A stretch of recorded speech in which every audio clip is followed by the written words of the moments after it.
Chapter 1, Soul Strike. Stop pretending. Wake up. Imran, stop kicking. Gabriella seems to have really fainted. Don't trust this waste of space, Deborah. She's not worth your trust. Low, cold male voices and soft, delicate female voices intertwined, merging with pain and breaking through the fog surrounding Gabriella's mind. Pain. In her muddled, agonized state, a strong urge compelled Gabriella to open her eyes, making the sharp pain in her side more pronounced as it pierced into her consciousness. She realized someone was continuously delivering heavy kicks. What happened? Wasn't she just taking a short nap at the office because she was tired? No, Gabriella's fingers trembled as she fully woke up. She had died suddenly, during her 5th night of overtime work. The man was still kicking forcefully. Unable to bear it any longer, Gabriella raised her hands to block the leg that was about to strike her head. Fu Imran raised an eyebrow, looking down at the curled-up Gabriella with eyes full of mockery and disgust. Not pretending anymore? Then apologize to Deborah and go draw away the zombies you brought here. Gabriella lay on the ground, breathing heavily, barely managing to sit against the wall, her throat parched. But her mind was crystal clear, fully aware of her current situation. She had been transported into a book. Deborah, this name was eerily familiar. It was the overly virtuous heroine from an old, melodramatic post-apocalyptic novel she finished reading just 2 nights ago. From what was happening, she had even directly transmigrated into the body of an early-dead villainous supporting character who shared her name, and at the moment when the hero discovered the villainess's true nature and was about to end her story, Gabriella closed her eyes, leaning against the wall with furrowed brows, feeling inexplicably like laughing. No more overtime pay, and now she was in this rotten book. What are you laughing at? Gabriella's smile froze. Finished. She had laughed without realizing it. Fu Imran's brow furrowed slightly, noticing some changes in the person before him but deciding it was probably just another attempt to get his attention. With that thought, Fu Imran felt even more disgusted, raising his hand and suddenly grabbing Gabriella by the neck. Deaf. Can't hear me? The sensation of suffocation enveloped Gabriella immediately. She instinctively tried to push him off, only for her hands to be caught in the next second. Gabriella, Dominique Deborah called out anxiously in her sweet voice, don't be stubborn, just apologize to Imran. Although you pushed me, I know you didn't mean to. I can forgive you without an apology. But we're trapped here by zombies because of you. Just listen to Imran and go draw the zombies away. When we get back to base, we'll send help for you immediately, we won't abandon you. Apol, OG your grandfather, Gabriella gasped weakly, using her last ounce of strength to break free, followed by uncontrollable coughing. Dominique Deborah stepped back, looking somewhat incredulous. Gabriella. Gabriella rolled her eyes dramatically. Rescue her? Rescue her bones, maybe. Though the original character indeed did many evil deeds, this time she had been wrongly accused. Gabriella calmed herself, reiterating seriously, I will apologize to your grandfather but not to you. First, I didn't bring the zombies, they came because of your screaming. Dominique Deborah frowned, ready to retort, that's because you pushed. Second, no one pushed you, you fell because you lost balance. Third, Gabriella looked at Dominique Deborah's increasingly pale face, smiling slowly. Fu Imran's brow twitched, instantly sensing something wrong, and he quickly approached Gabriella in 2 swift steps. But Gabriella had already managed to stand by the window. Fu Imran immediately guessed her intention, reaching out to grab her, but instead of jumping as he expected, she suddenly turned around at the last moment and delivered a knee strike. No man could escape the most painful blow, not even the seemingly invincible Lyle. Gabriella finally laughed aloud, half her body hanging out the window, completing her 3rd point. Third, never see you again. As the wind whistled past her ears, Gabriella couldn't deny the satisfaction of pulling off such a dramatic stunt. But now, the situation seemed to be spiraling out of control. Seeing the ground rapidly approaching and imminent collision, Gabriella couldn't help but shout with her eyes closed, System, save me, your host is about to be gone. Bang. Dust flew everywhere. Silence resumed. Lynn. Imran, she seems dead. Lynn Deborah shrank back into Fu Imran's arms, scared. Fu Imran stared at the swirling dust, clenching his fists so tightly they shook. Go. Host, stop pretending, they're already gone. Gabriella slowly opened her eyes. Really gone? Dominiquia, yeah. Gabriella's eyes lit up, and she slowly stood up, rubbing her hands in eager anticipation. System, where is my supermarket? She looked around left and right, only seeing endless desolation with no buildings in sight. Just then, the system in her mind sounded off. Congratulations to the host for completing Task 1, supporting character has something to say. Rewards have been issued. Please claim them immediately. The moment these words were spoken, an axe appeared out of nowhere beside Gabriella. She grabbed it bewilderedly and heard the system's voice again. In addition, construction progress of the post-apocalyptic supermarket has officially begun. Current progress, 0%. Holding the axe, Gabriella felt somewhat lost in thought. What does that mean? Where is my supermarket? Except for the howling wind, there was no response. Looking at the primitive axe in her hand and the yellow sand storming all around, a sudden sense of tragedy welled up within Gabriella. Damn, she had been tricked. This was setting her up to start with just an axe and rely on slashing her way through everything. Warm prompt, The zombie shield will disappear in 10 minutes. Please find a shelter immediately and establish the foundation of your supermarket to strive for survival. Startled, Gabriella hugged the axe and ran towards the base without hesitation. To hell with you, dog system. You'll get what's coming to you. Mouthful of sand flew into her mouth as she shouted, so she spat quickly and tightly closed her mouth, running forward. Although this was mainly a zombie-themed apocalypse story, the setting included extreme weather events such as sandstorms, huge hailstones, extremely low or high temperatures. On the day her original body went offline, it was a sandstorm. If she hadn't bound herself to the supermarket system upon transmigration, mistakenly believing she had obtained a golden finger that would lead her down a shortcut path, she wouldn't have dared to offend the main characters like that. At least she should wait until the sandstorm passed before thinking about how to distance herself from them. Little did she know she would be tricked by the system. Gabriella wiped her eyes and estimated that she wasn't far from the abandoned residential area near the base. She clearly remembered that according to the book, as one of the largest bases in China, it once reduced its protected area due to issues like supplies and energy. This abandoned land was her best choice now. The supermarket base could not be built out of thin air, so the best plan was to find an existing structure. After running for about 8 minutes, Gabriella finally saw the dark silhouette of a building-like structure. At that moment, she almost cried with joy. Thanks to the original body's years of survival in the apocalypse, which made her physically strong, otherwise with her previous frail physique, running for 3 minutes would have been exhausting. Gabriella rushed straight to the nearest building, and coincidentally, it seemed to have been a shop before. A roller shutter door was pulled down, leaving only a broken window. Gabriella skillfully took the old route, climbing in through the window. Inside was dim and filled with an unpleasant odor. Just as she sat down, not having time to catch her breath, the system announced the 5-second countdown to the end of the zombie shield. Gabriella scoffed inwardly and sat boldly on the ground, waving her hand carelessly. Shut it down. Since she already found a place to hide. Sitting on the ground, Gabriella began to let things slide. To be honest, she had never seen a zombie before, saying she wasn't nervous would be a lie. But now inside the building, she didn't feel much fear, or maybe she did. As the number 0 hit her mind, a face covered in decaying flesh appeared right in front of her. Gabriella's adrenaline surged instantly, and a scream got stuck in her throat. Before her brain could react, her hand swung the axe instinctively. A sound of gold coins falling rang out, and the struck zombie instantly turned into a pile of purple coins. Gabriella recognized it immediately. It was the world's universal currency, purple coins. Monster grinding, this term popped up in Gabriella's mind instantly, and the plain, dull axe suddenly shimmered with golden light in her eyes. This damn thing wasn't an ordinary axe, this was her path to getting rich. Leaning against the wall, Gabriella slowly stood up. The after-effects of the adrenaline rush still left her legs shaky.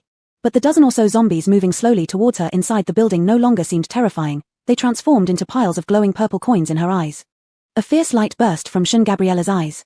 In that moment, she looked even more desperate than those ancient zombies. Chapter 2, Picking Up an Employee. The swirling yellow sandstorm gradually subsided, revealing the true appearance of the post-apocalyptic world, desolate and barren. Dominique Senior no longer cared about appearances and lay on the ground directly. The after-effects of slaying over a dozen zombies had exhausted her to the point of feeling soul-drained. Ding! Congratulations, host. You have completed Task 2, Find the Supermarket Base. Reward, Automatic Renovation and Cleaning. As the mechanical voice concluded, the dirty and dilapidated store suddenly appeared as if washed by a layer of water, becoming clean and tidy.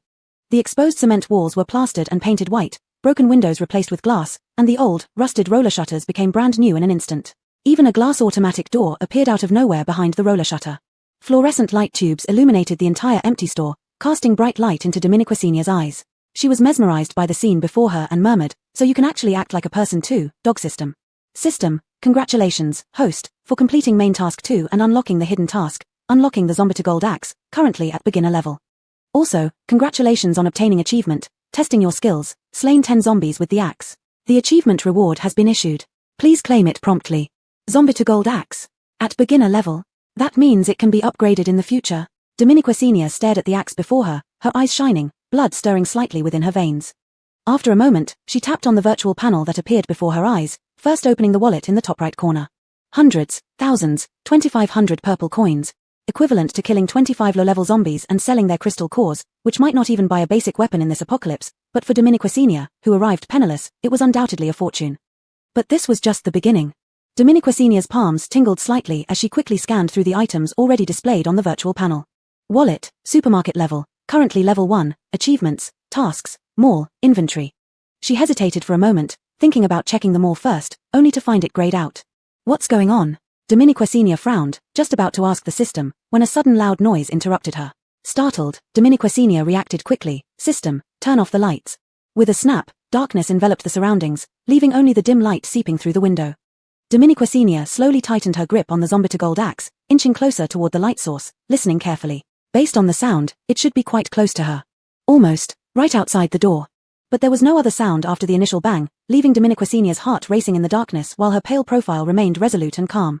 Approaching the door, she slowly pulled up the roller shutter, its harsh screech seeming unbearably loud in the quiet apocalypse. However, Dominica Senior couldn't spare much thought for it now because she saw the source of the noise, a very skinny, blood-covered teenager collapsed against her door. Partially opened, he stirred as well. Twilight cast a faint golden edge around him. He turned his head to stare expressionlessly at Dominica Senior. His face was covered in scratches, making it look terrifying, yet the scars could not hide his perfectly chiseled features and the guarded, fierce eyes. Dominica Senior froze. Despite his weak and fleeting breaths, those eyes gave off an intimidating presence, ready to lash out at any moment. Like her little stray cat, her beloved oddball. Dominica Senior felt her nose tingle with emotion. What she worried about most, the only thing she worried about in her sudden death, was her little oddball. Save me. The weak voice abruptly brought Dominica Senior back to reality. She trembled, pulling the roller shutter shut instantly. Hagen. His barely lifted hand dropped completely, a self-deprecating laugh escaping his nose as he watched the huge setting sun, consciousness fading as he imagined burning to death in the last rays of sunlight.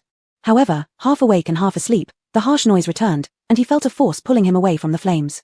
The next moment, a cool liquid poured down his throat, and he lost consciousness completely. Using all her strength, Dominica Senior pulled the boy into the house.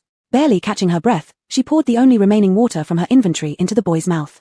Only after seeing the youth's breathing stabilize slightly did she collapse onto the ground, utterly exhausted. Indeed, as the fortune teller said, she was too kind. First, she picked up a cat, and now she had picked up a person. The system, which hadn't spoken for a while, suddenly said, "Congratulations, host, on completing the hidden task, hiring a supermarket employee. You have received the beginner's big package reward. Also, main task 3, reach a turnover of 5,000 has been initiated. The system mall has been unlocked. Please set your pricing based on costs and manage profits and losses yourself." Hidden task? Supermarket employee? Dominica Senior looked in shock at the teenager lying on the ground, uncertain if he would even make it through the night. System, you're more of a capitalist than capitalists themselves. Without even a contract, it had forced someone to become a supermarket employee. This dog system was truly heartless. But it seemed she had accidentally completed a hidden task. Dominica Senior couldn't wait to open the beginner's big package.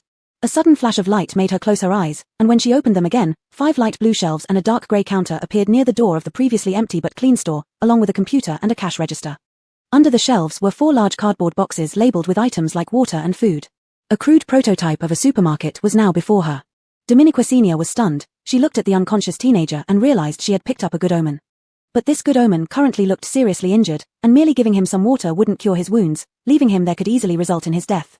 Dominica Senior thought for a moment and finally decided to ask the system for help. At least since he's your hired employee, please save him. The system didn't pretend to be dead this time and immediately responded, 1,000 per session. Sigh, Dominica Senior almost cursed but held back. In the short time they had interacted, she had already understood how despicable this dog system could be. But, all her assets were only 2,500, and spending nearly 1/3 at once felt like being skinned alive. Should she save him or not? Save him. The system didn't expect her decision so quickly, hesitated for a moment, and then a faint, warm glow began emanating from the teenager. Dominica Senior watched the glow and slowly relaxed. Even though a life wasn't worth much in the apocalypse, to her, it was worth saving. She considered it as advanced salary. The teenager's bleeding stopped. Dominica Senior unpacked one of the boxes, placed him on top, and exchanged a blanket from the mall to cover him. Looking at the pale, weakened face of the youth, Dominica Senior tapped in the air, saying, "You must wake up, you still owe me money." After speaking, Dominica Senior turned to consider the supermarket mall, unaware that the youth's fingers trembled slightly. Since completing the hidden task, the mall had been unlocked. She clicked into it. Currently unlocked areas included common foods and daily necessities, but even so, the variety was vast, nearly everything found in a large supermarket. But the large supermarket she referred to was from her timeline, extremely rare and scarce resources for the apocalypse. Dominica Senior's eyes sparkled as she continued browsing. Various categories appeared later on, both modern and non-modern items were available. Rare materials and energy sources desired by post-apocalyptic psychics gradually appeared, and even some peculiar black technologies. Her zombie-to-gold axe was in one such category. Of course, the one in the mall was limited use, unlike hers, which was unlimited. Unfortunately, these features were still locked, requiring a higher level. Dominica Senior calmed down, realizing she needed to focus on the basics. She unpacked the remaining 3 large boxes from the beginner's package. Besides water from the first box, the others contained bread, compressed biscuits, and nutritional liquids. Though these basic supplies were available in the base, their prices were exorbitantly high, especially for pure water and bread. Since the apocalypse, water sources had been contaminated. Ordinary people in the base couldn't access bottled pure water, yet here, she had an entire box. Despite this place being remote, it was near the base where many psychics often passed by or stayed. Thus, reaching a turnover of 5,000 seemed easy, possibly even surpassing it. If it weren't already nightfall, she'd have opened the store right away. Exhausted after so many events upon arrival, Dominiquesenia exchanged a sleeping bag for herself and fell asleep with dreams of wealth. That night, she dreamed of sitting among mountains of purple coins, lavishly spending them, with miles-long mounds of coins extending before and behind her. With a grand gesture, she declared, "This is the empire I've built." However, just as she spoke, the mountain of purple coins beneath her feet suddenly began to vibrate, as if it were about to collapse. Dominiquesenia panicked, unable to stand steady, and everything before her eyes started to blur and fade away. She watched helplessly as one mountain after another of purple coins moved farther from her. In a panic, she hurriedly shouted, "Someone, quick, protect me, my money." Dominiquesenia was jolted awake from her dream, the surroundings still grey and dim, as dawn had yet to break. She woke up sweating profusely, and just as she was about to wipe her forehead, a rustling sound caught her attention. Dominiquesenia instantly grabbed the axe beside her sleeping bag, her skin crawling with goosebumps. "Who's there? System, turn on the light." With a sudden shout and the abrupt illumination of light, Dominiquesenia immediately locked onto the culprit. He was crouching under the shelf, his mouth stuffed full of bread, but in that moment, his eyes shot a sharp glance at Dominiquesenia like a little wolf. The two of them, in this eerie atmosphere, one sitting and the other crouching, remained silent, staring at each other. Chapter 3, Making Big Money, Dog Check-In. First, debts must be repaid, it's a universal truth. Second, since you have no money, you can only sell yourself. Dominiquesenia squatted on the ground surrounded by packaging bags, quickly calculating the accounts with pen and paper and swiftly drafting a contract. "Come, sign it." The teenager silently watched as Dominiquesenia finished everything, presenting the paper with the 4 big characters indenture contract right in front of him. "What? Can't write or don't have a name? If it really won't work, just press your fingerprint." Outside, a heavy rainstorm had started at some point, each drop hitting the windows with a terrifying sound, much like the pressure Dominiquesenia was exerting felt relentless. Dominiquet, even under such circumstances, the teenager remained unnaturally calm, simply raising his head and looking at her emotionlessly. Dominiquesenia was momentarily stunned. This person's eyes didn't seem alive but rather like those of someone about to die, devoid of any vitality. "You. No. Her." Dominiquesenia couldn't believe her ears for a moment, until she saw the teenager's lips part again, uttering that infuriating word once more. "No. Ha." Dominiquesenia laughed in anger. "Did you think I gave you a choice?" A thunderclap outside made Dominiquesenia's hand tremble slightly, but in that instant, she caught the flicker of alertness in the boy's otherwise unperturbed expression. He quickly glanced towards the door, then darted behind the shelves at a speed Dominiquesenia barely reacted to. "What's going on? Afraid?" Before Dominiquesenia could think further, a banging sound came from the rolling shutter door. In the next second, the shutter was abruptly pulled open, rainwater mixed with fierce wind surged into the supermarket. "Damn, I forgot to lock the door." Dominiquesenia watched helplessly as a drenched young man entered first, then hastily beckoned someone else inside. "Here, we can take shelter here, hurry up, boss." Following his call, another man walked in, soaked to the bone, looking disheveled, carrying an unconscious and seriously injured woman on his back. "What the?" Dominiquesenia was startled, just wondering who blurted out what she was thinking when she saw the round-faced youth staring at her in surprise. "You, who are you?" "Ha, breaking into my house and asking who I am?" Dominiquesenia's urge to complain and welcome guests kicked in simultaneously. In this extreme split personality moment, she managed a stiff smile. "Welcome to Kenawan Supermarket, we have everything you need for eating and drinking. What would you like?" "Oops, now I'm using my university restaurant welcoming skills." Dominiquesenia's smile froze even more, but the round-faced youth seemed unaware, directly looking past her to notice items on the back shelves, his eyes lighting up. "Boss, there's nutritional fluid here. Quickly put Adela down, save Adela." The man called Boss also lit up, but he was clearly more rational, stopping the round-faced youth from grabbing the nutritional fluid directly. "Xiaojing, hold off." Then he turned to Dominiquesenia. "If I heard correctly, is this your supermarket?" Dominiquesenia looked at the rugged man in front of her and nodded. "Dominique's." The man's face instantly became more serious and scrutinizing.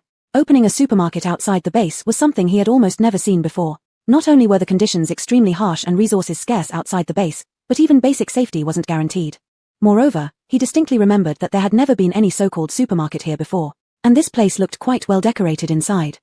This girl shouldn't be underestimated. Most importantly, the prices were likely beyond their means. The round-faced youth obviously realized this too, hesitating for a moment before asking carefully, "So, the nutritional fluid, how much?" The question was asked cautiously, and he exchanged a glance with his captain, both showing the same gravity. Dominiquesenia smiled faintly, calmly responding, 40. Alban's heart leaped to his throat. 40 what? Purple coins. With a bang, the round-faced youth lost balance and bumped into a shelf, quickly recovering, excitedly looking at his boss. "Boss, Adela has a chance now." Dominiqua Senior stood aside, exactly for this reaction. A bottle of nutritional fluid priced at 40 purple coins was unheard of within the base. Even though nutritional fluid was the most commonly used item in the end times and its price was regulated by the government, the cheapest bottle in the base cost at least 50 purple coins. And here, it was just 40. The system mall's purchase price for a bottle of nutritional fluid was 20 purple coins. She set the price at 40, making a net profit of 20, which wasn't much, but Dominiqua Senior needed the buzz. The captain was clearly surprised by this price too, but he quickly regained composure. Are you sure it's 40 purple coins per bottle? Dominiqua Senior kept a constant smile. Fair trade, no exceptions. How many bottles do you have? 50 bottles. I'll take them all. Dominiqua Senior's eyes lit up and quickly took the card the man pulled out. All right then, may I ask for your surname, sir? My surname is Jew, you can just call me Gavin.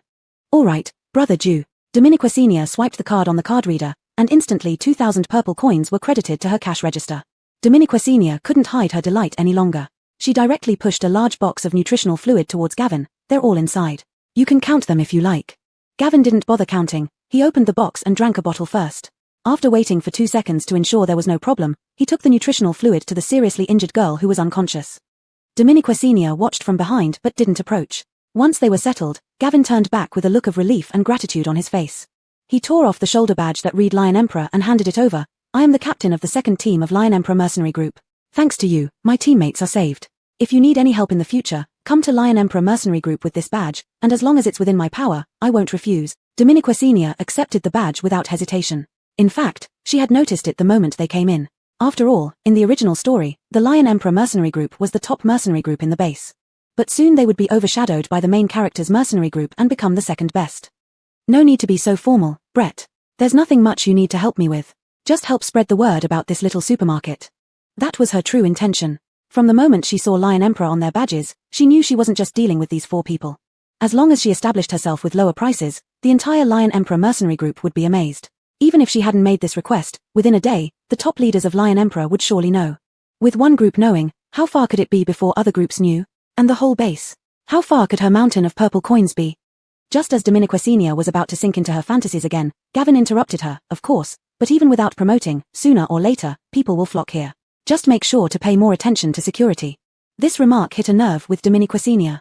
She pondered hiring more bodyguards once the supermarket expanded. Her thoughts were interrupted by a voice. Holy crap, boss, come see, is this water and bread? Alban doubted his own eyes. He had been so focused on the nutritional fluid that he hadn't noticed the items beside it. Gavin followed the sound and was equally shocked. It had been 10 years since the apocalypse, and the last time he saw such items felt like a lifetime ago. Alban immediately turned to Dominiqua Senior. Ms. Shun, how much for these? Bread costs 80 per loaf, water 100 per bottle, and compressed biscuits 30 each. These were absolutely fair prices. Water and bread were much rarer than indicated by those prices, but Dominiqua Senior wanted to maintain her reputation. Sure enough, Alban's eyes lit up. After exchanging glances with his captain, he shouted, we'll take all of them. Sure thing. Dominiqua Senior shoved the boxes and items into their hands, and instantly, another 11,500 purple coins appeared on her cash register. Both parties were happy with the transaction. Before leaving, Alban excitedly shook Dominiqua Senior's hand. Ms. Shun, I'm Alban. Here's our contact information. Please notify us whenever you have new goods, and if you ever need help, don't hesitate to call us. Definitely, Dominiqua Senior replied, smiling until her teeth disappeared. She only slowly withdrew her smile after watching them leave. Mercenary groups rarely ventured out at night, especially under doubled danger unless it was for something incredibly valuable. Based on the original plot, if Dominiqua Senior guessed correctly, what they were competing for was likely one of the pivotal opportunities for the protagonist to turn stronger. In this competition, Lion Emperor inadvertently paved the way for the protagonist, while simultaneously starting the whole novel's tormenting romance plot. The original female side character was written off, and a new vicious female antagonist emerged, surpassing her level significantly. The protagonist became stronger but lost the heroine due to the new antagonist's machinations. Right then, the heroine met the future villain right before his transformation. A cliché of redemption, love turning into hate, and a dramatic split in loyalties followed, ultimately leading to the villain's blackening. He became the most powerful and obsessed villain in the entire book, devoid of any concept of life except for the heroine. To him, everyone else was mere insects deserving death. Dominiqua Senior still remembered the description of the villain from the book. He no longer considered anyone alive except for the heroine. He was filled with hatred for this world, as it was this very world that pushed him step by step into the abyss. In the later stages, the antagonist's strength indeed became terrifying. Only the combined efforts of the main characters finally managed to eliminate him and save the world. But before that, countless lives had already been lost under his command. Dominiqua Senior couldn't help but shiver. It was extremely important to stay far from the protagonist group, and even more crucial to keep a distance from the antagonist. Reaffirming her resolve, Dominiqua Senior put aside her thoughts and eagerly clicked into the sales revenue she had long desired to check. The items sold this time were from the starter package, meaning they had no cost price. In other words, she had made a clear profit of $12,500 today. Dominiqua Senior nearly jumped up. Task 3 was completed perfectly, and even exceeded the target by more than double. Detected completion of Task 3. Reward obtained, a custom supermarket sign, the host can name it independently. Additionally, detected that the host's balance has met the conditions for upgrading the supermarket. Please choose whether to upgrade. Looking at the options on the panel, Dominiqua Senior decisively chose yes. With a swoosh, 5,000 coins were deducted from her balance. The money that hadn't even warmed her hands was now halved again. Before she could feel the pain, she saw a check-in icon light up on the virtual panel. Congratulations, host has reached supermarket level 2. Unlocked 7-day check-in function, limited to newbies. 7-day check-in? Dominiqua Senior's eyes lit up. Wasn't this her favorite part in games? Without hesitation, she clicked in. Currently, only the first day could be checked in. Although she couldn't see what the reward was, it didn't matter, free stuff was the best.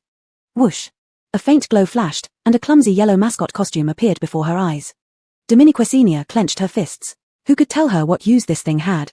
Chapter 4, Selling Counterfeit Goods. Most importantly, along with the appearance of the mascot costume, a short description appeared beneath it.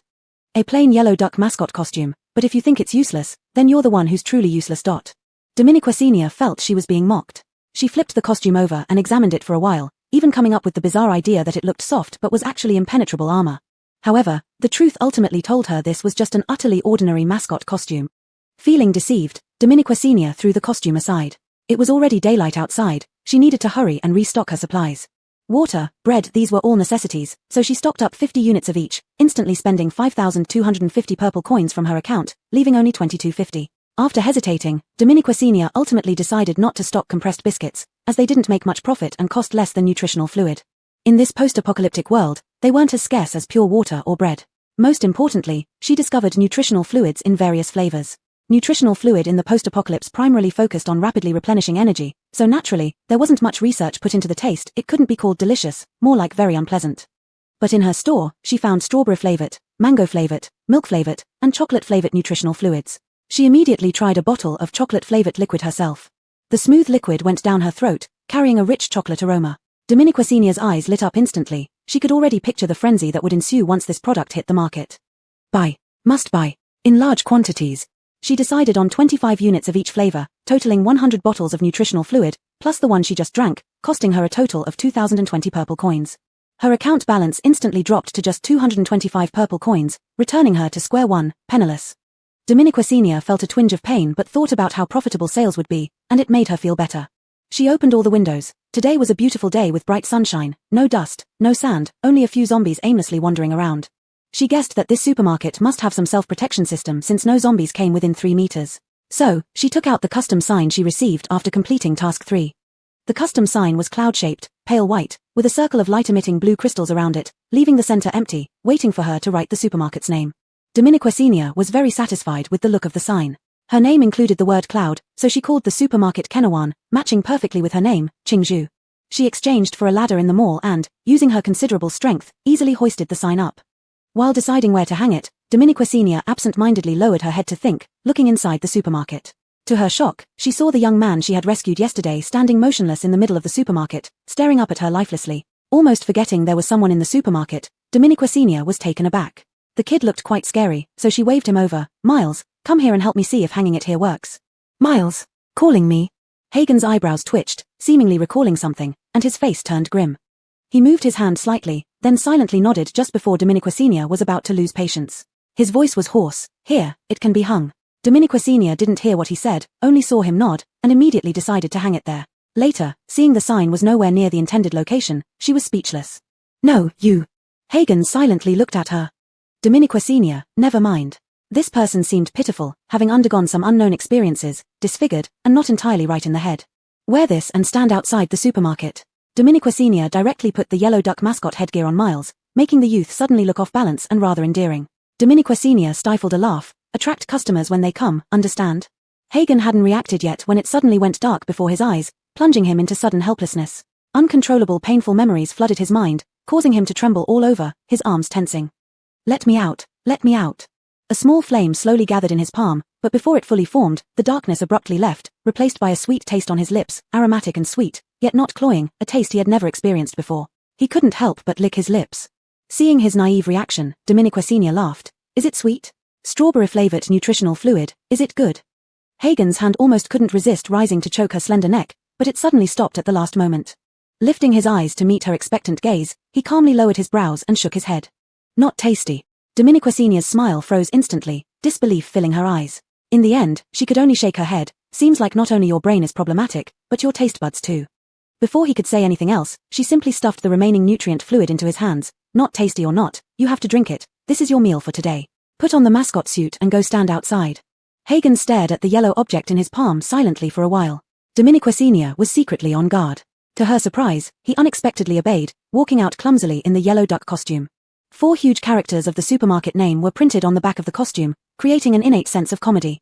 Dominique Senior felt a pang of sympathy for the foolish boy.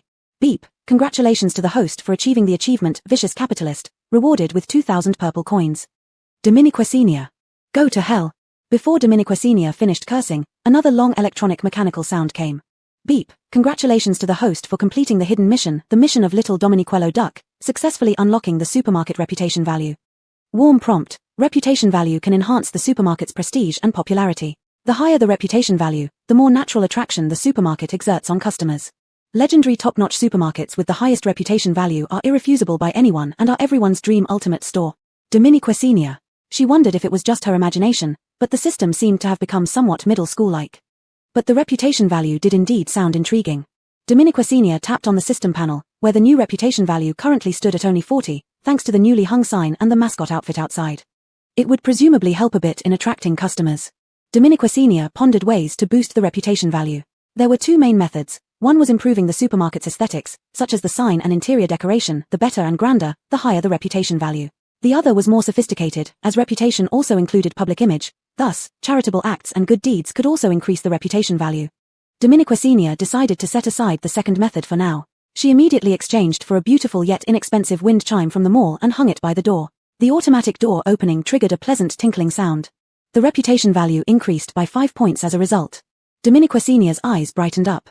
Just as she was about to try something else, the newly hung wind chime rang unexpectedly. Dominique Senior instinctively looked towards the entrance. An old man and a slightly younger middle-aged man entered with a woman. The old man was raggedly dressed, carrying a water flask at his waist. He was immediately drawn to the wind chime hanging on the door, gazing at it with interest, looking every bit the part of a homeless man. As for the other 2, they seemed quite intimate, resembling a couple. The man appeared to be around 30 to 40 years old, with dark and vigilant eyes, dressed typically for an outdoor mission as an ability user. The woman looked about 20, well-dressed, with carefully groomed hair. She was coquettishly leaning against the man, whispering something to him, seemingly disdainful of the supermarket. Dominique Senior frowned, feeling slightly uncomfortable. Despite that, Dominique Senior greeted them professionally. Welcome. Is there anything you need? The woman from the couple glanced at her dismissively, sizing her up slowly before putting on airs and saying leisurely, just browsing, no need to follow us. Turning to the man beside her, her attitude changed instantly. Let's go in, dear. This place looks run down, it mustn't have anything good. Dominique Senior. Her fists clenched tightly. Was she a high-end boutique? Did she have to trail behind nodding and smiling? Dominique Senior rolled her eyes inwardly, holding back her temper and looking at the old man, who clearly wasn't part of the couple. He was looking at her too. For some reason, Dominique Senior felt a vague sense of familiarity, but before she could recall the original plot, the old man spoke up. Is this shop yours? Almost everyone who came in asked this question. Dominique Senior nodded smoothly. The old man pondered for a moment. Do you sell this wind chime? Dominique Senior widened her eyes, a hint of surprise flashing across her face. She was very sure that this wind chime had nothing special about it. To people in the post-apocalypse world, this thing was utterly useless, even prone to attracting zombies. Dominique, the old man directly asked if it was for sale. What did it indicate? It indicated that this old man was wealthy. One really couldn't judge a book by its cover. Dominique Senior marveled inwardly while keeping a poker face. Of course, we sell it. How much? Dominique Senior thought for a moment. 70 purple coins. This item was only rare in the post-apocalypse world and naturally couldn't be sold at a high price. The old man's eyes lit up instantly. Quick, take it down for me. Watching the old man who seemed to have turned into a child, Dominique Senior felt a bit amused. Just as she wanted to fetch it for him, a sudden exclamation came from behind. Honey, look, strawberry-flavored nutrient fluid. Dominique Senior turned around, and so did the old man. The woman was excitedly waving a pink nutrient fluid tube at the man. But in the next second, that pink tube was abruptly knocked down by an ability. It made a crisp sound and shattered on the ground. And along with the nutrient fluid bottle, Dominiquesenia's heart also broke. "What are you doing?" Dominiquesenia shouted out instinctively. She saw clearly that it was this woman's husband who had knocked it down. The woman screamed in fright, quickly shrinking back into the man's arms. The man half held her and looked at Dominiquesenia with hostility. "Doing what?" "Of course, smashing your fake product. There's nothing like this in the base. How can it suddenly appear here so cheaply? It must be fake. Almost hurting my wife too. How do you plan to compensate?" Dominiquesenia was dumbfounded. This TM was a setup? The woman reacted swiftly, bursting into tears on the man's shoulder as if deeply wronged the moment he spoke. Seeing Dominiquesenia speechless, the man's eyes flashed, becoming more aggressive. "Selling fake nutrient fluid violates the base rules. If I report you, whether this shop can continue operating is questionable. But since I'm generous, I'll give you another chance. I won't report you, but..." The man's eyes turned lecherous. "What to do, depends on you." "Ha." Dominiquesenia scoffed inwardly. They were indeed setting her up. Such clumsy tactics, as if certain she would fall for it. The biggest reason was likely the shocking appearance of different flavors of nutrient fluid. This man was probably 80% convinced that her nutrient fluid was fake. Even if not, given the sheer size of the store with only her, a normal person without abilities, he assumed she wouldn't dare resist. But Dominiquesenia wasn't about to let him get his way. Her mind raced, appearing panicky on the surface. She timidly looked at the man. "Then, what should I do?" The man's gaze hardened, momentarily distracted, his eyes turning even lecherous. "Are you really stupid or just pretending? Let me have some fun, and maybe I'll consider letting you off." Dominiquesenia subconsciously glanced at the woman still clinging to him. Seeing the woman no longer feigning, she showed no surprise at her husband's words, instead looking at her with utter disdain. These people, probably the type who wouldn't blame their husbands for having mistresses but always blamed the other women for seducing them. Dominiquesenia felt a wave of disgust. They truly were a perfect match. She didn't have patience for this act any longer. The weak demeanor vanished, replaced by sharpness. Dominiquesenia sneered at the man. "You? A man who can't afford it and accuses it of being fake. You, garbage like you, would only be favored by the trash can beside you. You what? Keep your money for treating your stutter and clap. This shop doesn't welcome penniless bastards. Please compensate for the broken nutrient fluid and, scram." Dominiquesenia narrowed her eyes, fully engaging, knowing these men's weaknesses all too well, fragile and easily breached. The man's face turned blacker than a pot bottom, teeth gritted, offering wine and then water. Dominiquesenia instantly gripped the corpse-to-gold axe in the system warehouse. Just as she was about to pull it out, a loud shout of delicious shattered the tense atmosphere. Startled, Dominiquesenia noticed the old man had disappeared. He had slipped behind the couple, guzzling various flavors of nutrient fluid one after another. With each bottle, he exclaimed loudly, "Delicious. Damn delicious." Watching the empty bottles pile up, Dominiquesenia's sanity gradually crumbled. Who doesn't pay first before drinking directly into their mouth? Where did such weirdos come from? Chapter 5, Finishing Move. Watching bottle after bottle of nutrient solution vanish before her eyes at lightning speed, Dominiquesenia felt as if a large hole had been torn in her heart, with purple coins pouring out uncontrollably. Just when she couldn't hold back any longer and was about to speak, the old man finished off the last chocolate-flavored nutrient solution in one gulp, flashing her a carefree smile. "Don't worry, little girl, I'll pay for it. I'm not some penniless old fool who would accuse you of selling fakes just because I can't afford it." Dominiquesenia hesitated for a moment, then saw the man's face as black as a pot bottom, suddenly feeling relieved. This old man was decent, he could be trusted. "What do you mean?" The man's arms tensed up, veins popping out, as if preparing to confront the old man at any moment. However, the old man only shrugged nonchalantly, patting the man's shoulder gently. "Young man, stay on the right path while you're young. Don't go astray." Dominiquesenia remained vigilant, holding the axe tightly in her hand, fearing that this man might indeed lash out at the old man suddenly. After all, the old man had stood up for her, she couldn't just leave him behind. To her surprise, the man's fists were clenched so tightly that they trembled from anger, but no punches were thrown. The woman behind him also clung tightly to his clothes, seemingly afraid that he might act impulsively. This old man is something else, Dominiquesenia thought, raising an eyebrow. The sense of familiarity in her heart grew even stronger. Just as she was trying to make sense of her jumbled thoughts, the old man waved an empty nutrient solution bottle in front of her eyes. "Little girl, how much does this one cost?" Dominiquesenia snapped back to reality, instinctively answering, 60 purple coins per bottle. Since the flavor was unique, she slightly raised its price, assuming that this grandfather who treated nutrient solutions like beverages wouldn't mind paying a bit more. Sure enough, the old man leaped up again. "So cheap. Give me 10 bottles of chocolate flavor, and 5 bottles each of the other flavors." "That many?" Dominiquesenia was slightly startled, glancing at the single cloth bag the old man carried, wondering if it could fit them all. Apparently thinking along the same lines, the old man stared at his own bag in deep thought. After a moment, he stamped his foot and made a painful decision. "All right, forget it. Skip the strawberry ones and add more chocolate, 15 bottles of chocolate altogether." Dominiquesenia, sure. She bypassed the couple and went directly to the shelves to fetch the items. The old man had already consumed 3 bottles of chocolate, 2 of mango, and 1 of milk. Adding what he just ordered, that came to 1860 purple coins. Dominiquacinia decided to round off the total. She packed the items and handed them to the old man. In total, it's 1,800 purple coins. Please take good care of them. The old man happily accepted the items, shoving the nutrient solutions into his waste bag. Okay, thanks a lot, little girl. Don't mention it, I should thank you too. Dominiquacinia expressed her heartfelt gratitude sincerely. Meanwhile, the people they had ignored couldn't take it anymore. Ron fixed his gaze on the 2 figures intently, his abilities leaking uncontrollably. If the woman behind him hadn't kept pulling him and calling him softly by his title, he would have surely lost control and launched a punch.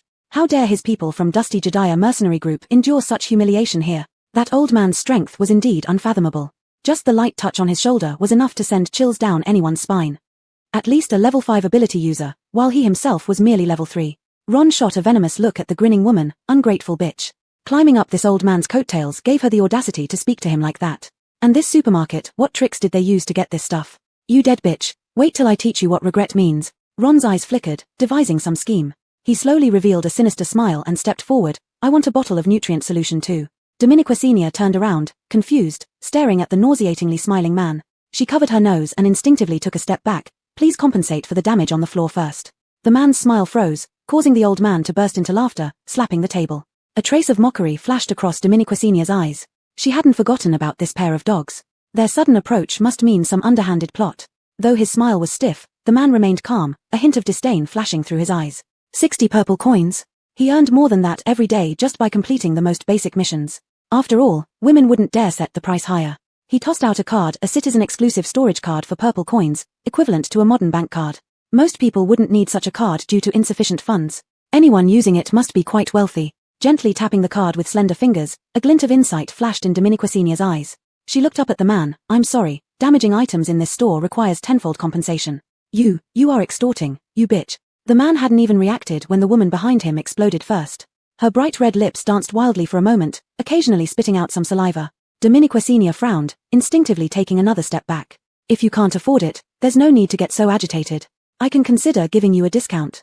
Who can't afford it? Even if I throw my money to beggars on the street, I won't give it to you, you bitch. Seeing this woman about to go berserk again, Ron's eyebrows furrowed deeply enough to kill a mosquito, his arm's veins bulging as he slapped the woman directly. Be quiet. The woman was slapped to the ground and instantly gaped in shock. Dominiquacinia also froze, amazed by the dramatic family drama unfolding before her eyes. Ron's face darkened, and he directly slammed the card onto Dominiquacinia's counter again. Charge it, charge for me, and charge for the rest of the nutrient solutions over there too. Putting on airs now. Dominiquacinia toyed with the card indifferently, strands of hair falling across her face, adding an air of laziness. Sorry, not for sale. Ignoring the blank, stunned expression on the man's face, Dominiquacinia swiftly swiped the card, crediting 600 purple coins. The old man had already been laughing heartily beside them, like a theater audience clapping.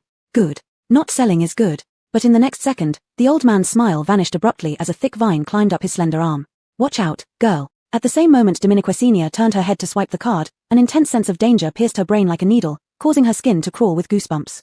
Without a moment's thought, Dominiquacinia shouted inwardly, System. Time seemed to freeze. An icy spear shot straight towards Dominiquacinia's neck. The old man's vine hung helplessly in the air, unable to react in time. Ron retracted his trembling hand, a triumphant smile finally spreading across his face. His eyes, filled with malice, gleamed with an odd light.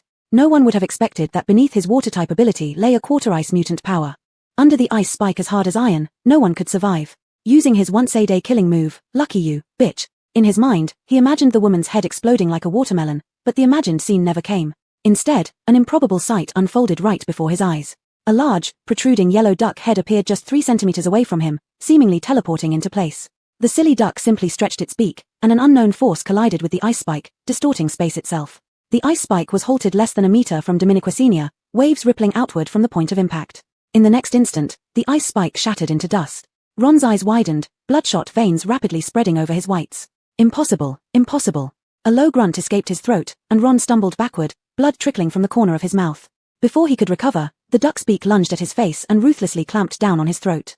The plush sensation combined with the choking pressure made Ron's eyes bulge out, his mouth opening and closing wordlessly. Everything happened too quickly, stunning everyone present.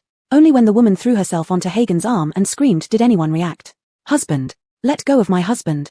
Please let go. Clearly losing her composure, the woman's irrational actions shocked Dominiquacinia, her eyes wide open at the absurdity.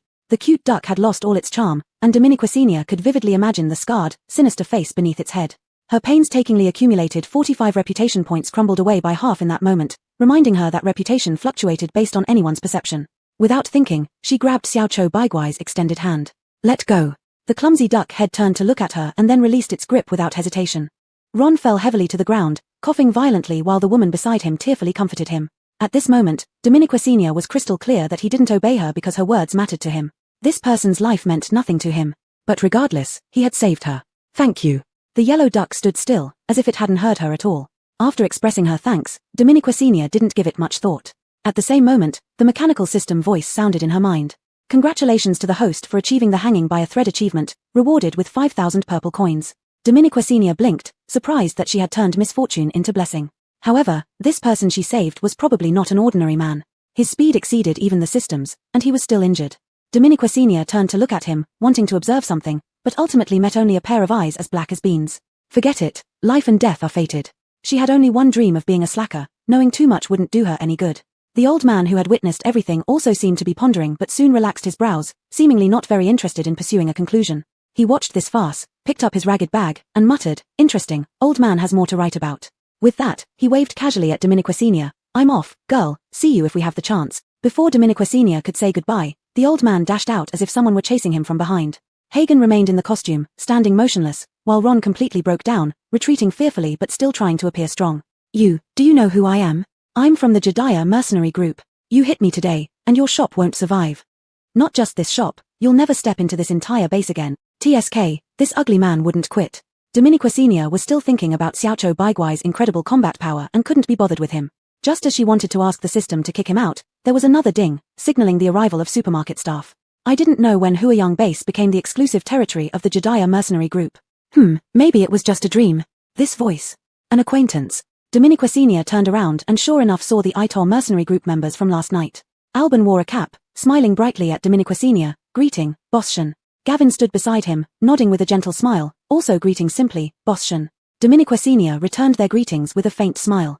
It seems Boss Shen is having some trouble here, Alban said curiously, noticing the man desperately trying to retreat and hide his head from sight. He instantly burst into laughter. This isn't someone. The Jediah mercenary group's Ron, why are you beaten like this? Ron's face flashed with anger but dared not speak. Alban inwardly sneered. From those few sentences they overheard, he already knew what happened, Jediah's usual thug behavior targeting Boss Shen now. Foolish fool. Alban immediately seized the opportunity to ingratiate himself. Boss Shen, need us to handle this for you? Gavin unusually didn't remind Alban of his impulsive behavior but similarly looked to Dominique Senior for instructions. Dominique Senior shook her head. No need. Such trash, she was too lazy to waste words on him again. She called out to the system in her mind, and in the next moment, the couple was directly teleported outside the supermarket. It wasn't over yet. After being teleported outside, an invisible force pushed them 3 meters away, making both fall flat on their faces. Alban's mouth dropped open, Gavin's eyes flashing with surprise, clearly believing Dominique Senior's ability showcased. Only an extremely rare space-type ability could achieve such a feat. Dominique Senior was also slightly amazed. This was the supermarket's automatic defense granted by the system, available only 3 times. To activate it later would require a substantial amount of purple coins. She decided to use it, unwilling to let such trash enter her supermarket. Plus, her own combat strength had limits. After a moment of contemplation, Dominique Senior recollected her thoughts and looked at the 2 men from the Itor mercenary group. They must have come for something important. Gavin perfectly understood her meaning, flashing insight and lightly smiling. Indeed, we've come here on business, Boss Shen. Chapter 6, Appearance Anxiety? Of course, no problem. Dominique Senior leaned on the counter, her heart blooming with joy. She had a rough idea of what the Itor mercenary group wanted to discuss, but it turned out to be even better than she had imagined. The leader of the Itor mercenary group was indeed shocked by the prices of Dominique Senior's various supplies. After confirming that the supplies were in order, he immediately sent Gavin to negotiate again. The leader of the Itor mercenary group was quite decisive and immediately decided to take all the goods from Dominique Senior, intending to switch their continuous supply to Dominique Senior's supermarket as well. A large mercenary group has at least hundreds of people, and the Itor had 378 members. By striking this deal with them, Dominique Senior would have a substantial income every month. And this was based only on a few items in the supermarket. Currently, the main items agreed upon were nutrient solution, water, and bread, with the nutrient solution being the flagship product. When they heard there were different flavors of nutrient solutions, Gavin hesitated slightly, but Dominique Senior decisively opened 1 bottle of each flavor for them to taste. After Alban finished drinking, he felt elated and immediately clung to the team leader's leg, begging him to include it in the supply list. Gavin was also very decisive and took 50 bottles of each flavor. By the time they drafted the supply list, the sun had already begun to set. Dominique Senior solemnly signed the transaction contract, and Gavin smiled with relief as he held the contract. Then we will cooperate smoothly, Boss Shen. Smooth cooperation. That day, Gavin dragged away 400 bottles of nutrient solution, including 200 bottles of different flavors, 200 bottles of water, and 100 pieces of bread. Dominiqua Sr. urgently went to the system mall to get more stock to meet the demand. Before leaving, Alban rolled down the car window and shouted to Dominiqua Sr., Boss Shen, remember to inform us when you have new stock. The supply list can be refreshed anytime. Goodbye. Goodbye. Dominiqua Sr. was very happy to see off her god of wealth and counted the money with glee back at the supermarket. This collaboration not only made her money but also unexpectedly completed a hidden task, establishing a long-term partnership. The system rewarded her with 5,000 purple coins. Opening the transparent panel of the system, the sales volume in the upper right corner had reached 52,695. Dominiqua Sr. counted several times to confirm the number. Becoming wealthy overnight couldn't be more exhilarating. Even after deducting the cost price, the net profit still reached 26,695. With the recent achievements and tasks completed, today she earned a total of 36,695 purple coins. Dominiqua Sr.'s first reaction was that the supermarket could now be upgraded, allowing her to stock up more items. Currently, the supermarket was only at level 2. She had spent 5,000 purple coins on upgrading before, and each subsequent upgrade required an additional 5,000, meaning upgrading to level 3 needed 10,000 purple coins. Without hesitation, Dominiqua Sr. proceeded with the upgrade. As 10,000 purple coins were spent, the supermarket interior lit up with a faint white light. Alongside the door, a narrow legless wooden table appeared, similar to those found in convenience stores for eating. This addition, to the virtually empty supermarket, was like adding a golden trim to a plain pot. Moreover, the middle part of that wall gradually became transparent, forming a square glass pane. The perspective of the glass could be adjusted freely by Dominiqua Sr. It could be single-sided or double-sided. When set to single-sided, outsiders couldn't see inside, but insiders could easily see outside. This glass pane made the entire supermarket look more transparent and high-end, and reputation points also returned, increasing by another 30 points to reach 75. Dominiqua Sr. was satisfied with these changes but knew they were just external improvements. She carefully examined the changes on the system panel. While nothing new appeared on the system panel, a red dot appeared on the system mall. She eagerly clicked it open, revealing that besides basic food supplies, a new area had been unlocked, the medical section. The medical section contained all sorts of common external and internal medicines, each labeled with corresponding ailments. This was very user-friendly for someone like Dominiqua Sr. who wasn't medically trained. Technically, someone without a physician's license shouldn't sell medicine, but this was the end times, where no one cared. Ironically, in the end times, what was most lacking was medicine. In this barren place, even a minor infection could be fatal. Dominiqua Sr. felt somewhat excited. In her conversation with the Aitor, they had mentioned that besides basic food, the most critical item they lacked was medical supplies. Perhaps tomorrow, she could discuss with them again, adding more items to the supply list. Tomorrow, she decided to visit the base. She had been here so long and hadn't entered the base yet. In the previous owner's memory, the base was considered a bustling place. Various mercenary groups and merchants were scattered around, and negotiating cooperation with the Aitor mercenary group was a priority. But Dominiqua Sr. had her own agenda. She wanted to probe the current market. After planning for the next day, it was nearly dark. The first day of opening the store could be described as thrilling. Dominiqua Sr. closed the door and started restocking. The food items were still the same 3 staples: nutrient solution, water, and bread. She stocked 50 bottles of regular flavored nutrient solutions and 25 bottles of each special flavor, 80 bottles of water, and 80 pieces of bread. By now, she had spent 12,000 purple coins, and Dominiqua Sr. wanted to save more money for medical supplies. She thought for a while and decided to focus on external use items for now, ignoring internal medications. Dominiqua Sr. calmly and swiftly clicked through the system panel. Gauze, 20 packs, each containing 2 rolls. Alcohol, 20 bottles. Iodine tincture, 20 bottles. First aid kits, 10 boxes, each containing 1 pack of gauze, 20 cotton swabs, 1 bottle of alcohol, 2 tourniquets, and 1 pack of triangular bandages. This brought the total expenditure to 30,280 purple coins. Dominiqua Sr. stopped in time, leaving some money for entering the base tomorrow. The items purchased could now barely fill 2 shelves. Looking at her handiwork, Dominiqua Sr. felt very satisfied despite being tired. She took a sip of water and caught her breath, then suddenly realized she might have forgotten something as she looked at the empty counter. In the dim room, Hagen sat in the corner wearing his loose clown costume, his head leaning against the wall. His eyes were closed, eyebrows slightly furrowed, and his hand by his side trembled slightly. His strength had been weakened significantly, and now he could barely handle minor threats. Who a young base? Hagen's lips moved, speaking almost inaudibly, a heavy expression of hostility gradually forming between his brows. Damn, they all deserve to die. Hatred grew in the darkness as Hagen's mind began to fill with fragmented memories, pain, and agony. Bam! Braden freaks. Dominiqua Sr. pushed open the door to the small back room of the supermarket. Hagen snapped out of his painful memories, the lingering hostility not fully dissipating from his expression. He frowned, looking at the woman standing at the door. Dominiqua Sr. sharply sensed that Braden Freak's mood wasn't good. She let out a soft sigh, pondered for a moment, then her frown eased as she suddenly understood. Appearance anxiety? Hagen's expression instantly turned bewildered and dazed. Chapter 7. Can I get my salary back? The next day, Dominiqua Senior woke up very early. It was strange. Before she had traveled through time, she couldn't wake up unless it was around 11 or 12 at night. Now, after traveling through time, she hadn't slept in laziness once, waking up naturally at 6 or 7 every morning without needing an alarm clock. The key point was that she felt well rested already. Dominiqua Senior stretched comfortably and went to take a look at the storage room. Chris was leaning against the wall with his eyes closed. It wasn't clear whether he was sleeping or not. If she remembered correctly, he seemed to be in this position last night. Could it be that he had been sleeping like this all night long without moving? Dominiqua Senior felt a bit strange. After yesterday's encounter, Chris no longer looked like a mentally handicapped child in her eyes. If it weren't for the fact that the current timing had not reached the time for any important characters to appear, she would have suspected that she had picked up something significant. However, Dominiqua Senior inexplicably recalled last night when she had kindly gone over to care for the isolated child only to receive nothing but speechless silence in return. Thinking of this made her hand itch a little.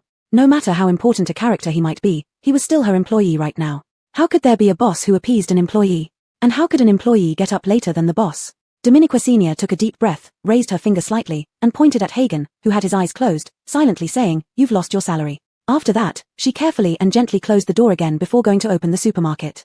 Today was rather cloudy, with thick layers of dark clouds covering the sky so that the sun couldn't be seen. But thankfully it hadn't rained or become windy, making it suitable for travel. Dominiqua Senior meticulously washed her hands and then devoutly bowed towards the air while murmuring, "A new day, sign in for good luck. Bring me a car, bring me a car." The system panel emitted a faint glow, and Dominiqua Senior solemnly tapped on the two words "sign in." A flash of white light passed, and vaguely Dominiqua Senior saw the outline of a vehicle appearing. Her eyes widened uncontrollably. Seriously, was her eternal bad luck finally going to change for the better? As the white light faded, a cool-looking, blue tricycle quietly appeared before Dominiqua Senior. No, where was her stylish off-road vehicle? Dominiqua Senior felt a bit despondent.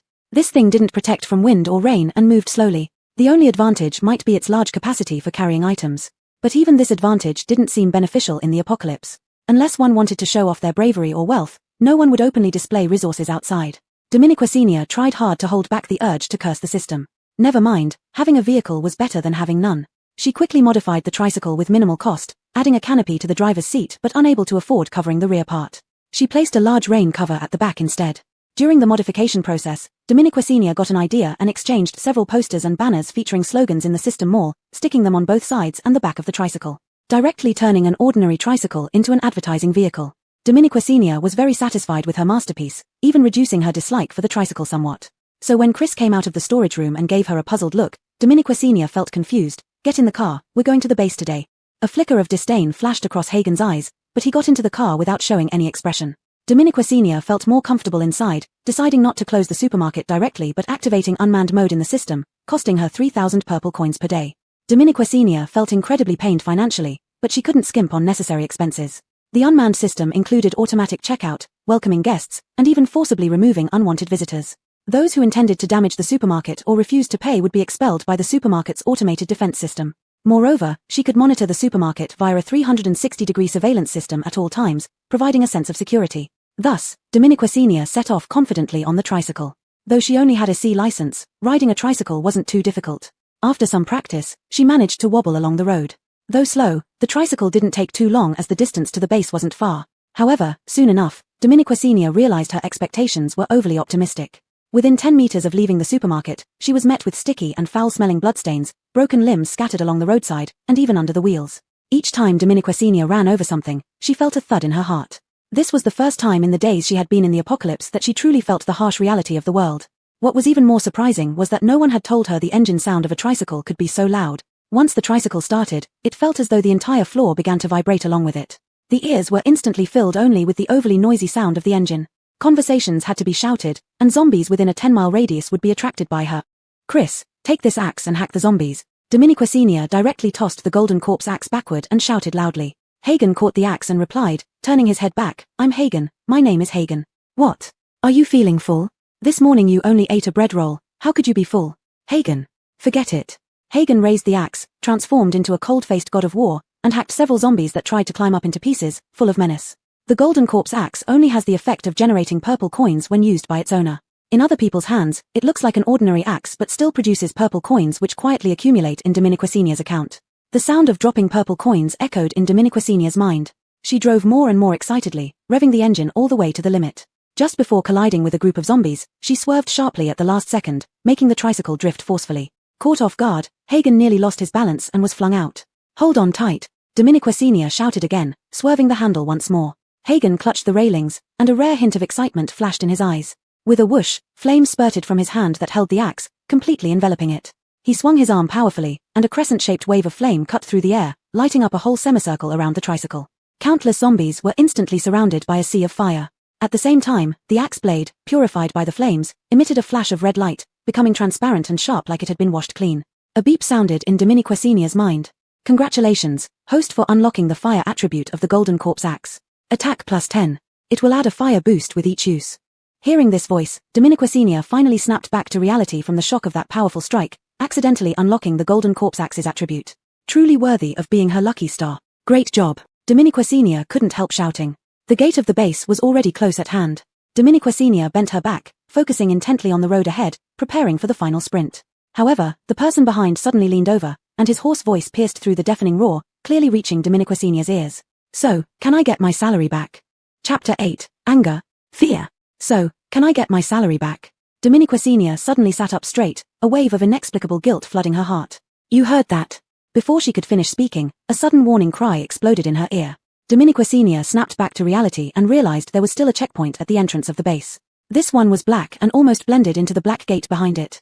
And with her throttle already turned all the way down, she had no time to avoid it. Even though Hagen tried to steer the handlebars directly, he couldn't prevent the tricycle from crashing into the barrier with a loud bang. The black protective rod made of special material was knocked flying, nearly hitting the base guard who had been waving a flag for a long time behind them. "Stop. Don't move. What's going on? How dare you rush the checkpoint? And it's a tricycle?" Dominiqua Sr. felt dizzy from the impact. The enormous force almost caused her to smash into the handlebars, leading to an instant death. Fortunately, Burton grabbed her clothes from behind, although she now felt a little unable to breathe. Let go." Hagen withdrew his hand, allowing Dominiqua Sr. to catch her breath. Her vision flickered between black and white, but she could vaguely see a crowd of base guards in military uniforms surrounding them. Each one held a gun, eyeing them cautiously. Dominiqua Sr. was somewhat relieved that before leaving, she had simply disguised herself for fear of bumping into acquaintances and covered half her face with an old cloth, sparing her some embarrassment at this moment. She raised both hands, signaling she had no weapons. Just as she was about to explain something, the leader stepped forward and shouted at them loudly. "Take off the cloth on your face, keep your hands up, and don't move." Just as Dominiqua Sr. opened her mouth to speak, she was interrupted again. "Don't talk either, stand still. Who do you think?"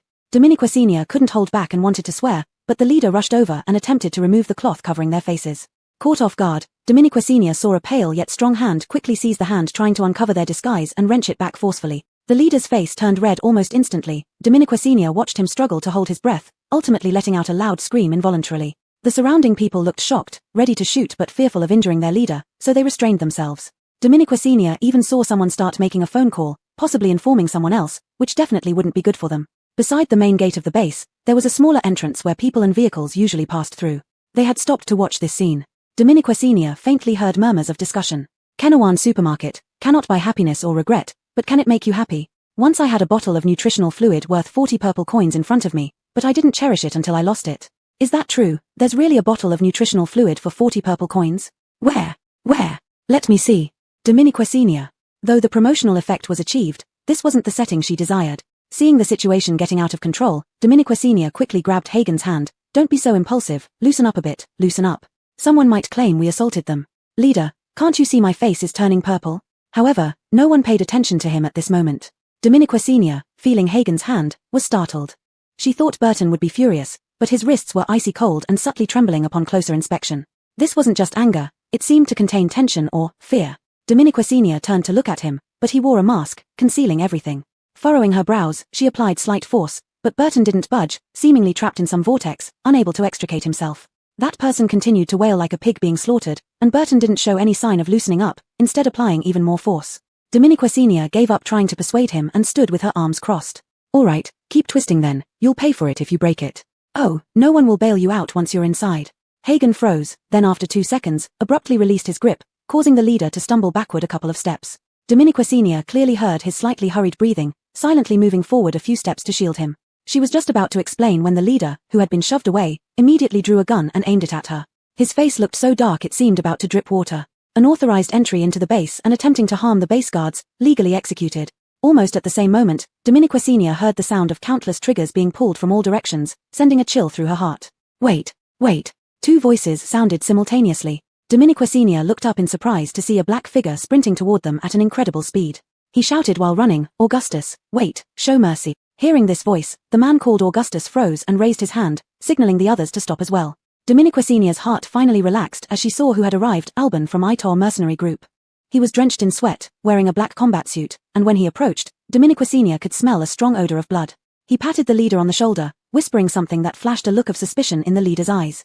Finally, after one last unwilling glance at Dominiquacenia, he reluctantly waved them away and left with his men. The crisis was silently resolved. Dominiquacenia rubbed her wrist, having a good idea what had happened. Mercenary groups within the base were among the strongest forces besides the base army, with some large mercenary groups even surpassing the military of certain peripheral bases. When the base faced danger, it relied not only on the base army but also on these mercenary groups. The government had to tread carefully with them, let alone these gate guards. He must have found a suitable excuse to clear their name. But, how did you recognize me? Dominiquacenia sincerely asked Alban. Was I hard to recognize? Alban himself was puzzled. Even if one covered their whole face, a person's aura was hard to hide, especially when Dominiquacenia only covered half her face. Moreover, Bostion's presence was unique, carrying a sense of decadence and despair that didn't belong to the end times, yet always filled with hope and sunshine, with her eyes often twinkling with a smile. Of course, Alban wasn't about to admit any of this out loud. Seeing Alban's puzzled expression, Dominiquacenia realized her disguise had been futile, feeling slightly disheartened. But she was also grateful for Alban's help. Without him, they would have spent who knows how long here. Dominiquacenia glanced outside and saw their black SUV. Did you just finish a mission? Alban smelled too strongly of blood, raising Dominiquacenia's suspicions. She was about to ask what happened when. Alban slapped his forehead. Oh no, almost forgot. The captain is injured and still in the car. He turned to leave but suddenly remembered something, turning back anxiously to Dominiquacenia. Bostion, do you have time now? Could you come back to Itor with us? Chapter 9, I have medicine. Accidentally following the Lion Emperor into the base, Dominiquacenia only then realized just how vast the Huayang base was. Even after 10 minutes of driving, there was no end in sight, yet Dominiquacenia still felt extremely stifled and crowded. The houses on the side of the road were old residential buildings, one tightly next to another without even a sliver of space between them. Outside each residential building hung various clothes and colorful cloth strips, the most noticeable being blue ones. At the end of these blue cloth strips was a 7-point star that emitted a white glow. Almost every household had such a cloth strip hanging, swaying like flags in the air. Counting down, there were at least hundreds of households in a single residential building, interwoven and dense like an ant colony. Under each residential building, shops of all sizes squeezed in, selling everything under the sun, and even those who sold themselves outright. This is the outermost part of the base, and also the most chaotic area. A voice came from beside her, explaining quietly. Dominiquacenia retracted her head from observation, nodding in the dark, and whispered, noticed. Thus, her tricycle entering here was like a bomb thrown into a pool of stagnant water, causing countless numbed people to stare at them. Being surrounded by such despairing, apathetic gazes was more terrifying than being among zombies. Dominiquacenia vaguely recalled they transferred to this tricycle to enter the base discreetly. Alban glanced up at her. Dominiquacenia met his eyes, both silently staring at each other under the rain cover, speechless. Bostion, next time if you need a vehicle, you can tell us. Aha! But what exactly happened? What went on? Before coming in, Dominiquacenia never expected the situation to turn out like this. The driver of the tricycle had been changed, and Alban along with Captain Gavin moved from their original SUV to the back of the tricycle. She and Chris also squeezed into the back. The difference was that Gavin was lying down while they three were squatting. The large rain cover enveloped them all in darkness. Alban remained silent for a moment before slowly speaking. We got ambushed. Dominiquacenia raised an eyebrow, finally recalling this plot point. There was competition among mercenary groups, especially large ones. It related to resources and status within the base. The Lion Emperor mercenary group had always been the largest and best developed since the base's establishment but was soon overshadowed by the protagonist's mercenary group. It was rumored that the Lion Emperor suffered a significant internal blow before being pushed down, and Dominiquacenia suspected this was the pivotal moment.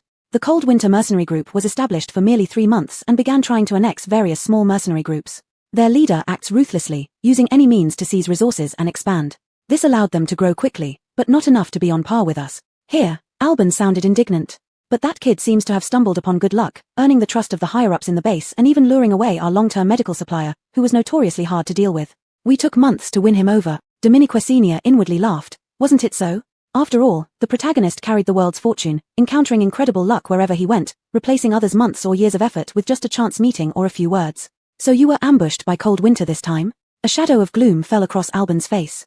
Our group had conflicts with theirs over scarce resources. Dominiquacenia remembered that stormy night when they stormed into her supermarket. That was probably when they first crossed paths. Afterward, we clashed many times over internal resources in the base. I didn't like that kid, but our captain disliked conflict, especially in these end times when humans should unite. So we kept enduring, but this time, Albin couldn't hold back a punch on the side of the cart. Clearly we received the mission first, but this brat somehow got wind of it, showing up right as we were about to finish it. Not only did he take the beast we fought hard for, but he also seized the opportunity to severely injure our captain. If not for the captain's quick reaction, we might have. But even so, our losses were heavy. By now, Albin choked up, his eyes red with anger or fear, perhaps both. Squatting beside him, Dominique Senior remained silent for a long time before finally saying, "This isn't your fault. You were just unlucky, chosen to be the cannon fodder for the protagonist's success. Therefore, everything you do should fail, every move should be wrong, and everything should serve as stepping stones for the protagonist." From the protagonist's perspective, he merely dealt with those who had been opposing him all along, eliminating a minor obstacle on his path to success. In this story, it even counts as one of the satisfying points. If she hadn't changed her own fate, perhaps their situation would be the same now. Bang! A sudden loud noise interrupted Dominique Senior's thoughts. Albin stuck his head out to shout at the driver in front, "Isaiah, what happened?" The man called Isaiah looked serious. Before he could answer Albin's question, he spat fiercely on the ground and urgently turned the handlebars, driving into a small alley. The strong inertia threw Albin back. He heard from outside, "Don't come out, Xiao Song. Take care of Brett." Without time to recover, Albin crawled back to the rear of the cart and peeked through the gaps. He saw motorcycles following them, with guns or grappling hooks in hand, throwing things at their vehicle. "Are these people from Cold Winter?" Dominique Senior grabbed onto the agitated Chris who wanted to rush out to fight, and asked Albin beside her. "Not." Dominique Senior almost heard Albin grinding his teeth. "It's Jediah. They want to take advantage of our situation." Ouch. Dominique Senior felt a bit toothache, seemingly caught up in a conflict between mercenary groups without reason. Fortunately, the tricycle given by the system had impressive performance.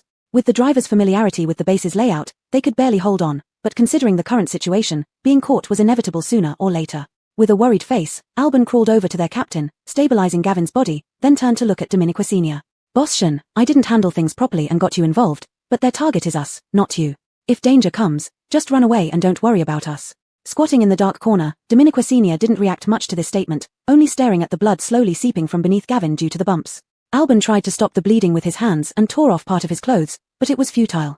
He was almost in tears, and the pursuit behind them was getting closer.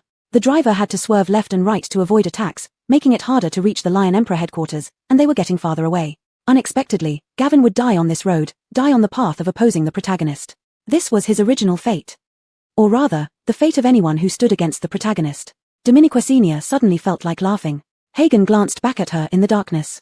Dominique Senior met his eyes, but inexplicably, Hagen looked away first, sensing her anger and an intense heat that he couldn't bear to look at directly. "Albin." Dominique Senior heard her own voice, "I have medicine."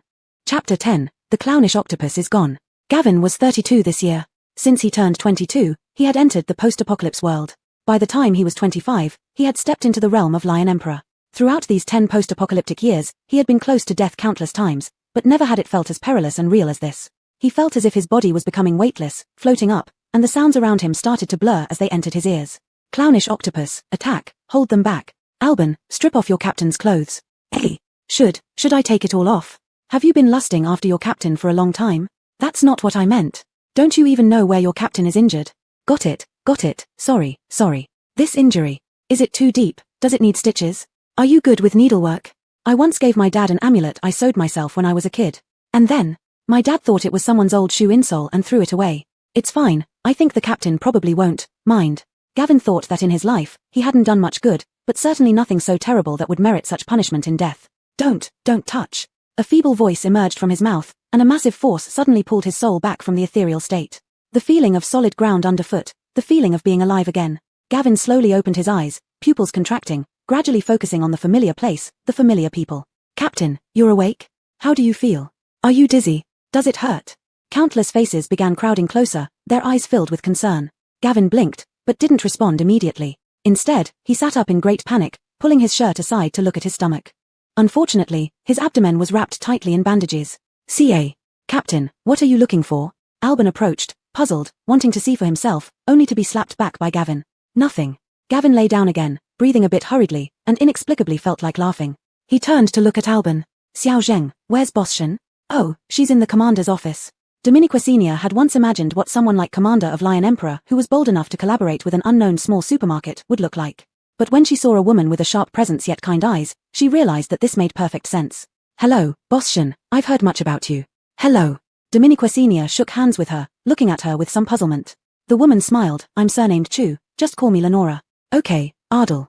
Ha ha ha ha. Ardal suddenly burst out laughing, pulling Dominiquesenia down to sit as she gazed at her questioningly. I heard from Xiao Zheng that you saved Gavin. Dominique's, it was me. Dominiquesenia admitted openly without any modesty. She hadn't expected the clownish octopus to be so skilled, swiftly dealing with those pursuing them, leaving her barely enough time to tend to Brett's injuries before arriving at the base. Dominiquesenia felt somewhat regretful about it. Lenora seemed to read her thoughts, a faint smile playing on her lips. So, you have medicine? Dominiquesenia looked into her eyes and suddenly saw vigilance and pressure openly released from Lenora's gaze. This was a test from a mercenary commander. Dominiquesenia felt a slight warmth in her palms. Indeed, despite previously displaying unreserved daring, Lenora was still the leader of a mercenary group with hundreds of members, not someone who acted rashly. Too many coincidences would breed suspicion. Dominiquesenia couldn't explain this coincidence, but she had confidence. Dominique's, I do. Dominiquesenia admitted straightforwardly. Actually, I came here this time to discuss this matter with you.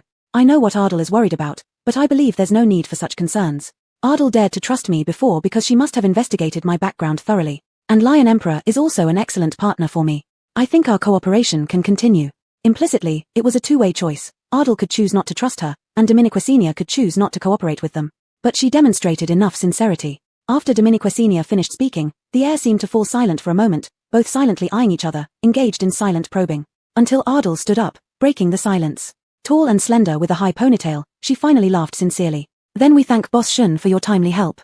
Lion Emperor will be your most loyal partner and will not hesitate to assist you in any difficulty. A few more items were added to the contract, and Dominiquesenia signed her name solemnly, as if she could see the piles of purple coins rolling toward her again. Although she could have taken out a pile of medical supplies for on-the-spot transactions, to avoid arousing their suspicion, they agreed to pick up the goods from the store tomorrow. But once the cooperation with Ardal was established, she was very generous and paid 30% of the down payment right away. Dominiquesenia's balance skyrocketed from 3,000 to 45,540 instantly. The now financially independent Dominiquesenia felt almost giddy, but Ardal looked even happier than she did. Humph, I'd like to see how that old coot can still swagger around, thinking he's the only one controlling the medical resources in the entire base. How dare he inflate prices and break contracts privately? Dominiquesenia perked up her ears and leaned closer.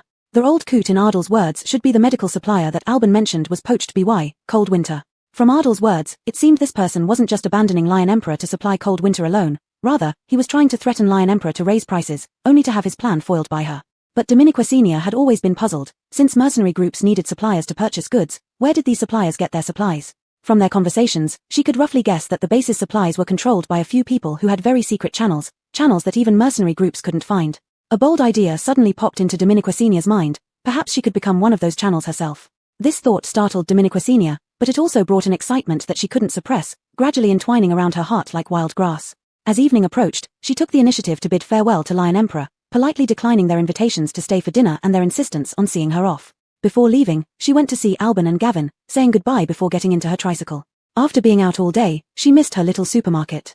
The tricycle started up, its deafening roar shaking the air. Amidst the ear-splitting noise, Dominiquesenia gradually realized a shocking fact. Oh no, the clownish octopus is gone. Chapter 11. Are you looking for me? 30 minutes after Chris went missing, Dominiquesenia thought she would scold him fiercely once he was found. 60 minutes after Chris went missing, Dominiquesenia wished he had better hide well and never be found by her. 120 minutes after Chris went missing and she had to ask Lion Emperor's people for help in searching, Dominiquesenia hoped he was still alive. If you're still alive, I will break your legs, she murmured. 300 minutes after Chris went missing and they almost searched every corner of the base but still found nothing, Dominiquesenia panicked. Did he run away or get lost? Considering Chris's strength, it seemed more likely that he had run away. Everything is over. Dominiquesenia looked at the dark sky and said blankly. Alban felt a bit pitiful and comforted her from beside. Boss Shun, don't worry too much. With his strong power, he definitely won't be in danger. I know he won't be in danger, Dominiquesenia replied lifelessly as if her soul had left her body. Hey! Alban was confused for a moment. Then what are you worrying about? Dominiquesenia turned to stare at Alban, speaking each word clearly. He owes me money, very, very much money. Hey! 420 minutes after Chris went missing, Dominiquesenia couldn't hold on any longer. The Lion Emperor's people also felt like giving up. How about this? You all go back first. It's almost dawn. He's an adult, so he wouldn't have gone far. Maybe he has already been waiting for me at the entrance of the supermarket. Then, Alban hesitated. What about Boss Shun? I'll also go back to the supermarket first. Dominiquesenia was too tired to say another word. She even didn't have the strength to drive the car, just pretending to drive for a while and then let the system teleport both her and the car back to the entrance of the supermarket. Clearly, what she had said to Lion Emperor was an excuse to stop bothering them, But Dominique never expected that she would really see his thin curled up body at the entrance of the supermarket. Dominique choked on her breath, thousands of words and myriad emotions blocking her heart, unsure whether it was relief or fury, almost suffocating her. Chris. Thousands of words turned into one roar. Hagen woke up instantly by these words, looking drowsily at the person walking towards him through the morning mist with a knife in his arms, and it seemed like the man's aura could swallow him whole. Where did you go? Answer me. Do you not want to stay here anymore, or are you trying to escape debt? Hagen couldn't utter a word at that moment, barely reacting to the situation before him, only vaguely realizing that this person seemed to be looking for him. This realization was too unfamiliar for him, he wasn't sure if it was true. Seeing him silent, Dominique felt like hitting a piece of cotton, suffocated by her frustration. Okay, not talking her. Dominique looked at the thing he held in his arms, a delicate butterfly knife. Where did you steal it? It's not stolen, this thing belongs to me. Fine, now he talks. Dominique glanced at him, took a deep breath and suddenly lost all steam. Forget it, she couldn't bother with this. She bypassed Hagen without expression and pushed the door open, stepping inside just when the person behind her finally spoke. Were you looking for me? Chris had a pleasant voice, something Dominique confirmed right when she first heard him speak. His clear adolescent tone was hoarse as if his throat had been hurt before, yet it remained pure like jade. But no matter how nice it sounded, Dominique didn't want to hear it at the moment and pretended not to hear anything while continuing her steps inward. Until a cold hand grabbed her equally cold wrist. Why? Dominique stopped, feeling amused, and turned around with a smirk on her face. You signed the contract, remember? Hagen froze, falling silent again. That night, Dominique fell asleep as soon as her head touched the pillow, even without washing her face. When she woke up, it was already noon the next day. The first thing Dominique reacted to the sunlight coming into the room was pain. Oh no, missing the entire morning must mean losing quite a lot of money. However, when she stepped out, she froze again. The supermarket was clean and tidy, windows shiny, and the small sign on the door showed business hours. Through the big glass, Dominique saw the yellow duck sitting outside exactly where she put it that day. Well, he does have a good attitude, Dominique yawned lazily, feeling most of her anger disappearing. After a good night's sleep, her heart had already become calm, plus she wasn't the type to stay mad for long. It was just that last night's incident involved a principal issue, which caused her to be enraged. However, Dominique didn't plan to forgive him so easily. She casually tied up her hair and sat behind the cash register. She hadn't had time to count the sales revenue from the day she was out. However, judging by the condition of the goods in the supermarket, sales were better than she had expected. She first quickly restocked the shelves before opening the system panel. Besides the string of numbers following the revenue, what surprised her even more was the change in reputation points. Her trip away actually increased her reputation points directly from 75 to 200. From an obscure little supermarket, it became a lesser-known small supermarket. And with the original funds of the supermarket plus that day's revenue minus the money spent on restocking, her current revenue was exactly 50,000. The system immediately popped up a prompt asking if she wanted to upgrade the supermarket, and Dominique chose yes without hesitation. 20,000 was deducted from the revenue, and as the 3 in the top left corner of the system panel turned into 4, changes began happening inside the supermarket. Originally, the layout of the supermarket was such that the front was the store, and behind the store was a tiny warehouse, beside which there was a small bathroom. Normally, Dominique and Chris both slept in the warehouse, each with their own sleeping bag. Although it wasn't very comfortable, they got by this way. But after this upgrade, the warehouse's area increased by 10 square meters, and the small, narrow bathroom upgraded into a high-end private restroom. Dominique eyes lit up. Previously, due to the warehouse being too small, she couldn't even place a bed down and could only barely survive by using sleeping bags. Now she could sleep comfortably. If she cleaned it up a bit, she could also store more goods inside, thus avoiding the worry of people noticing anything unusual. Additionally, a new renovation function appeared on the system panel. As soon as Dominique clicked on it, she suddenly felt dizzy, as if being pulled into another space. When Dominique finally recovered and opened her eyes, she found herself in a completely white space, while the supermarket had turned into a 3D model floating in front of her. Just by thinking about it, the supermarket could enlarge or shrink. With a flick of her hand, she could knock down a wall and replace it with glass, or even change the overall color theme of the supermarket. Needless to say, changing the layout and placement of items inside the supermarket was effortless. In Dominique view, it was exactly like some city building games she had played, making it quite addictive. However, the disappointing part was that any changes required purple coins, though the cost varied depending on the extent of the change. Dominique reluctantly exited the interface, her desire to make big money burning fiercely in her heart. Chapter 12, A Good Sign-In. By the time Dominique finished everything, it was nearly 2 in the afternoon. She hurriedly went to wash her hands. It was once again time for her daily luck check. Dominique had to admit that she was a little superstitious. Every time she signed in, she treated it like a lottery draw. Getting a good sign felt like drawing a lucky ticket, and she would feel great all day. The familiar sign-in sound effect played, and a silver water heater appeared before her. Dominique quickly reached out to grab it and placed it on the cash register counter.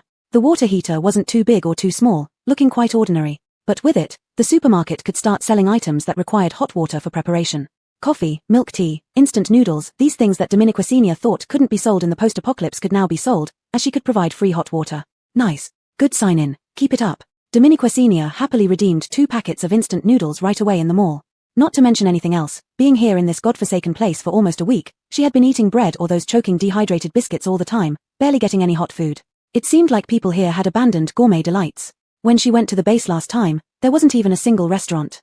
Poor people drank nutrient fluid, rich people also drank nutrient fluid. In the end, it was because the environment was too harsh, with plants, animals, and water sources all polluted, making survival itself difficult, so no one would think about researching culinary delights anymore. No wonder different flavored nutrient fluids could mesmerize them so much. Dominiquasenia sighed, tore open the instant noodle packaging, and watched the hot water dissolve the seasoning and slowly cover the noodle cake. The scent wafted through the air, and this process felt incredibly soothing. And when Dominiquasenia smelled the aroma, she was almost moved to tears. She even indulgently added a preserved egg and a sausage stick to each packet of noodles. Then she shouted out loud, "Come over for a meal." Little DominiqueLoDuck's head twitched slightly, seeming not to understand what coming over for a meal meant. It wasn't until Dominiquasenia called the second time that he turned around. Come over for a meal was part of his memory from before the age of 12. In the post-apocalypse, no one referred to drinking nutrient fluid as eating. However, when he saw the 2 steaming bowls of noodles, he mechanically stood up and walked over, his pace involuntarily quickening. By the time he came inside, Dominiquasenia was already slurping down the noodles heartily. Seeing the neatly dressed person sitting opposite her, she felt somewhat puzzled. "You eat without taking off your hood?" "I'm sorry." They both spoke almost simultaneously, one voice high, one low, then fell silent together. Hagen took off his hood, revealing a head full of sweat which made his hair look disheveled. Coupled with his scarred face, it created an oddly contrasting cuteness. He stared earnestly at Dominiquasenia and repeated, "I'm sorry." "For what?" Hagen slightly lowered his eyes. "I shouldn't have left without telling you. Next time, it won't happen." "Hopefully not. Anything else?" Dominiquasenia continued to eat her noodles with regal aloofness. Seeing his silence, Dominiquasenia gave a cold laugh and wiped her mouth with a tissue. "As a supermarket employee, you haven't worked a single day this month yet owe me 8,000 purple coins. Oh, add this packet of noodles, it's now 8,300 purple coins. Not only that, you've violated rules multiple times, even making me clean up after you. Is this behavior acceptable?" Dominiquasenia coughed twice, almost losing her composure when she saw Hagen's bewildered expression. "Ahem, I know I can't restrict your freedom, and I can't control what you want to do, but we should be honest people. It's unacceptable not to repay debts. If you really want to leave, you must pay off your debt first. Okay. If you do this again, I'll have to deduct your salary. What about this time?" "Huh. Don't you deduct my salary this time?" Dominiquasenia drew in a sharp breath. "So, you're hoping for this?" At 4 in the afternoon, Aitor came to collect goods. Dominiquasenia handed over the pre-prepared boxes, adding another 99,260 to her account. She gave them a discount, receiving 95,000 instead, which, added to the previous 49,700, brought her total earnings to over 100,000 for the first time. Calculating net profit, it reached 87,140 purple coins. Both parties were pleased during the transaction, and Dominiquasenia asked appropriately about Gavin's current condition. "Brett has extraordinary physical fitness. He wanted to come along this time if we hadn't stopped him. No need to worry, Ms. Shen. But it seems your place has expanded and upgraded a bit since I was last here." Albin couldn't help but look around, and the short-haired girl beside him also looked around curiously. Ultimately, their gazes landed on Dominiquasenia. This is Brett's sister. You can call her Arya. She's the girl Brett carried on his back after she mistakenly entered your shop that night. Thanks to your help then." Albin's reminder jogged Dominiquasenia's memory. She hadn't expected the girl who looked like she was barely hanging on that night to have recovered and be so lively now. With a pair of bright big eyes, the girl exuded an air of shrewdness but not impatience. Instead, she seemed very composed. She stood straight with a bow on her back and white cloth bands around her wrists. Though thin, she didn't look frail. She looked directly at Dominiquasenia, suddenly stepped back a few steps, and gave a deep 90-degree bow. "Thank you, Sister Shen, for saving both me and my brother." Dominiquasenia was taken aback, instinctively reaching out to help the girl up only to see her stand up straight immediately, with slightly flushed cheeks. In her hand was a beautiful dagger that she somehow produced. "Eldest Sister Chu told me that if I want to give gifts to girls, they should be practical and can protect themselves. This is made from the hardest bone inside the first mutant beast I killed. I hope Sister Shen likes it." Dominiquasenia accepted the dagger solemnly, feeling its weight, and for some reason, her nose tingled. "I love it, really love it." Stacy visibly relaxed and was gently patted on the back of the head by Albin. "Ouch, our little Arya is blushing." "Brother Xiaosong, I'm already 18, don't call me little."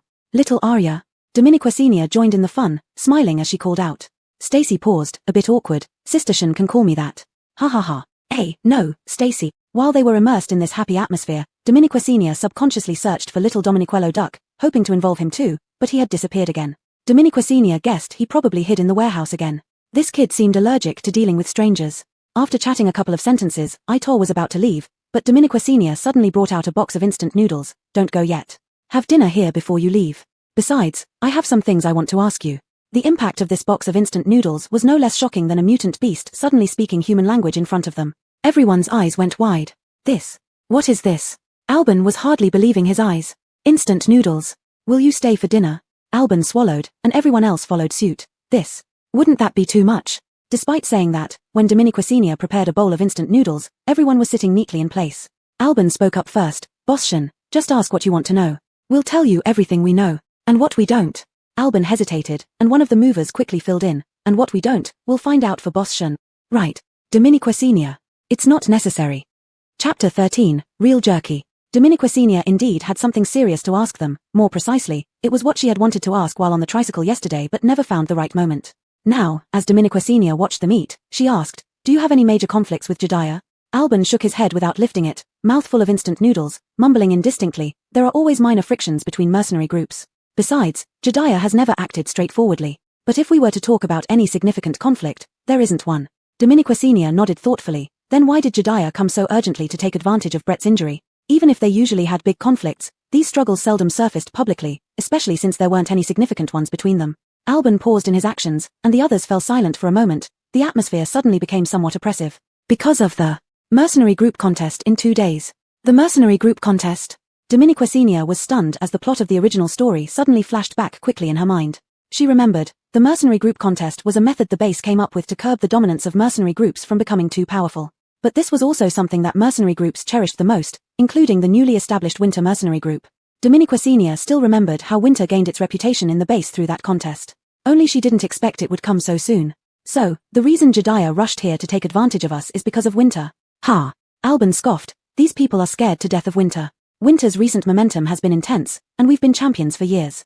They're afraid that when we and Winter compete for the championship, they won't even get a second place. So, they followed Winter around and struck us underhandedly, at least ensuring they could secure second place. But this time, they failed. Let's see how they can continue to be Winter's dogs. Dominiqua Sr. frowned, remembering that despite Jediah's despicable methods, they succeeded in the original storyline. Brett, a major force, died, and Lionheart suffered a huge morale blow as a result. Even after Ardell revitalized their spirits, they couldn't defeat the protagonist who had cheated. Plus, Jediah picked up the slack behind Winter and secretly undermined them. Lionheart lost not only the championship but also second place, and more importantly, the trust of some influential backers and abundant resources. The essence of a mercenary group is to risk their lives for others. Each team has several bosses who trust them immensely and assign tasks to them. The funds for mercenary groups mainly come from these sources. After Lionheart was split by Winter and Jediah, they never recovered and gradually faded away. This time, Dominiqua Sr. changed several key elements, saving Gavin and replenishing their medical supplies. While they might still lose to the protagonist who cheats, they wouldn't suffer such a devastating defeat. Dominiqua Sr.'s expression turned solemn as she added a few words warning them to be cautious of Jediah. Alban nodded repeatedly but felt a bit puzzled. Boschen, why do you ask all this? Dominiqua Sr. paused for 2 seconds. Initially, she just wanted to gather information through them to see how far the original plot had progressed. But the idea of the mercenary group contest gave her an inspiration. In the original storyline, the mercenary group contest was the most anticipated event in the entire base, with everyone eagerly waiting for the spectacle. And the influx of people during this event was considerable. What do you think if I set up a stall at the competition venue? Dominiqua Sr. suggested tentatively, her eyes gleaming with excitement. Everyone in Lionheart except Stacy was startled by the idea. Her eyes lit up instantly. Alban hesitated, trying to find a polite way to respond. Indeed, some food items are sold inside the venue, but few people buy them. One reason is the high price, and another is that they can make similar things themselves, which taste almost the same. Then what do people eat most often while watching the matches? Dominiqua Sr. pressed on, undeterred. Jerky or some nuts? Stacy interrupted before Alban could answer. Jerky? What kind of jerky? Stacy rummaged in her pocket and pulled out a black, hard object. Sisterchen, would you like to try it? Dominiqua Sr. took it and inspected it from all angles, barely finding a spot where she could bite down lightly. Just that one bite nearly chipped her tooth. Is this jerky? This is clearly a rock. Dominiqua Sr. couldn't hold back her frustration, almost swearing. Chem. Stacy took it back with some confusion, using a bit of force to bite off a small piece of meat. It's okay. Because this meat is made from mutant beast meat, it's a bit hard and tough to chew. But this is already very good food. We only take these rations when we go out on missions. Normally, we don't dare to eat them much. Not even sparing these for ordinary times. Dominiqua Sr. recalled the taste just now. Apart from being hard, there was no aroma that meat jerky should have. It was like gnawing on twigs. You guys really eat. The members of Lionheart looked at her in bewilderment, not knowing why Dominiquesenia suddenly felt a pang of pity. She secretly took out a packet of beef jerky and placed it in front of them. Come, try this. As soon as the packaging of the beef jerky was torn open, an intense spicy fragrance instantly captivated everyone's attention. This is real meat jerky. Come, all of you, try it. Dominiquesenia made sure each one of them tried a piece. The expressions of those who were previously stunned transformed as if they were about to ascend to heaven. Dominiquesenia was almost worried they would cause trouble with the public security management. How is it? Dominiquesenia wanted their feedback. Alban took 5 full minutes to finally come to his senses and spoke in a dazed manner. Boss Shen, if you sell this, the entire base will go crazy. Dominiquesenia smiled slightly, exactly for this effect. So do you have the contact information for the venue manager? To set up a stall inside, she definitely needed the manager's approval. Alban was still somewhat dazed as he spoke dreamily. We can help Boss Shen contact the manager, but... Alban wanted to say that the person was picky and didn't care about the small rental fee for stalls, but he suddenly paused, seemingly remembering something. But if it's you, Boss Shen, you should be able to. Chapter 14. You're really famous now. But if it's you, Boss Shen, you should be able to. What did he mean by that? Dominiquesenia didn't quite catch it at first and was about to ask when she saw Alban rummaging through his backpack for a newspaper. Boss Shen, your supermarket has become famous in our base. In this post-apocalyptic world where cultural entertainment has regressed, people now relied on newspapers for gossip. Dominiquesenia accepted the newspaper in a daze and saw the bold headline on the front page. Is this the peak of post-apocalyptic supermarkets? About how I only spent 40 purple coins for a bottle of nutrient solution. Dominiquesenia. It feels like clickbait. She took a deep breath and continued reading, only to find that the content in the body was even more shocking. Bleeding my encounter with the treasure supermarket, Kenawan supermarket, XX supermarket, XX supermarket. If you want to experience ultimate service and rock-bottom prices, definitely visit Kenawan supermarket. Just look at this one supermarket, which makes all your previous spending seem like a waste, leaving you regretting why you didn't discover this treasure earlier. Are you still breaking your head over paying 100 coins for a bottle of nutrient solution like me? But now, the secret to saving money lies here. What are you waiting for? Hurry up and get ready to rush in. Who wrote this? Dominiquesenia felt a bit dizzy. There's an author's name here, Alban said excitedly, pointing to 2 small characters under the headline, Bailiao. That's a good name. It sounds like someone who's determined to finish something off, Dominiquesenia said listlessly as she sat down, unsure whether she should be happy or embarrassed. Stacy came over with the newspaper in hand. Because of this, everyone in the base is discussing it now. But many people think it's fake, just a gimmick to get us to buy newspapers. After all, almost no one buys newspapers these days, they only use them when there's a lack of paper.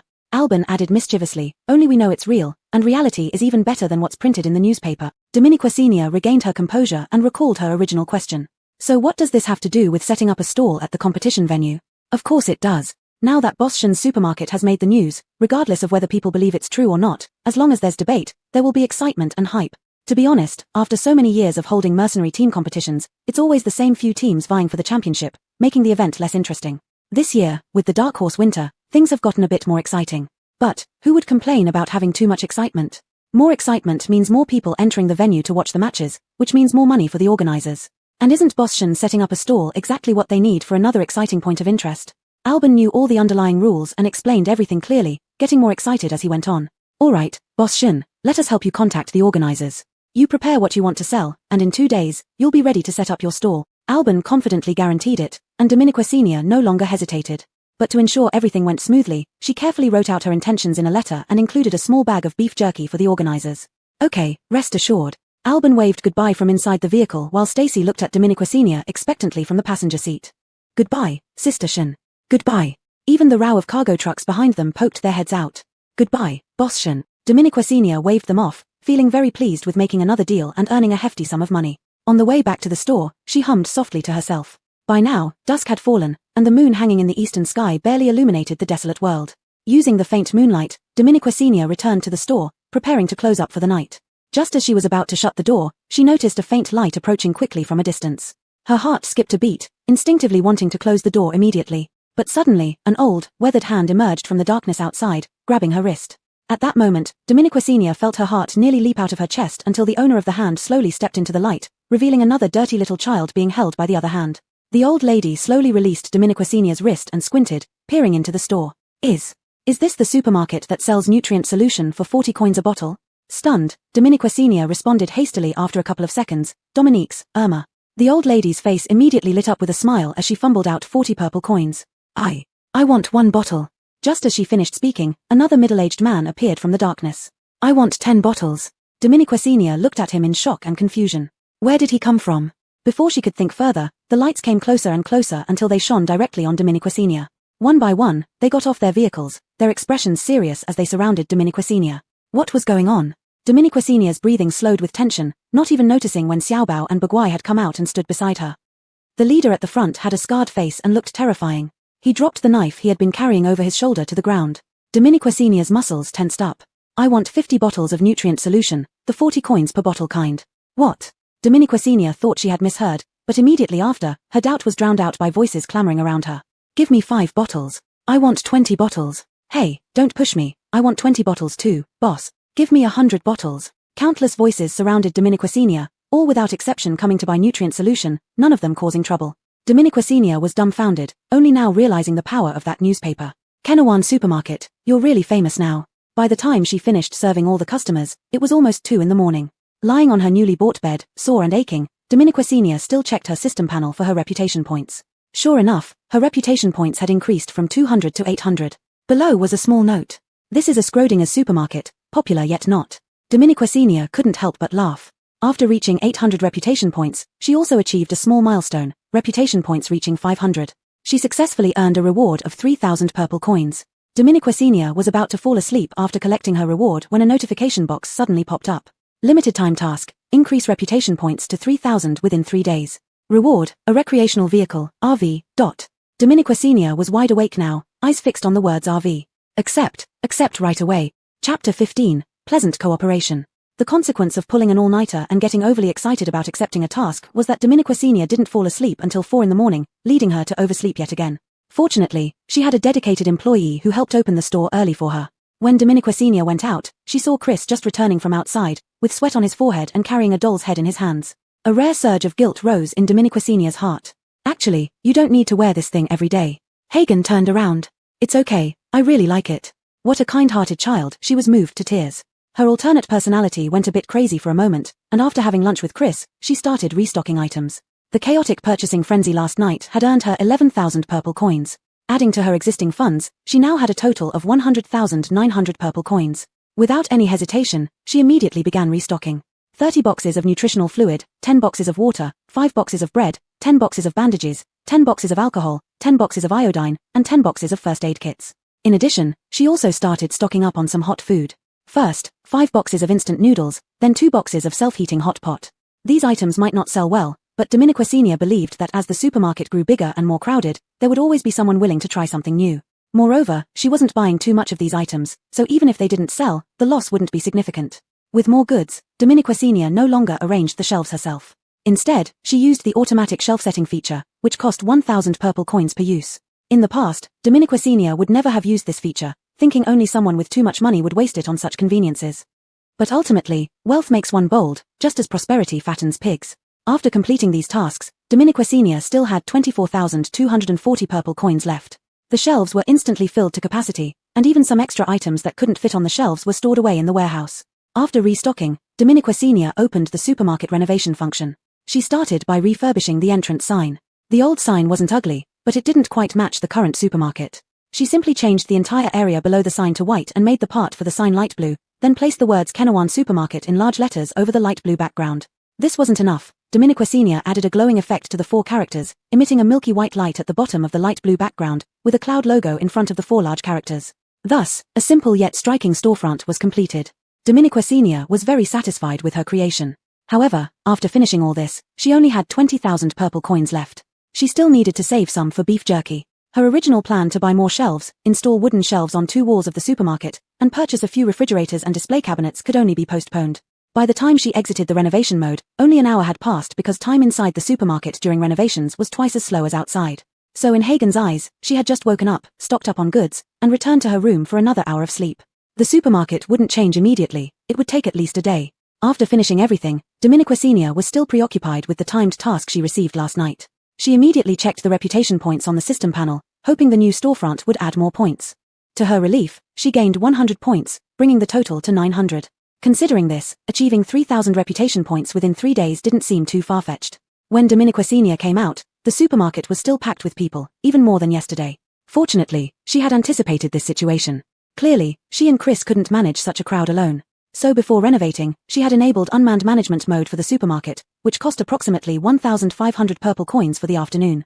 For 1,500 purple coins, she could enjoy a whole afternoon of free time, and under system management, the unmanned supermarket would run more efficiently, possibly earning more than she could in a busy afternoon. Satisfied with her foresight, Dominiqua Senior yawned and retreated to her room for a real nap. Just as her head touched the pillow, the communicator Itor had given her started beeping.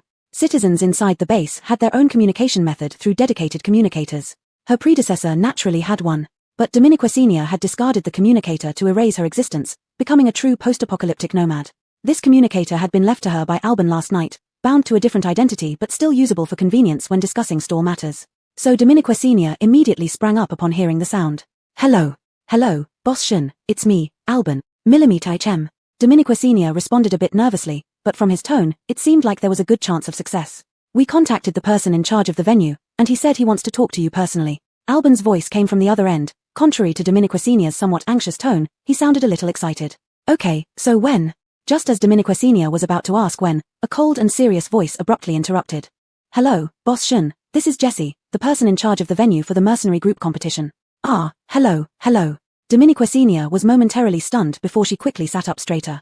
Without further ado, the other side got straight to the point. We have reviewed Boss Shun's proposal and inspected your products. After our discussion, we believe it is feasible. And we can provide a booth to Boss Shun for free. Dominiqua Senior's eyes widened slightly, almost disbelieving, but her intuition told her it wouldn't be that simple. Sure enough, in the next moment, the person added a but. All profits earned by Boss Shun within the venue need to be split 50-50 with us. 50-50? Dominique's. Dominiqua Senior suddenly fell silent, inwardly scoffing at the proposition. 50-50? These people were too greedy. She intentionally left them hanging for a while before slowly responding. I can offer up to 20%, and this booth must be permanently rented to me. Boss Shun, I know. Dominiqua Senior directly interrupted him. I know your venue is large with high foot traffic, but the mercenary group competition only happens once a year, isn't that right? And my product, Mr. Chin, which you have tasted yourself, surely you understand its potential impact if sold within the base, don't you? To put it bluntly, you are not my only option. Dominiqua Senior hinted at this limitation but immediately sweetened the deal. But I believe you will be my best choice. The other side remained silent for nearly half a minute before slowly speaking up. 30%. Dominiqua Senior smiled without speaking, her attitude expressing everything. The air grew quiet again, the tension almost palpable in the communicator's static. After a long while, the other side finally gave in. We agree to the 20% condition, but for permanent leasing, we will need to see Boss Shun's performance on that day. Dominiqua Senior smiled faintly. Then let's cooperate pleasantly. Pleasant cooperation. Chapter 16 Belief.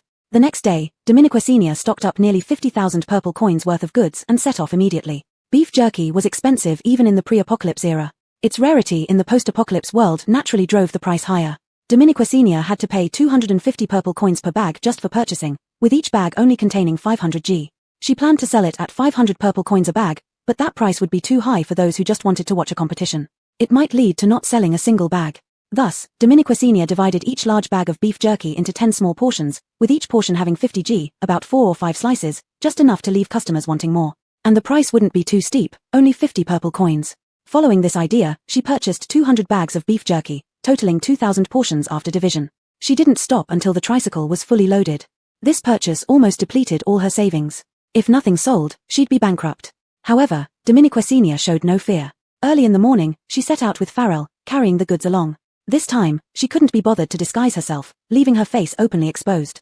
Meeting the protagonist was inevitable during the mercenary group contest, but now she didn't really care. Since altering Gavin's predetermined death, she had become intertwined with the original plot and stood against the protagonist. Whether hiding or covering up now, she would eventually be found out. It was better to be forthright and catch him off guard. Moreover, as her supermarket grew, she gradually realized that Huayang Base would also become a major hub for her business operations. Giving up such a huge market for a person who wanted the whole world to make way for his romance was absolutely impossible. In the faint dawn, Dominiqua Senior analyzed the pros and cons while driving, with zombies eyeing them warily but not daring to approach. They prepared for combat, aiming to reach the base as quickly as possible. Unexpectedly, upon emerging, the zombies did get closer but not completely. They seemed blocked by an invisible barrier, raging outside but unable to come closer. Both were startled by this scene, especially Dominiqua Senior. After repeated testing and checks, she found that zombies weren't afraid of them but rather the black stone hanging from the front of her vehicle. Farrell examined the black stone carefully, looking quite serious. Dominiqua Senior felt inexplicably guilty while driving. This black stone was something she got on her 6th sign-in day. After getting a kettle initially, she signed in twice more. The first item was a breakfast machine. Just when she thought the sign-ins had become practical, The second one gave her an abstract object, a plain-looking black stone. At the time, Dominique Senior pondered over the stone for a long time but found nothing special about it. She never expected it to prove its value here. But she couldn't tell Farrell the truth. She had even prepared to casually say she picked it up if he asked. However, after inspecting it thoroughly, he quietly put it back, seemingly uninterested in where it came from or why it had such extraordinary power. It was like he wasn't curious about where Dominique Senior's goods came from, the sudden change of the supermarket signboard, the appearance of the tricycle, daily changes in interior decor, or the increased size of the bedroom. This was fine, Dominique Senior thought. Maybe he wasn't uninterested but chose to fully trust her instead of overstepping boundaries. Being trusted felt good. Dominique Senior sped up instinctively. When they reached the base entrance, without waiting for Dominique Senior to speak, they were allowed indirectly, suggesting someone responsible had smoothed things over for her. This was much smoother than expected, given their significant initial dispute. Dominique Senior slowly entered, her eyes sweeping over the familiar faces of the base soldiers standing on both sides. The most familiar one, however, was now unfamiliar. You, Dominique Senior widened her eyes slightly, involuntarily asking, what happened to your previous Augustus? The woman before her glanced down at her and replied officially, Augustus was martyred. Martyred? Dominique Senior couldn't believe her ears. When? How? Her rapid-fire questions made the woman frown. Who are you? Why are you asking these questions? Dominique Senior paused, calming down slowly under the scrutinizing gaze. Suddenly, her expression changed. Her eyebrows furrowed, her eyes filled with sadness. My parents and my brother's parents both died in the zombie wave. We grew up together, relying on each other since childhood. Augustus often helped us in the base because he saw how hard it was for us, but I never thought. Dominique Senior's throat choked up, and she swore this was her peak acting moment. However, the leader and Farrell stood expressionlessly watching her performance. Leader, your brother doesn't seem too sad. Dominique Senior, oh, he's been mute since childhood and can't hear much of what others say. Hagen. There was a moment of silence as the leader seemed lost in thought. Just as Dominique Senior thought she had offended one person only to offend another immediately after. The leader slowly spoke, not trying to hide anything. Augustus died 3 days ago. We're not sure exactly how. 3 days ago? Dominique Senior's heart skipped a beat. The timing fit perfectly. She drove away from the base gate, lost in thought. The leader first mentioned his sacrifice, then directly referred to his death, indicating that sacrifice was just an external narrative. But Dominique Senior had a stronger hunch that perhaps Augustus didn't die by accident. She suddenly recalled the look in Farrell's eyes that day, which was more anger than fear. Farrell was no simple character, something she realized long ago but deliberately ignored. She believed she should trust him just as Farrell trusted her. But at this moment, Dominique Senior suppressed the unease in her heart and asked calmly, the day you went missing, where did you go? Do you know how Augustus died? Hagen's hand trembled uncontrollably. I do. The tricycle sped up abruptly. Dominique Senior didn't look back, waiting for something. Hagen clenched his fists. He tried to rape a girl. She fought back and accidentally stabbed him to death. He merely pushed the man onto the blade. Dominique Senior fell silent for a while. Hagen kept staring at her back, feeling an inexplicable sharp pain in his facial wounds. He wanted to scratch them all until they bled profusely. Dominique Senior finally spoke. Her voice remained calm amidst the bumps and shakes. Did you kick him a couple more times? Hagen lifted his head sharply, stunned. Chapter 17 Easy to step in dung. By the time Dominique Senior arrived at the venue, there were already quite a few people outside. They gathered in small groups, dressed differently and discussing something unknown. Dominique Senior thought it was necessary to understand the audience's preferences in advance. So when she passed by them, she slowed down her vehicle and listened in on their conversation. Have you heard that they invited the owner of the supermarket who sells nutritional liquid for 40 purple coins per bottle this time? Is that true? False. It must be false. A tall and robust man carrying a Tang Dao, Chinese saber, spoke loudly. A few months ago, someone said that somewhere sold it for 20 purple coins per bottle. But when people went there, they changed their words and said that the offer was only for the first 10 customers each day. But at least they sell 10 bottles every day. Selling my ass. The Alexei spat fiercely on the ground. I've been watching him open his store since evening. I was the first one to go up, but he told me they were sold out. The crowd instantly responded with whistles, and Dominique Senior couldn't help but laugh a little. She didn't expect the vendors in the base to have so many tricks, which also made people in the base less trusting of these vendors. On the other side, a petite woman spoke up, but I've heard some people say that it's real when they went. Would you believe anything they say? Nowadays, vendors will do anything to make a sale. Think about it, a supermarket outside the base selling so cheaply, and it's run by a female boss, how does she make money? The Alexei immediately chimed in with the lecherous man. Haha, I think selling nutritional liquid is fake, but selling flesh is real. I want to see how this female boss plans to sell herself publicly today. If it's fake, I'll destroy her stall on the spot. Dominique Senior's face turned grim. Rue glanced at the Alexei, then revved the engine and entered through the back door of the venue. I want to see how you dare to wreck my stall today. At this moment, there were about 3 hours before the competition officially started, and the person in charge had been waiting at the back door for a long time. Hello, Boschen. Dominique Senior looked at the well-dressed man with a pair of gold-rimmed glasses and smiled slightly. Hello, Mr. Chin. Jessie nodded slightly and began directing people to unload goods from Dominiquasenia's tricycle. Viewers generally enter 1 hour before the event starts. We've prepared a spot inside for Boss Shen. 1 hour before the start is usually their peak shopping time. However, even during peak times, there were very few buyers. Jessie did not mention this and continued his introduction calmly. The competition is divided into 3 rounds, so Boss Shen will have 2 breaks for sales, each lasting 1 hour. Altogether roughly 3 hours. Dominiquasenia calculated in her mind and nodded, enough. A flash of admiration crossed Jess's eyes. This person was even more composed and arrogant than he expected. He intended to make her feel pressured by conveying this information, but all he got was a casual response, as if she had full confidence. Honestly speaking, her products were indeed impressive, but what both the organizers and others cared about this time was the controversy surrounding her. So after confirming she would come, the news was quickly spread to attract more people. But Jessie adjusted his glasses. These people might be disappointed. Dominiquasenia followed Jessie to check out the stall. It wasn't too big or too small, perfectly located on the path where everyone would pass through, and once the event started, it would be in the middle area of the audience, making it very convenient for purchases. But Dominiquasenia felt it was still not enough. The stall was too understated. She started to renovate it on the spot. First, she found several large boards to write down the prices, posting them all around, including on top of the stall. The emphasis was clear pricing, no cheating. Then she asked Jessie to find her a loudspeaker. She recorded a few sentences into it and placed it nearby. Finally, she neatly arranged the items to be sold.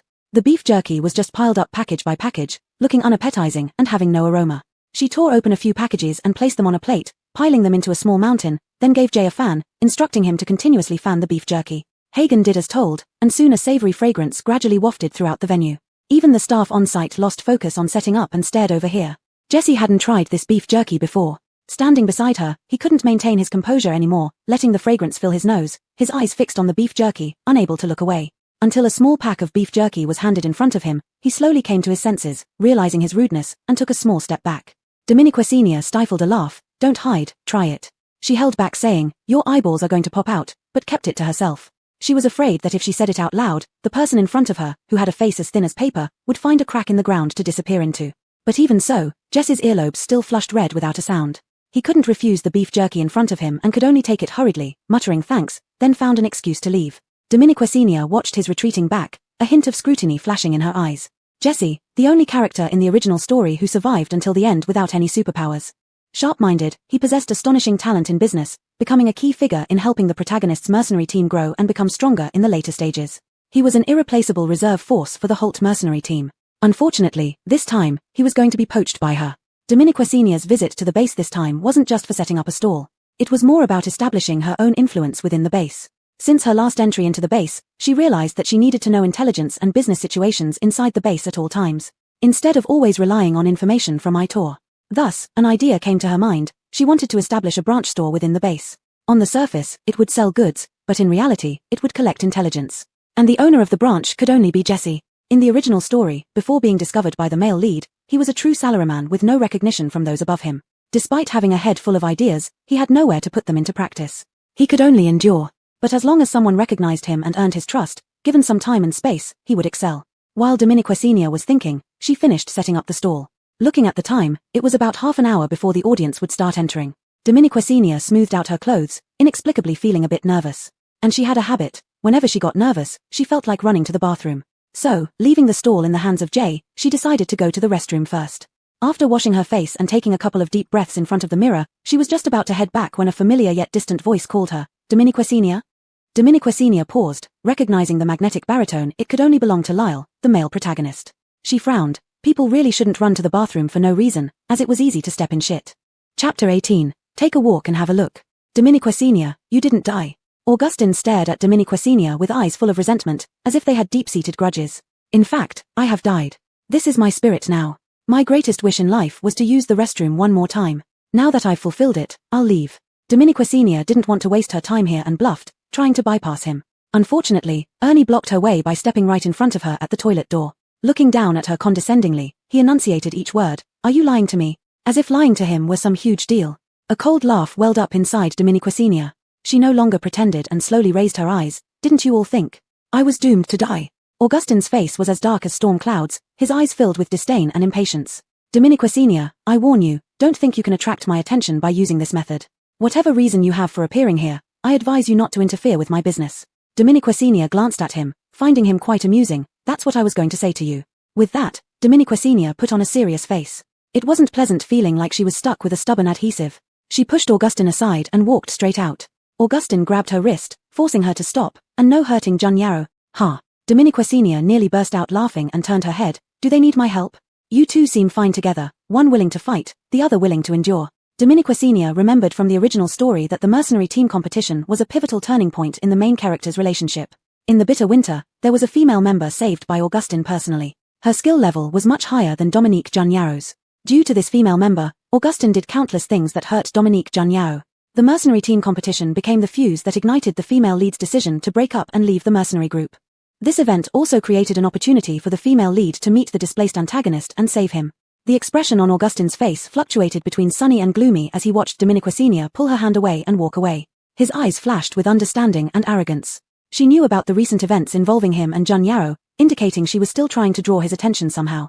Pretending not to care, Augustine had seen too many such low-level tricks before. Dominica Senior was still that stupid, low-level woman. However, compared to before, she seemed somewhat smarter now, and her face looked a bit more interesting than before. After he finished his business today, it might not be bad to give her a few favors. Augustine slowly withdrew his gaze and walked into the venue. Today, he would see if the supermarket owner behind Lion Emperor was truly formidable or just at the end of their rope. But even if they were real, they wouldn't remain so for long. After leaving the restroom, Dominica Senior felt incredibly nauseous. She ran to another restroom and scrubbed her hands for at least 5 minutes before returning. When she got back to the stall, there were only 3 minutes left before the audience would start entering. Hagen glanced at her, sensing something off. Did you encounter anything? Dominica Senior shook her hands. Nothing, just stepped in some shit. Hagen. Jesse, standing nearby, remained silent. People outside were already crowding around the entrance. The aroma from the booth wafted over. What's this smell? So fragrant. Just wait, let me sniff. Really fragrant. I see it, I see it. It seems to be that booth. People immediately began to push forward, catching glimpses of the booth. Is that the supermarket owner? Doesn't she sell nutrient solutions? What kind of nutrient solution smells so good? Wait, that's not a nutrient solution. It looks like jerky. Jerky? The crowd erupted. What kind of jerky smells so good? Impossible, it can't be jerky. Did she add some fragrance enhancer? This comment instantly drew agreement from the crowd. Definitely, exactly. Dominica Senior heard all this without a hint of panic. In the last minute, she switched on the loudspeaker. A crisp yet powerful female voice echoed throughout the entrance channel. Take a walk, take a look. Fresh beef jerky, free to browse. Free to browse, take a walk. If you're hesitant, you've wasted your trip. If Jong-san buys a horse, Jong-san rides it. If Lee-sai doesn't buy, he'll be anxious. 50 purple coins won't buy you a businessman, can't make decisions, you're nothing but a corporate babysitter. The loudspeaker sound silenced everyone. Hagen quietly found a spot to crouch down. Jesse blushed all the way to his neck, trying to keep calm. Miss Boss Shin. Dominica Senior was still reveling in her impressive megaphone performance and looked up excitedly when asked, how about it? This was the essence of over 20 years of dedicated listening and practice. Jesse was at a loss for words. It's pretty good. As the second loop of the megaphone message began, the ticket checkpoint opened, and a crowd surged in, gathering around Dominica Senior's booth. Initially, they were convinced that this couldn't possibly be beef jerky. The aroma must have been created by flavor enhancers. However, as they got closer, no one could suppress their urge. The more intense fragrance rushed into their noses. Moreover, 50 purple coins wasn't too expensive. Those who could afford to come watch the competition certainly wouldn't struggle to pay 50 purple coins. Immediately, someone couldn't hold back and bought a pack. Dominica Senior handed it over and watched as he tore open the packaging right there and started eating. The surrounding crowd all stared at him intently. The man stood in the middle of the crowd, eagerly putting the beef jerky into his mouth, chewing slowly with an ever-changing expression on his face. He would frown intensely, then suddenly relax, sometimes looking like he was floating in the clouds, other times as if falling into an abyss. The onlookers were bewildered, and one person finally couldn't contain himself, shouting, "Speak up already." After finishing one piece, the man blinked dazedly, opening his eyes. Everyone waited anxiously as his mouth moved. Suddenly, he started trembling. Those nearby instantly grew wary. Is he poisoned? No, the man finally spoke, tears streaming down his face. It's so delicious. Just like how my mother used to make it. Dominica Senior was speechless. Was it really that good? But soon, reality told her it was indeed that good. Suddenly, the crowd surged forward, nearly toppling the booth. Dominica Senior quickly steadied it. The people at the front began shouting, I want 2 packs. 5 packs. 10 packs. 20 packs. All right, everyone will get some. Dominica Senior, along with Hagen and Jesse, joined in to package the orders, hands reaching out from all directions. Without lifting her head, Dominica Senior kept handing out the packages, hearing the sound of purple coins pouring into her wallet. Then, a familiar voice interrupted, Boss, 2 packs.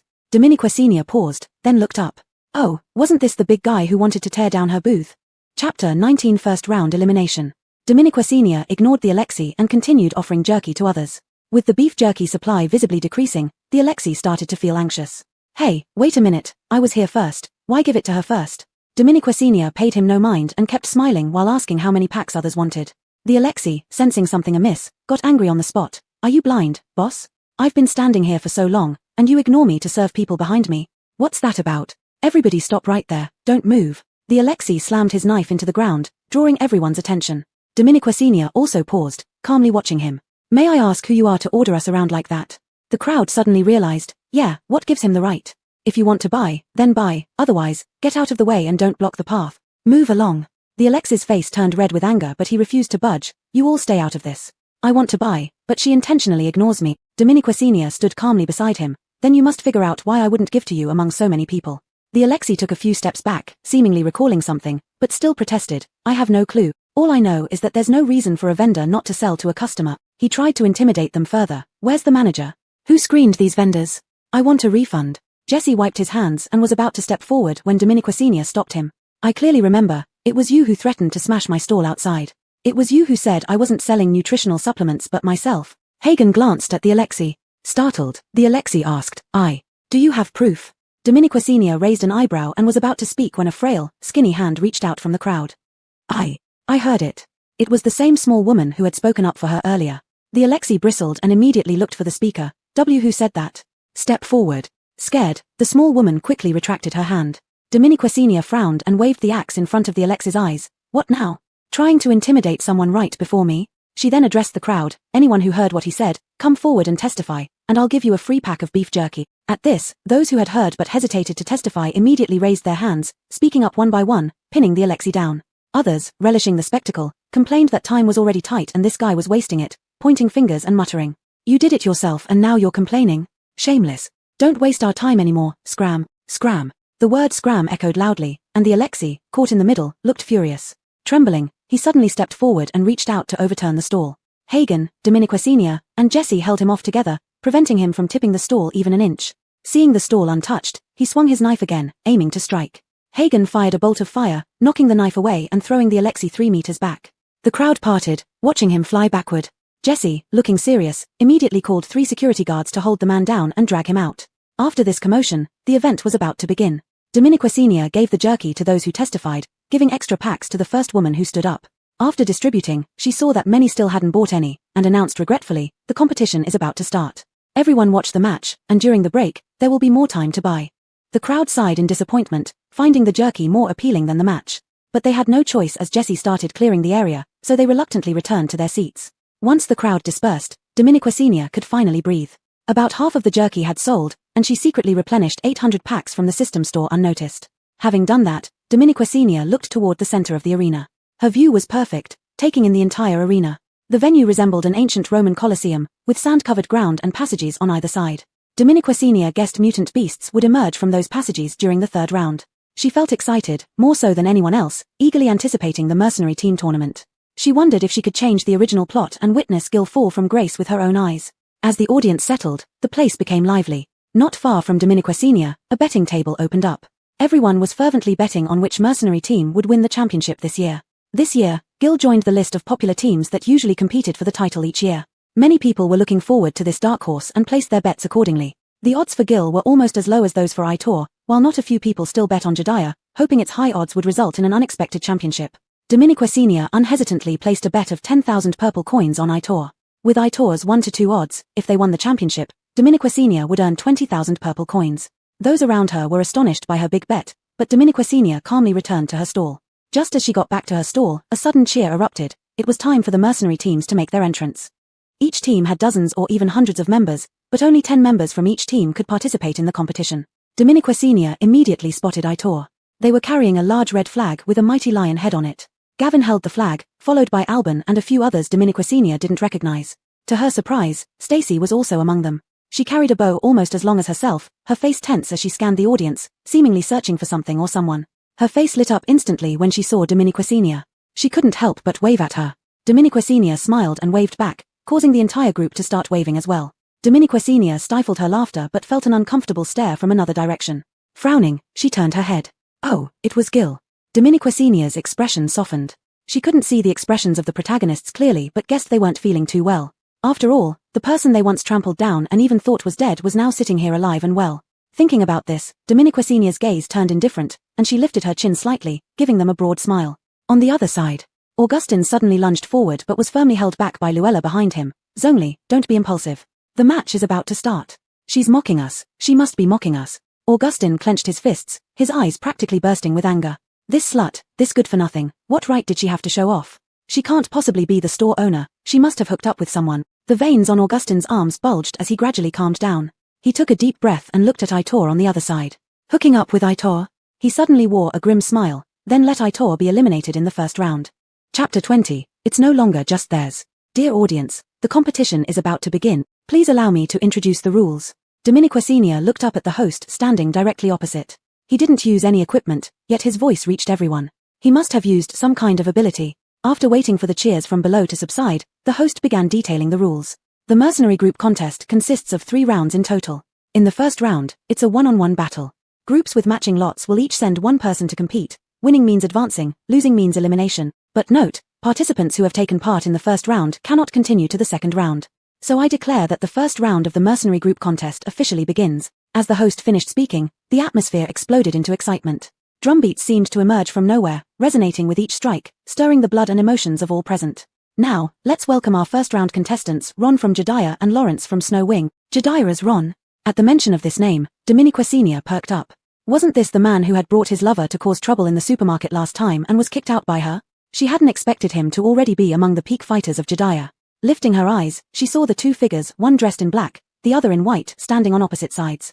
At the sharp whistle, both lunged towards the center. Ron was a water elementalist, wielding a flexible whip. He took the first move, swinging his whip, sending a torrent of water crashing towards Lawrence with tremendous force. Lawrence, being an earth elementalist, crouched down and conjured a thick wall of earth from the ground, barely blocking the water lash, but the wall cracked under the impact. The crowd supporting Jediah burst into cheers. Furrowing her brows, Dominiquacena sensed something off and continued watching intently. But often, the outcome is decided in the first move. Ron capitalized on his initial success, striking repeatedly with his whip. On the other side, Lawrence couldn't find an opening to counterattack and could only defend. Boos began to fill the arena. Gritting his teeth, Lawrence sought an opportunity in the gaps, suddenly noticing a pause from Ron, possibly indicating his abilities were waning. This was the moment he'd been waiting for. His eyes lit up as dozens of earthen spikes rose from the ground, shooting towards Ron. What he didn't know was that Ron had also been waiting for this very moment. Raising his gaze, he smiled sinisterly as an ice spike, emanating cold air, appeared behind Lawrence's head. Everyone in the stadium gasped, standing up in shock. Dominiquacena's breath caught. This felt familiar, the terrifying blow stopped by Henrik in the supermarket that day. But today, it seemed even stronger. He lost. Dominiquacena heard Henrik's calm voice. Sure enough, the ice spike exploded upon hitting Lawrence's head. It was the judge's protective mechanism, or else it would have pierced straight through. Silence filled the arena, a one-sided massacre. But soon, louder cheers erupted, shouting Jediah and chanting Ron's name. Watching Lawrence leave the arena dejectedly, Dominiquacena felt uneasy. Ron was strong, but not this strong. Murmurs spread through the cheering crowd. Is this still Ron? How did he become so powerful? Could he have leveled up? That can't happen so quickly. Dylan stared at Ron's smug face for a long while, lost in thought. The second match started soon after, between 2 mercenary groups Dominiquacena wasn't familiar with, which took half an hour to conclude. Dominiquacena knew this was the normal pace. The third and fourth matches were Lion Emperor and Winter Chill. These 2 didn't draw the same lot, which was to be expected. Muriel whispered an explanation beside her. We actually make minor adjustments to the lottery draws to ensure they don't meet too early. Dominiquacena nodded in understanding. After all, they wanted to keep the excitement for later. But such adjustments led to the third and fourth matches ending almost instantly. Lion Emperor sent Alban, a wind elementalist, against a woman with fire element dual swords. Dominiquacena remembered her because of the large red birthmark on her face, like burning flames, and her swift, aggressive attacks. Unfortunately, the gap in strength was too great, leading to her defeat. In the fourth match, Winter Chill neither sent its male lead nor female lead, but someone Dominiquacena hadn't seen before. But she guessed it was Doris, the best friend of Fu ZNGL, typical supportive character who would go through fire and water for Fu ZNGL, and even sacrifice himself when necessary to awaken the hero within and earn readers' tears. However, all of this would come to an end when the male lead's brother also fell in love with the female lead. Dominiquacena found it a bit amusing. There was nothing special about this person except for his rare ability, a mental power stripped from the antagonist. This became one of the main reasons the antagonist opposed them later on. Calculating the timeline, the antagonist was still wandering around somewhere unknown at this point. The match had no suspense whatsoever. The only novel aspect was the use of the mental ability. Dominique Senior watched as he stood still, while the opponent clutched his head in agony and eventually conceded defeat. How amazing, Dominique Senior retracted her gaze. As soon as the first round ended, intermission began. Dominique Senior could already feel many predatory eyes on her. She prepared herself but noticed Xiao Bagui staring intently at Doris on stage. Is something wrong? Are you controlled too? Hagen's hands trembled slightly, his eyes closed, barely suppressing the overwhelming emotions inside. I'm fine. He didn't look fine at all. Dominique Senior wanted to ask more, but the crowd had already arrived. After the timed trading during the first round, these people were even crazier. Those who had already bought wanted more and purchased in large quantities. Dominique Senior quickly packaged for those who hadn't bought yet, but despite her speed, they were still surrounded tightly. Alban looked longingly at the crowd. Boschan's beef jerky is so delicious that we can't even greet her during breaks. Stacy nodded in agreement beside him. Gavin patted Stacy's head. We'll go after the competition ends. Sure. Stacy hadn't even spoken when Alban jumped in. Boss, this time you must persuade Lucy to buy some beef jerky. You don't know what it tastes like. Alban closed his eyes, seemingly savoring the taste. Gavin chuckled and was about to tap him on the back of the head when someone called out, Brett. Gavin paused and turned around to see someone from Fire Wild Mercenary Group. She approached with a stiff face, looking somewhat embarrassed. After hesitating for a long time, she finally spoke. Brett, do you know Boschan? Gavin was momentarily stunned but still nodded instinctively. Her eyes lit up immediately. Could you introduce us to her then? Gavin's expression turned serious as he realized their mercenary group's collaboration with Boschan had been discovered. She kept looking at him, and Gavin noticed many people casting sidelong glances his way. Alban, standing nearby, seemed to realize something, his expression turning serious and a little sad. It's over. Boschan's supermarket has been discovered. It's no longer just theirs. Chapter 21 Kill the Wet Nurse First. Just as Dominique Senior was getting dizzy from all the hustle and bustle and about to give up, the second round finally began. She sat down and took a big gulp of water, listening to the host announce the rules for the second round at the same time. The second round will see 4 teams advance. From these 4 teams, we will again decide 2 teams through the second round competition to enter the final showdown. Excited cheers erupted from below. Every year we bring new reforms to the methods of the second round, and this year, we've brought entirely new changes. Everyone, take a look. Dominique Senior's gaze followed the direction indicated by the host. She saw 2 staff members pulling a trolley into the field. On the trolley were several large green spheres. Before Dominique Senior had time to figure out what those green spheres were, the audience started chattering in confusion. Those are mutant plant seeds. Holy cow, this year's organizers are really going all out. How do you play this? Mutant plant seeds? Dominique Senior heard it but still didn't understand why they brought the seeds into the arena. Soon enough, the people in the field gave her the answer. The 4 spheres were placed in the 4 directions of the field. Several water and earth-type psychics respectively released their abilities towards the spheres. Within a minute, the 4 spheres suddenly started trembling violently, one especially fiercely. Bang! A loud sound echoed as the green sphere could no longer bear the pressure and ruptured. Several incredibly thick vines emerged from inside the sphere, twisting without restraint. They were covered in disgusting sticky fluids. No one knew if they were poisonous or not. The audience, including Dominique Senior, was stunned.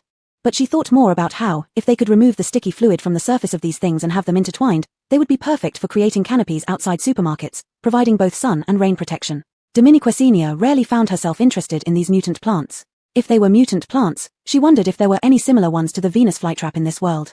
If so, they would also be suitable for defense outside supermarkets. When zombies came, wouldn't it be like playing Plants vs. Zombies in real life? Lost in thought, Dominique Senior was pulled back to reality by the host's voice. Among so many vines, only 2 vines have white fruits. The 2 teams that manage to get these 2 fruits first and hold on until the end of the match will successfully advance to the third round. But, just a reminder, the vines are toxic, please handle with care. Now, I declare, the match officially begins. With the host's declaration, the 4 teams within the arena sprang into action. The second round was a dual team free-for-all.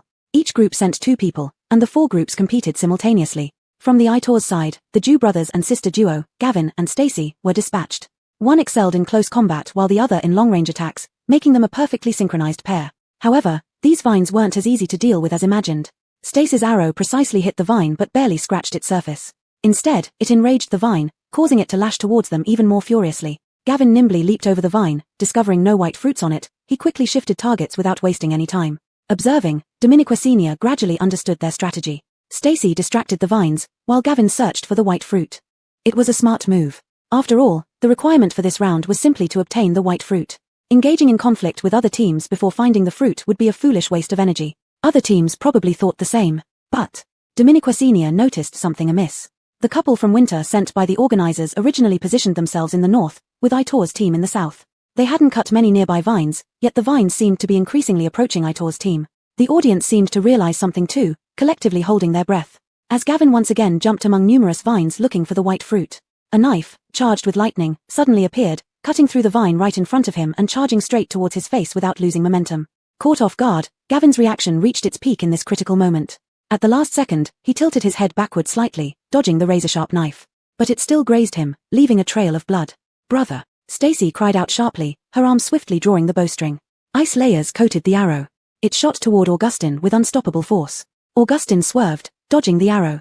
Although this arrow missed, it gave Gavin some breathing space. He moved swiftly, rapidly retreating. In just 1 minute, an intense exchange unfolded. The audience's eyes hadn't even caught up yet as everyone witnessed the terrifying strength of the leader of winter. Indeed, a dark horse, truly a dark horse. The crowd below erupted into cheers and began urging them on. Go.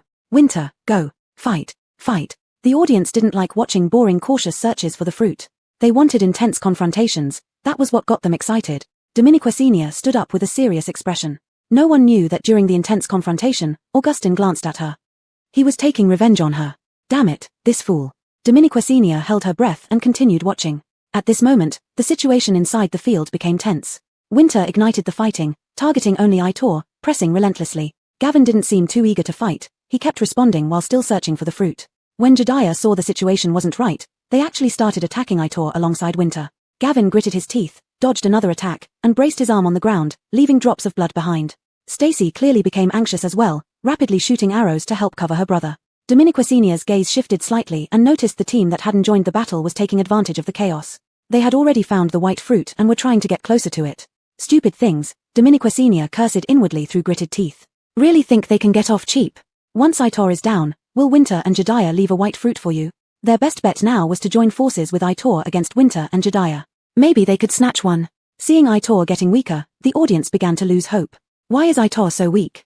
Go. Fight. Oh, I didn't expect Aitor to not even get second place this year. Damn it, I put so much money on them, I'm losing big. Dominiqua Sr. listened to the ignorant people's pessimism, burning with anger inside. She stared intently at Augustin, trying to find a weakness. He can't be more than 5 meters away from that woman. Dominiqua Sr. paused and turned to Hagen. What did you say? Hagen calmly observed the situation in the field and repeated firmly, if he's more than 5 meters away from that woman, his movements become noticeably slower, and he seems to be hiding some pain.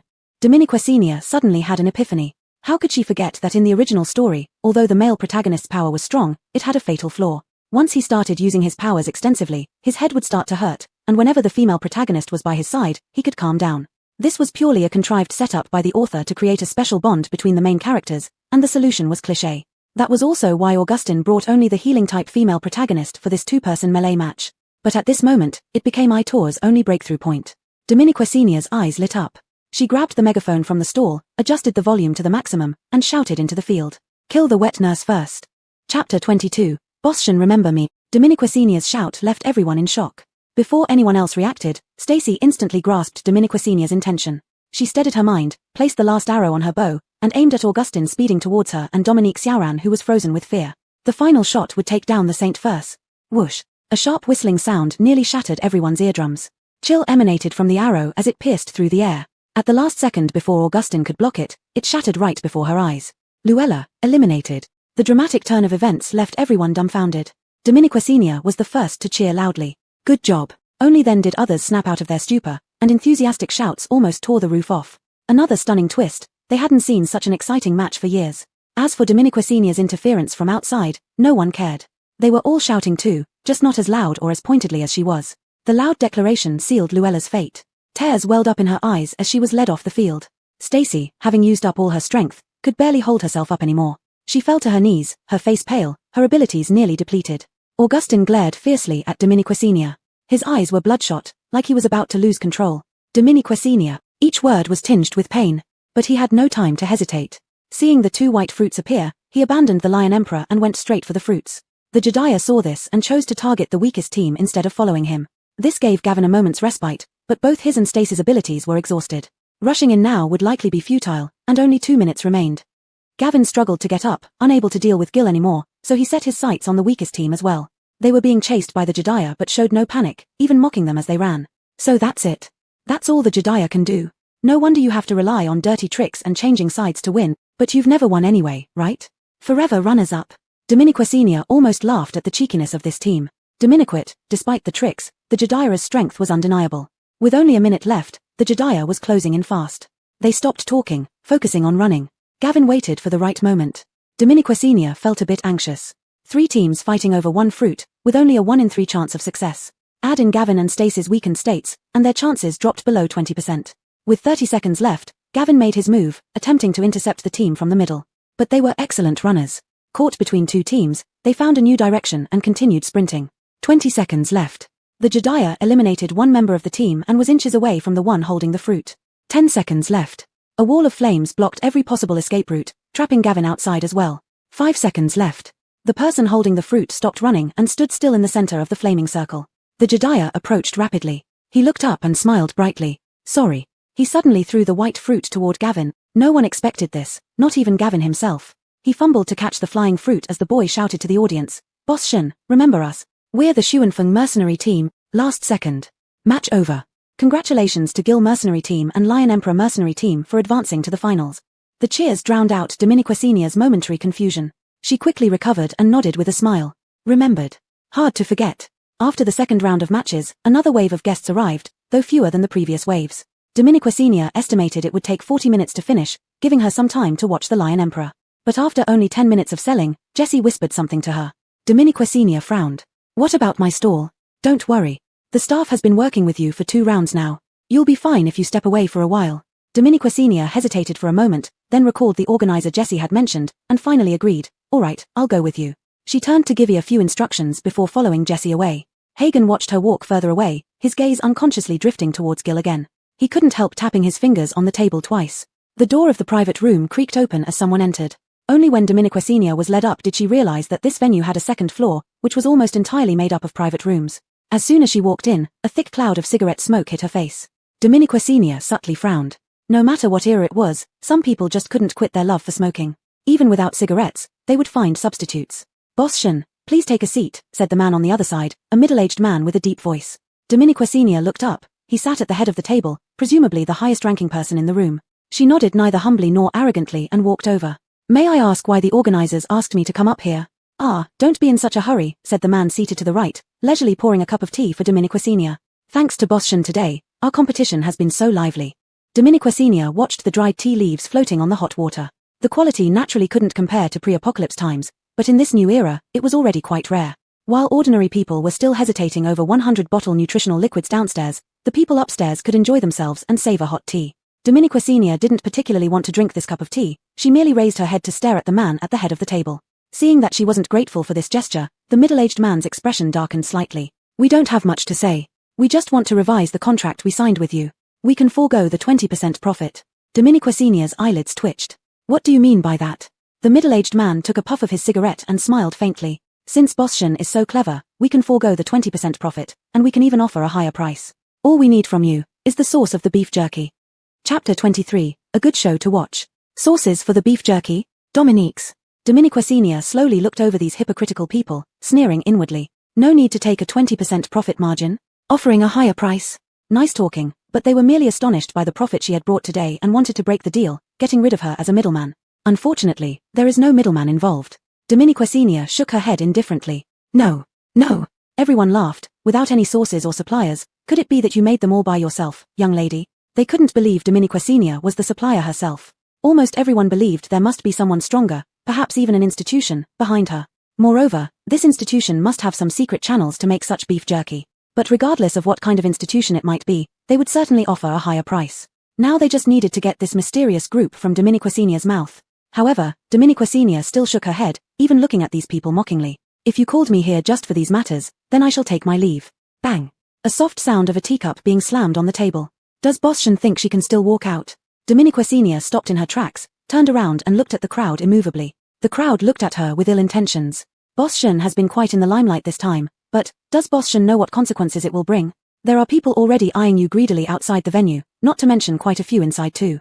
Our security caught several of them, who are just some trash unable to hold back their urges. The real ones, they are all in the dark. Of course Dominiquasenia knew. To put it mildly, she was just doing her business. To put it strongly, she was disrupting the market. But why should she care about those things? Looking at these self-satisfied people, she threw out a condition. If Boss Shen cooperates with us to reach an agreement, we will certainly not skimp on ensuring Boss Shen's safety. But if Boss Shen doesn't cooperate, we might not interfere with anything happening in the venue. It was an old trick, giving sweets before the beating. The elders did understand how to speak, just chose the wrong target. Listening to a bunch of nonsense had already pushed Dominiquacinia's patience to its limit, so she stood up, smashed the teacup on the floor. A bunch of old folks, if you can't interfere with your own venue issues, you're really useless. You should figure out, I'm only using your venue to sell goods. If you want to breach the contract privately, please compensate 10 times the penalty as stated. And Dominiquacinia glanced at each person in the private room. Quit smoking so much. Your lungs and livers are black as charcoal, and zombies would spit after biting you because of the stench. One stinking mess. Such a continuous attack left them speechless until seeing Dominiquacinia walking out, the middle-aged man sitting at the head started to lose his temper. A wall of flame blocked Dominiquacinia's way, and she was forced backward by the scorching heat. I advise you to recognize the situation, Boss Shen. Don't throw away your life just to be stubborn. Jessie did the right thing insisting on cooperating with you, but if you insist on this, Jessie might also have to go. This was a start to threaten her by taking others as hostages. These elders had probably observed the situation beneath, spotting her infatuation with Jessie. But to hand over Jessie willingly, she was more than happy to accept. She slowly turned around, with flames flickering across half her face like her unveiled ambition. Jessie did indeed make the right choice cooperating with me, but the most foolish thing he did was working under you stubborn old men. After all, you've got 2 balls hanging below your eyebrows, capable only of blinking, not perceiving. Dominiquacinia said this heavily and strode past the flames under the system's protection. Pushing open the door of the private room, a frightened figure retracted his hand hurriedly. It was Jessie. Dominiquacinia glanced at him. He lowered his eyes, ears slightly red as if apologizing for eavesdropping. Dominiquacinia couldn't read his thoughts, but she knew for sure that if she didn't return to the venue, she wouldn't catch the 3rd round of the competition. Looking left and right, the corridor looked exactly the same. Helplessly, she shifted her gaze back to Jessie. Sorry, I can't find the way back. When Dominiquacinia returned to the 1st floor of the venue, hardly anyone was left at the stall, and the beef jerky was sold out. But, where did one person go? Dominiquacinia asked the staff member who had been helping her watch the booth. Did you see the person wearing a mask who was sitting over there just now? The staff member frowned in thought for a while. Oh, I remember now. It seems that he went that way about 5 minutes before you came back. The staff member pointed in a direction. He told me to let you know that he's going to the restroom and will be back soon. Be back soon? So he hasn't returned after 5 minutes. The staff member scratched his head. Maybe the restroom is far away, so he took some time to find it. Dominiquacinia frowned, looking in that direction, sensing something wasn't quite right. And whenever she heard someone say they were going to the restroom, she felt something would happen. But the staff member couldn't know more, and Dominiquacinia softly thanked her as she returned to her post. After some thought, Dominiquacinia still felt uneasy. Just as she was about to get up to look for him, Jessie held her down. I'll help you find him. You're not familiar with this place, and the 3rd round of the competition is about to start. Dominiquacinia hesitated and sat back down again. Jessie was right, she wasn't familiar with the place at all, and rushing around blindly would only make things worse. Moreover, Xiaoqiu Baguai was an adult with considerable strength. Thinking of this, Dominiquacinia nodded. Okay, thank you for the trouble. Keep me updated when you have news. Sure. Just as Jessie left, the 3rd round of the competition began. The 3rd round was a team showdown of 5 members. Participants from the 1st and 2nd rounds could also join this round. On the Aitor side, Alban was back on the field, while Gavin and Stacy didn't participate due to excessive exhaustion in the 2nd round. They were replaced by 3 unfamiliar people and team leader Chu. On the Winter Chill side, the male and female leads were still on the field, along with the male lead's brother and an unfamiliar but beautiful woman. The female lead and this woman sandwiched Augustin between them, their styles clearly very different, one a pure little flower girl, the other a gorgeous Medusa. Even from such a distance, Dominiquacinia could sense the confrontational vibes between the two. Her lips curled slightly upward. This must be the next major antagonist after herself, capable of outshining the female lead tenfold. There was indeed a good show to watch. Chapter 24, Bitch, Go to Hell. As soon as the match began, 4 gates around the arena gradually rose, and inside were the mutated fierce beasts. The rules for this round were similar to the last one, except that vines had been replaced by mutant beasts. Each beast had a blue and white cloth strip tied to it at various body parts. And what both teams needed to find was the only one with a 7-point star printed on it. Once the cage doors opened, 2 lions and a tiger emerged first. After mutation, these lions and tigers were no longer the ones Dominiquacinia remembered. Their bodies were 2 to 3 times larger than before, their bones robust, their postures agile, and their speed and bite force astonishingly fast. With one roar, they exhibited an overwhelming aura of invincibility, making the entire arena tremble with the appearance of these 3 beasts. However, neither team was intimidated, they launched attacks simultaneously. Dominiquacinia watched with indifference, focusing on the Linda side. Little Stephanie still behaved the same, closely following behind Augustin while occasionally emitting warm healing light from her hands. Dominiquacinia observed that it felt like watching game-playing fools who only know how to stick together, ignoring the safety of other teammates. In contrast, the red-clothed female supporting character appeared much fresher. Her power belonged to the fire element. Dominiquacinia realized long ago that even if abilities belonged to the same type, the attacks emitted could differ greatly. Like in the case of fire elements, Jing Baogi's attack was pure and clean, whereas the old guy's attack seemed dirty and murky. This one's was dazzling, extremely dazzling. Every attack she unleashed would form a faint lotus flower in mid-air, dancing wildly and freely, from which she would gracefully step out amidst the flames. It was a mesmerizing quality that captured everyone's attention. No wonder Augustin wanted both of them. The ferocious beasts, acting as appetizers, were swiftly dispatched by the two teams. The blue and white cloth strip with the 7-point star would not appear so early. Soon enough, more mutant beasts emerged, but this time, among the several ugly and vicious beasts were a few cute and harmless-looking white rabbits. Dominiquesenia saw the white rabbits and instantly sensed something was off. She quickly focused on Luella. Sure enough, such a weak and cute animal immediately stirred Luella's maternal heart. Even under the merciless attack from the beautiful female supporting character, she rushed to shield Keegan. Dominiquesenia burst into laughter right then and there, while everyone else watched dumbfounded, never having seen such tactics. But the high-level female supporting character indeed lived up to her title. She managed to halt the attack forcefully, though at the cost of equal backlash. The beautiful female supporting character took a step back and spat out blood. Almost immediately, Augustin flew towards her, hugging her tightly, leaving behind innocent little Stephanie holding a rabbit, staring at them, tears welling up in her eyes. Quite fitting, performing a melodrama here. However, the Aitor wasn't in the mood for such a show. They almost instantly seized the opportunity and attacked Luella. After all, they still remembered Dominiquesenia's earth-shattering and ghostly tear-inducing shout, "Kill the nanny first." Dominiquet this time Augustin acted wisely. Although he still held one in his arms, he stood in front of Luella, and both worked cooperatively to fend off the Aitor's attack. Luella stood dazedly behind. Dominiquesenia felt that this was precisely the vivid psychological description from the original novel. Turns out, I was the bystander. Performing a melodrama in the battlefield led to Luella being saved, but the other two were knocked down by the Aitor. The situation was now 5 against 3. 2 rounds of beasts had already emerged, yet they still hadn't seen the cloth strip they needed. There was a brief moment of silence in the arena as everyone looked expectantly at the black hole that hadn't released any beasts yet. That black hole seemed bottomless, harboring immense terror. Roar. The sudden roar shook everyone present, even those with weaker bodies vomited blood on the spot, and Dominiquesenia couldn't help but take a step back. Compared to this roar that could shatter everyone's soul, the earlier beasts seemed insignificant. However, this was just a roar. The expressions of those at the center of the battlefield changed. They all retreated 2 steps. Bang! Bang! This huge creature started walking out step by step. Dominiquesenia stared in horror at the ground. The feeling of trembling vanished because the ground was truly shaking. As the footsteps drew closer, everyone closed their mouths tightly, watching that exit intently. A massive shadow appeared first, casting darkness over all the contestants within the arena, a terrifying scale indeed. Some people in the arena suddenly sensed something amiss and began moving outward. Dominiquesenia, staring at the gigantic brown bear that was almost 3 meters tall as it emerged, seemed to have realized something too, and she started sprinting away frantically. The bear's eyes were red. Dominiquesenia gasped for breath. She knew this because the bear had looked at her the moment it appeared, and she happened to meet its gaze. An infinite wave of savagery and madness surged towards her, and her instinct made her run for her life. Sure enough, the brown bear charged straight at Dominiquesenia with clear intent. Everyone could see clearly that a blue and white cloth strip was tied to the bear's teeth, and on the cloth strip was the 7-point star they had been waiting for. Augustin's expression darkened, and he took off after it. Alban, seeing the brown bear charging directly at Dominiquesenia, hurriedly chased after as well, shouting, "Boss Shun, get out of the way." A deafening sound echoed, and the cement ground beside Dominiquesenia was smashed into a large hole. She stumbled in fright and quickly rolled to the side. Chaos erupted in the arena. The mutated beasts were rampaging and running into the stands. The security guards couldn't hold them back, and everyone was pushing frantically towards the small exit.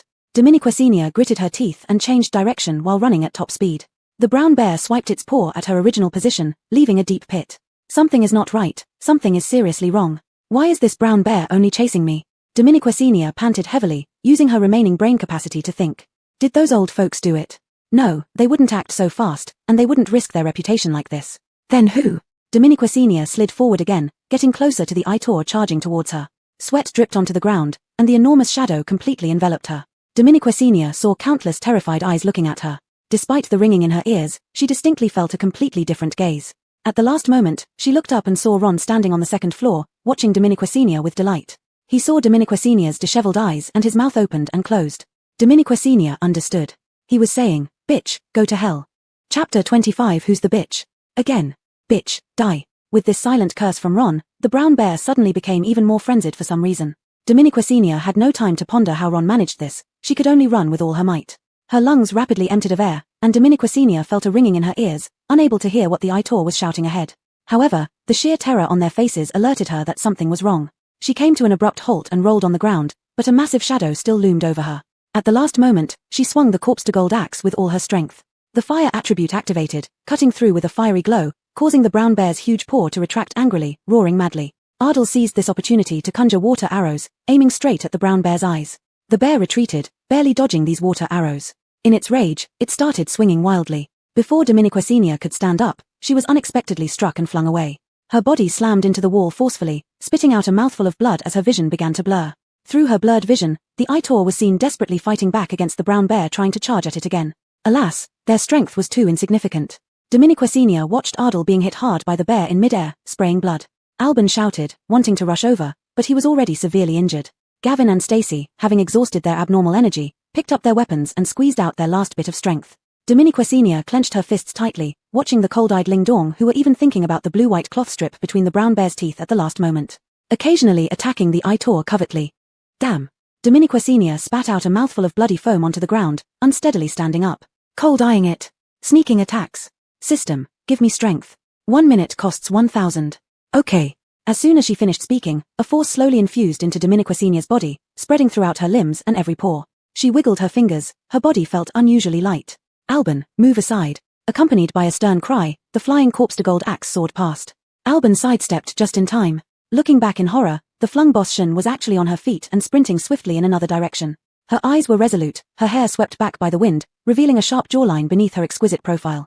And the direction she was looking was straight at Ling Dong. Augustin watched Dominiquacenia charging towards him, almost instantly realizing her intention.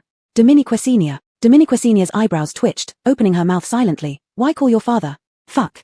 Augustin's eyes flashed with hostility, turning around and shouting loudly, run, run. Can she really run? Dominiquacenia smiled slightly, her current speed was almost in sync with the wind. Not being one to back down easily, seeing that the distance couldn't be widened, Augustin chose to counterattack decisively. But not at the bear, his target was Dominiquacenia. A huge ball of lightning struck directly at Dominiquacenia's face. She nimbly leaped, dodging the lightning ball, landing precisely atop the bear's head. The brown bear opened its mouth wide, attempting to crush Dominiquacenia with its teeth, but Dominiquacenia took the chance, yanking out the blue-white cloth strip stuck between its teeth. Even the referee 10 meters away was dumbfounded. How would this be judged? However, Dominiquacenia did not stop there. She clutched the bear's ear tightly, refusing to let go no matter how much it struggled, dragging it in one direction. The bear, struggling, tilted in that direction. Just when everyone was clueless about what Dominiquacenia was doing, she suddenly let go, using the bear's struggle to hurl herself airborne. Boschen. There were no other sounds in Dominiquacenia's ears except for the wind. She flew precisely in one direction, finally catching sight of the stunned Ron. She laughed softly, her voice carried by the wind. Say it again, who's the bitch? Ron took 2 steps back, grinding his teeth. You think you can do anything just because you got up? I can still kill you. With that, ice spears appeared, all aimed at Dominiquacenia. Dominiquacenia grinned. Can you kill me?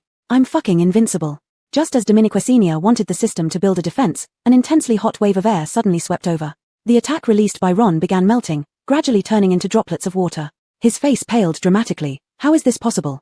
Dominiquacenia seemed to have anticipated this, lifting her head to look at the darkness behind Ron.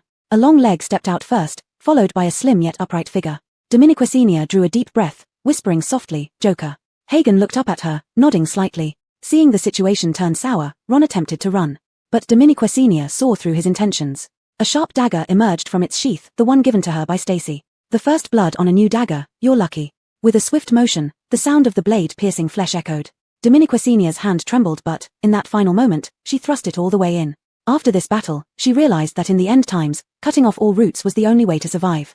Ron's eyes were wide open, and he took steps back, finally collapsing in the pool of blood. Dominiquacenia was also exhausted, kneeling down, gasping for breath, her trembling hand barely holding onto the dagger. She had killed someone. She had actually killed someone. Hagen approached her step by step, then slowly squatted down, looking her in the eye. He deserved it. Dominiquacenia closed her eyes for a while, then took a deep breath and tightened her grip on the dagger. Okay, let's go. As Dominiquacenia stood up, her gaze subconsciously fell upon Ron's corpse. Amidst the deep red blood, she noticed a pink stone. Dominiquacenia frowned and carefully approached, picking up the stone from the blood. It was a pink crystal. Just as she brought it close to examine, a chime sounded in her mind. Triggered hidden quest, investigate the use and origin of the pink crystal. Dominiquacenia paused, recalling Ron's sudden surge in strength and the raging brown bear. Her expression grew serious. This was an event not covered in the original story. She wiped the pink crystal clean and tucked it into her pocket. Considering the state of the match, it seemed to have ended abruptly. Dominiquacenia held the blue-white cloth strip, preparing to leave. However, the sound of hurried footsteps halted them. Dominiquacenia and Hagen stopped, watching as a group of people rushed toward them. They were those elders, followed by a bunch of security guards. Dominiquacenia looked at them coldly, They had been nowhere to be seen when the brown bear went out of control but appeared now. How timely. The leading elder put on quite a show, feigning surprise at the sight of Ron lying on the ground. Then he stared at Dominiquicenia with certainty. Someone dared to kill here? Capture her. Chapter 26. Where is my little Dominiquello duck? To dare kill in our place, catch her for me. Dominiquicenia grabbed Hagen and ran in the opposite direction. The old man behind them raised his voice even more, shouting, this riot might also be related to them. Catch them all. With that shout from the old man, a group of security guards immediately pursued Dominiquicenia and the others. Not wanting any more entanglement, Dominiquicenia pulled Burton's clothes, searching for an exit downstairs. But Hagen didn't run with her. Instead, he grabbed Dominiquicenia by the arm and said, stay still and hold on to me tightly. What? Before she could finish her question, Hagen already had her standing on the second-floor staircase. She looked down at the deceased brown bear and the scattered people below, her pupils widening instantly. What are you going to do? Hagen didn't answer but instead pulled Dominiquicenia into his arms with one swift movement. Shit, as Dominiquicenia bumped against Hagen's hard chest, she suddenly felt an absurd feeling. It was like being held by a son she had raised from childhood, giving rise to complex emotions of pride, joy, and touched. Son, no, Burton. Hagen. Feeling embarrassed, Dominiquicenia closed her mouth. The next moment, she almost screamed again because Burton carried her straight off the second floor. The pursuing security guards attempted to catch them but only managed to brush against a corner of their clothes. Hagen remained calm mid-air, one hand firmly holding onto Dominiquicenia's waist while the other placed in his mouth, whistling loudly. A sharp bird cry came from afar. Dominiquicenia saw a hawk-like bird fly up from below, its body about a meter long. With wings fully spread, it seemed powerful enough to block out the sun. It flew swiftly towards Hagen and precisely caught his extended hand. The falling trend stopped, and both were abruptly lifted into the sky. Dominiquicenia looked back and forth between the hawk and Burton. You little guy, you look pretty cool. Hagen pressed his lips together, not speaking, but his ears strangely turned red. Where are we going? Dominiquicenia glanced down at the crowd below, loosening her grip on the blue and white cloth slightly, and they accurately landed among the Aitor crowd. She waved once, home. Okay. How long can your bird fly? Not too long. Dominiquicenia. Ding. Congratulations host for completing the reputation value reaching 3000 limited time task. Reward obtained, 1 RV. Dominiquicenia's eyes lit up. System. Can I redeem immediately? Dominique's. Good. Dominiquicenia glanced at Hagen. Hold on tight. Hagen tightened his grip. Okay. System. Redeem. Bang. With Dominiquicenia's words, a white RV appeared out of thin air. Everyone below stood dumbfounded. Alban looked bewildered at the giant white object in the sky. What is that? Stace's eyes sparkled. I don't know, but nothing seems strange when it involves Sister Shan. So impressive. Alban gave Stacy an exasperated look. You've become a diehard fan of Manager Shan. Does your brother know? Unaware of her newfound admirer below. Honestly, Dominiquicenia's shock was probably more than those people below. She had thought the RV would appear under their feet. Who knew it would materialize in mid-air? And she and Burton plopped right into the RV. Damned system. Whose responsibility will it be if this thing breaks? The system naturally didn't answer her. In the process of plummeting, Dominiquicenia grabbed the steering wheel, trying to control its landing spot. But it was no use. The moment the RV hit the ground, Dominiquicenia's mind buzzed in shock. But surprisingly, the RV wasn't damaged at all and could even start. This isn't an RV, it's bloody an armored vehicle. Seeing the pursuers closing in, Dominiquicenia quickly sat in the driver's seat, stomping pedals regardless of accelerator or brake, and somehow started the RV. Ignoring all obstacles, she charged forward fearlessly but slammed on the brakes sharply when passing someone. Jesse stood there in disarray amidst the chaos. He knew after this competition, his position would definitely be lost. Not only would they fire him, but they would criticize and ridicule him intensely. To them, all his ideas were absurd, useless, and impossible. Jesse's body trembled slightly, the feeling of not being recognized almost crushed his confidence entirely. But now, seeing the huge RV parked in front of him, and the person who cursed at those upstairs for poor judgment offered him a hand. Do you want to come along? I need you. Without hesitation, Jesse reached out his hand. My confidence was in ruins, but you built a new tower upon it. Dominiquicenia rushed back to the supermarket without any obstacles. This time of street vending had been full of twists and turns, dramatic and intense. The biggest gain was military advisor Jesse, while the biggest loss was her beloved tricycle. When Dominiquicenia realized she had left the tricycle at the base, she felt utterly distraught. They got a bargain. However, when she heard the news that the Aitor team had won the championship, she became happy again. Because they managed to grab the final flag, the championship was awarded to them. Defeating the main character, this was a remarkable achievement worth being recorded in history. Dominiquicenia was ecstatic for an entire evening before starting to calculate the earnings from this street vending session. They sold out 3,000 portions of beef jerky, making 75,000 purple coins. Since she had quarreled with the venue management, she felt justified in tearing up the contract. She no longer needed to pay the rental fee or give up the 20% profit. Everything went into her pocket. The Aitor team also collected the 20,000 purple coins she had bet on their victory and added it to her earnings. including the profit from the supermarket on that day. She now had about 100,000 purple coins in total. Dominique Senior decided to allocate 20,000 to open a branch store. As for the remaining money, it would go towards upgrading the supermarket. Currently, the supermarket was at level 4. She directly spent 65,000 purple coins to upgrade it 2 levels, reaching level 6. The inside of the supermarket was completely refreshed, and the wooden shelves she longed for finally appeared. Outside the supermarket, an awning with red and white stripes extended from the storefront, under which a few tables and chairs emerged. What Dominique Senior cared most about, however, was the changes on the system panel. Looking at the 2 new features that appeared, lottery draw and upgrade pool. Lottery? Dominique Senior pondered for a moment. This feature seemed to be the successor to the sign-in rewards that were running out. Having never won a prize in her life, Dominique Senior decided not to risk trying this feature. What intrigued her more was the upgrade pool. She tapped on it. A glowing vortex appeared along with several blank circles outlined by circles, accompanied by explanations. All items can be upgraded. Different materials yield different effects. The host should experiment cautiously and strive for the perfect solution. Dominique Senior thought it sounded quite advanced. Her gaze scanned the supermarket and finally settled on the little yellow duck costume. Without hesitation, she tossed it into the upgrade pool, along with some materials. Zombie blood, zombie teeth, zombie arms all went in. She stood aside, eagerly pressing upgrade. The vortex began spinning, swallowing the little yellow duck, then slowly spitting out a bizarre creation, something blackish and yellowish, missing one eyeball, sharp teeth filled its mouth, and threads of fabric hanging with leaking fluid. Dominique Senior. Hagen happened to come out from the warehouse and habitually looked for his little yellow duck costume until he found this grotesque creature before him. After a long pause, he finally spoke slowly. Where is my little yellow duck? Chapter 27, Supermarket Reform. Dominique Senior decided, after much soul-searching, not to play around with the upgrade pool frivolously anymore. She scrutinized the description of the upgrade pool once more and unexpectedly found an upgrade guide.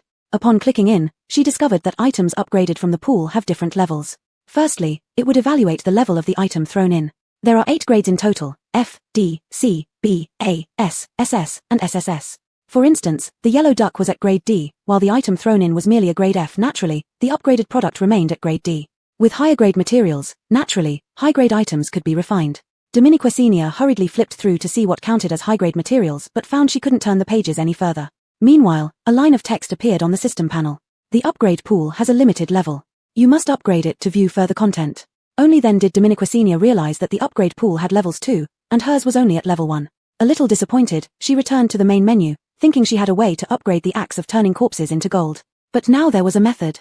Dominique Senior regrouped and decided to temporarily set aside thoughts about the upgrade pool. Instead, she began restocking the supermarket. The supermarket's capacity had increased, conveniently fitting all the extra goods from the last purchase. The supermarket soon became full and looked dazzling, very inviting for shoppers. However, Dominique Senior always felt something was off. She brought in Alanigai to take a look, but even he couldn't provide any input. So Dominique Senior had no choice but to call in the military advisor she had persuaded to join her team.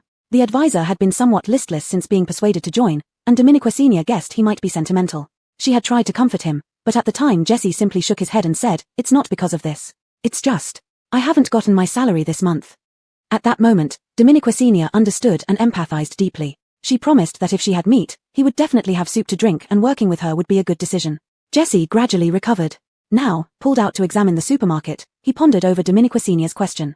Boston's supermarket is undoubtedly the most well-stocked and cheapest among all post-apocalyptic supermarkets, but there is indeed an issue. What is it? Dominique Senior quickly followed up. Jesse hesitated for a moment before cutting straight to the point, all show, no substance. Those 4 words immediately enlightened Dominique Senior. This was a problem she had overlooked. She had been continuously upgrading the restaurant, stocking more items, and acquiring more props, but forgot that she was living in a world where everyone was in constant peril. People who couldn't get enough food wouldn't pursue culinary indulgence. Therefore, the best-selling item here had always been the basic nutrient solution. As for other items, they contributed very little to daily profits. So, what should I do? Dominique Senior seemed to be asking Jessie but was also questioning herself. Looking at the items in the supermarket, she heard Jessie slowly say, "Isn't Boston already quite clear?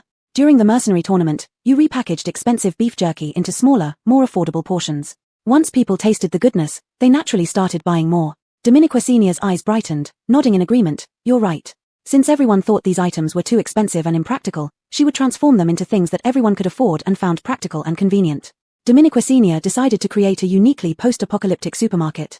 That night, she embarked on extensive renovations of the supermarket layout. Luckily, moving items around within the supermarket didn't cost money, so she could remodel freely according to her ideas. Step 1. Zoning. She divided the supermarket into 3 sections: medical area, dining area, and practical area. Dominiqua Sr. played a little trick by not placing snacks in their own section but mixed them with nutrient solutions in the practical area, positioning them visibly near the entrance. Though lacking competitiveness, gaining attention through association wasn't bad. Step 2. Transforming the impractical into practical. This mainly applied to the dining area, which she renamed the rest area. She knew most people conducting missions outside often slept rough. Sometimes, with long mission durations, they would need to stay outdoors for days or even half a month. During such times, having a station to rest and replenish energy was necessary. Dominiqua Sr. believed that previously, items weren't selling because they were too low-key yet intimidating. Things that may not be useful but appear expensive aren't what they want. Thus, Dominiqua Sr. disassembled and recombined these items into a series of meal sets. The prices varied but all had one feature in common: they were cheap and appealing. She meticulously wrapped each set in cling film, exposing the food directly, creating an irresistible temptation for the impoverished and famished people of the post-apocalypse world. The dining area was primarily located on the right side inside the supermarket, right next to the transparent glass, including the area outside with tables. She positioned those meal sets facing the transparent glass so that anyone passing by would be irresistibly drawn to them, significantly boosting the sales of hot meals. Moreover, she brought out the breakfast machine she had drawn but not yet used. The breakfast machine was placed on the counter, filled to the brim with various breakfast items: steamed buns, eggs, mantou, and shao mai. Dominiqua Sr. chose the tastiest options from instant breakfasts. Once placed in the breakfast machine, their aromas started spreading, making everyone's mouth water. Placed right at the entrance, she couldn't believe anyone could escape it. However, there was still a crucial issue unresolved. The main reason most people chose nutrient solutions over hot food was due to poor cost-effectiveness. A bottle of nutrient solution could last half a day, but food wasn't guaranteed to do the same. To address this, Dominiqua Sr. decided to moderately increase the price of nutrient solutions. She raised the price of ordinary flavored nutrient solutions to 80 credits per bottle, which was still much cheaper than in the base. The cheapest meal set was also priced at 80 credits, making food appear less inferior in terms of cost-effectiveness when compared. The final step: sweetening the deal.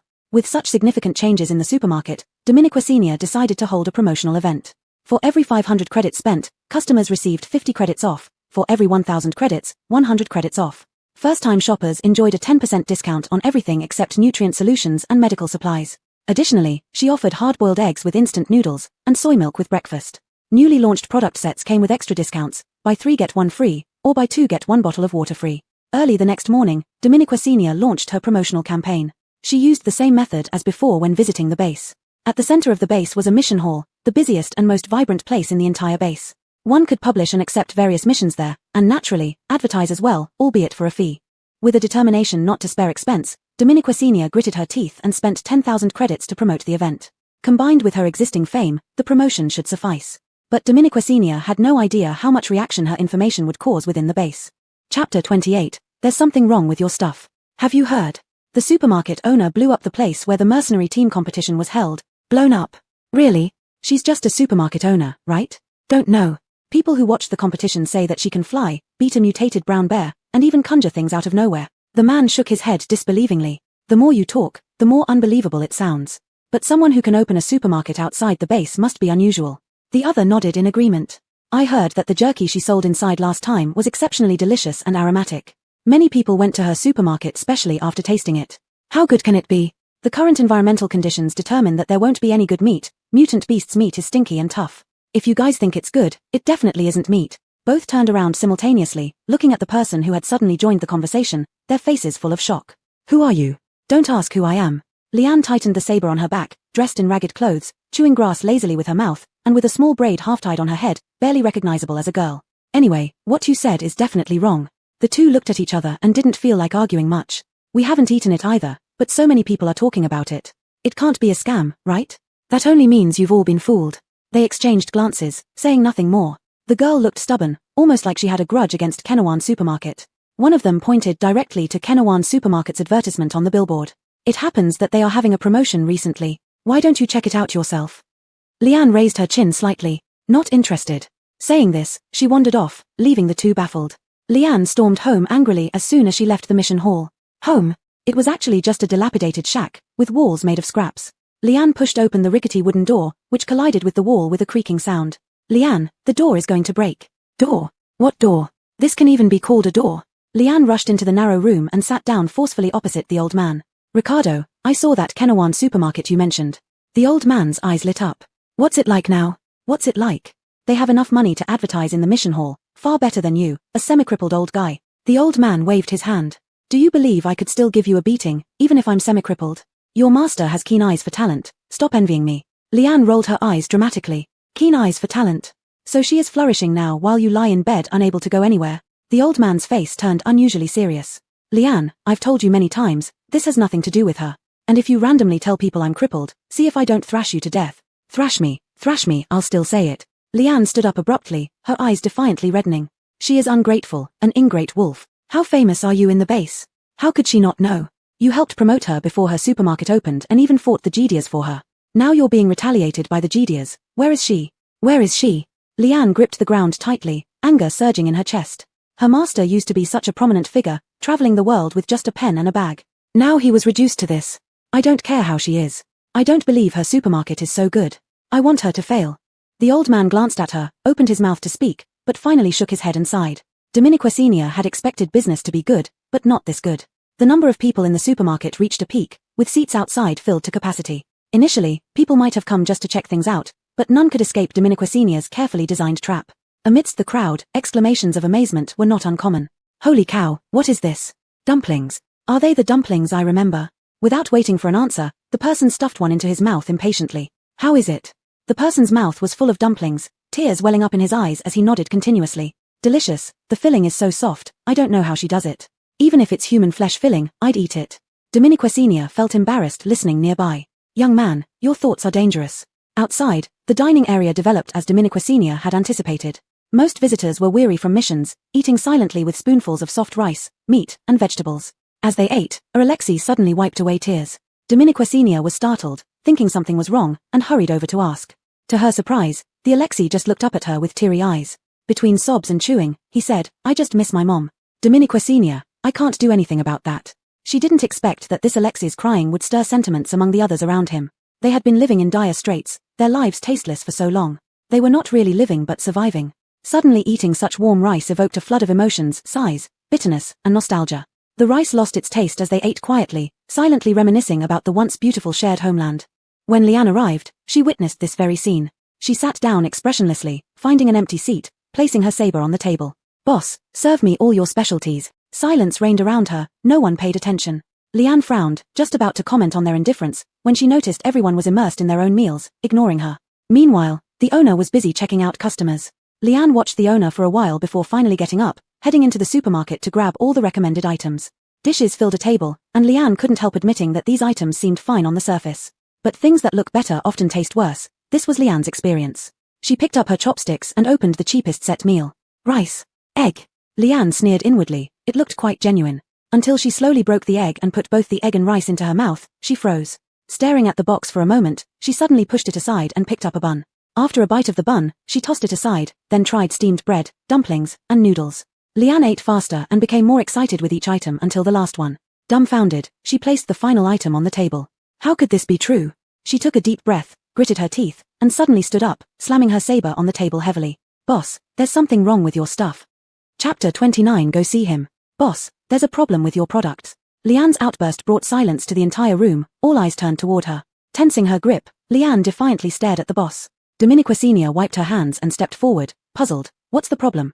Leanne pursed her lips. Everything is problematic. First of all, where did you get this rice and meat? As everyone knows, it's nearly impossible to grow rice in this post-apocalyptic world, and real rice is extremely precious and expensive. And where did you get this fake rice?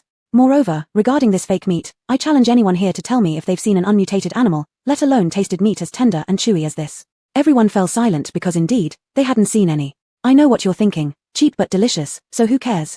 But think about it, if we don't know the source, what if it affects our bodies? So what if it does? I wasn't expecting to live long anyway. A man sipped his water indifferently and kept eating. Another person chimed in, Dominiquia, in the end times, who cares if it has an effect? We're barely living anyway, might as well eat something good. The rest agreed and nodded. Without needing to do anything, Domenico Senior had already silenced Leanne with just a few words. Standing among the crowd, Leanne felt extremely embarrassed under the supermarket owner's questioning gaze. But why? Why should she feel embarrassed? The embarrassment should belong to this woman. She had caused her master to be gravely injured and nearly paralyzed while living lavishly here without any gratitude for those who once helped her. Even if the rice and meat were real, who would bring her master back? Who would bring back the master who once aimed to traverse the entire post-apocalypse on foot? Leanne couldn't help trembling all over. Suddenly, she wielded her saber and slashed furiously in front of her, then swung it left and right. Alerted by this, people around her immediately tightened their grips on their weapons. Dominiqua Sr. also took a step back in shock. She initially thought this person was just causing trouble, but now it didn't seem so. Not quite justified, not hateful enough, even unprepared, yet looking extremely aggrieved. A strange feeling flickered through Dominiqua Sr.'s mind, but as the situation became increasingly uncontrollable, she prepared to step in. Suddenly, she heard the girl shout at her, "You ingrate! Ingrate!" Dominiqua Sr. paused mid-motion and stared straight at her. "Who are you talking about?" With a face full of indignation, Leanne replied, "I'm talking about you." Looking at the girl's angry expression, Dominiqua Sr. was baffled. She had never met this girl before, how could she be accused of ingratitude? Dominiquate something was clearly not simple here. After some thought, Dominiqua Sr. considered negotiating with the girl to wait until the customers left. But seeing the girl's agitated state, it was clear she wouldn't calm down easily. Dominiqua Sr. decided to summon the security guard, Burton. Hagen had been prepared. Actually, when the girl waved her saber, he was ready to draw his blade too, but restrained himself under Dominiqua Sr.'s gaze. Now with another glance from Dominiqua Sr., Hagen immediately subdued the person. At some point, their teamwork had reached such a perfect level. Seeing Hagen approach, the girl struggled fiercely with her saber. Honestly, Dominiqua Sr. saw that the girl was quite skilled, but still no match for Burton. After the girl was taken inside to calm down, Dominiqua Sr. reassured the customers, though she had to emphasize one point. "Our food and products are guaranteed to be 100% safe. There will be no problems. If anyone experiences any issues, I'm willing to compensate 10 or even 100 times over." Her bold declaration stunned everyone. Frankly, after the girl's accusations, everyone had their doubts. Dominiquate, as the outspoken individuals had said, they didn't care as long as it didn't kill them instantly. However, after Dominiqua Sr.'s statement, everyone eyed their empty bowls and packaging bags. Is it too late to experience any issues now? By the time the customers dispersed, it was close to evening. The weather had been getting hotter lately, with vibrant sunset clouds burning across the sky. But Dominiqua Sr. had no heart for scenery or rest. Instead, she headed straight for the warehouse where the girl was being held. Opening the warehouse door, she saw the young girl bound hand and foot, curled up in the corner. Upon seeing her come in, the girl immediately began making muffled sounds, likely shouting obscenities had her mouth not been gagged. However, Dominiqua Sr. still pulled the cloth out of her mouth. Unexpectedly, the girl did not start cursing. Instead, she stared at Dominiqua Sr. with wary eyes, like a small beast ready to attack at any moment. "You said I was an ungrateful person just now. Why did you say that? Isn't that what you are?" Leanne spat out the cloth scraps from her mouth forcefully. "My master kindly promoted you and even helped you deal with those who were stirring up trouble, and now he has been retaliated against. Where are you? Your master?" Dominiqua Sr. blinked, as if she had fallen into a long-term memory for a moment, but quickly snapped back. "That old man. Don't call him an old man." But Dominiqua Sr. no longer had time to care about the girl's words because she finally remembered who this old man was. The initial familiarity she felt back then in the store now came into focus. The first eccentric of the apocalypse, Johann. A very mysterious yet short-lived figure in the original story. Dominiqua Sr. was deeply impressed by him only because his character, wandering the world in tattered clothes but with a casual attitude, was very appealing. He would always carry a notebook and a pen, recording everything he witnessed, especially his favorite foods. As he wrote more and more, he gradually became famous. Many people followed his writings to find treasures and eat the food he mentioned. Therefore, many merchants began to contact him, hoping he could promote their products. But Johann always put his preferences first and never made false promotions.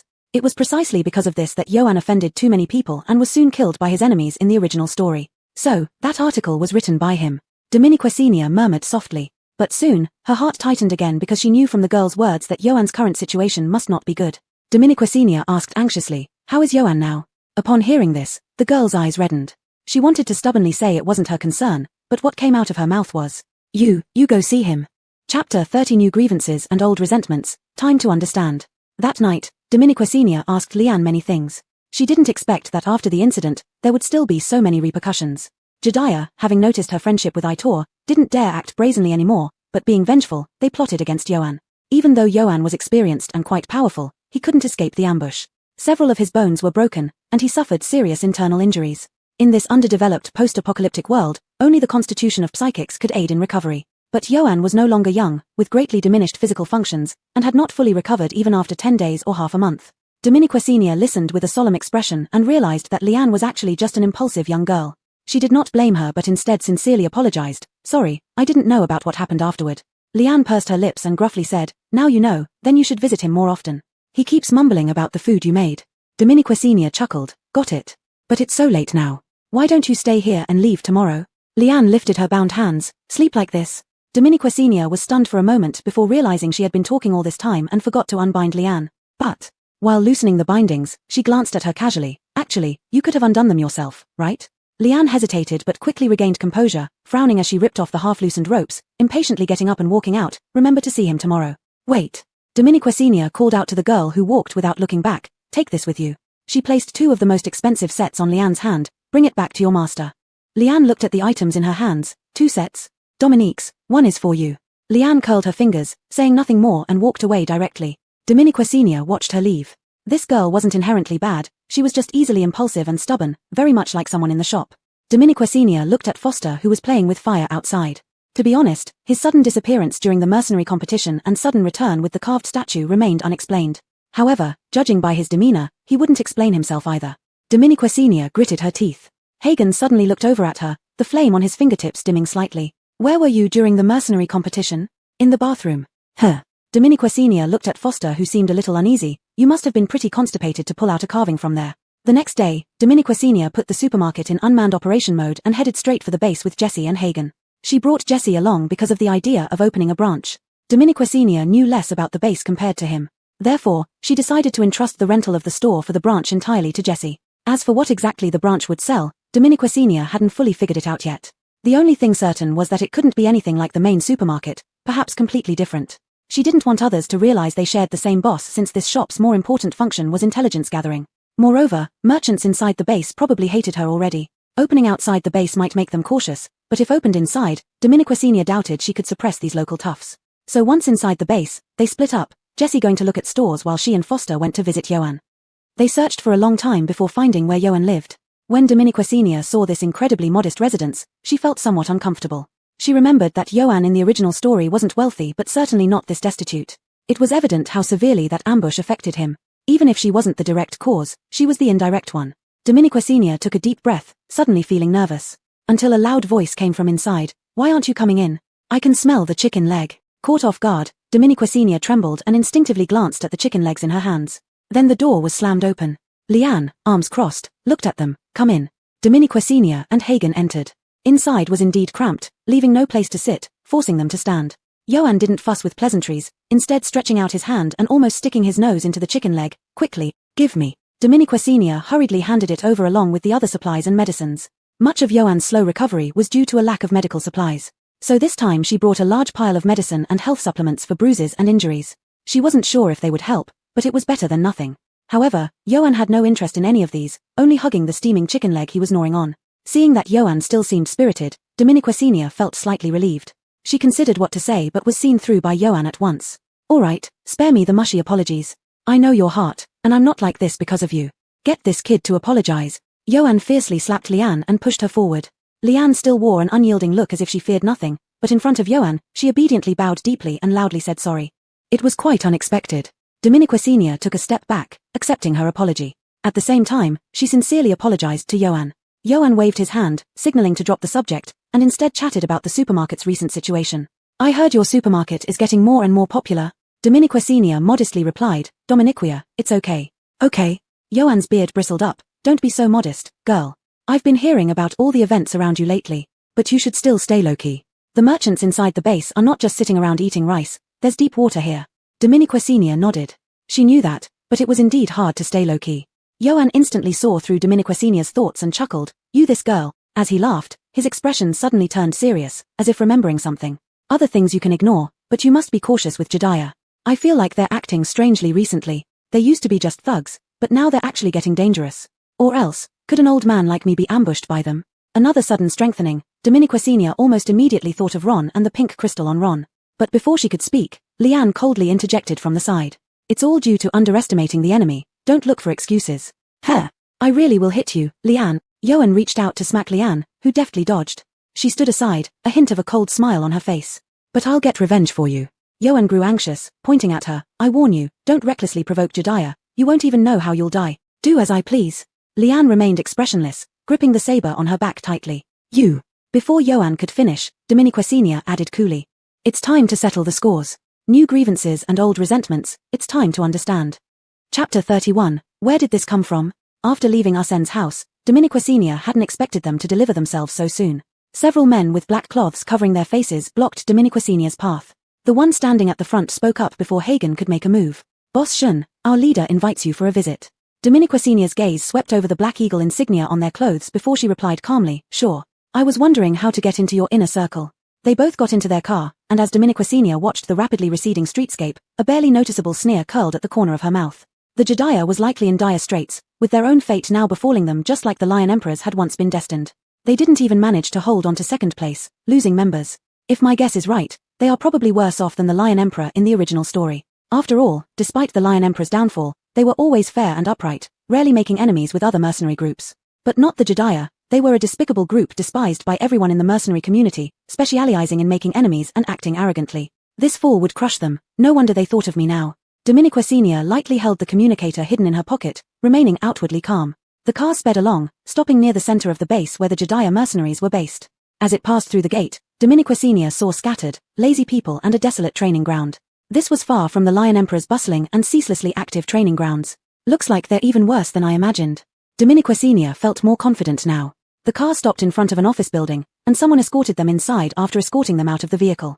Everyone carried weapons on their hips, giving them no room for independent movement. Arriving at the office door, the pungent smell of smoke wafted out even before they entered. It smelled similar to what she had sensed from the old men during the previous meeting. For a mercenary group leader to smoke this stuff. Outside, the training ground lay empty, while the head hides inside his office smoking. Truly fitting for the Jediahs. Dominiquasenia wrinkled her nose and pushed open the door. Hagen followed closely behind.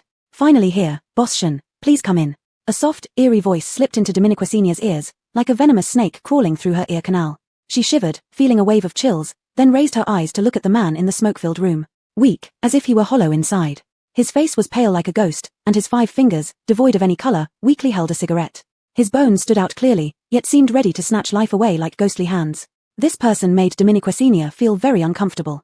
She didn't want to beat around the bush and ask directly, "What do you want?" Bai Chiang slowly exhaled a puff of smoke, slightly straightening his body but still appearing limp, speaking with a discomforting smile. "What else?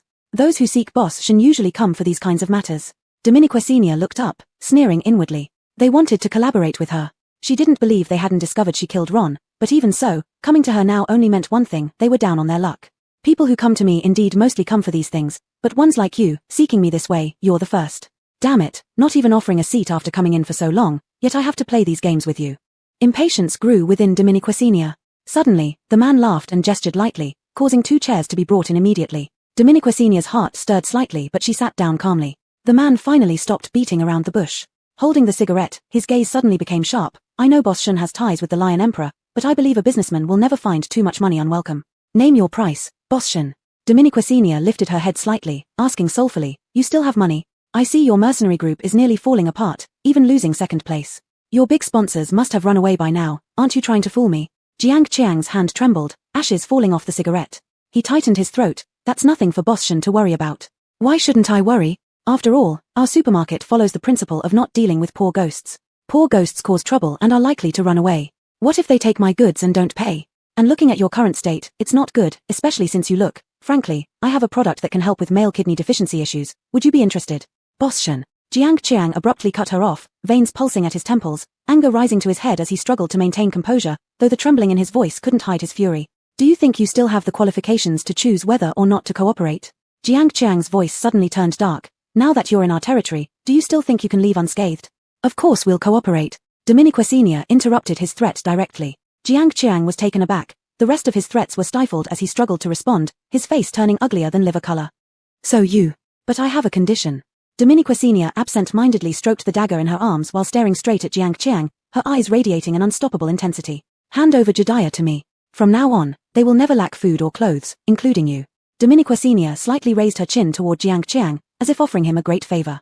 Jiang Qiang stood dumbfounded for a moment, unsure if he had heard correctly. When he finally reacted, he laughed bitterly, his spindly fingers clenching into fists.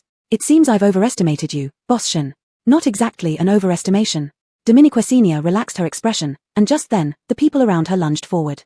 Simultaneously, hidden doors around them opened, revealing more than 10 men who surged out, surrounding them. But none of these shadows could match Hagen's speed. The understanding between him and Dominiquasenia had reached its peak without either realizing it. Before Jiang Qiang could react, a sharp, white butterfly knife was already pressing against his vulnerable neck. A thin line of blood appeared, causing Jiang Qiang to break out in cold sweat, his hairs standing on end.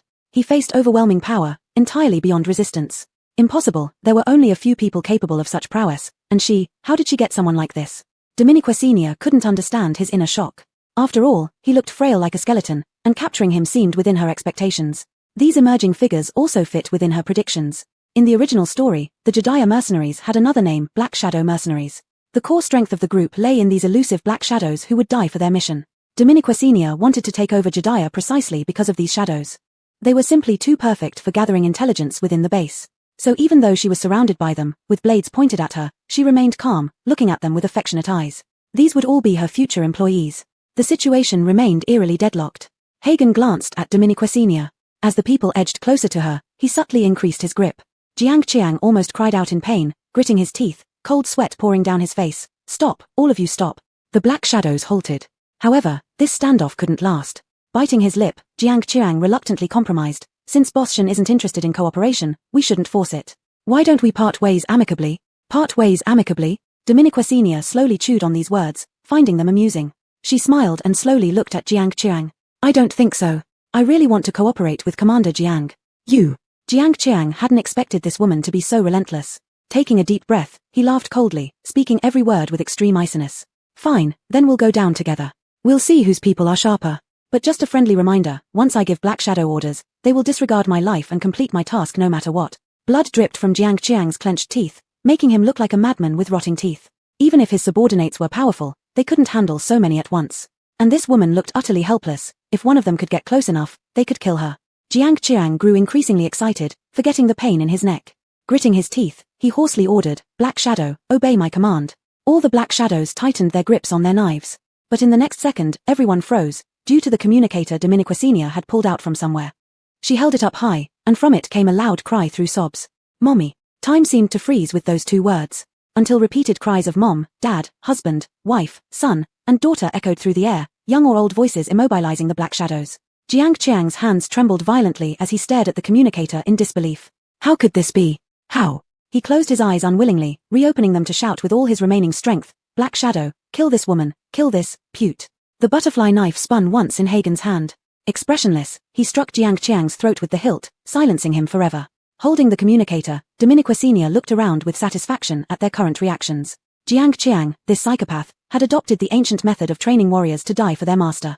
However, instead of choosing orphans with no attachments like in TV shows, he foolishly targeted those who originally had happy lives, with husbands, wives, and even parents still alive. He tore apart their families, keeping their relatives under control to coerce them into risking their lives for him, believing such a relationship would be more secure. But he never expected this to become Dominiqua Senior's breakthrough. Indeed, he hid those people well enough, but Dominiqua Senior, having read the original story, secretly instructed Lian to pass these addresses to Aitor before getting in the car. Lian was reliable enough, and so was Aitor. They managed to rescue everyone in a short time. With her holding their dearest one's fate in her hands, everyone unconsciously lowered their weapons, inching closer to listen to their loved one's voices. It's really my daughter's voice. A hoarse voice spoke slowly, as they hadn't spoken for a long time, making forming words strange to them now. Dominiqua Senior coughed slightly. Your family members are safe for now, but if you want to see them, you need to listen to me. The group of Black Shadows glanced left and right without any hesitation and shouted in unison, agreeing. Dominiqua Senior laughed, walking quickly to Jiang Qiang, ready to lift his chin like a domineering CEO. Before she could, Hagen anticipated her move and forced Jiang Qiang to look up with the handle of his knife first. Dominiqua Senior clicked her tongue lightly, not too concerned. She watched Jiang Qiang, who seemed about to meet his end. Do you want to cooperate or not? Jiang Qiang tightly shut his eyes, unwilling to answer. Fine, your response doesn't matter. Anyway, with Black Shadow under my control, it makes no difference whether you're there or not. Jiang Qiang's eyes snapped open, red veins bulging. No, WWA. What do you mean no way? Dominiqua Senior sneered. Look at what you've managed. Almost a third of the mercenaries have already left, and some can't even afford a meal. Meanwhile, you smoke opium in your office, cultivating Black Shadow. I think the men are quite discontent with you. Haven't noticed any abnormality after all this time? Don't they all wish you were dead? Dominiqua Senior's words almost choked Jiang Qiang to death, but he just clenched his jaw, refusing to say anything. Fine then. Dominiqua Senior was growing angry, grabbing his collar and pulling him away. Before she could take a few steps, something cold and smooth hit her hand. She paused, recognizing the feeling but not having time to think as her subordinate started struggling wildly. Caught off guard, she nearly lost her grip. Hagen held down the thrashing Jiang Qiang, allowing Dominiqua Senior to see what had hit her hand, a pink crystal. Isn't this the pink crystal found on Ron?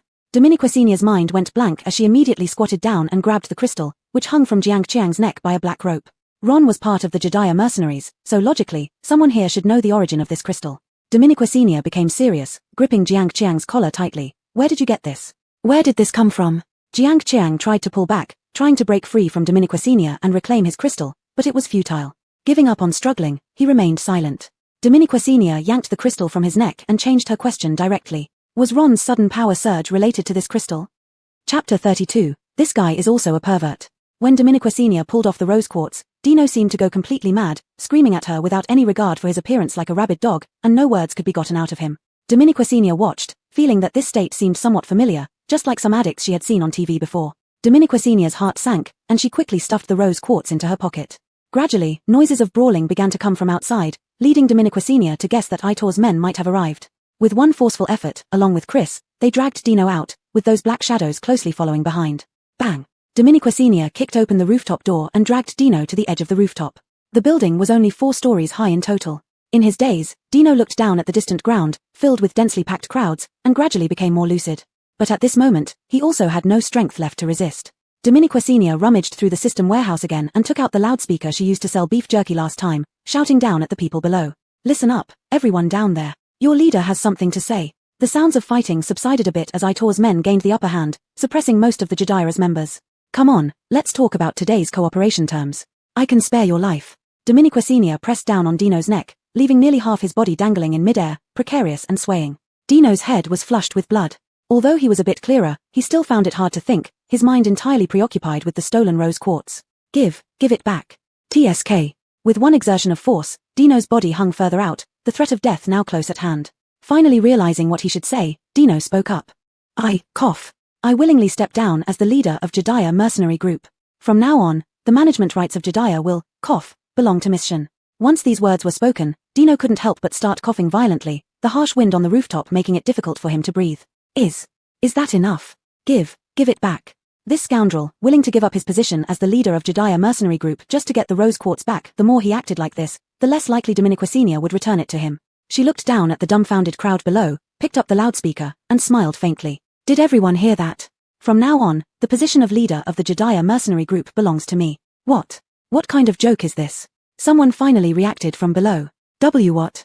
I just took a nap, how did the leader change? Miss Shin.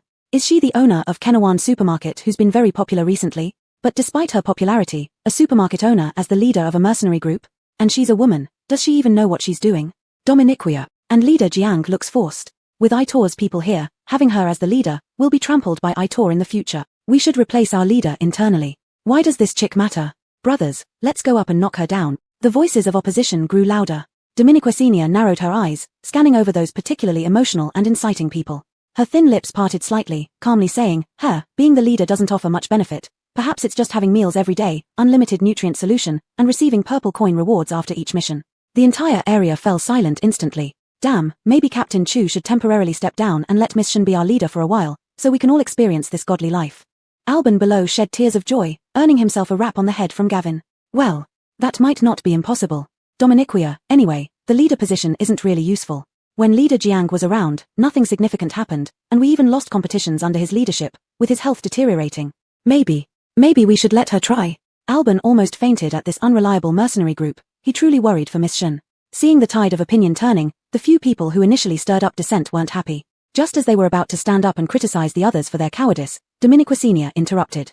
Anyone who's unsatisfied or wants to quit can leave now. I'll give you half an hour.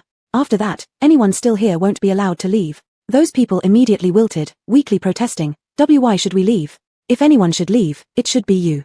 Dominiquasenia ignored them, turned around, and dragged Dino back, throwing him on the ground. Dino fainted on the ground, unconscious.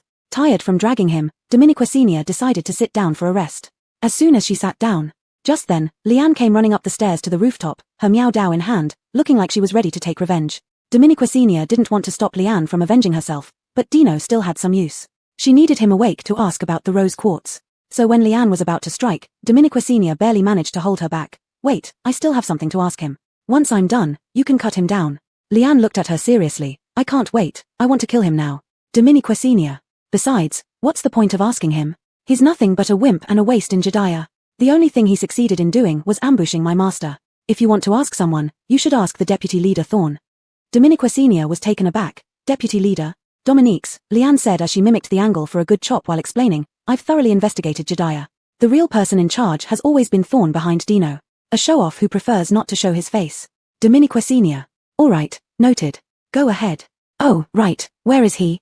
Liane asked excitedly, raising her meow dao, I don't know, maybe he ran away in the chaos. This guy hasn't done much bad, instead, he made Jediah grow bigger. I didn't pursue him because I didn't have any grievances with him. Dominiqua Senior frowned. Dino couldn't be killed yet, she needed to find out where the deputy leader was. As she raised her hand to stop Leanne, a calm voice suddenly came from behind. He didn't run. Dominiqua Senior turned around, startled, seeing a man whose pallor rivaled Dino's, and was even thinner. The only difference was that he stood tall and straight, like a pine or bamboo. He squatted down slowly, eyeing Dino on the ground. His long, slender fingers pointed to a spot slightly to the right of the Adam's apple on Dino's neck. Cut here, at the major artery. You'll get the most beautiful blood spray while guaranteeing a fatal blow. Dominiqua Senior was originally on guard against Thorn suddenly jumping up to save Dino, but she never expected this guy to be a pervert. Without hesitation, Leanne believed him. Following the direction given, she swung the knife down. Due to the perfect angle and strength, the blood spray did indeed reach its peak. It sprayed as high as 2 meters, successfully showing everyone below the bloody scene. It even splattered as far as 10 meters. Both Leanne and Thorn were splattered with blood on their faces, but neither of them flinched or avoided it. Leanne grinned widely. Dominiqua Senior and Hagen slipped away in time, avoiding being hit by the blood. Thorn pulled out 2 handkerchiefs, giving one to Leanne and using the other himself. After wiping the blood off his face, he walked towards Dominiqua Senior. Keeping a respectful distance of about 1 meter, he extended his clean hand, bowing modestly. Leader Shen, nice to meet you. Dominiqua Senior was still stunned, taking 2 seconds to respond. Nice to meet you. Thorn nodded at Hagen before turning back to Dominiqua Senior. Since the leadership of Jediah Mercenary Group has changed, we should handle the related transfer matters. Let's not talk about that now. Dominiqua Senior waved her hand and took out the rose quartz. Where did you get this thing? Thorn stared at the rose quartz for a while, his face expressionless. After some thought, he replied, former leader Jiang liked to visit black markets. Once he brought back this pink stone. He never told me who he bought it from or what it was used for. He was never interested in such things, so he ignored it. The only person he shared it with was Ron, but you've already killed him. Thorn narrated the facts calmly, as if he wasn't talking about killing people but chickens or ducks, making Dominiqua Senior, who felt a bit guilty, too embarrassed to feel guilty anymore. She organized her thoughts a little. Did Jiang change after getting this stone? Dominique's. What? Dominiqua Senior immediately opened her eyes wide, waiting for his answer. From being very stupid to just stupid. All right, thank you. Dominiqua Senior thanked him with difficulty. Last question. Do you know where that black market is? No, there are many black markets in the base. Former leader Jiang visited quite a few, but his favorites were the 2 largest ones in the southern and western parts of the base. Thank you. At least she got some valuable clues. Dominiqua Senior sighed slightly. You're welcome. You should promptly handle the transfer. Oh, leave it to you. Dominiqua Senior interrupted quickly. Since you're the only deputy leader of Jediah, and former leader Jiang must have trusted your ability greatly, I trust your ability too. Just boldly exert your talents. For important matters, just give them to me for review. If you need money, just let me know. Dominiqua Senior took over the Jediah Mercenary Group mostly because of Haiying. As for a pile of trivial matters, she could barely manage her own supermarket, so how could she have time to manage such a large mercenary group? Thorn seemed to be a reliable person, and Dominiqua Senior felt very confident handing over the mercenary group to him. He accepted it as if he were accustomed to it, without any resistance. With the deputy leader accepting it and the former leader dead, those at the bottom who couldn't accept the reality had no choice but to accept it too. The few who initially protested the loudest ultimately didn't step out of the mercenary group's door. This battle was a perfect victory. As Dominiqua Senior threw all the trivial matters to Thorn and fled, an electronic voice sounded in her head appropriately. Congratulations, host has completed hidden task, become a mercenary group leader. Reward obtained, blind box free draw 3 times experience card. Also, reminder, hidden task, investigation progress on the purpose and origin of the rose quartz has reached 20%. Hope the host continues to work hard. Blind box free draw 3 times experience card? This was indeed a pleasant surprise. Given her status as an African chief, she restrained herself from touching it at the time. After all, this thing cost 1,000 purple coins per draw. The preview of the prize pool contained commonly used items. More precious were some small items for supermarket decoration, things to increase prestige value, even different styles of doll skins. In addition, blind box drawing had 2 modes, one normal mode, one advanced mode. Normal mode cost 1,000 purple coins per draw, 10 draws for 10,000 purple coins. Advanced mode featured something Dominiqua Senior had never seen before, market value. 10 market values per draw, 10 draws for 100 market values. The preview of the prize pool in this mode was completely different from the normal mode. The easiest to get were ordinary mineral resources, while the more difficult to obtain were scarce mineral resources and alien beast bones. These things could be used to upgrade weapons. Dominiqua Senior even suspected these things were the advanced materials needed for upgrading blueprints. In addition to these materials, there were rewards specifically for the supermarket itself, like winning 1 square meter of supermarket space or a set of overall matching skins for the supermarket. Anyway, it was designed to make Dominiqua Senior as envious as possible. Only she still didn't know how to get market values. She even asked the system, and the system told her not to worry, they would come eventually. Her response to this was giving a middle finger. The 3 experience cards received this time included 2 ordinary mode experience cards and 1 advanced mode experience card. She couldn't hold back and drew all at once. Urgently grabbing like monkeys trying to catch the moon, it ended up empty. Ultimately, the 2 ordinary ones predictably drew a box of nutrient solution and 1,000 purple coins. She pinned her last hope on that advanced experience card. As the prize pool spun, the arrow gradually pointed to a pitch-black stone. Dominiquasinia's face fell, but when she saw the material attribute was B-level, she cheered up again. This wasn't pitch-black but low-key luxury. The stone was named Black Rock. She carefully placed the black rock into the system warehouse, preparing to go thank Itor properly. She hadn't walked 2 steps when the communicator started beeping. Dominiquasinia took out the communicator and found it was Jessie. She hurriedly took it out and answered. Hello, what's wrong? Is something happening? Jess's side sounded fine. Nothing major, I just found a store now. It looks suitable in every aspect at the moment, except for one point that might require you to come take a look personally. Dominiquasinia thought for a moment and decided to change directions. She would have to thank Itor another time. Chapter 33, Green, Healthy, and Regular Institution. When Dominiquasinia arrived, Jessie was still arguing with the shop owner. The shop owner was a skinny middle-aged man. The 2 mustaches on his upper lip fluttered up and down as he spoke, spittle flying from his mouth non-stop. Dominiquasinia couldn't bear to look after one glance, while Jess's expression remained unchanged, calm compared to the shop owner who seemed ready to spit out sparks. Jessie had indeed been put through a lot. Dominiquasinia took a couple of steps forward before she caught their conversation. The middle-aged man's voice was sharp, 45,000 purple coins, absolutely not a penny less. Jess's tone was calm, 30,000. This was the budget Dominiquasinia had given him, but she hadn't expected Jessie to be so rigid, slashing the price by 15,000 at once. It made her break out in a cold sweat. Upon hearing this, the skinny man exploded. 30,000? My shop is in the best prime location, no more than 3 kilometers away from the base center. You ask around, there's no place worth less than 45,000. Jessie showed no reaction, repeating those 2 words calmly, 30,000. You. Seeing the man about to fly into a rage, Jessie slowly spoke again, his eyes sweeping over the 2-story building indifferently. First, this isn't exactly a prime location. Though it's close to the base center, your building happens to be on the most remote street, near the chaotic slum area. Poor environment and noisy. And Jessie paused. You insist on bundling the pile of old junk in your store, priced excessively high. I doubt anyone would want these even if you gave them away for free. Old junk. You call my weapons old junk? Bundling sales? Only then did Dominiquasinia look at the shop. It used to be an armory selling cold weapons, but it appeared obvious that no one had visited for a long time. The sign above was dull and lifeless, with spider webs hanging when examined closely. Inside, every weapon on display was covered in dust, some even chipped. Hagen picked up one of the swords behind her and slashed with it, only to discard it back after a second. He muttered 2 words under his breath. Garbage. Indeed, as Jessie had said, these items probably wouldn't find a buyer even if given away for free, yet they now wanted to sell them bundled together. Dominiquasinia looked further inside. The shop was spacious enough, and the 2nd floor had a bedroom for resting, which wasn't bad at all. The only downside Jessie mentioned might be the seller insisting on bundling those weapons with the sale. After some thought, seeing the shop owner ready to pounce on Jessie, Dominiquasinia quickly stepped in to mediate. Looking at Dominiquasinia approaching, the shop owner sized her up and suddenly broke into a fawning smile, ignoring Jessie completely. Boss, come to see the shop? Let me tell you, our shop.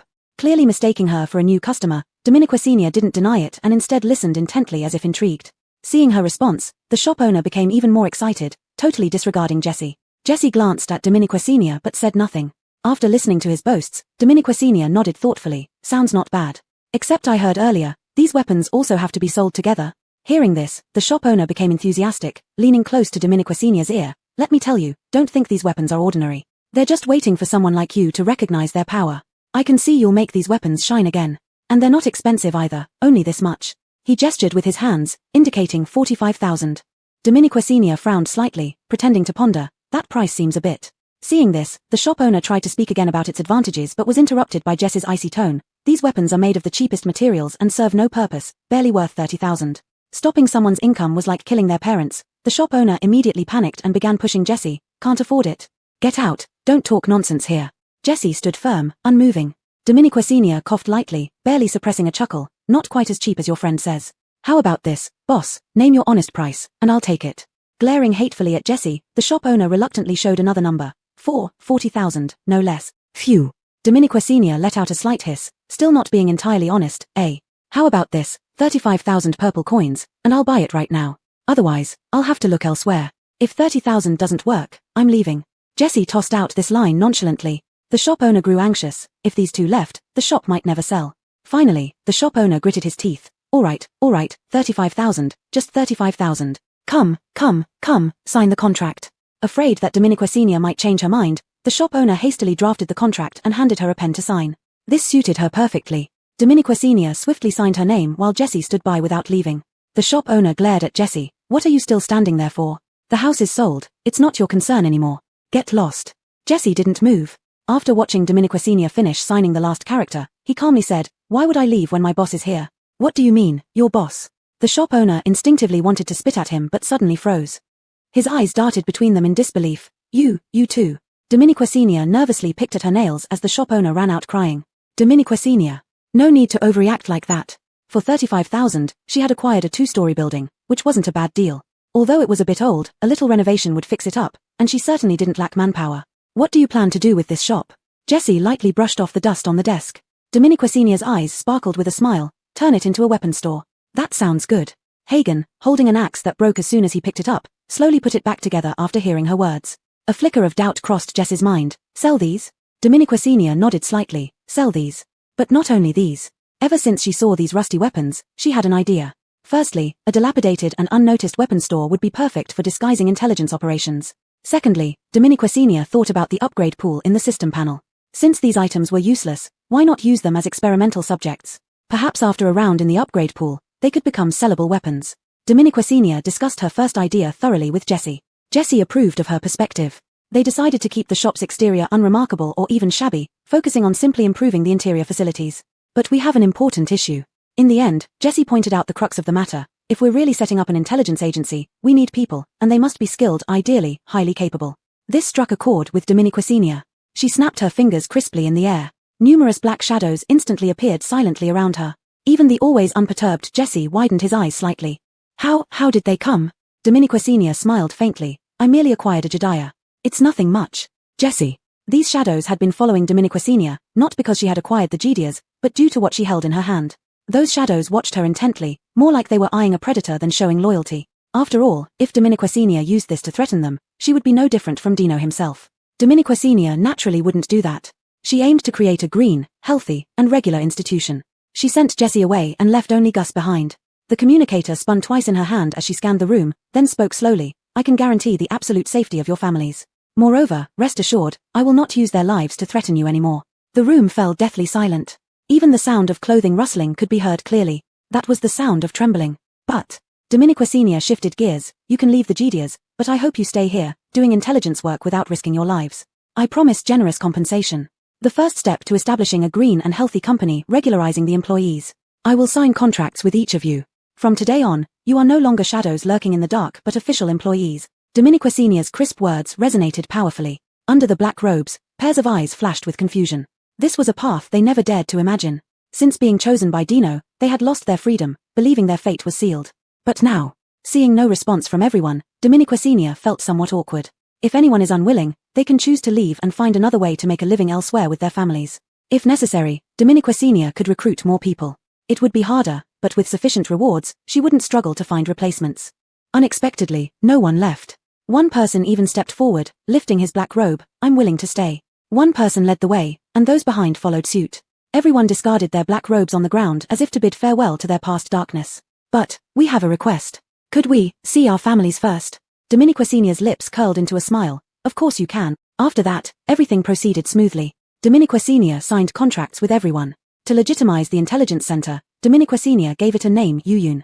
The management of Yuyun was mainly handed over to Jessie. She also entrusted Gus with the important task of training the Yuyun staff. When everything was settled, Dominiquesenia once again completed a hidden quest, opening a branch store.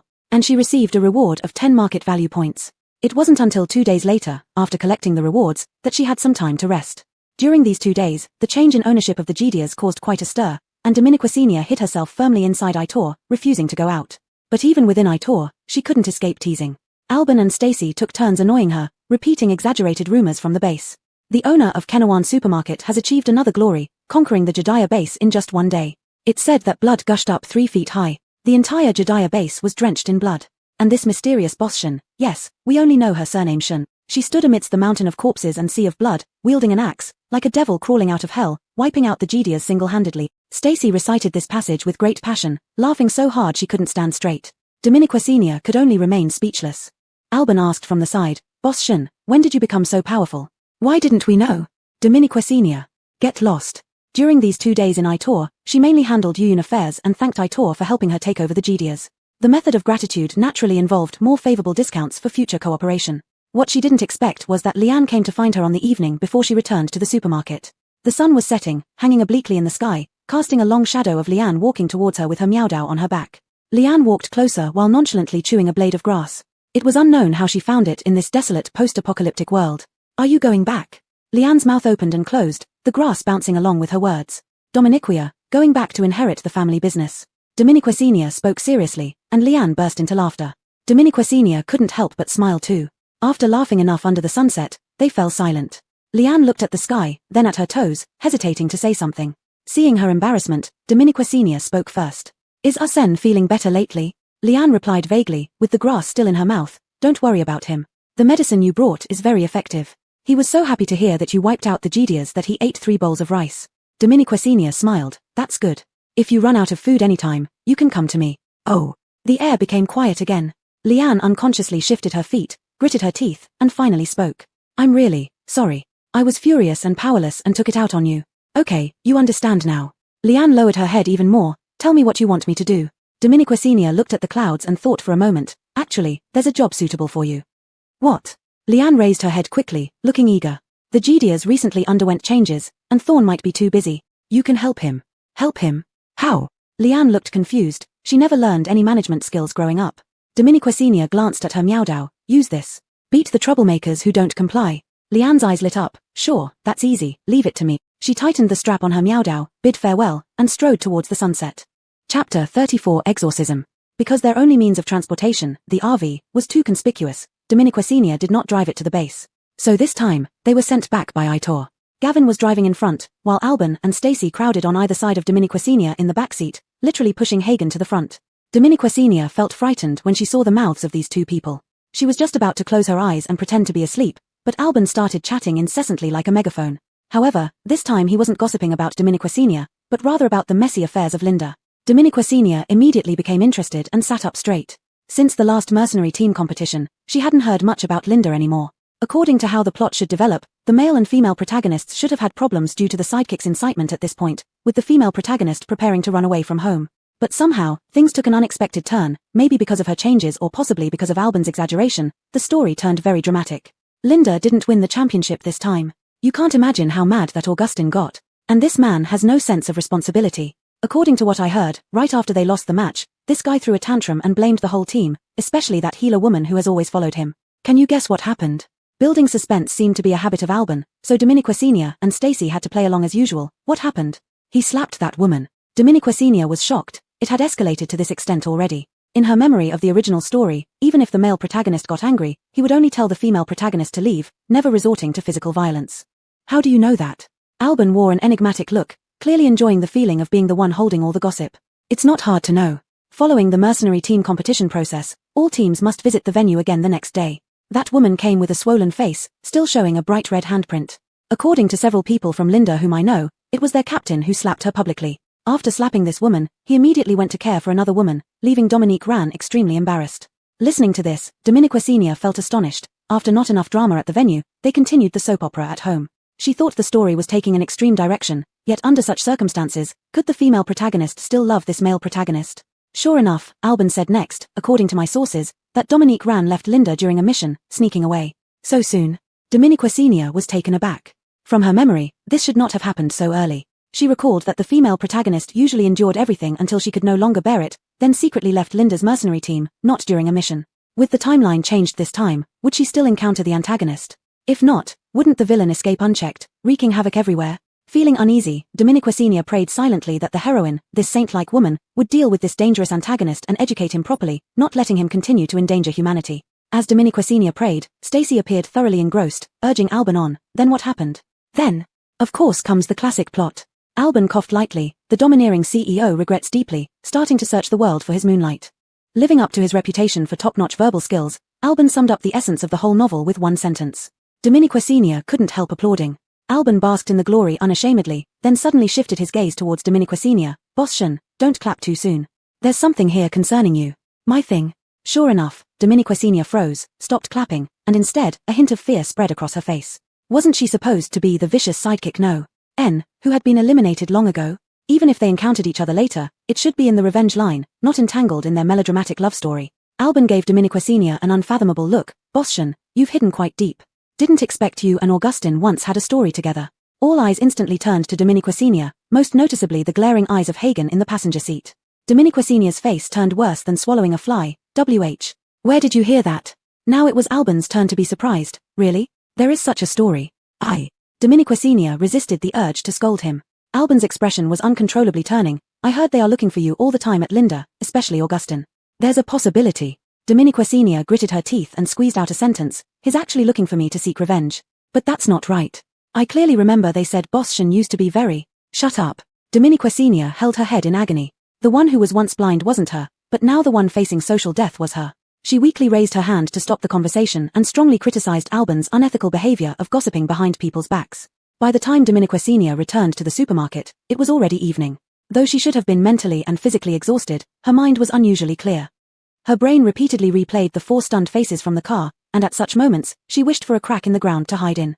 Unfortunately, she couldn't. Dominique Senior sighed softly and decided to go outside for some fresh air. The climate was gradually turning into summer, making daytime increasingly stuffy with stronger ultraviolet rays. Only evenings offered a bit of relief. She carried a stool out. There were no stars in the sky, so she started counting zombies instead.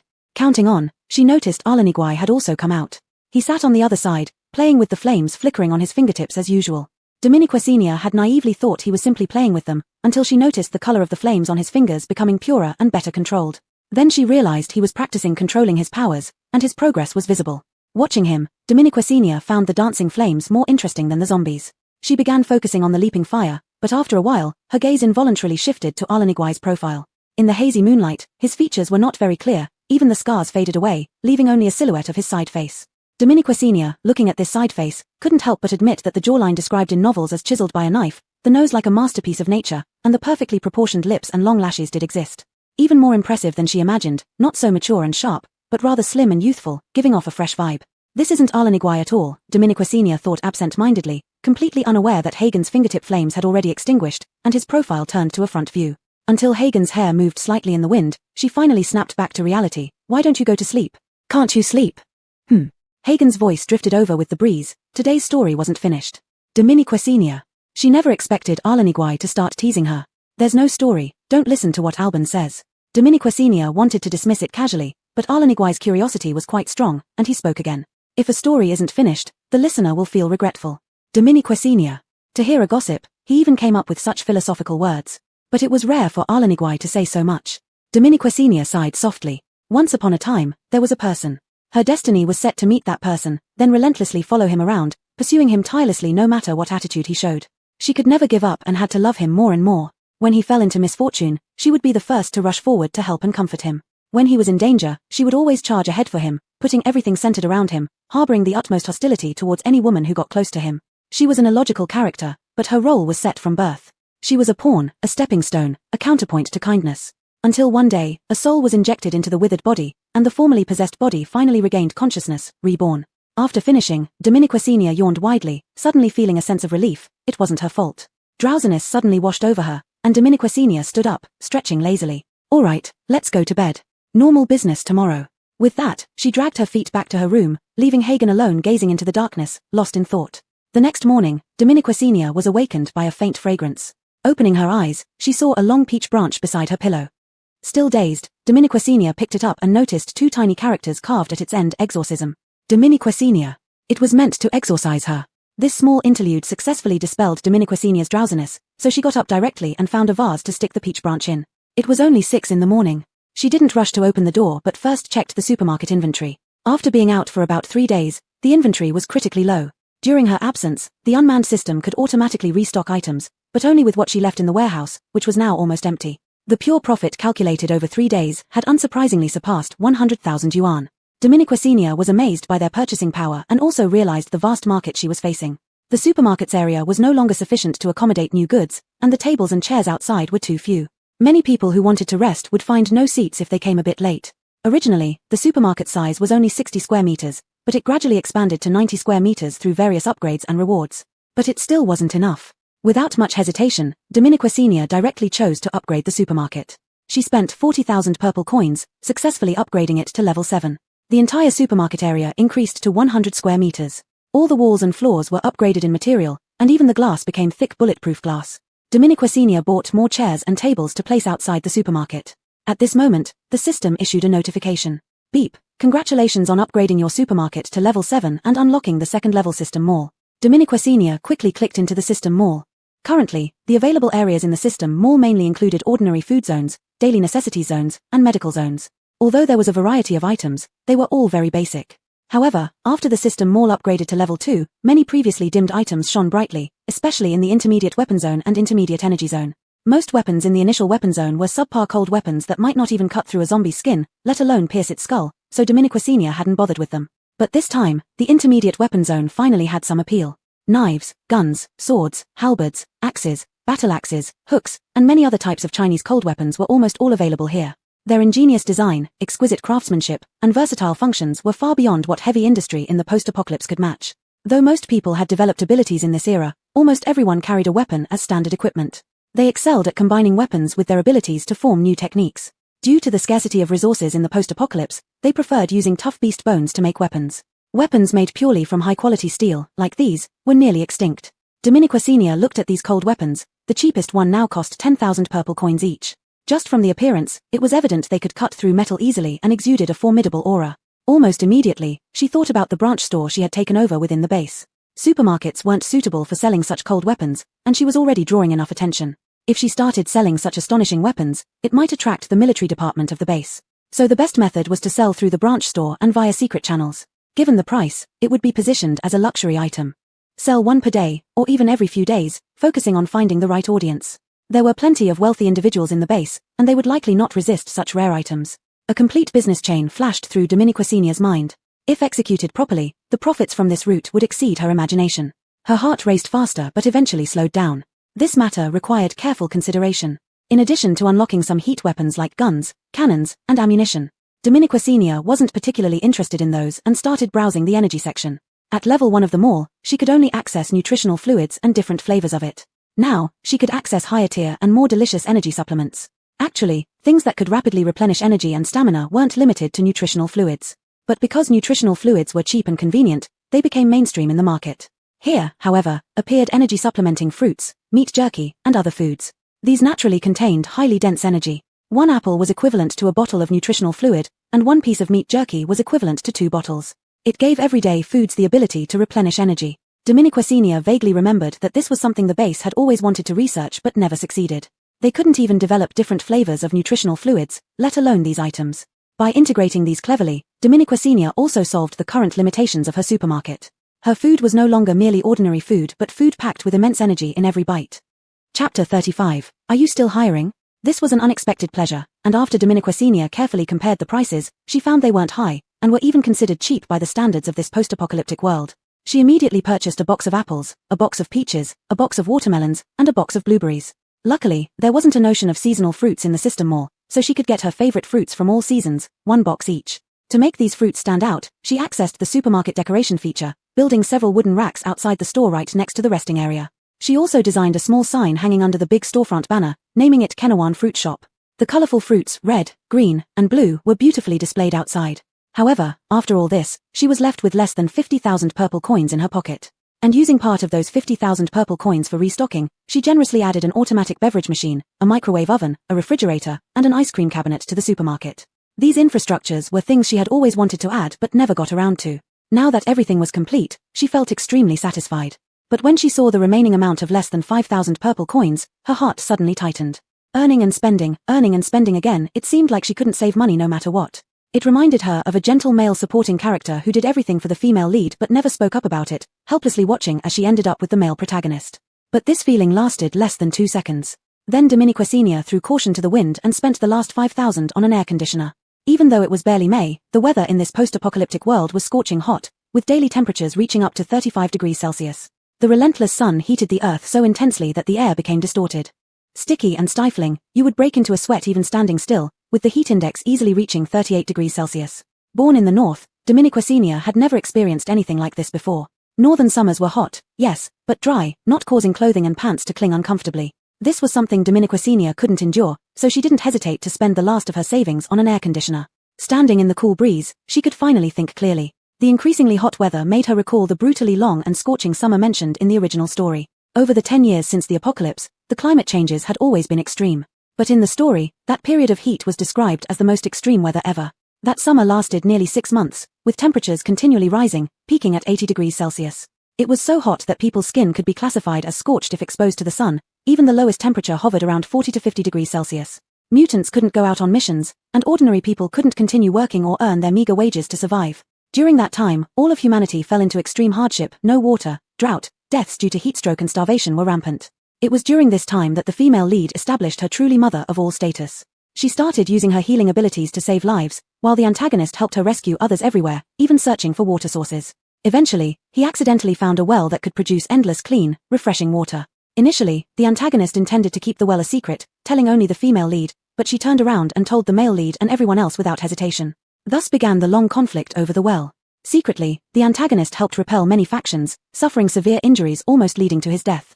But the female lead knew none of this. She continued distributing water freely, enjoying countless praises and adoration until the extreme weather finally passed. She became the undisputed mother of all, even gaining recognition for the male protagonist. Except the real discoverer of the well, the antagonist lying in a corner near death, received nothing. When Dominiquacinia read this part, she didn't pity the antagonist, finding him a foolish and stubborn love brain. Now, in this world, facing the impending 6-month-long heatwave, she felt no fear as she was well prepared. However, this was undoubtedly a massive blow to her market customers. So Dominiquacinia bought refrigerators and ice cream cabinets, planning to sell them at rock-bottom prices. She couldn't be a savior and didn't want to, but she could provide a little help to her regular customers. After spending every last coin on restocking, customers gradually started trickling in. As the weather got hotter, some mercenary teams started their missions earlier. When they arrived at Kenawan supermarket and saw the pile of fruits, their expressions were quite colorful. Damn, am I seeing things? Is that fruit? It seems so. The person beside him responded calmly, but his eyes were practically glued to the fruit. Don't just stare at the fruit. Look, there's even a beverage machine. Wow, how do we buy it? Just insert purple coins. Why is it so cheap? Get me 3 bottles, hurry up. Dominiquacinia didn't even need to go out, they completed the purchase on their own. However, no one asked about the price of the fruits yet. Dominiquacinia wasn't in a rush. After all, the prices weren't too low, and since they didn't know the fruits contained energy, they wouldn't easily buy them. She didn't plan to openly announce this feature. Even if she did, no one would believe her. It was better to wait until someone bought the fruit and discovered the key benefits quickly. She cut herself half a watermelon, enjoying it while watching customers come and go inside the air-conditioned supermarket. Trina arrived at the scene under an umbrella, sweating profusely. Looking at the shabby supermarket outside the base, her mood was foul. Her deadbeat father insisted she investigate the supermarket situation. Despite having many people under him, he insisted she looked more harmless and suitable for investigating as a regular customer. Annoyed, Trina dressed meticulously, put on makeup, curled her hair, and wore her best and most expensive clothes to present an intimidating image to prove what harmless really meant. But just walking from the car and taking a few steps melted her makeup and made her wish she had shaved her head bald. Seeing the owner sitting so leisurely in the supermarket infuriated her. She wanted to see if this place was as mysterious as people said. There were quite a few people, but only mercenaries on missions. Wiping sweat with a handkerchief, Trina thought nothing good could come from such a place. However, when she saw the colorful pile of fruits as she approached, she froze. How could this be? Her father's researchers clearly stated that the current environment and soil couldn't grow sweet fruits. Where did these come from? Shocked, she approached, touched them, and even smelled them. The captivating fragrance hit her brain. Trina was dumbstruck. She wasn't unfamiliar with fruits. People had been trying hard to grow edible fruits in this environment, but all of them were too sour or bitter to eat. Even so, she considered it decent progress. Reflecting on her past, she realized how challenging her life had been. Trembling, she put down the red apple and walked into the supermarket, trying to calm herself. She wondered how the owner could remain so cool and relaxed in such heat. The wind chime above the door tinkled as Dominiquacinia turned around, holding half a watermelon, and saw a girl standing at the entrance, staring wide-eyed with an ornate umbrella in her hand. Dominiquacinia was surprised, about to get up and see what was happening. Suddenly, the girl staggered and collapsed, looking blankly at Dominiquacinia. Boss, are you still hiring? Dominiquacinia. After helping the girl sit on a chair for a while, she gradually recovered, her eyes fixated on the uneaten half of the watermelon. After 2 seconds, Dominiquacinia handed her the watermelon. Trina didn't hesitate and immediately took it, tearfully thanking Dominiquacinia. Thank you, you're so kind. Dominiquacinia. This girl had fair skin and wasn't dressed simply, indicating she probably wasn't ordinary. But Dominiquacinia couldn't figure out her intentions after all this time. Dominiquacinia decided to take the initiative. What can I get for you? With a mouthful of watermelon, Trina felt dazed. She somehow felt completely refreshed and re-energized after eating it. Hearing Dominiquesenia, she slowly recalled her original purpose. Oh, right. Trina's eyes lit up. Boss, how much are these fruits? Her father originally wanted her to investigate this supermarket and find something appropriate to entertain guests from another base in a few days. These fruits were perfect. They would absolutely shock everyone and show them they shouldn't look down on their base. What type do you want? Everything. Dominiquesenia's heart stirred, further deepening her suspicion that this must be a rich family's daughter who had come out to explore. Seeing a big business opportunity at hand, Dominiquesenia became more formal. Since there were no seasonal fruit restrictions, all the fruits were priced similarly. An apple and a peach are 200 purple coins each, a watermelon is 400 purple coins each, and a small basket of blueberries is 300 purple coins. So, Trina held back the words cheap tightly, quickly coughed twice, and pretended to find them expensive. Can you give me a discount, boss?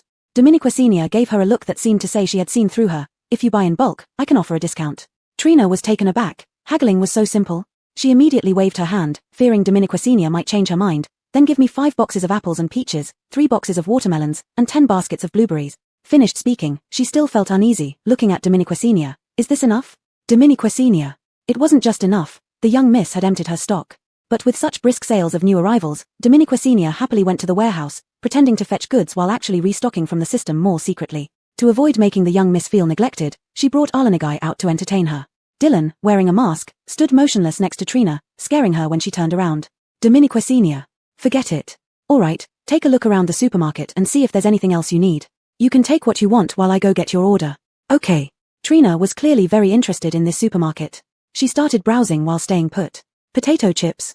Take. Spicy sticks. Grab. Milk. 10 boxes. Such cheap nutritional fluid.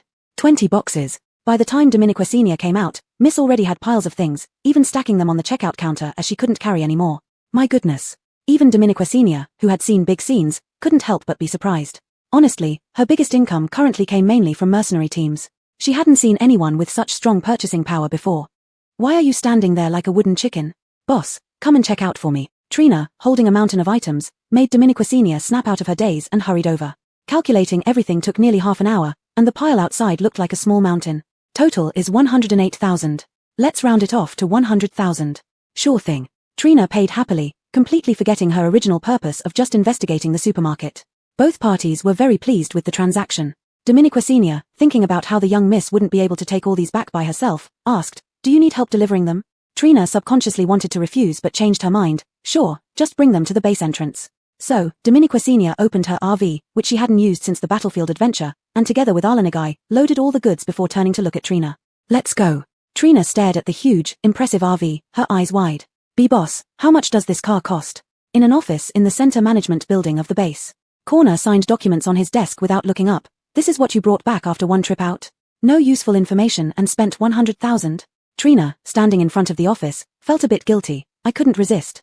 Besides, Dad, weren't you worried about how to entertain visitors from other bases a few days ago? At this, Trina got excited, leaning on the desk. Look, these fruits are definitely going to work. Corner paused signing as he saw an apple suddenly appear on his desk. Where did you get this?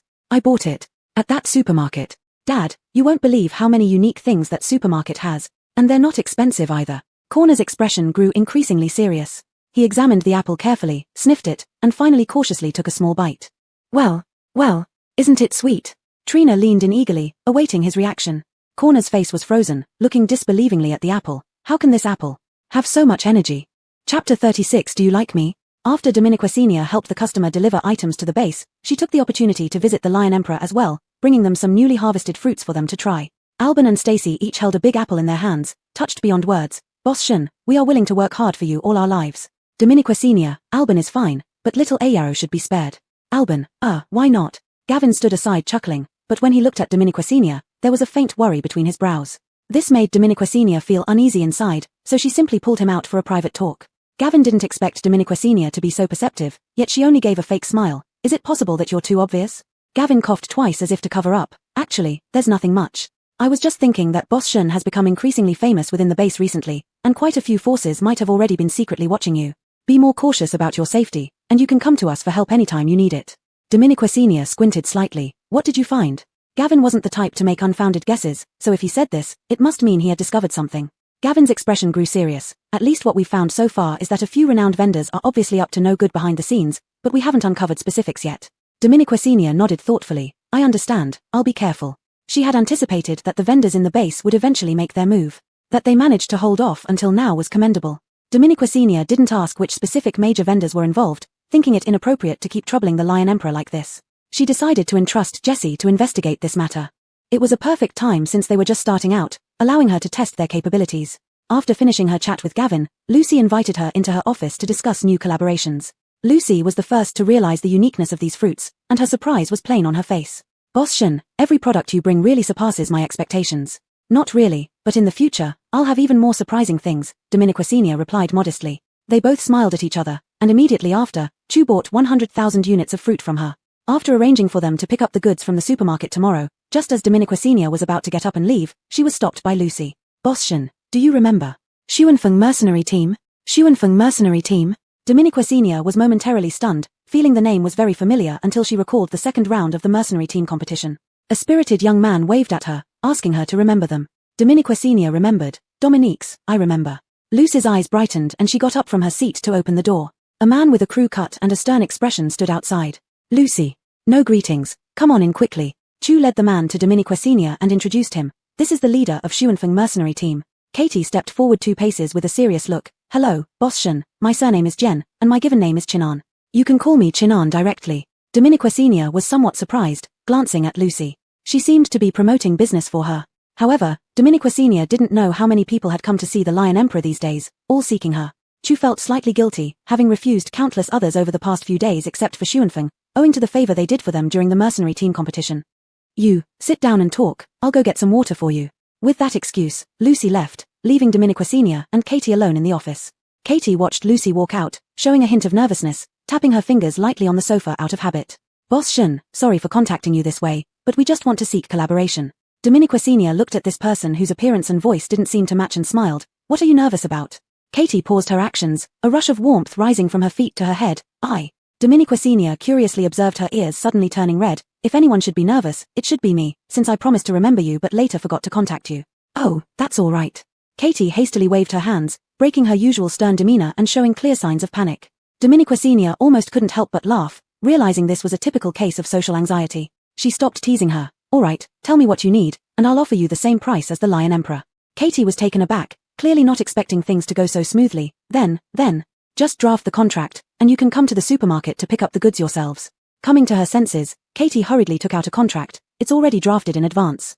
Boss Shen, could you check if there are any issues? So quickly? Dominiquasenia accepted the contract and read through it carefully. Finding no problems, she signed her name immediately. Katie stared at the signed contract, still stunned. She hadn't expected things to go so smoothly. She had anticipated haggling over prices as common business practice. She even prepared several versions of the contract just in case, but everything turned out to be simpler than she thought, and within their budget. Then I hope we can work together well, Commander Jen. Katie stood up hastily to shake hands with Dominiquasenia. After finalizing the cooperation, Dominiquasenia didn't rush to let Commander Jen leave. There was something more important she wanted to ask. Has Gil caused any trouble since the last incident? Katie frowned and shook her head. No, but they definitely aren't looking favorably upon us now. They haven't taken any direct actions yet. Dominiquasenia nodded. That's good. Still, keep an eye on them. After all, their leader has a heart smaller than a needle. Katie responded with a faint Has anything happened within their team recently? Dominiquasenia felt it wasn't like them not to retaliate. Katie thought for a moment. Lately, there have been some rumors. Their only healer left. Dominiquasenia nodded. This news didn't surprise her. And, it seems their second-in-command was severely injured after the mercenary team competition and needed a long time to recover. Their second-in-command? Dominiquasenia recalled rapidly until she pinpointed someone. Doris? Katie, who had also been recalling, confirmed. Dominique's, that's right. Doris is said to be the best friend of their leader and the second-in-command. He got injured. How did he get hurt? Dominiquasenia felt uncertain and worried. She remembered him being on the field during the final round, but her heart skipped a beat when she realized she had no memory of him after the brown bear went berserk. How did he get injured? Dominiquasenia asked urgently. Not quite clear. He might have gotten injured during the chaos.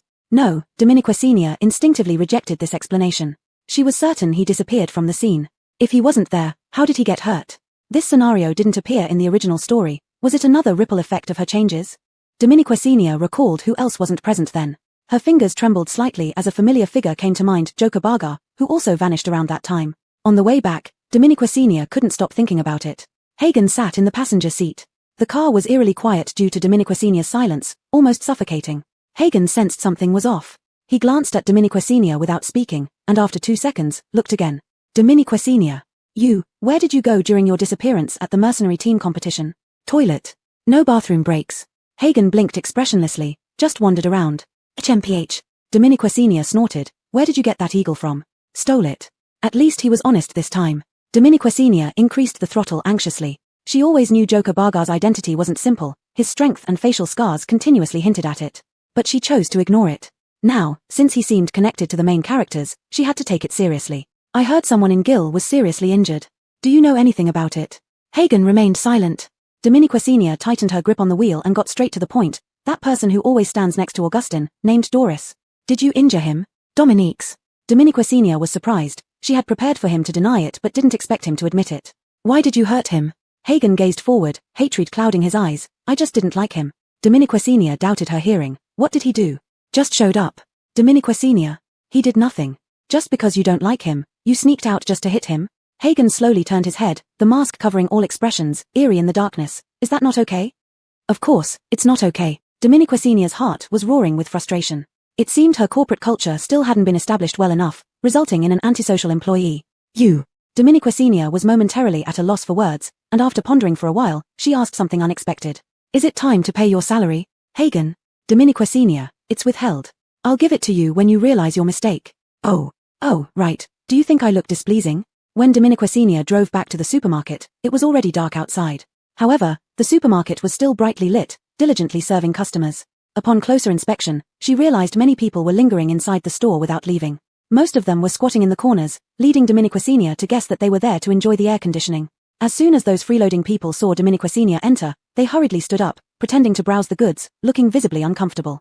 Dominique Senior didn't expose them, knowing how unbearable the heat could be without air conditioning. Still, the supermarket was quite small, so having 10 or so people scattered around made it feel crowded.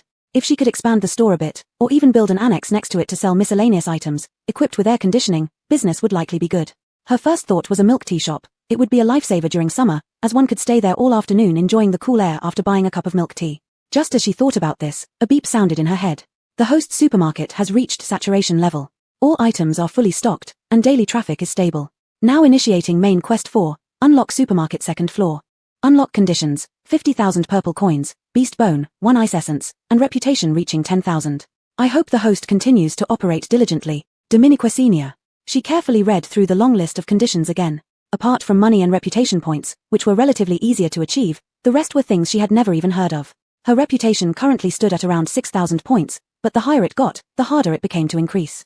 As for ice essence and beast bone, she could only vaguely guess that these were 2 types of materials, but obtaining them wouldn't be easy. Frustrated, Dominique Senior clenched her fists, trying to summon the system for explanations, but it had disappeared after issuing the task. Helpless, she handed over the shopping list to Jesse, asking him to help inquire where these items could be found. Although she didn't have much now, she at least had some spare cash.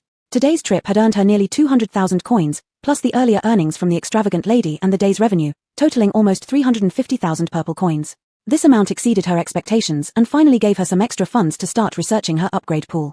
Since acquiring the dilapidated weapon shop, Jesse had originally planned to dispose of the pile of old metal, but Dominique Senior stopped him and moved everything to the supermarket's warehouse. These weapons might seem useless, but perhaps they could be turned into treasures through the upgrade pool. She first threw 3 seemingly sturdy weapons into the pool. These 3 weapons were all rated F grade. 1,000 coins per synthesis attempt, and the result was still F grade, with just slight changes in appearance and a bit more hardness. Dominique Senior, did Jesse really predict correctly that I bought a bunch of junk?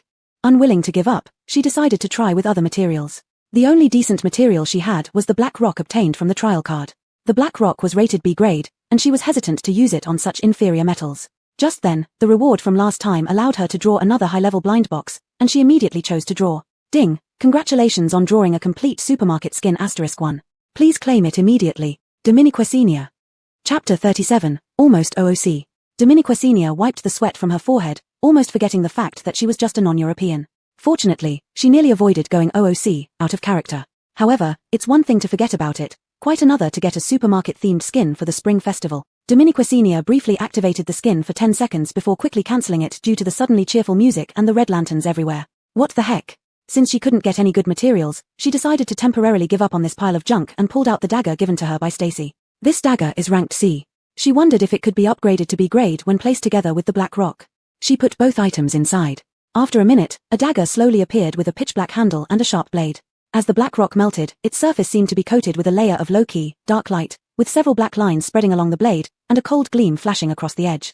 From being ostentatious, it became understated but even more dangerous. Shun Qingzhen was fascinated by its luster and grasped it without hesitation. Indeed, it became a B-grade weapon, with increased hardness and sharpness, especially enhanced with the inconspicuous characteristic of black rock. It was an easily overlooked presence, but it possessed the power to kill in one strike, thus named hidden. Dominiquesenia looked at the hidden word on the handle and quietly put it into the sheath. But what surprised her was that as the B-grade weapon was born, the upgrade pool began to emit light. Detected upgrade condition. Synthesizing a B-grade weapon has been completed, upgrading the pool to level 2. Upgraded. Dominiquesenia hadn't expected it to happen so quickly. She hurriedly opened the upgrade catalog and indeed found that she could start viewing basic materials now. Although only level 2, the catalog could only view materials up to B grade, and Dominiquesenia didn't see Carnage here, indicating it must be at least A grade. But there was good news too, as she saw the exotic beast horn here, suggesting it shouldn't be too hard to obtain. Besides, she unlocked a new feature in the upgrade pool, recycling. She tapped on this feature and read the description below. Any item can be recycled, whether living or dead. Based on its inherent value, it can be exchanged for items of equal or lower value. There's a chance to obtain items exceeding the original value. Dominiquesenia's eyes lit up. This seemed perfect for dealing with her pile of scrap metal. Since they were useless anyway, it was better to recycle them rather than just throwing them away. She tossed all her weapons into the recycling furnace, no less than 100, and after system evaluation, ended up with a large amount of iron. Dominiquesenia held this pile of iron, trying to comfort herself it's at least F-grade material, perhaps blending it with other grades might still be useful. She stored the iron in the warehouse, looking at the recycling function and had other ideas. No matter how you looked at it, this was an incredible feature. If used just by her every day for recycling various items, it would be a waste. If this function could be sold as a product. Dominiquesenia was startled by her own thought but grew increasingly excited. During her days running the supermarket, she often encountered people bringing crystal cores, hunted beasts, or exotic animal bones, hoping to exchange them for something else. Dominiquesenia wasn't adept at assessing their value or authenticity, so she refused these offers, losing some customers in the process. Sometimes, these customers kept items because they were too lazy to exchange them for purple coins or dissatisfied with the amount. If she launched the recycling function now, people could spend a little money to trade their unused items for something potentially better. Essentially, this resembled a gamble, which would be hard for gamblers to resist, considering the almost guaranteed benefit. Unknown huge advantages are the greatest motivation for consumers, much like the excitement of lottery or mystery box purchases. Thinking this through, Dominiquesenia couldn't sit still and immediately contacted Jessie. While narrating her plan to Jessie, she omitted the most critical part, only mentioning she had found a channel for such business. After listening to her carefully, Jessie first remained silent for a long time before speaking slowly. Although I don't know where Boss Shen found this channel, if it's reliable, it will definitely cause a stir in the base, making a fortune beyond imagination. But it's too dangerous. I know, but one must take risks to gain wealth.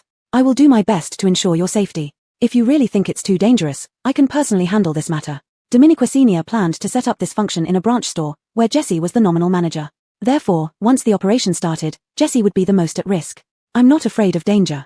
Jessie responded calmly. However, implementing this idea is extremely difficult. First, it sounds too fantastic. Few people will believe it. So that's why I need you. This is your time to shine, Jessie. Dominiquesenia was always excellent at boosting morale and persuasion. Jessie remained quiet for a moment before slowly replying with a hum. Though simple, Dominiquesenia knew Jessie had accepted it and might even start drafting a plan overnight. After all, business was the blood flowing through Jessie's veins. His excitement wouldn't be any less than hers. Oh, right. Just as Dominiquesenia was about to hang up, she heard Jessie's voice again. Regarding what you asked me to investigate recently, I've found some leads. Which matter? Recently, Dominiquesenia had given Jessie several tasks, so she wasn't sure which one he referred to. The pink crystal you wanted us to look into, we did find mentions of it in the 2 black markets you mentioned. Dominiquesenia sat up straight, and then? But whenever we tried to delve deeper, we discovered they were fake. They don't have these crystals. Instead, they want to acquire or forcibly take them. I asked them why they needed this.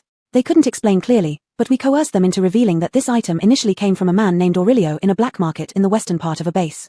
They've never seen what Aurelio looks like, only that he wears a black robe and a bull-headed ghost mask. Aurelio? Dominiquesenia silently noted this name. Did you figure out what exactly this thing is? Qin Mengtang's voice continued, a material, a type that can be absorbed by the human body. According to them, they witnessed someone absorbing a large amount of it and dying suddenly. But they said that person was smiling until death. Aurelio, when selling this stuff, told them it could make them extremely happy, forget pain, and become stronger. Dominiquesenia felt her breath catch, a chill running down her spine. After a long silence, Dominiquesenia finally regained her composure. Continue investigating this matter. There's something else I need your help with. No need to say ask for help, I'm an employee. Jess's calm voice helped Dominiquesenia regain her composure. No, you're at least a shareholder. Even through the communicator, Dominiquesenia sensed a hint of speechlessness, a slight curl forming at the corner of her lips, but she couldn't quite manage a smile. I need you to help me contact recent potential weapon buyers. I have cold weapons available for sale or custom orders. Luxury items naturally sell to wealthy clients. Jesse had been working in the base for so long and should still have some connections. This task could only be entrusted to him. All right, understood. After disconnecting, Dominiquesenia felt uneasy and spent the night plagued by nightmares. The next morning, she was still groggy. Seeing the sun shining brighter outside, she didn't feel like going out and simply lowered the supermarket temperature to the minimum. Burton had run off somewhere again. Lately, he kept venturing outside regardless of how hot it was, leaving a note daily. Dominiquesenia didn't bother anymore, as kids grow up fast and are hard to control. Her only request was to beat people but not kill them. The weather grew hotter, and although fewer people went on missions, the number of visitors to her supermarket gradually increased. Sales of everything icy ice water, ice drinks, and ice cream surpassed nutritional liquids. Dominiquesenia even chilled the nutritional liquids and fruits, slicing them neatly and wrapping them in plastic before placing them in the fridge. Fruit sales skyrocketed as more people began discovering their hidden benefits. The news spread far and wide, drawing many curious buyers who quickly became avid consumers. Dominiquesenia also noticed base officials discreetly purchasing items in plain clothes, trying to blend in but easily distinguishable by their demeanor and presence. Dominiquesenia didn't expose these people. After all, attracting the government's attention was inevitable. Perhaps they wanted to research why these fruits had such effects. She had nothing to hide, so she was indifferent to their investigations. It wasn't until noon that the supermarket began to fill with people, all seeking refuge from the heat. Dominiquesenia couldn't handle them all, so she switched to unmanned management mode. Just as she was about to retreat to her room to enjoy some watermelon and cool air, a commotion erupted in a corner of the supermarket. Many people stood up and gathered around, forming a small crowd. Heart-pounding, Dominiquesenia hurried over. Move aside, move aside. What happened? The crowd parted for her, and she faintly heard someone mention heatstroke. Looking down, she saw an elderly man leaning against the wall, his face flushed and sweating profusely, wheezing like he couldn't catch his breath. Dominiquesenia quickly cleared the crowd surrounding him. Give him some space, he needs to breathe. Squatting down, she placed her hand on his forehead, which was scorching hot, causing her to retract her hand instantly. Definitely heatstroke. Dominiquesenia had seen cases like this before, it matched perfectly. Panicked, she asked someone to fetch ice water while she secretly retrieved a bottle of Huaxiang water from the system store. First, she loosened the elderly man's clothing, then slowly fed him sips of ice water to lower his body temperature. Once his breathing stabilized, she gave him the Huaxiang water, which he accepted without resistance. Gradually, the crowd's chatter quieted down as they watched the man recover, relieved. Dominiquesenia also breathed a sigh of relief. Fortunately, it was just heatstroke. If someone had died in her supermarket, it would have been disastrous. She told the man to rest here for a while and then addressed the crowd. Everything's fine, everyone can disperse now. A few people left, but most stayed. One person eyed the Huaxiang water in Dominiquesenia's hand, curious. Boss, what is this? Dominiquesenia looked at it. Huaxiang water. Huaxiang water? Everyone froze for a second, surprised it was indeed the real deal. They hadn't seen this in ages. Honestly, with the increasing heat, they had almost no effective methods to prevent heatstroke. Everyone on missions carried just enough water for themselves, sometimes not even that much. So when a teammate got heatstroke, they could do little more than move them to a cooler spot. If they had Huaxiang water now. Someone reacted immediately. Boss, how much does it cost? Dominiquesenia paused, quickly setting a price based on the purchase cost. 150 purple coins per bottle. Everyone's eyes lit up. Not expensive at all. Boss, give me 5 bottles, 10 bottles, 20 bottles. Dominiquesenia stood among the crowd, feeling somewhat embarrassed. This scene felt strangely familiar. She told them to calm down, ran to the warehouse, and secretly fetched more stock. Outside, people eagerly awaited Dominiquesenia's return, unaware that the elderly man, still holding the unfinished Huaxiang water, had quietly regained consciousness and sneaked away. Chapter 38, Exploitation. Living exploitation. Luella had been away from the base for 5 days. Her emotions transformed from initial anger and rage to anticipation, hoping that Augustin would come looking for her. Eventually, it turned into disappointment, regret, and despair. In this post-apocalyptic world, she almost lacked the ability to survive independently. Therefore, these past 5 days, she had been hiding in an unfinished building, too afraid to go outside. The food she brought was about to run out, and the water had been finished 2 days ago. In recent days, she had no choice but to desperately search for water everywhere, not letting a single drop slip by. However, under the scorching sun, she found not a drop of water. Her entire body felt weak as she lay gasping on the dirty ground, her once white dress now utterly filthy. Only now did she realize that perhaps she shouldn't have worn a dress when she fled. Dominiquet, she couldn't understand why she ended up wearing this pristine white dress. Looking at her thin, pale arm, an urge suddenly surged within her, a desire to tear her arm open and drink her own blood. But something wasn't right. The one who should be drinking blood wouldn't be her, and neither should the one so disheveled be her. She always felt like there should have been someone waiting for her rescue, someone she fed her blood to as he was about to die of thirst, allowing him to survive. Since then, he would have loved her with all his heart. So, where was the person she should have saved? Luella's vision began to blur. She dazedly looked at the only beam of light piercing through the unfinished building. Gradually, that ray of light was blocked, slowly revealing a silhouette. Luella's eyes instantly lit up with hope. She knew he would come. She extended her hand slowly, raising her head in the most pitiful posture possible. However, what met her eyes was a pair of cold, unfeeling eyes. Luella felt rooted to the spot, dumbfounded as the man squatted down before her. "Are you here to love me?" Hagen's eyes flashed with confusion for a moment before returning to their icy demeanor. He mercilessly reached out, gripping Luella's neck. "I have some questions to ask you. If you don't answer truthfully, I'll kill you." His cold voice pierced Luella's heart, causing her watery eyes to overflow. "No, this isn't how it should be. Nothing is right." That night, Dominiquasenia waited a long time before confirming Alaniguai's absence for the night. Silently adding another mark against Alaniguai on the payroll, she went to sleep. The next day, she was woken up by the communicator. Groggily accepting the call, she heard Jess's voice on the other end. "Did you give an old man some unknown medicine yesterday?" His voice was always flat and emotionless. Although there wasn't much change now, the faster pace indicated the seriousness of the situation. Dominiquasenia immediately sobered up, but didn't quite understand. Unknown medicine? After careful recollection, she vaguely remembered something related. "You mean Huaxiang Zhengqi water?" "Dominique's. So, I did give some to an old man. He walked into the store suffering from heatstroke, so I gave him a bottle of Huaxiang Zhengqi water. Thinking about it now, he left without paying or even saying thank you." Recalling this, Dominiquasenia felt a bit irritated. However, Jessie remained silent for a long time, making Dominiquasenia feel uneasy. Eventually, he spoke slowly. "That old man died last night." "What?" Dominiquasenia took 10 seconds to react, her mind going blank. How did he die? It's still unclear, but there's already a circulating answer in the base. According to his only friend, he only went to Kenawan supermarket yesterday. When he came back, he started foaming at the mouth, convulsing, and then died. Before dying, he was still holding the bottle of Huaxiang Zhengqi water you gave him. Dominiquasenia was stunned. Until Jessie delivered the final blow. "Boss Shin, you've been framed." Memories of yesterday flashed rapidly through Dominiquasenia's mind, and she noticed some inconsistencies. "But it was too late now." Frowning, Dominiquasenia said, "But they don't have solid evidence. Can they really determine that it's my fault based on one person's unverified statement?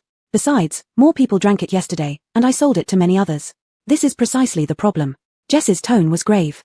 "After the old man's death, a group of people claiming to have bought the same item from your store appeared in the base, stating they experienced varying degrees of discomfort." "No way." Dominiquasenia instinctively objected. "I can assure you that my items are absolutely safe." "I know, and I believe you. But the issue is that someone intentionally set you up. They've planned this, and there will be further actions. In other words, this might just be the appetizer." Jessie warned Dominiquasenia, "You'd better stay in the supermarket now, don't go out or come to the base. Even if they act secretly while we are in the open, we can only wait and see." "I'm afraid it's too late." Dominiquasenia interrupted Jessie, looking at the crowd gathering outside the supermarket, each holding sticks and banners. Kenawan supermarket, selling faulty medicine, showing no respect for human life. Dominiquasenia felt nothing but mockery in her heart. Did the old man know so many people cared about him when he was alive? From the communicator came Jess's anxious voice. "What happened?" "It's nothing, just some troublemakers." Dominiquasenia suddenly became calm. Anyone could figure out who would do such things. She steadied her mind and quickly asked Jessie, "Have you found anything from what I asked you to check before?" She referred to the warning Gavin gave her to be careful of certain merchants. She had assigned this task to Yuyun. "We did pinpoint a few obvious suspects, but we didn't have time to get into details before they struck first." "Did they confirm the exact cause of death for the old man?" Jessie paused for 2 seconds. "Not yet, and that's where they're cunning. The old man died in a very chaotic poor area, where deaths are common and rarely reported, so hardly anyone would investigate specifically. Moreover, your supermarket is outside the base's jurisdiction, where resources are scarce, so even less likely to be investigated. As for the old man's body, the moment we learned something was wrong, we tried to check, but by then, it had already disappeared." Dominiquasenia frowned. These people were ruthless.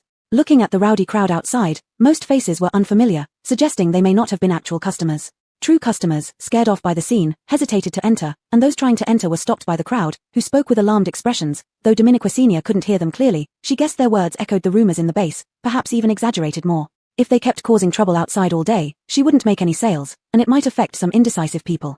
In any case, it was bad for the supermarket. Jessie on the other side seemed to sense something. "Do you need me to send someone over to help?" "No need," Dominiquasenia refused decisively. "You continue investigating along this line. Use the Jediah team if you lack manpower. Since they've made such a big show, there must be flaws. And I suspect they have plans beyond just closing my store." A spark flashed in Dominiquasenia's eyes. "They've only spread rumors without solid evidence." This wasn't about directly shutting down her supermarket or sentencing her to death. It looked more like building momentum. As to what purpose this momentum served, Dominiquasenia was still unclear. But it shouldn't be far off. Watching the people standing under the scorching sun heckling, a sarcastic smile crept onto Dominiquecinia's lips. If they liked wasting time, she would waste as much time as they did.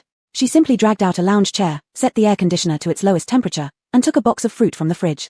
Leisurely lying on the swaying lounge chair, she sat facing them, shaking the chair while tossing blueberries into her mouth. Seeing her so relaxed, the hecklers grew angrier, shouting louder. Sweat trickled down their foreheads, their faces flushed with fervor, making Dominiquecina feel like a Japanese devil about to face execution.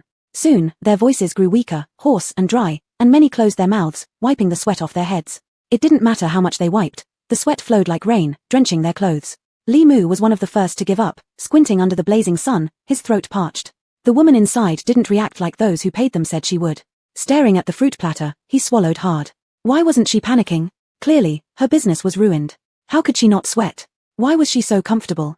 Li Mu's inner balance was disrupted, and he regretted taking this job. Just as he was about to give up, the woman finally moved. Li Mu immediately perked up. The person who hired them had said that once this woman started shooing people away or became rattled, their task would be complete. Hope flashed in his eyes as he watched her slowly walk to the door, dragging the lounge chair with her. Then she sat back down. Li Mu felt something inside him break. The sun was climbing to its zenith, and the hottest part of the day was fast approaching. As despair began to creep over him, he heard the woman ask calmly, "How much are you paid for this job? Is it hourly or daily pay? But on such a hot day, the wages must be quite high, right?" Those few sentences were like a bucket of cold water that woke Li Mu up. Right. For the money, he couldn't quit. 500 purple coins were what he normally earned in 3 days, but just by enduring the afternoon, he could get 500 purple coins.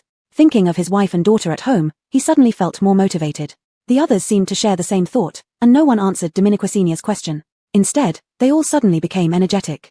Dominiquecinia looked at the suddenly excited crowd with a hint of confusion but quickly understood they were indeed being paid well. These scoundrels actually spared no expense.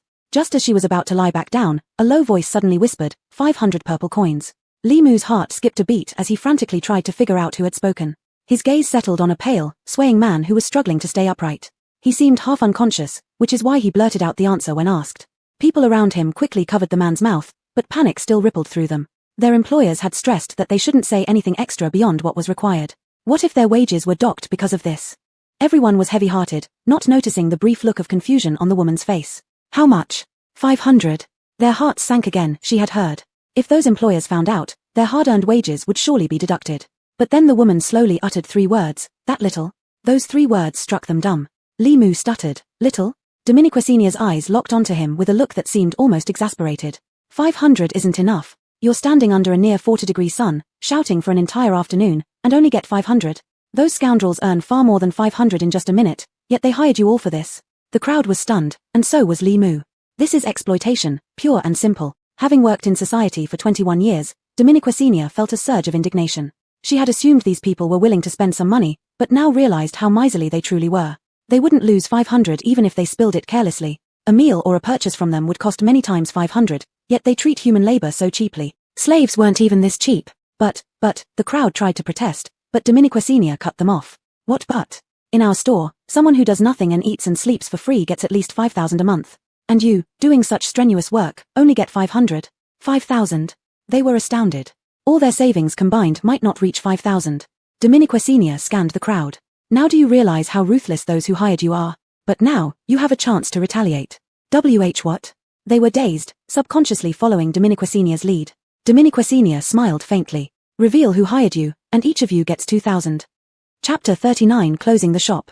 Dominiquecinia smiled faintly. Supply the name of who sent you here, and I'll give 2,000 each. First come, first served. As soon as Dominiquecinia spoke, her words fell like a bomb into still water, and the crowd, after a moment's silence, erupted. Is it for real? She can't be tricking us, right? Don't trust her yet. If this is fake, we won't even have our 500 left. Such was the talk among them. Dominiquecinia told them bluntly, what if revealing that you're fakes means you've already lost your 500? It felt like a lightning strike had hit them. Those who reacted quickly started pushing forward. The slower ones, once they realized what was happening, also began to rush toward Dominiquecinia, making the scene chaotic. Someone even shouted loudly, I know who it is. I can draw them for you. Just as Dominiquecinia was about to pull that person out, he was suddenly pushed backward by something, flying 5 meters away. Those behind him followed suit, being thrown back 5 meters as well. A path opened in the middle of the crowd. The previously rowdy crowd instantly quieted down. Everyone stood rooted to the ground, daring not to move, instead turning their eyes to the newcomer at the back.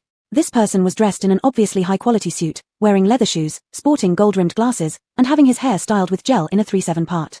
From afar, Dominique Senior gave a sneer. This man was trying hard to exude an air of sophistication, but unfortunately, his build and aura failed to match up, resembling more of an insurance salesman than the elite figure he aimed for.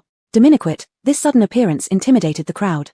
Dominique Senior could vaguely hear someone muttering, This is the one who hired us. That person's face darkened upon hearing the whisper, glaring harshly until the mutter ceased.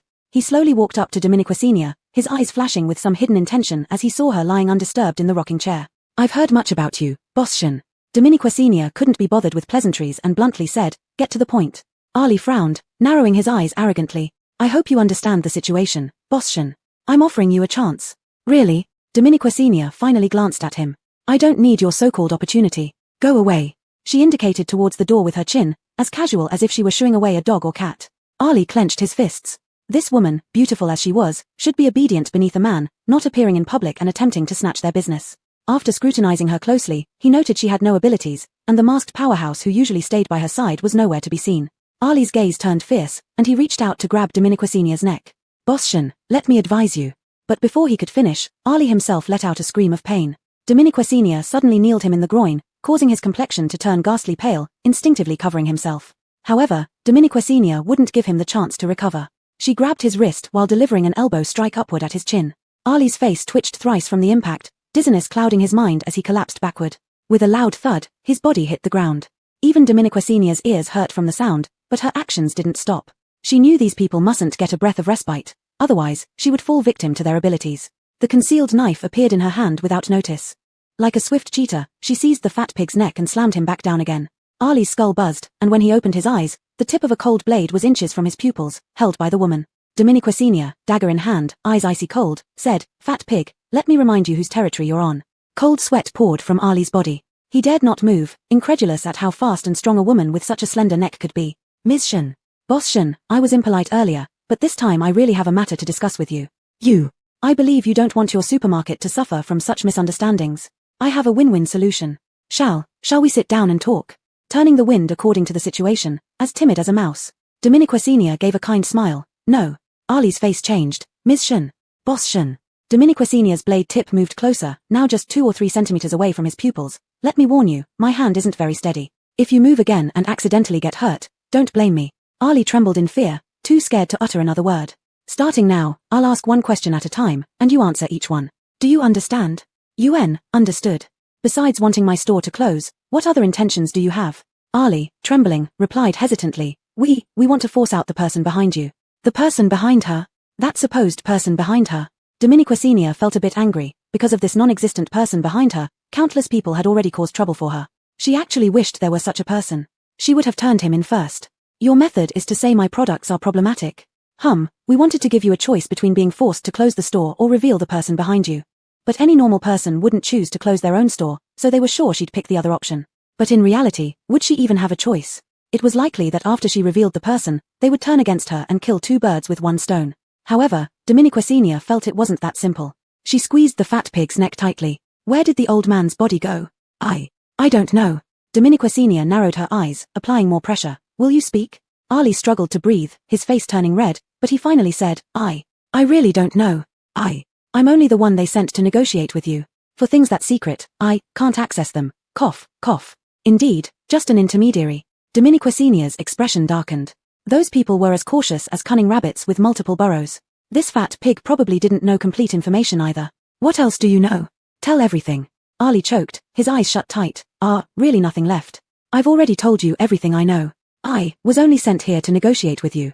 About the rest, I truly don't know. The fat pig's expression didn't seem like he was lying. Dominique Senior loosened her grip slightly, and the fat man started breathing rapidly, coughing. Have you ever met the people who assigned you tasks? After regaining his composure, Ali nodded frankly. Only once, and they were all sitting behind partitions. I only know there should be 3 people. 3 people? Do they have any distinctive features? What businesses are they in? Ali shook his head. I couldn't see them, I could only hear their voices. One person's voice was very hoarse, like his throat was injured. As for what they do, I don't know. Dominique Senior mentally noted this feature. Seeing he complied, she patted his shoulder. All right. Ali's eyes lit up. Can I go? Dominique Senior looked at him, revealing a trace of mockery. You're dreaming. She tied him up. To prevent him from using his abilities, she struck him on the neck, knocking him unconscious. She planned to send him to Jesse. Though she had questioned him, she couldn't be sure if he was telling the truth. To ensure safety, she'd need to interrogate him again. Looking outside, the crowd that had gathered around the supermarket had long dispersed. They must have contacted the now unconscious man. Knowing 500 yuan was lost and 2,000 even less likely, they ran off. Dominique Senior watched the hesitant customers outside, glancing at the man on the ground. An idea formed in her mind. Rumors have always been the hardest things to clear. The accuser's casual words can make the victim run ragged. Most tragically, even if proven false, many still wouldn't believe the truth. The rumor leaves a mark that comes to mind whenever that thing is mentioned, eventually making the falsehood seem true. Since its establishment, Dominique Senior's supermarket had never been short of controversies. However, this was the first time there was such a large-scale incident with such a profound impact. Perhaps it was because of the loss of human life that made everyone cautious. If Dominique Senior only cleared up the matter unilaterally, it wouldn't have any effect. Instead, she might as well take advantage of this opportunity to thoroughly uncover the people behind everything. Although Dominique Senior had driven away those who caused trouble today and caught one of them, she didn't believe that group would give up so easily. These people were merely pawns to her. Losing a few could be easily replaced with more. Therefore, 4 days to come, even for a long time, there would always be someone causing trouble. Since this was the case, then she would fulfill their wish by closing the store. Dominique Senior moved the fat man into the RV and left the supermarket without any regret, heading towards the base. The news of Kenawan supermarket closing spread like wildfire throughout the base within a day. People who had previously been skeptical immediately believed that something must be wrong with the goods at Kenawan supermarket. Otherwise, why would they close the store in such a guilty manner? Some thought that the owner of Kenawan supermarket was just avoiding the storm and would reopen after some time.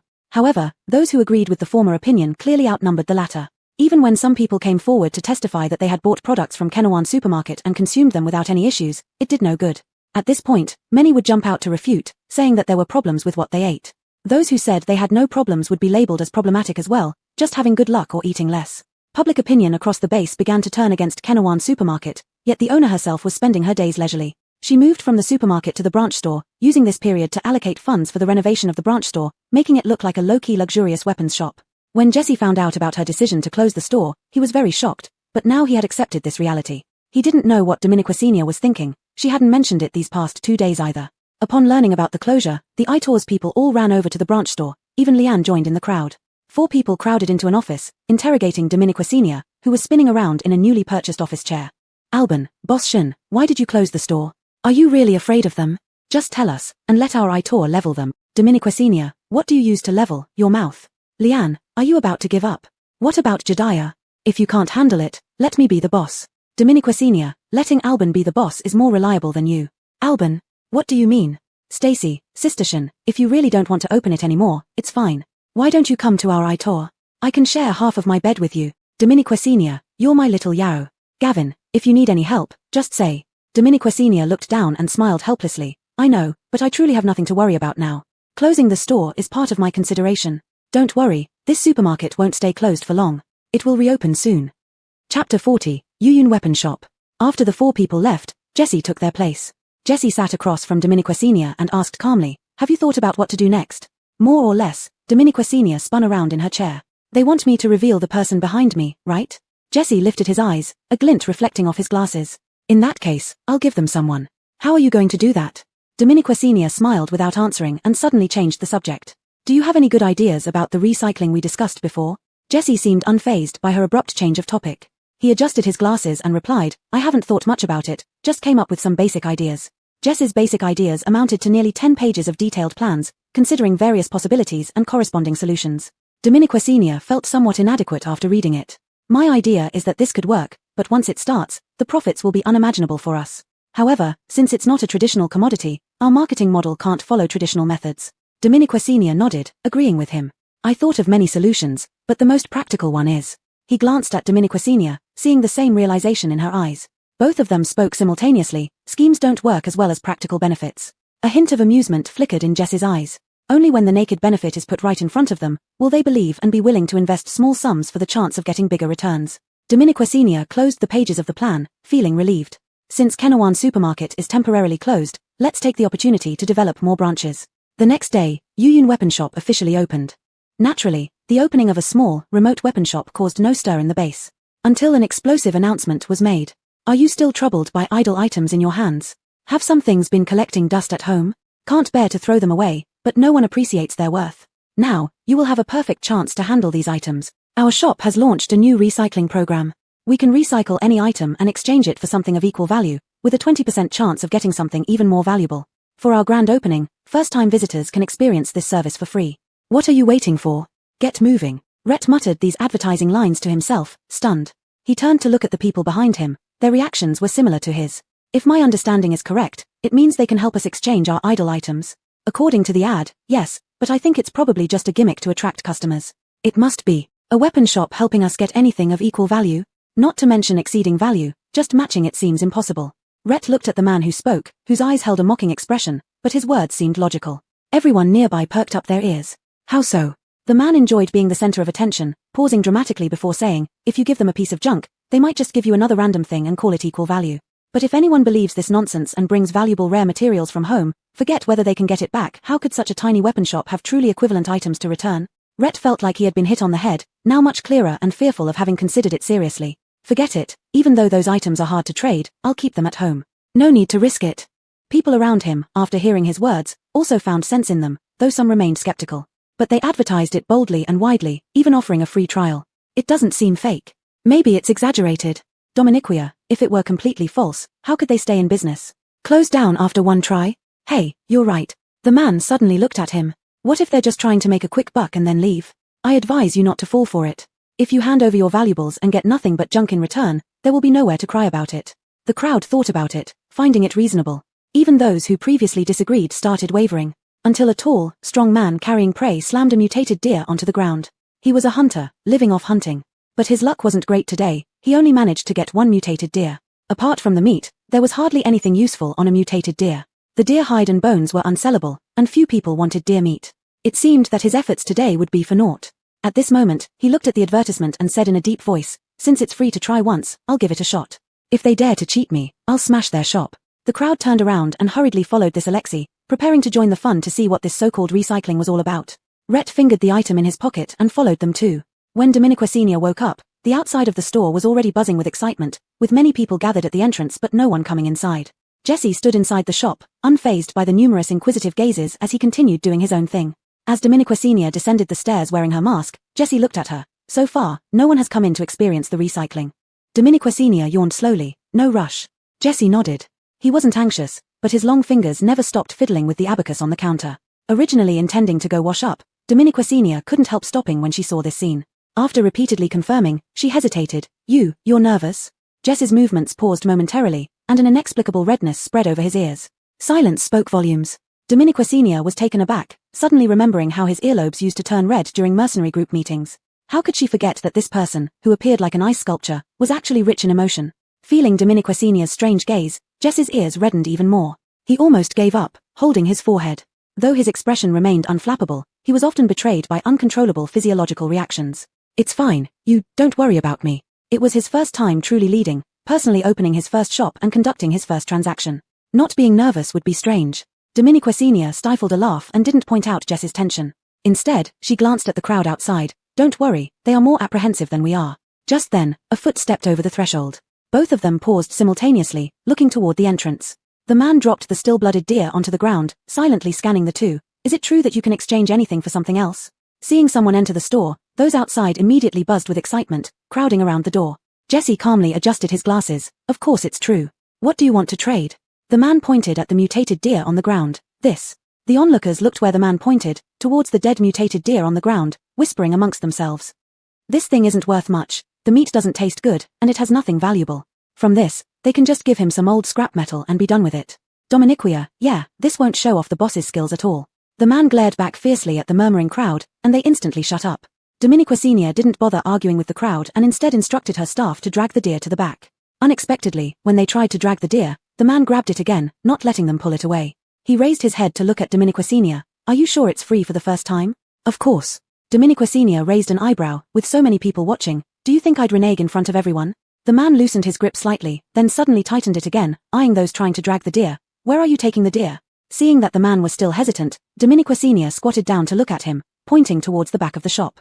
There stood a screen, specially set up by Dominiqua Sr. for recycling, designed to assure them while maintaining a sense of mystery. The screen was visible directly from outside the store. As one item went in, another came out, providing a direct stimulation for the onlookers, especially the gamblers.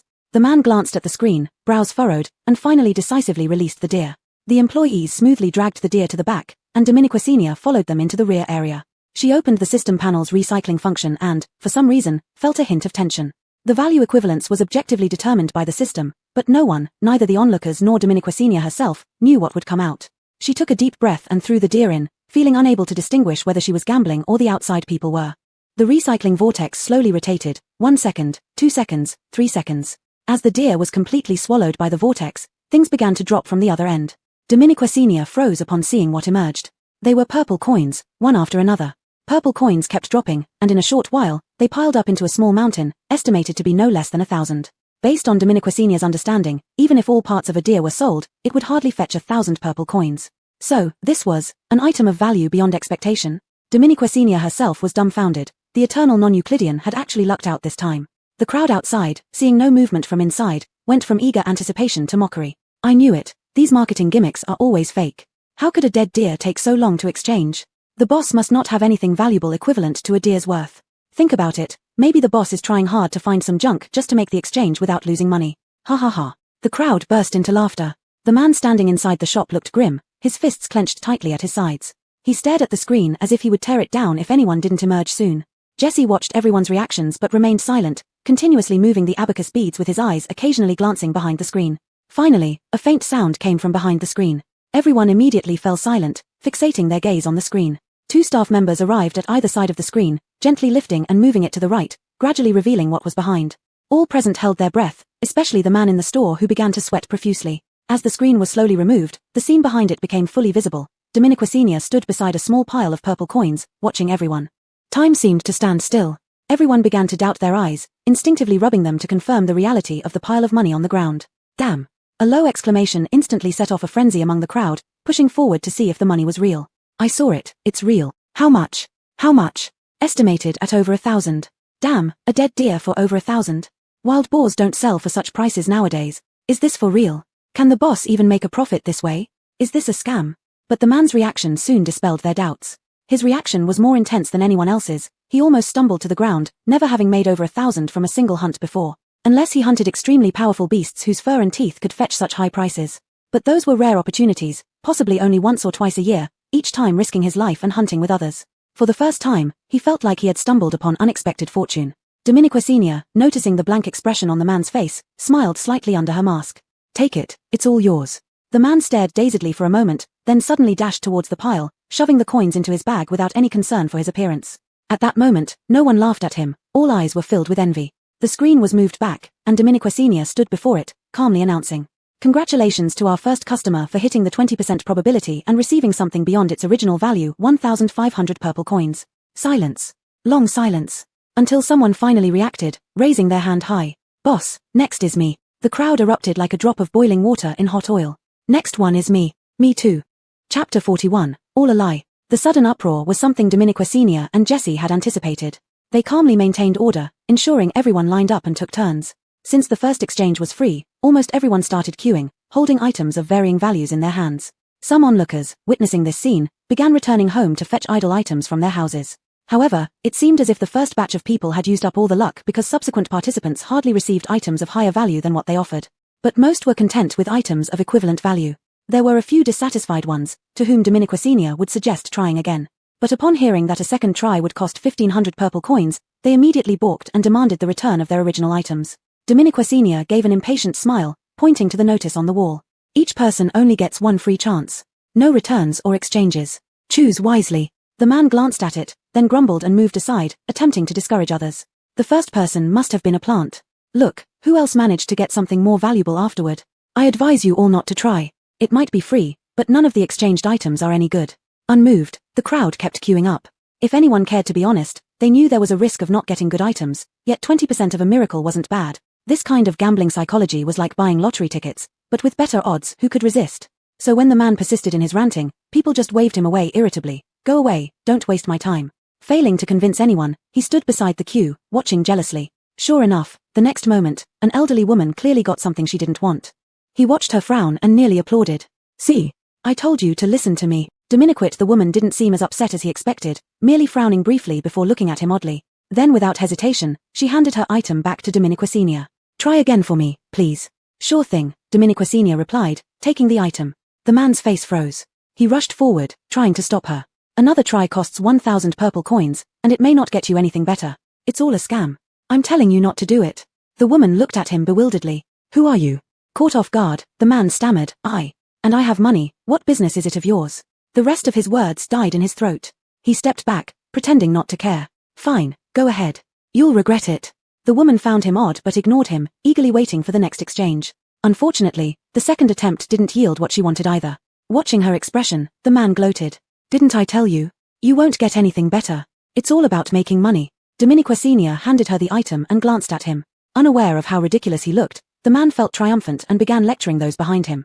Originally, no one wanted to listen, but now they hesitated, especially those with more valuable items. Dominiquate the woman ignored him, not even sparing him a glance, and pushed the item back to Dominiquasenia. One more try. Dominiquasenia took the item and went through the process again.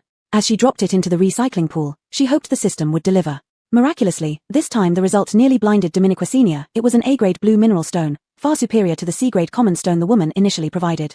The value had multiplied tenfold, 3 draws, and a miracle appeared. Dominiquasenia excitedly held up the blue mineral stone, admiring its clarity, careful not to damage it. When she presented it to the woman, her eyes sparkled. Gratefully, the woman took the stone, thanking Dominiquasenia profusely. But Dominiquasenia only smiled.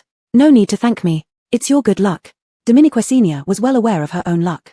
The man standing beside her froze, his expression incredulous. How could this be? C-grade material turning into A-grade?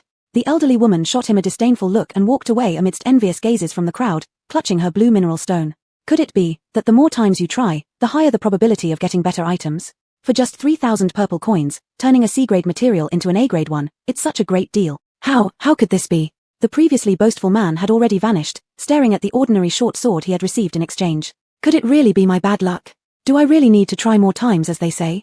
A glint of defiance flashed across his face as he pushed his way to Dominiquasenia. I want to exchange again, do it for me once more. Dominiquasenia glanced at the queue behind him. Please wait your turn. The people behind him also shoved him aside.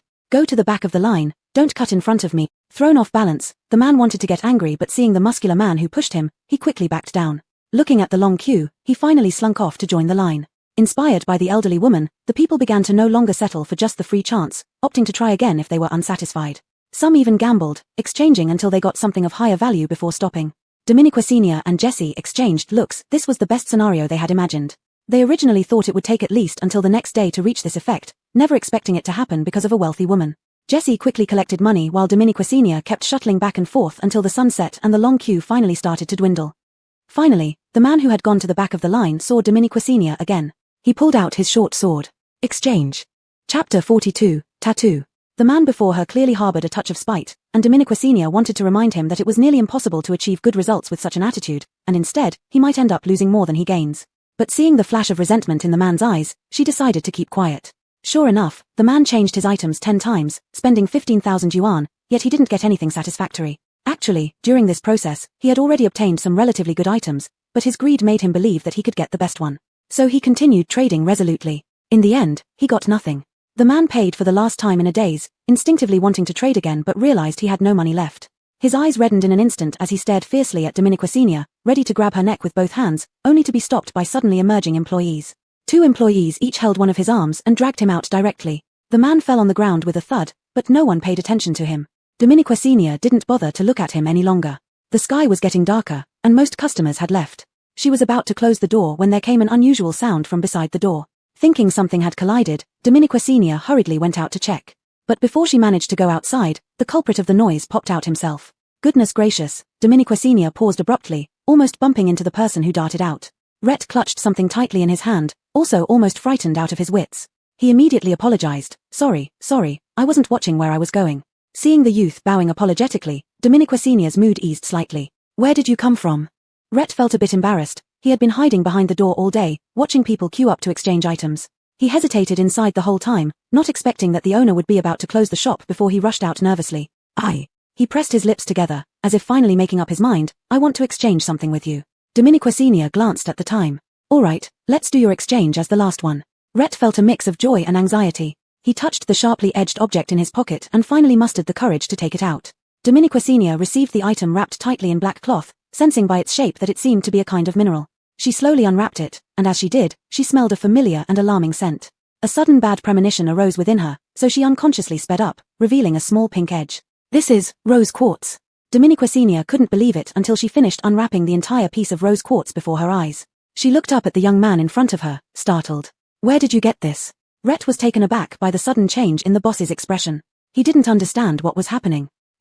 Dominiquesenia stepped forward, furrowing her brows and asked again, Tell me, where did you get this? Rhett was pushed back a step and finally stammered, picked up.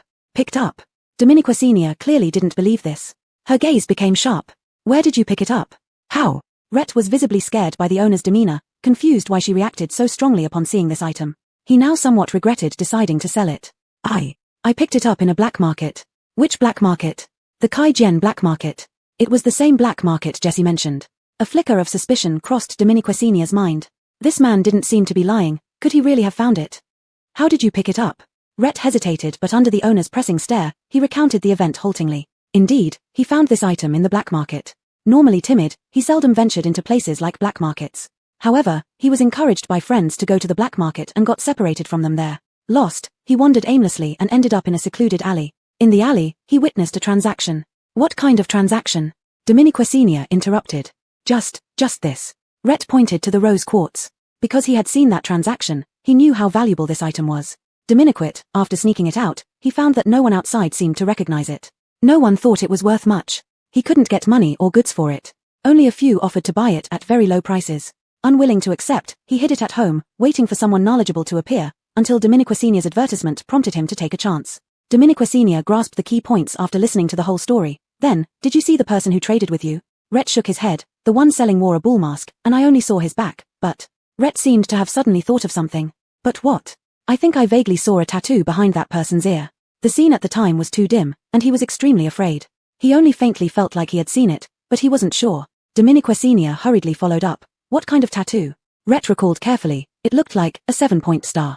Dominiquesenia wanted to ask more, but Rhett kept shaking his head, indicating that he really didn't know anything else. Seeing that the young man didn't seem to be lying, Dominiquesenia realized she couldn't get any more information from him and had to give up.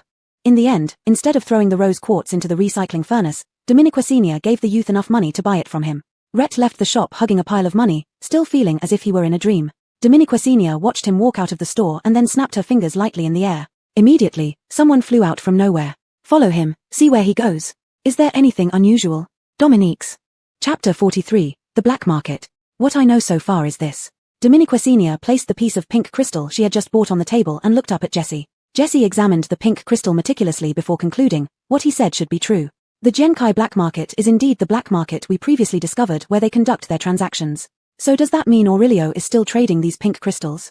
We can't rule out that possibility. Dominiquesenia put both hands on the table. Does that mean I have to pay a visit to this black market? Jessie analyzed rationally. Considering the situation Shin Boss is currently facing, I believe going to the black market now would be quite dangerous. Even if your shop is temporarily closed, they certainly haven't given up yet. I know. Dominiquesenia sat back on her wheeled office chair and gently pushed with her feet, spinning around. But I guess they are too busy to look for me right now. Jessie furrowed his brow. Why do you say that? Dominiquesenia glanced at Jessie, a mischievous glint in her eyes. Do you remember what I told you before? Their true target has always been the person behind me, but I don't actually have such a person backing me. Jessie lowered his gaze, thinking for a moment before quickly catching on. You meant to create one for them. So everything we are doing now is for... Bingo. Dominiquesenia snapped her fingers in front of Jessie. What kind of person would fit their imagination of a mysterious big shot? Obviously, someone with limitless wealth and power. Right now, Kenayu Weapons Shop suddenly appeared and caused a stir in the base. Ask yourself, isn't it true that only a sufficiently influential big shot could meet the various needs of so many people at different stages? So their target will now shift to Kenayu because they'll think the person backing you might be the owner of Kenayu. Jessie immediately understood and quickly grasped Dominiquesenia's intention. So what we need to do now is confirm their suspicions. Dominiquesenia crossed her arms. Proving this point is actually simple. They can easily find out about my connection with this shop, but it's missing one crucial thing. The strength of a real big shot. What should we do then? Today was just an appetizer. Dominiquesenia said calmly, don't forget what our shop truly sells. Weapons. A light bulb went off in Jess's head as he looked at Dominiquesenia. When you asked me to find customers, it was all for now, right? Not exactly, Dominiquesenia modestly coughed. I didn't have such foresight, it just happened by coincidence. Jessie smiled subtly. But, I did find someone, it's just that I've been busy and haven't had time to tell you. Dominiquesenia's eyes lit up. Who? The daughter of the Minister of Foreign Affairs in the base, Trina. Foreign Affairs. The base has a Foreign Affairs department. That sounds pretty high level. To call it a Foreign Affairs department means it mainly handles negotiations and cooperation with other bases. Dominique Senior nodded, indicating she understood. So what kind of weapon does his daughter want? That's the tricky part. Jessie handed over a sheet of paper to Dominique Senior, which turned out to be a commission request listing various requirements. Requirements: S-grade weapon, beautiful, exquisite, portable, not ugly, not too heavy, and practical. The first requirement being beauty, it was no wonder the alchemists couldn't get it right. Below were more detailed requirements, even specifying essential elements the weapon must have. Since Miss Song's ability was water-based, she demanded that the weapon have beautiful wave patterns, clear and soft like water, yet capable of destroying everything in its path. It felt less like customizing a weapon and more like tailoring an evening gown. Such nitpicky demands naturally came with a hefty reward. However, this was not a challenge for Dominique Senior, given her cheat-like upgrade pool, though obtaining the materials might be a bit difficult. The most basic material for making weapons is iron. Beyond that, any addition of high-grade materials is simply icing on the cake. Dominique, haphazardly adding high-grade materials wouldn't work. In summary, crafting melee weapons is a highly specialized technical skill.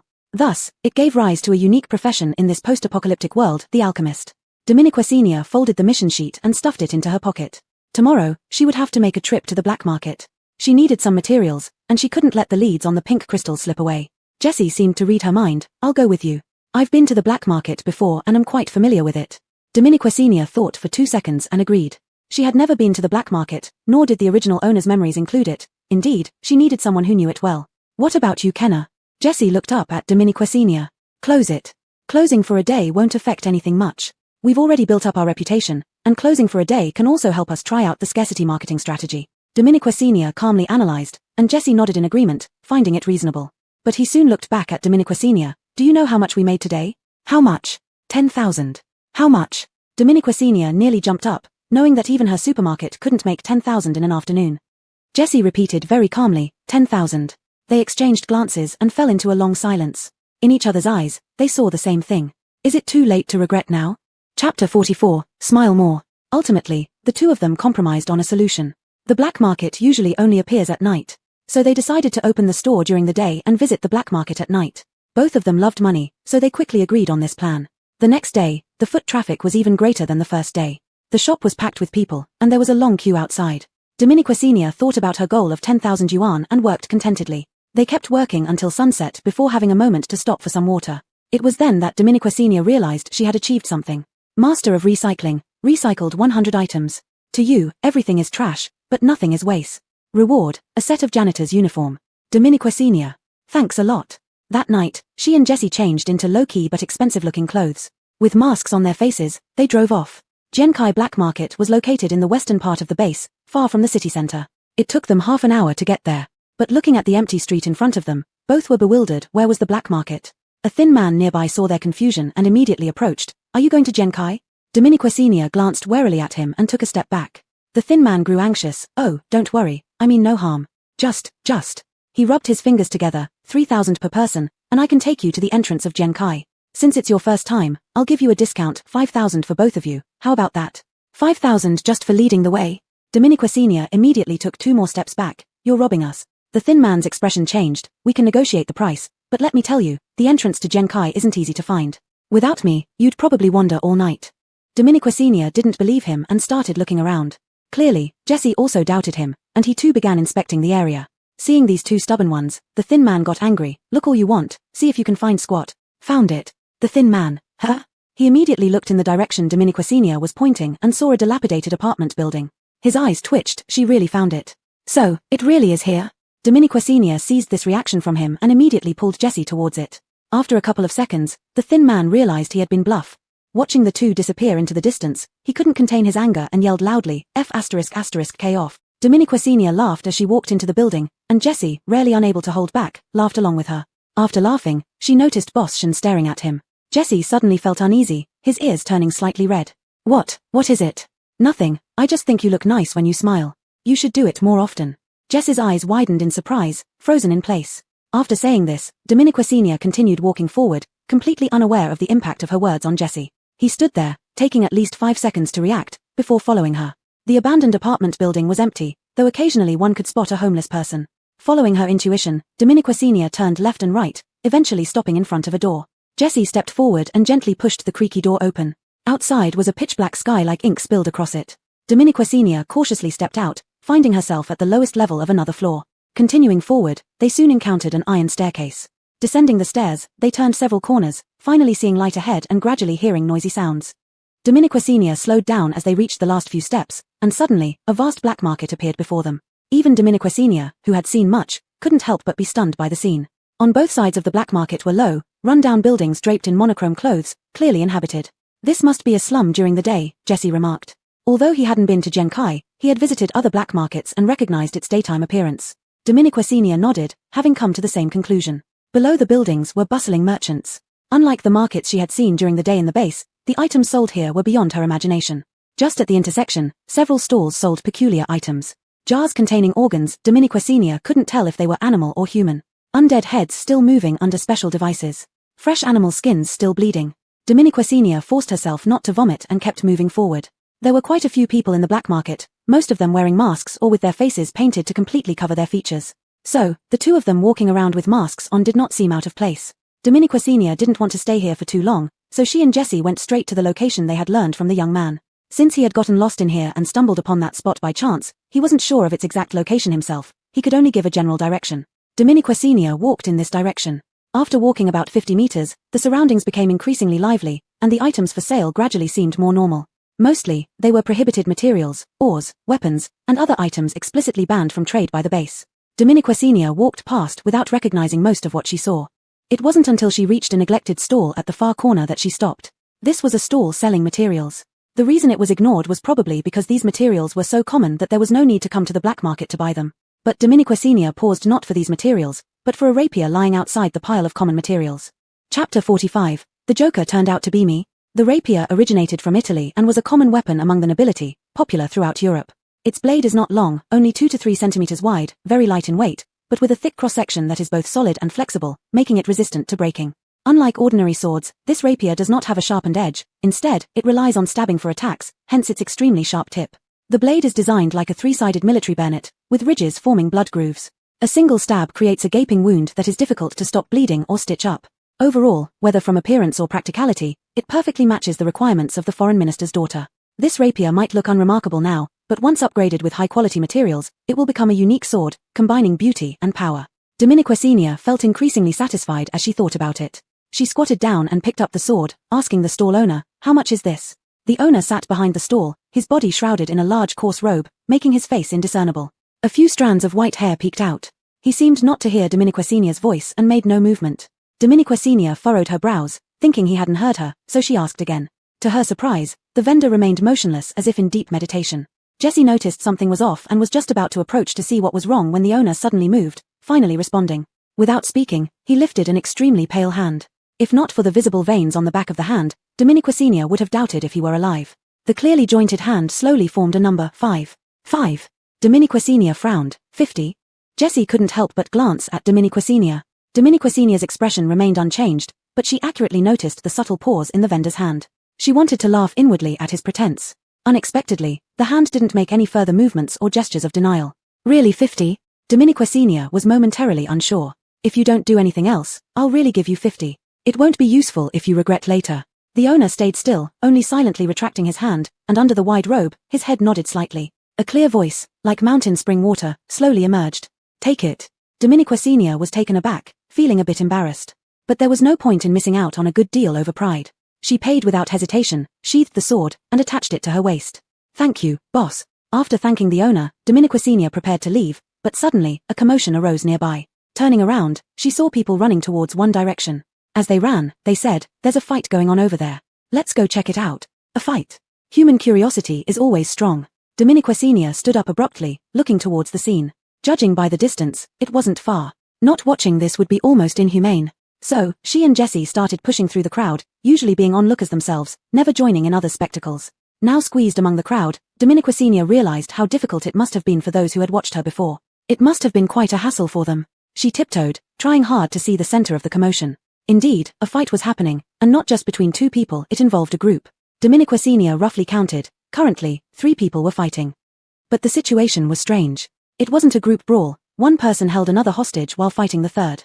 The hostage was tossed around, which wasn't easy either. Finding the fight rather unusual, Dominiquecenia edged closer. She could now clearly see that the hostage was a woman with flowing long hair, her face unveiled, quite beautiful, yet oddly familiar. The other two were men, their faces masked, unrecognizable, but Dominiquecenia found them somewhat familiar too. When an extremely refined fire appeared from the hand of the man holding the woman, Dominiquecenia was suddenly jolted awake. What the hell, Timothy? The woman in his arms looked like Luella. Then wouldn't the other one be Augustin? Dominiquecenia was shocked threefold, her mouth hanging open. People she had never imagined would meet were now fighting, and in the black market, no less. This was an explosive scene. Timothy even dared to hold the female protagonist hostage to threaten the male lead. What bravery! Dominiquecenia's brain had already short-circuited from the sudden excitement, and it wasn't until Jesse also noticed something was wrong and nudged her with his elbow that she came back to her senses. Her first thought was to run away. But as she watched Augustin's attacks grow stronger, showing no concern for the female lead's safety, while Timothy was constantly restricted because of this woman, she couldn't help but take a step forward. She didn't know why they were here or how Luella ended up in Timothy's hands. But she knew that if this fight continued, Timothy would definitely lose. Her face grew grave, and with a sudden resolve, she started pushing through the crowd. Seeing this, Jesse hurriedly tried to grab her, but Dominiquecenia shook off his hand, telling him to stay put, and continued moving toward the center. Before long, her figure disappeared into the crowd. Jesse, seeing her vanish into the throng, no longer hesitated. He took off his glasses, put them in his pocket, and followed her without a second thought. As Dominiquecenia neared the front lines of the spectacle, the fight had escalated to its peak.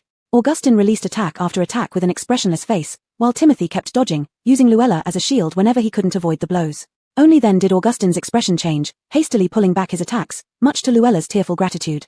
Moving closer, Dominiquecenia could see the battle details more clearly. Although Timothy was restricted by the female lead, he wasn't entirely at a disadvantage. Luella had been tied up the whole time, and Timothy only held onto her ropes. So this was actually a hostage situation? But what did Timothy need to threaten the male lead with? Dominiquecenia couldn't figure it out, but at that moment, she raised both hands without hesitation and shouted loudly at Timothy. Timothy, you, throw the person over here. Chapter 46, Who is he to you? This was the second time Hagen had imagined hearing something.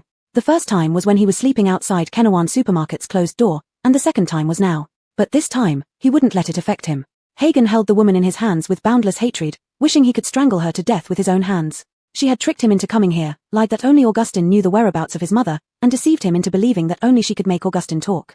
But Augustin didn't care about her at all, and now she was as useless as garbage. Breathing heavily, Hagen knew that Augustin wasn't weak. Carrying this dead weight would do him no good at all. A hint of murderous intent flashed in Hagen's eyes. Why not just kill her outright since she was so useless?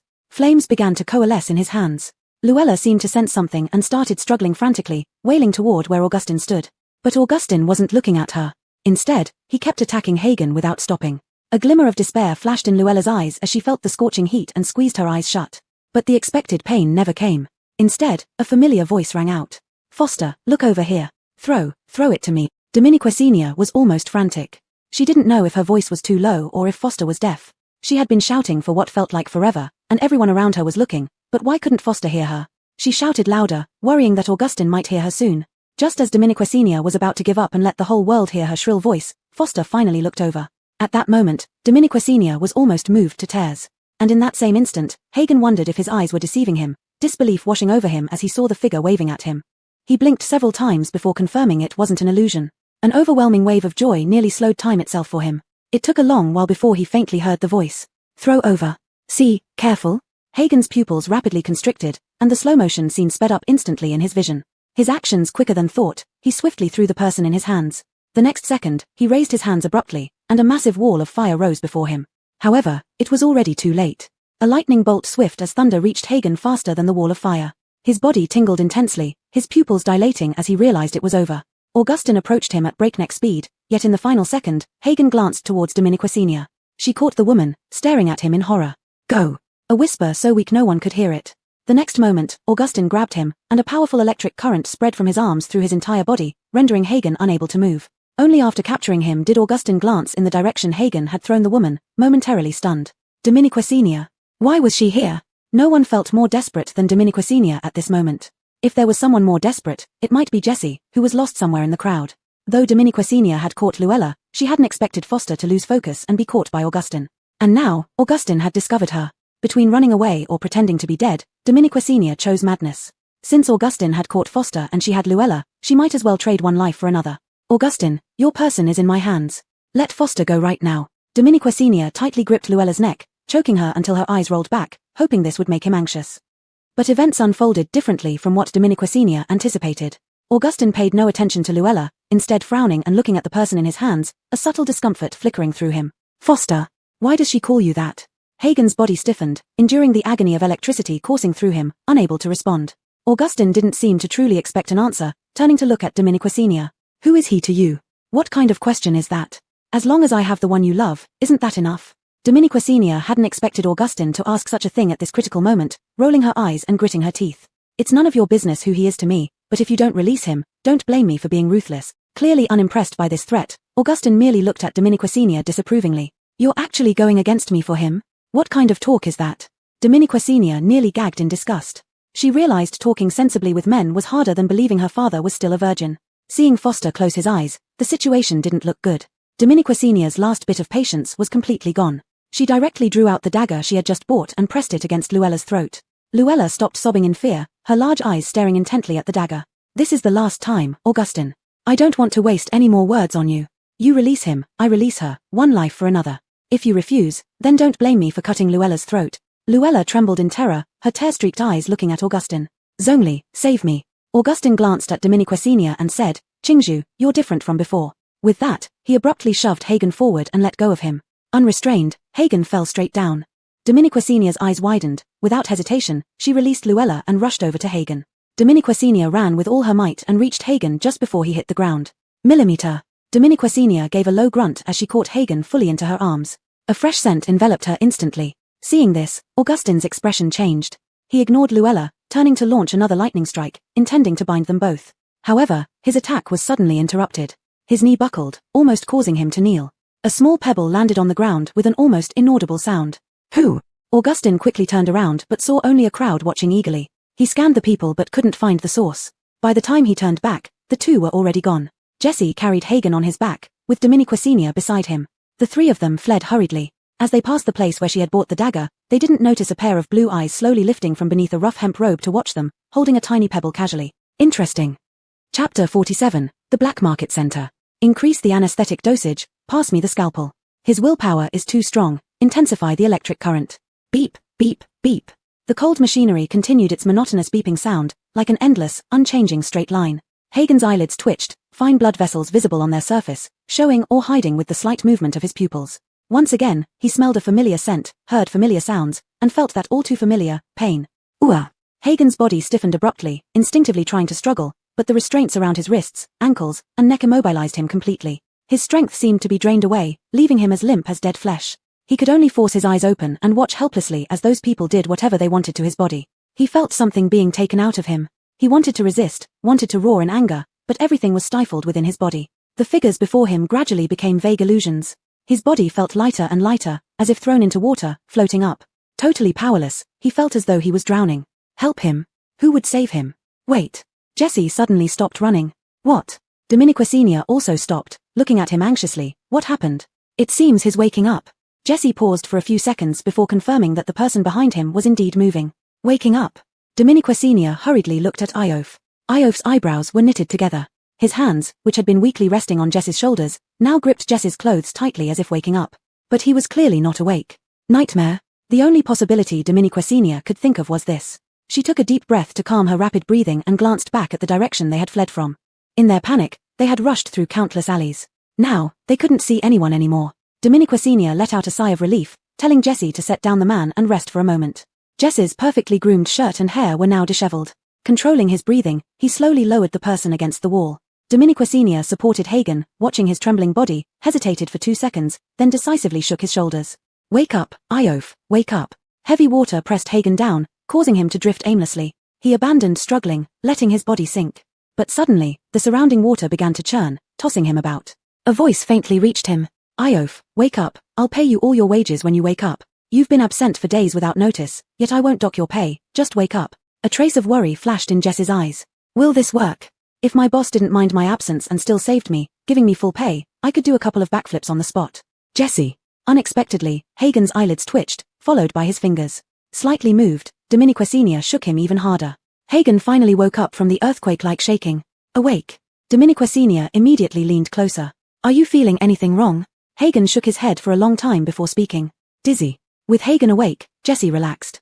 The three of them gathered their strength and slowly moved along with the flow of people in the black market. "Where are we?" Dominiquesenia asked. Jessie looked around seriously. Not sure, but it was clear they were far from the exit, and they were lost. Dominiquesenia led the way, growing more uneasy the further they went. She felt that the people around them were thinning out and the air was getting colder. Wanting to turn back and ask the other two if they felt the same, she was startled to find a large cage suddenly in front of her. Dominiquesenia jumped back, caught by Hagen, who reacted quickly. "What is this?" Dominiquesenia's expression changed as she looked at the creature inside the cage. It crouched motionlessly in the center of the cage, neither alive nor dead. It had no limbs, just a twisted, shriveled body. Its head-like part had dark holes where its facial features should have been, all removed except for an opening that opened and closed. Seemingly sensing their presence, the mouth suddenly opened wide, emitting an extremely hoarse and terrible sound. Bang! Dominiquesenia stumbled backward, crashing into something before realizing what happened. A wave of immense nausea suddenly washed over her, making her unable to hold back as she leaned against the wall behind her and began vomiting. It was a person, someone who had been turned into a human swine. Jessie and Hagen also looked terrible, but they had survived in the apocalypse for so long and did not react as intensely as Dominiquesenia did. But the feeling of disgust and shock was no less intense within them. Jessie took a deep breath, shifted his gaze, and looked at the maze-like alleys ahead of them. One cage after another was haphazardly placed, and each one contained a person. They had stumbled upon the very center of the black market, the human trafficking area. Dominiquesenia finally regained some color in her face after she vomited enough, but she didn't dare look that way again. Instead, she gazed at the shocking scene before her. People were treated as commodities, locked in cages for sale, all of them disheveled and emaciated, cheap goods with low prices. As they walked further inside, people began to gather again, bustling around. The vendors loudly advertised their goods. Naked, muscular men stood directly on the roadside. Vendors would put iron rings around their necks, and with a slight pull, these men would kneel and beg to please others. Dominiquesenia couldn't help but stare, but before she could see anything critical, Iof stepped forward and blocked her view. She didn't push it, turning her head to look elsewhere. There was a youth with cat ears on his head, his eyes full of allure, wearing just enough fabric to barely cover the critical parts. Seeing Dominiquesenia looking over, he gave her a flirtatious wink. But Dominiquesenia hadn't recovered from the initial shock yet. The lingering nausea made this wink not only ineffective but also almost made her want to vomit again. The beautiful youth. "Let's leave this place as soon as possible," Jessie said with a frown, feeling uncomfortable all over. Since entering, he had felt countless naked, lustful gazes directed at him. Hagen nodded beside him in agreement. Dominiquesenia also found the place unsettling. Just as she was about to turn back to agree, her gaze was suddenly caught by a pale, emaciated figure sitting in a cage. From Dominiquesenia's angle, she could only see his back. But this one glance made her stop abruptly. Behind his ear was a small tattoo, exactly the 7-point star the young man mentioned last time. Chapter 48 Deeper Confusion. Dominiquesenia stared at the 7-point star in disbelief, repeatedly checking to ensure she hadn't made a mistake. Noticing Dominiquesenia had stopped walking, Jessie followed her gaze and was also momentarily stunned. "That's a 7-point star," Dominiquesenia murmured under her breath, unconsciously starting to approach the person. But just as she lifted her foot, Hagen grabbed her arm. "Wait." Hagen knew what they were looking at. "Look more carefully." Dominiquesenia paused mid-step and instinctively looked around. Only then did she notice that the surroundings were densely filled with cages. Each cage imprisoned people who were as pale as the first one. They all appeared listless, gaunt-cheeked, and hollow-eyed. More importantly, each and every one of them had the same tattoo behind their ears. Dominiquesenia froze, breaking out in goosebumps in that instant. What's going on? Why does everyone here have this tattoo? Did that young man lie to her? Is this tattoo actually unrelated to the pink crystal? How could it be? Jessie obviously noticed as well. Furrowing her brows, Dominiquesenia quickly approached these people and examined the tattoos behind their ears closely. They were indeed identical. Why? She began examining their surroundings more carefully. Suddenly, her eyes focused on something. What's this? Dominiquesenia squatted down, staring at the bottom of one of the cages. It was a very small piece of gravel. Upon closer inspection, she saw a faint hint of pink within it, but this pink was unlike the pink crystal. It was very murky, almost greyish. If Dominiquesenia hadn't been observant enough, she might not have noticed it at all. It nearly blended in with the ordinary pebbles on the ground. Staring at the small piece of gravel for a while, she realized it was too far away for her to reach. After thinking for a couple of seconds, Dominiquesenia decided to abandon trying to grab the gravel. She thought of a better way to test. In the next moment, she unexpectedly took out the pink crystal in front of these people. Instantly, those previously blank-faced, statue-like people came alive. Countless pairs of eyes immediately locked onto Dominiquesenia, or more precisely, onto the pink crystal in her hand. They staggered to their feet, slamming into the cages with their emaciated bodies. Their bony hands reached out crazily toward Dominiquesenia.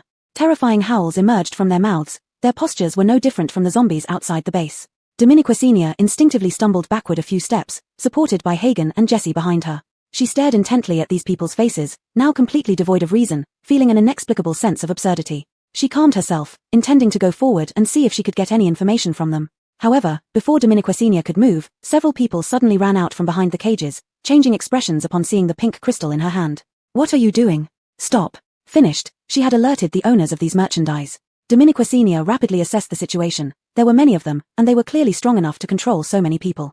As she hesitated, Hagen decisively called out from behind, "Run." With the strongest among them ordering to flee, the three of them sprinted off again without hesitation. The pursuers started chasing immediately. Panicking and running aimlessly, they madly dived into crowded areas. Unexpectedly, as they ran, they stumbled back to where Roger and Augustin had fought earlier. Fortunately, Augustin was no longer there, and Jesse, familiar with the area, instantly recognized the path. He quickened his pace, running to the front. "Follow me." "Okay." The three of them fled madly, with the others hot on their heels. Hagen released his powers while running to hinder their pursuers. Another sudden turn, and the three finally lost their pursuers. But Dominiquesenia didn't dare stop for a moment, closely following Jesse until they retraced their steps and ran out of the black market. Only then did she heave a sigh of relief. Exiting the corridor building, Dominiquesenia looked up at the sky, realizing it was already slightly light. They had spent the entire night inside. Just that one night, they had run at least 2 miles, exhausting their lifetime quota of fleeing in one evening. Despite this, as Dominiquesenia gazed at the slightly lit horizon, an infinite confusion still gnawed at her heart, even more profound than before entering. She had once naively believed she was close to uncovering the truth about the pink crystal. Now it seemed she hadn't even touched the surface of the matter. Everything had become even more perplexingly enigmatic. Dominiquesenia tapped open the system panel to check the progress of the hidden mission to investigate the pink crystal. Last time it was at 30%, and this time it had only advanced by 5%. It seemed that moving forward from now on would be extremely difficult. She sighed and closed the panel. But soon, she snapped out of her mood. "Let's go back to the branch store first and settle the accounts we need to." "What accounts?" Jesse was puzzled. He had clearly settled all the accounts in the store before they left. Dominiquesenia immediately flashed a benevolent smile at Roger. "You tell him, what accounts?" Hagen's expression froze, silently looking into the distance. At the same time, inside a certain private room, 3 people sat around a table, each occupying one side. "Erwin, are you sure about what happened?" Erwin, who was addressed as such, raised a cup of tea and slowly took a sip.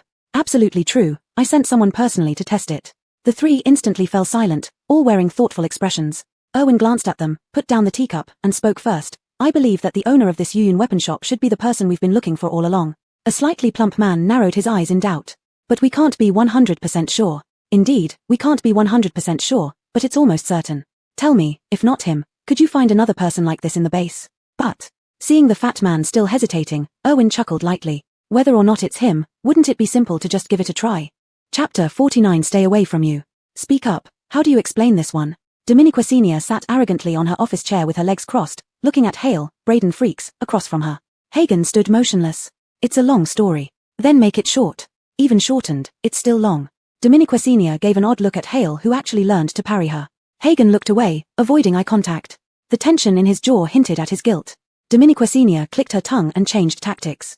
"You know our Kenawan supermarket is a very humane company. As the boss, I naturally care about each employee's life and help solve their living difficulties. But all this is predicated on employees opening their hearts. Isn't that right?" Dominiquesenia leaned closer to Hale, forcing the most kind smile she could muster. Hagen subtly held his breath and took a step back. "I can handle it myself." "Could you have handled being kidnapped by Augustin?" "It was an accident." "An accident?" Dominiquesenia laughed. "Because of this accident, you almost died at their hands, did you know? If I hadn't arrived just in time." Dominiquesenia suddenly sighed. "Do you know, Hale, I always thought our relationship was quite close." Hagen abruptly lifted his head to look at Dominiquesenia. This reaction startled Dominiquesenia as well. "You."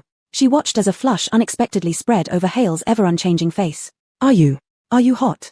Or are you running a fever?" Just as Dominiquesenia reached out to touch his forehead, Hagen caught her wrist in one swift motion, his thin arm easily encircling it.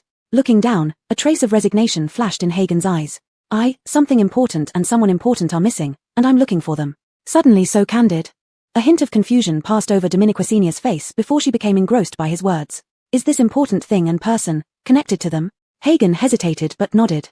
"I'm still investigating." Dominiquesenia drew in a sharp breath, her gaze towards Hagen shifting. "That's not right. Your storyline has somehow linked to the main characters. You're no ordinary player. And why does this narrative feel eerily familiar?" Dominiquesenia didn't dare think too far ahead. She suddenly recalled details she had never paid attention to before, especially their first encounter. She began to rack her brain through every important character in the original story, trying to find which one entered like this. But after repeated thoughts, she couldn't find anyone exactly like this. Either the timing was off or the method didn't match. Could it be that her arrival changed the storyline, causing a series of butterfly effects. Who on earth is Hale? After much pondering, Dominiquasenia came to an extremely crucial point. How did Luella end up in your hands? How did you meet her? By all logic, Luella should be with the villain now. Why would she be with Hale? Hagen no longer concealed the truth. I saw her in an unfinished building. Was there anyone else around her then? Hagen shook his head. No. How could there be none? Where did the villain go? Unsatisfied, Dominiquasenia asked again. Have you encountered anyone else surnamed you since then? Vaguely, she remembered the villain's name. Hagen's expression faltered. He fell silent as he looked at Dominiquasenia. Seeing his reaction, Dominiquasenia assumed he had met the person and widened her eyes. If you've met someone with that surname, you must stay away from him. Hagen asked, what's his full name? Furrowing her brow, Dominiquasenia thought for a while.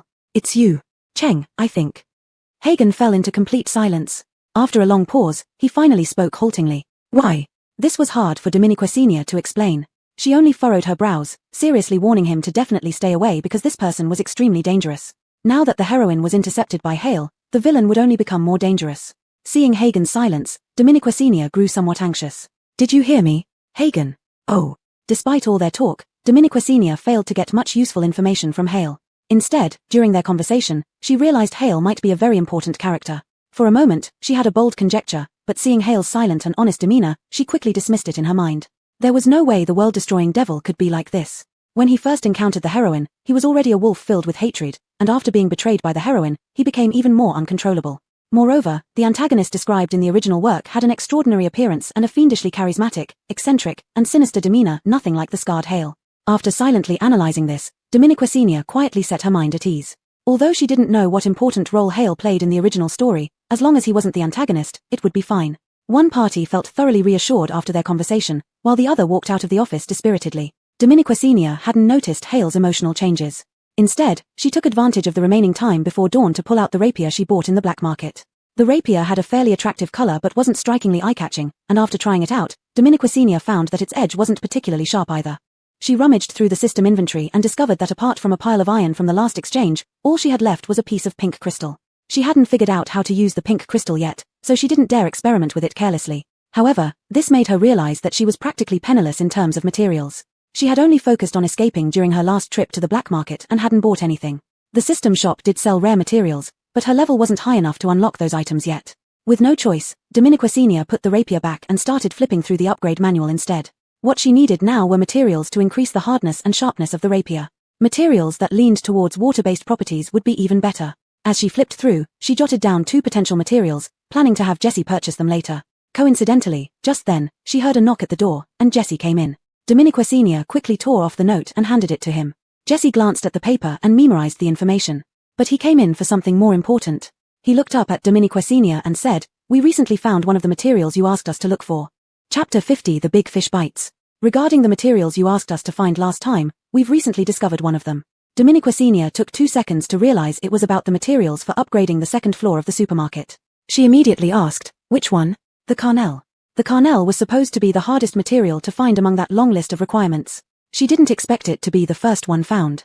Seeing Dominiquasenia's surprised eyes, Jessie continued, "There will be an auction in 2 days. According to our investigation, the Carnage should appear at this auction. But..." Jessie paused for 2 seconds before continuing, "It's probably not cheap. The Carnage is an S-grade material, rare and hard to come by. This time it's said to be the final highlight of the auction. And, more than just us are interested in it." Concerned with money matters, Dominiquasenia became serious. Then how much would it roughly cost? Based on past prices of closing items and market prices of S-grade materials, it won't be less than 300,000, and we can't rule out any unexpected situations at the auction. Dominiquasenia felt her heart pounding at the mention of 300,000. What kind of unexpected situations? Malicious bidding or someone determined to buy it. This means its price could very likely exceed its actual value, far beyond 300,000. Dominiquasenia leaned back in her office chair and waved a hand. All right, dismiss. Although she had been making money lately and her savings had risen to nearly 500,000, according to what Jessie said, even all 500,000 might not be enough. This rich man's game ultimately wasn't something she could easily participate in. But with a glimmer of hope, Dominiquasenia decided to go take a look anyway. Jessie took out 2 admission tickets and handed them to her. Dominiquasenia took them in surprise. "Where did you get them?" "I pulled some strings," Jessie answered lightly. "You're the best." After a busy night, Dominiquasenia was prepared to sleep all day, but hearing about the upcoming auction kept her awake. No matter what, she had to make this deal. She glanced at Jessie, originally intending to ask him to rest for a while. But the moment their eyes met, both suddenly felt a mutual understanding, the gaze of people who viewed money as life. Dominique Senior couldn't help but smile. After all, how could someone focused on making money feel tired? Business remained booming that day. To avoid walking in and out so frequently, Dominique Senior changed her method. She set up 2 windows instead of using screens. Behind each window sat a staff member, one responsible for receiving and the other for handing out items. Dominique Senior sat in the middle, throwing things into the recycling furnace and then passing them through the delivery window. The 3 were separated by walls but connected by a channel for item transfer. As she worked, Dominique Senior gradually got the feeling of being a production line worker. Undeniably, this increased efficiency significantly, but after working for a long time, Dominique Senior still felt exhausted. And she gradually realized a problem: she wouldn't stay at the branch forever. After dealing with the supermarket rumors and catching those behind the sabotage, the supermarket would have to reopen. Then what would happen to the branch? Just as Dominique Senior was pondering without a clue, there was a sudden commotion outside. She stopped what she was doing and lifted the small window to look outside. She saw a somewhat chubby man with a hearty smile standing in front of the receiving window. The reason for the sudden noise was the items he held in his arms. 1, 2, 3. Dominique Senior counted and found he brought 5 items at once, all apparently materials, and judging from their appearance, they were of very high quality. From the murmurs outside, they seemed even better than Dominique Senior imagined. The chubby man, holding a pile of things, looked rather embarrassed at the staff behind the window. "Sorry, I have too many items. Can I give them directly to the previous owner?" The staff was a bit puzzled but patiently explained, "No problem. You can give me the 5 items, and I can pass them to her one by one." "No." The chubby man scratched his head in difficulty. "You see, these items aren't cheap. I just don't feel reassured." He laughed sheepishly again, fearing the staff might misunderstand his intentions, quickly adding, "Of course, I'm not doubting you. It's just that with so many valuable items, I want to hand them over personally for peace of mind. So, can you ask for me?" Seeing the chubby man's pleading eyes, the staff found it hard to refuse, especially since the man had a good attitude. Those waiting behind him also thought the request wasn't unreasonable. After all, the items he carried were incredibly valuable, attracting their occasional glances and whispers. What is this guy thinking? Recycling such good stuff? Can't he just sell it directly or give it to an auction? What else could he be thinking? Maybe he's trying to take a chance, but if he can come up with 5 items of this value at once, his family must be well off. These are basically all A-grade and S-grade materials. Where does this person come from? Dominique Senior heard every word. But as she looked at the fatty, a gleam of sharpness flashed in her eyes. The big fish she had been angling for finally took the bait. When the staff came seeking her opinion, Dominique Senior agreed without hesitation and asked them to bring him to the back alone, needing some time for so many items. The staff conveyed Dominique Senior's words verbatim to the fatty. Johnny, holding the items, lowered his head to hide a subtle look of probing, but when he raised his eyes again, his face was honest as usual. Thank you very much." He followed the staff to the back. Upon entering, he saw someone in black robes sitting on a stone bench, and 2 cups of tea were neatly placed on the stone table before him. Johnny's heart skipped a beat, sensing an impending danger of being exposed. The person turned to look at him, her large black hat covering most of her face except for her eyes that stared straight into his, as if seeing through everything. "Sit." He heard a voice that was hoarse yet clear, gender indistinguishable. Johnny forced himself to sit across the stone table, maintaining his harmless appearance. Hello. But Dominique Senior merely glanced at him coolly before mercilessly exposing him. "Put down your items, stop pretending." Indeed, he was seen through. Johnny's pupils trembled slightly, and his friendly face instantly turned wary. Dominique Senior picked up her teacup, took a sip, then gently placed it back on the stone table. "Speak. You've been searching for me for so long, what do you want?" Chapter 51, Business is War. Charlton's thoughts were simple. As the true supplier behind the scenes, this person should be someone with immense influence and unlimited financial power. Since Kenna Weapon Shop was in the business similar to that of a pawn shop, they decided to bring out something expensive and rare enough to test whether the shop could indeed exchange items for their value or even more. If it worked, then this person was almost certainly who they were looking for. Even if not, knowing such a person would still be beneficial. What Charlton never expected was that she could directly guess their intentions and even discovered they had been searching for her all along. In an instant, cold sweat poured down Charlton's face as he subconsciously thought that all their hidden deeds might have been under this person's watchful eye. Who could this person be? Dominique Senior looked at the fat man's frightened eyes and nearly burst out laughing, barely suppressing her laughter by tapping on the table. "What? After looking for me for so long, you're speechless now? If there's nothing, then—" No, the fat man quickly sat down, trembling. "May I ask your honorable name?" Dominique Senior deliberately paused before slowly speaking. "Kenna." "Ah, Manager Kenna, nice to meet you." Charlton wiped his sweat subtly, glanced at the relaxed person before him, and steeled his heart, directly revealing their intention. "Manager Kenna, we didn't come here for anything specific, mainly because, well, since we're all businessmen, we thought it'd be natural to talk about business matters." Dominique Senior glanced at him. "You've got quite the nerve, trying to force me out." Charlton's heart shuddered. He swallowed hard and found himself momentarily speechless. "HMPH. Dominique Senior sneered. "Using such despicable means, this is how you seek cooperation." "And no. Charlton almost wanted to kneel as, following Manager Kenner's last word, a heavy aura of killing intent surged through the courtyard. He slid off his chair. Sorry, we only intended to meet you, absolutely nothing else. We will immediately clarify the rumors in the base. We only beg for a glance from you. A sudden gust of wind blew, rustling the thick leaves. Dominiqua Senior gently put down her teacup, seemingly in thought. Charlton's heart rose to his throat. His people were outside, and he had initially thought this would just be a simple probe. Business is war. Dominiqua Senior's voice was as light as the wind yet impossible to ignore. Your methods are indeed cunning. Charlton was stunned by this response. I don't dislike ambitious people like you, but you chose the wrong target this time. She has some connection to me. Charlton, being shrewd, instantly recognized the hint and hastily agreed, our fault, our fault. We will immediately clarify the rumors in the base and sincerely apologize to Manager Shen. Whether or not you forgive us, we are willing to accept punishment. But, we truly want to cooperate with you. Charlton's humility bordered on groveling, but Dominiqua Senior knew they were adept at playing both sides, saying what needed to be said to whom without necessarily meaning it. But Dominiqua Senior wasn't in a hurry. She lazily raised her head slightly. This time, it's because she isn't up to par, but not everyone can catch my attention. Seeing hope, Charlton hurriedly began proving his worth. I have the most comprehensive channels for purchasing materials, with at least 10 stores spread throughout the entire base. As long as you give me a bit of material, I can sell it all, and the price. Charlton flashed a flattering smile. Dominiqua Senior merely glanced at him, but I currently have no plans to sell any materials. No plans? That meant she still looked down on him and didn't want to cooperate. Charlton maintained his smile outwardly but inwardly cursed the situation thoroughly. With no materials, weapons would do too. As long as you're willing to cooperate with us, anything can bring you maximum benefit. Oh guys. Dominiqua Senior frowned slightly, showing some displeasure. Charlton saw this and quickly added, there are two others, one handles medical supplies, the other nutrition liquid and food. Of course, their hearts are the same as mine, all for Manager Kenner's greatest benefit. Dominiqua Senior gave him a bland look. This dog had been rambling compliments without touching on the actual details, clearly still wary of her. However, catching a big fish inherently requires patience. Dominiqua Senior no longer tried to coax words out of them but instead propped her head up with her hand, seemingly thinking at a leisurely pace. After a long while, she finally spoke. All men under the sky are busy with their pursuits, all people in the world are bustling for their gains. If it's really as you say, then I have no reason to refuse either. A glint of surprise flashed across Charlton's eyes. At this moment, Dominiqua Senior looked at him. We'll discuss details thoroughly at the auction in 2 days. By then, show your sincerity. An auction. Charlton recalled that there was only one auction in 2 days, and this information was known only to some insiders.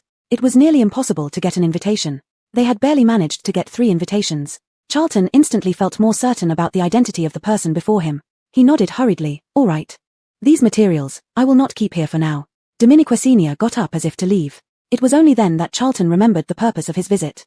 But without needing further probing, he had his answer. Looking at the pile of materials, he stood up quickly. These minor materials are nothing significant. Consider them a token of my apology. I won't take them back. Dominiqua Senior glanced back at the pile of materials, her eyes showing no ripple, as if they truly were insignificant to her. Moments later, she turned away indifferently and left with a casual farewell, as you wish.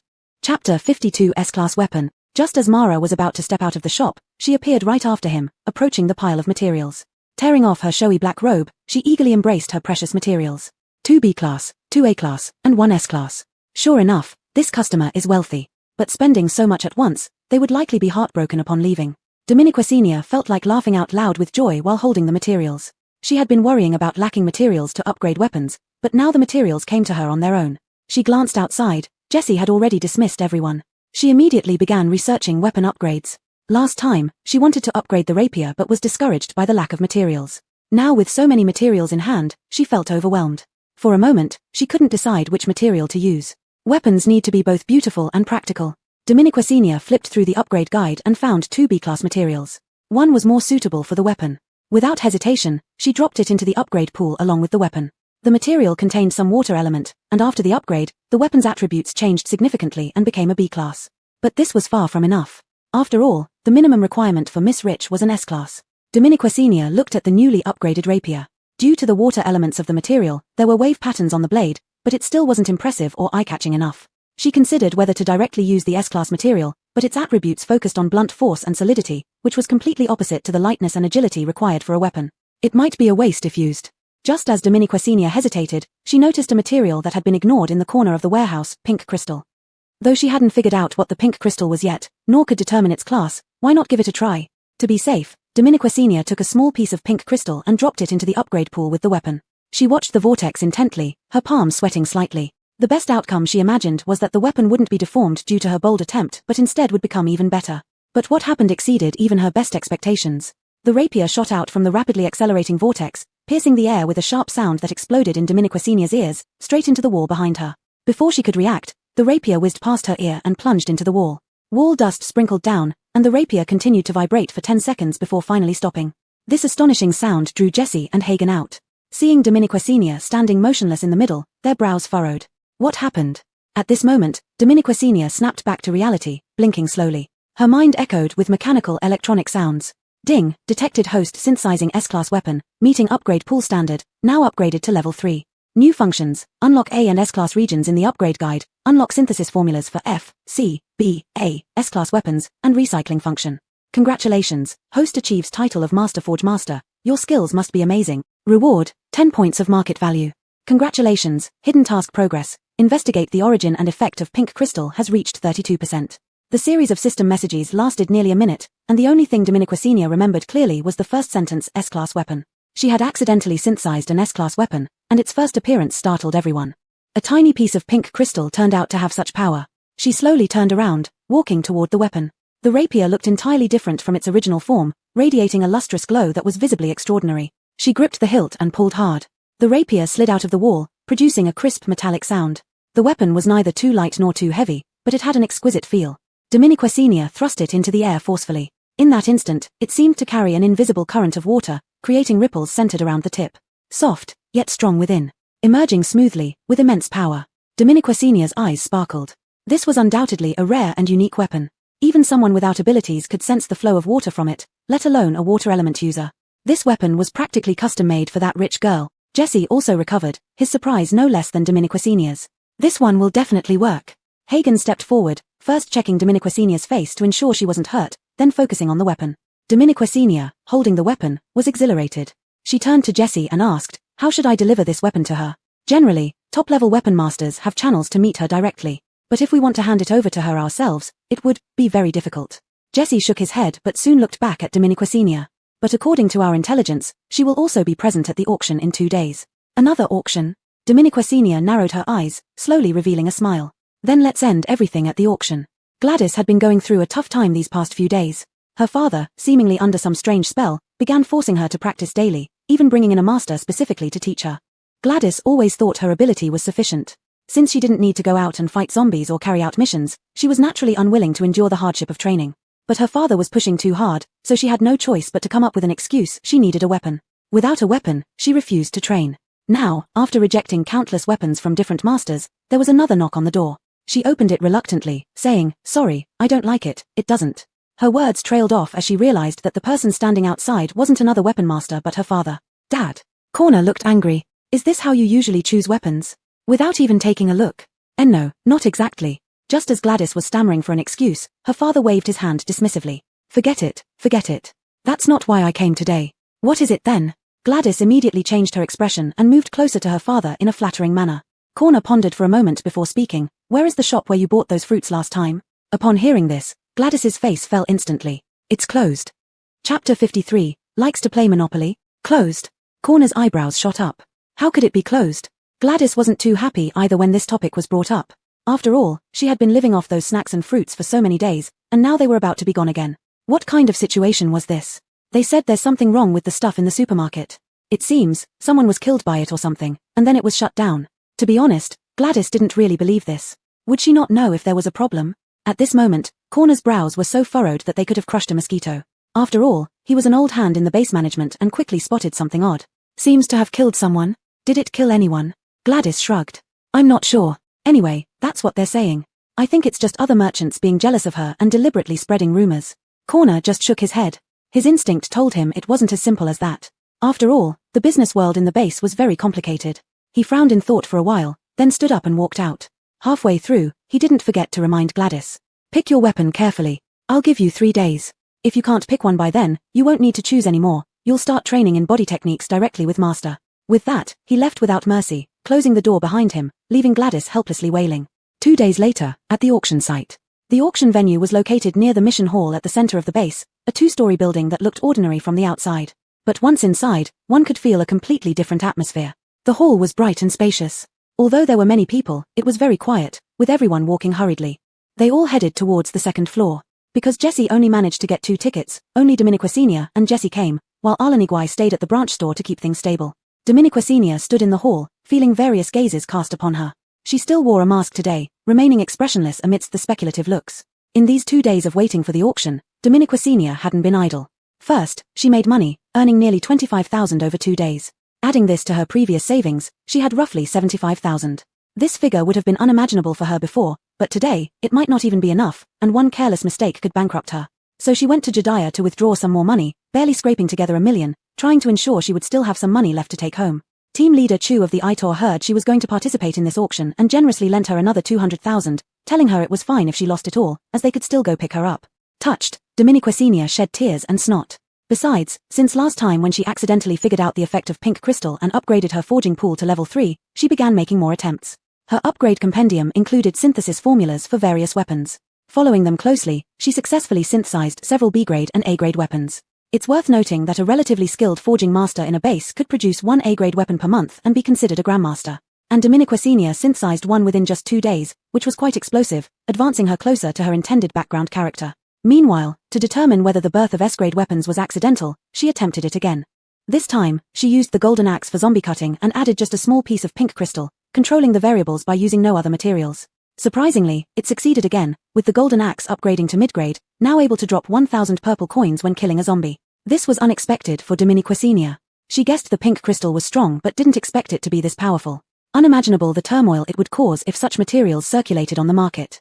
Extremely high power, extremely potent energy. Not only could it be used as material for forging weapons, but it could also be absorbed by the human body. The absorber might become stronger, but there would certainly be severe side effects. If it began circulating fully, it would be a disaster for humanity. Dominique Senior couldn't imagine who would develop it and circulate it on the black market. The people of Yuyun kept investigating, but still found nothing. That person named Baylor hadn't appeared in the black market again, so Dominique Senior gave up. However, during her investigation into pink crystal, she unexpectedly obtained the list of attendees for this auction. When Dominique Senior got that list, seeing the signature at the bottom was by Liao, aka Asen. Although Asen has always been well informed about everything in the end times, it was admirable that he could gather such accurate information while resting on his bed for months. She carefully read through the list from top to bottom, recognizing only a few people among the many names. Among them was Augustin, the leader of the Eddie mercenary group, who stood out particularly. Dominique Senior hadn't expected him to attend this auction, considering he wasn't prominently mentioned in the original story. But it didn't matter much to her since she wouldn't be attending as Dominique Senior. Continuing down the list, she saw the daughter of the foreign minister mentioned by Jessie and some other leaders of different groups. Her eyes paused at one particular entry. This list not only recorded names but also each person's title, listed before their name. Dominique Senior stopped here because she recognized a familiar title, the largest medical supplier in the base. This reminded her of the major medical supplier that the Winter Mercenary Group had lured away from the Itor. At the time, Ardal had said this person controlled most of the base's medical resources. Could these two be the same person? Her thoughts raced back to the afternoon she talked with the fat man. He had told her that there were 3 of them, one of whom was responsible for selling medical supplies. Although he hadn't clearly stated their strength, the fact that they spread rumors widely within the base and sought to force out the person backing her showed they were powerful. It could very well be the person on this list. Dominique Senior's heart skipped a beat. If so, everything made sense. The old man likely held a grudge against her because her supply of medical goods to Itor thwarted his price increase plan. Furthermore, the growth of Cloud Scroll Supermarket genuinely threatened his dominant position in the base. So they must have conspired together to make Cloud Scroll Supermarket close and expose the person behind it, taking over the benefits for themselves. Unfortunately for them, there was no formidable figure backing her. Clutching the list, Dominique Senior figured out everything in that moment. If that was the case, then the largest material supplier and the largest food supplier on the list were probably the other 2. She meticulously noted down their names. Since you like to play Monopoly so much, let's see how you enjoy this game. Chapter 54, The Premier Weaponsmith. Have you heard? That young miss who has been looking for a weapon but hasn't found one has also arrived. Of course I've heard, Minister of Foreign Affairs' daughter, Gladys. Every weapon crafted by master weaponsmiths has been rejected by her. Why is this young miss so picky? If I had a master weaponsmith crafting weapons just for me, I'd be over the moon. Another person glanced at him with exasperation. That's why she's a young miss and you're just a waiter here. But I heard that the true master weaponsmith hasn't even made a move yet. True master weaponsmith? Who? The other person suddenly opened his eyes wide with curiosity. The man glanced obliquely towards the VIP booth upstairs. Isn't it the one surnamed D, who once forged an S-class weapon and shocked the entire base? In that case, why is he here? Of course, he's here to try his luck with the young miss. After all, the rewards are so generous that even the premier weaponsmith can't resist. The listener's eyes instantly lit up with gossip. So, there will definitely be a show today. Wait and see. Dominiqua Sr. overheard this conversation between the two as she walked in, catching every detail they were discussing. She had read about this master weaponsmith in the original work, and she also found his name when flipping through the roster. This man was indeed formidable, but precisely because of his exceptional skills, he was highly proud and seldom took on forging tasks unless someone matched his taste. But this time, even he seemed to bow for the reward.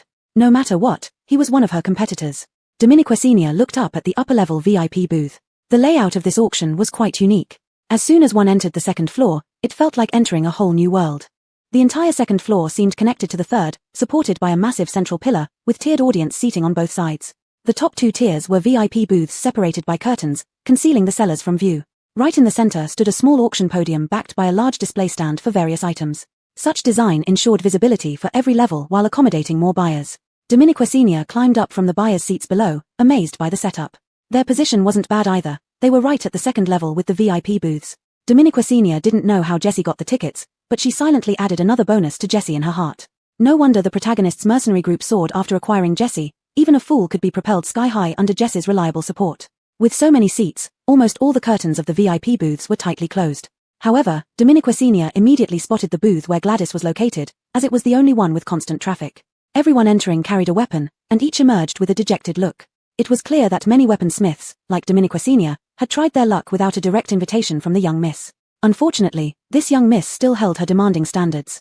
Apart from Dominiqua Sr., many others were silently observing this particular booth. Even before the auction started, people eager to watch the spectacle or gauge the situation focused their attention here. After all, these past few days, the matter had stirred quite a buzz in the base, with many awaiting the appearance of the premier weaponsmith. Soon, a figure slowly emerged from one of the same-floor VIP booths. Those who had seen the premier weaponsmith before immediately let out small exclamations of surprise, drawing everyone's attention to him. Dominiqua Sr. naturally followed suit. Surprisingly, he was much younger than she expected. He appeared no older than 30-something, exuding arrogance with a face full of pride. He wore fine leather clothes, seemingly made from some exotic beast's hide.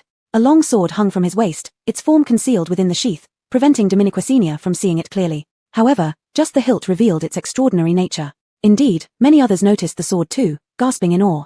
Just the hilt alone was forged from rare black iron, embedded with energy-emitting dragonscale stones. Judging by the hilt, it was at least an A-class weapon. Living up to the title of premier weaponsmith, even Dominiqua Sr. couldn't help but be impressed, though. Her eyebrows furrowed slightly. Was this sword really suitable for a young girl? No one answered her question, and the weaponsmith, having enjoyed enough attention, strolled into Gladys's booth as if he owned the place. The audience could no longer see what was happening inside the booth, and many sighed with regret.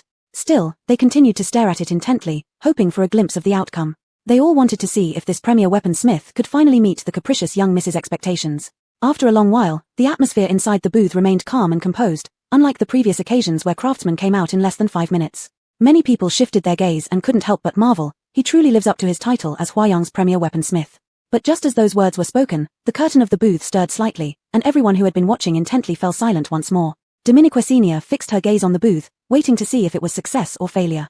Soon, she got her answer. First, the curtain fluttered slightly, then it was suddenly yanked open.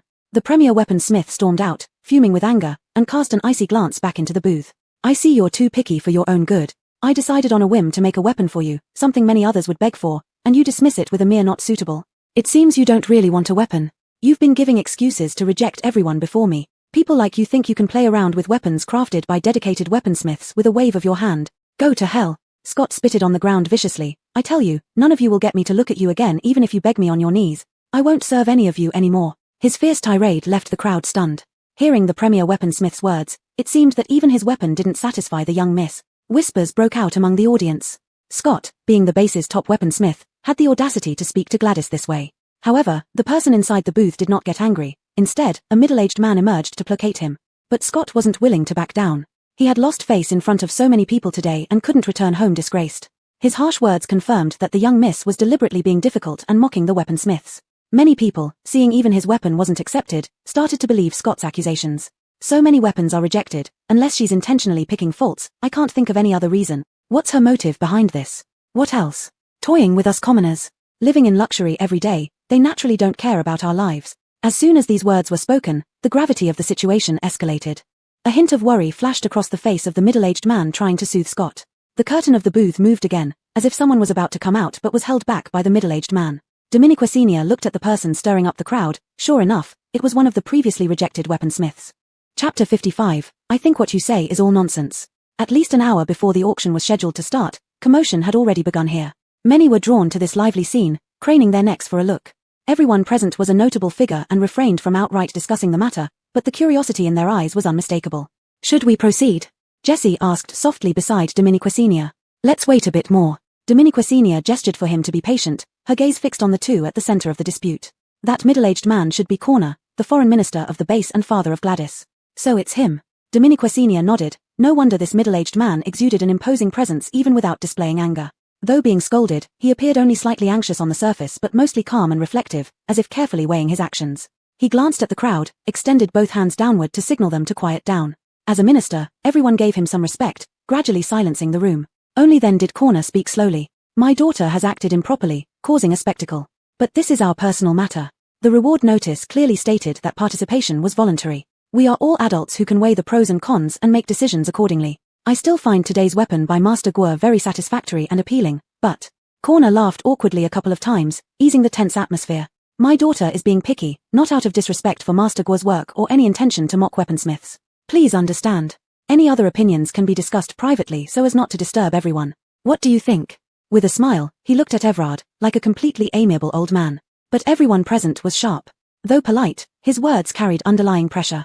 Many turned away, no longer interested in the spectacle. Dominiquesenia inwardly marveled at the diplomatic skills of the foreign minister. If anyone else was there, such a well-laid-out exit would have stopped any further confrontation. Everyone thought so, yet Everard was different. He narrowed his eyes and sneered, clearly unwilling to give face to anyone. "Apologies, Minister Song. I don't mean to embarrass you, but your daughter has been utterly unruly, rejecting one offer after another without reasonable cause. We cannot just waste the efforts of so many people. I won't make things difficult for you, just let your daughter come out and give us a convincing reason." Corner's smile vanished, the atmosphere becoming tense again. Dominiquesenia sensed something amiss. Even as the top weaponsmith in the base, this attitude seemed overbearing. Even as Corner kept lowering his stance, Everard persisted with his demands. This might not just be a dispute between a weaponsmith and a minister anymore. Dominiquesenia could sense the shadow of deeper forces clashing behind the scenes. Clearly, she wasn't the only one perceiving this.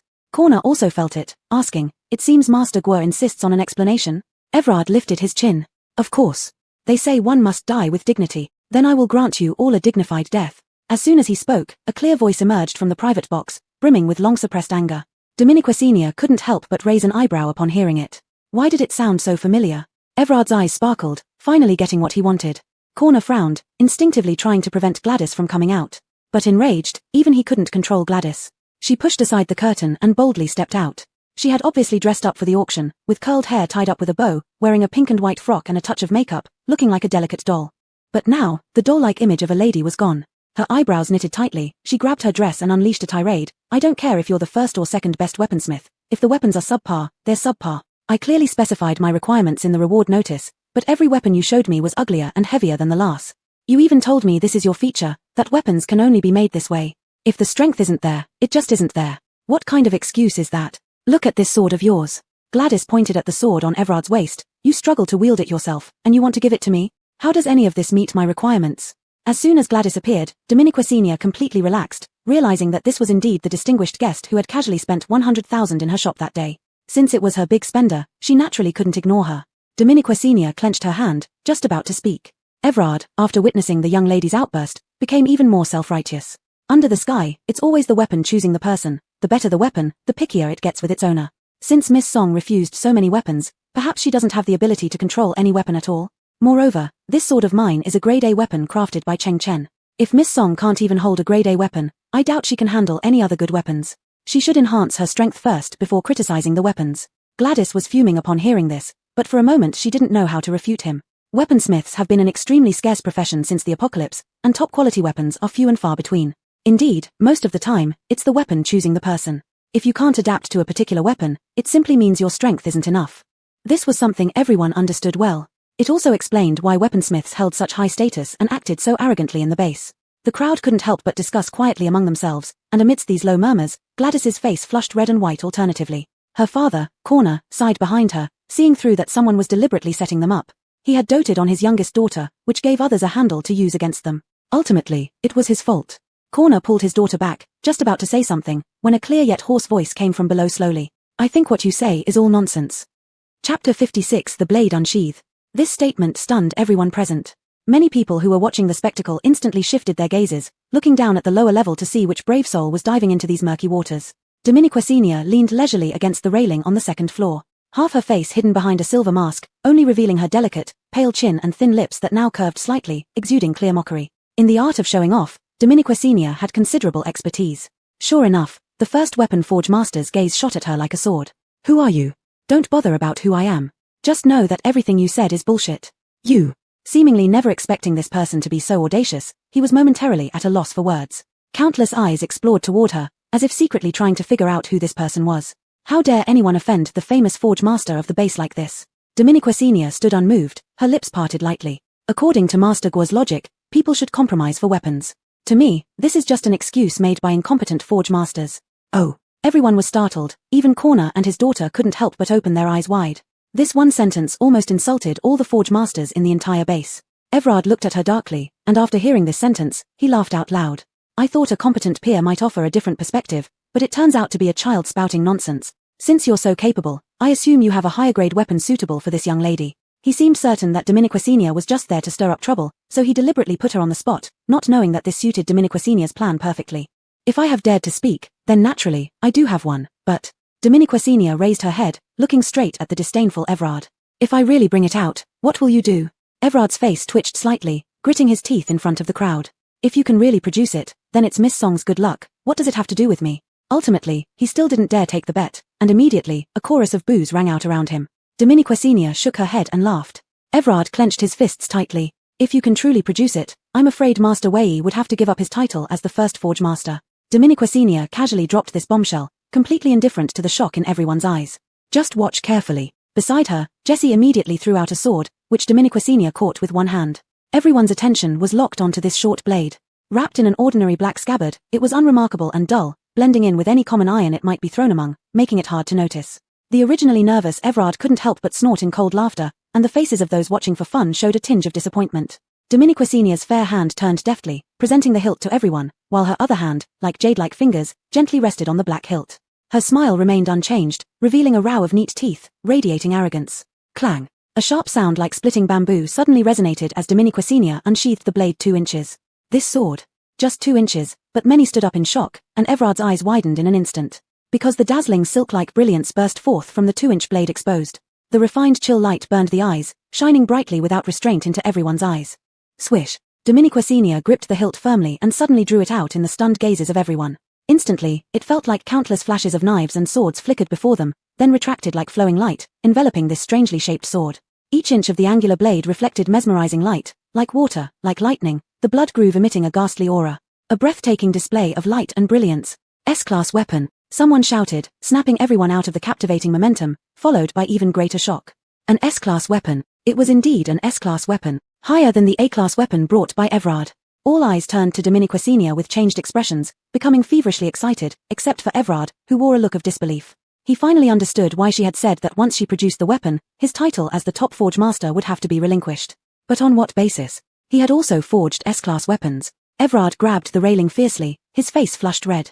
Before he could shout anything, a fragrant breeze swept past him. This is the weapon I want. Trina's voice echoed through the auction house joyfully, her eyes fixed on the rapier, filled with admiration. Beautiful, lightweight, powerful, it met all her aspirations for a weapon. Trina looked at the rapier, and it felt as though something inside her stirred. The slowly pumping blood surged through her veins, an unprecedented feeling making her eager to get hold of this sword. Dominiquacinia smiled, slipping the sword back into its sheath. She looked up at Trina and effortlessly tossed it. Immediately, everyone's attention was caught. If their attention could speak, they would all be shouting the same thing. Good heavens! Throwing around an S-class weapon like that, without worrying whether this pampered young lady can catch it. However, Trina was only momentarily startled. She leaned forward, gripping the railing tightly with one hand while deftly catching the rapier with the other. Under the dazzling lights, the girl in a small western dress caught the weapon she had been longing for. With a firm pull, it seemed like the sword belonged to her all along, perfectly melding with her as if they were one. At this moment, amidst countless admiring gazes, some preconceived notions seemed to shatter with a loud crash. It turned out that truly exceptional weaponsmiths never let weapons choose people but crafted weapons that should have belonged to them from the start. Before the onlookers could say a word, a heart-wrenching shout echoed from the balcony of the topmost VIP box. You two must have conspired together. This was premeditated. Dominiquacinia looked up and saw Master Guo's face flushed red, his eyes practically bulging out, almost turning him into a living pufferfish. Everard sensed Dominiquacinia's gaze and immediately turned to her. You must have rehearsed this beforehand, trying to frame me and steal my position. What proof do you have that this weapon was definitely forged by you? Beside her, Trina was amused by his words. Seeing this, she was about to mock him but stopped when she heard the master weaponsmith calmly respond. Since that's the case, then let's put it to the test. Chapter 57, Private Meeting. Since that's the case, then let's give it a try. How do we try? Everard barely managed to calm down, with a look of resignation in his eyes and a cold sweat drenching his back. Deep down, he knew very well that as an almost top-tier existence in the field of weapon forging, every renowned weaponsmith in the entire base was familiar to him. But in his memory, there was absolutely no weaponsmith as mysterious as the one before him, who could craft an S-class weapon at will. He had never seen such a weapon or person before. So, this weapon was 90% likely crafted by her. However, in his panic, he blurted out those words just to save face, never imagining she would actually challenge him and make him lose all his dignity. Nobody knew about Everard's extreme tension and fear at this moment, except for those present who were also well informed about the base's situation. They gave more or less gleeful looks toward Everard while also casting thoughtful glances at the suddenly emerged mysterious weaponsmith. The atmosphere in the area became tense, and Dominiquicenia tilted her head as if really considering how to proceed with the trial. Seeing this, Everard gulped. May I ask for your honorable name? Even if he died today, he wanted to die understanding clearly. Dominiquicenia raised an eyebrow, graceful and poised. Kenna. Kenna. With the surname Kenna. This simple word Kenna reached everyone's ears. Everard was stunned, and so were those who had been paying close attention. They couldn't help but associate this with the recently popular Yuyun weapon shop, where they'd heard rumors that its owner also went by the surname Kenna. Various speculations flooded everyone's minds. As if guessing their thoughts, Dominiquicenia smiled faintly and admitted straightforwardly, Dominique's, I'm the owner of Yuyun weapon shop. Amidst everyone's astonished gazes, she calmly put in a plug, everyone is welcome to visit Yuyun weapon shop to commission weapons from me. Bang! Everard stumbled backward several steps, now lacking even the courage to look directly at her. The person they had been investigating all along turned out to be someone so young and unremarkable looking. What capabilities did he have to compare himself with her, to oppose her? His gaze unconsciously shifted to a nearby private box. Dominiquicenia keenly sensed the shock around her, but this was precisely the effect she aimed for. Seeing that Everard seemed to be disappearing from view, she instinctively wanted to call out this coward. A soft and melodic voice suddenly interrupted her thoughts. Everyone, please hold on a moment. Although the voice was as gentle as water, it carried an allure that captivated the heart. Dominiquicenia felt half of her body numb and instinctively looked in the direction of the voice. She saw a woman in a chipao, with delicate features and captivating beauty, slowly emerge from the far end of the second-floor private box. She walked lightly, swaying her slender waist slightly until she stopped midway. Her eyes curved gently, and she bowed slightly to greet everyone. This greeting was like a spring breeze, soothing everyone's hearts and making them involuntarily fall silent, mesmerized. I apologize for interrupting everyone. However, only 30 minutes remain until the auction begins. Please find your seats promptly so as not to miss the event. This intervention by the proprietress was obvious to everyone, and many reluctantly drew back their gazes, though disappointed that the excitement was over. Everard slumped to the ground, letting go of his hands, relieved. However, some people still couldn't tear their eyes away, focusing instead on the woman who had just emerged. Dominiquicenia was one of them. She didn't rush back to her private box but stared unabashedly at the beautiful woman who had come out. Dominiquicenia was thankful she was female at this moment, otherwise, she might seem perverted. Jessie discreetly coughed nearby, somewhat embarrassed, wanting to remind Dominiquicenia, but she was already lost in the picture of the beautiful woman. A light laugh echoed. Standing opposite Dominiquicenia, the beauty couldn't help but giggle softly. Dominiquicenia was even more entranced. When the beauty wasn't laughing, she resembled a snow lotus from Tien Shan, beautiful yet untouchable. But when she laughed, her bright eyes and pearly teeth shone brightly, radiating charm. Have you had enough of looking? Not nearly enough. Dominiquicenia subconsciously denied it, then suddenly snapped back to reality. By the time her vision refocused, the beauty was already laughing uncontrollably. Dominiquicenia felt embarrassed, her cheeks flushing red. Meanwhile, Jessie found himself admiring Dominiquicenia with newfound interest. After laughing enough, the beauty slowly lowered her hand, straightened her slender waist again, and regained her elegant posture. Only as she passed by Dominiquicenia did she pause, her intoxicating fragrance wafting near. Dominiquicenia subconsciously held her breath, feeling the rosy lips opening and closing near her ear. After the auction, I invite you for a private chat backstage. With that, she brushed past and walked away without looking back, leaving Dominiquicenia standing there stunned. It took her a full minute to react, turning to look at Jessie with confusion. Jessie looked at her. What did she just say to you? Dominiquicenia took a deep breath. She invited me for a private meeting. Jessie. Just as the excitement was over, Dominiquicenia was about to retreat to her private box when she heard a voice calling her from above. Lifting her head, she saw the young lady beckoning her. Almost forgot to collect the payment. Her heart skipped a beat, and she hurriedly asked Jessie to enter the private box first while she went up to settle the bill. After circling around for a while, Dominiquicenia finally found the way up. As soon as she entered the private box, before she could even greet, she was caught off guard by an unexpected hug. Stepping back 2 steps, Dominiquacinia barely managed to catch Gladys, who smelled of a sweet yet not cloying fragrance that perfectly matched her lively temperament. Manghuai, don't be naughty. Seeing this, Corner was startled and rushed to scold his daughter, fearing he might offend the weaponsmith. Although the weaponsmith didn't look much older, Corner didn't dare take it lightly. After all, the stronger one's power, the more peculiar their character, it was easy to offend them accidentally. But Dominiquacinia just waved her hand to show she didn't mind, instead discreetly rubbing Gladys's back, which made her lose her temper in this sweet embrace. Gladys naturally felt Dominiquacinia's kindness and her eyes lit up even more. Thank you so much today, otherwise, I would have been falsely accused by that Everard. Corner also stood up quickly and bowed to Dominiquacinia. Thank you very much, Boss Kenner, for stepping in today. Dominiquacinia hurriedly supported him, who could have been her father, no need to be polite. This weapon was supposed to be delivered to Miss Song today. Hearing this, Gladys asked, really? Of course, it was custom made for you. Gladys was as delighted as a butterfly in a flower garden, ready to fly. Then I must thank you properly. Tell me, what do you need? That meant offering her an extra tip. This time it was Dominiquacinia's turn to light up. Really? Chapter 58, treated as a distinguished guest. Dominiquacinia had always known that this young lady could spend money without blinking, but she was still inevitably shocked again by the generosity of this father and daughter. Although Gladys was very polite, Dominiquacinia did not take too much advantage. She only added one more material on top of what was already requested, beast cattle bone. This was a necessary material for her to unlock the second floor of the supermarket. It wasn't rare, and Dominiquacinia herself could buy it, but since she had the opportunity this time, she decided to settle it all at once. Unexpectedly, when she mentioned this condition, both father and daughter frowned tightly. Dominiquacinia's heart skipped a beat, thinking she might have asked for too much. But then they spoke in unison with perfect coordination. Just this? Dominiquacinia, ah. In the end, not only did Dominiquacinia receive the generous reward listed on the bounty order and the beast cattlebone she wanted, but she also gained a large number of C-grade materials, 3 B-grade materials, and 2 A-grade materials. Although there were no S-grade materials, it was enough to astonish Dominiquacinia. When she carried this pile of materials out, she was still dazed, with Mr. Song's words still echoing in her mind. Enough or not, child? Enough or not? Certainly enough, she put the materials into the system warehouse. Adding the purple coins she received this time, her total assets neared 1.5 million. Dominiquacinia finally felt somewhat reassured. She walked down and passed by one of the private rooms when the door of the room moved slightly. Dominiquacinia paused, sensing something but pretending not to hear as she kept walking forward. The person inside seemed anxious and hurriedly called out softly, "Wait, Boss Kenner." Recognizing the familiar voice, Dominiquacinia stopped, understanding dawning upon her.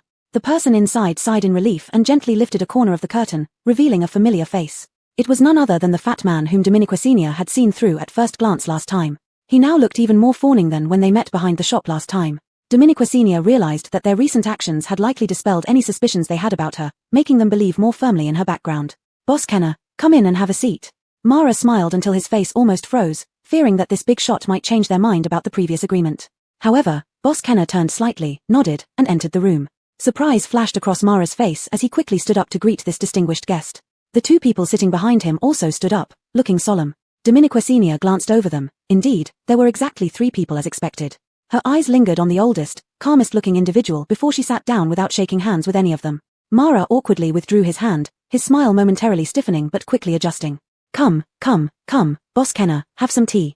A cup of fragrant tea was handed to Dominiquacinia. She didn't have time to enjoy it, placing it aside and glancing at the clock in the private room. "Speak your mind." The 3 exchanged glances, and finally, Mara took a few steps forward. "Boss Kenner, regarding our agreement in the backyard of Yuyun Weapon Shop, have you considered it?"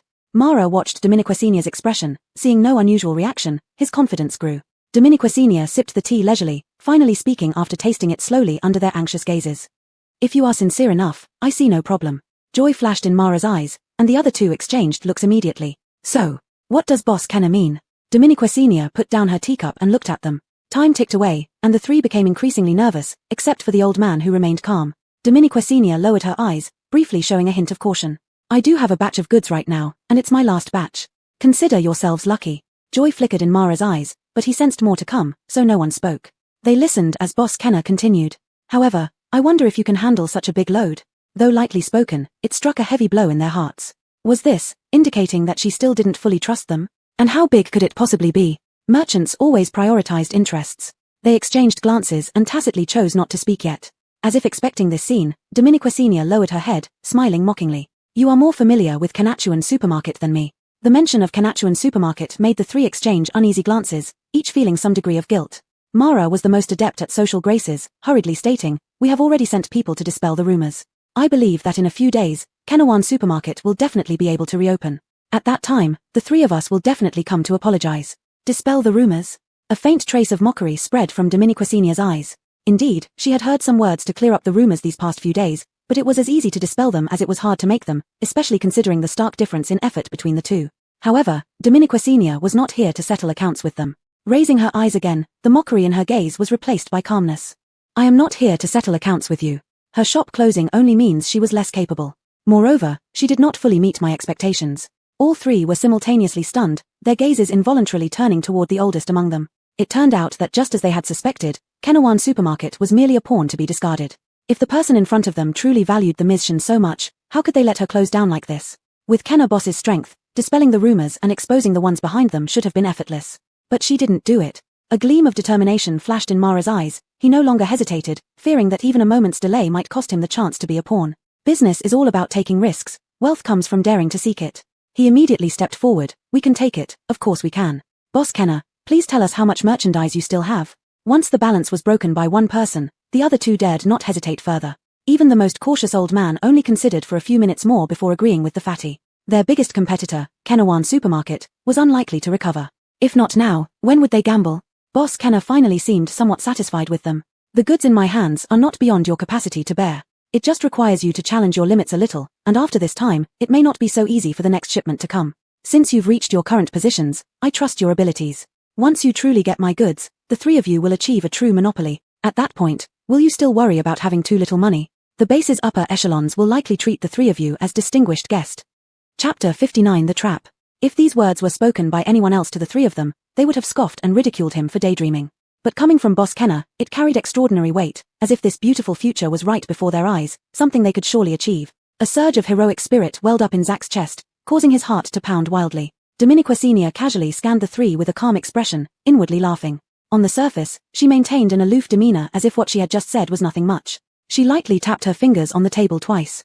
Zach immediately understood her meaning, calling out slightly. A bespectacled young man, brimming with scholarly air, walked in. He gestured subtly, and the young man nodded in understanding before exiting once more. Moments later, the young man returned with a contract and writing materials. This efficiency. A flicker passed over Dominiquecenia's brows as she picked up the contract and reviewed it. It seemed they were well prepared, the content was detailed and orderly, the profit distribution fair. Dominiquecenia read through it meticulously and found no unreasonable points. They probably didn't dare to. How do you find this contract? Zach asked cautiously, raising his head to look at her. Dominiquecenia slowly put down the contract, delivering a single word. Sign. Zach froze, not expecting things to proceed so smoothly. He had never negotiated such a seamless contract, not even questioning the profit distribution. For precautionary measures, they had left room for adjustments, but this draft naturally maximized their benefits. Zach felt as if he were dreaming, but upon seeing the seemingly indifferent Boss Kenna, he snapped back to reality. To them, this was a significant deal that could determine their future. To Boss Kenna, it might be just a drop in the ocean among her vast wealth. Zach suddenly understood. Glancing at the other two, he saw similar realizations in their eyes. Without hesitation, they took deep breaths and signed their names. With the final stroke of ink, Dominiquecenia tossed the pen aside and swept out like a gust of wind. As she left, she threw one last sentence. Come to my weapons shop tomorrow to collect the goods. The three stared at her retreating figure, unable to recover from the shock. Dominiquecenia hurried downstairs and burst into laughter only after returning to the private room. Seeing this, Jessie, who had been worried, sighed in relief, guessing that Dominiquecenia's plan was progressing smoothly. Dominiquet, he still harbored some doubts. Although he had been involved from start to finish, he did not fully understand all the details. After laughing enough, Dominiquecenia turned to Jessie, meeting his questioning gaze with a gentle curve at the corners of her eyes. I just concluded a big deal. Jessie nodded, roughly grasping what had happened. They had been building the image of Boss Kenna to deceive those few people. What he didn't understand was why they needed to collaborate with them. Jessie voiced his confusion, but Dominiquecenia shook her head, a mischievous glint in her eyes. I didn't collaborate with them. I simply sold the goods to them at a higher price. Of course, this higher price was still extremely favorable for them, but the large quantity would almost deplete their assets. However, they firmly believed they could recoup their costs, thanks to the confidence Dominiquecenia instilled in them, recouping costs and making substantial profits. After all, they controlled the channels and resources, and their biggest rival was no longer a threat according to Boss Kenna. Jessie, being intelligent, quickly caught on after Dominiquecenia spoke. You mean to bankrupt them completely? Talking to smart people was indeed efficient. Dominiquecenia smiled. Don't they love gambling and playing Monopoly? When they receive the goods, they will find out that Kenawan Supermarket hasn't closed, and the goods they received aren't the last batch. Canadian Supermarket will continuously supply new products at prices lower than what they paid to Boss Kenna, possibly even below their purchase price. How would they fare then? Just thinking about it made Dominiquasenia want to accelerate time and see their despair. By now, Jessie fully understood the entire trap.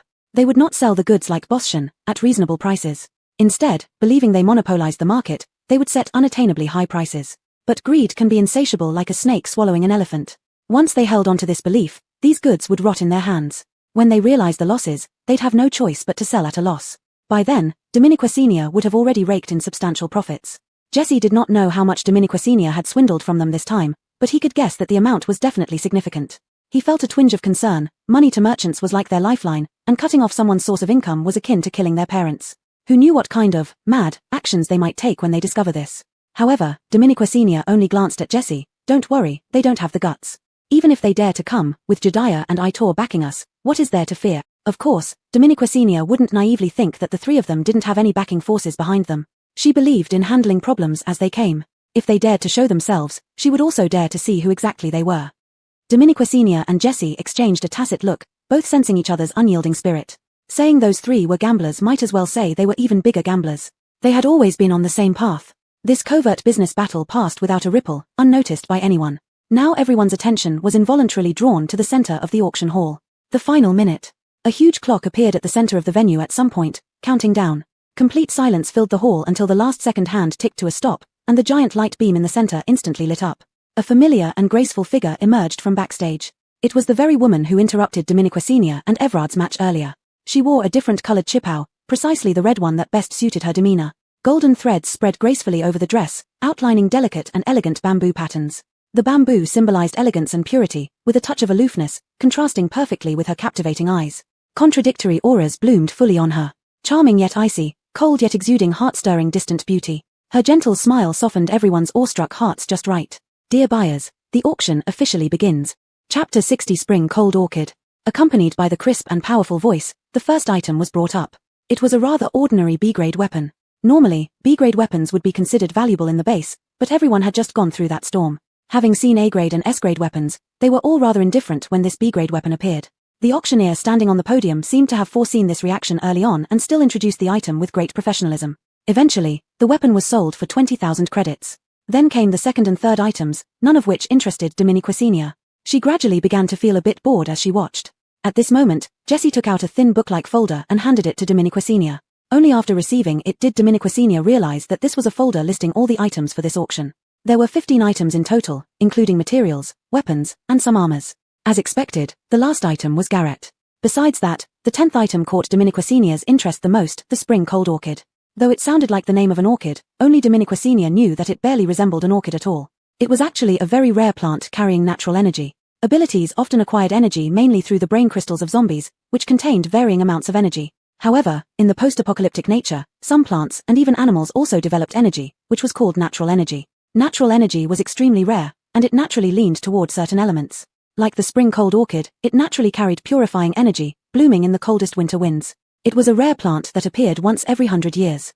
It could be absorbed by abilities, and if one had a high enough understanding of energy, they might unexpectedly draw purifying elements from it, though such a probability was very small. Dominiquasenia's gaze lingered on these three words for a long time. The reason she knew so clearly was because the spring cold orchid played a crucial role in the original plot. Because of these three words appearing here, she suddenly understood why Augustin was here. Luella had already returned to his side, and their misunderstanding had been partially resolved. But according to the original plot, Luella had suffered severe injuries during her escape. The original narrative explained that her injuries were caused while helping the antagonist evade pursuit, resulting in irreversible damage to her body. This time, however, she hadn't encountered the antagonist but had instead been captured by Clown Gang. Dominiquasenia could imagine that her injuries must have been inflicted by them. Unexpectedly, despite all the twists and turns, the plot came full circle, turning 360 degrees back to its original course. Dominiquasenia frowned, feeling a sense of destiny in this moment. The rest was relatively simple. Only this plant could heal Luella's severe injuries. She herself was a healer. Unexpectedly, while using the spring cold orchid to heal her body, she accidentally sensed the purifying energy within it. By a twist of fate, she obtained a trace of purifying power, thereby opening the path for her to become the saint who would save the world by purifying zombies. If it weren't for the appearance of the spring cold orchid, she almost forgot about this important turning point. Dominiquasenia felt mixed emotions. In theory, she and Luella should have no conflict of interest. Moreover, she had no reason to obstruct them from obtaining the spring cold orchid since gaining the purifying power was indeed the only way to save the world at that time. If she altered this key plot, she would be considered a villain of all time. but letting them obtain the spring-cold orchid so easily left a bitter taste in her mouth. While lost in thought, the items before were quickly auctioned off. Blinking, the 10th item was suddenly announced. In a sense, this was when the highlight of the auction officially began. The next 5 items would only get more valuable and rarer one by one. Please bring forth the next item. With the sound of the wooden hammer gently tapping down, the spring-cold orchid was slowly wheeled out. It was housed in a transparent glass case, and the originally relaxed atmosphere of the room changed instantly. Everyone held their breath, watching this small plant intently. The spring-cold orchid stood tall with slim, sharp leaves tightly hugging its stem, as if protecting the single delicate white flower perched gracefully atop it. The white flower drooped slightly, like a proud beauty modestly lowering her head without bending her posture, standing upright and graceful, resembling a crane among orchids, exuding an elegant aura. Diminuquit everyone did not feel it unapproachable or untouchable. On the contrary, almost everyone felt a refreshing coolness spread through their organs as soon as they saw the spring-cold orchid, making them feel clear-headed and close to it. Indeed, it was a plant that naturally carried purifying energy. Diminuquit inwardly sighed. If not for knowing its importance to this world, she couldn't help but want to bid on it. The auctioneer watched quietly as everyone gradually came back to their senses before slowly curving his lips into a smile. Starting bid at 200,000, with each increment no less than 10,000. The auction begins. Almost immediately, voices emerged from different areas of the auction hall, including from the private boxes above. 210,000, 220,000, 250,000, 300,000. In just a few short exchanges, the spring-cold orchid soared to 500,000. Only after reaching this price did the competitive bidding gradually die down. Diminuquit had been listening intently throughout, trying to figure out where Augustin and company were located. But so far, they hadn't placed any bids. The price of the spring-cold orchid remained at 5.8 million before finally settling in complete silence. The auctioneer's voice echoed throughout the hall, 5.8 million once, 5.8 million twice. Diminuquit focused her attention, knowing Augustin was about to bid. Sure enough, the next moment, a deep, magnetic voice rang out. 700,000. The sudden 700,000 bid sent a hush over the room, with everyone looking toward the source, wondering who would dare to increase by 1.2 million. Diminuquit also followed the sound, only to find it was in her same level, merely 5 private boxes away. Despite all the events earlier, she hadn't noticed at all. Diminuquit gazed vaguely at the hand retracting back into the box, while listening to the auctioneer's voice. 700,000 once, 700,000 twice, 700,000. 710,000. At the last moment, Diminuquit calmly raised her bidding paddle. Everyone quickly turned their gaze back to Diminuquit, even Jessie glanced at her first thing. However, Diminuquit's expression remained calm as if the one who shouted out 7.1 million wasn't her. She just stared at the private box not far from her, finally catching a slight movement of the curtain as expected. Chapter 61, The Biggest Victim. As Irving's voice echoed through the entire auction hall, everyone fell silent, not even daring to whisper. It was obvious that someone had deliberately placed a bid at the last second to drive up the price. But what no one expected was that the person driving up the price was actually the previous Boss Kenner. And who was the other party? Could it be that they were enemies with Boss Kenner? People speculated wildly in their hearts, and Augustin also wanted to know very much at this moment. Bang! A crisp cracking sound rang out in the small private room. Luella was startled unprepared. When she turned around and saw Augustin's hand full of blood, she immediately covered her mouth in terror. Zonely. Bright red droplets trickled down his slender fingers onto the ground. Diminuquit Augustin seemed completely unaware, merely turning his head to look at where the sound had come from. Luella was slightly frightened by Augustin's expression, but she still gently picked up Augustin's hand. Healing white light shone, but before the wound could be healed, Augustin unhesitatingly pulled back his hand, leaving Luella staring at him in shock. Augustin's Adam's apple bobbed, his face dark as he directly raised the bidding paddle. 800,000. 800,000. Everyone's hearts pounded hard. Although the spring-cold orchid was very rare, it was still just a plant, and it couldn't possibly be worth so much. Their gazes shifted between the 2 private rooms. Was this a competition? Would Boss Kenner bid higher again? All eyes once again focused on Diminuquit's private room. Diminuquit heard Augustin raise the bid in her private room and nearly spat out the tea she had just drunk while laughing. So generous indeed. She cast a glance and slowly raised her bidding paddle again. 8,000,001. Sure enough, she increased it again. The crowd's mentality gradually shifted towards a spectator-like state. At this moment, Doris, who had been quiet all along in Augustin's private room, suddenly stood up and looked at Augustin. Who is this person? Raising the price by 10,000 every time, clearly intending to provoke us. I remember our mercenary group has never dealt with this Boss Kenner. What does she want? What does she want? Augustin also wanted to know very much. Just as Doris said, they and this Boss Kenner had no grudges or enmity, and they had never even met. Doris looked at Augustin's dark face, feeling extremely anxious inside. Augustin, if we continue to bid, we might not have enough money, and there is still one more item to be auctioned. Tears began to well up in Luella's eyes. Zonely, it doesn't matter if we give up on this. My body will recover on its own. Augustin supported his chin with both hands intertwined, his brows furrowed, and there was an emotion in his eyes that others couldn't understand. No, something must be wrong. This boss Kenna clearly intended to provoke them, but... Suddenly Augustin froze, the tightly knitted brows relaxing instantly. An unprecedented possibility entered his mind. There was no one in the entire base who would challenge them so aggressively. After all, anyone wanting to oppose their winter mercenary group would have to carefully consider their own capabilities. This boss Kenna might have such strength, but it wasn't for no reason. Unless, she has some connection with Dominiquasenia. When the three words Dominiquasenia suddenly appeared in Augustin's mind, everything abnormal suddenly made sense. He had been investigating the people behind Dominiquasenia, but didn't expect that Kenawan supermarket closed without his knowledge, followed quickly by Yuyun weapon shop's appearance, which astonished the whole base with unimaginable power. He investigated this Yuyun weapon shop, but found nothing unusual at the time, putting aside any suspicions he might have had until just now. Suddenly Augustin stood up, his arms tense, his fists clenched until the joints turned white, and an uncontrollable rage swelled in his eyes. It must be Dominiquasenia, that bitch, stirring things up, thinking that clinging to someone powerful would allow her to stand in his way. Anger surged in his chest. He took a step forward and raised the bid again in front of Luella and Doris's astonished gazes. 900,000. 9,010,000. However, before his words fully subsided, that despair-inducing voice came again, faster than before, as if guessing he would bid higher. Everyone gasped in dismay, and Augustin felt a surge of anger clogged in his throat, unable to rise or fall. Doris finally couldn't sit still anymore. He pushed aside the curtain and walked out, bowing in the direction of Dominiquasenia. Boss Kenna, hello. Although we haven't met, I don't understand your intentions today, but the spring cold orchid is very important to us. We hope you can let it go. If we can obtain it today, our winter mercenary group will surely thank you greatly. With that, he immediately raised the bidding paddle to 950,000 and then looked at Dominiquasenia's private room with an anxious expression. Everyone was taken aback by this scene. But soon, murmurs spread through the crowd below. The winter mercenary group. Originally, it's from the winter mercenary group. Does that mean if Boss Kenna lets them have it, she could gain a favor from the winter mercenary group? The crowd momentarily pondered, feeling that this was actually quite a fair deal. After all, this was the winter mercenary group, the second largest mercenary group in the base. Dominiquasenia, sitting in her private room, had not anticipated this either. She hadn't expected Doris, the protagonist's best friend, to be so flexible and adaptable. But asking someone for help on behalf of his beloved goddess wasn't too out of character for him. After all, this person's role was to go through fire and water for the heroine, cleaning up after the protagonist and the heroine's messes, and ultimately watching them end up together with no choice but to swallow their own resentment. Dominiquasenia fell into deep thought. Jesse also looked at her at this moment. He knew a little about Dominiquasenia's grudges with the winter mercenary group, so he didn't stop her.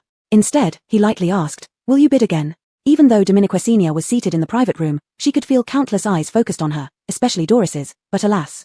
She shook her head, the one who truly should come forward hasn't shown up yet. 960,000. Doris's face instantly turned dark, as if he had been slapped openly under broad daylight, stinging painfully. Before he could say anything, Boss Kenna spoke again. "Since you're asking for help, show your sincerity. Have the one who truly makes the decisions come out." Chapter 62, Carnage. The person who could truly decide matters. Augustin. So, her target had always been Augustin. Doris stood frozen on the spot, and Augustin inside the private room was utterly stunned as well.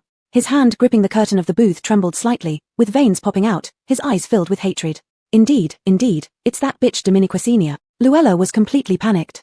Looking at this side of Zhongli, she felt a deep pang in her heart. She extended her delicate hands, gently holding Augustin's arm, her eyes brimming with tears as she shook her head. "Enough, Zhongli, enough. Enough." How could it be enough? Giving up would only play into that bitch's hand. Feeling as if his entire head was being boiled by high temperature, Augustin's eyes gradually showed a hint of redness. Under extreme anger, he became calm instead. Dominiquasenia wanted to force him to give up. This was impossible. He not only wouldn't give up but would do the opposite. Was what she considered a strong support really as reliable as she imagined? If it were so reliable, could her shop have closed? Perhaps this was a test. The more Augustin thought about it, the clearer his mind became, finding it increasingly reasonable. Why target him specifically? It was because Dominiquasenia couldn't let go. Why did Boss Kenna single him out? This was also a form of testing. After all, their Eddie mercenary group was a power many coveted. If she truly wanted thorough revenge, why leave any room for negotiation? Once he had thoroughly understood everything, Augustin didn't hesitate any longer and walked out directly. Doris looked at the emerging Augustin with shock in her eyes.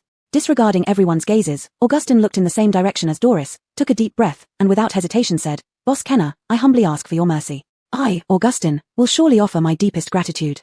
Actually came out? The Eddie mercenary group is nothing much after all.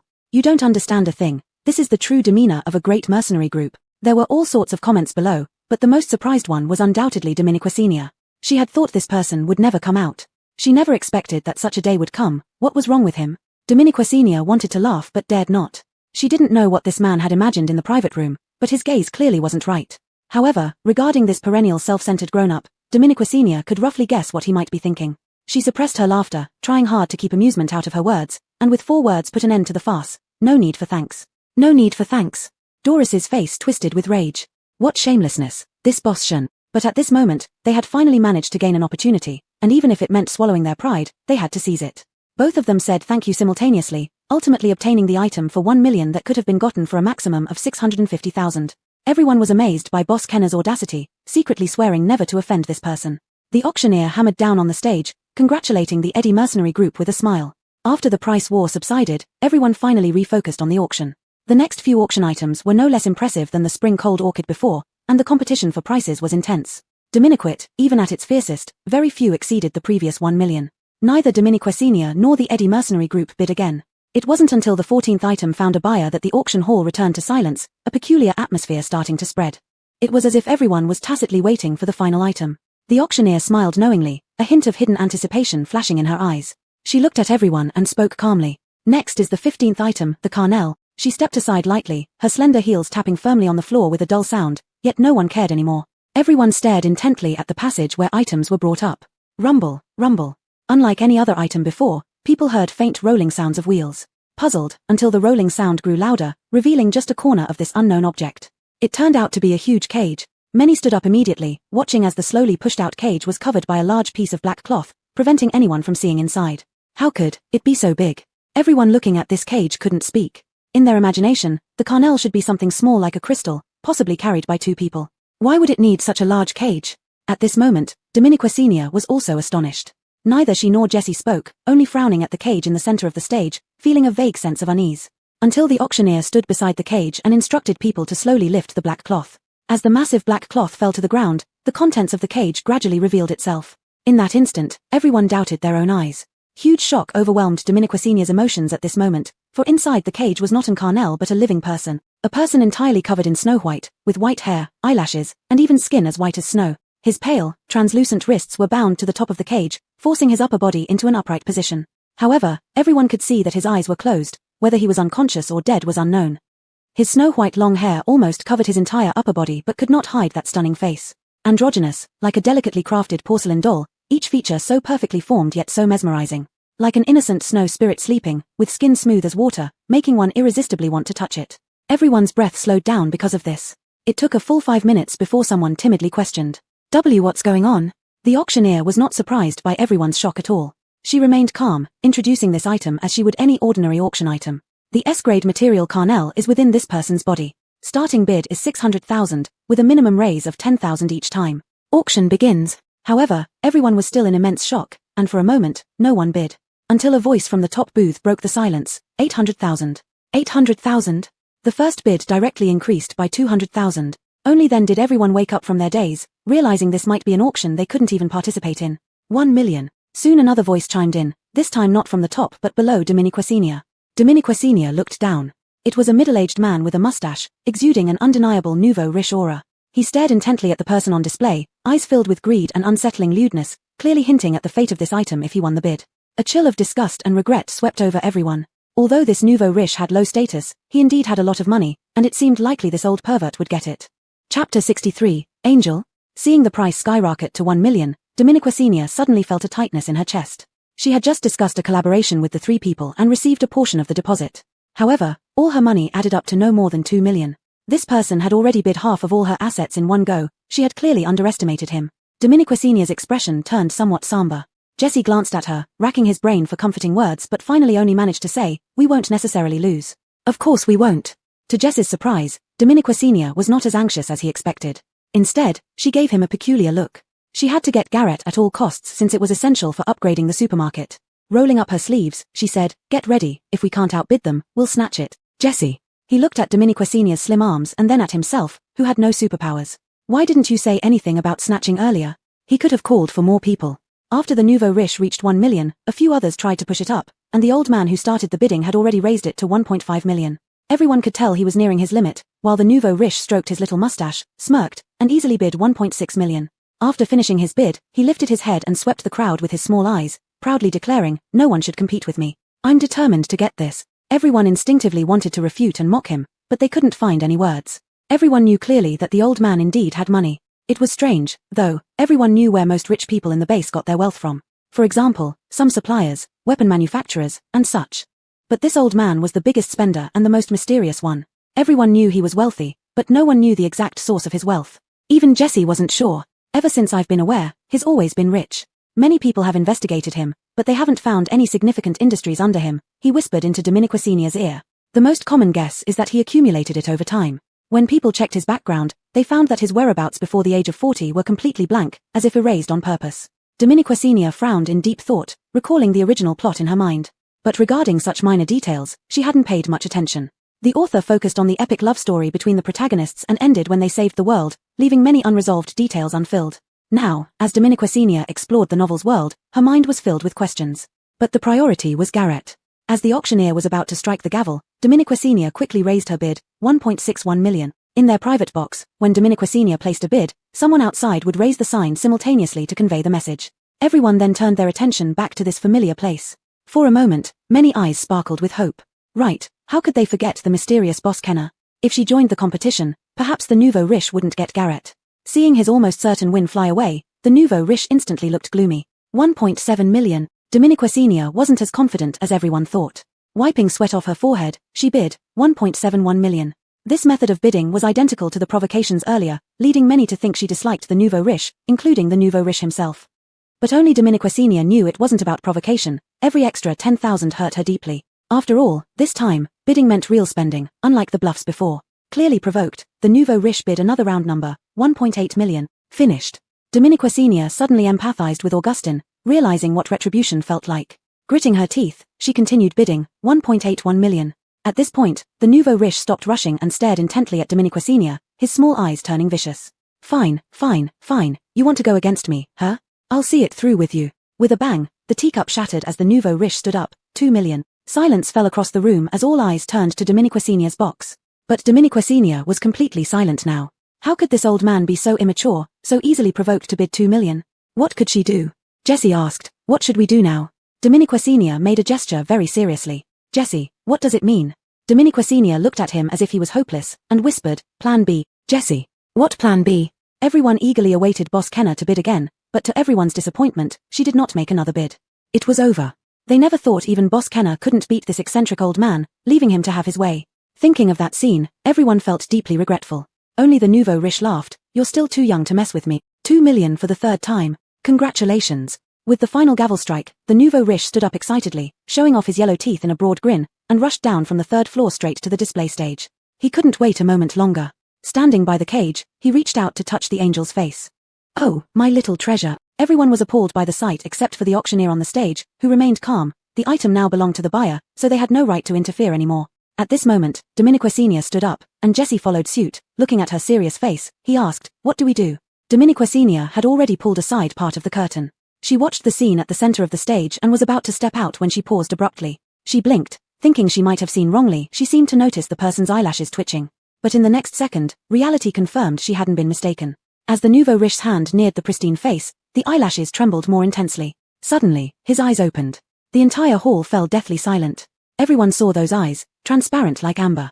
Clear, pure. No words could adequately describe the beauty of these eyes. They were like a serene lake, or the morning sun rising, drawing one irresistibly into their depths. One could imagine that if such eyes held even a hint of gentleness, they would be more sacred than any deity. The dead snow fairy seemed to come alive at this moment. The nouveau riche's hand froze mid-air as he was entranced by those divine eyes, completely unaware of the glint of malice surfacing within them. Suddenly, he grabbed the wrist reaching out to touch him. His demeanor changed drastically, like an angel falling into hell. Those clear eyes now displayed pure, unadulterated malice, more direct and intense than any villain's eyes. It felt like a pristine ice sword piercing each heart, shocking Dominiquasinia into stepping back. The nouveau riche was utterly stunned. He couldn't believe what was happening, but then the malevolent angel leaned closer to his ear with a smile, whispering 6 slow words. Do you remember? Govind. The nouveau riche's pupils dilated to the maximum. His short and chubby body started struggling wildly. Chapter 64 Erica. The situation on the stage changed in an instant.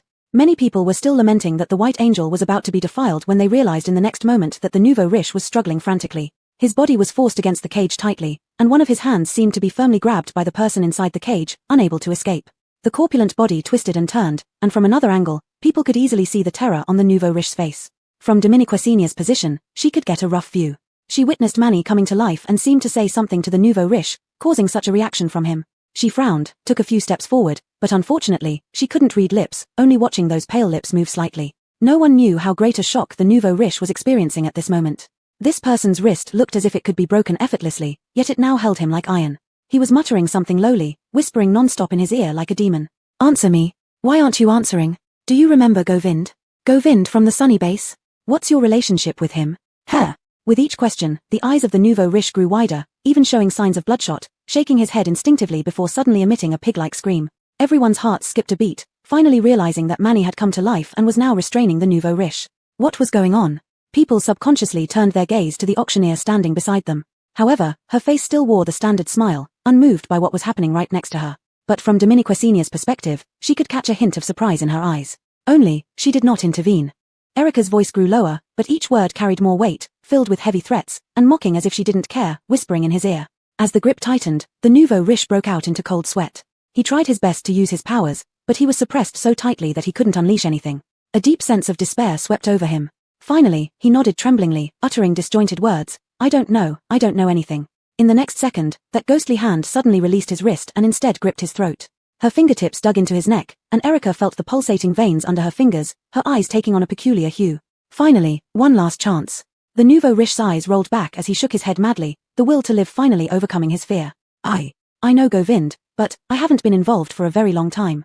I don't know where he is now. Erica curved her lips slightly and softly whispered 3 words into his ear. He's dead. Dead. Dead. The enormity of the shock overwhelmed the nouveau riche. He nearly fainted on the spot. He stared at her in terror. You are. Erica tilted her head, her eyes gleaming with childlike innocence as if she didn't understand what he meant. All you need to do is tell me where you sent the people you bought from Govind all those years ago. Long-buried memories resurfaced, and the nouveau riche, thinking of nothing else, muttered faintly, I don't know where they were sent, I was only responsible for delivering them to the black market. There was someone named Baylor who would take over after that. And then I didn't know anymore. Please, let me go. I only know this much. Tears mixed with saliva dripped onto Erica's hand, making her wrinkle her nose in disgust. She murmured softly, so dirty.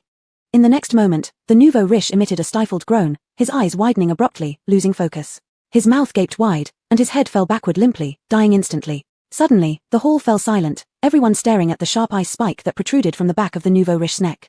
Could it be that this Manny impaled him from the front, killing him outright? Heaven! After a brief silence, the noise erupted to roof-shaking levels. Everyone near the platform stood up, rushing out in panic. Many people from higher tiers used the fast tracks to leave this place. Dominiquassinia remained motionless amidst the chaos, always focusing on what was happening at the center of the platform. When the nouveau riche died, her heart skipped a beat. What shocked and unsettled her even more was the indifference in Manny's eyes. Fresh red blood splattered onto his face, a drop landing precisely at the corner of his eye, resembling a bright red tear mole.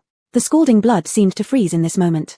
He blinked lightly, making the blood on his face look like strawberry jam. He resembled a child who had just finished secretly eating strawberry jam, curiously watching the dispersing crowd before his eyes met Dominiquassinia's. Dominiquassinia felt no ill intent from him. This extremely contradictory yet eerie situation left her mind blank. Until he suddenly furrowed his brows and smiled faintly, like the first thaw of snow and ice. Dominiquassinia grabbed Jessie. She couldn't understand the situation, but she knew she must get Manny. Let's go. She started pulling Jessie towards the center of the stage against the flow of people. However, when they passed by a nearby box, they suddenly collided with Augustin and his group. Both sides looked at each other in surprise and then instantly realized they had the same target. Dominiquassinia's expression hardened. Before they could react, she pulled Jessie down ahead of them. Augustin finally understood something too. His face turned grim as he waved his hand. Let's go. In the chaotic auction house, everyone harbored their own intentions. The auctioneer watched the chaotic crowd with incredible calmness. Her signature smile was gone, replaced by an icy indifference that was hard to meet with a gaze. She casually waved her hand toward the backstage, and immediately 2 people rushed forward, dragging the nouveau riche's body away. As they passed by, she whispered instructions: raid his home, bring out all his capital savings, and cover the 2 million shortfall. Dominique's. Chapter 65. Why not give up? The auction house was becoming increasingly empty, with only a few bold souls remaining to watch the unfolding drama. Dominiquassinia therefore sped up even more. Jessie easily kept pace with her, though he wasn't sure what these 2 seemingly weak people could do. But Boss Shun had given him too many miracles, he didn't hesitate to continue trusting her. Jessie hadn't realized that he had become completely different from the overly cautious person he used to be. Unfortunately, Dominiquassinia couldn't hear Jessie's thoughts at this moment. If she could, she would have felt greatly apologetic. Because right now, she was acting purely on impulse, without any plan. In short, she considered several scenarios, but none of them were foolproof. She hadn't expected this auction would turn into a battle, so she hadn't brought any reinforcements, not even Chris. She had sent all of them to investigate other matters and could only hope that the system wouldn't freeze up when it mattered. Her mind raced with countless thoughts, yet her footsteps never paused. Looking back, she saw Gil still pursuing them relentlessly. Dominique Senior took a deep breath. She was getting close to the platform. The Garrett was getting closer. His eyes seemed to carry a hint of curiosity, or perhaps amusement. Dominique Senior couldn't make out clearly, but she knew this thing looked innocent yet was extremely dangerous. Finally, she stopped 2 meters away from the cage, and Jessie halted right behind her.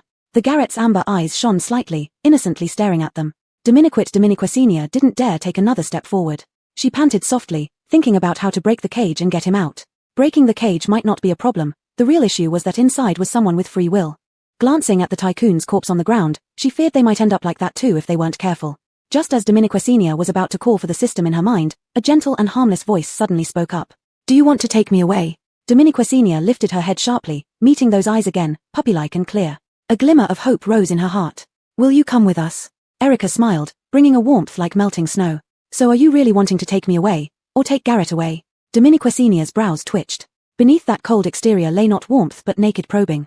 His playful gaze seemed to have seen through everyone's darkest corners and forced them out for scrutiny. Dominique Senior felt scrutinized. Glancing to the side, Gil's men were already catching up, Augustin standing at the front, panting heavily, eyes locked on her. Dominique Senior glanced at him and then quickly looked away, standing there striking a pose. Augustin had no intention of engaging her in a duel but walked straight towards the cage. Garrett showed no interest in him, still watching Dominique Senior as if waiting for an answer. At this moment, although Dominique Senior appeared calm on the surface, she was frantically calling for the system in her mind. "System, give me some power, even 2000 per minute. Warning, target danger level SSS. Power insufficient. Warning." And just like that, the system crashed. Dominique Senior. What is this, worse than simply freezing up? However, this person's danger level was so high that even the system struggled. Watching Augustin approach, Dominique Senior sensed something was wrong. Sure enough, the next second, as Augustin reached out to touch the cage, he was blasted away by an unknown force. Zonely. Chaos erupted on their side. Dominique Senior gasped, such a powerful opponent that even the protagonist couldn't handle. Garrett continued watching her, impatience growing in his eyes. Dominique Senior immediately realized this was beyond her ability. She took a step back and firmly declared, "We're giving up." The ridicule in Erica's eyes suddenly froze, turning into an almost disbelieving blankness. Watching that woman's decisive retreat, his smile finally faded, his amber pupils darkening. Giving up? Why give up? Maintaining his innocent facade became difficult. With a forceful tug, the iron chains restraining him snapped under strain. Luella watched in terror. Supporting Augustin, she felt uneasy. Zonely, what should we do? Doris also sensed the extraordinary strength of this Garrett from how Augustin had been struck. Augustin had not anticipated this scenario at all. He stared at the person in the cage, unable to comprehend where this creature had come from, but he was not going to give up. He glanced at Doris, signaling for her to join him soon. However, Doris did not respond. She merely stared at the cage with an unusual expression in her eyes. A chill ran down Augustin's spine, and he quickly turned his head. The creature had completely broken free from the chains and stood up inside the cage. Earlier, when this person sat in the cage, they appeared so frail, while the cage seemed overly large. But now, standing up, the cage suddenly seemed too small for him. He was estimated to be at least 185 centimeters tall, clad in a long white robe, with a slender figure. He glanced coldly at them once, then turned away, seemingly indifferent to their presence. Augustin clenched his fists tighter. In the next second, he saw the person take a few steps back, then kick the cage with all his might. Luella's eyes widened. The force of that kick was extraordinary, and even standing far away, she felt a sense of oppression. But contrary to their expectations, the cage did not shatter. Instead, it suddenly emitted a fiery red light, forcefully repelling the kick. Erica slammed into the back of the cage, seemingly shocked himself as his mask-like icy expression shattered. He immediately turned to look at the woman who had been silently watching from behind. The auctioneer. The woman seemed to feel his gaze. Half her face remained hidden in the shadows, revealing only her sharp chin and red lips. She lifted her chin slightly, her red lips slowly curling into a lethal curve. Seeing the creature unable to break through the cage, Augustin's expression brightened. Doris exchanged a meaningful glance with him, and they started moving. However, before they could rush forward, someone darted out and blocked their path. Luella let out a brief scream, quickly covering her mouth. She looked fearfully at the people rushing out from all directions. Augustin and Doris were forced to stop. They watched these people warily, stepping back a few paces and protecting Luella behind them. What's happening? Doris frowned, not daring to move rashly. Augustin, however, keenly glanced at a corner, the very place where the auctioneer had been earlier. Meanwhile, Dominique Senior and Jessie inadvertently stumbled into the backstage area while fleeing. As they ran around randomly searching for a direction and exit, a man in athletic wear blocked their path. Dominique Senior abruptly stopped, looking at the rugged-faced man before her. The man gazed expressionlessly at Dominiquesenia. Boss told me to remind you not to forget your agreement. Please stay. Chapter 66 Cooperation. Lejeune Auction House, the largest and most auction house in the entire base, had nobody knowing that its biggest boss behind the scenes was a seemingly frail woman. Even Dominiquesenia, who had read the original work, wasn't clear about the specifics. They were led by the man deeper inside, winding around, until finally passing through an extremely hidden secret door. The scenery before their eyes suddenly opened up. A flowing stream curved gracefully past pavilions and terraces. This was Dominiquesenia's first impression as she stepped in. She marveled at the structures brimming with traditional Chinese beauty. Beneath her feet lay a vast artificial lake of crystal clear water, though unfortunately only a few broken lotus leaves floated on the surface, with no fish swimming within it. As she walked onto the stone bridge over the lake, the more she went inward, the more her heart was shaken with awe. Though this scene didn't rank among the best Chinese gardens she had seen, considering this was the post-apocalypse, where even outside the base nothing could grow, Dominiquesenia felt a stark contrast in her heart while gaining a crystal-clear understanding of the robust capital backing this auction house. After about 5 minutes of walking, a pavilion on the lake came into view. Dominiquesenia immediately saw the auctioneer standing in the center. Perhaps now she can't be called an auctioneer anymore. Who would have thought that the bold-faced auctioneer who appeared daily in front of everyone is actually the biggest boss behind the auction house? Jessie couldn't help but sigh in admiration to Dominiquesenia beside him. It was hard not to notice his tone filled with praise. Dominiquesenia nodded too. No one could have imagined a big boss of an auction house would personally come to auction items. This better concealed her identity, making the real boss of Lejeune Auction House a mystery for so long. As they gradually closed the distance between them, Dominiquesenia finally noticed the second thing in the pavilion. It was Carnage. He was still here, not taken away. What about Augustin? Dominiquesenia could hardly believe her eyes. And since Carnage was already awake, why didn't he break free from the cage and escape? Dominiquesenia didn't believe that such a shabby cage could trap someone rated SSS in danger level. The only possibility was... Dominiquesenia couldn't help but cast her gaze towards the woman watching them calmly. How terrifying, even someone with SSS level danger can be controlled by her. Dominiquesenia couldn't help shivering inside, yet an uncontainable glimmer of hope arose. Since Carnage was still here, maybe there was still a chance. Jessie clearly realized this too. They exchanged glances and stepped into the pavilion together. I'm sorry for startling both of you. Your courteous words are what really startled us. Dominiquesenia struggled to gauge the atmosphere for a moment and then glanced at Jessie, signaling him to take action. Jessie easily grasped her meaning, stepping forward, bowing slightly, without further ado, getting straight to the point. Hello, may I ask what brings us here today? Jessie's voice always had a straightforward yet casual elegance, making direct statements sound non-abrasive. The woman before them did indeed seem unaffected. Instead, she laughed, taking a sudden step forward, closing the distance between them dramatically. Dominiquesenia saw Jessie's lips tense instantly, an air of being at a loss practically radiating off him. It was over, the difference in aura became apparent right away. Haha. What eventually broke the situation was the crisp laughter of the woman. Dominiquesenia saw those beautiful fox-like eyes narrow as if entertained by Jessie's reaction.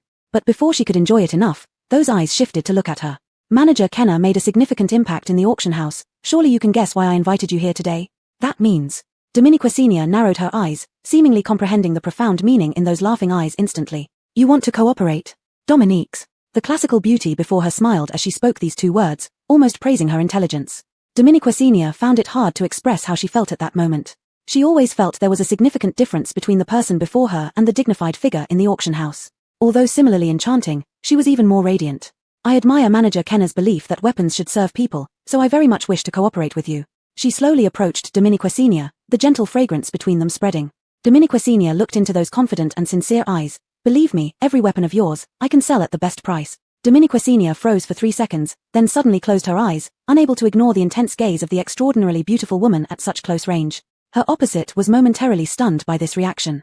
Dominiquesenia counted to 3 in her mind before opening her eyes. Of course cooperation is not a problem, but I have one condition. What condition? Dominiquesenia shifted her gaze to the cage beside her. Him. The beauty raised an eyebrow as if she had anticipated this. You want him? Aha. Dominiquesenia nodded very firmly. Sure, but you know he was once bid up to 2 million. Dominiquesenia looked into her eyes and sensed something familiar in them for a moment. She gritted her teeth. 1 million? Deal. Dominiquesenia. She didn't even haggle. Wouldn't it make her feel like she was overcharged? But there was no time to regret now. The beauty immediately took out a card reader, and Dominiquesenia endured the pain of spending 1 million. Alright, now he's yours, you can do whatever you want with him, but just a reminder, this thing is quite cunning. The last few words were almost spoken through clenched teeth. Dominiquesenia felt puzzled, glanced at her, and indeed saw a hint of ruthlessness, which quickly vanished. Could it be that these two had some history? Dominiquesenia pondered as she walked towards Carnage. Carnage was completely alert inside the cage, his expression unreadable.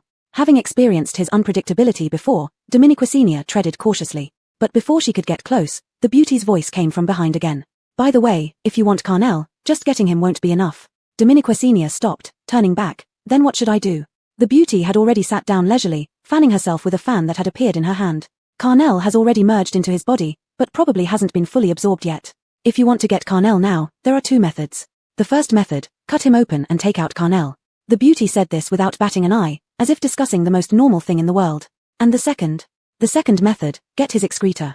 Excreta? Dominiquesenia instantly felt unwell and couldn't help but look at the person in the cage. As expected, he froze too. Chapter 67 Sister. Seeing the increasingly awkward looks on these two people, the beauty finally couldn't hold back a light laugh as she fanned her forehead. Dominiquesenia turned around to look at her with an air of indifference, only now did she realize she had been fooled. The beauty covered her face and laughed for quite a while before stopping. I didn't mean the kind of excrement you were thinking of. The ice soul should be contained in his tears or even his blood. You just need to find a way to get one of them. Tears or blood? That sounded even harder. This person had explosive combat strength. Making him bleed or cry didn't seem easy. It was better than the original excrement plan. At least everyone has urgent needs from time to time. It was just a bit disgusting. The beauty seemed to see through Dominiquesenia's thoughts and couldn't help but curve her eyebrows again. I want to see if this delicate puppet can shed a tear. Dominiquesenia thought to herself that she would like to see it too, but this man seemed far from crying, both in appearance and essence. Now he stood expressionless, wearing what looked like a thick ice mask on his face. Dominiquesenia resumed walking, gradually getting closer to him. One thing was certain, he found it hard to escape from this cage, otherwise, he wouldn't have stayed obediently inside. Stopping half a meter from the cage, Dominiquesenia lifted her eyes to look at him. She had to admit, this man's face seemed naturally suited to look pitiful. He opened his large eyes, with snow-white eyelashes fluttering, slightly tilting his head towards her. Not human-like, but more like an innocent little creature. Dominiquesenia wasn't going to be deceived so easily anymore. She just watched him impassively. What's your name? Erica's eyes flickered as if he hadn't expected such a question, but he quickly concealed his surprise. Do you want to know my name because you want to take me away, sister? Sister. Dominiquesenia almost lost her composure. Damn, why did he seem like a male fox spirit? Dominiquet, oddly enough, it provided a breakthrough. Her hardened demeanor barely held together as she cleared her throat. I can let you go, but I need a drop of your tears. Tears? Erica laughed, a hint of sarcasm in his eyes. But I don't cry, sister. Or do you want to teach me how? Such words would have seemed overly slick on any other man, but on him, they didn't appear oily at all. Anyone with less willpower might have been tricked. But Dominiquesenia remained unmoved. Can't cry? Blood works too. Blood you say? Come and take it then. A pale arm stretched out of the cage, green veins visible beneath the skin. He looked utterly defenseless. Dominiquet, the most skilled hunters often appear as prey. Dominiquesenia didn't move. Erica seemed to notice her wariness and lowered his head to laugh softly. When he raised it again, there was mockery in his gaze. Don't trust me, sister? How about you open the cage and I'll give you my blood immediately once I'm out? Sly creature. Behind Dominiquesenia, the beauty sneered. Erica glanced at her briefly, then continued looking at Dominiquesenia without speaking. His expression gradually turned cold, finding it uninteresting. As he started changing his expression, Dominiquesenia smiled meaningfully. Can't cry, huh? All right, let me help. The other three people in the pavilion all froze in place, their gazes locking onto her. Dominiquesenia pretended to reach into her pocket, actually opening the system store and ordering several onions. Just wait and see how you handle the power of onions. With a round onion being pulled from her pocket, the others were stunned. Seriously, who carries onions in their pocket? More importantly, where did onions come from in this post-apocalyptic world? The beauty stood up abruptly. Jessie remained seated, unperturbed. Hee hee. Dominiquesenia tossed the onion into the air, laughing strangely. Erica stared at the onion in disbelief. To maximize the effect of the onion, Dominiquesenia took out her hidden blade and sliced the onion in half. This fresh onion from the system store made her eyes water as soon as she cut it. She quickly threw the onion into the cage. Erica retreated 2 steps, instinctively slicing the onion with his power, forgetting that cutting made it sting more. Immediately, he turned away, squeezing his eyes shut. Seizing the moment, Dominiquesenia hurled several more sliced onions into the cage. Admittedly, the scene exuded a certain eeriness, and Dominiquesenia felt as if she had traveled back to feeding animals at the zoo. She watched as the onions were quickly frozen by his powers as soon as they were thrown in, but she had thrown too many, and the onions emitted their effects even in midair. So even if Erica learned not to directly use his power to slice them, it was futile. Watching him being unable to open his eyes from the fumes, Dominiquesenia quickly exchanged a very flat large basin from the system store, one that could fit through the cage bars. Seizing this opportunity, Dominiquesenia swiftly extended the large basin into the cage. With a soft thud, a tear finally fell.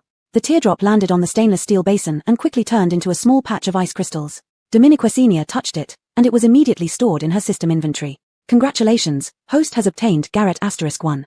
And achieved, Fruit Ninja. Reward, 10 market points. Dominiqua's face lit up with joy, but before she could celebrate, 2 warning shouts rang out. Startled, she quickly reacted, but it was already too late. Crash. The stainless steel basin hit the ground with a crisp sound, and Dominiquas was struck by a force, flying backward. Bang. A dull thud, Dominiquas crashed heavily onto the ground, momentarily feeling pain in all her organs. The pain made her curl up, unable to straighten her back. Damn, I was careless. Boschen. She heard someone rushing over in a daze. Dominiquas opened her eyes slightly, seeing Jesse running towards her urgently. Behind him, the beauty looked serious, pressing something in her hand. Dominiquas heard the sound of the cage being hit. Erica let out a few stifled grunts as he was struck by the sudden electric current from the cage. A gust of wind blew past, making the beauty's hair fly backward. Coldly, she said, "Naughty creature, you stole my garret without me settling the score, and now you dare to attack my partner right before my eyes." Chapter 68, A Dog Deserves a Dog Chain. At the moment Dominiquas was hurled away, she had even planned out the inheritance distribution, but fortunately, this body has thick skin and tough flesh. The pain from the sudden landing gradually fades away now. After checking, she feels that it should just be some muscle injuries, with no damage to the bones. "Are you alright?"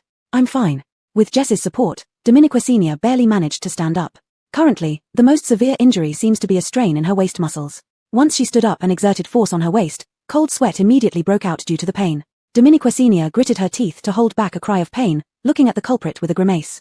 The culprit, electrocuted, sat down on the ground, his long white hair falling onto the scattered onions on the floor. He lowered his head slightly but continued to stare at Dominiquas fiercely. The onions were still taking effect, his eyes red from the irritation, even the corners of his eyes were flushed red. Dominiquat, this did not conceal the ferocity in his gaze, like a snow wolf ready to pounce. However, in the next second, he trembled violently, completely lowering his head and gritting his teeth as he let out a stifled groan. Daring to glare again? A harsh shout.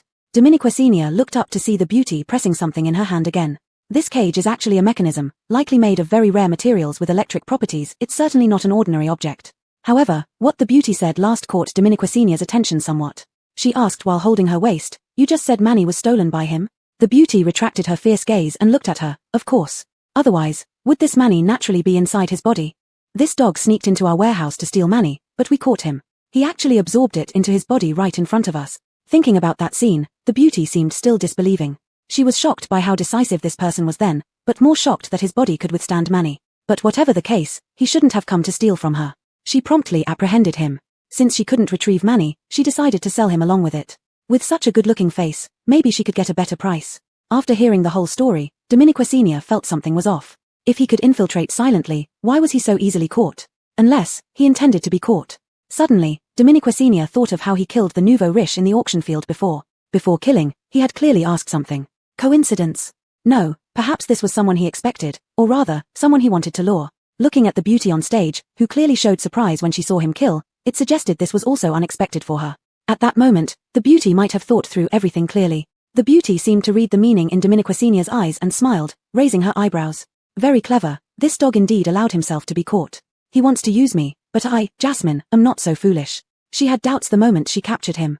To prevent any mishaps, she used this seemingly ordinary cage, which is practically impossible for even a level 7 paranormal ability user to escape from. At this moment, Dominiquas started thinking along another line. Such a powerful person, seemingly hiding numerous secrets, didn't seem like an extra.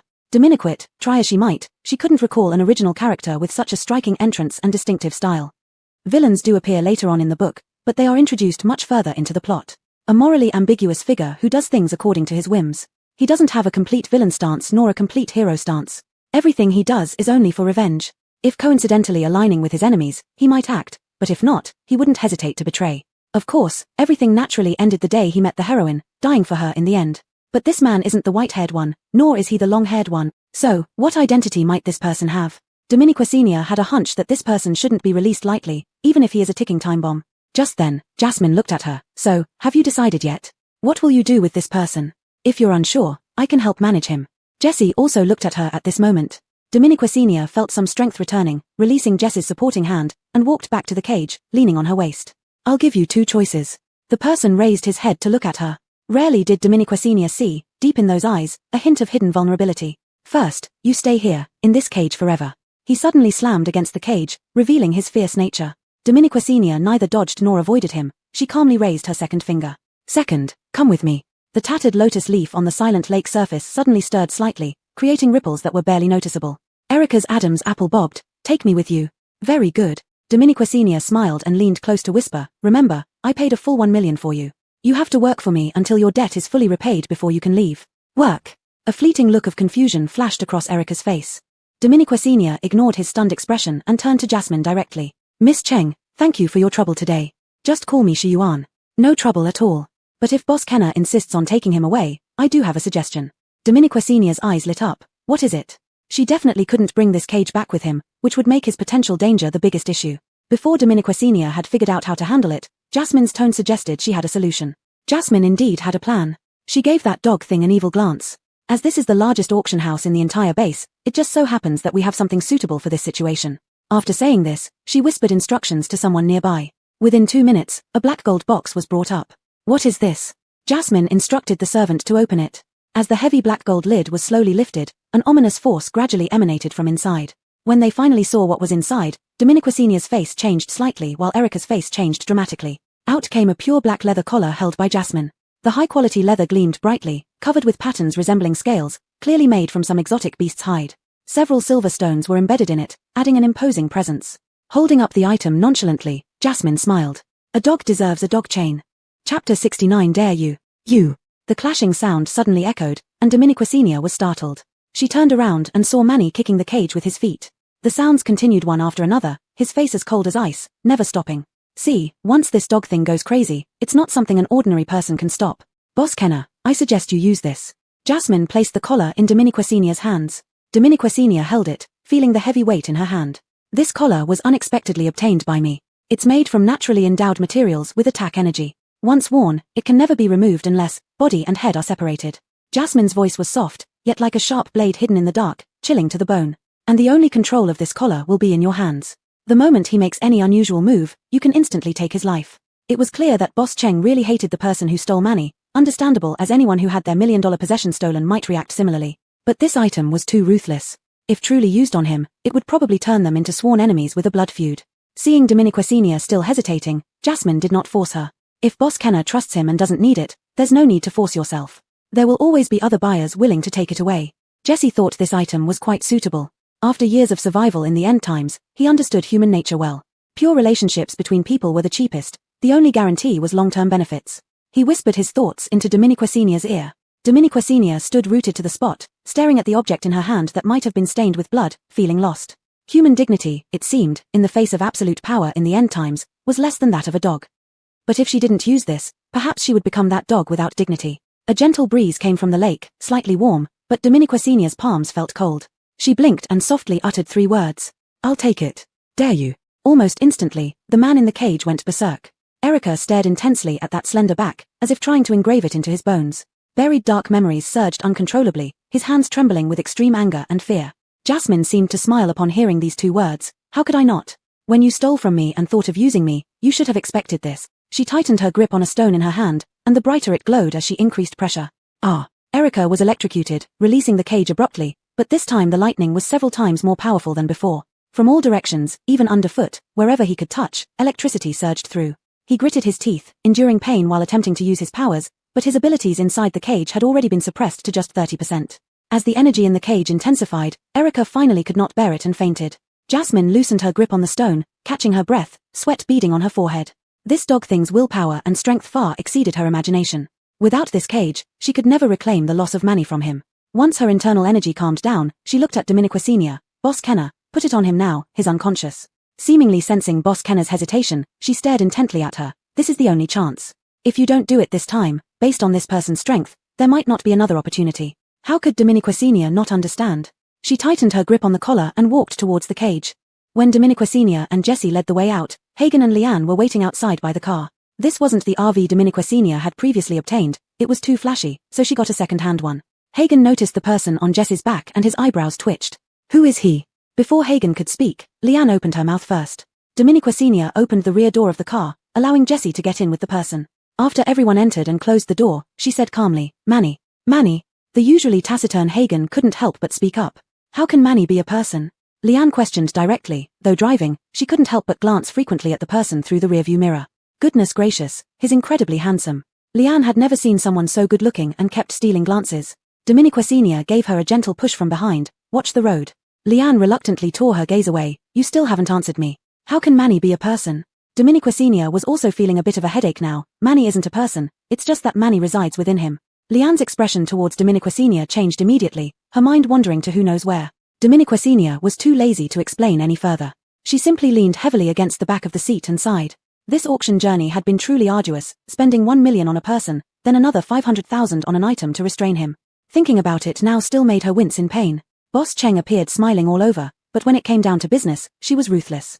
When handing over the collar, she even said with a smile, "This is already the lowest price." Now, Dominique Senior believed in Boss Cheng's promise to sell all her weapons at the highest price. But at least, everything was coming to an end. She opened her eyes and asked the two people in front, "Did everything go smoothly?" Leanne raised an eyebrow. "With us handling it, do you even need to worry?" Braden Monster, as usual, spoke in a flat tone, Dominique's. Only then did Dominique Senior feel somewhat relieved. The main reason she hadn't brought Braden Monster to the auction was to have him investigate the starting point of the rumors, the true cause of the elderly man's unexpected death from heatstroke. She was slightly uneasy sending Braden Monster alone, so she let Leanne go with him. Leanne had been doing quite well recently at Jediah, using her heavy-handed law enforcement to solve many thorny problems for Thorn. So she had some credibility within Jediah. This was also one of the reasons for sending her this time. Let me tell you, Leanne got excited talking about it. Not only did we find the old man's body and the real cause of his death, but we also discovered something interesting about what's behind them. Chapter 70. Your supermarket means a lot to them. Something interesting? Dominique Senior's eyes twinkled. What thing?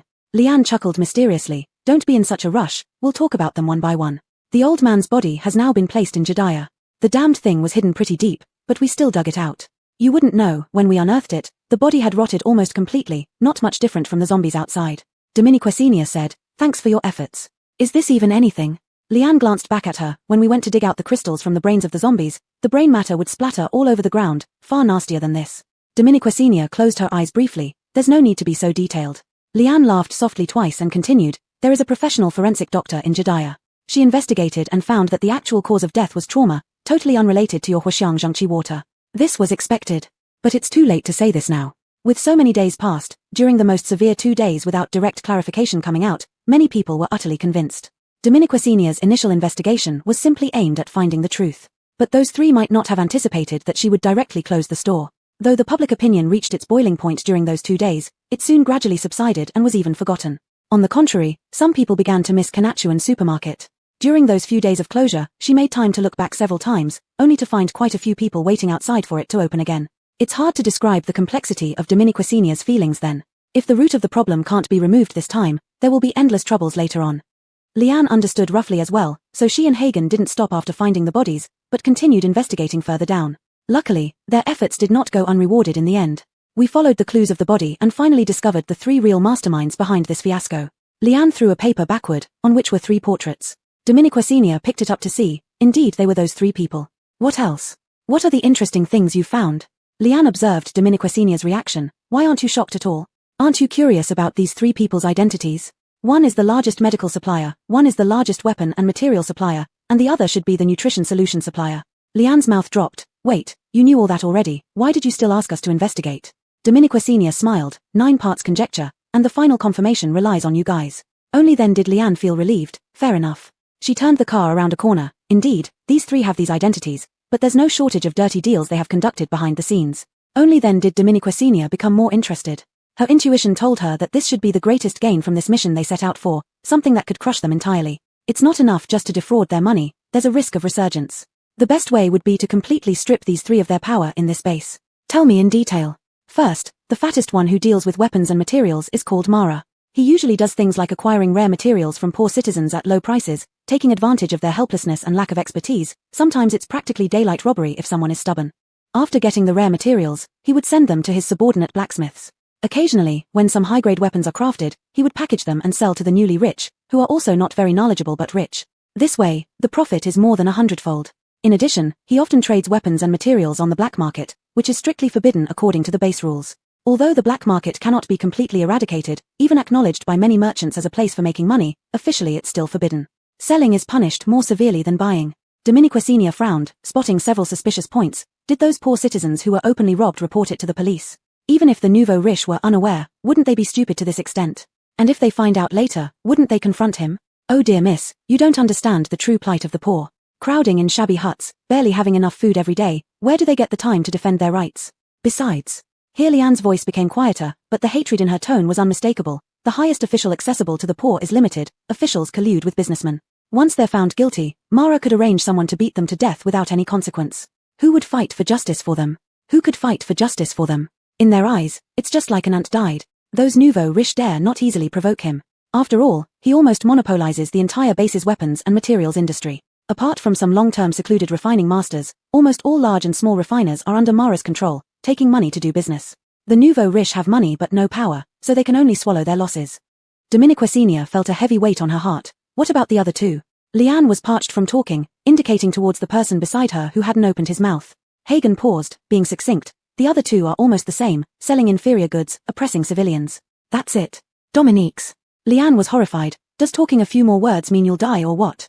Hagen glanced at the window without acknowledging her, which infuriated Lian so much that she couldn't even breathe smoothly. Dominiquesenia held back her laughter and consoled her a bit before Lian reluctantly continued. Although indeed similar, there are still some details worth mentioning. The most despicable one is this nutrition solution supplier. He diluted the nutrition solution he sold to the poor with water. At this point, Lian was indignant as she had experienced hunger herself and knew how important a bottle of nutrition solution was to people who couldn't afford meals. Just one small bottle a day, sometimes 2 or 3 days. Diluted with water? But isn't water rarer than nutrition solutions? You're talking about purified water. What they mixed in is dirty water. Dirty water? A wave of disbelief and anger surged in Dominiquesenia's heart. It's easy to imagine those people using hard-earned nutrition solution to fill their stomachs, only to end up with diarrhea instead. Because of this, many have starved to death. The veins on Lian's hands holding the steering wheel stood out. As for the one doing medical supplies business, he doesn't interact much with these underprivileged people since they can't afford it, but he also did plenty of unethical things. For instance, raising prices maliciously by cutting off supplies to certain mercenary groups, like Aitor. Luckily you were there, or else they would have been tricked again. Lian and Aitor gradually became close, so she knew a bit about Dominiquesenia and Aitor. Dominiquesenia looked at the tidy streets outside and suddenly thought of the frequently dirty people who came to her supermarket along with mercenaries. So now you know why your actions made them hate you so much. Dominiquesenia turned to look at her, sensing that Lian had more to say. Indeed, Lian glanced outside before slowly speaking. Your supermarket means a lot to them, very, very important. Chapter 71 Sand That Can't Be Held Tight. Lian drove the car all the way back to Yuyun Weaponry. Along the way, they had explained everything about the 3 men's actions and gathered as much evidence as possible, which they handed over to Dominiquesenia. In fact, these pieces of evidence were not so hard to find. Sometimes they acted so arrogantly without any disguise, especially in their treatment of the poor. There are many people who can't stand them, but no one has been able to really bring them down. Arsène said that actually their behavior is truly disrupting market order. The government also dislikes them and wants to suppress them, but it doesn't know where to start. The opening of Kenawan Supermarket was indeed a breakthrough point. At least it ended their monopoly, but in their eyes, you didn't last long either. That's all we know, so, what exactly do you plan to do? Lian parked the car and turned to look at Dominiquesenia. Dominiquesenia gazed out the window thoughtfully. It's coming, everything is about to end. The next day, the 3 men came as agreed to pick up the goods. Dominiquesenia had prepared the goods early, loading box after box into their vehicles. It took 5 large trucks to load all the goods. The 3 men were amazed at the quantity of supplies before them. Their eyes were filled with greed and extremely rosy fantasies about the future. The total cost for these 5 trucks of goods from the 3 men was nearly 4 million yuan, each paying close to 1.3 million including the deposits. Dominiquesenia did not joke when she said it would empty their coffers. Though 1.3 million wouldn't totally drain them dry, after all, besides liquid funds, they still owned immovable assets in various places. But it didn't matter, they could proceed step by step slowly. This was only the first step toward bankruptcy. The 3 men happily took the goods back while Dominiquesenia happily counted money in the store. This big deal broke the sales record and achieved 2 milestones, Master Scammer and Business Genius. One rewarded 10 points in market value, while the other rewarded 10,000 purple coins. Dominiquesenia unexpectedly discovered the conditions for obtaining market value points. Only relatively difficult achievements unrelated to purple coins would reward market value points. Achievements like breaking sales records would directly reward money. Market value points were awarded at 10 points per achievement and never exceeded this amount. She now had accumulated over 30 market value points, enough for 3 draws of the advanced blind box. Dominiquesenia did not rush to draw, instead, she stored them patiently. While counting the money, she calculated the cash flow over the past few days. The trip to the auction definitely spent the most money, a total of 1.5 million yuan, leaving her with 500,000. These 500,000 included a loan from Aitor. However, Aitor didn't ask for repayment, saying he'd just use it to pay suppliers next month in advance. Dominiquesenia almost kissed Ardal on the spot. But the money received from Jediah had to be returned. Though nominally she was the leader of Jediah, financially she couldn't take away a large sum of money without cause. It was only after taking over this position that she realized how expensive it was to maintain a mercenary group, providing for food, clothing, and daily necessities. Jediah's internal management system was very lax and chaotic, and after losing the mercenary competition, they lost a significant amount of business. She realized she had taken over a mess. Fortunately, she had Gao Ming and Lian, whom she entrusted with great authority, and both lived up to her expectations. Jediah was getting better and gradually moving towards the right path, though it was still some distance from making real profits. With these comings and goings, she was left with 300,000 yuan. Including today's pure profit from this major deal, she totaled up to 2.2 million yuan, adding it to her current 500,000 gave her 2.5 million yuan. Dominique Senior looked at this number in silence. Money was available, but it felt like there was something more beneath it. She used the 2.5 million yuan to restock Yuyun weaponry. All kinds of cold weapons, previously unaffordable, were now being brought in as if they were free. The employees stared dumbfounded, while Jessie remained calm, directing everyone to polish each weapon until they gleamed. The imposing atmosphere of the cold weapons instantly filled the entire weaponry store. Dominique Senior was very satisfied. This finally looked like a proper weapon shop. But even this wasn't enough. She had only filled the first floor. The first floor was stocked with cold weapons purchased from the System Mall, all currently C-grade according to the mall's rating. She planned to place higher-end items on the second floor, thus she started crafting. After working for a day and night, using 3 C-grade materials, 2 B-grade materials, 1 A-grade material, and 15,000 purple coins, she successfully crafted 2 B-grade weapons and 1 A-grade weapon. 1 A-grade weapon was enough to be the highlight of the store. After all, Boss Kenner's reputation was already established, and there was no worry about a lack of business. Even in just the past couple of days, many people had started to inquire about the products. Dominique Senior handed all these matters over to Jessie. After purchasing all these cold weapons, her balance was left with only 2 million yuan. However, this was just the beginning. On the eve of leaving Yuyun weaponry, she finally resolved a long-standing concern, the recycling furnace. Previously, the recycling furnace was bound to her person. If she left, the business at the branch store would have collapsed. But when the upgrade pool reached level 3 that night, she discovered a new function of the recycling furnace, remote operation. This remote operation meant that even while she was outside the base at Kenawan Supermarket, she could still take care of things at the branch store.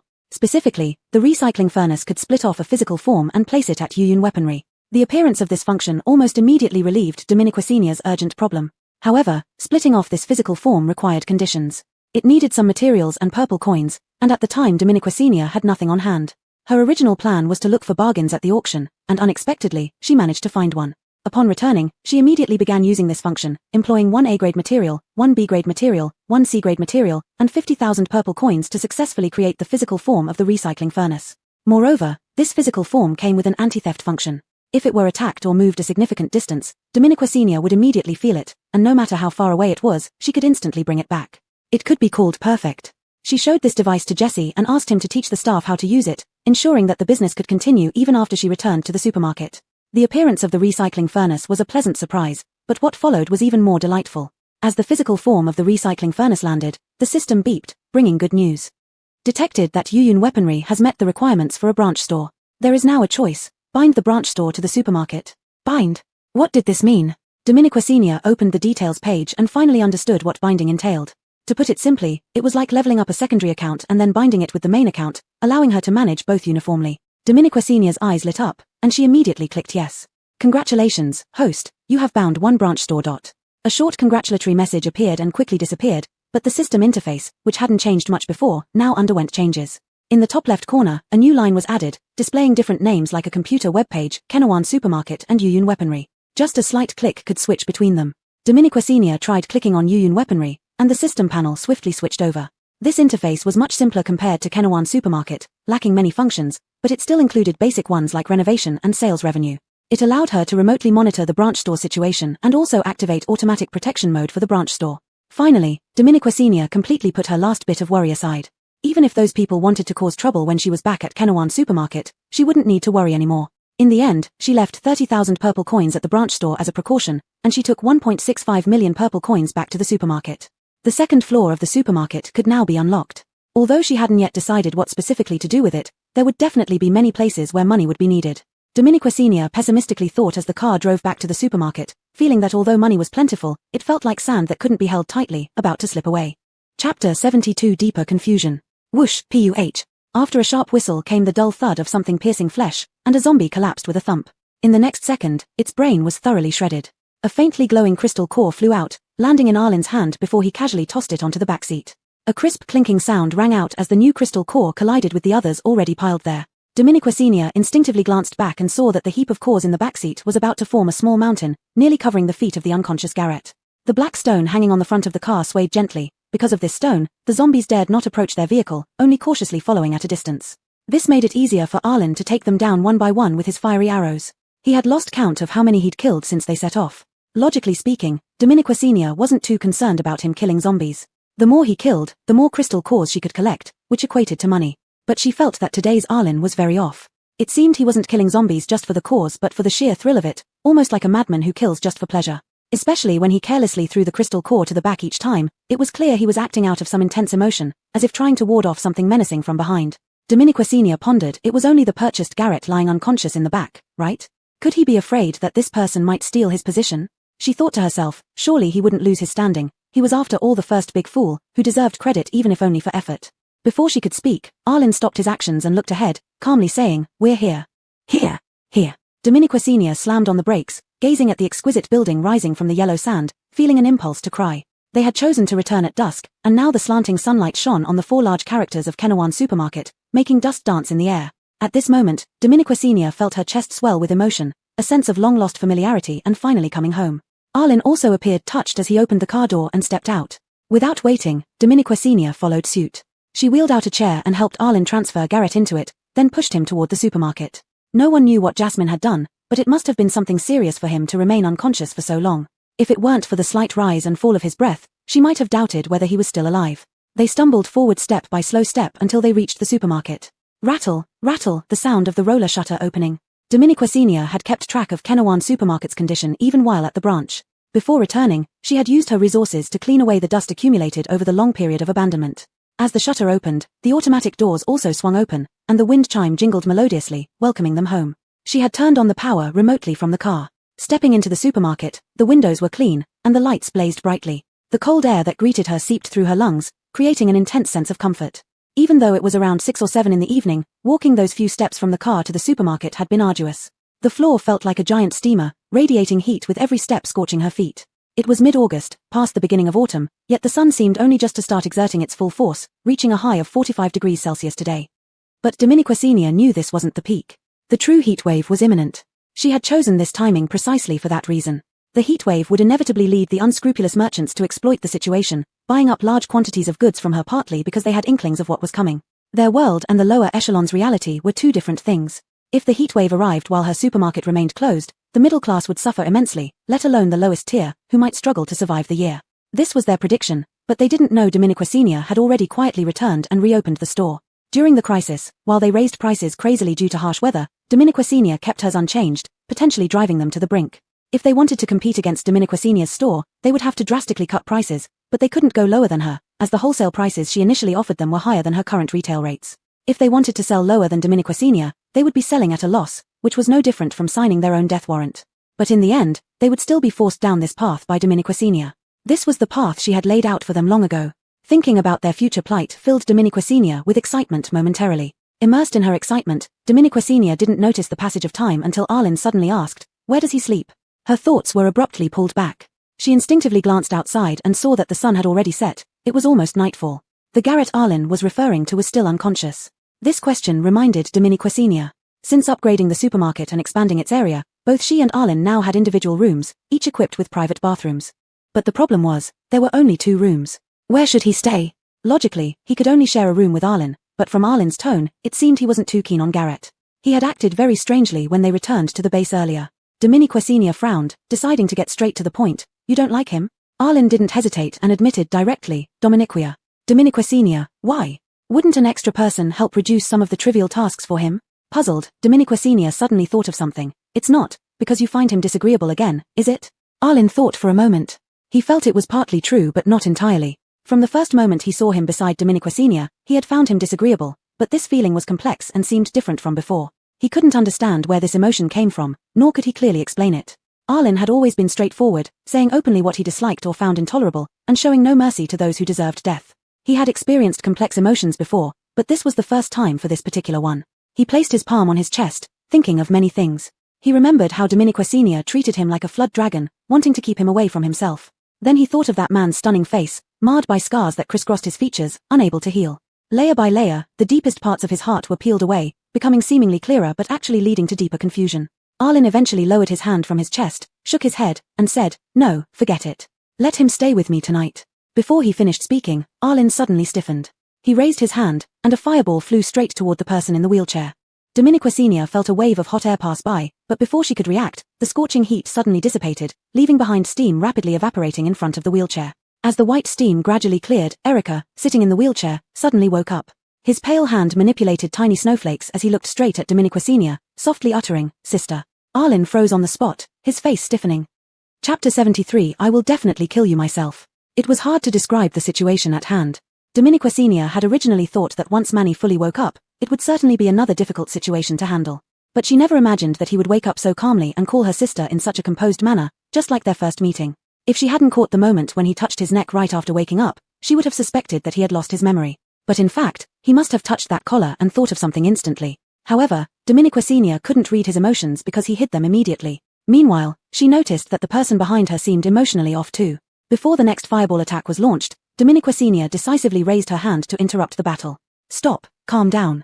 Dominique Senior grabbed Arlen's wrist tightly. Erica found the scene quite amusing. He slowly stood up and approached Dominique Senior step by step. As he was about to cross the safety line, Dominique Senior took a step back.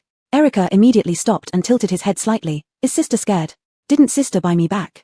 Without waiting for Dominique Senior's response, he suddenly changed his expression and laughed. "So, where will I sleep tonight, sister? Just to let you know, I'm a bit of a neat freak. I can't share a bed with anyone else, especially someone who looks ugly." "Shut up." Feeling the sudden tension in his wrist, Dominique Senior couldn't hold back any longer. This guy had been pretending to be unconscious all along. How dare he insult her Arlen? Who did he think he was? What was more infuriating was that Erica continued to feign innocence. "Oh, we're not supposed to talk about it. But I heard sister shouting him." "What I shouted at him is none of your business. Watch your mouth. And if you have OCD, then sleep in the supermarket lobby. There's no bedroom for you." "Oh, that's how it is." Erica frowned as if troubled, but Dominique Senior knew it was all fake.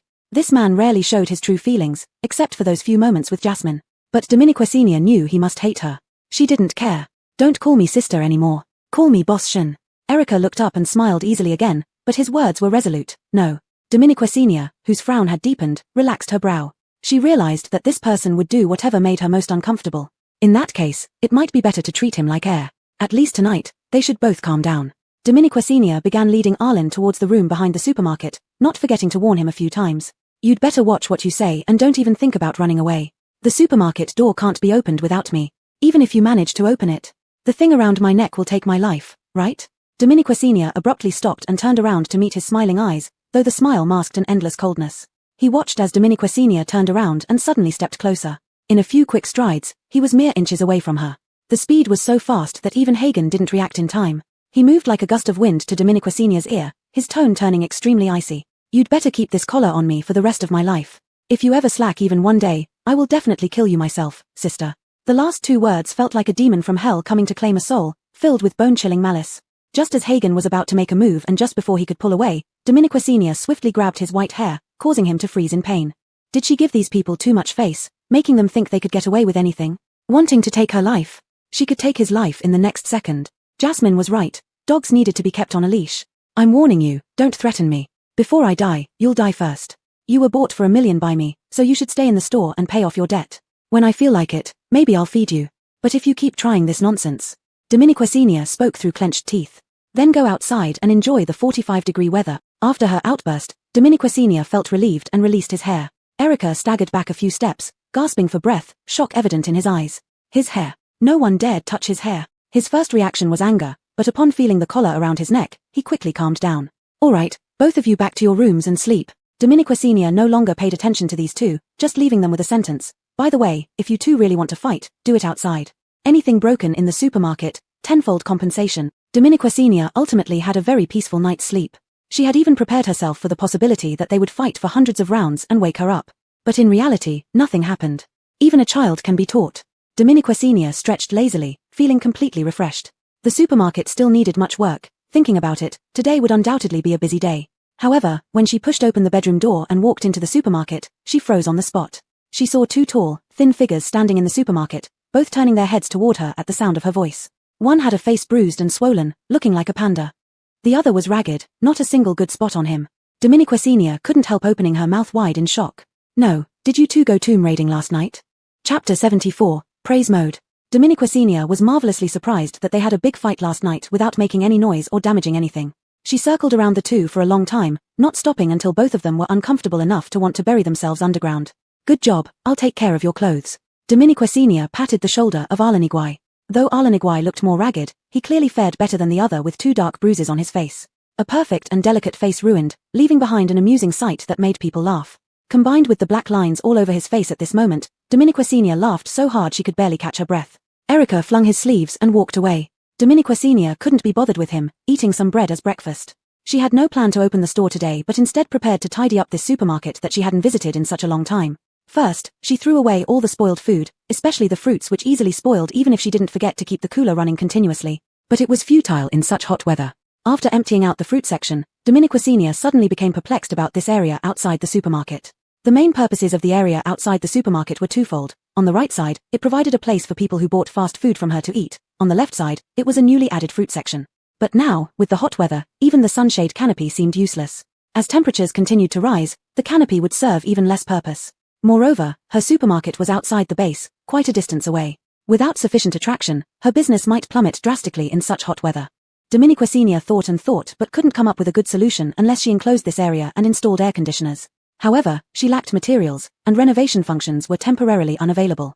In the end, she could only install 2 large electric fans on the exterior walls of the supermarket, continuously blowing towards the dining area. If that wasn't enough, she planned to put several large boxes of ice cubes to lower the temperature. In addition, she placed 2 large refrigerators beside the self-service drink machine outside the supermarket, filled with icy drinks. She thought about organizing some activities later, like giving a bottle of chilled drinks to every customer entering.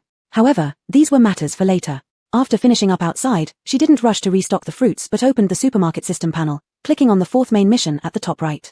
Main mission 4, unlock supermarket 2nd floor. The previously red conditions had all turned green. Dominique Senior blinked her eyes, checking one by one hesitantly. Green meant they were achieved. 20,000 purple coins, no need to explain. Beast bull bone, yes. Ice crystal, yes. Reputation. Dominique Senior's finger stopped here, disbelievingly staring at the number. 12,000. 6,000 more points than when she closed, even though she kept her store closed. Where did the reputation come from? She had even worried it would decrease. Then she had a sudden realization and clicked on the branch page, where the reputation value clearly showed 6,000. So, after merging the branch into the supermarket system, reputation values were combined, allowing her to reach 12,000. Just what she needed to unlock the 2nd floor of the supermarket.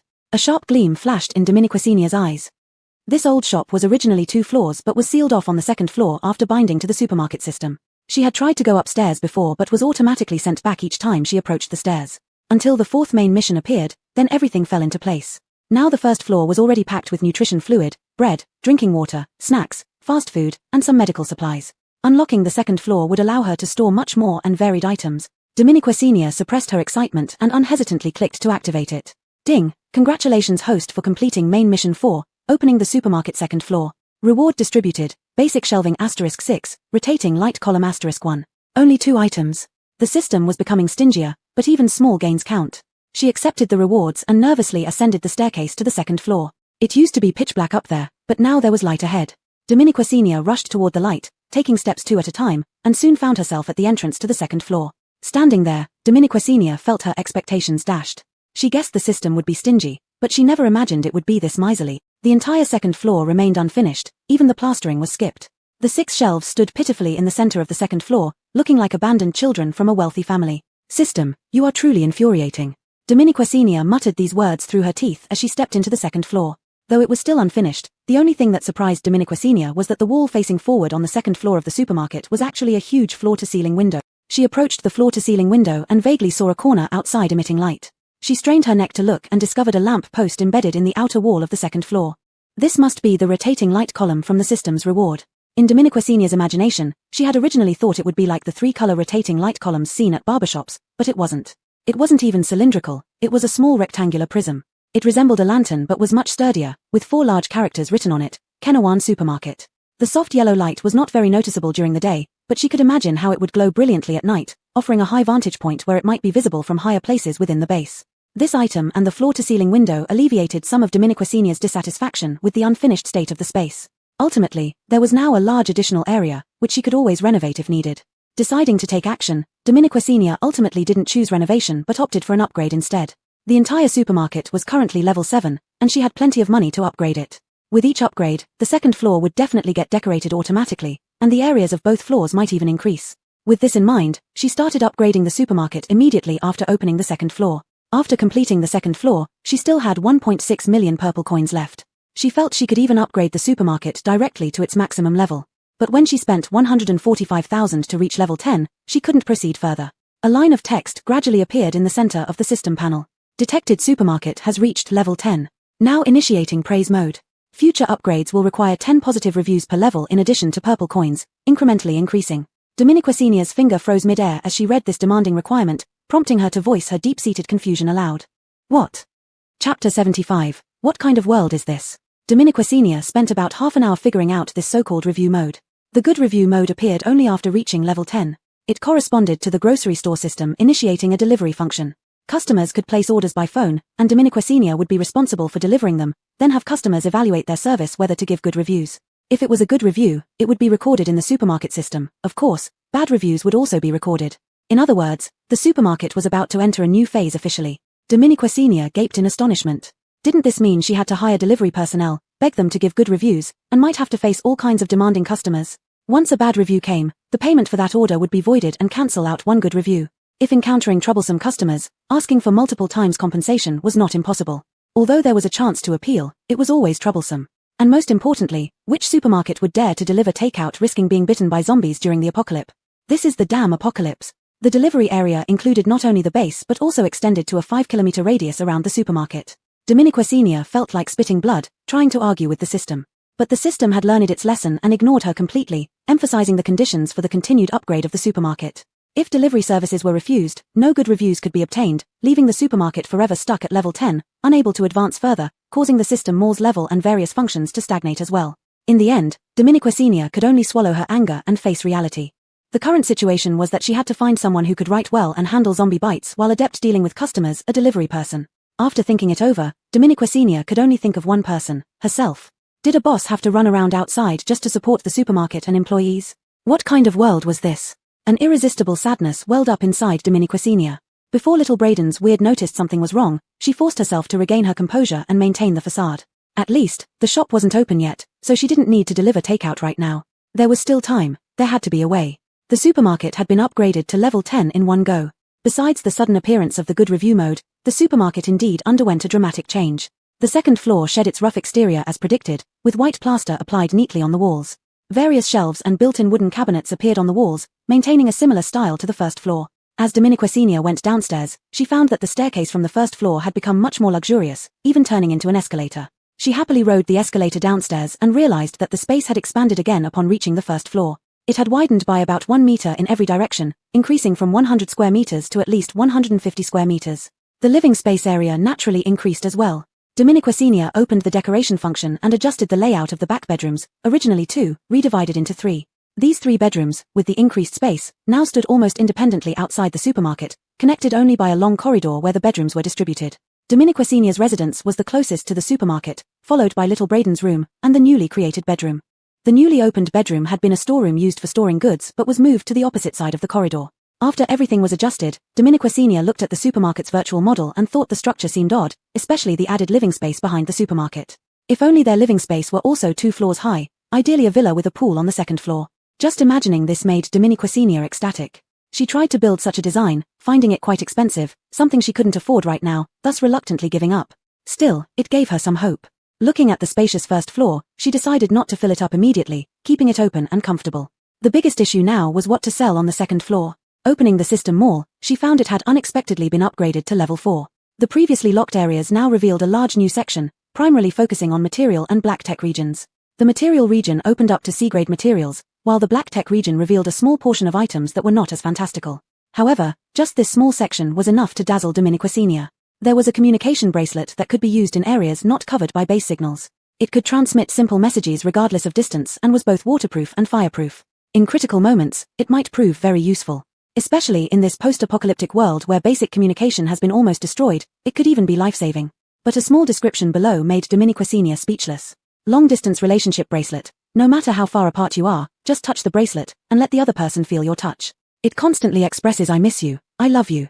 Love brains can go die. In addition, there were cooling patches that could be attached to clothing to lower body temperature, ultra-smart glasses that could turn reality into game scenes, making survival in the apocalypse an interesting game, and cutting down zombies as easy as chopping vegetables. This thing seemed quite useful but also quite redundant. Even more impressive was the smart cloak that changed patterns according to the external environment, allowing one to blend seamlessly with the surroundings, indispensable for cosplaying a camellia. There were also some edible wonder pills, beautifying, nourishing, strengthening, kidney boosting. Basically, anything you could think of, offensive or defensive, was available. Dominiquit, these were only part of the basics unlocked. Truly powerful items like large vehicles, Dominiqua Senior did not yet have the qualifications to unlock. But these were more than enough. She began selecting some practical black tech items and ordered several batches. She also stocked up on some C-grade materials. Finally, she reserved a specific area filled with various daily necessities and cooling tools. Things like sanitary pads, towels, cooling patches, cooling sprays, and Hwaseong Chi water. Only after filling the second floor did she finally feel satisfied. Chapter 76 Labor Contract.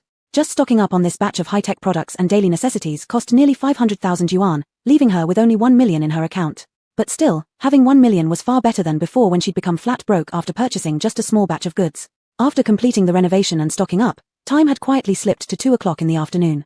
This was when the sun was most scorching. The sunlight slanted through the second floor-to-ceiling windows, casting beams into the air-conditioned supermarket enveloped in coolness. Dominiquit, gazing at the heat-warped air outside, one couldn't help but feel restless. The temperature seemed to have risen a few degrees today, inching close to 48 degrees Celsius. It might not be long before it breached 50 degrees Celsius. Looking out, the outside world appeared desolate like a barren desert. Even zombies ceased their aimless wandering, instinctively seeking shelter under trees or awnings. It hadn't rained for half a month. From this view, it seemed the turning point in the story where the heroine becomes the savior during a period of extreme drought wasn't far off. Dominiqua Senior couldn't help but think about that well which supposedly contained cold spring water even during intense droughts. It was said that this well was near Huayang Base, close to Qingyang Base. Qingyang Base has always been the nearest large base to Huayang Base. Due to their proximity, frequent trade and cooperation occurred between them. However, in the original story, after discovering this well, tensions arose between the two bases, escalating into conflict over ownership of the well. Although Huayang eventually obtained it, and the Winter Mercenary Group played a significant role in the struggle, the antagonist who truly found the well ended up being forgotten by everyone. With the plot points drawing near, Dominiqua Senior could not deny her interest in the well. But considering the antagonist's unknown whereabouts and the ensuing power struggles after its discovery, she realized that getting involved carelessly would be unwise. With these thoughts, Dominiqua Senior dismissed any immediate plans for the well. At least she had the supermarket to rely on, she wouldn't die from heat or thirst. Her priority now was eliminating those 3 people. Time was running out, and she didn't know if Yuyun and the others had completed their assigned tasks. Dominiqua Senior mused over various matters as she headed downstairs. The escalator emitted barely audible electrical friction sounds, and Dominiqua Senior was so engrossed in thought that she didn't realize she had reached the first floor until the escalator stopped and she nearly stumbled, snapping her back to reality. Lifting her head, she saw the 2 individuals exactly as they were on the first floor. One dressed in black, lying down, and another in white, standing upright. The one lying down lounged in his usual chair, leisurely playing with his long hair. The other person seemed irritated, grabbing the former's collar without a word, intending to haul him up. Though seemingly unperturbed, the man with white hair had already concealed his relaxed demeanor and was subtly forming gestures to release abilities. Another fight was brewing. A surge of anger shot through Dominiqua Senior's mind. With all the troubles outside and the 2 troublemakers at home, this felt like a setup to make her explode right there. Pushing the anger down, she roared, "Stop right now." The roar echoed throughout the supermarket. Both men halted simultaneously and turned their attention to her. While Chris showed a hint of guilt, the man lying down displayed none. Instead, he seemed delighted by her agitated state, smirking lazily. An obvious provocation. Oh, childish behavior. Excessive anger gave way to extreme calmness. She understood his frustration and provocations but did not intend to accept them outright. On the contrary, she needed to smooth out his sharp edges.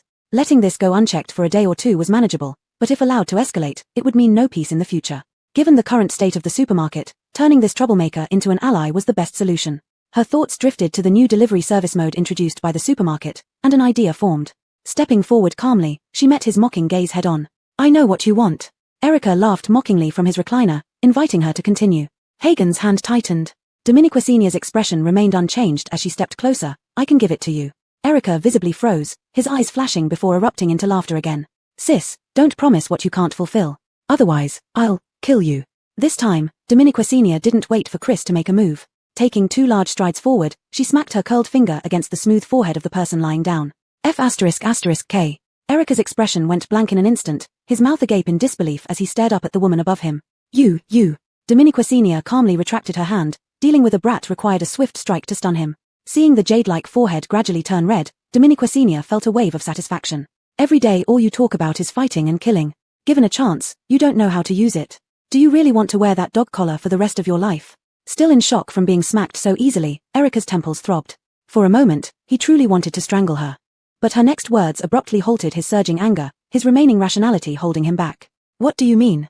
2 choices. Once again, Dominique Senior extended her familiar 2 fingers. The scene was eerily reminiscent of their initial encounter in the cage. First, wear this dog collar for the rest of your life. Second, work off your debt. Once you repay 1 million, I'll unlock the collar and set you free. At this moment, Erica suddenly lashed out, even managing to break free from Hagen's grip for a moment. Fierce bloodshot veins appeared in his glass-like pupils. Staring directly at Dominique Senior, he demanded, "Are you trying to trick me? Can you really unlock this collar? There's only one method, which is in my hands. Choose one or choose 2, it's entirely up to you." The slanting sun streamed into the supermarket, casting a golden edge around Dominique Senior, highlighting the smooth lines of her face. Her gaze was resolute, her expression serious. What should have been a face that elicited sympathy now exuded a sense of casual elegance due to the firmness and coldness in her brows. Erica blinked in disbelief. "If you're lying to me, you know the consequences." Dominique Senior raised an eyebrow. "Since you don't trust me, let's sign a contract then." With that, she produced a contract from somewhere and threw it onto his face. Erica instinctively dodged, but upon realizing it was the contract, he quickly reached out and grabbed the papers firmly. The pages rustled as Erica flipped through them. On the cover, 4 prominent characters were clearly visible.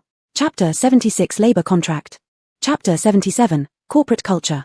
Dominique Senior considered herself a conscientious boss and enterprise with a conscience. She had experienced hardships herself. How could she bear to destroy others' shelters? Just 1 million yuan, he only needed to work day and night for 25 years to be free.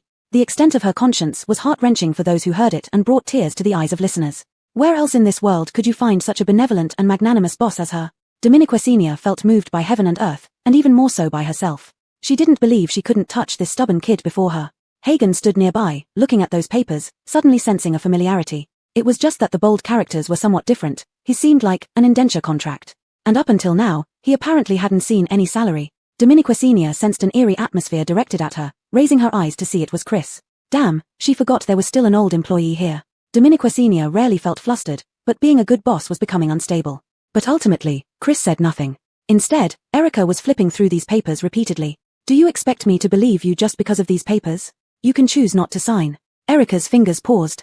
At this point, he indeed had no other choice. He always thought the collar could only be broken by death, so he gave up hope, but now she said there was another way. Whether he believed or not, he had to trust her. If it turned out to be a lie, he would drag her down to hell with him at all cost. Feeling the gaze like a wolf from across, Dominique Senior smiled faintly, accepting the signed contract. "Is this how you treat your benefactors?" At that moment, the other end of the contract was tightly gripped, but only for a fleeting moment, then he relaxed. Dominique Senior looked up to see him in that innocent, worldly unversed manner again. "How could I, sister? Truly resilient and adaptable." Chilled goosebumps ran up Dominique Senior's arm. She quickly lowered her head to look at the contract, directly flipping to the last page and easily finding his name on the signature line. "Alexander? Dominiquia? What is it?" Nothing in particular, but Dominique Senior felt increasingly familiar with these 2 characters. No matter how much she pondered, she couldn't recall where she had seen them before. Ultimately, she buried this uncertainty in her heart. She put away the contract and looked solemnly at Alexander. "Comrade Alexander, congratulations, from now on you officially join the Kenawan supermarket. Hope you abide by laws and regulations, love the boss, and be friendly to colleagues. Don't oppose the boss, don't fight with your colleagues. If I find out once, you'll be fined 1,000. Over 3 times in a month, both your salaries will be gone, understood?" "Erica, why didn't you say that earlier?" Dominique Senior turned to look at him. "These are all clearly written in the contract. Did you not read carefully? Can you blame the boss?" Erica froze for a moment, but, additionally, this is your first warning.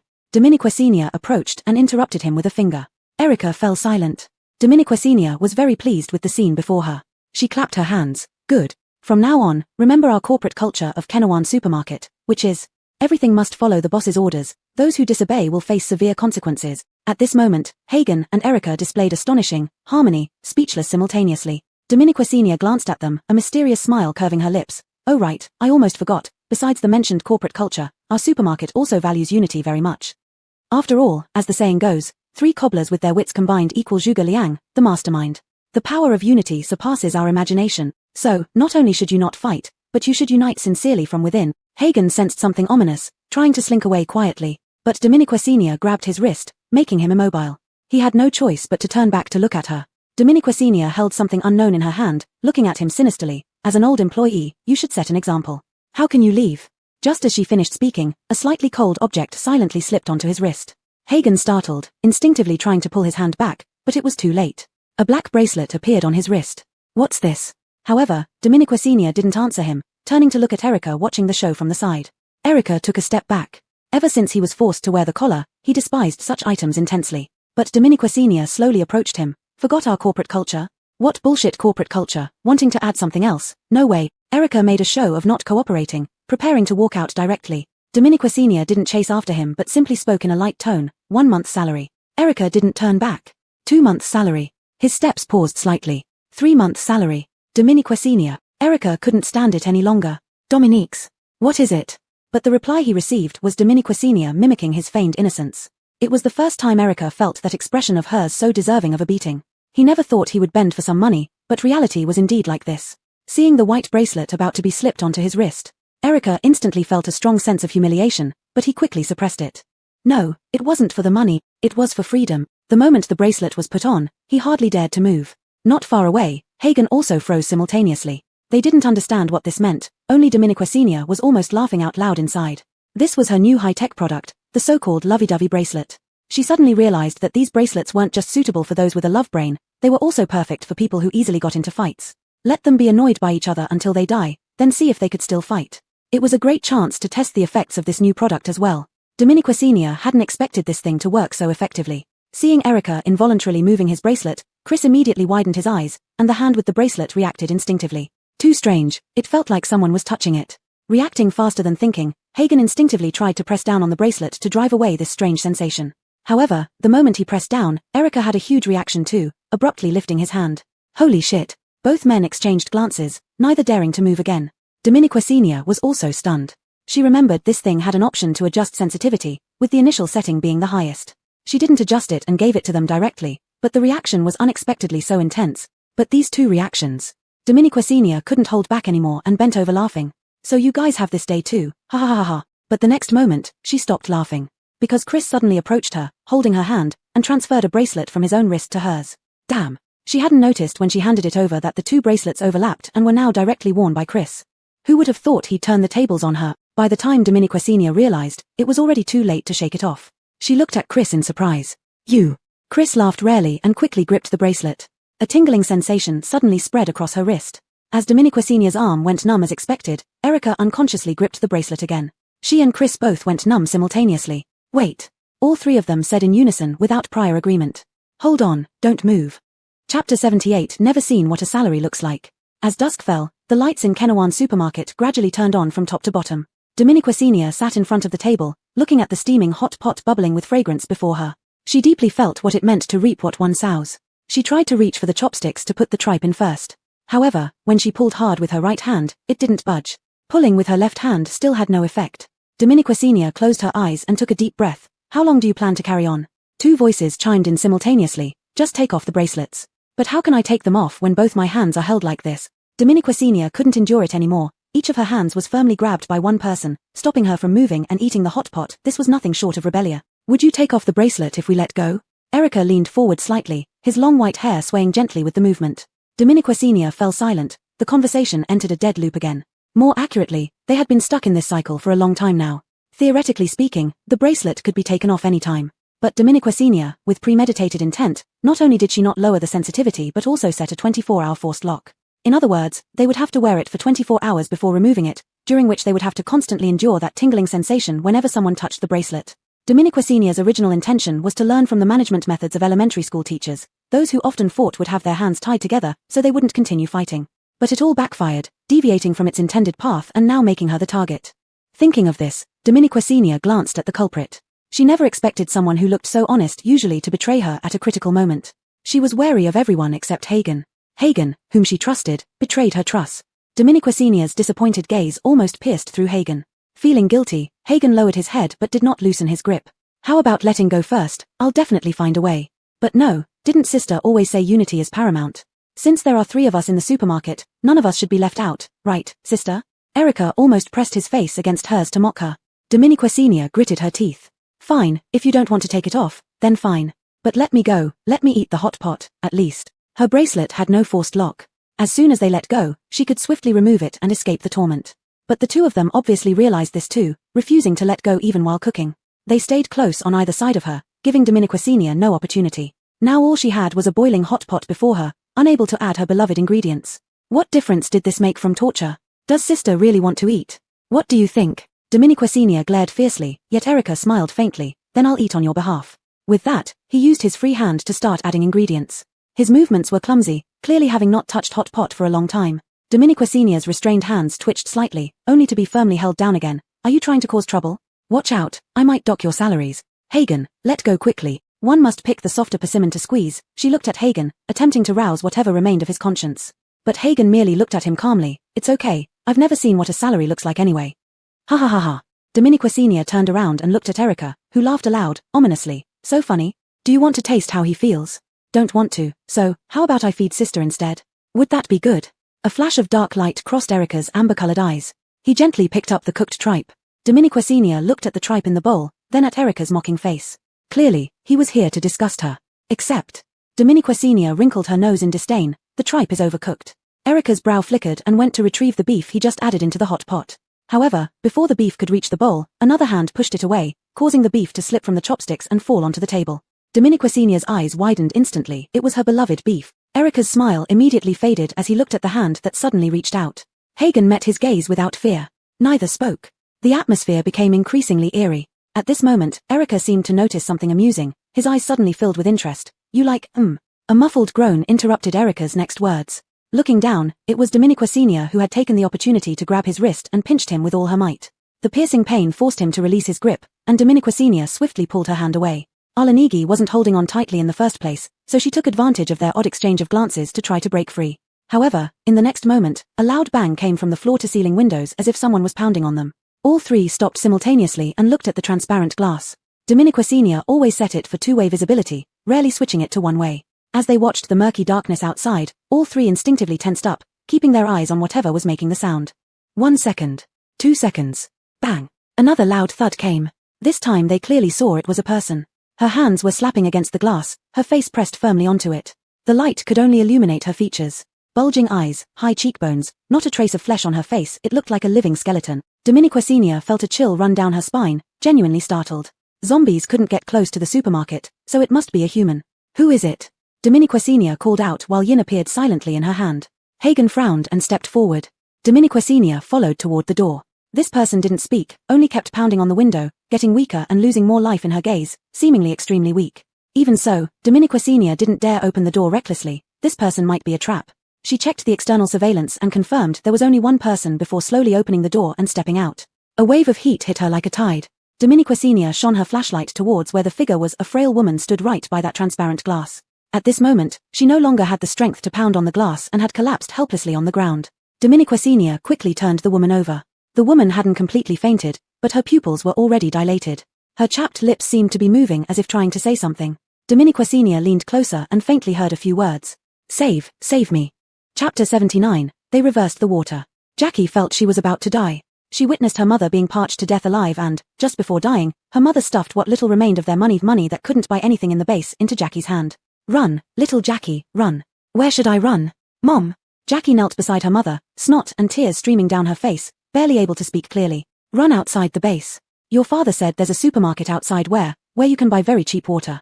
Go, hurry. Her mother pushed her with all her remaining strength, then rolled her eyes and passed away. Jackie cried heart-wrenchingly but dared not delay any longer. She didn't even have time to bury her mother's body, hurriedly wrapping it in an old cotton blanket before fleeing outside the base. She hadn't had water for 2 days, her mother for 5. With all her might, she ran out, pushing through the crowded masses who were all huddled together just to get a drop of water from the rusted pipes.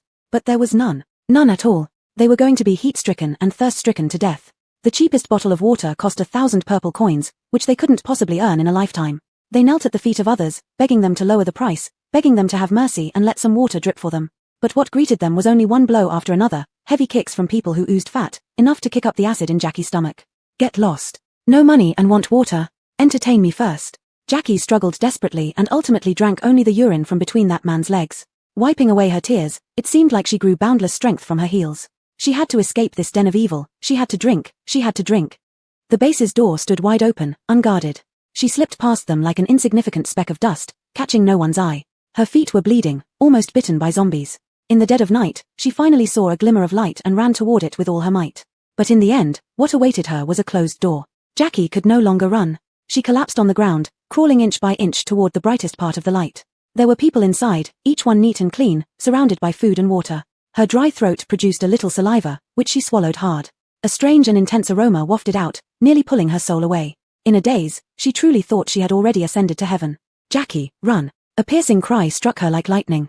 Clenching her teeth, Jackie used her last ounce of strength to bang on the window. "Please, please, save me, save my mom. How is she now?" Dominiqua Sr. frowned as she examined the girl's condition. Only after coming out did she realize this girl was no more than 16 or 17 but was as thin as bones. She effortlessly carried her into the supermarket, without even needing help from Chuba Guari. After bringing her in, she quickly gave her water and medicine. Judging by her condition, there shouldn't be any major issues, mainly just dehydration, starvation, and severe malnutrition. Every bone in her body was barely covered by skin, a shocking sight. Dominiqua Sr. couldn't even imagine how this girl managed to reach her. She glanced at the vast, black sky outside, like a void ready to swallow people whole. After the girl rested for nearly 2 hours, she finally woke up slowly. Her weak eyes instantly turned fearful when she saw them. Don't be afraid. Dominiqua Sr. reassured her immediately. "We saw you faint outside the supermarket and brought you in. Of course, I carried you." The girl looked at Dominiqua Sr., her eyes brimming with tears. "Thank you. Is this the supermarket where you can buy very cheap water?" "A supermarket where you can buy very cheap water." Dominiqua Sr. and Hagen exchanged glances. This girl must have come from the base. Had the situation inside become so dire? When she left the base, it wasn't like this. Or maybe she just hadn't noticed such places. A subtle pain rose in Dominiqua Sr.'s heart. She took a few gentle steps forward. "Our water here is indeed cheap, and I can give it to you for free. But you need to answer a few questions for me, okay?" Jackie immediately nodded. As long as she could drink water, she would do anything. "Where are you from?" "Huayang base." Dominiqua Sr. nodded. This matched her suspicions. "How did you get here?" "I ran over." The girl pursed her lips, seemingly pulled back into that painful memory. Dominiqua Sr.'s pupils constricted. A frail girl like her actually ran all the way here. How much willpower must she have possessed to make it? Jackie felt uneasy when this sister became quiet, and she couldn't help but spill everything she knew. We had no water to drink, so I ran over here. Mom said there's a place outside with water. They killed a lot of people in our place. I didn't dare to stay any longer. They wouldn't give us water and even snatched the water others gave us." The girl, nervous, spoke somewhat incoherently, but Dominiqua Sr. quickly grasped the key points. "Water given by others?" "Dominiqua." The girl nodded. "Mom said it was from the government's charity, but we can't drink it." "Can't drink it? How could that be?" A lingering doubt arose in Dominiqua Sr.'s heart. It was expected that the government would distribute resources, but how could they not get any? Thinking this, Dominiqua Sr. asked exactly that. "Mom said it was taken by those bad people." Jackie's face showed anger. "They poured away the water inside, leaving us only empty bottles." Dominiqua Sr. was profoundly shocked. These people dared to steal even the water distributed by the government. "Who are they?" The girl paused for a second, then shook her head. "I don't know." Suddenly, Dominiqua Sr. felt an overwhelming sense of absurdity. They were driven to this dire situation, risking the danger of turning into zombies, relying on sheer willpower to run all the way here, yet ultimately didn't even know who caused their predicament. Jackie looked timidly at the sister, unsure if she had answered the questions correctly. Would she still get water to drink? But in the next moment, she was stunned. The beautiful sister gently stroked her dried hair. "All right, you've done very well. For these few days, you can sleep here. You can take anything you want to eat or drink from the entire supermarket." Chapter 80. Be extra careful. The sudden appearance of a little girl in the supermarket interrupted its bustling activity and dealt Dominiqua Sr. a stunning blow. She had no heart to carry on fooling around with them. She even suspected that her supply might have emboldened them, making them audacious enough to tamper with government supplies. Their insatiable greed was like a snake trying to swallow an elephant. Clearly, the resources they possessed were enough to sustain a mercenary group for a year, yet they sought to snatch away the last hope of the underprivileged. Dominiqua Sr. didn't know what to say. She lay stiffly on the bed, unable to close her eyes or fall asleep. She was uncertain how things were going on Ukena's side, and she had no idea where Jesse had progressed with the matters she entrusted him with. Beep. A long electronic tone stood out in the silent night. In less than half a minute, a low voice with a hint of coldness came through from the other end. "Hello.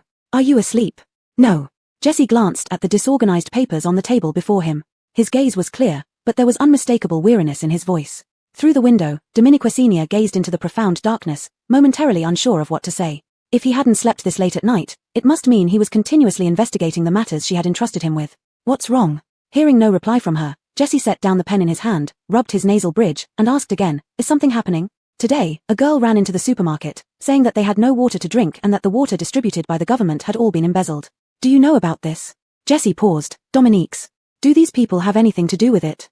After a brief silence, Jesse seemed to understand what Dominiqua Sr. truly wanted to ask. "Dominique's, but it has nothing to do with you." Dominiqua Sr. was taken aback for a few seconds, then couldn't help but laugh softly, lowering her head. "I understand. Has everything gone smoothly with you Kenna's infiltration plan? Everything has been smooth. With numerous shops under their control, most places are not strict, making it easy to place our people inside. Well, have you found out anything? The sound of pages flipping over came from the other end. Dominique Senior listened, feeling a bit guilty as too many recent events had been left entirely in Jess's hands, causing him to work overtime even deep into the night. They had promised better treatment if he followed her. She would have to give him a raise and bonus. As Dominique Senior silently made up her mind, Jessie spoke. The three people combined have more than 100 shops under their control, covering an extensive area. Our agents are mainly placed in more core shops. Their main issues are similar among the three. 1. They obtain goods through questionable means. 2. They falsify records and shortchange customers. 3. They collude with the black market. 4. They collaborate with corrupt officials. We've gathered a lot of evidence, and some have even reached core positions within the shops. However, we need to find a way to contact higher management to submit this evidence for it to be useful. Dominique Senior pondered for 2 seconds. They're becoming increasingly bold, even daring to mess with the government. The government can't be completely unaware. The only possibility is that it's hard to act against them since they contribute significantly in taxes each year. Dominique's, and that's the issue. While the government tries to support small individual businesses within the base, it does little to affect them or pose any real threat. Well, Dominique Senior looked down at the dim lighting. What if I collaborate with the base? There was a long pause before Jessie slowly responded. There are pros and cons. If the supermarket collaborates with the base, the government won't be limited by their assets anymore. However, the government will also grow wary of you. I don't care. They can't possibly be unaware of me. Sooner or later, even if I don't seek cooperation proactively, they'll come over. Better to take the initiative and gain control. Jessie fell into thought but had to admit that Dominique Senior was right. Even if the supermarket was outside the base would eventually reach out to her, even attempt to win her favor. Moreover, this approach was currently the quickest and most effective method. Their thoughts aligned once again at this moment. Dominique Senior didn't rush to hang up but gave a final instruction. These three seem to be acting together because their interests haven't conflicted. Saying they have no suspicions at all is impossible. Have the infiltrators try to stir up discord between them, spread rumors within the base, and let them fight amongst themselves for a while. Okay, understood. By the way, Dominique Senior paused. Tomorrow, Kenna Juan Supermarket will officially open. They will definitely know the news right away and come to your place looking for Boss Kenna. If they come, always reply that Boss Kenna is not around. Delay them for a few days. Once they realize something is amiss, they'll start to panic. That's when we make our move against their immovable assets, finding opportunities to gradually erode their remaining assets. Dominique Senior had grand ambitions. Even if she cooperated with the government, they would certainly want to take over their supplies. But how could Dominique Senior simply hand over her resources as dowry? She had to get some benefits from it. The best outcome would be acquiring their assets at a low price. Jessie immediately understood Dominique Senior's intent. His ambitions were no less grand than hers. At this moment, his palms slightly warmed as he replied firmly, fine. Hearing that single word, the blood in Dominique Senior's veins surged, but she quickly calmed herself down. A fat camel may lose weight but still outweighs a horse.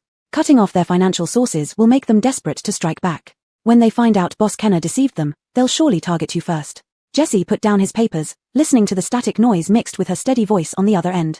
So, be extra careful. Dominique's. After finishing the call with Jessie, Dominique Senior felt a bit more at ease. She thought she could sleep well tonight, but soon, vague noises began to disturb her. Half asleep, Dominique Senior instinctively checked the time. It was only 5 a.m. She quickly reacted, grabbing Yin into her hands. Opening the door, she saw the two men were already awake, and the girl had emerged from the room Dominique Senior prepared for her. It was clear she hadn't slept well, and now, hearing the noisy commotion outside, she looked frightened. Dominique Senior approached and embraced her. Don't be afraid. Let's go check it out. At 5 a.m., dawn was breaking, but the sun hadn't fully risen yet. Dominique Senior held the girl close, followed by the two men as they walked into the supermarket. The lights in the supermarket turned on automatically. In that instant, all four of them froze, seeing a crowd gathered outside. Young, old, children, women, and men all densely packed outside, looking at the supermarket and talking amongst themselves. When the lights came on, there was a brief silence before cheers erupted. The store has opened, finally opened. I told you. The light pole wasn't here a few days ago on the second floor. Now it's here, so it must be reopening. Great, we can eat real food again. Chapter 81, Charity Foundation. Boss, are we opening the store? A tall, slender man immediately saw Dominique Senior and her group and shouted out loudly. Dominique Senior finally snapped back to reality. For some reason, her eyes welled up. Dominique's. Of course we are. With a swish, the roller shutter door was pulled open. People outside rushed in like floodwater. Ah, it's so cool in here. Wow, there's new stock again. The water hasn't been raised in price. Quickly give me several bottles more. Indeed, most people were here for the water. The water in the large refrigerators was instantly emptied, and Dominique Senior urgently went inside the supermarket to restock. Hagen and the girl hurried after as well. Erica had never seen such a scene before, and was woken by Dominique Senior with a rap on the head. Swallowing her humiliation, she followed to the back to move more bottled water. Many also found the second floor, climbing up curiously. Indeed, another round of exclamations ensued. However, one girl did not join the crowd looking at the amazing black technology. She stood in front of a shelf, unable to tear herself away. The shelf was fully stocked, filled with an array of sanitary napkins. There were daily use, night use, even panty liners, menstrual cups, and extra-long night pads. All kinds were available here. Since the apocalypse, supplies were urgent, and it had been too long since she had seen sanitary napkins. Though they were essential for girls, no one produced them anymore due to various reasons. They usually had to sew old clothes together or just let it flow if they had nothing. Because of this, they were often shunned, even female psychics being snubbed by male psychics because blood scent attracted zombies. Diminiquit, this wasn't something within their control. Tears unknowingly welled up in the girl's eyes. Her mother and grandmother had stopped menstruating due to malnutrition for a long time. Her father now deliberately starved her to stop her period. She wouldn't stand for it. With her own psychic abilities, she earned money by accepting missions. No one wanted to team up with her, so she operated solo. Now, at least she could avoid starvation. But in countless nights, she had detested her feminine body. Born to bear life, her bones and muscles were naturally weaker than males. This biological phenomenon made survival hard. Why? Why was this so? Tears already covered her face, and she wasn't the only one who stared blankly at the shelves of sanitary napkins. Almost all women couldn't snap out of their shock when looking at the whole shelf of sanitary napkins. Diminiqua Senior felt sorrowful. She had always been puzzled why end-of-the-world novels never touched upon the issue of female physiology, yet it was indeed a crucial problem. Now she knew. Women's plights weren't cared about by anyone except the women themselves. She walked over, picked up a carton of sanitary napkins from the shelf, and stuffed them into their hands. Startled, the girl tried to refuse, not the napkins, but worried about the cost. The women beside her waved their hands too. No, I need to save money for buying water for my children. But Diminiqua Senior just pushed them to accept. Don't worry, it's free. The girl froze on the spot. Why? Other women also refused. No way, this isn't right. Why shouldn't it be? Diminiqua Senior firmly stuffed the sanitary napkins into their arms, telling them, take them. Go back and tell the other women in your base that any girl coming to my shop can get a pack of sanitary napkins for free. The girl and the women were dumbstruck. They even doubted if they heard correctly. Free? Dominique's, totally free. Diminiqua Senior nodded determinedly. Although sanitary napkins weren't cheap in the system store, she wasn't rich either, but it was good to do what little she could. Hearing the resolute words, tears streamed down the woman's cheeks. Thank you, you're a kind soul. Other women crowded around. Thank you so much, truly, thank you, boss. Looking at these thin, yellow-faced women, Diminiqua Senior choked up. What did she actually do?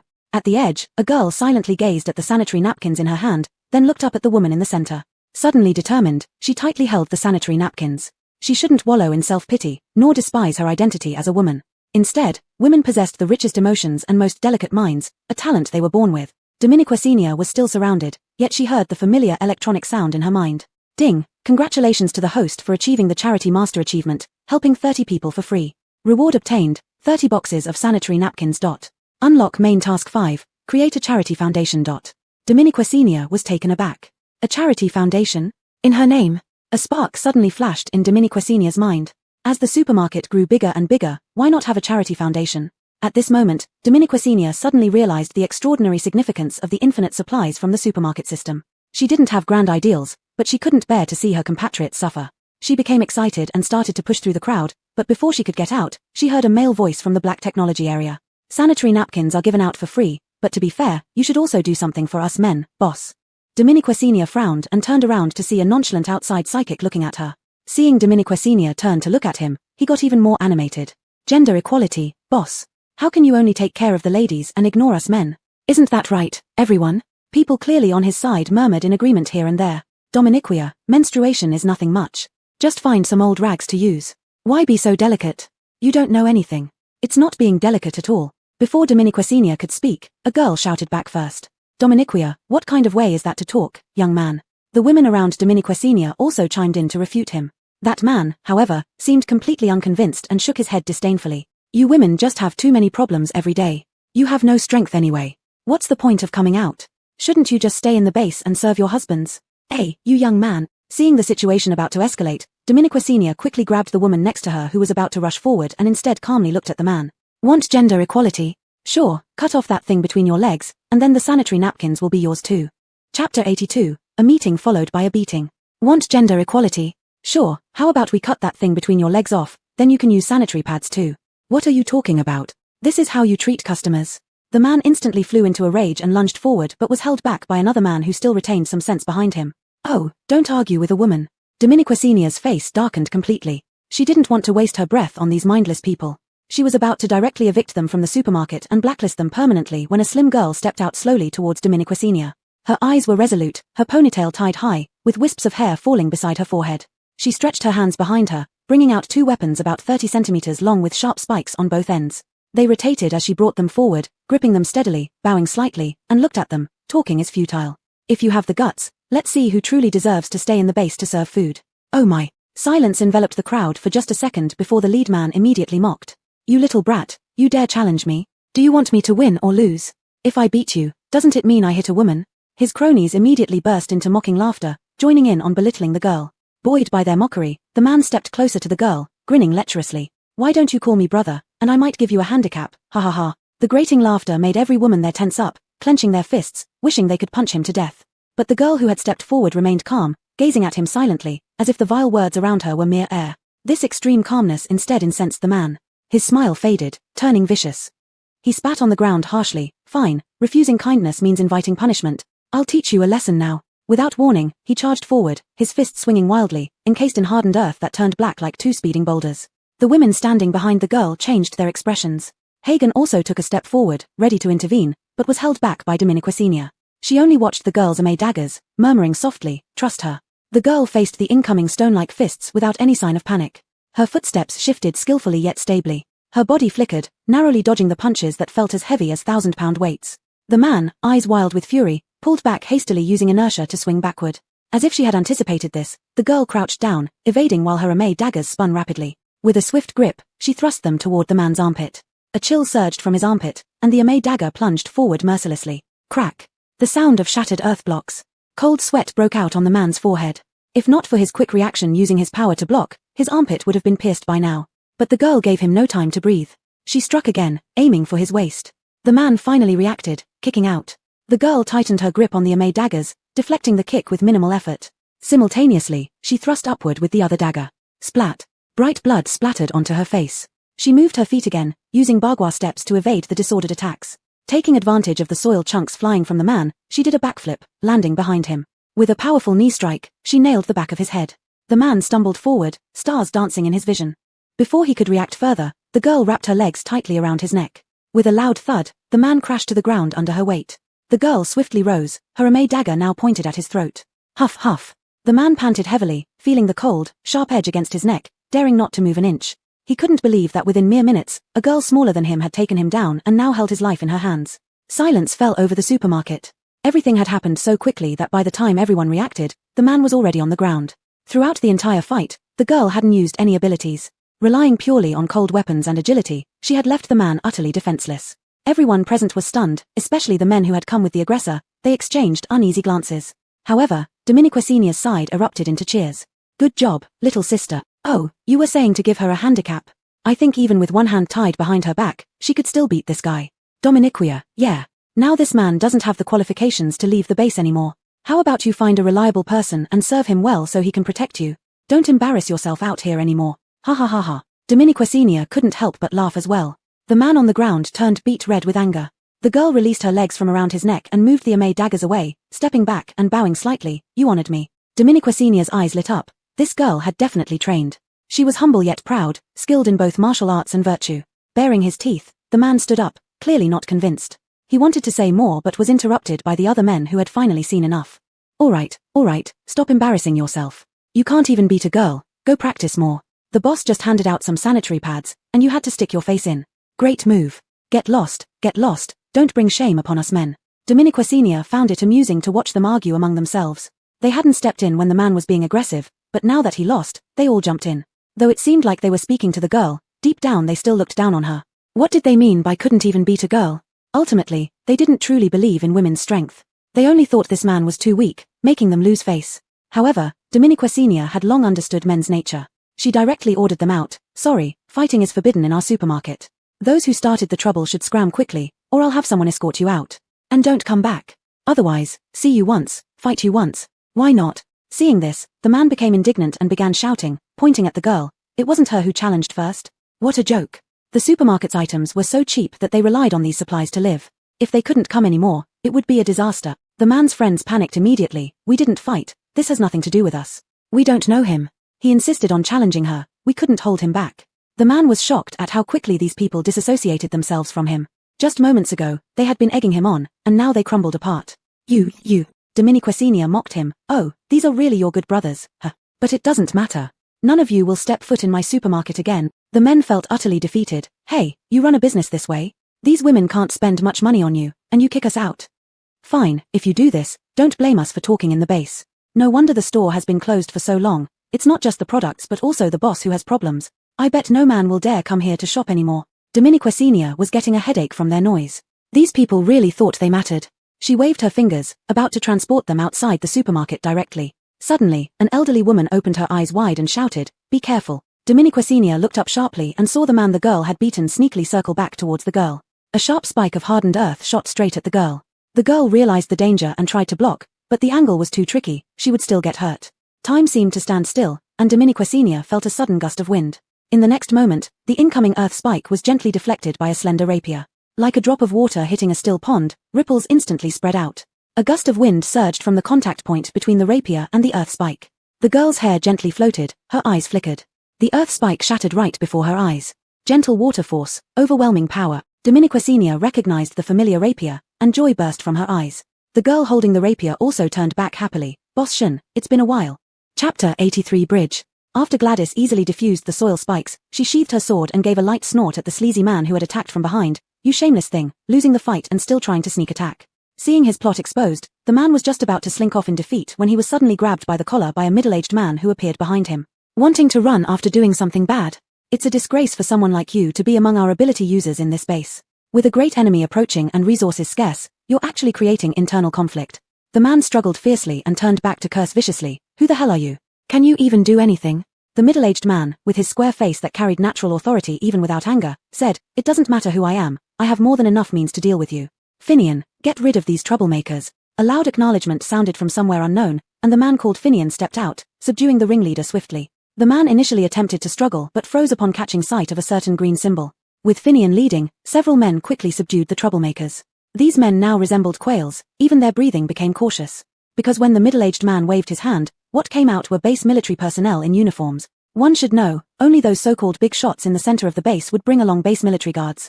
This small supermarket owner actually knew such figures. These people immediately realized whom they had offended and broke into cold sweat. They didn't dare say another word as they were tossed out. Everyone else stared at the base military personnel in shock, looking at Dominiquesenia with a different kind of awe, adding a few layers of caution to their gazes.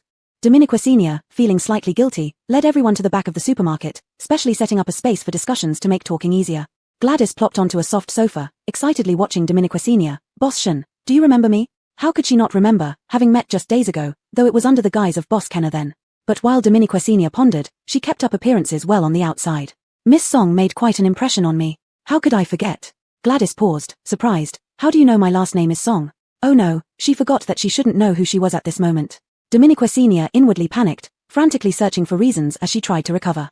But then Gladys's eyes twinkled as she found her own explanation. "I see, don't you know my dad?" Her dad? Dominiquesenia paused. Right, this was supposed to be her first meeting with him too. But instinctively, she felt they had already met before, so she forgot to pretend and didn't act surprised. Dominiquesenia tightened her heart, indeed noticing a hint of probing in his eyes.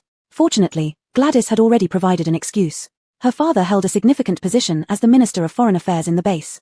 Therefore, he must have some renown within the base. There would be many people who had seen him and knew he was surnamed Song. Gladys seemed to believe that Dominiquesenia was one of those many people. Dominiquesenia nodded, deciding to go with it. "Minister Song is so famous, how could I not recognize him?" "Humph, what fame does he have?" Gladys sounded like the first fan criticizing her father. "He's just a big fool who deals with all sorts of trivial matters every day." Menghui. Corner gave his daughter a seemingly strict reprimand, but anyone could tell it was mostly bark and little bite. Only now did he slowly stand up, shake hands with Dominiquesenia, and introduce himself. "Hello, Boss Shin, long have I heard your name. I'm the Minister of Foreign Affairs of Huayang Base. You can just call me Big Brother Song."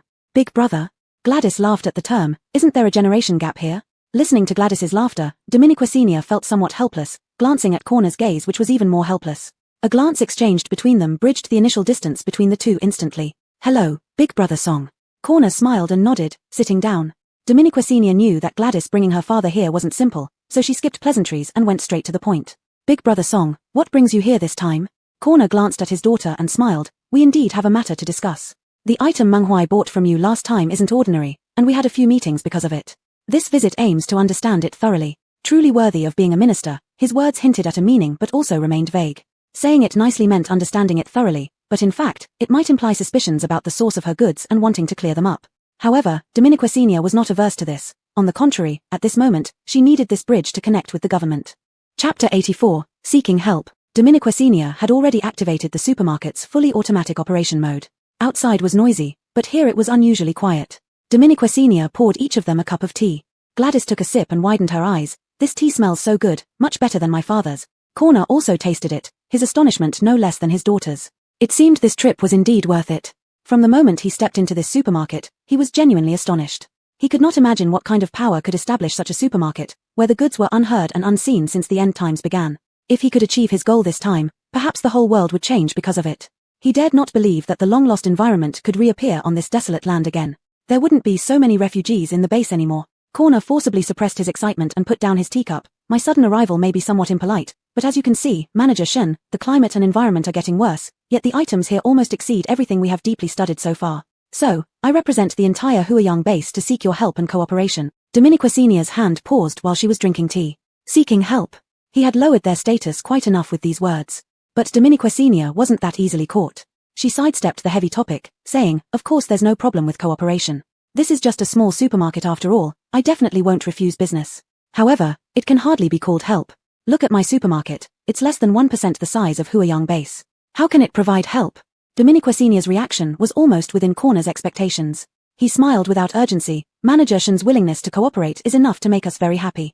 But it doesn't address the root of the problem. I believe Manager Shen must also hope for humanity to rebuild our former beautiful homeland. Of course, I have no intention of morally binding you. The main reason for my visit this time is about the fruit that Menghui brought back last time. As far as I know, there shouldn't be any place whose soil can grow such plump and sweet fruits. Most importantly, they contain natural energy. Corner said this with some excitement. Our research team has spent years studying plants that can grow on this barren land, but ultimately, they only managed to produce some mutated plants that were not edible and lacked the ability to purify the environment. So, we sincerely want to know how these fruits are grown. The air fell silent for a moment, and Dominique Senior was silent. She looked at the enthusiasm and hope in the eyes of the middle-aged man sitting across from her and didn't know what to say. She had an advantage, and everything she had might just come from the grace of a higher-dimensional civilization. She couldn't explain its origin or even knew where it came from. In the end, she could only truthfully answer, I don't know. Now it was Corner's turn to fall silent. During his silence, Dominique Senior guessed what he might be thinking. Doubt. Disbelief. Thinking she simply didn't want to tell them. Corner indeed thought so, but his thoughts were more complicated. He knew it wouldn't be easy to find out, he was just making an attempt. If she really didn't want to say, what could he do? Would he force it like certain people in the management who acted like bandits? Corner couldn't possibly do that. He could only believe in the sincerity between people. Perhaps she had difficulties, perhaps she didn't trust him enough, but whatever it was, he wouldn't give up on seeking this sole hope. He would take it step by step, with true heart and sincerity. Dominique Senior was unexpectedly moved by the peace in his eyes, as if her answer wasn't unexpected, and he wouldn't force her. Touched by this rare sincere heart in the end times, she broke the silence first and continued, but if you want to study these fruits, you can always take them from me. Whatever you need, I will try my best to cooperate. With these words from Dominique Senior, Corner was satisfied. At least it showed that she didn't hate them. Corner sincerely thanked her. Thank you in advance, Manager Shen. Don't mention it. However, if Huiyang base wants to cooperate with me, let's discuss the terms of cooperation. Of course. Corner was clearly prepared. With a wave of his hand, the soldiers following him immediately handed over a thin stack of paper. Corner passed the stack of papers to Dominique Senior. All the details of the cooperation are written inside. Please review them, and if there's anything unsatisfactory, feel free to bring it up. Dominique Senior took it and carefully read through. The entire meeting room suddenly fell silent. Gladys, who had been listening to their conversation for some time, now felt even more bored.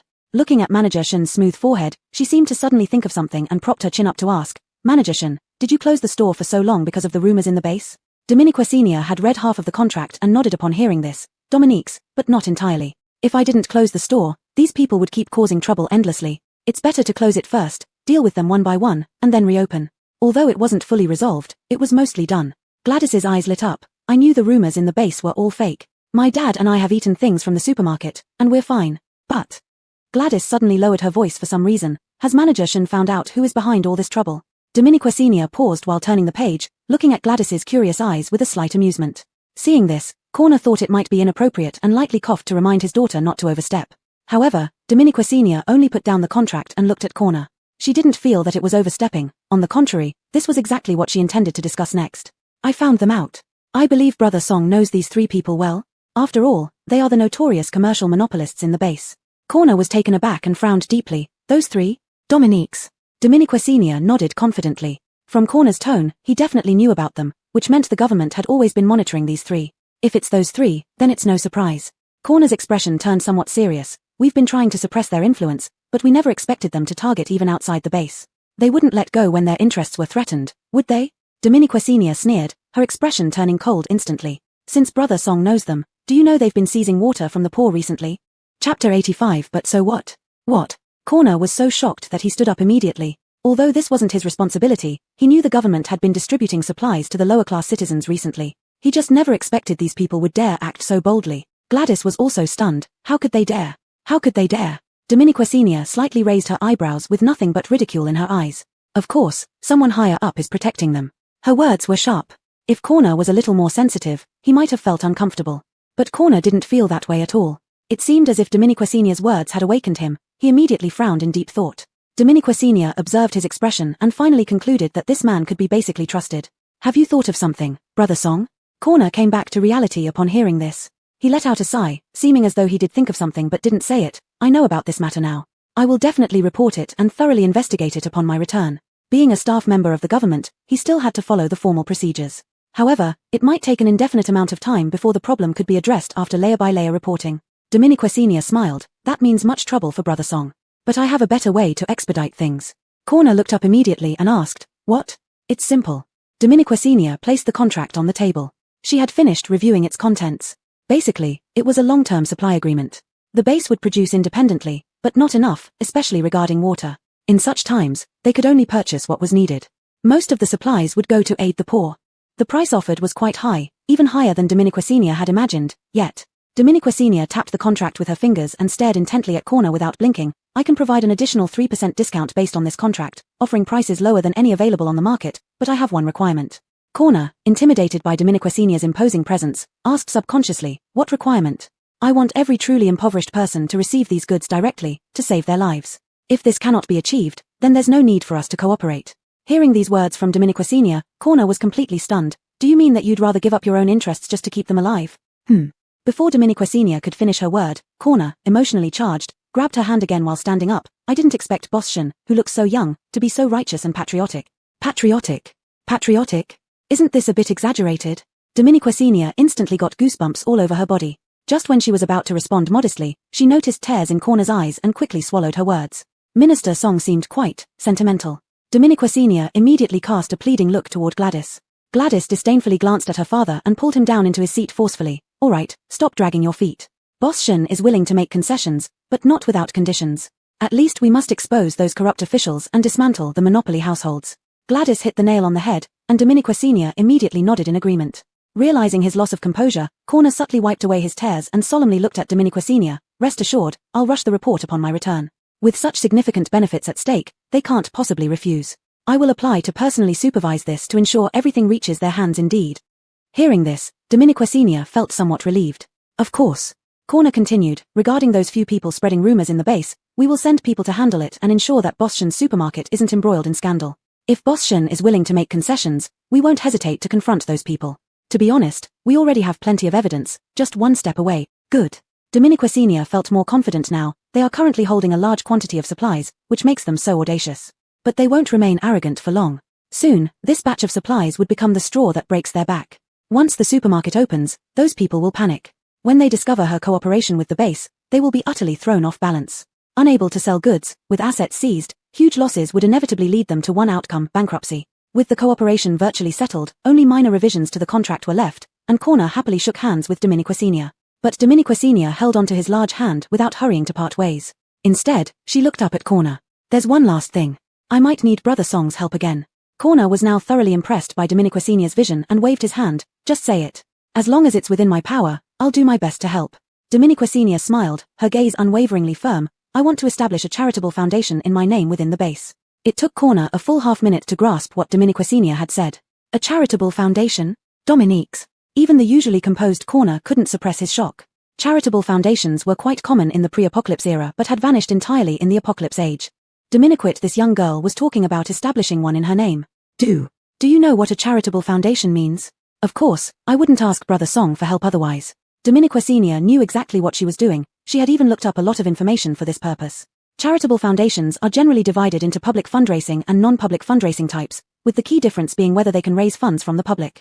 Public fundraising foundations are typically established directly by the government and can solicit donations from everyone, similar to the Red Cross. Thus, the foundation Dominiquit Sr. wanted to establish would undoubtedly be a non-public fundraising foundation, which presented a challenge. According to the research and base regulations she had consulted, non-public fundraising foundations must be affiliated with the government.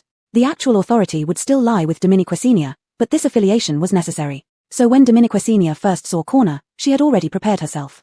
Corner clearly understood Dominiquit Sr.'s intentions. No one knew the base regulations better than he did. But establishing a charitable foundation during the apocalypse was indeed a significant undertaking.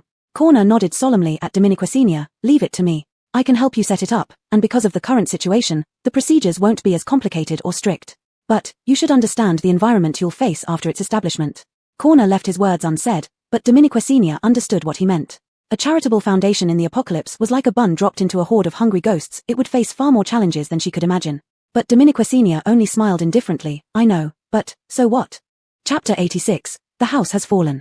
This negotiation session stretched for 3 hours, and before leaving, Corner and Gladys didn't forget to buy a large batch of supplies from her. Especially Corner, his eyes almost drooled at the sight of the fruit, and only after buying several 10,000 yuan worth was he dragged away by Gladys. Dominiquit Sr. watched their departing backs, falling into deep thought. Corner's words had reminded her, she always bought ready-made goods directly from the system mall without considering where they came from. But growing plants in the apocalypse, as mentioned by Corner, that did sound intriguing. Back during the mercenary team competition, Dominiquit Sr. had been stunned by the mutated plants of the post-apocalypse. At that time, she'd thought about planting a row around the supermarket, just like playing Plants vs. Zombies in real life. Thinking about it now, although it seemed a bit outlandish, trying it wasn't entirely impossible. There were seeds in the system mall, but they weren't mutated, thus could not adapt to this barren land, let alone under current conditions of high temperatures and droughts. Apart from the system mall, Dominiquit Sr. faintly remembered seeing the word seed somewhere, perhaps in the prize pool of advanced drawers. Dominiquit Sr. immediately opened the draw function and found what she remembered. Not only were there seeds of mutant plants, but also mutant animal pups. Was it suggesting she start a farm? The moment this thought surfaced, Dominiquit Sr. felt it wasn't entirely out of the question. Just these items were of higher rarity, making them harder to draw. Currently, Dominiquit Sr. had accumulated just 3 chances for an advanced draw, but even with 30, she might not succeed. Her finger hovered over the draw option for a few seconds before cautiously putting it down. She then began to look for people inside the supermarket. The supermarket still had many customers, so when she went back towards her living area, she found both individuals locked in their rooms, busying themselves with something unknown. She originally thought she had hired a new employee, but it looked more like she had brought on someone who would eat for free. Sighing, Dominiquit Sr. returned to her room. The little girl whom she had rescued last night had stayed inside. The moment she saw Dominiquit Sr. come in, the child appeared slightly uneasy. Don't be nervous, I just need some help with a few things. Immediately, the little girl widened her big, round eyes, seeming happy that there was something she could do to help. Shun Qingju coughed lightly, believing somewhat superstitiously that she couldn't trust her luck anymore with drawing, and finding a new account might carry a beginner's lucky charm. She sat beside the little girl and solemnly held her hand. The child couldn't see the system interface in front of her, which wasn't a problem for Dominiquit Sr. Noticing the little girl's confusion, Dominiquit Sr. comforted her gently. Don't be scared, it's just a small matter and will be done soon. Deciding to use all 3 chances today, Dominiquit Sr. thought if not successful, then nothing else. Her tiny fingers lightly pressed on the drawer, obtaining a B-grade material. Pressing again, the supermarket's area increased by 10 square meters. Wow! Dominiquit Sr. inwardly marveled, the beginner's luck indeed worked well, this was already quite rare. But with a deep breath, only 1 chance remained. The time to reveal the final prize seemed particularly long. When that emerald green seed finally appeared in front of Dominiquit Sr., at first, she hadn't reacted. Only when the little girl noticed something amiss and called her softly did Dominiquit Sr. suddenly snap back to reality. Great heavens! She actually drew it. Dominiquit Sr. couldn't resist hugging the little girl's face and kissing it. Indeed, she did. You're truly my little star of good fortune. Being kissed and showered with such praise, the little girl stood dumbfounded. She had no idea what she did, but being embraced by undisguised admiration was a first for her. Her heart swelled with mixed emotions, and a blush spread across her cheeks. Dominiquit Sr. was still immersed in the excitement of drawing the seed, mumbling unconsciously, "You're my second little star of good fortune." The little girl, curious, asked, "Sister, who is the first?" The first little star. Dominiquit Sr. paused, thinking of the series of events after finding little 8, then shrugged, it fell. Listening clearly from the next door, Hagen thoughtlessly. Though he didn't understand what fallen meant, nor did he think Dominiquit Sr.'s lucky star referred to him, a strange intuition hit him.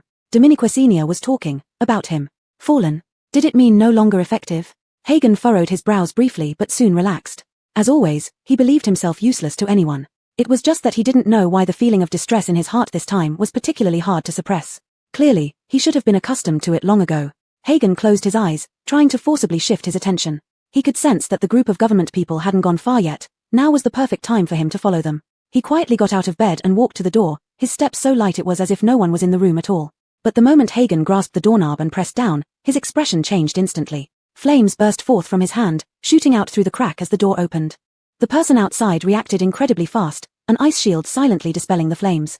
Taking advantage of this, Hagen tried to close the door, but the outsider obviously disagreed, pushing hard to the room instead.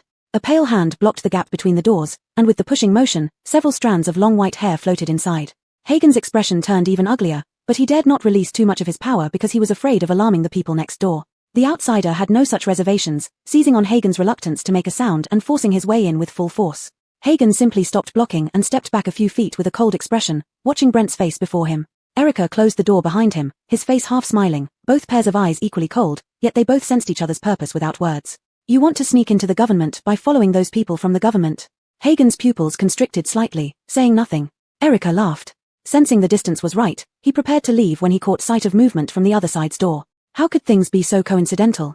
Almost instantly, he sensed something was off. What do you plan to do by sneaking into the government with them? As Erica spoke, he took a few steps forward, staring straight at Hagen, creating immense pressure. The scars on your face won't heal. Did they use special methods to cut you?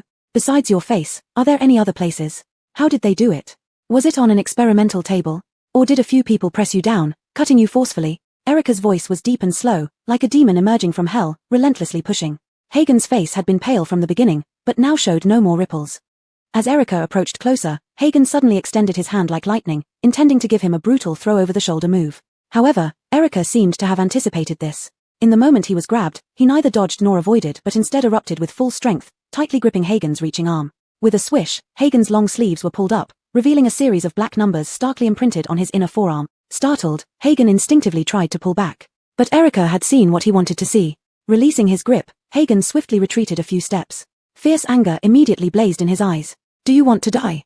Chapter 87 Breaking Through the Soil. Do you want to die? Hagen no longer cared about making noise. In a fit of rage, he even forgot to use his ability and directly grappled with Erica. Erica was pressed down onto the ground. Despite struggling for breath, he clung tenaciously to Hagen's collar. Did you escape from that den of devils too? Do you know Govind? Erica spoke each word with difficulty but didn't give up on staring into Hagen's eyes, trying to find any hint. But Hagen had no idea what he was talking about, just swinging his fists one by one. He didn't have time to think, only knowing this person had uncovered the secrets and scars he desperately wanted to hide. Erica's eyes gradually filled with disappointment as he looked at Hagen's crazed appearance. There was even a touch of sympathy in his gaze. His fingers twitched, ready to use his ability to knock him away. The door behind him creaked open. Erica froze, already guessing who it was. Sure enough, Dominiquasenia was attracted by the commotion, looking at the scene before her and slowly asked, Are you two, fooling around or fighting? Hagen's fists stopped, and Erica was thoroughly dumbstruck. Dominiquasenia waited until nightfall and all guests had left before taking the seeds to plant them. On the way, she also took the opportunity to contact Jesse, informing him of the cooperation with the base. She asked him to keep an eye on the base's movements, ensuring they followed the contract. If they did, their actions should be synchronized with the base. Jesse agreed. Dominiquasenia then asked about recent conditions at Ukena Weaponry, if anyone had come to cause trouble. Jesse said some had tried but caused no real disruption, being driven away by Ying. Relieved, Dominiquasenia knew they weren't out of the woods yet. Jesse understood, guessing that those few would soon come to the supermarket. Seeing the two still bickering non-stop, Dominiquasenia muttered, Don't worry about me. They were already facing endless troubles without anyone else seeking them out. As Dominiquasenia went out with the seeds, Hagen silently followed, while Erica watched from a distance. Feeling uneasy under their gazes, Dominiquasenia couldn't help but turn around and tell the duo to stay away. Hagen nodded and took a step back. Dominiquasenia. Look, what do you want to say? Finally, Dominiquasenia lost patience and demanded. Hagen frowned, becoming very serious, as if waiting for this question. In the stifling heat, Hagen said carefully, I'm not gay with him. Dominiquasenia. Alright, I get it. Go play. But Hagen's frown remained. Don't you believe me? Dominiquasenia's expression became indescribable. Only this big fool would believe her anyway. It was just to gross them out intentionally. Erica couldn't help laughing mockingly. The perpetrator laughing? Dominiquasenia's mind quickly turned, suddenly showing a sly smile. I don't doubt you, but I doubt him. She nudged Hagen, indicating he look at Erica nearby. See how he looks, doesn't it seem like he has a crush on you? Erica almost tripped, glaring at the ugly clown beside him, utterly exasperated. Dominiquesenia was inwardly dying with laughter, unable to hold back her grin in the dark. Taking advantage of the moment, she added, just remember to keep your distance from him, got it? Hagen wasn't truly foolish. Even if there was a minuscule chance, he didn't want Dominiquesenia to misunderstand their relationship. If it bothered Erica in the process, well, so be it. For this, he nodded slightly, got it? Their behavior almost infuriated Erica to death. Dominiquesenia finally seized the chance to plant the seeds. Not sure what kind of plant these were, but planting them deeper was always better, though not too deep to hinder sprouting. Dominiquesenia worriedly directed Hagen to dig a hole, neither too large nor too small, gently placing the seed inside. Her caution was akin to handling a nuclear bomb. If the seed could feel human emotions, she imagined treating it like SpongeBob treats his burger, covering it, singing a lullaby. The loose soil was lightly patted back over it. Dominiquesenia experimentally watered the plant a little, unsure whether it liked or disliked water. But in this drought-stricken weather, watering more couldn't hurt. Not only did Dominiquesenia water it, but she even luxuriously took out some nutrient solution and poured it into the soil. Her idea was simple. Since the soil lacked nutrients, she would pour more nutrient solution. Erica shook his head on the side, considered unlucky by Dominiquesenia, who then chased him away. However, on the first day, second day, third day after planting the seed, that patch of land showed no change at all. Although, following the growth speed of ordinary plants, this was quite normal. These were not ordinary seeds, they were mutated ones. Dominiquesenia watered it on time every day, now squatting next to it, fretting under the high temperature. To prevent customers from accidentally stepping on it, she even made a small fence around the seed. But this piece of land remained motionless all the while. Until one evening, Erica deliberately approached this seed. After all, Dominiquesenia considered him unlucky and never let him get close. When Dominiquesenia was chasing him away, a drop of sweat happened to fall from Erica's chin onto the soil. This drop of sweat was silently absorbed, and in an instant, the soil seemed to stir. However, Dominiquesenia was busy chasing him away and didn't notice the changes happening here, until a tiny green sprout broke through the soil. Chapter 88, Bathroom Ban. Wait, don't move. Dominiquesenia's startled cry stopped Erica from further acting foolish. She firmly held Erica down, her eyes unwaveringly focused on the tender sprout that resembled the first small flower of spring. It trembled in the barren land under the wind but stood resiliently, refusing to fall. Dominiquesenia looked as if she was a new mother who had carried a child for 10 months, almost tearfully hugging and caressing the little sprout. Erica, why don't you just pull it out and freeze it to worship in the supermarket every day? Dominiquesenia immediately turned serious and looked at Erica. Sure, what are you saying? The sprout can hear. Erica.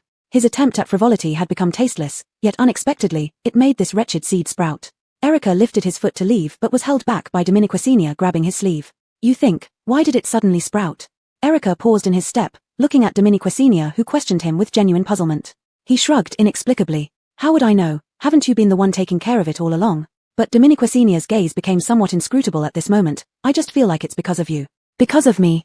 Erica burst into laughter from irritation. He broke free from Dominiquesenia's grip and deliberately stepped closer to her. Sister, aren't you always complaining about my bad luck? Dominiquesenia didn't buy his act, pushing him away slightly before responding. Dominique's, you're pretty unlucky, but the Garrett inside you isn't. Garrett? Erica suddenly realized, it was too hot outside, and he had just sweated a bit. A sudden silence fell between them. It seemed like both of them came to an understanding at the same time. She then laughed slyly.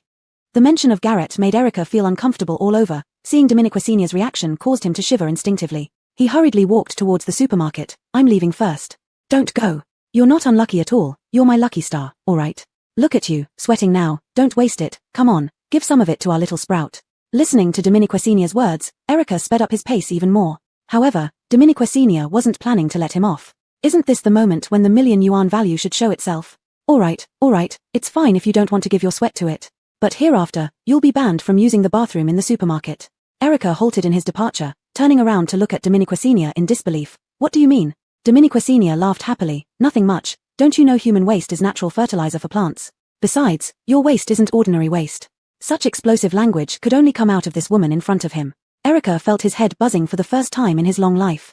Dominiquesenia glanced at his expression, assuming he was shy. She quickly added, if you're shy, I can build a small restroom for you here, guaranteed no one will see you. Erica's face looked as if he swallowed a fly. When he opened his mouth, he finally stopped calling her sister intentionally. Dominiquesenia, is this even a matter of being shy or not? In the end, Erica left in a huff, and Dominiquesenia couldn't tell whether he agreed or not. Back in the non-apocalyptic era, she often saw some men peeing indiscriminately like dogs regardless of where they were. She thought all men liked to unleash their nature this way. And hadn't she promised to build a restroom for him? So pretentious. Dominiquesenia entered the supermarket with a scowl, and upon arriving at the entrance, she spotted Jackie peeking around at the door. Her heart melted instantly. Jackie had stayed with her for a while, and they had grown closer. She learned about Jackie's tragic past and became even more compassionate toward this young girl. Seeing Jackie now, she rubbed her head affectionately. What are you peeking at? Jackie stared hopefully at the spot where the seed was planted. Sis, did it sprout? Dominique, it did. Do you want to go see? Dominique's. Jackie was practically bouncing with excitement. When they saw the tiny green sprout, she instantly quieted down, staring at it with glowing eyes. Sis, will it grow bigger? Dominique's, maybe it will grow as tall as a phoenix tree in the future, reaching several floors high, taller than the supermarket, with many branches. Its leaves might even shield the supermarket like clouds, providing shade. Truthfully, Dominique Senior didn't know how this seed would eventually grow. She didn't even know if it could survive. But faced with the girl's expectant and hopeful gaze, she could only paint the most beautiful scene from her imagination. Jackie's eyes indeed sparkled. That's great. Does that mean we can all take shade under the big tree in the future? Mom would be very happy if she knew. As Jackie spoke, her voice gradually softened. Dominique Senior knew the little girl was thinking of something sad. She gently hugged her and patted her head. It's okay. If you're happy, your mom will definitely be happy too. Leaning against Dominique Senior, Jackie gazed at the deep night, dark as ink, and suddenly felt overwhelmed by pessimism. Sister here is like a utopia, with food to eat, water to drink, and air conditioning, and there will even be a big tree for shade in the future. But the better it was here, the more she thought about the outside world. She thought about those sleepless nights spent tossing and turning on the floor because of the heat, about scavenging for food like a dog, and about her mother's cold body urging her with all her might to run. She ran, survived, but lost her home. Tears began to well up in the corners of her eyes but were quickly wiped away silently by Dominique Senior. Unable to hold back any longer, Jackie burst into tears, her tears mixed with sweat, and sobbed into Dominique Senior's chest. Dominique Senior let her cry until she had her fill before gently stroking her back to soothe her. Looking at the girl's slightly yellowish, dry hair, she softly asked, "What do you want to do in the future?" With tear-filled eyes, Jackie's first reaction to this question was to clench her fists tightly. "I want to live, and I want revenge for my mom." All right. Dominique Senior's single soft word seemed to inject a shot of adrenaline into Jackie's heart. Confused, she looked up and saw Dominique Senior gazing toward the base. "There's a mercenary group in the base called Yandere.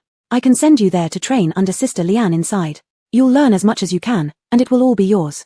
In the future, when you want to take revenge, no one will stop you. Instead, someone will help you. Do you agree?"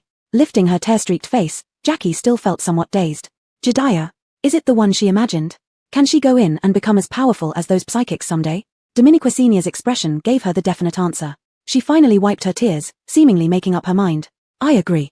Chapter 89, A Rat Everyone Wants to Hit. That night, Dominique Senior and Jackie together gave the young sprout a name, Nding. She had personally nurtured this seed, and it was before this tender shoot that she firmly resolved her determination. The Nding tree symbolized a hopeful future and also represented Jackie's firm resolve. She would never forget this moment.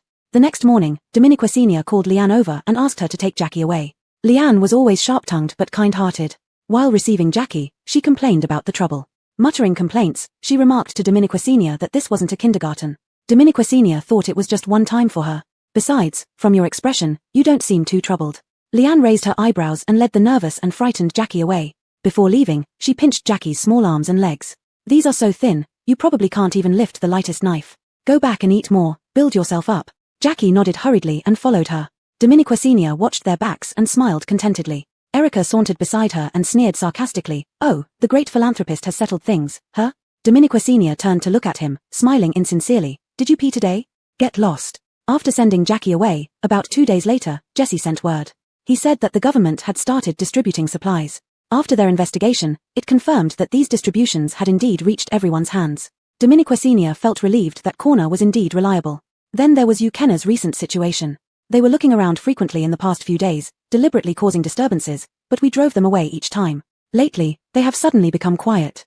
I guess they found out about the opening of Kenawan supermarket. Perhaps their silence is preparation for a big move. Dominique Senior scoffed. What kind of big move can they have? Let them come if they want. Unexpectedly, Jess's prediction came true. The next day, the so-called big move did arrive. However, the action was laughable to Dominique Senior. They didn't even bother to think up new tricks. They still used the same old tactic of framing and creating disturbances. Perhaps such an old trick worked well for ordinary stores. After all, when too many people cause disturbances, you can't chase them all away. Even if customers trust the supermarket, these agitators seriously affect normal operations. Over time, they might really bring down the store. But they underestimated Dominique Senior's supermarket. Dominique Senior directly blacklisted all the troublemakers, preventing them from getting close to the supermarket. Isolated outside the supermarket's protected area with zombies attacking and scorching sun, they couldn't maintain their disturbance for long and fled quickly. But Dominique Senior wouldn't let them off easily. She sent her clowns and monsters to give them a good lesson.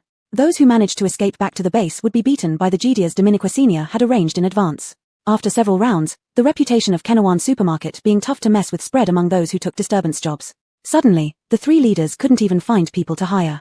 Having no choice, the three decided to find people themselves but soon retreated due to high temperatures and zombie attacks. Meanwhile, they discovered that the government was investigating them more strictly than ever. Worn out by dealing with this, they no longer had the energy to play tricks. But what they didn't know was that this was only the beginning. Soon they realized that they could no longer tamper with the distribution of supplies, and even the bribed officials became wary. Each shook their heads, saying the situation had changed. Unable to intercept supplies, the poor no longer starved, and no one sought expensive goods from them anymore. Kenawan Supermarket reopened at low prices. The wealthy and capable flocked to Kenawan Supermarket, and no one bought expensive supplies from them. What they thought would be mountains of gold and silver wealth turned into unmovable trash. At this point, the three barely maintained their composure. Besides these sales channels, they relied heavily on rich newcomers and high-ranking officials. But even these weren't fools. Why pay more when cheaper options were available? Under multiple pressures, negative rumors began spreading within the base. Upon investigation, they found their portraits blatantly posted everywhere, labeled with inflammatory slogans, such as, "These three are heartless, robbing the government-issued supplies, profiting off the lives of the underprivileged. They murder and plunder, doing every evil deed. What's the difference between them and the zombies outside the base?" Headlines like "Three men force the underprivileged to drink dirty water, deceive the government, and collude with officials. Is there any hope left for this world?" were shocking. More importantly, these portraits and headlines were accompanied by numerous genuine interviews from people at the bottom of society. The heart-wrenching accusations made readers sorrowful and listeners tearful, while the more irascible clenched their fists in anger. Dominiqua Senior almost immediately recognized whose work this was when she saw it. It seems Arsène had recovered well enough to conduct interviews personally again. Dominiqua Senior sincerely thanked Arsène and contacted Liane to ask her to send more Gidias to protect him. However, Liane was more thoughtful than she anticipated and had already dispatched enough personnel. Dominiqua Senior thus felt completely relieved. As the public opinion brewed within the base, these three individuals immediately became everyone's target, like rats crossing the street, everyone wanting to hit them. For a long time, they did not dare to show their faces on the streets. Some channels for exporting goods were also completely cut off due to this wave of public sentiment. Some nouveau riche who weren't short of money but were instead quite righteous, immediately cut off ties upon hearing this news. Suddenly, the trio found themselves in dire straits, with no way out. The government and Ukena weapons store seized the opportunity to strike at their offline assets. The two forces cooperated seamlessly, and things went surprisingly smoothly. Dominiqua Senior took advantage of this opportunity to secretly acquire these offline shops. She also didn't forget to contribute to the public opinion created by Arsène. She quietly attributed some of the credit for the successful distribution of supplies among the poor to herself. Although that was indeed part of the truth, she began to promote the contributions of Kenawan Supermarket through the existing public opinion environment. Statements like how all the supplies they had came from Kenawan Supermarket and how Kenawan Supermarket lowered prices to ensure every person at the bottom could truly receive supplies started circulating. Public opinion spread quickly, and those who had been genuinely helped by Kenawan Supermarket spoke up in its favor. Kenawan Supermarket's reputation was truly established as a result. At this moment, Dominiqua Senior sat in the supermarket, watching the skyrocketing reputation points with an ear-to-ear smile. Chapter 90, Natural Resources Channel. Events unfolded exactly as Dominiqua Senior had anticipated, and even more smoothly than she had imagined. This group of people could not withstand scrutiny. A slight exposure revealed their utterly conscienceless deeds. Currently, their supplies were piled up in reality. If they still wanted to sell them at their original prices, it would be nothing short of a dream for fools. The only solution was to slash the prices repeatedly, which might help them stop the losses in time. But these profit-driven individuals were unwilling to cut their losses, and thus procrastinated. As a result, what could have been salvaged turned into a complete mess. Now everyone knew about the good reputation of Kenawan Supermarket and their own despicable reputations. Who would dare buy from them?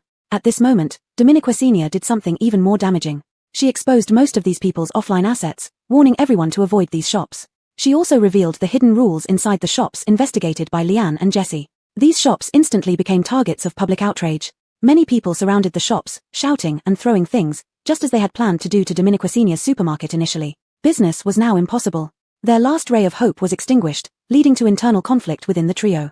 They finally realized that the so-called Mr. Kenna was probably in league with Kenawan Supermarket, and they had been deceived. After the truth came out, the blame fell directly on Zach, who had lost his composure first. Zach threw a cup in anger and cursed them as ungrateful wretches. "Didn't you all push me forward first to let me explore the way for you? Now it's my fault. Did I force you to sign the contract? Did I force you to put in money? Damn bastards." The trio naturally broke apart and turned against each other. However, soon they realized that they needed to stick together to weather this storm. The calmest old man among them knew they had truly failed miserably. At this point, there was no chance of preserving any benefits. The only way out was to bring Kenawan Supermarket down with them. Hearing this, the other two knew that the old man must have a plan and asked, "What should we do?" They harbored no less hatred towards Kenawan Supermarket than the old man did. If they could bring it down, they would die content. The old man, with a dark expression, slowly uttered 5 words: Eddy Mercenary Group. The Eddy Mercenary Group had been collaborating with him on medical supplies. Since the incident, Eddy was one of the few forces that hadn't severed ties with him. Moreover, according to his informal investigation, Eddy's leader, Augustin, seemed to have some disagreements with Kenawan Supermarket's boss. Without wasting time, the 3 immediately headed for the Eddy Mercenary Group. When they arrived, Augustin seemed unsurprised. He had heard about the recent upheavals but didn't expect the situation to be so complex. Zach nearly cried and sobbed, "You don't know that bitch. She teamed up with Boss Kenna to take all our money, promising that Kenawan Supermarket wouldn't reopen, yet it's running perfectly fine now, while our supplies are stuck unsold. So what? What do you plan to do?" Augustin ignored their complaints and got straight to the point. Seeking him out at this time clearly indicated they saw him as an ally. In reality, Augustin cared nothing for their lives or deaths, he only needed to know Kenawan Supermarket's current situation. Dominiqua Senior's power developed faster than he had expected. If allowed to grow unchecked, she might set her sights on him next. No, definitely him. After all, that woman, driven by hate, might already be plotting against him. Furthermore, was the attack on the medical supplier of the Eddy Mercenary Group a mere coincidence, or a warning to him? Augustin rubbed his chin, leaning more toward the latter possibility. The old man noticed the indifference in Augustin's eyes but understood that being listened to meant they shared a common enemy, Kenawan Supermarket. His eyes dimmed as he stepped forward and said, "We're at the end of our rope and can do nothing more. But, has Keith never wondered where her endless supply of goods comes from?" Augustin furrowed his brows, showing a hint of impatience. He had heard this before, weren't they already able to find the person behind it? But the old man clearly wasn't talking about that. He suddenly smiled, almost like a demon. Has Keith ever considered the possibility that she secretly hides an unknown natural resources channel? Where did she get so many bottles of mineral water? The government's current rate of purifying water resources can't even keep up with hers. She casually comes up with hundreds, thousands, or even tens of thousands of bottles. Keith, haven't you investigated this? There are no factories behind her. Maybe she has secretly appropriated a natural spring? Or perhaps she possesses some advanced technology. These words struck at the nerve endings of Gordon like lightning. He looked at the old man's wrinkled face and suddenly understood what he intended to do. But we couldn't find any factories, nor could we uncover her supposed natural resources channel. The old man grinned, revealing yellowed teeth. Who says we have to find it? When there's a suspected crack in a glass, it's only a matter of time before it shatters completely. Keith, not just us, how many people have speculated about this possibility? Almost everyone has wondered why Kenawan Supermarket has such abundant supplies, why it has resources that even the government cannot produce. In this era where barely enough food fills one's stomach, most people don't think too much, they just want something to eat. But if someone were to come forward now and tell them that Kenawan Supermarket has secretly appropriated a natural resource channel, that she has already discovered pure natural water resources but chose to hide it and instead bottled it as mineral water for sale, all doubts and confusion would be clarified in an instant. If 100 people suspect, 1,000 will follow. If 1,000 suspect, 10,000 will join in. Moreover, this is indeed a very significant possibility. Once suspicion is established, Dominiqua Senior will be thoroughly thrust into the eye of the storm. Augustin stared at the sly old man, finally smoothing his brows with a smile. But do you still have time to spread rumors? The old man simply lowered his head, showing submission. We can't escape our fate, but before we become completely powerless, we will do everything we can to assist Keith. Augustin cracked his knuckles, the sound crisp and decisive, as if sealing the deal. He lazily gazed into the distance, calmly uttering a single word. Agreed. Chapter 91. This little fish cares. Zongli, are we done talking? Augustin was pushing the door to enter the room when Luella was just coming out. She accidentally bumped into Augustin. The two of them hugged each other tightly, and Luella let out a little exclamation, her cheeks blushing slightly. Augustin held her close. Why did you come out? Are you feeling better? Luella nodded. Much better. And Zongli. She leaned in closely to Augustin's ear and whispered mysteriously, my purification power has expanded again. Now I can purify all living things within 3 meters around me at once. Augustin's eyes lit up. Really? What Luella liked most was seeing Augustin amazed by her abilities, which made her rather pleased with herself. Dominique's, I've tried it. But for those who have completely turned into zombies, I still can't purify them. However, anyone who has been bitten by zombies but hasn't fully turned yet, I can. Before she could finish speaking, Augustin couldn't wait to kiss her gently, whispering while kissing her, my treasure is the best. Feeling both happy and shy, Luella couldn't wait to say, and my healing power has also become stronger. I saw how pitiful they were, Zongli. Let's go help them. You're really too kind-hearted, Junyao, much kinder than that bitch. Augustin lovingly stroked Luella's long, soft hair, but there are too many of them, and it's so dangerous. How could I bear to let you go? Luella looked up, somewhat puzzled. Bitch? Do you mean Dominiqua Senior? What did she do this time? Augustin's gaze deepened. She sits on countless supplies but refuses to offer free aid to the base, demanding money instead. Essentially, what's the difference between her and those crooked businessmen? Oh. Luella widened her eyes as if she couldn't understand Dominiqua Senior's actions. With so many supplies, why doesn't she donate to help those poor people? Because she isn't as kind as you. Augustine lightly kissed Luella's long hair. If you insist on helping them, I'll go with you. Okay. Luella immediately clutched Augustine's hand. Let's go together. I have to persuade Dominiquecenia not to be so selfish. Dominiquecenia had no idea she was already being targeted. On the contrary, she was eating well and sleeping soundly these days, waking up every day to watch how far those few people had gone in their own demise. The government traced them down and uncovered their tax evasion. The amount was staggering. Even Dominiquecenia, who wasn't short of money these days, felt stunned. The government promptly arrested them all, seized their stockpiled supplies, and distributed them to the people. As for the various shops under their names, most of them, about 3/4, were confiscated by the government and put under state management. A small part was rented out at low prices to support other merchants within the base, but they made sure this time to conduct thorough background checks to ensure only conscientious merchants could rent these shops at reduced rates. As for the remaining quarter, naturally, Dominiquecenia gobbled them up. Taking advantage of their desire to pawn off shops to delay bankruptcy, she quietly purchased about 20 shops under a completely unknown name. She drove the prices down to the minimum, but these 20 shops still cost her nearly 1.2 million purple coins, almost depleting her piggy bank. However, times have changed. Ever since Kenawan Supermarket's reputation soared, more and more customers have been visiting the store daily. Pure profits reached almost 250,000 daily, peaking at 300,000 one day, setting a record. Dominiquecenia, counting money until her fingers went numb, earned nearly 3 million during the reopened period. After spending 1.2 million to acquire the shops, she still had 1.8 million left. Of course, this didn't include the profits from Kenawu Weapons Store and the money from cooperation with mercenary groups and bases. She decided to take out this part of the money to establish the Qingzhou Charity Foundation, using approximately 2 million as its initial fund. Brother Song reported her request upwards, and there was no objection from higher-ups. They even facilitated the process, allowing the Qingzhou Charity Foundation to be established in just a few days. However, Dominiquecenia didn't choose to locate the charity foundation in the center of the base. Instead, she chose the intersection between the edge and the center of the base. Two worlds, extreme differences in wealth. Dominiquecenia's choice of location for the charity foundation seemed to express her ambitions. On the official establishment day of the charity foundation, almost everyone was present. People from Aitor, Jidias, and even Xuanfeng sent their blessings. Yuyun Weapons Store couldn't appear openly, so Jessie showed up in disguise. The venue was well decorated, and Dominiquecenia stood on a specially constructed platform to prepare for her speech as the initiator. Her gaze swept over every familiar and unfamiliar face below. She had never imagined she would come this far. She just wanted to be away from the original storyline in this apocalypse, surviving like a lazy fish. But at this moment, she suddenly realized that it was becoming increasingly difficult for her to remain detached, because the people she cared about were growing in number. Under the bright sun, she suddenly smiled as if ice was melting. Thank you all for coming to celebrate the establishment of the Qingzhou Charity Foundation with me. The initial intention of founding it is hope, and an envisioned beautiful future. Perhaps this path will be extremely difficult, more challenging than I can imagine. But it's okay, we have always been walking on a difficult road. I have thought countless times that perhaps the apocalypse is like this. It plunges those who hold hope into despair, forces the upright to bend, allows the treacherous to thrive, and makes everyone see only one endpoint: dirty, ugly, destruction, and disappearance. At this point, Dominiquecenia paused briefly, then suddenly looked up at the glaring sun that made it hard to open eyes. The sun shone on everyone, as if crowning them all in gold. Dominiquecenia squinted her eyes. But, I have seen countless more people struggling against the apocalypse. I think that if all the catastrophes facing humanity are like an irresistible flood demanding our submission, then they will be like resolute stones. And the Qingzhou Charity Foundation is merely a tiny stone among thousands. Is its strength small? Perhaps it is. In the flood of disaster, it may not last long, and in the river of time, no one might care. But I think.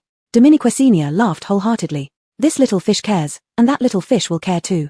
Chapter 92, The True Primitive Power Emanating from a Woman's Body. Dominiquecenia's charity foundation was officially established, and the main task 5 was also successfully completed. Therefore, she was rewarded with 10 electric vehicles. Seeing these 10 electric vehicles, the corner of Dominiquecenia's mouth couldn't help but twitch. It was as if the system was hinting at her to quickly activate the Cloud Supermarket's delivery mode. However, Dominiquecenia had been extremely busy lately. Ever since that speech, Abner had made much ado over it and promoted it widely. The promotion made Dominiquecenia feel ashamed, yet when she saw the red eyes of many people after finishing her speech, she suddenly felt like laughing and crying. She hadn't expected her speech to be so effective. The reputation value of the Kenawan Supermarket soared again, breaking through the 26,000 mark, which meant that about 3/5 of the entire base population had known about it and developed a favorable impression, except for a few who still did not fully understand. But after the establishment of the charity foundation, a series of intricate issues emerged. What would be the profit model of the foundation? What would its theme be? Which aspects would receive focused support? These were all problems big and small, and the first issue Dominiquecenia addressed was the profit model of the charity foundation. In the pre-apocalypse era, charity foundations could operate with a profit model to better facilitate charitable activities. In those times, the profit model for charity foundations mainly involved methods such as bank deposits and purchasing government bonds, where part of the funds raised would be invested while the other part would go toward public welfare activities. The invested money would generate more money, and then part of this gain would again be used for public welfare activities, thus ensuring a sustainable and healthy development. However, in the post-apocalyptic era, obviously, they couldn't follow the same methods. In the fundraising stage, it wasn't difficult. After establishing the foundation on that day, Aitor and Xuanfeng donated a certain amount of funds, and with the original capital, it was already quite sufficient in this apocalyptic world. What was most crucial now was how to make the money generate more money. Dominiqua Sr. divided the money into two parts. One part was used to invest in the acquisition of 20 stores. Of course, Dominiqua Sr. didn't need to invest in every one of the 20 stores. She rented out half of them and personally invested in the remaining half. Although the scale was not as large as the branches, the emphasis was on uniqueness. Thus, hotpot restaurants, clothing stores, diners, dessert shops, and more prepared to open in the base. In the future, rents from these stores and others would be used for public welfare funds. 1/5 of the income from the Yoyun weapon shop was also allocated for the foundation, along with Jediah slowly turning a profit. To ensure the sustainability of the charity foundation should not be too difficult. After solving the first problem, she turned her attention to what areas the foundation would support. She wanted to establish her own public welfare projects. After careful consideration, she ultimately defined the primary beneficiaries of the charity foundation as women. The apocalypse had made the survival environment for women even more challenging. Female psychics still had the ability to protect themselves but were still discriminated against by some people, let alone those women without any psychic abilities. In severe cases, they were even treated as commodities for sale, making women's status akin to that of cattle or horses. Thinking about this, Dominiqua Sr. no longer hesitated. She named this public welfare project the true primitive power emanating from a woman's body. As for how to specifically implement this public welfare project, Dominiqua Sr. had long thought it through. Of the 20 acquired stores, 10 were rented out, 5 were opened as various new shops, leaving the remaining 5 for this public welfare project. When she came up with the name, Dominiqua Sr. decided that she wouldn't simply give them money or supplies because that wouldn't be helpful for those truly oppressed women. Instead, it might be exploited by malicious individuals. What she aimed to do was to give them the true power to resist. For these 5 stores, she set up 5 female academies. They would include strength training, martial arts training, wilderness survival skills, choosing appropriate weapons, and learning practical combat techniques. Additionally, there would be theoretical teaching on feminism and psychological education in various aspects. All 5 academies offered free registration and learning. If you signed up, regardless of how others tried to stop you, whether it be your father, son, or husband, they would send someone to help you come to the academy. If she had nowhere to go, the academy would provide free board and lodging. After the first batch of trainees graduated, they could do anything they wished or continue staying at the academy as teachers. Excited by these ideas, Dominiqua Sr. couldn't sleep at night, but she also knew the challenges in implementing them. Firstly, the most critical aspect was personnel. She needed a large number of staff to teach at the academies and experienced managers to help run the charity foundation. Her main base was at the supermarket, and Jessie was also extremely busy, unable to manage everything. The school needed to carefully recruit people, ensuring they were reliable and preferably female. Moreover, with the launch of the delivery mode at the supermarket, more staff would be required. Just thinking about it made Dominiqua Sr.'s head ache. Turning back, she saw those 2 loafers who weren't contributing anything, making her even more frustrated, wishing she could kick them both. With no other choice, she had to spend some money and post a recruitment notice at the task hall in the center of the base. Renovating the stores and confirming various regulations still required time. In short, with so many ideas, things could only be carried out gradually. After Dominiqua Sr. finished dealing with all this, another day passed. Looking at the darkness outside, she suddenly remembered something and walked out with a lively pace. She wondered how her little sprout was doing. But as soon as she reached the door, Dominiqua Sr. stopped abruptly when she saw an unexpected figure, Alexander. He stood in front of the little sprout, seemingly doing something. Dominiqua Sr. gripped the doorframe, slightly worried that he might do something to the sprout. She hid behind the door, quietly watching for a long time but didn't see him move at all, as if he were an ice sculpture. Just as she was about to lose patience and go out directly, she saw Alexander's back finally move. He slowly squatted down and reached out towards the sprout. Dominiqua Sr. was startled and couldn't stand to spy anymore. She immediately stood up and shouted, "What are you doing?" Alexander's hand trembled, and the sprout shuddered, as if he were trying to pull it out. Enraged, Dominiqua Sr. lunged forward and pushed him away. "Even if you don't love it, don't harm it." Dominiqua Sr.'s remaining words were choked off as the tender sprout, fragile enough to be broken by a single raindrop, started to grow wildly. Its delicate stem turned into thick branches, and its small fan-shaped leaves grew to the size of palms. In just half a minute, it grew rapidly like a sudden storm. The branches grew thicker, and the twigs stretched out like slender arms. Growing, continuously growing. Soon it became taller than Dominiqua Sr., and then it surpassed Erica. Both of them looked up at its growth simultaneously. They watched its lush foliage, and finally, it stopped growing at the same height as the supermarket. Chapter 93, The Parasol Tree. The dark night sky was filled with stars, but now they were partially obscured by the suddenly grown tree, their twinkling peeking through the branches, giving Dominiquacenia a sense of returning to the pre-apocalypse era. It reminded her of occasional nights spent in the countryside. The two people stood there with their mouths agape, stunned by the sight before them. Hagen had unknowingly joined them. How long had it been since they last saw green plants? Dominiquacenia couldn't count, she just gazed at the leaves swaying in the wind and felt tears well up in her eyes. What kind of tree is this? Erica finally reacted, stepping forward and lightly touching the rough trunk with her jade-like fingers, leaving a faint trace of blood. Dominiquacenia understood. He hadn't been trying to pull out the seedling but had dripped a few drops of blood onto it, causing it to grow rapidly. Looking at Erica's back, Dominiquacenia couldn't help but fall into deep thought. She never thought there would be a day when she'd misjudge someone like this. Turns out he was just a tough-talking softy. Dominiquacenia took a few steps forward. It seems to be a type of tree, judging from its appearance. She looked at the tree before her and pondered for a moment. It looked somewhat like a French parasol tree, a large deciduous tree with broad, thin leaves. Although she didn't know much about parasol trees, she had seen many. They are often planted as ornamental trees, commonly found in gardens or along long stretches of roads. Green in summer, providing shade, yellow in winter, shedding leaves that rustle underfoot. She liked this kind of tree very much, never expecting that her casual comment to Jackie would actually come true. You. Hagen stared at the tall treetop, murmuring as if recalling something. All three fell silent in unison. Dominiquacenia examined the tree, estimating its current height to be around 10 meters, while parasol trees can grow up to 16 meters. This meant it wasn't fully grown yet. And even though it resembled a parasol tree, Dominiquacenia wasn't entirely sure, considering it came from a mutated seed. While it gave off an overall impression similar to a parasol tree, there were subtle differences. Dominiquacenia couldn't be certain, especially since the tree wasn't fully grown yet. However, the fact that it grew so much overnight was certainly a pleasant surprise. Dominiquacenia walked behind Erica and patted him twice. You, doing big things without a word.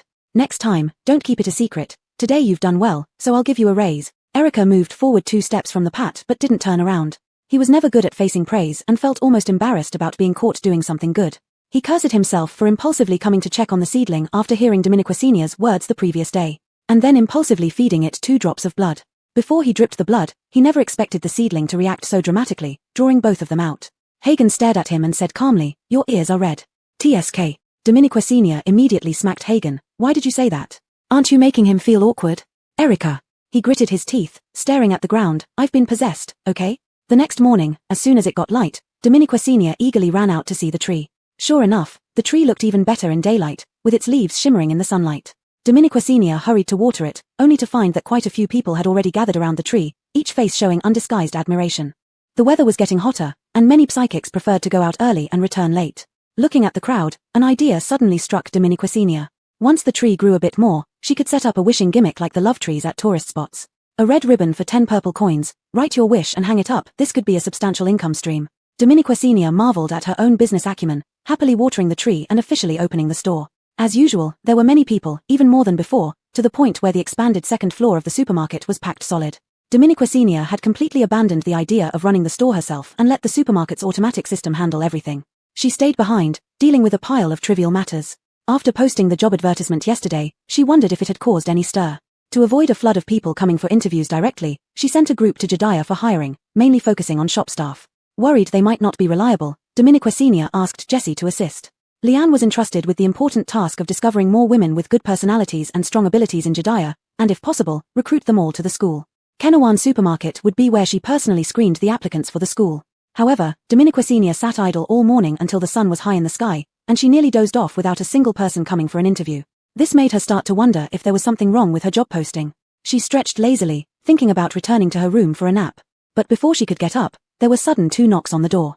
Dominiquacenia paused. She thought it might be Xiao Borgi or Erica. But when the door opened, a short-haired girl appeared before her. Almost immediately, Dominiquacenia realized this was an applicant. The short-haired girl had a serene expression, revealing no emotion. She merely glanced up at Dominiquacenia. "Hello, my name is Nell." This was the first applicant. Dominiquacenia suppressed her excitement, barely maintaining her composure. "Hello, my name is Dominiquacenia. You can call me Boss Shen." The short-haired girl followed her inside. Dominiquacenia sat behind the table, prepared with a standard interview scenario for each applicant. The short-haired girl calmly sat opposite her. Only then did Dominiquacenia fully take in the girl's face, and her mouth, ready to ask questions, suddenly stopped mid-motion. She looked at the girl, scrutinizing her for a moment, and suddenly understood why she felt familiar as soon as the girl entered. Wasn't this the girl who silenced the lecherous man with an eyebrow dagger on the second floor of the supermarket that day? Chapter 94. Our goal should be the stars and the sea. Nell didn't understand why Boss Shen suddenly became quiet and stared at her like this. She tightened her grip and said, "Boss Shen, I'm here for the job interview. Aren't you the girl who helped me drive away that troublemaking man that day? I remember your weapon was the Amay daggers. Dominiqua Senior no longer pretended to be serious. She directly ran from behind the table and took Nell's hand. Nell was startled and quickly stood up. Though slightly flustered, she managed to keep a composed expression. She pursed her lips. Dominique's, it's me. Dominiqua Senior immediately felt delighted.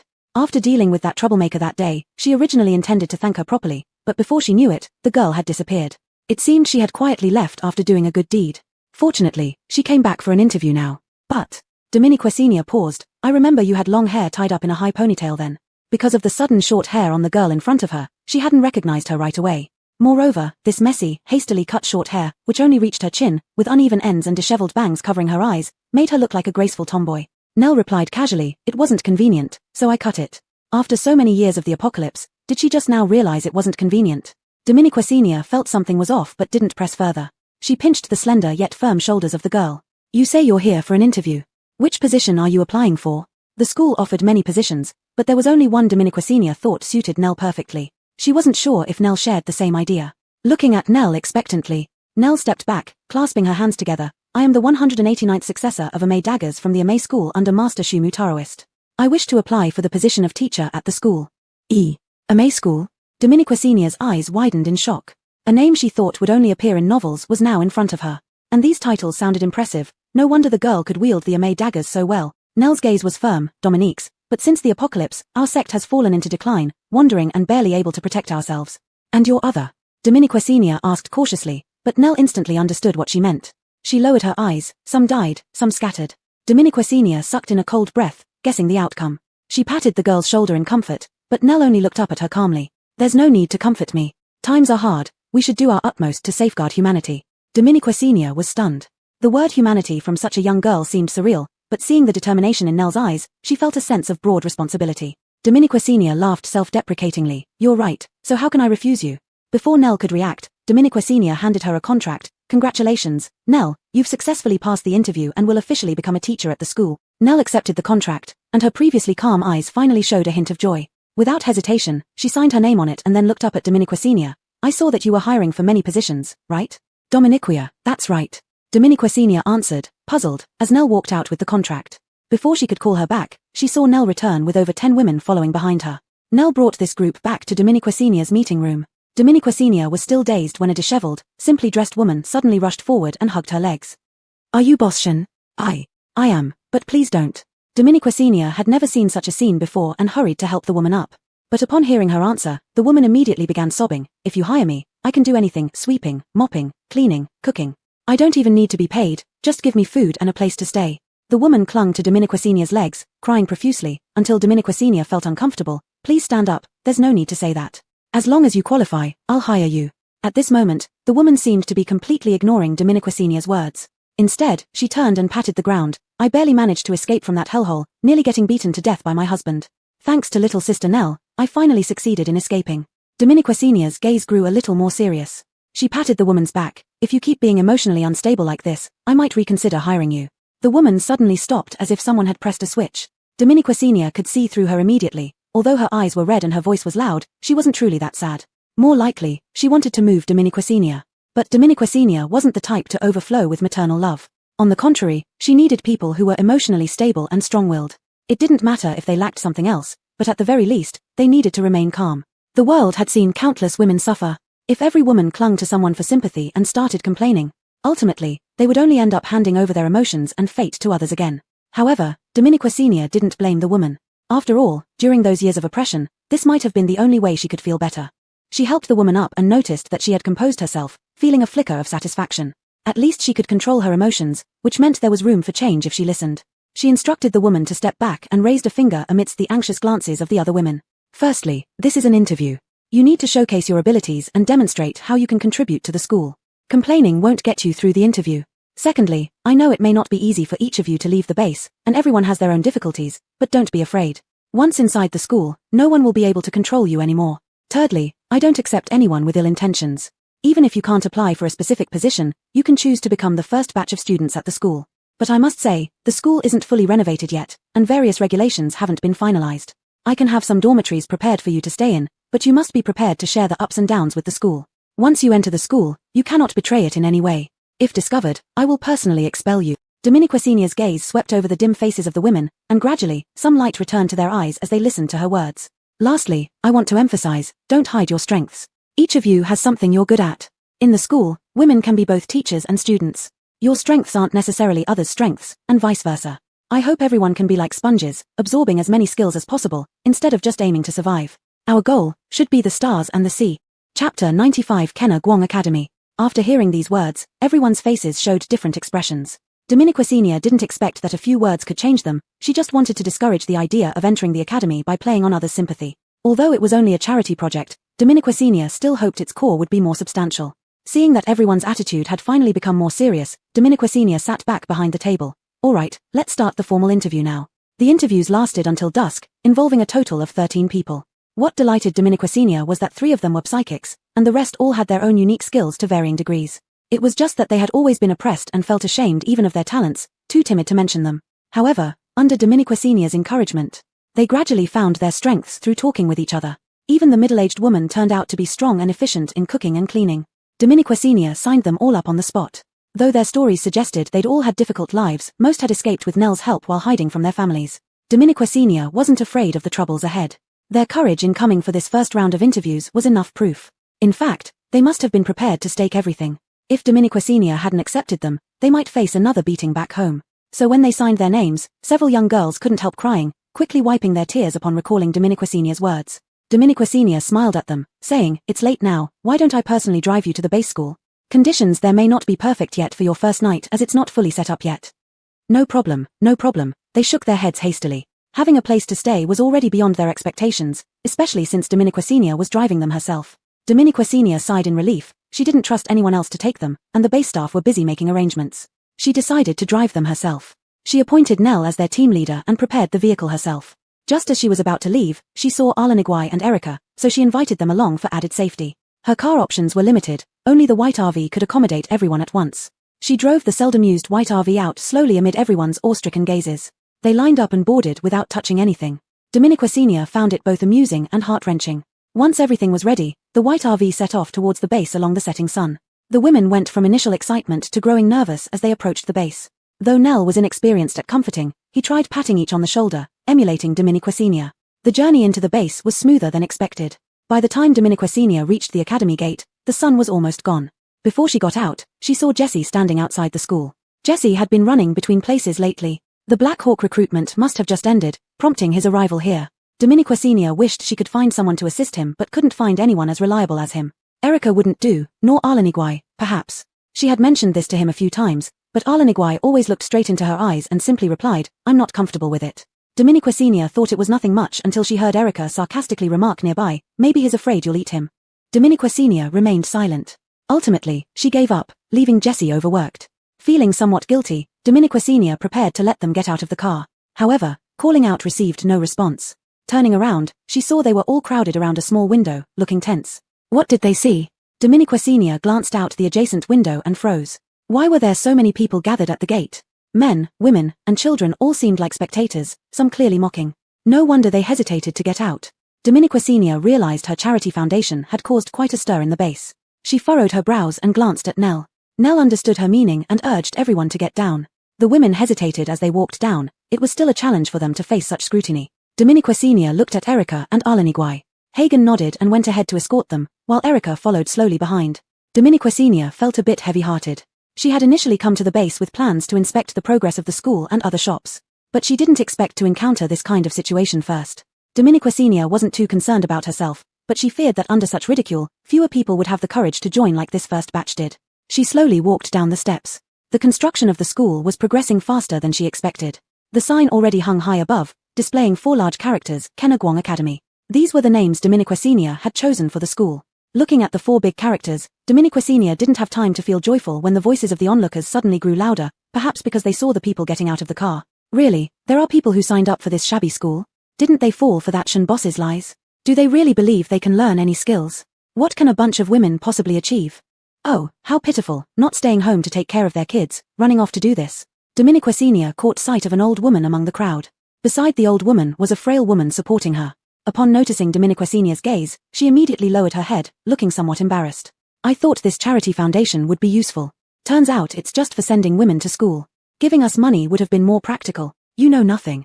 A man beside her spat, laughing, only admitting women. What kind of school is this? Isn't it just a brothel? Ha ha ha ha. A wave of laughter erupted from the crowd. The women who got out of Dominiquecinia's car instantly wanted to bury their heads into the ground.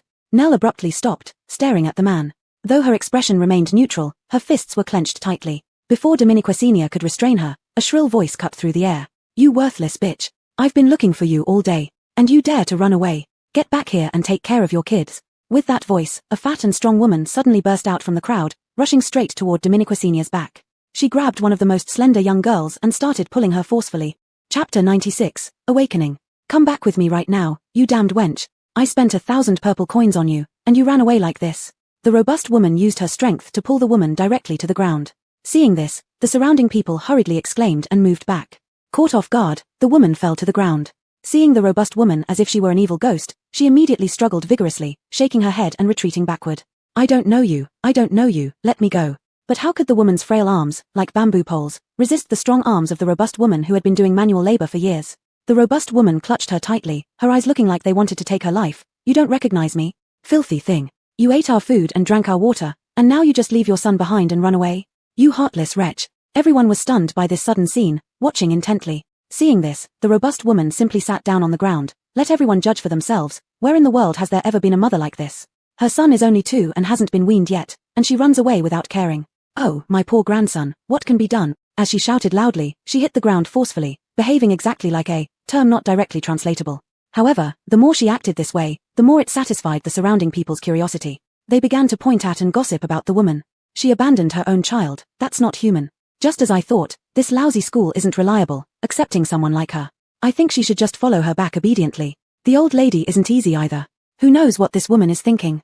The woman's head drooped lower and lower as these fingers pointed and gossiped about her. Finally, the surrounding women reacted, hurriedly helping the woman who had been pulled to the ground to stand up. Frowning deeply, they looked at the crowd hanging high above them, seeming to want to say something, but in the end, their lips twitched slightly without speaking. Nell finally couldn't bear it and planned to step forward to make that elderly woman shut up. However, Dominiquecinia just lightly held her back and said calmly to the loudest spectator, "It's all because of you." The short man, who was preparing to continue pointing and gossiping, suddenly stopped, turned to look at Dominiquecinia, his triangular eyes narrowing. What does this have to do with me? Dominiquecinia looked at him with a half-smile. Dominique's, what does it have to do with you? The short man was stunned, his face instantly turning very ugly. Dominiquecinia then swept her gaze over the other spectators. And what does it have to do with any of you? Is she your wife or your child? Why do you care so much? Even if she were, it's none of your business. The crowd was stifled by Dominiquecinia's words. One person, unwilling to admit defeat, stood up. You can't just abandon your 2-year-old son and run away. Is that even human? Seeing someone support her, the robust woman immediately resumed wailing. That's right, my poor grandson. My son only got injured while on duty and now he can only stay at home recovering. How can you abandon your family like this? My son was hurt for the sake of this family. While crying, she began embellishing, determined to portray the woman as an utterly despicable ingrate. The woman's face turned deathly pale. If not for the support of others, she might have collapsed and couldn't get up.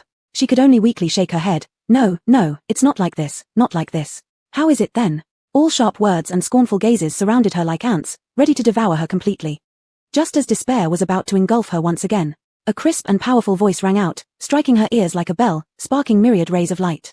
She suddenly remembered that it seemed no one had ever asked for her opinion, nor cared about her feelings.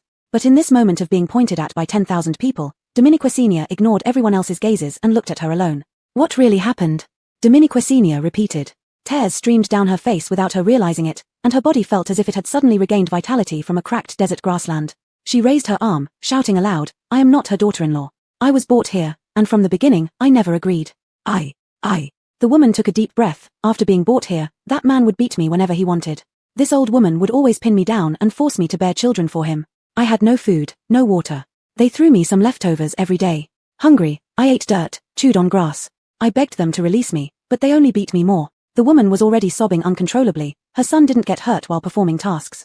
He went gambling and couldn't pay back the money, so he was beaten. I finally managed to escape. Now that the child is born, they want to capture me again to exchange for money and pay off debt. I am not conscienceless. I just wanted to have a full meal. The woman burst into tears completely, crying even more intensely than the robust woman wailing on the ground. The robust woman was clearly pretending. In contrast, she suddenly couldn't cry anymore, her face showing a hint of panic. You lowly wench, dare to speak nonsense. Watch me beat you to death. The robust woman tried to grab the woman again, intending to slap her.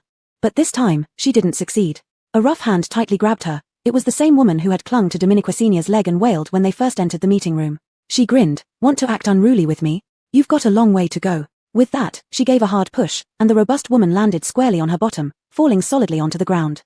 Before she could let out a groan, the other one sat down opposite and cried out. "Out. Why can't you snatch people without hitting others? What an evil mother-in-law. She bullies her daughter-in-law and me. I think your son deserved to be beaten, and so do you." Facing the same trick used against herself, the robust woman was momentarily stunned. The people behind her quickly took advantage of the opportunity to protect the frail woman by forming a human shield around her. Perhaps the sudden outburst from the woman gave them strength. They finally stopped holding back and started cursing as well. "Old witch, you don't accumulate virtue but blame others. No one will bury you when you die. So wicked, be careful next time your son gets beaten to death." A tall girl couldn't bear it any longer and directly started scolding the onlookers who were passing judgment without understanding the whole story. "You all come to stir up trouble whenever there's a commotion. Aren't you afraid the people you force into suicide will come for your souls at midnight? What right do you have to judge us from your moral high ground? Do you know anything? Even if the truth is right in front of you now, would you apologize?" Seeing the situation turn against them, the onlookers quickly waved their hands, muttering about bad luck while stepping backward.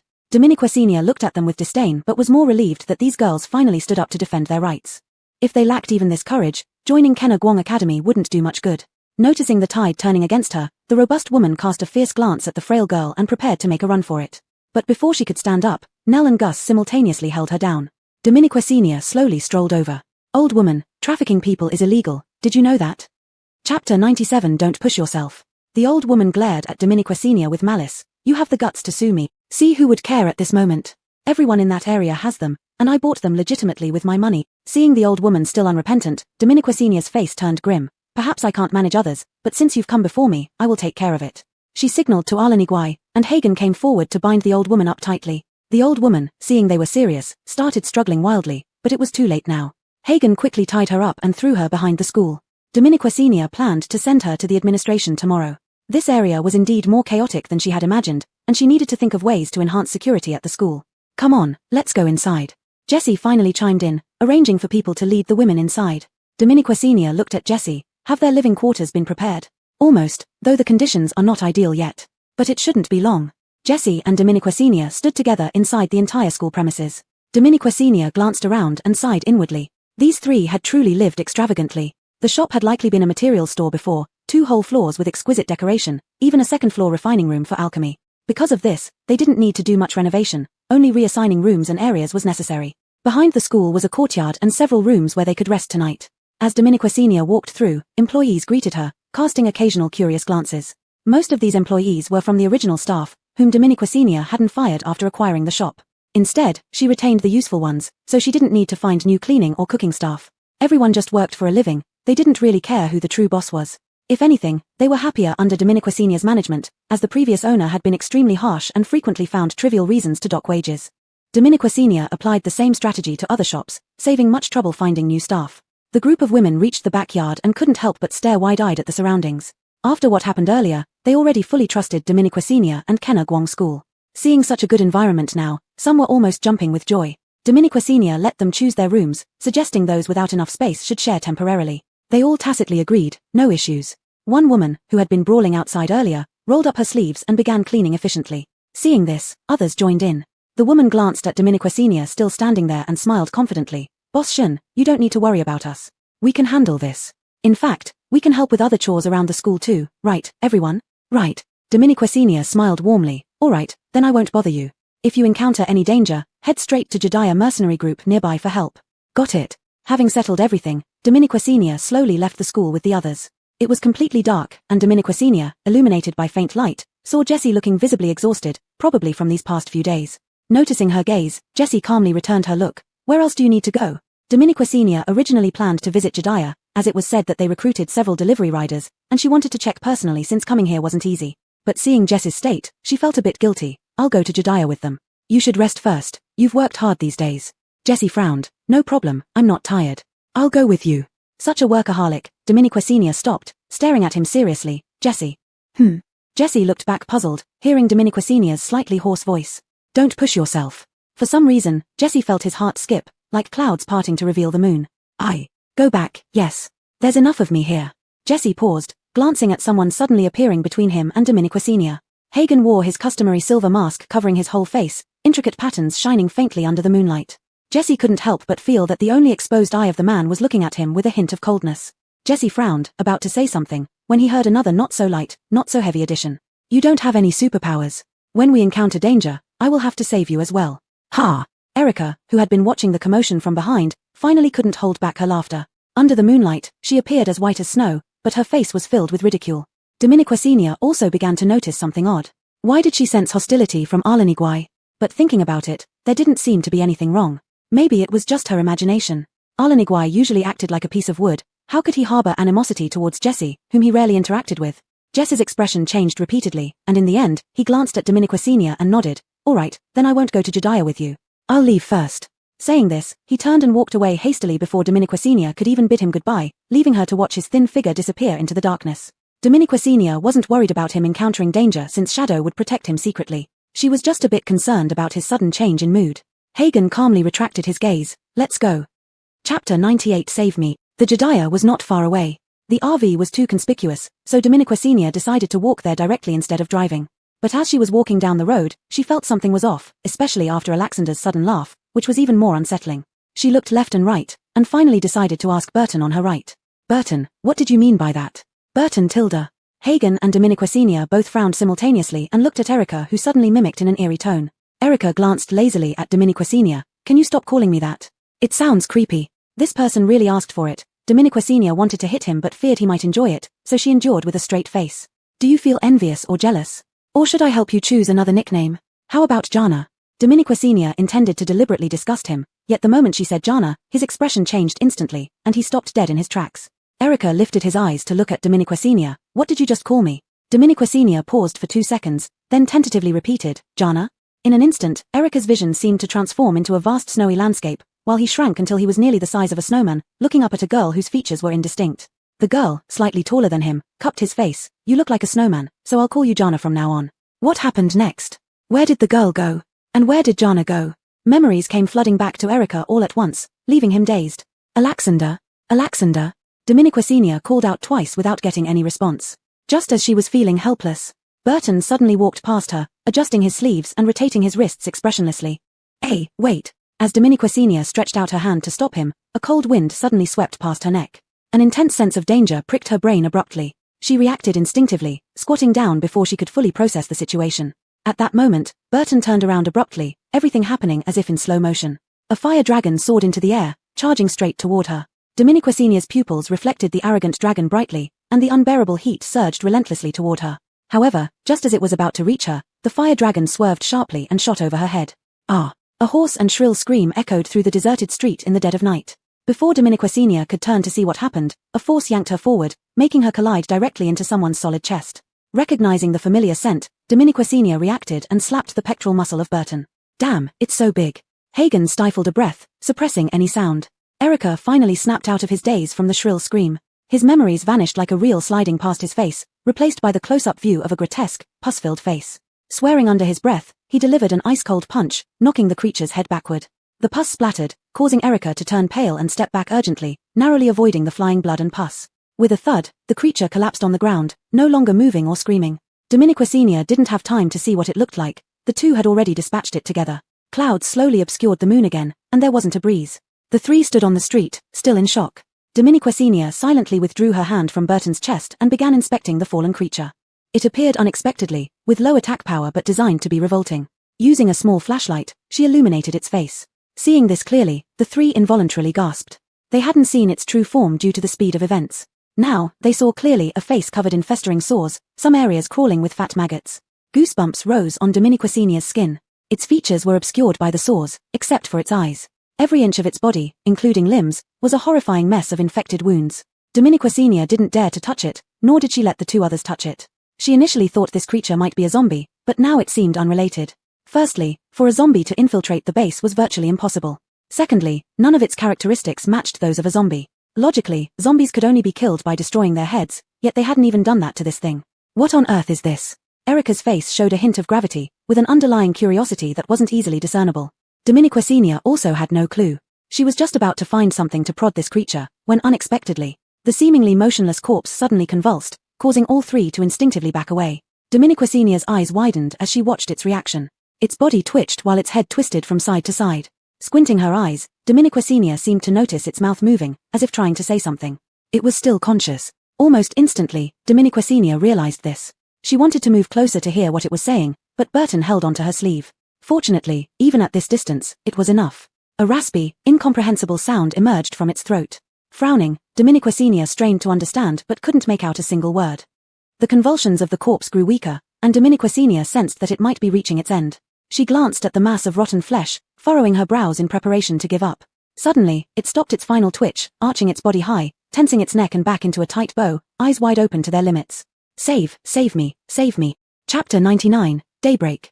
Save me, save me. Unfortunately, after uttering his final plea, his body depleted its last bit of strength and collapsed to the ground, ceasing all signs of life.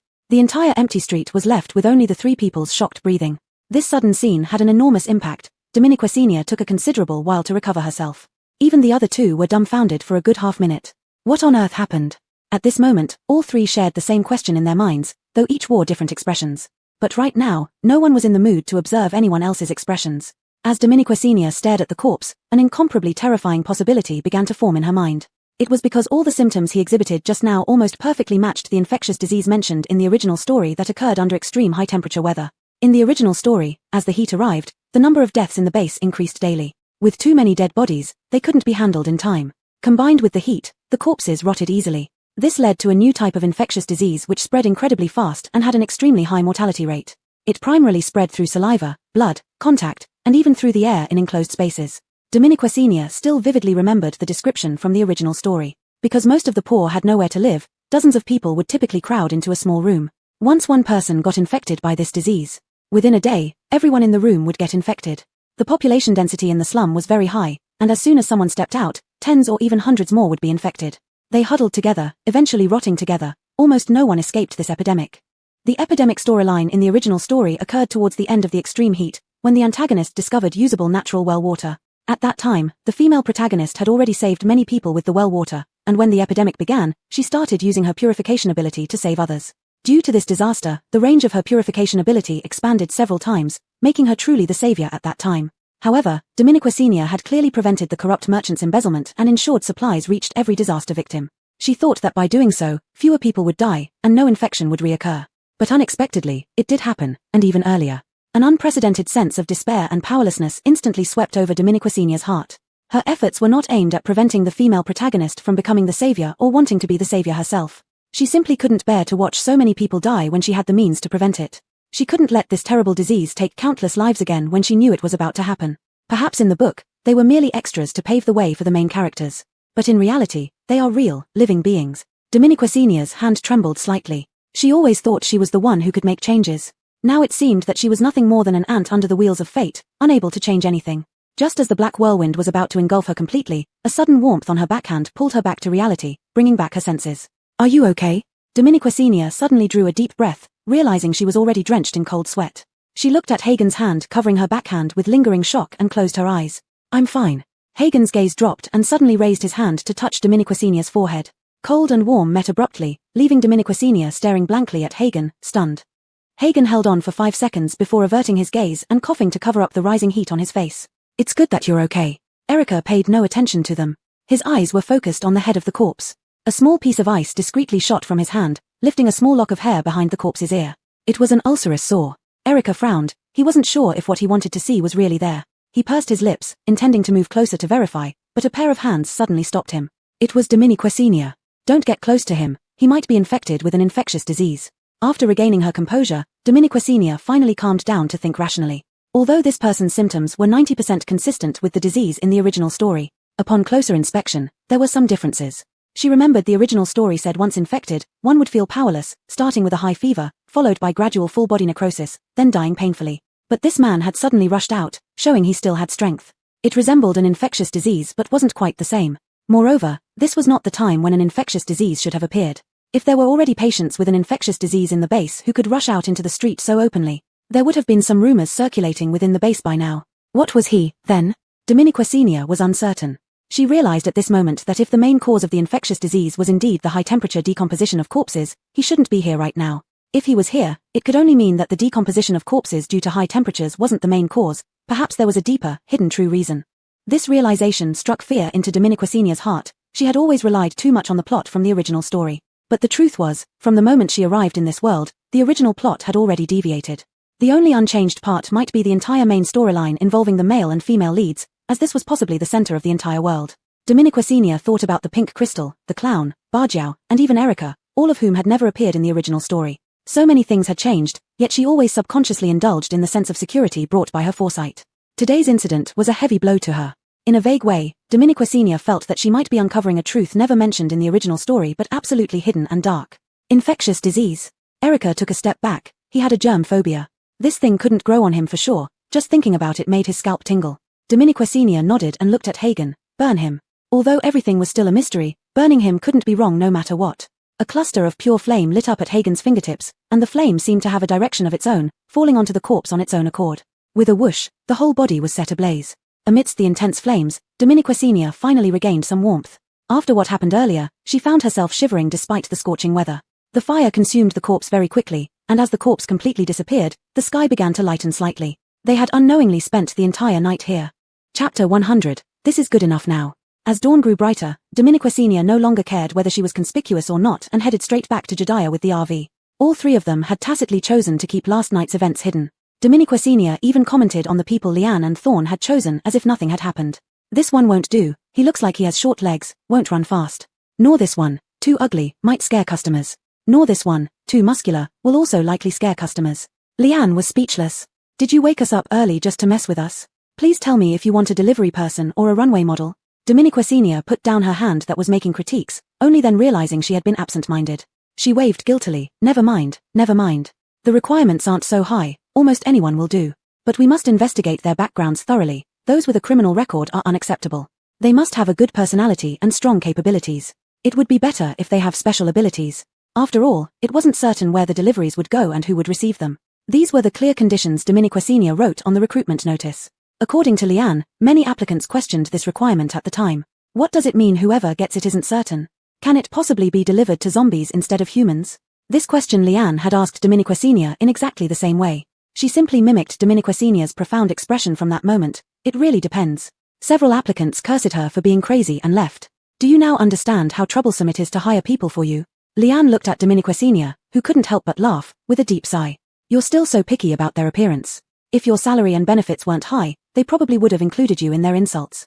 All right, I know it's hard for you. Dominiquecinia patted Leanne's shoulder and laughed until her hands shook. Leanne couldn't laugh, pointing Dominiquecinia to the 5 people walking in from outside. These are the best candidates after various tests, but your standards are pretty strict, so only 5 made it through. Dominiquecinia looked at the 5 nervous people in front of her, men and women alike, all with decent appearances and special abilities. One of them wore a yellow jacket and helmet. Sensing Dominiquecinia's gaze, he excitedly jumped out and turned around to face her, forming thumbs-up gestures and pointing to the 2 big words on his back. Boss, hiring me is a sure bet. I have 10 years of delivery experience with Mobike, starting deliveries at 20, until 30, and didn't expect to be doing it again at 40. The middle-aged man turned his head and flashed a radiant smile, showing his teeth prominently. Dominiquecinia nodded at the dark-skinned delivery man who looked like a construction worker and believed him. She looked at Leanne and Thorn. I trust your judgment. Continue recruiting the rest while these 5 start training. Dominiquecinia had already arranged for Jediah to bring over 5 electric bikes to start training new hires once recruited. Oh, right. As Dominiquecinia was about to leave, she turned back to them. Be cautious if you see anyone acting strangely with sores on their bodies. Keep your distance, don't gather around, and make sure everyone under you stays alert. If anyone has a fever, isolate them immediately. Leanne was puzzled and wanted to ask why, but Thorn nodded without hesitation, understood. His eyes were indifferent, seemingly uncaring and uninterested in knowing the reasons behind things. He carried out tasks efficiently without needing much explanation, which, though easy to manage, made him somewhat unpredictable. Dominiquecinia glanced at him, nodded, and left. Back at the supermarket, Dominiquecinia slept deeply, dreaming of the base falling into chaos, with patients stretching out decayed hands, faces twisted in fury, trying to grab her for something to eat. She woke up drenched in cold sweat, sat up, and looked out the window. It was already late afternoon. Her sleep had been anything but peaceful, leaving her body sore. People still came and went inside the supermarket, but Dominiquecinia felt a heavy weight pressing down on her heart. She walked outside to look at the stabilizing tree, which had grown increasingly robust. Its growth rate was unusually fast, and the more it grew, the more unusual it appeared. With dense branches and thick trunks, the leaves were broad and heavy. From its intertwined branches, one could faintly see green vines spiraling around the trunk. The green of the vines was very pale, yet some substance seemed to flow within them, exuding a captivating vitality. Perhaps it was an illusion caused by the ice hidden in the drop of blood from Alexander. Senior always felt that the substance flowing within the green vines brought a refreshing sensation. Standing under the tree was unusually cool, so much so that as soon as this tree grew up, it became a good place for everyone coming to the supermarket to rest and enjoy the coolness. It even brought down the temperature around the entire supermarket by 2 or 3 degrees. Sitting under the tree, Senior felt much more refreshed and thought about when to make a circle of wooden chairs around this tree for everyone's convenience. She might as well bring up the idea of wishing ahead of time. As Senior got lost in thought, she didn't even react when Xiaocho beer with Macron Guari sat beside her at some point. Only when a leaf fell on her head and was gently removed did Senior suddenly turn her head and see those black eyes very close to her. Her heart seemed to miss a beat. When did you come over? Hagen looked at her without speaking. At this moment, Senior suddenly had an odd feeling, just like the night he drove Jessie away. I need to go out for a while. Senior opened her mouth in a daze. Ah? Xiaocho beer with Macron Guari's gaze softened slightly. I have something to resolve, but I'll be back soon. Senior felt this should be the atmosphere of an employee asking the boss for leave, but the faint sadness and reluctance in the air reminded her otherwise. What's going on? A small matter. Hagen reached out to catch a strand of wind. Those people finally showed their true colors. Once he finished his revenge, he would return. Senior frowned. Are you playing word games with me here? Hagen couldn't help but laugh. Senior also laughed. Alright, your leave is approved. Just don't put yourself in danger like last time. You also be careful, watch out for Bai Mao. Pretty good at giving nicknames, Senior nodded. Got it, his life is in my hands, what can he do? Millimeter. Hagen stood up. Senior looked at him and suddenly grabbed the edge of his clothes. Leaving right now? Not taking any food or survival technology with you? Without waiting for his answer, she dashed back into the supermarket and came out with a big backpack, throwing it in front of him. Under Hagen's somewhat puzzled gaze, she wiped the sweat off her face. As the saying goes, a mother worries when her child travels far, you get it. Senior clapped and laughed, forcing the items into his hands. By the way, have I ever asked what your real name is? Calling him Xiaocho beer with Macron Guari all day, now thinking about it, it didn't seem quite right. Hagen turned around, every strand of hair glowing. No problem, it's fine like this now. Chapter 101. Where did that brat come from? On a very ordinary afternoon, Arlingui left. Although no one knew exactly what he went to do, it seemed important and possibly dangerous. Arlingui was too mysterious. His arrival and departure were equally enigmatic, and Senior still couldn't figure out his true identity. All she knew was that she had no right to stop him from doing anything. After Arlingui left, she sat under a tree for a while before returning to the supermarket. She decided not to overthink things, whether it was the sudden outbreak of an infectious disease or Arlingui's destination. She knew that as long as she stayed in this supermarket, she would never have to worry about food and drink. Despite her thoughts, when Senior returned to her room, she recounted everything to Jessie and asked Yoon to investigate. Jessie spoke solemnly. Are you alright? Senior replied puzzled. If I weren't, how could I still be contacting you? Good.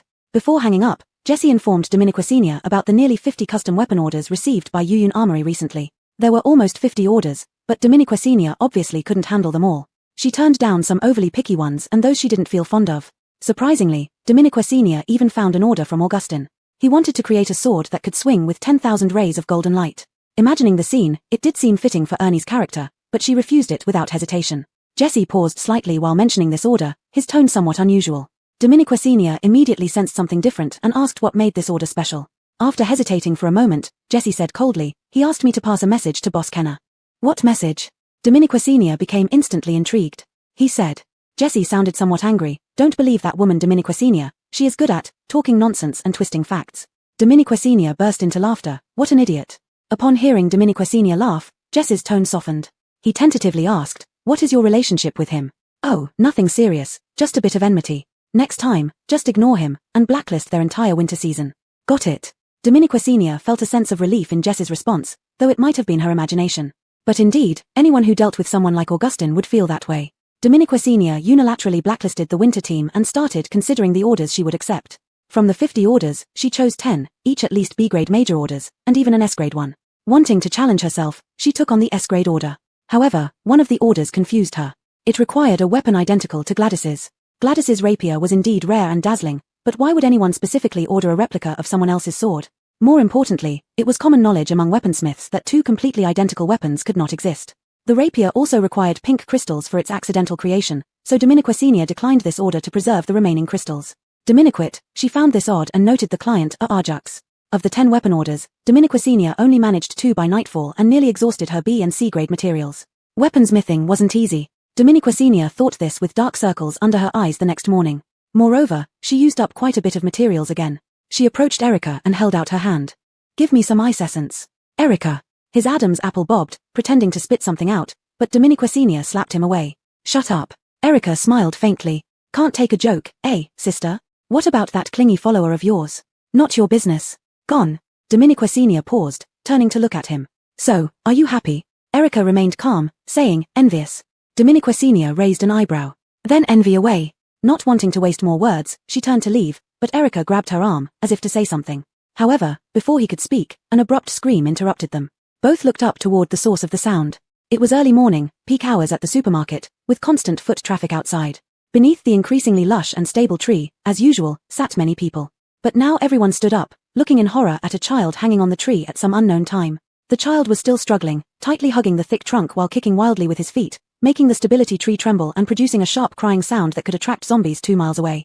Dominiquecenia's hand trembled, she lifted her foot and ran outside. Where did this brat come from?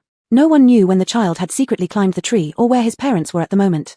After the initial shock, those sitting under the tree reacted. Those with abilities hurriedly used their powers to save the child, while those without abilities kept shouting to identify whose child it was. The scene immediately fell into chaos, with people starting to become congested. Dominiquecenia pushed through the crowd outward, feeling extremely anxious. She wasn't afraid of the child getting hurt, but she was terrified that her poor, carefully nurtured stability tree would get damaged. Just as she was about to breathe a sigh of relief after nearly pushing out, a loud scream erupted on the scene again. Dominiquecenia felt her breath caught in her throat as a bad premonition surged into her mind. She quickly tiptoed to look outside and saw that the child finally couldn't hold on any longer and fell down. Fortunately, someone below had already prepared an ability to catch him. But just then, something completely beyond Dominiquecenia's comprehension happened. The towering stability tree suddenly stretched out a long green vine, wrapping around the child's legs like human limbs. The child was thus suspended upside down in mid-air, instantly wailing loudly. But that wasn't all. Another green vine slowly emerged from the branch of the stability tree. Then, it gave the child a smack on the buttocks. Dominiquecenia stared open-mouthed, her jaw dropping in astonishment. Chapter 102, The Aberrant Plant Garden. My, what the heck? How can a tree become so demonic?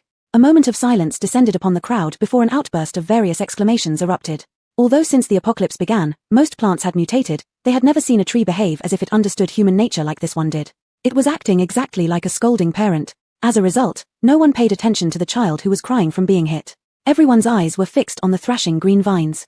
Only Dominiquecenia broke into a cold sweat. She wasn't afraid of anything in heaven or earth except for unruly children, especially if they had equally unruly parents. That would be utterly hopeless. Dominiquecenia watched the stability tree and silently prayed in her heart. Stop, stop, put it down first. To her surprise, it seemed that the stability tree really heard her silent plea. The motion of the green vine lashing at the child gradually ceased and began placing the child on the ground. The child finally stopped wailing, switching instead to sobbing with tears and snot smeared all over his face. Dominiquecenia heaved a long sigh of relief, about to step forward to comfort the child. A familiar scent of cedar brushed past her. Dominiquecenia hesitated, taking note of this and looking to the side. Erica was leisurely watching the stability tree. Dominiquecenia suddenly thought she understood something. Are you manipulating the stability tree? Erica lazily smiled at her. You guess? In that instant, Dominiquecenia confirmed it must be him.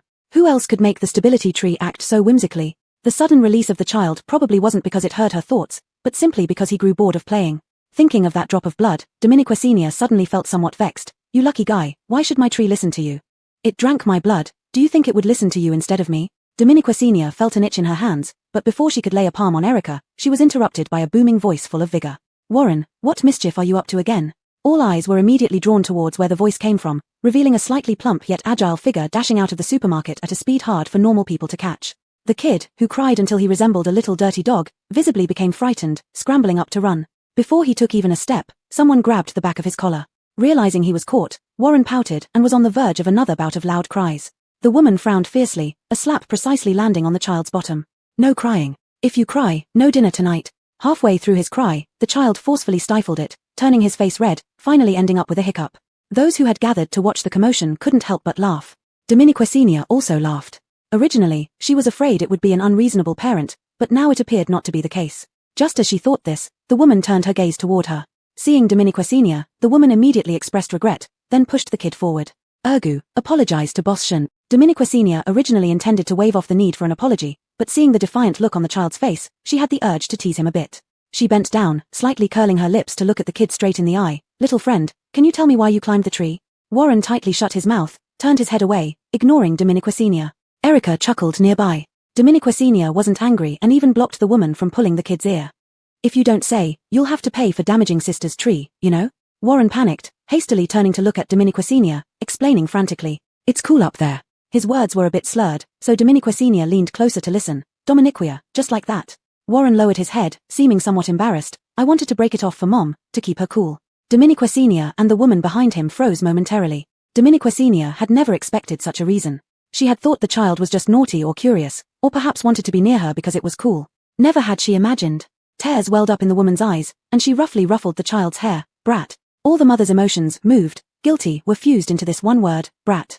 Dominique Senior was also touched. She patted the child on the head. All right, sister knows you meant well, but next time don't do anything so dangerous, okay?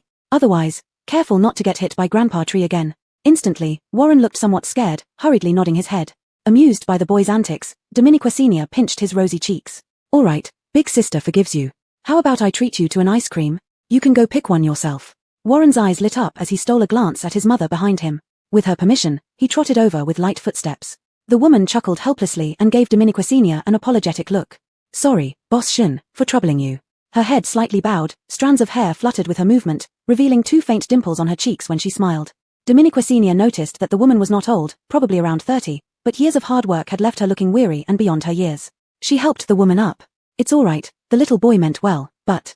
Curious about Warren's name, Dominique Senior asked, why did you give him such a name as Warren? The woman laughed, her eyes sparkling like stars. His father died early, and they say a lowly name is easier to keep alive. I don't ask much of him, just surviving in this apocalypse with self-preservation skills is enough. Dominique Senior was taken aback, not expecting this reason. But seeing the tenderness in the woman's eyes, she finally understood a bit. Before coming here, she was an orphan who never met her parents. Even her name was given by the welfare home director, and it was chosen by her. Qingzhou symbolizes our little Qingzhou growing up free and easy like clouds in the sky. Since then, Dominique Senior has always loved clouds, everything related to them. After arriving here, no matter what business she ran, she always included the word cloud in the name, a personal obsession of hers. Warm memories washed over her, making Dominique Senior feel nostalgic yet faintly melancholic. The woman soon led the boy away, with him skipping along happily while holding an ice lollipop.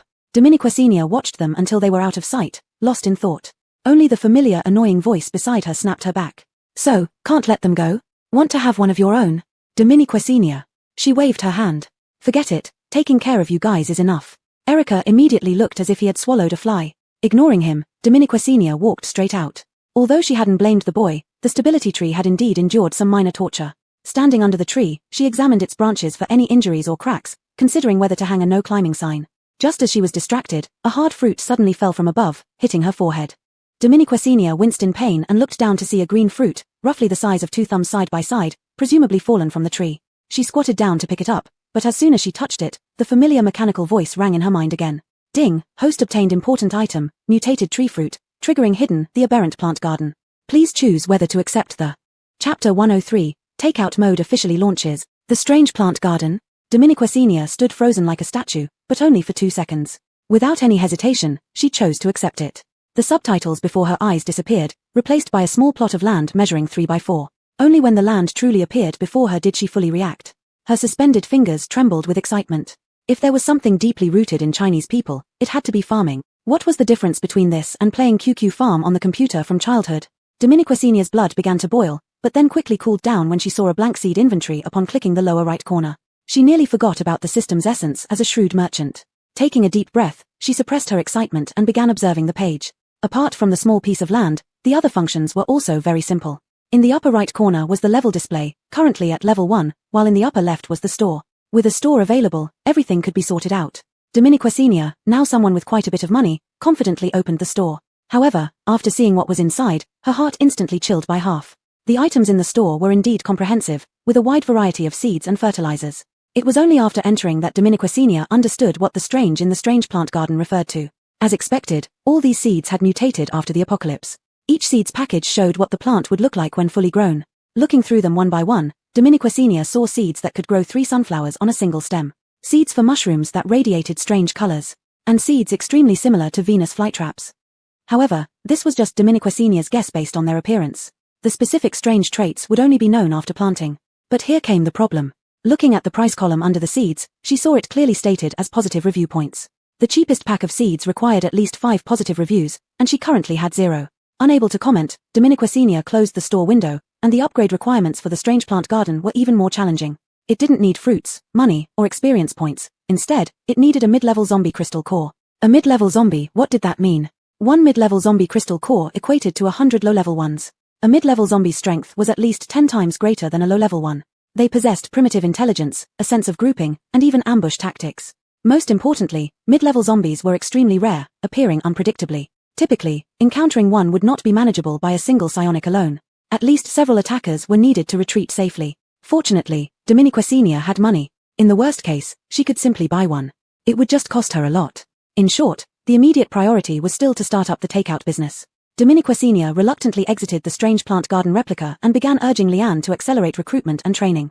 Meanwhile, she started promoting within the base, specifically by advertising in the mission hall. To ensure effective promotion, she spent a large sum to repeatedly broadcast her contact information so everyone could remember it. Communication within the base relied on the only signal tower available. Afraid of handling too many orders alone and worried the base's simple communication devices couldn't support simultaneous orders, she directly bought a high-tech device from the store for a large sum. This machine could handle multiple calls simultaneously and record customer orders. She linked this machine with the supermarket's automatic system, so once an order was received, the supermarket would automatically pack it. Dominiquesenia spent nearly $500,000 setting up this entire automatic process. For the delivery phase, which couldn't be automated, she decided to do it herself. Actually, Dominiquesenia had noticed a food delivery robot in the high-tech section of the store. But the best one cost $2 million, which was more expensive than hiring 2 Erica workers, so she abandoned the idea. Additionally, she set up standardized uniforms for all delivery personnel, adorned with the Kenak supermarket logo. As for the color, naturally, it was the off-white of clouds. Everything was standardized, awaiting completion of the delivery staff training. Black Shadow finally recruited 8 people, including Dominiquesenia, making 9 in total. With this, 1 electric bike remained idle. To avoid wasting resources, Dominiquesenia turned her attention to Erica. After eating for free for so long, it was time for some work. Despite Erica's strong resistance, she was ultimately forced to join the training, though it was conducted separately by Dominiquesenia. The days spent perfecting the takeout process passed quickly. Recently, many things had happened in the base, but the 2 names gradually becoming well-known and discussed were Luella and Holt. As Dominiquesenia had anticipated, Luella became a savior in the hearts of a small part of the population in the base. Just because of her purification ability. Dominiquesenia heard that she personally went to the refugee camp as a volunteer worker, treating and purifying those people. After her purification ability was discovered, she was highly regarded by the government and began helping to purify some of the base soldiers who were infected but not yet fully turned. Luella's fame spread throughout the base, with many saying she was a savior sent by heaven. But indeed, in the original story, the only one who could reverse zombie infection was Luella. Dominiquesenia estimated the time and guessed that the day of discovering the natural well should not be far off. However, no matter how Luella was praised, it had nothing to do with her. She now had more important things, and that was, the takeout mode could finally be officially launched. Chapter 104, There was no road originally in the world. On the official launch day of the delivery service, all delivery personnel gathered at the supermarket entrance at 6 in the morning. Each one was properly dressed, looking solemn. At first glance, they formed a fairly impressive sight, which made Dominiquesenia quite satisfied. She and Erica were also wearing the same delivery uniforms. As they walked over, the other 8 pairs of eyes instantly turned to them, seemingly puzzled by their attire. Dominiquesenia cleared her throat and looked at everyone in the morning light. Today is the first day that Kenawan Supermarket officially launches its delivery service. Our service standard must be fast, accurate, and steady. I believe after all these days of training at Jediah, everyone is already very familiar with the overall process. But I will stress it again. Dominiquesenia pointed to the supermarket counter. Every customer's order and items to be delivered will appear on the front desk in sequence. Each delivery person should consider the distance and quantity of items and decide how many orders to handle at once. Remember, it's not about the number of orders but ensuring timely delivery to every customer. Besides, while our salary system follows the more you work, the more you earn, we will also increase the delivery fee based on distance and the value and weight of items. So don't rush into things. If you're late or damage the items, leading to a bad review, all compensation will be your responsibility. The base fee for delivering an order is 200 purple coins, but one bad review deducts 100 coins, half the fee. I trust everyone understands this clearly. Sure enough, everyone nodded, indicating they understood. Dominiquesenia felt even more relieved. Of course, there was one final crucial step she had to emphasize repeatedly. When delivering items directly to customers, everyone must try their best to get a good review from them. In addition to the cooling patches to prevent heatstroke, their delivery uniforms were equipped with devices provided by the system to record good reviews. Any mention of good review or related phrases by customers would be recorded as a good review. To ensure successful receipt of good reviews, Dominiquesenia specially designed a set of actions and words for them. First, verify the order in front of the customer to ensure no mistakes. After confirming everything is correct, show a standard 8-teeth smile and request a good review. Indeed, all the preparation Dominiquesenia had done for the delivery service was for this final moment. If they didn't get a good review, the entire order would be in vain. For this reason, she added a rather strict condition when hiring staff: no uglies allowed. After all, people tend to be more tolerant when they see something beautiful, increasing the likelihood of a good review. Thus, even middle-aged uncles with 10 years of delivery experience who were as dark as Bao Zheng had a unique charm, especially when smiling, radiating a rugged maturity. Now, with 8 tall, leggy men and women standing before her, Dominica Senior couldn't help but feel pleased, already envisioning the future filled with glowing reviews. Under the sunshine, she gave everyone a standard smile. The boss is always with you. Let's start today's delivery service. As the last word left Dominica Senior's mouth, all automatic delivery functions officially activated. She had been repeatedly announcing for days that Kenawan Supermarket would launch its delivery function at 7 o'clock today. But now, she still felt somewhat nervous, afraid that despite all the preparations, there might be no interest. However, reality quickly proved her worries unfounded. Just past 7, the machine began to announce, "Your delivery order has arrived. Please handle it promptly." Simultaneously, items started being automatically transported and packed. Dominica Senior's eyes lit up, and the 8 delivery personnel swiftly focused on the incoming order, eventually snagged by the experienced middle-aged uncle. He chuckled, picking up a bag of goods and preparing to leave first, but the automatic delivery conveyor belt suddenly jammed, stopping in place. Dominica Senior's heart tightened. Could it be just one order? If so, calling all delivery personnel here early in the morning would be a huge joke. But just as this thought crossed her mind, the conveyor belt suddenly resumed moving, even accelerating. At the same time, the machine's announcement rapidly repeated, speaking extremely fast. "Your delivery order has arrived. Your delivery order. Your delivery." One after another, as soon as one order was processed, the next immediately followed, sometimes even before the previous one was fully completed. It turned out that the brief pause just now was to build up for an overwhelming influx of orders. The remaining 7 delivery personnel were momentarily dumbfounded, exchanging glances before they suddenly rushed in simultaneously. They quickly lined up, maintained discipline, and efficiently picked up the number of orders they could handle. Within 5 minutes, each of them had taken several orders and swiftly rode off on their vehicles toward their destinations.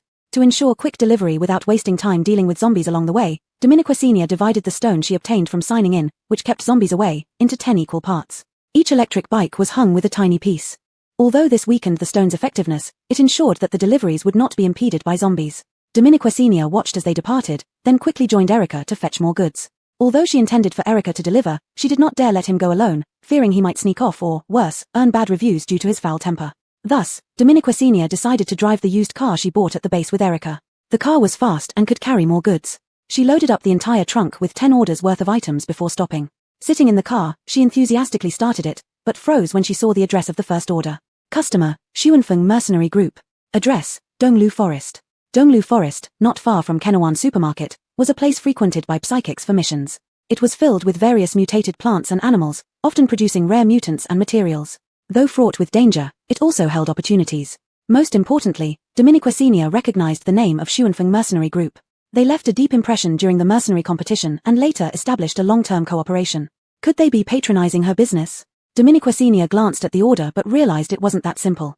Most of the items listed were external injury medications and offensive high-tech gadgets. Had they encountered danger? Her expression turned serious as she quickly checked other orders, deciding to prioritize this one if there were no closer destinations. However, once she examined all 10 orders, she was thoroughly baffled. 7 out of 10 orders were from Donglu Forest, with different customers for each. She even saw names like Aitor and Jediah, all requesting similar aggressive tech and medical supplies. Something must have happened. Dominica Senior's face darkened. Without hesitation, she turned the steering wheel and headed toward Donglu Forest. Racing down the road, her mind raced, wondering what could have happened. Soon, however, she realized something was amiss.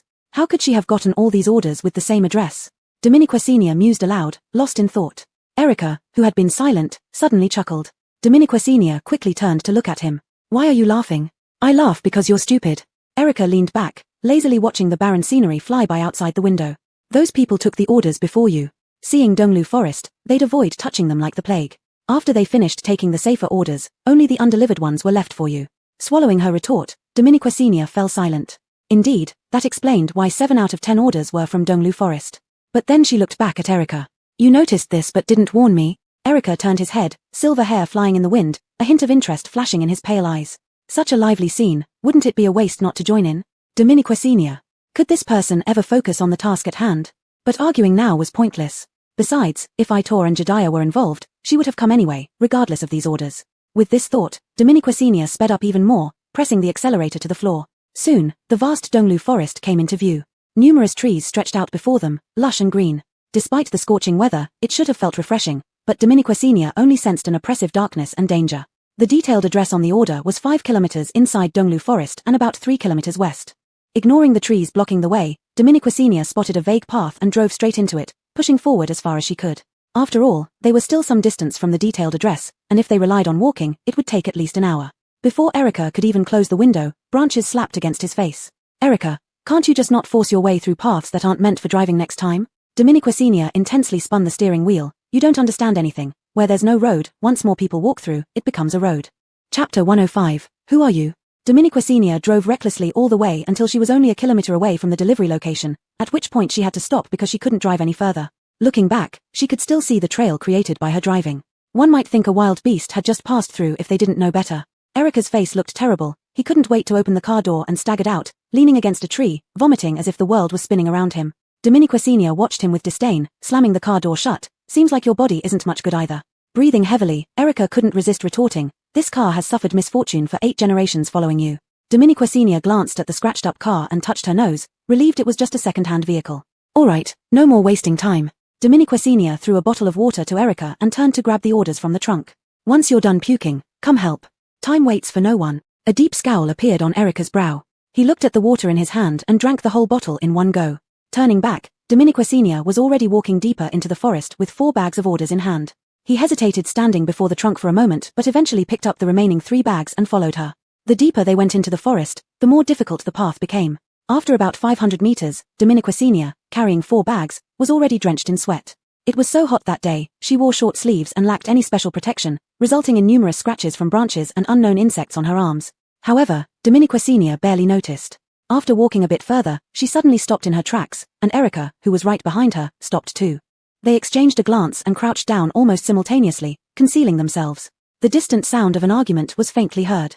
Dominiquesenia quietly crawled forward a few steps to find an ideal spot that allowed her to hide while observing the direction of the voices. Tree shadows swayed in front of her eyes. As expected, Dominiquesenia saw various factions scattered about, standing loosely yet not far apart. A rough estimate showed that there were no fewer than 50 people within her sight. Each person's attire and positioning were distinctly different, suggesting a tense standoff that hadn't escalated into combat yet. Dominiquesenia's gaze quickly scanned the area, trying to identify anyone familiar, but the distance was too great. She could only vaguely count the number of people without clearly seeing their faces. Thus, she bent over and quietly moved another 100 meters forward. Finding a better angle, the scene in front of her opened up. Dominiquesenia realized there were not just 50 people, but at least 100.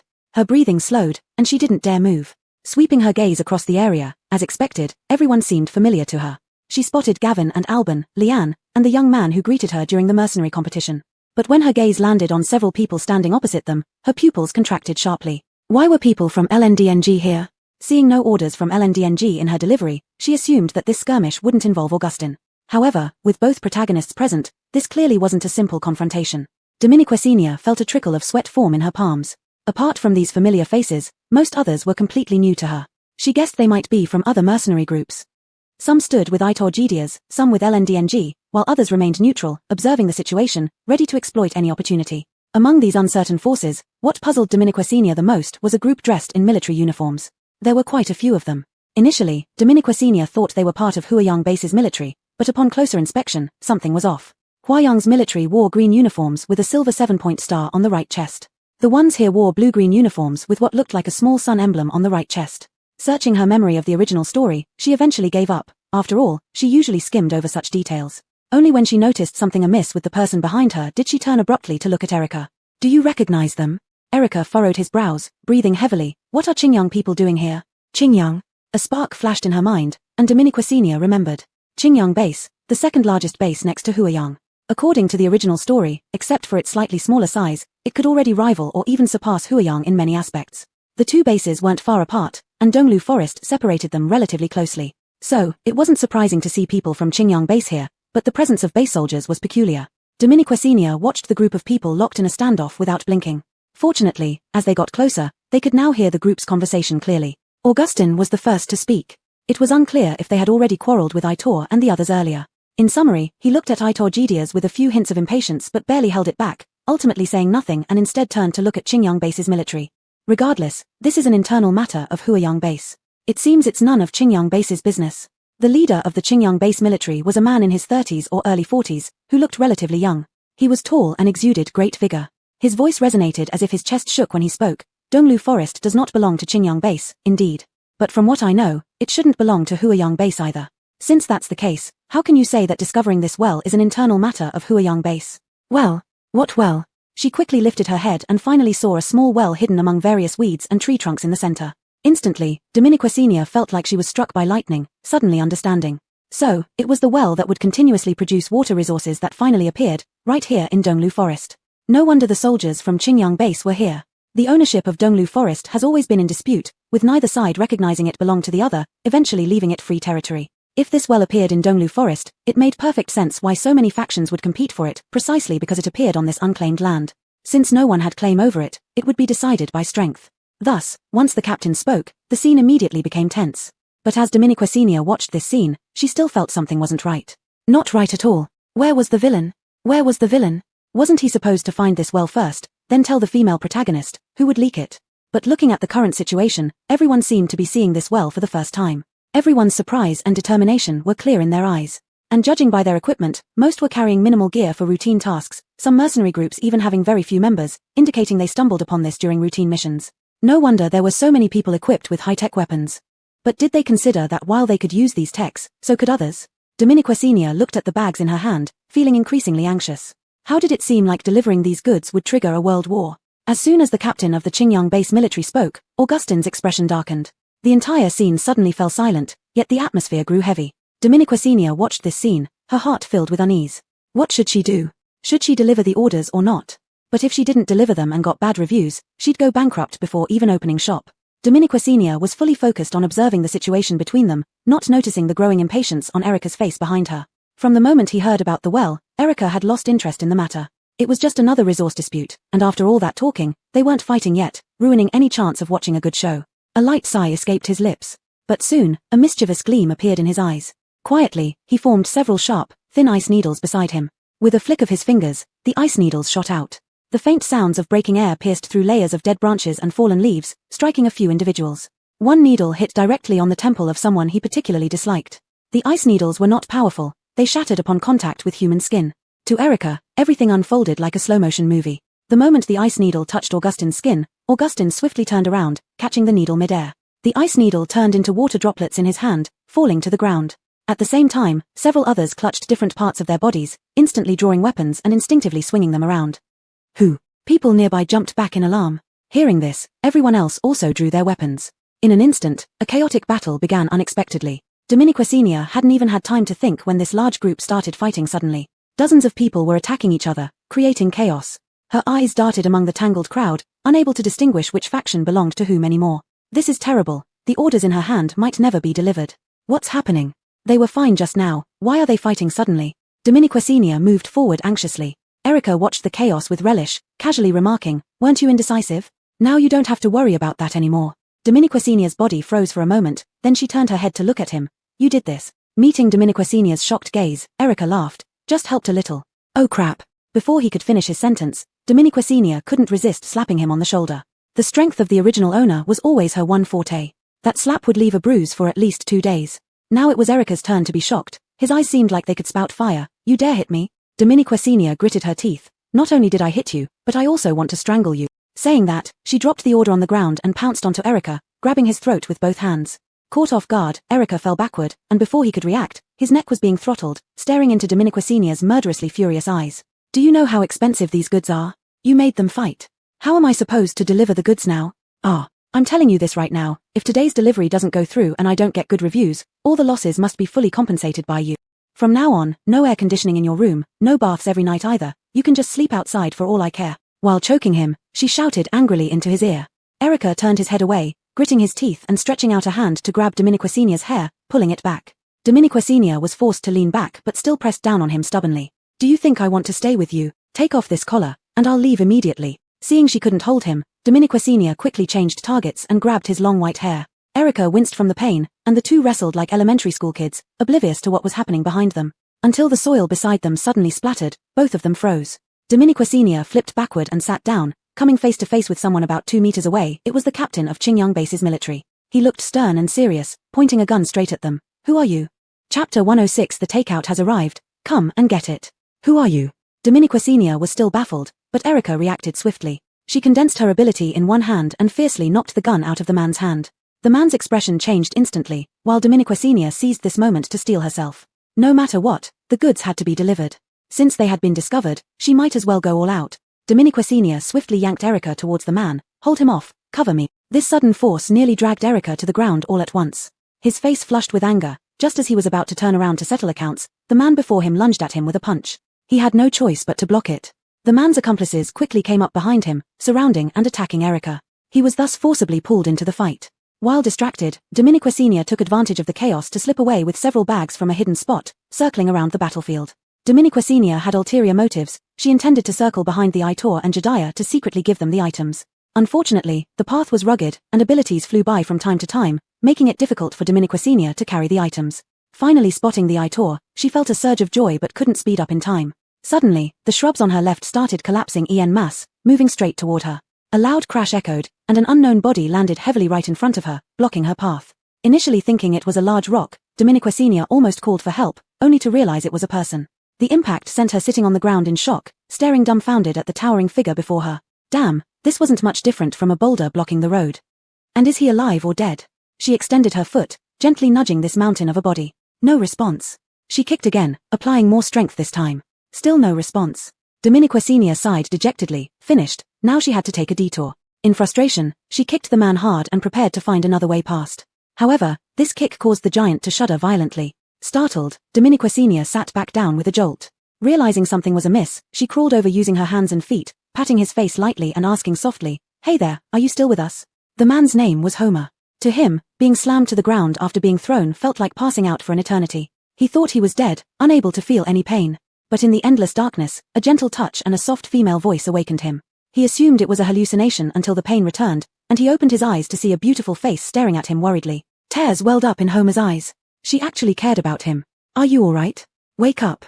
Homer barely managed to shake his head slightly, seeing the woman's eyes light up with joy instantly. She seemed so happy that he was alive. A wave of warmth spread through Homer. She continued to ask concernedly, "Hey, which mercenary group are you from? Introductions already?" Homer tried to speak, struggling to say a few words. Wildfire. Wildfire. The woman before him seemed delighted, as if ready to jump for joy. The muscles on Homer's face twitched, as if trying to smile. You. Dominiquasenia didn't quite hear what the man said, but she was simply happy looking at the order in her hand, eventually picking up a bag and joyfully stuffing it into the man's hands. Homer froze. Was this a gift? For the first time in his life, a girl had given him a gift. Homer sniffled, tears streaming down his cheeks. Dominiquasenia watched, speechless. There was no need for such emotion. She patted his face, trying to wake him up, then looked at him very seriously. "Well, I've delivered my goods to you. Are you satisfied with my service?" The man's face was frozen, but at this moment, he seemed to realize something was off. You. Dominiquasenia frowned. No need for pleasantries, just answer yes or no. Recognizing her tone was a bit too harsh, Dominiquasenia lowered her posture and leaned closer. Her soft hair nearly brushed against the Alex's face. A pleasant fragrance filled Homer's nostrils, causing him to gasp, dazed. Not caring what he was saying anymore, he blurted out, satisfied, yes. Success. Dominiquasenia clapped her hands happily, and the positive review collector on her chest immediately flashed. At the same time, a beep echoed in her mind.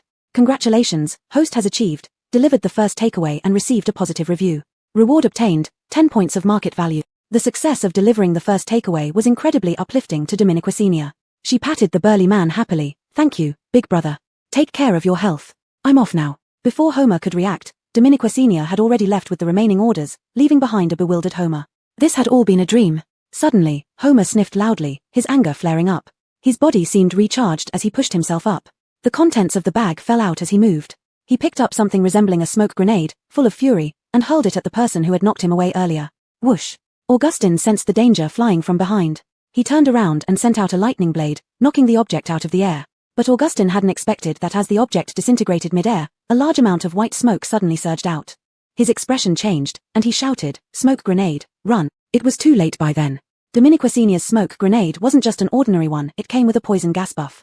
It made those in the smoke unable to open their eyes and breathe, leading to unconsciousness if the concentration was high enough. Dominiquasenia hadn't anticipated the customer using it so quickly. She looked up anxiously and saw that it was coming from Augustin's side, instantly feeling relieved. However, this also gave her an idea. She quickly began delivering along this line. Whenever someone from Linga Winter was knocked away, she would swiftly approach, confirm their identity, and hand over the item, getting a positive review before they took revenge. A perfect cause and effect chain formed. Praising herself for being a genius in her heart, Dominiquasenia continued to deliver more. She already had 3 positive reviews, with 4 bags left. 2 of these belonged to Aitor and Jediah, whom she decided to deliver to first. They didn't seem very aggressive, rather observing the situation, which made Dominiquasenia less worried. Unfortunately, things didn't go as planned. Augustin wasn't stupid, he gradually noticed the strange weapons appearing on the other side. Having barely escaped the smoke and poison, he dodged an arrow with tracking capabilities and deflected a flurry of concealed weapons. Finally, he spotted Dominiquasenia moving through the grass. He clenched his teeth in anger. Dominiquasenia, it's you again. He instructed his people to provide cover while he charged straight at Dominiquasenia. Luella tried to stop him but accidentally tripped, watching helplessly as he ran towards Dominiquasenia. Hearing someone shout her name, Dominiquasenia hesitantly peeked out and saw Augustin charging at her, nearly dropping the remaining orders. Oh no, how did he find me? Her first reaction was panic, but when she touched the order slip beside her, she instantly calmed down. Alright, come on then. She quickly pulled out an energy gun from the order slip, loaded it with a click, and calmly aimed at the furious Augustin. Seeing her take out the gun, Augustin didn't panic but instead flashed a provocative smile, striding arrogantly toward the gun muzzle. Dominiquasenia's eyes were cold, but a smirk appeared at the corner of her mouth. She muttered softly, idiot. She pulled the trigger, releasing a burst of pure blue energy that sped toward Augustin's heart. Augustin raised his hand, summoning an invisible lightning shield. Fierce lightning crackled across its surface, looking intimidating. But Dominiquasenia wasn't afraid. She knew this would eventually backfire on him. An energy gun used energy as ammunition. If the bullet wasn't blocked or avoided, it wouldn't cause much harm. Instead, if it was resisted with abilities, it would absorb and grow stronger, then retaliate against the blocker. It was a weapon specifically designed against ability users. Sure enough, upon contact with the lightning shield, the energy ball began to expand rapidly while the shield shrank. Augustin watched in shock, trying to retract the shield but it was too late. Fully charged, the massive lightning sphere smashed into Augustin, hitting him square in the chest with no way to evade. With a muffled grunt, Augustin was knocked back 2 meters, barely managing to stay on his feet, a trickle of blood seeping from the corner of his mouth. The massive force of this attack drew the attention of everyone on the battlefield. Luella let out a scream, disregarding all attacks as she ran towards Augustin, tears in her eyes, quickly summoning her warm healing ability to tend to him. Dominiquasenia was also exposed in everyone's line of sight due to this strike. Not far away, people from Aitor and Jediah saw her. Albin even happily waved at her. Boss Shin, what are you doing here? Dominiquasenia had no time to respond. Instead, she took advantage of everyone's focused attention on her and swiftly picked up the remaining takeaway orders. Xuanfeng, Xianyu, Ben Lei, your takeaway has arrived, come and get it. Everyone present was utterly baffled. Chapter 107, a black tech worth 200,000. Dominiquasenia's shout silenced the battlefield, but in this deathly quiet, a few people silently raised their hands. Dominiquasenia's eyes lit up. Renee handed over the takeaway to them and didn't forget to say as she delivered it, remember to give us a good review. Xuanfeng, Xianyu, Dennis, okay. Just like that, Dominiquasenia added 3 more good reviews to her record, winning her first battle, though it seemed difficult to leave unscathed now. As soon as those 3 mercenary groups got their goods, a world war was about to break out. Dominiquasenia immediately squatted on the ground, trying to crawl out of the battlefield. Although her posture was somewhat embarrassing, surviving was all that mattered. While crawling, she saw people from Lion Emperor and Jediah running towards her, presumably to get their goods.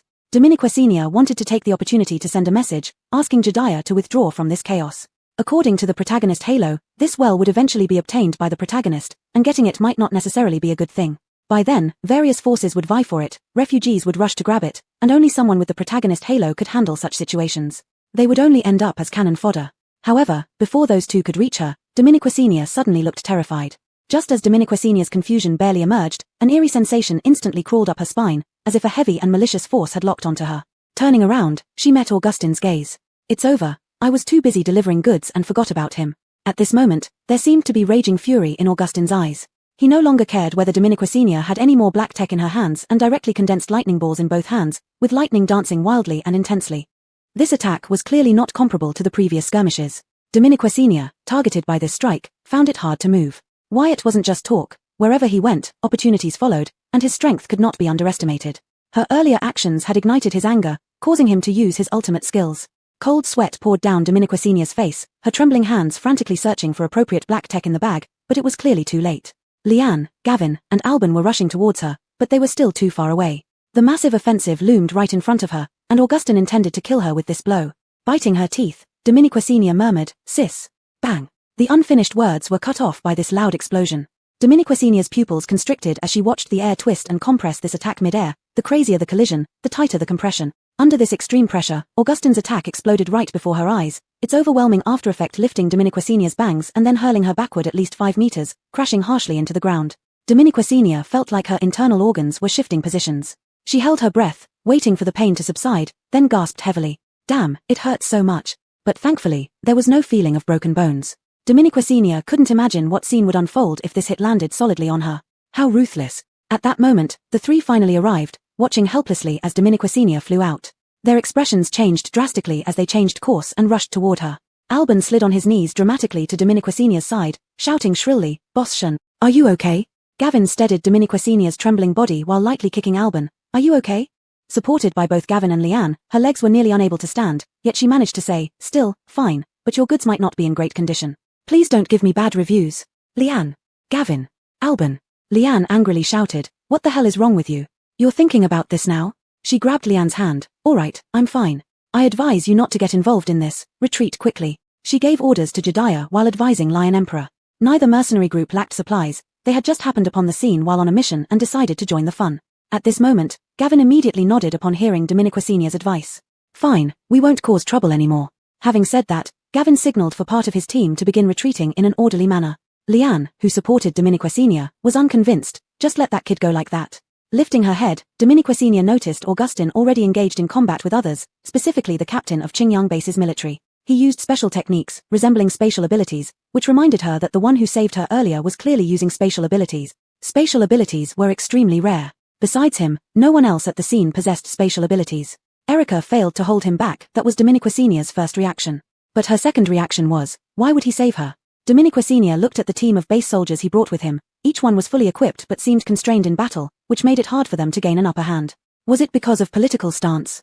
Dominiquasenia didn't know, but she understood that this captain had not chosen to kill them after spotting them and even saved her later, so he must not be a bad person. Moreover, their situation wasn't good either. Since the captain had just saved her, Augustin shifted his target, and so did the people from Holt. The Qingyang base army fought while retreating, putting them in a disadvantageous position. Dominiquasenia shook her head. Of course I won't let go. She yelled directly towards the center of the battlefield, people from Qingyang, retreat. This sudden shout startled Leanne and Gavin. They couldn't quite understand Dominiquasenia's intention but didn't stop her either. Aiden's ears twitched as he calmly parried the next move from the enraged man. We can negotiate about the ownership of this well, there's no need to harm innocent people. Innocent people? Augustin sneered.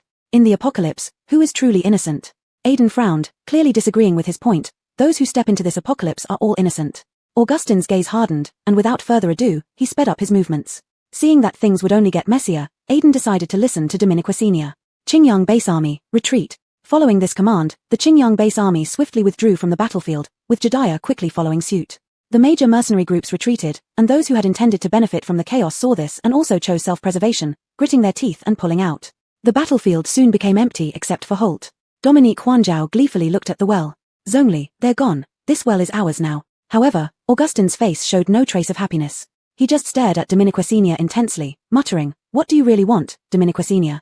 Dominiquasenia watched as the last innocent person left the battlefield and smiled profoundly at Augustin. Augustin was taken aback. In those brief seconds, he suddenly felt a strong sense of unease. He turned around sharply and started shouting, retreat, everyone leave this area immediately.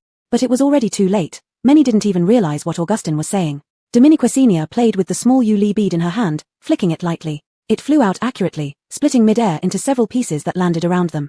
Instantly, vines thicker than jars burst from the ground, shooting upward like they were breaking through everything, creating a solid cage with 5 intertwined vines, tightly enclosing the people of Holt. Everyone was stunned, filled with unprecedented fear. Only Dominiquasenia smiled faintly. The black tech worth 200,000 from the mall, cheap deal for you guys. Chapter 108, The Peach Blossom Spring. This piece of dark technology was the most expensive and powerful one Dominiquasenia could purchase with her current mall level.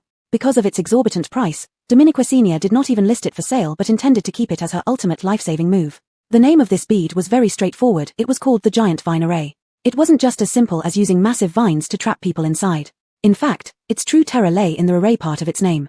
Indeed, it wasn't a seed but a bead containing an array formation. This thing looked more like something that belonged in the immortal cultivation era, but it didn't rely on metaphysics or spiritual energy but on mechanics, a form of cyber cultivation. Inside the vine was a giant killing mechanism. Since Augustin hadn't held back, neither would she. Moreover, the protagonist's halo wouldn't let them die easily, they would only face some hardship.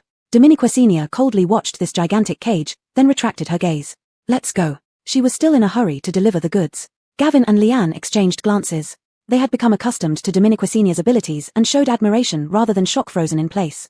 Leanne tried to grab the fleeing Dominiquasenia. They found a pristine well inside there. Are we just going to give it to them? Dominiqua Senior glanced at her. Would you starve or thirst without it? Though this well was invaluable, greed would lead to indigestion. Besides, according to the original story, Augustine would indeed use it for the disaster victims under extreme heat conditions. Luella might be brainless, but she was genuinely altruistic. Thus, Dominiqua Senior couldn't be bothered to fight over it. Leanne pursed her lips and said nothing. Alban on the other side looked excitedly at Dominiqua Senior. Boschen, what's this fancy thing? After speaking, he nudged Gavin. Why doesn't our Aitor have these? With one each, wouldn't we conquer the world? One for each. Liao Zheng seemed to have more daring thoughts than usual. Without being cruel, she made up a reason that this item couldn't be bought with money to appease Alban. The light in his eyes visibly dimmed. Only Gavin saw it clearly, frowning at Alban's stupidity. He smacked Alban on the back of the head, signaling him to stop, and turned to Dominiqua Senior. Boschen, we still have missions. We'll withdraw now. He glanced at Dominiqua Senior covered in mud, frowning. Boschen, stay safe. All right, good luck with your mission. After seeing off the Aitor members, Dominiqua Senior took the opportunity to scold Leanne. Do you always lead like this? Chasing after every spectacle? Oh, relax, I know my limits. Guilty, Leanne quickly draped her arm around Dominiqua Senior's shoulder. All right, let's go, continue delivering. How many orders are left? I'll escort you. Dominiqua Senior, in a rush to deliver food, didn't argue further, letting Leanne get away with it, unaware of the peculiar gleam in the eyes of the army captain from Qingyang base who was watching the huge cage. She reached their initial hiding spot and, as expected, found Alexander sleeping soundly under a tree. Fury surged within Dominiqua Senior as she kicked the person on the ground, only for Erica to suddenly open his eyes, grabbing her kicking leg. Dominiqua Senior gave a chilling smile. I'm working hard delivering food out front. What were you doing here? Didn't I ask you to hold those people off and cover me? Erica released her leg, yawned, his amber eyes misted with water droplets. Did I ever agree to that? And when the person tried to reason while fighting and even attempted to rescue someone midway, Erica found it boring and stopped. However, the later events were quite entertaining. Stretching lazily, he stood up, as if nothing happened. Finished fighting? Let's go home. His attitude was so natural that he showed no remorse as the main culprit. Expecting him to feel guilty was like expecting pigs to fly. Dominiqua Senior increasingly regretted spending $1 million to buy him. Sighing, she walked back along the same path, not wanting to say more, needing to deliver 3 more orders or risk being late. However, before they walked 10 meters, the rhythmic sound of footsteps came from behind. Dominiqua Senior paused, thinking Leanne had followed again. Turning around, she was stunned. The army captain from Qingyang base stood in front of her, his expression serious, glancing at the logo on her clothes. Excuse me, where is your supermarket? Dominiqua Senior. Dominiqua Senior couldn't quite figure out how things had escalated to this point. Ever since the army captain from Qingyang base asked that question, he began to follow Dominiqua Senior with unwavering determination. Even when Dominiqua Senior said she needed to finish delivering the remaining orders first, he simply nodded, indicating that she could deliver while he followed, no need to worry about him. It was impossible not to worry. He pushed Dominiqua Senior to her limits, forcing her to rush through the last 3 deliveries and receive 3 positive reviews before finally leading them to the supermarket. The captain brought around 20 people, who now stood neatly in 2 rows in front of Kenawan supermarket, each face filled with utter astonishment. Captain Aiden's eyes couldn't move away from the supermarket. His pupils constricted sharply as he couldn't help but murmur 3 words. Peach Blossom Spring. Chapter 109, Can We Talk? Dominiqua Senior had never imagined that her supermarket would receive such high praise from them. A peach blossom spring? It seemed to fit the description. Dominiqua Senior gestured for them to enter the supermarket and choose freely, but the military personnel from the Qingyang base, led by their captain, remained rooted to the spot for a long time. They all looked up at the peace tree as if by an unspoken agreement. The peace tree had grown a little more in recent days. Its leaves swayed with the wind, breaking the sunlight into dappled patches of light, lush and verdant. Dominiqua Senior faintly heard them murmuring among themselves. How could such a fine tree grow on today's land? What kind of mutant tree is this? It's so comfortable, it's already cool just standing under this tree. Captain Aiden stared at the tree without blinking, his expression hard to read, but the admiration was evident. The peace tree had been here for nearly a month, and Dominiqua Senior had almost forgotten how much of an impact it had on people living in the post-apocalyptic world. After all, most regular customers at Kenawan supermarket were already used to seeing it. It seemed that the Qingyang base hadn't yet cultivated such mutant plants. Thinking of the mutant plant garden she planned to develop, Dominiqua Senior realized that this was just the beginning. In the future, she intended to turn the entire area around the supermarket into a green oasis on this desolate land. Only after gazing outside enough did the members of the Qingyang base come back to their senses, cautiously stepping into the obviously well-stocked supermarket interior. Amazement accompanied them as they walked through, and when they saw the prices, their surprised expressions were impossible to hide. Damn, how can it be so cheap? This item would cost at least 3 times as much in our base. Not just 3 times. I can't even imagine that Huayang base has been living so well all along. No wonder so few people died during this extreme heat disaster. If our Qingyang base had such abundant resources, there wouldn't have been any refugees. This statement was bold, and Dominique Senior couldn't help turning back to look at them, noticing unexpectedly that the state of the Qingyang base soldiers was indeed quite different from those of Huiyang base. Although their equipment looked similar, their morale was visibly different. The troops from Qingyang appeared significantly more spirited and optimistic compared to Huiyang's deadened, impersonal demeanor. And what did he mean by few people died? Few people died implied that not many people perished in the disaster at Qingyang base. But unlike Huiyang, which received support from Dominique Senior, how did they manage this? Dominique Senior suddenly realized that Qingyang might not be as simple as she initially thought. In the original story, Qingyang was mentioned less often, but she vaguely remembered it being described as a highly organized base, perhaps even better managed than Huiyang. Since she had been dealing with Huiyang since her arrival, she mistakenly assumed all bases were like Huiyang, chaotic in the outer regions except for the central areas. But if the statement from that soldier was true, then the management of Qingyang was clearly superior to that of Huiyang. Dominique Senior became intrigued and turned back to find their captain, only to see him standing motionless in front of a colorful fruit stall. Thinking he was once again stunned, she walked over and picked up an apple before him. Try it. Aiden seemed lost in thought. The sudden interruption from Dominique Senior made his eyes flicker as he looked at the red apple before him. After a moment, he reached out to take it. Thank you. Without hesitation, he bit into the apple, producing a crisp sound as the juice sprayed out. Aiden stood frozen in place. A slightly weathered, serious voice suddenly echoed in his mind. The last time I went to negotiate the renewal of our cooperation with Huiyang base, I tasted a fruit that was identical to those before the apocalypse. Those around him immediately thought he was exaggerating, and even Aiden had thought so at the time. They knew Huiyang base had been working on this research, but their progress hadn't even reached Qingyang's current level, and none of them had tasted fruits that perfectly matched pre-apocalypse flavors. How could Huiyang have done it? The middle-aged man's stern face didn't crack at their laughter, causing everyone around to gradually believe that Knox might be telling the truth. The mocking voices were instantly replaced by disbelief and skepticism. Only Knox sighed meaningfully, shaking his head. They might have achieved a breakthrough without our knowledge or found naturally unpolluted seeds. But I lean towards the former because not only does the taste match perfectly, but it also contains natural energy. This sounded like the ravings of a madman, even carrying an absurdity akin to a science fiction movie. But there was no need for Francis to lie about this. The entire meeting room fell into a deathly silence at that moment, a blankness and bewilderment born from a complete upheaval of their understanding. Captain Aiden would never forget the atmosphere in the meeting room and the look in Francis's eyes, as if lost in thought. They couldn't figure out the source of the fruits, and Huiyang base hadn't explicitly told Francis either. In the end, they could only send him to the Donglu forest to try and find clues, while others were dispatched to investigate within the base. But after all those thoughts, Aiden had never imagined he would taste the fruits Francis mentioned right here at a fruit stall in a supermarket. There was no secrecy involved, nor were they some protected object. They were brazenly displayed outside, and one could buy a box for just a few thousand purple coins. Aiden didn't know what expression he should have on his face at that moment, as he remained stunned for a long time. Dominique Senior stood beside him, startled by his reaction. While everyone who tasted the fruit showed great surprise, none seemed to be frozen in place like someone had pressed a pause button on them. The military personnel from the base, who had mostly entered the supermarket, noticed their captain was missing and rushed back out. Seeing their captain's strange demeanor, they immediately reached for their guns. Frightened, Dominique Senior quickly took a step back. It's not my doing. At this critical moment, Aiden snapped back to reality. At this moment, his eyes only saw Dominique Senior. Hello, can we talk? Chapter 110, Big Client. Dominique Senior thought it was just another business collaboration and casually led the visitor into the conference room, where they exchanged introductions and shook hands. Dominique Senior waited for him to speak, but she did not expect his first words to be so shocking. Hello, I would like to ask if your supermarket belongs to Huiyang base. Dominique Senior had prepared a formal response in her mind, but now she swallowed it back hard. The previously somewhat cordial atmosphere instantly dropped to an ice point. Sitting on the sofa, Dominique Senior pulled herself together and observed the man opposite her. What did he mean by that? What if it belonged? And what if it didn't? Was this related to some political stance? Dominique Senior delayed her answer, and the visitor finally realized the abruptness of his question. He frowned, seemingly regretful, but quickly adjusted his mood. Please don't misunderstand me, I have no other intentions. I just want to understand. If you don't wish to answer, it's fine. It doesn't belong. Dominique Senior abruptly interrupted his apology, leaning back on the sofa and noticing the man's stunned expression. She didn't know why he asked, but it seemed harmless to tell the truth. Moreover, she wanted to see what his real purpose was. A trace of smug joy flashed through Aiden's mind, which he quickly suppressed. Even though this supermarket wasn't part of Huiyang base, it must still have some connection or collaboration with Huiyang, otherwise, Francis wouldn't have been able to enjoy such fruits in Huiyang. Most of the customers outside also seemed to be from Huiyang base. So everything made sense.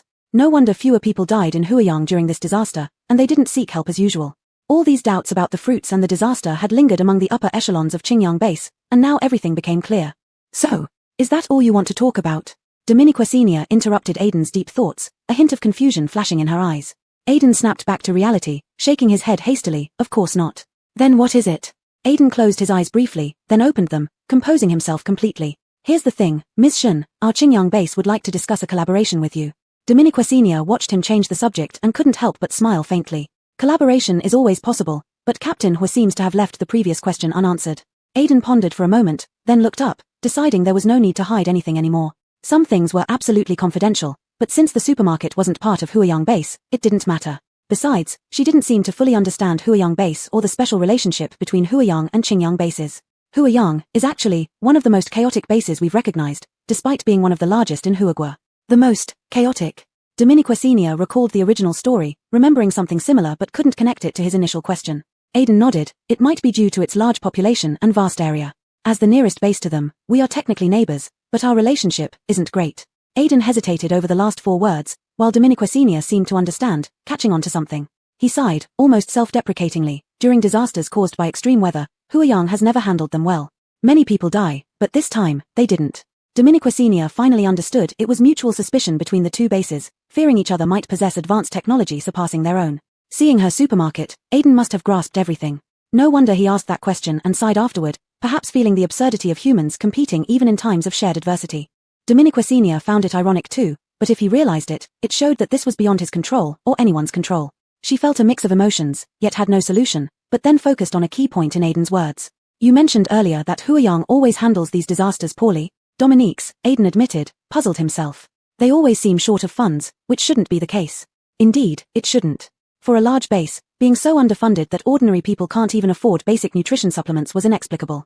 Suddenly, Dominique Senior understood why such a huge base couldn't defeat those 3 corrupt merchants and allowed them to cause so much damage for so long. Apart from corruption at the top and poor management, what else could explain it? Dominique Senior even felt that it wasn't a matter of lacking money but rather using it elsewhere, unwilling to allocate funds for disaster relief. After all, looking at the buildings in the center of the base and certain people, they didn't appear to be short of money at all. Dominique Senior thought for a long time. She always felt there was something extremely strange about everything, but she couldn't pinpoint what it was, so she eventually gave up. The two quickly concluded the topic of Huiyang and turned to discussing the cooperation between Qingyang and her supermarket.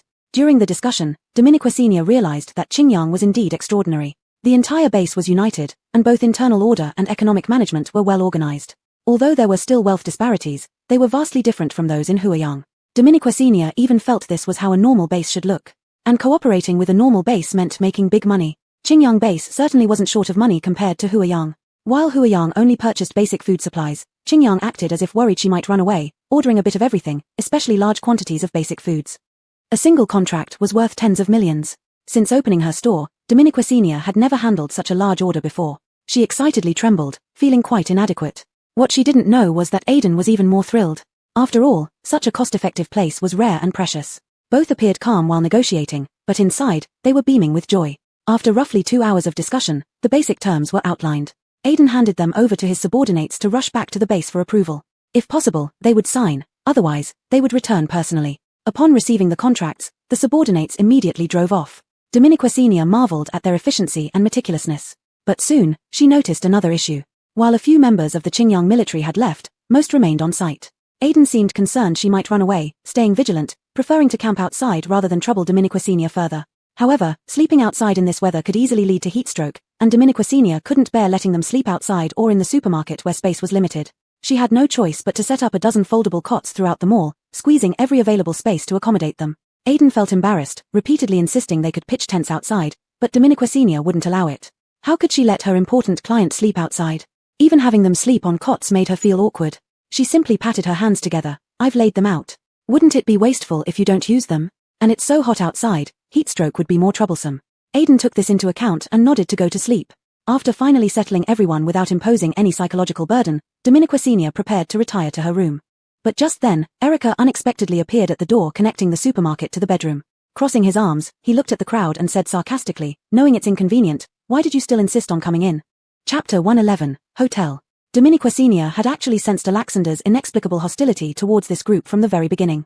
After entering the supermarket, Alexander's expression completely turned into ice. Dominique Senior pushed him into the room because she found him an eyesore, but never did she expect him to suddenly say such a thing. The moment these words came out, the temperature in the whole supermarket plummeted to freezing point. An extremely awkward atmosphere began to spread in the supermarket. Everyone stopped what they were doing, including Dominique Senior. Dominique Senior was so angry that she gritted her teeth.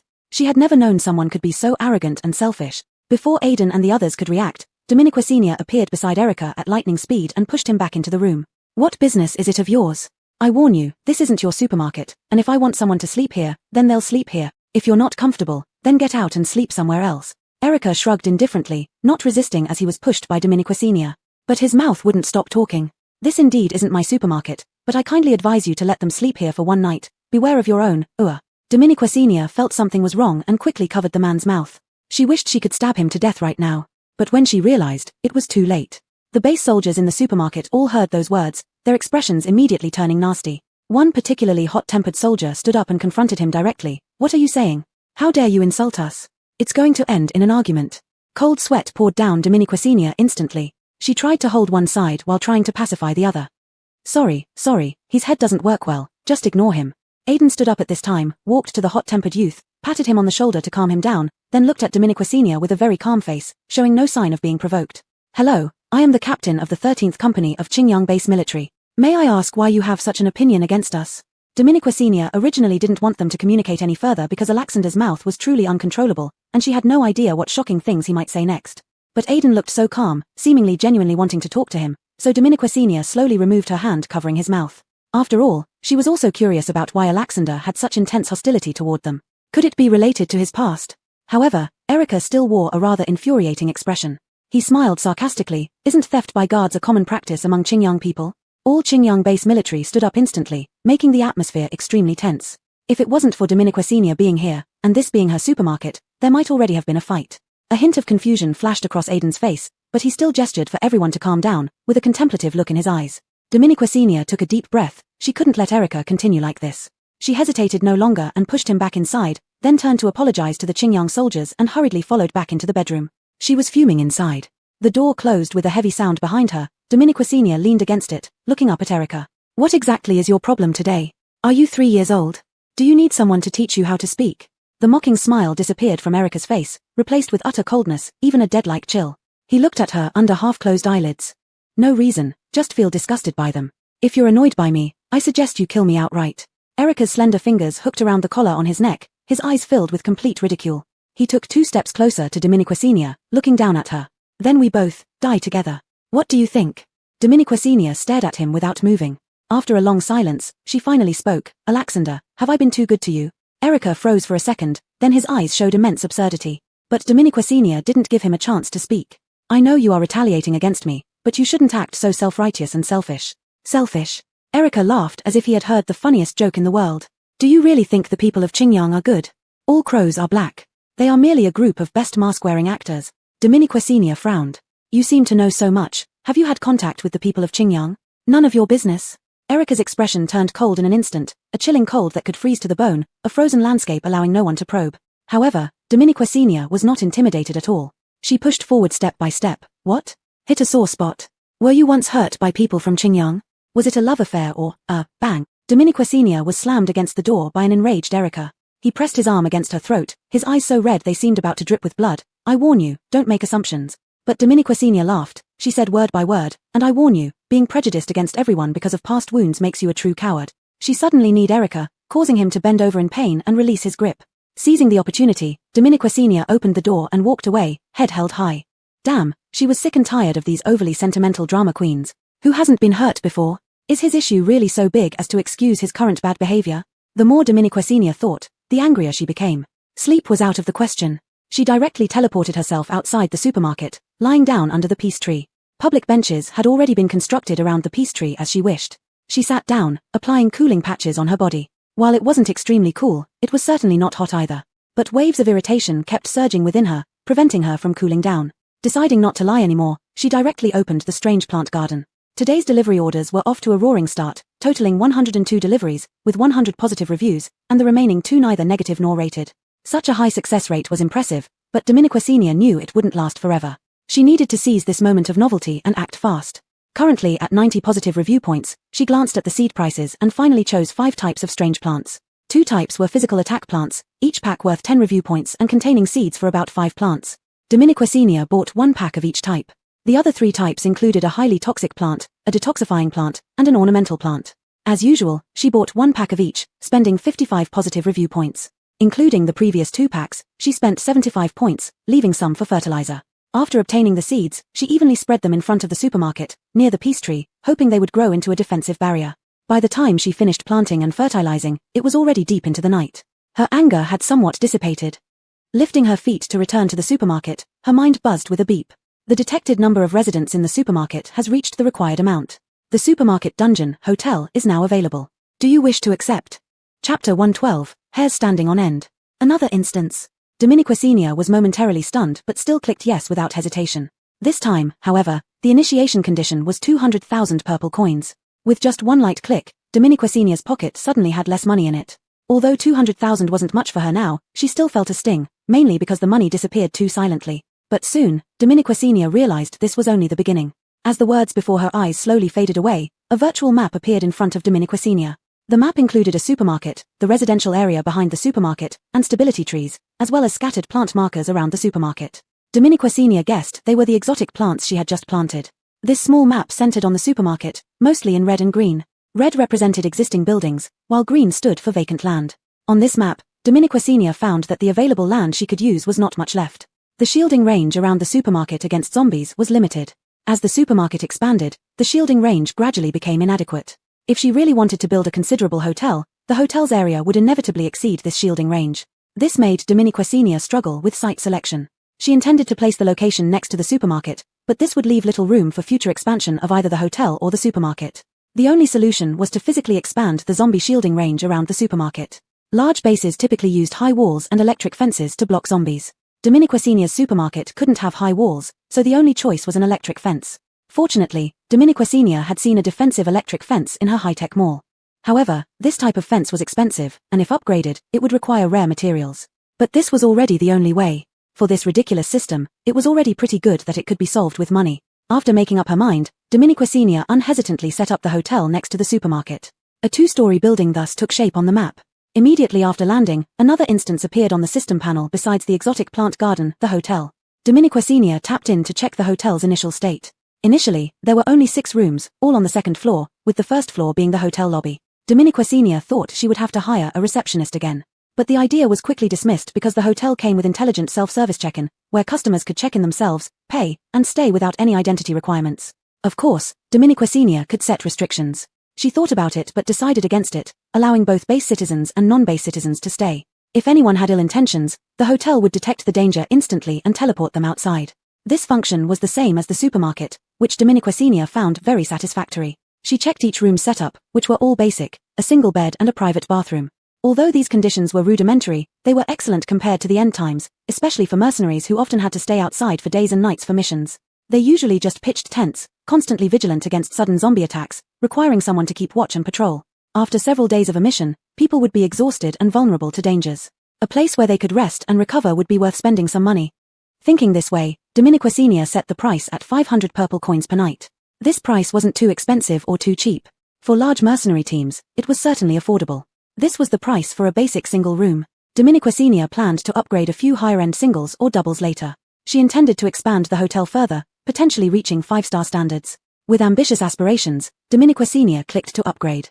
Upgrading the hotel was different from other upgrades, as it involved upgrading individual rooms rather than the entire structure. Each room could be upgraded into a double, a deluxe single, or a luxury single. Regardless, Dominiquesenia could freely choose how to upgrade. However, Dominiquesenia fell silent as she looked at the conditions for upgrades. Each room upgrade would affect the overall structure and size of the hotel, making each upgrade extremely costly. For example, upgrading a single room to a double required 50,000 purple coins. Slightly higher level upgrades cost between 100,000 to 200,000. Dominiquesenia even doubted whether the upgrade could pay for itself. With this doubt, Dominiquesenia was unusually cautious and only upgraded 2 out of the 6 rooms to high-end singles. The number of rooms remained unchanged, and the cost was minimized. Regardless, she wanted to test the waters first. Besides, she needed to set up the electric fence before recklessly upgrading the hotel. Thinking of the electric fence, Dominiquesenia sighed. Another big expense awaited her. Recently, expenses had been piling up everywhere. Renovating shops in the base had already cost a lot, and she still had to pay wages to so many people. If not for recently signing a cooperation deal with Qinyang, she might have turned into a pauper before even seeing returns. Dominiquesenia closed the instance interface. In real life, the hotel did not suddenly grow as it did in the virtual map.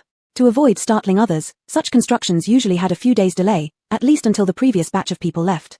She yawned. After staying up all night dealing with these matters, she finally felt sleepy and was about to drag herself back to her room to sleep. Suddenly, she turned her head and froze on the spot, her body hair standing on end. Under a stability tree stood an unmoving figure.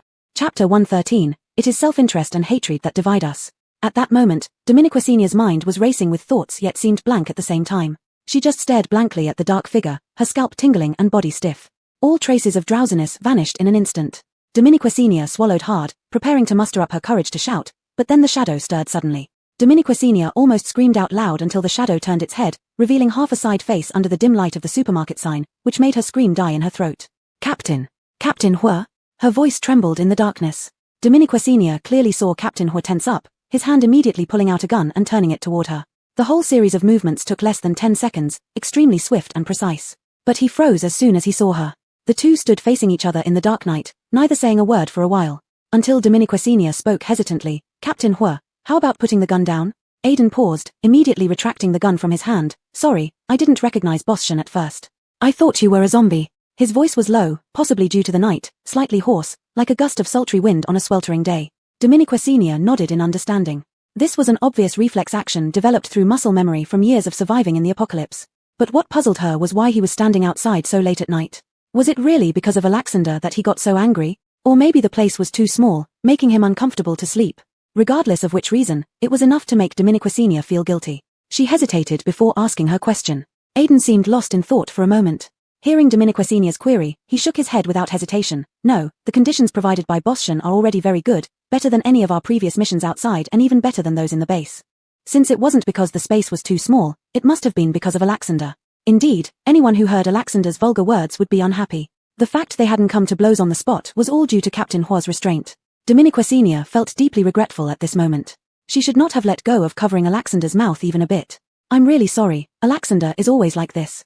Don't take it personally. He has bad things to say about everyone, even me. However, Aiden seemed not to hear her apology but shifted to a strange topic. Alexander? So that's his name? Dominiquecinia was taken aback. You know him? Aiden shook his head. No, I don't, but I've seen him. It was only now that he remembered the face filled with resentment, the radical words, and the long white hair that had constantly lingered in his mind. Suddenly, he couldn't sleep anymore, so he came out. In the dead silence of the night, he suddenly recalled this familiar face. But back then, he was different from now. Back then, he was thin as a rail, covered in dirt from head to toe, with no good flesh left on his bones except for his eyes, which were pure like holy water from the heavens. He had been bewitched, handing over the nutrient liquid to him. The young boy drank the nutrient liquid and looked at him again, but at that time, Aiden was just the captain of a small team, with no extra supplies or time to stay because the main group was urging him. He gritted his teeth and promised, wait here for me. When I come back, I'll take you to the relief station. The boy blinked but said nothing. When he returned, the boy was gone. So, did he escape from Qingyang? After hearing this story, Dominiquecinia couldn't help frowning and asked. She never imagined that Alexander had once been from Qingyang, or that he might have endured a tragic past. She found it hard to connect the rebellious man he was now with that innocent-looking boy. Escape. Unexpectedly, Aiden also appeared puzzled and turned to look at her. Dominiquecinia simply told him about bidding for Alexander at the auction, leaving out key details and parts of the story. Aiden fell silent after hearing the story. He suddenly lowered his head, something bright glimmering in the dark, emitting a faint spark of light. Dominiquecinia realized he was smoking. It's not surprising he thinks people from Qingyang are all rotten. If one hasn't received warmth from a place but instead suffered torture there, how could they think there are good people in such a place? Dominiquecinia frowned. The logic didn't seem quite right to her, but when she tried to argue, she found herself unable to find a rebuttal. In his subjective world, it seemed indeed to be the case that no one could guarantee not to hold a bias against a place that brought back painful memories. What surprised her was that Captain Aiden did not feel any injustice because of this prejudice. He even calmly accepted the evaluation of the base he protected. Why? Dominiquecinia asked this question out of nowhere. Captain Aiden seemed to understand her. He just looked up at the tree and took another puff of the cigarette in his hand. I was just thinking, could it be that he ran to Huayang because things were bad in Qingyang? It's impossible, Dominiquecinia immediately denied. The Huayang base is in a worse situation than you can imagine. Captain Aiden suddenly lowered his head with a smile. Isn't every base like this? It's just that Huayang has given up completely while Qingyang is still trying to maintain itself. But how long can this kind of maintenance last? Resources are ultimately limited, and various research projects have made no progress at all. The so-called vaccine against zombies is stuck where it started, unable to move forward. At this time, humans are still fighting each other. Bases do not trust each other. Cooperation is only superficial, and they guard their core secrets as if they're afraid of being stolen. Captain Aiden suddenly sneered. The last remaining oasis for mankind, with some people desperately guarding it while others rush to divide the last bit of resources left on the oasis. The result can only be destruction. The final word fell heavily, and Dominiquesenia suddenly found herself speechless. The night's sultry heat turned into a chilling cold. This was the first time since coming to this post-apocalyptic world that she truly felt what it meant to be in an apocalypse. It was a deadlock, an unscattered fog, a maze with no way out, a hopelessness of knowing one was sinking in quicksand yet could only watch helplessly as one slowly submerged.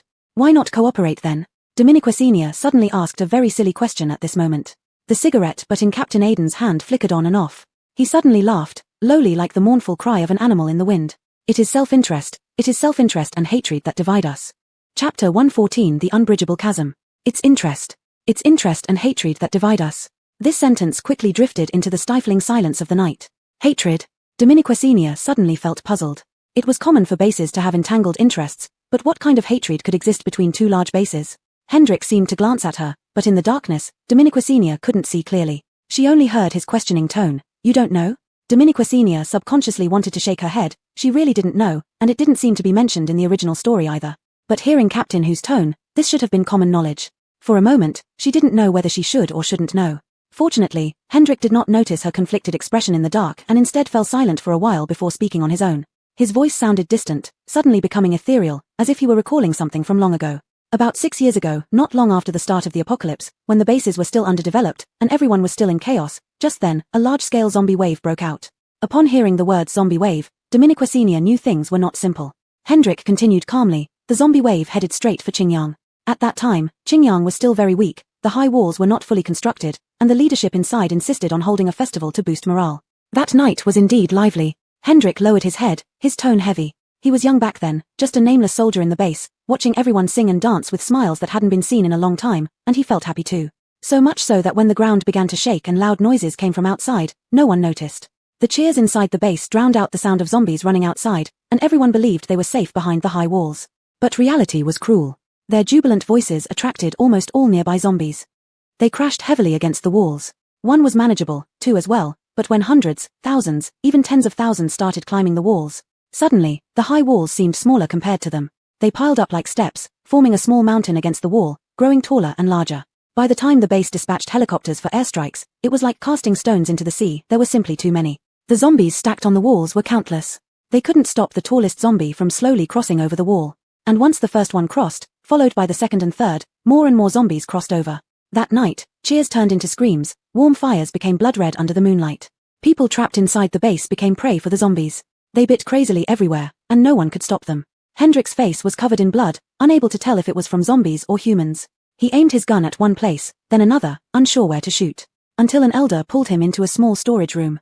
There was a small window on the door through which Hendrik watched Qingyang turn into a hellish scene. At this point, Dominiquesenia had already lost her voice. She never knew Qingyang had such a tragic history, and Captain Who was a witness to this terrible history. What happened next? She asked softly. Afterwards. Hendrik's voice took on a hint of sarcasm. We hid in the storage room for a day and a night, acting like cowards until Huayang's support arrived. Huayang's support? At this moment, Dominiquesenia felt even more puzzled. If Huayang had come to Qingyang's aid, why would there be any hatred between them? As if completely understanding her confusion, Hendrik didn't rush to answer but continued. Huayang's support was timely. They decisively used heavy weapons to bombard the interior of the Qingyang base for 3 days and nights, finally clearing most of the zombies. It was only then that Hendrik finally emerged, picking up his weapon to clean up the remaining zombies. In this bombing, countless innocent people died, and countless newly built structures were destroyed. But this was the fastest and most efficient method. If not for Huayang's support, Qingyang might have been completely overrun. When both sides finally managed to clear the base of zombies, disagreements arose between them. In this zombie wave, a high-level zombie appeared, and it was precisely because of this high-level zombie that the other zombies were able to pile up in an orderly manner into a small mountain and then climb over the high walls.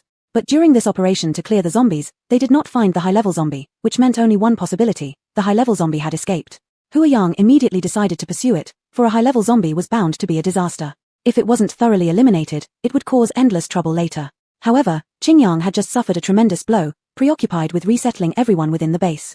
They had no intention of chasing after the high-level zombie. They also advised Huayang not to chase, as it was unwise to press a defeated enemy. But upon hearing this, the people from Huayang immediately called them cowards. With the base nearly overrun by zombies, how could they let it escape? Facing their saviors, Qingyang did not retort but firmly refused to join the pursuit. Unbeknownst to them, the leaders Huayang sent were two highly determined individuals. They decided that even if Qingyang didn't chase, they would. Thus, Huayang embarked on the pursuit alone. As expected, Huayang was completely annihilated, including the two leaders. Since then, Huayang Base and Qingyang Base harbored deep-seated enmity. This old story, tainted with blood, slowly unfolded, leaving Dominiquesenia feeling mixed emotions. She couldn't judge who was right or wrong in this matter. Perhaps, this was an issue of perspective where right and wrong were hard to distinguish. The only ones truly suffering were the ordinary people. Qingyang doesn't think it was wrong, but for a long time afterward, it tried to atone and repay Huayang. Unfortunately, Huayang refused to accept anything. This incident has driven us further apart, eventually becoming an unbridgeable chasm. Dominiquesenia sighed deeply. She now understood why Hendrik felt so powerless. But by the end of the story, she felt a sense of familiarity. Dominiquesenia tentatively asked, "Do you know the names of the two leaders Huayang sent?" Hendrik nodded. These two names are still recorded in Qingyang's Martyrs Hall. One was named Byron, and the other was named Quentin. Upon hearing these two names, Dominiquesenia was momentarily stunned. Chapter 115, The World Won't End. There was no other reason. These two names were just too familiar to her. Especially Byron. The surname Fu was already rare, especially in the original work where it was the hero's surname, and hardly any other characters had this surname unless it was his father. And Quentin, without a doubt, was Doris's father, the hero's best brother's father. Their fathers were good brothers in the past, so naturally, they grew up together from childhood, inseparable and through thick and thin. The original work must have described the hero's background. However, the original only mentioned that their fathers died because of zombies but did not specify the zombie wave or mention the complicated process that Aiden spoke of. But when Dominiquesenia heard these two names, some of her past confusions were finally clarified. In the plot of the original work, the hero's character is set as a classic overpowered protagonist with the dream of saving the world and completely resolving the zombie crisis. Dominiquesenia had always thought that this was merely an initial setting. If the hero was a robot, then this would be the ultimate command given at the time of his creation. It seemed meaningless, without reason. But now, there seems to be some explanation for his stubborn and obsessive behavior. Because his father once died in the zombie wave, he dreams of eliminating the zombies entirely. Forming a mercenary group was just the first step. If there hadn't been Dominiquesenia interfering with the story's progression, they would certainly be in even higher positions now, laying the groundwork for discovering the zombies' weaknesses and creating a vaccine later on. Unfortunately, life is unpredictable. As a minor character in the original work and a minuscule insect in this world centered around the main male and female protagonists, Dominiquesenia, despite her insignificance, witnessed unseen plots that were never written in the book. Every person was an NPC. Their lives didn't matter, they were merely stepping stones for the main protagonist's storyline. But is it really like that? When Dominiquesenia truly lived in this world, those unwritten characters developed their own blood and flesh, living genuinely in this world.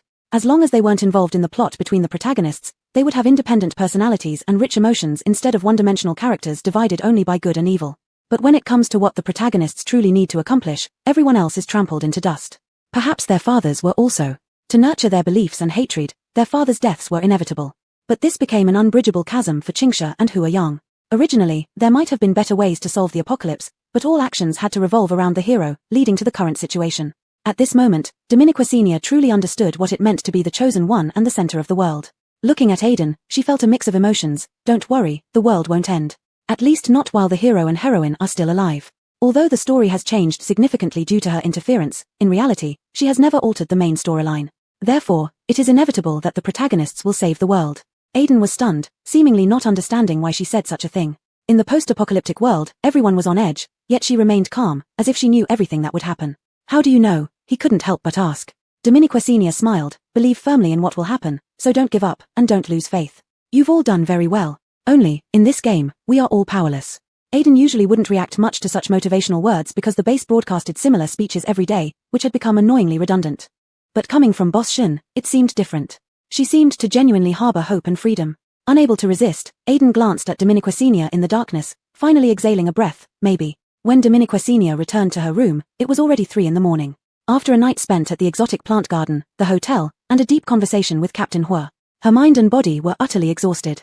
She fell asleep as soon as her head touched the pillow. She woke up in the afternoon the next day. Sitting up and seeing the sun outside, her first thought was, oh no. Captain Hua and his people were still at the supermarket, and she slept through the entire morning without even preparing breakfast or lunch for them. It was incredibly rude. Rushing out, she was surprised upon reaching the supermarket when she smelled delicious food wafting through the air, instantly awakening her appetite. She followed the scent and walked out, unsurprisingly seeing Captain Hua and his team. They had indeed set up camp outside, this time under a tree. After all, there were too many of them to stay inside the supermarket, and it was more convenient to cook outside. It was mealtime, and many customers were sitting outside eating, with people coming and going. Delivery personnel were diligently fetching their orders. But everyone's eyes were inadvertently drawn towards the group under the tree, clad in blue-green military uniforms. Indeed worthy of being base troops, their combat skills and wilderness survival skills were both at full proficiency. They were using ingredients bought from Kenawan supermarket, cooking over a small made from 3 wooden sticks, with a small black iron pot hanging below. The black iron pot was boiling, and Dominiquesenia saw it was a pot of instant noodles. But that wasn't all. On the other side, they had started a small fire using their abilities and wrapped it with earth powers, placing a metal grid above for a makeshift barbecue grill. At the moment, a few people were roasting meat on it, almost making Dominiquesenia lose her balance from the delicious smell. Seeing her come out, they immediately invited her over. Aiden even held up the roasted meat. "Boschen, try some?" "Try." Of course, she would. Dominiquesenia felt like her soul was being lured away. The taste of the roast as soon as it entered her mouth nearly made her fly with happiness. What could be happier than waking up from a good sleep to find food ready? As she ate, she felt somewhat guilty. "I'm really sorry for oversleeping today and letting you guys cook outside on your own." Before Aiden could say anything, a young member beside him who was busy roasting shook his head. "What nonsense. Without Boschen's ingredients, our wilderness survival skills would have gone to waste." Everyone laughed and chimed in. That's right. Thank you, Boschen." These repeated thanks made Dominiquesenia feel even guiltier. Even the ingredients were bought by them, yet she was eating for free. So Dominiquesenia simply waved her hand and brought out a box of cold drinks from the supermarket. Afraid that alcohol might affect them, she didn't bring any. Besides drinks, she also brought out a lot of fruits. "Don't be polite, let's eat together." The base troops looked a bit uneasy at these precious items and all looked towards their captain for guidance. Finally, after Aiden nodded, everyone cheered and started eating. This meal lasted several hours. By the time everyone was full and content, it was already close to dusk. Aiden began frequently checking the time, and Dominiquesenia guessed it was because the person sent to deliver messages was about to return. Sure enough, at the end of the road, bathed in the sunset, a dark silhouette appeared. Aiden seemed slightly relieved, and Dominiquesenia also prepared to welcome whoever was returning. But as they gradually recognized what was dashing towards them, both were stunned. Chapter 116 Snow Wolf. What came from afar was not the military forces of Sunnybase that Leighton and Dominiquesenia had been eagerly awaiting, but wolves. When Dominiquesenia finally saw clearly and couldn't help but exclaim, Leighton beside her also saw it clearly. His expression immediately turned serious as he raised his hand, prompting everyone around him to raise their guns and aim at the wolf. However, Dominiquesenia hurriedly signaled them not to be hasty. Logically speaking, wolves usually appear in groups, yet this lone wolf was sprinting with a clear target, the supermarket owned by Dominiquesenia. As the wolf drew closer, Dominiquesenia finally got a clear view. It was a snow-white wolf. Its gaze was resolute, and the twilight seemed to set a layer of flames ablaze on its body as it galloped, carrying that fiery spirit. Its fluffy fur was all tousled by the wind, yet it only accentuated its handsomeness. Dominiquesenia had to admit, at that moment, she felt an impact. "Boschen, this is a mutant beast, possibly attracted by the aroma of our cooking. We should stop it from coming any closer." Leighton could not help reminding Dominiquesenia beside her. But Dominiquesenia shook her head. "Wait a bit longer." For some reason, whether it was just her perception or not, she felt this wolf didn't harbor aggressive intentions. There was no bloodthirsty look in its eyes, it just ran towards them with a single-minded purpose. Leighton frowned, seemingly not quite understanding, but he chose to respect Dominiquesenia's opinion. The snow-white wolf grew closer, and this was when Dominiquesenia realized its massive size. It was almost as big as a large Samoyed. Meanwhile, the customers inside the supermarket finally noticed this mutant beast. Some hastily retreated into the store, while others quickly picked up their weapons. Before Dominiquesenia could stop them, they unleashed their superpowers. Dominiquet, the wolf proved smarter than she thought. It swiftly dodged to the side, evading the attack. The woman who launched the power attack was stunned, quickly trying to reassemble energy for another shot, but Dominiquesenia stopped her in time. She gestured for everyone to stay calm and then lifted a small gun, a tranquilizer gun she had recently acquired from the System Mall's Black Tech area. She still wasn't ready to kill this wolf and chose to tranquilize it first. Gradually focusing through the scope, she steadied her breath and began counting down mentally. 3, 2, 1. A slender tranquilizer dart shot out, but in the final second, the wolf, which was supposed to continue running straight ahead, suddenly turned its head and changed course. It veered right and dashed steadfastly towards the stability tree, missing the tranquilizer dart. The stability tree. Its target was not meat, nor the supermarket, nor humans, but the stability tree. Standing beside the stability tree, Leighton's expression darkened. "Withdraw." The base troops promptly withdrew from the area. Everyone stared in astonishment as it dashed toward the unoccupied area, and then started rolling around beneath the tree. Everyone froze, Dominiquesenia included, dazed and confused. But she snapped out of it faster than anyone else and couldn't help but laugh out loud. She originally thought it was a cool wolf, but it turned out to be more like a dog. Hearing Dominiquesenia's laughter, the crowd gradually came back to their senses, revealing expressions of speechlessness.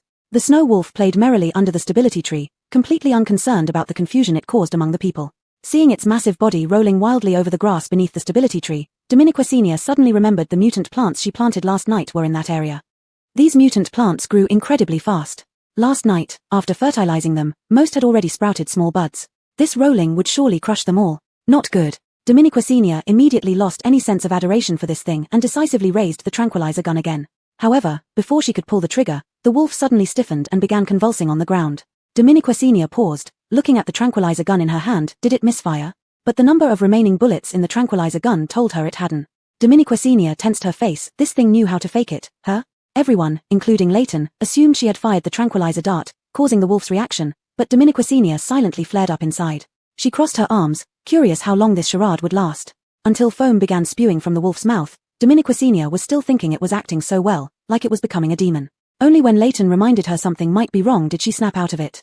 Wait, didn't I plant toxic mutant plants last night? So it's not faking, it's poisoning itself. Dominiquasenia suddenly realized and hurriedly ran over, with Leighton closely following behind, fearing the wolf might suddenly attack. When Dominiquasenia approached it, she found that its body was heaving violently, showing signs of breathing difficulties, with its long tongue hanging out of its mouth. It looked less like a wolf and more like a dog. This triggered Dominiquasenia's compassion. She bravely reached out to gently touch the wolf's head. At this moment, the snow wolf moved its head slightly as if responding to her. Dominiquasenia froze, then after 2 seconds of consideration, she took out an antidote pill. Before putting it in the wolf's mouth, she readied the tranquilizer gun, prepared to shoot if it showed any sign of aggression. Leighton also stood tense nearby. The pill melted instantly upon contact, so Dominiquasenia didn't need to force it in much. She stepped back a few paces to observe the wolf's reaction. The medicine worked quickly. Within 2 or 3 minutes, its breathing gradually steadied, and it began trying to stand up. Both of them remained alert. Watching the snow wolf finally stagger to its feet and approach Dominiquasenia. Dominiquasenia aimed the tranquilizer gun at it, but it showed no fear, slowly walking up to Dominiquasenia's hand. In the very next moment when she could have shot it, it gently nudged Dominiquasenia's hand. Chapter 117, Fierce Battle. Dominiquasenia's heart melted at the sight. This wolf was far from what a typical wolf should look like. Its fur was so puffy that it lost the determined gaze while running, and from the back, it just resembled a large Samoyed. She couldn't resist wanting to rub her face against it. However, Aidan, who still retained his sanity, stopped her. This wolf is suspicious, be careful. Dominiquasenia nodded. In fact, when the wolf first darted into the area around the stabilizing tree, she had guessed the reason. It might have been attracted by the scent emitted by some of the strange plants she planted last night. The wolf itself was not aggressive, its initial target must have been these strange plants. Thinking of this, Dominiquasenia hurriedly bent down to check the strange plant seedlings under the wolf. Fortunately, the seedlings of strange plants were not as fragile as those of ordinary plants. Even if they had been rolled over by the wolf, they remained strong. After about 5 minutes, the snow wolf's poison was completely neutralized. It regained its spirit, stood up, shook off its fur, and almost started rolling around again. Dominiquasenia instinctively called out like training a dog, "Stop." To her surprise, the snow wolf actually seemed to understand. It twitched its ears, sat down in front of Dominiquasenia, and looked at her with wet eyes. Dominiquasenia couldn't help herself and, ignoring Aidan's warning, began rubbing its head.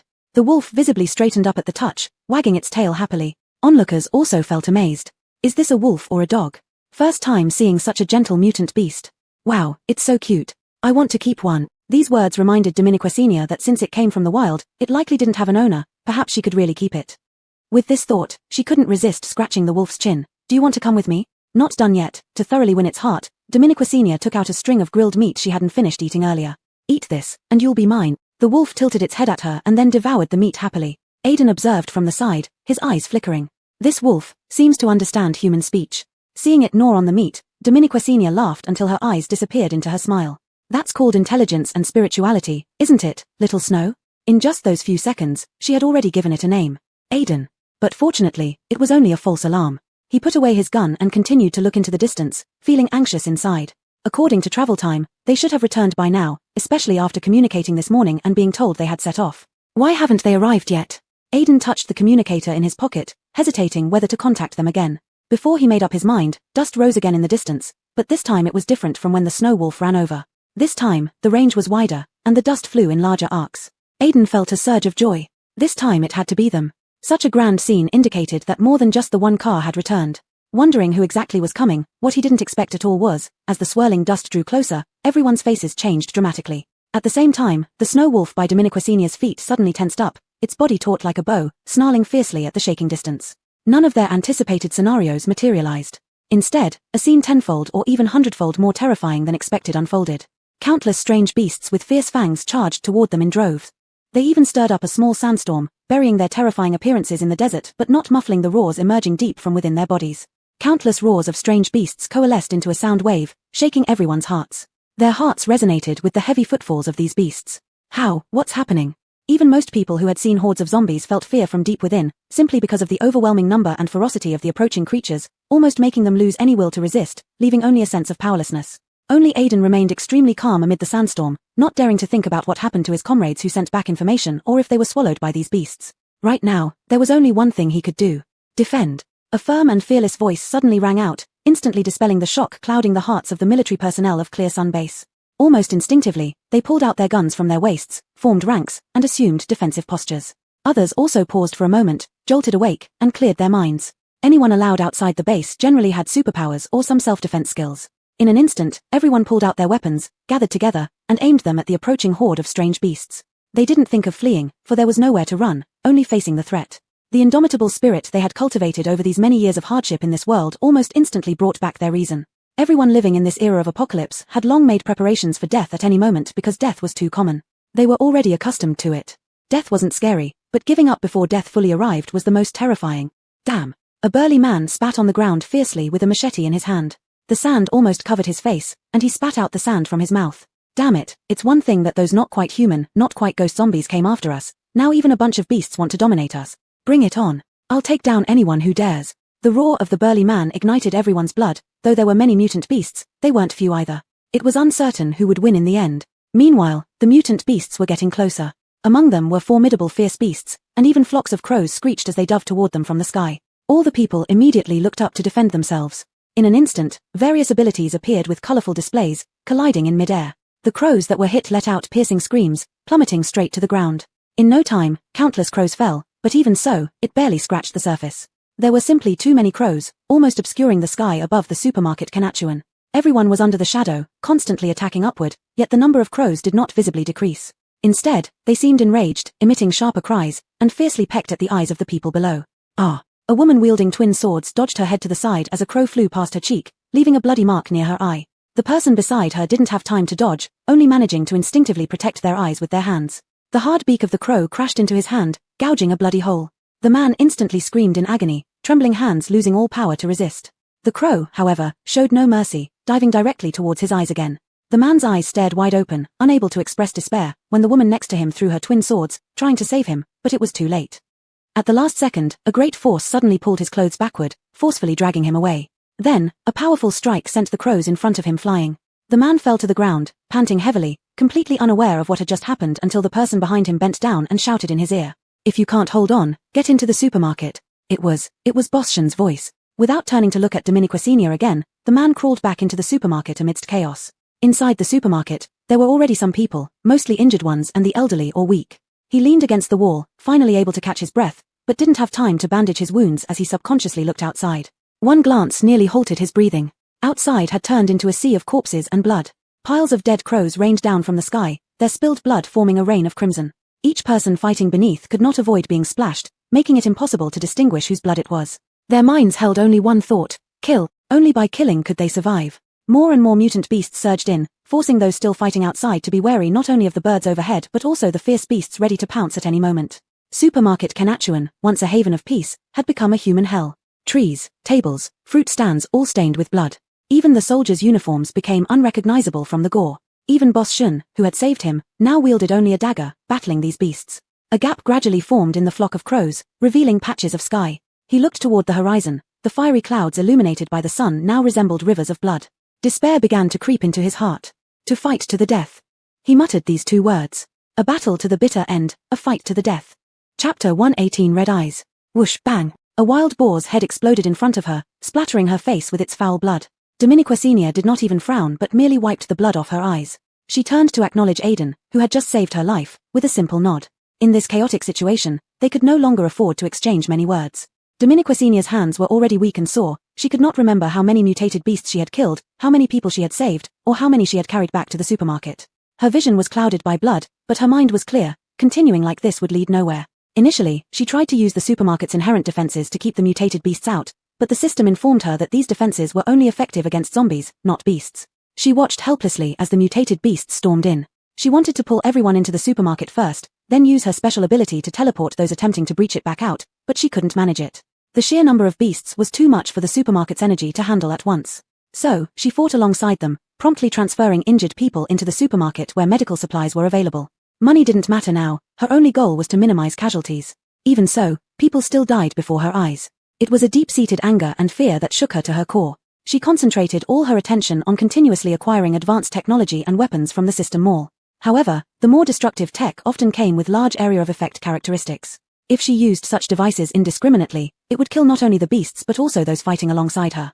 Even worse, her meticulously nurtured tranquility tree might be obliterated. She glanced at the revived tranquility tree, which was currently using its thick vines to fight off the beasts. No. She told herself this in her heart. She could not do that. All she could do was constantly use powerful yet generally traceable black weapons, sending them over to the Qingyang base military. They had more training in firearms, so these weapons would be far more effective in their hands. Sure enough, they initially felt at a loss when they got the weapons, but soon mastered their usage thanks to their extensive training. With the black tech, the base soldiers turned the tide, taking precise shots at the large, formidable mutated beasts. Bang! Their flesh exploded mid-air. A look of stunned amazement flashed across Aiden's eyes, and in an instant, the base troops were rejuvenated, each shot finding its mark. As the large, difficult-to-deal-with mutated beasts were eliminated, the previously grim situation shifted slightly. The already exhausted others were reinvigorated, their drained strength replenished. Dominique Senior seized this moment to send them nutritional fluids. The wounded inside the supermarket did not fully rest either, doing their best to assist from the rear. This war between humans and mutated beasts seemed to slowly tilt towards a conclusion, but Dominique Senior could not let her guard down entirely. Her instincts told her something was wrong. While fighting, she closely observed the beasts, trying to detect any anomaly. She believed that the coordinated attacks of these beasts must have a motive. Although Kenawan Supermarket was close to Donglu Forest, which harbored many mutated beasts, the forest provided protection for them. After all, mutants were hunted regularly by psychics, and only in the forest did they stand a chance of escaping. Very few ventured out voluntarily, and certainly not in organized groups, unless something within the supermarket attracted them. But Dominique Senior could think of nothing because their actions appeared purposeless, purely driven by an irrational assault on humans. Like they had lost their minds. She drank a bottle of nutritional fluid, forcing herself to calm down. The probability of the beasts developing intelligence was low, so something must be inducing them. Dominique Senior's mind raced, while her hands continued fighting without pause. Then a red-eyed rabbit jumped in front of her, and she instinctively split it with a blade. Staring at the lifeless red eyes, she realized something. Red eyes. It wasn't unusual for a rabbit to have red eyes, but every single mutated beast she had killed seemed to have red eyes. Suddenly, clarity flooded her brain, bringing with it a chilling realization. She abruptly turned around, beginning to stare into the eyes of each mutated beast. Red, red, and still red. Amidst the chaos, she seemed to have locked eyes with those pairs of red eyes one by one, but at that time, she merely thought it was a result of mutation without giving it much thought. Not until this moment did she suddenly come to a realization. Red eyes, was it a sign of madness and the loss of reason? Just as she was lost in her thoughts, an anxious shout suddenly rang out from afar, drawing closer. "Bosschen, look out." That shout instantly pulled Dominique Senior back from her thoughts, and at the same time, plunged her into another enormous panic. A chilling sensation started from the back of her neck, making her hairs stand on end. She widened her eyes and instinctively turned her head back. A triangular snake head was shockingly right before her eyes. Chapter 119. Who are you calling? The snake's head abruptly opened its mouth, nearly forming a flat angle of 180 degrees. The fleshy oral cavity and sharp teeth seemed capable of tearing half of Dominique Senior's face off. Dominique Senior almost smelled the overwhelmingly foul odor. At this moment, she froze, unable to move, her mind completely blank, and she couldn't even think of calling the system for help. Countless people watched in horror as this happened. Even those who had already entered the supermarket couldn't help but shout "Bosschen" with wide eyes and strained voices. The energy bullets had already rushed out of Aiden's gun barrel, but he knew it was too late. Was I destined to die here today? This was the last thought that flashed through Dominique Senior's mind. In the next moment, the giant-mouthed snake head suddenly became a fleeting shadow and vanished from Dominique Senior's view. It didn't even have time to close its mouth before its head was severed by a razor-sharp attack. The enormous black snake body began to struggle violently at this moment, twisting into knots, its headless form making it even more bizarre and revolting. Everything happened so quickly. By the time Dominique Senior regained her senses, she had stumbled back 2 steps, her legs giving way as she knelt down, feeling her heart pounding heavily in her chest. The decapitated snake head wasn't entirely dead yet, it continued to thrash and open its mouth. Its fangs turned a deep red at that moment. Dominique Senior's expression changed, but before she could react, an urgent voice sounded from the front. "Get out of the way." Looking up, Dominique Senior saw Erica standing right in front of her. The ice blade in his hand hadn't fully dissipated, and he was staring at the black snake's wound, which was emitting a faint cold mist. "It's him." Joy flickered in Dominique Senior's eyes, and she didn't notice Erica's furrowed brows or the anxious look in his eyes. Why is she so stiff like a log? She can't respond. The snake isn't completely dead and seems ready to spew venom. He turned his hand, preparing another attack. However, before this attack sealed the entire snake head, a white figure suddenly leaped into the air, blocking his view. This white figure quickly swept past Dominique Senior, then kicked the snake head trying to spray venom away with its paw. Then it leaped forward again, standing in front of Dominique Senior, tensing its body, looking fierce, its forelimbs slightly bent, defensive and vigilant. It had Dominique Senior protected behind it. Dominique Senior's eyes lit up. Jana. Erica subconsciously paused, then his expression darkened. Who are you calling? He had indeed run out to help them resist the mutant beasts, having nothing better to do. With a casual wave of his hand, a powerful ice blade swept back several mutant beasts. His face lost all trace of a smile, turning him into a stone-cold judge, slaying any who dared approach. When Dominique Senior finished dealing with the wolf head and wanted to express gratitude casually to someone, she found that he was already completely engrossed in the slaughter. At this moment, she felt so relieved that she almost wanted to shed tears. At least they weren't feeding a completely ungrateful wolf after all. There was still some conscience left. At this time, Aiden also came over to her side. He was sweating profusely, clearly frightened by what had just happened. He took a moment to deal with a mutant beast rushing toward them, reaching out to help Dominique Senior up. Boss Shen, are you okay? After all, she was a partner with whom they had just formed a cooperative relationship. If she died in this incident, their cooperation would be nullified. Thinking about the scarce resources alone made Aiden feel pained. But most importantly, during their brief interaction, he had already considered Boss Shen a friend. Dominique Senior pulled on his hand and stood up. I'm fine. I just made a fatal mistake just now by losing focus for a moment. Losing focus? How could anyone lose focus during such a tense moment? Clearly, Aiden didn't quite believe her explanation.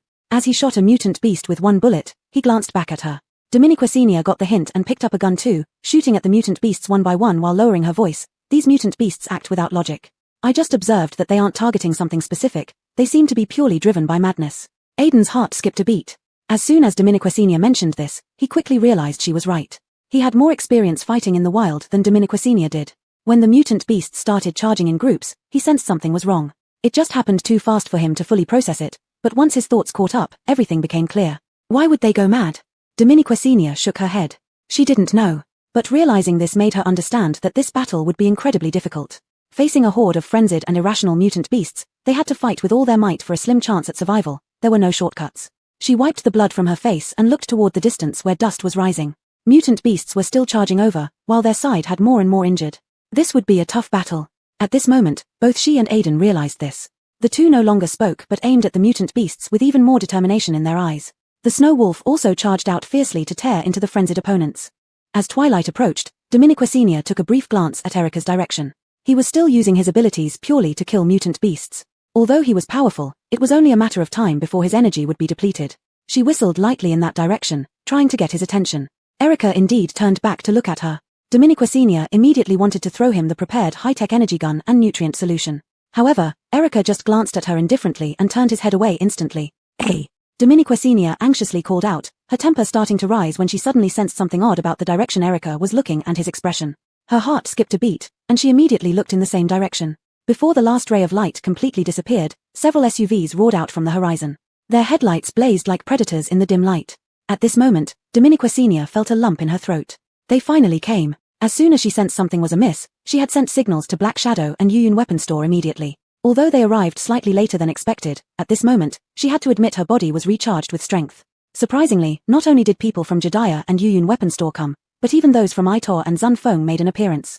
More than 10 vehicles sped over with wind and sand, and Erica caught a glimpse of Dominique Senior's surprised yet delighted expression. A trace of indifference flickered across his face. He slowly stopped attacking and walked straight into the supermarket.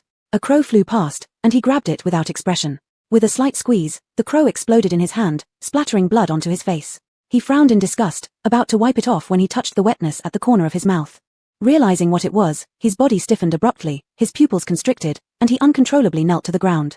Erica knelt there, one hand pressing firmly into the soil, his fingers almost digging in, bleeding. His facial expression became increasingly uncontrollable. Suddenly, he lifted his head sharply, his eyes losing rationality, filled with killing intent. Chapter 120, Born to be Bad. Huff huff. The sound of labored breathing echoed incessantly in Erica's mind. When he realized that it was his own, an intense fatigue suddenly swept over him, as if all his spirit had been drained. The biting cold wind lashed at his face with snowflakes, making his skin feel like brittle paper on the verge of breaking, tinged with pain. But he couldn't stop. He must keep running, endlessly, without a destination, but one step backward meant eternal damnation. Jana, hold on for a little longer, we're almost there. There. Where? In a daze, Erica lifted his head. The wind and snow were so fierce that he could barely open his eyes, and the severe lack of oxygen made everything go dark and white before him. He saw red liquid continuously dripping onto the white ground as he ran, and finally, he saw the person who was calling out. She had hair as black as ink, swaying with each step. Her figure was small, yet the hand she clutched was even more bony and frail. Was that his hand? A sharp pain pierced his heart, constricting the already violently pounding organ. Almost instantly, his vision blurred. Mumbling vaguely, he said, sis, don't abandon me. The woman, called sister, seemed not to hear him at all, only holding his hand tightly and running forward with all her might. Erica's heart shattered into pieces. Though he had long known the outcome, why did it have to happen again? Tears streamed down uncontrollably. He shouldn't be this weak. He should stop and grab her hand tightly, preventing her from running. They could return to that den of horrors together. Diminutive when the familiar events unfolded once more, and the terrifying cries chased after them from behind, he watched helplessly as his sister panicked and let go of his hand, pushing him back into that den herself. His frozen hand curled slightly, and he collapsed in the snow, lifeless, just like before. Feathery snow quickly covered his small body, and people trampled over him as he watched his sister slip into the narrow tunnel alone, regaining her freedom. Would she come to save me? Erica nearly blended into the snow, except for the slowly spreading trail of red blood beneath him. Motionless, he stayed outside through the night, expecting to freeze to death like the disobedient children who couldn't survive outside overnight. But the depleted energy returned to his limbs, and deep wounds began to heal. His weak snow elemental power transformed into ice elemental power overnight. So this worthless life continued. Erica staggered to his feet, his expression void of emotion, yet giving off an impending sense of shattering. His snow-white hair was tainted with dust, and his dirty clothes were stained with blood. He stopped fleeing and walked steadily toward the place that imprisoned him for 5 long years, the Hell. Hell was a square courtyard where countless children, some even younger than him, were confined. He spent a day watching the snow fall outside the courtyard, imagining it turning crimson. That night, the courtyard turned into a river of blood. He killed all the guards, freed all the children, and set fire to everything.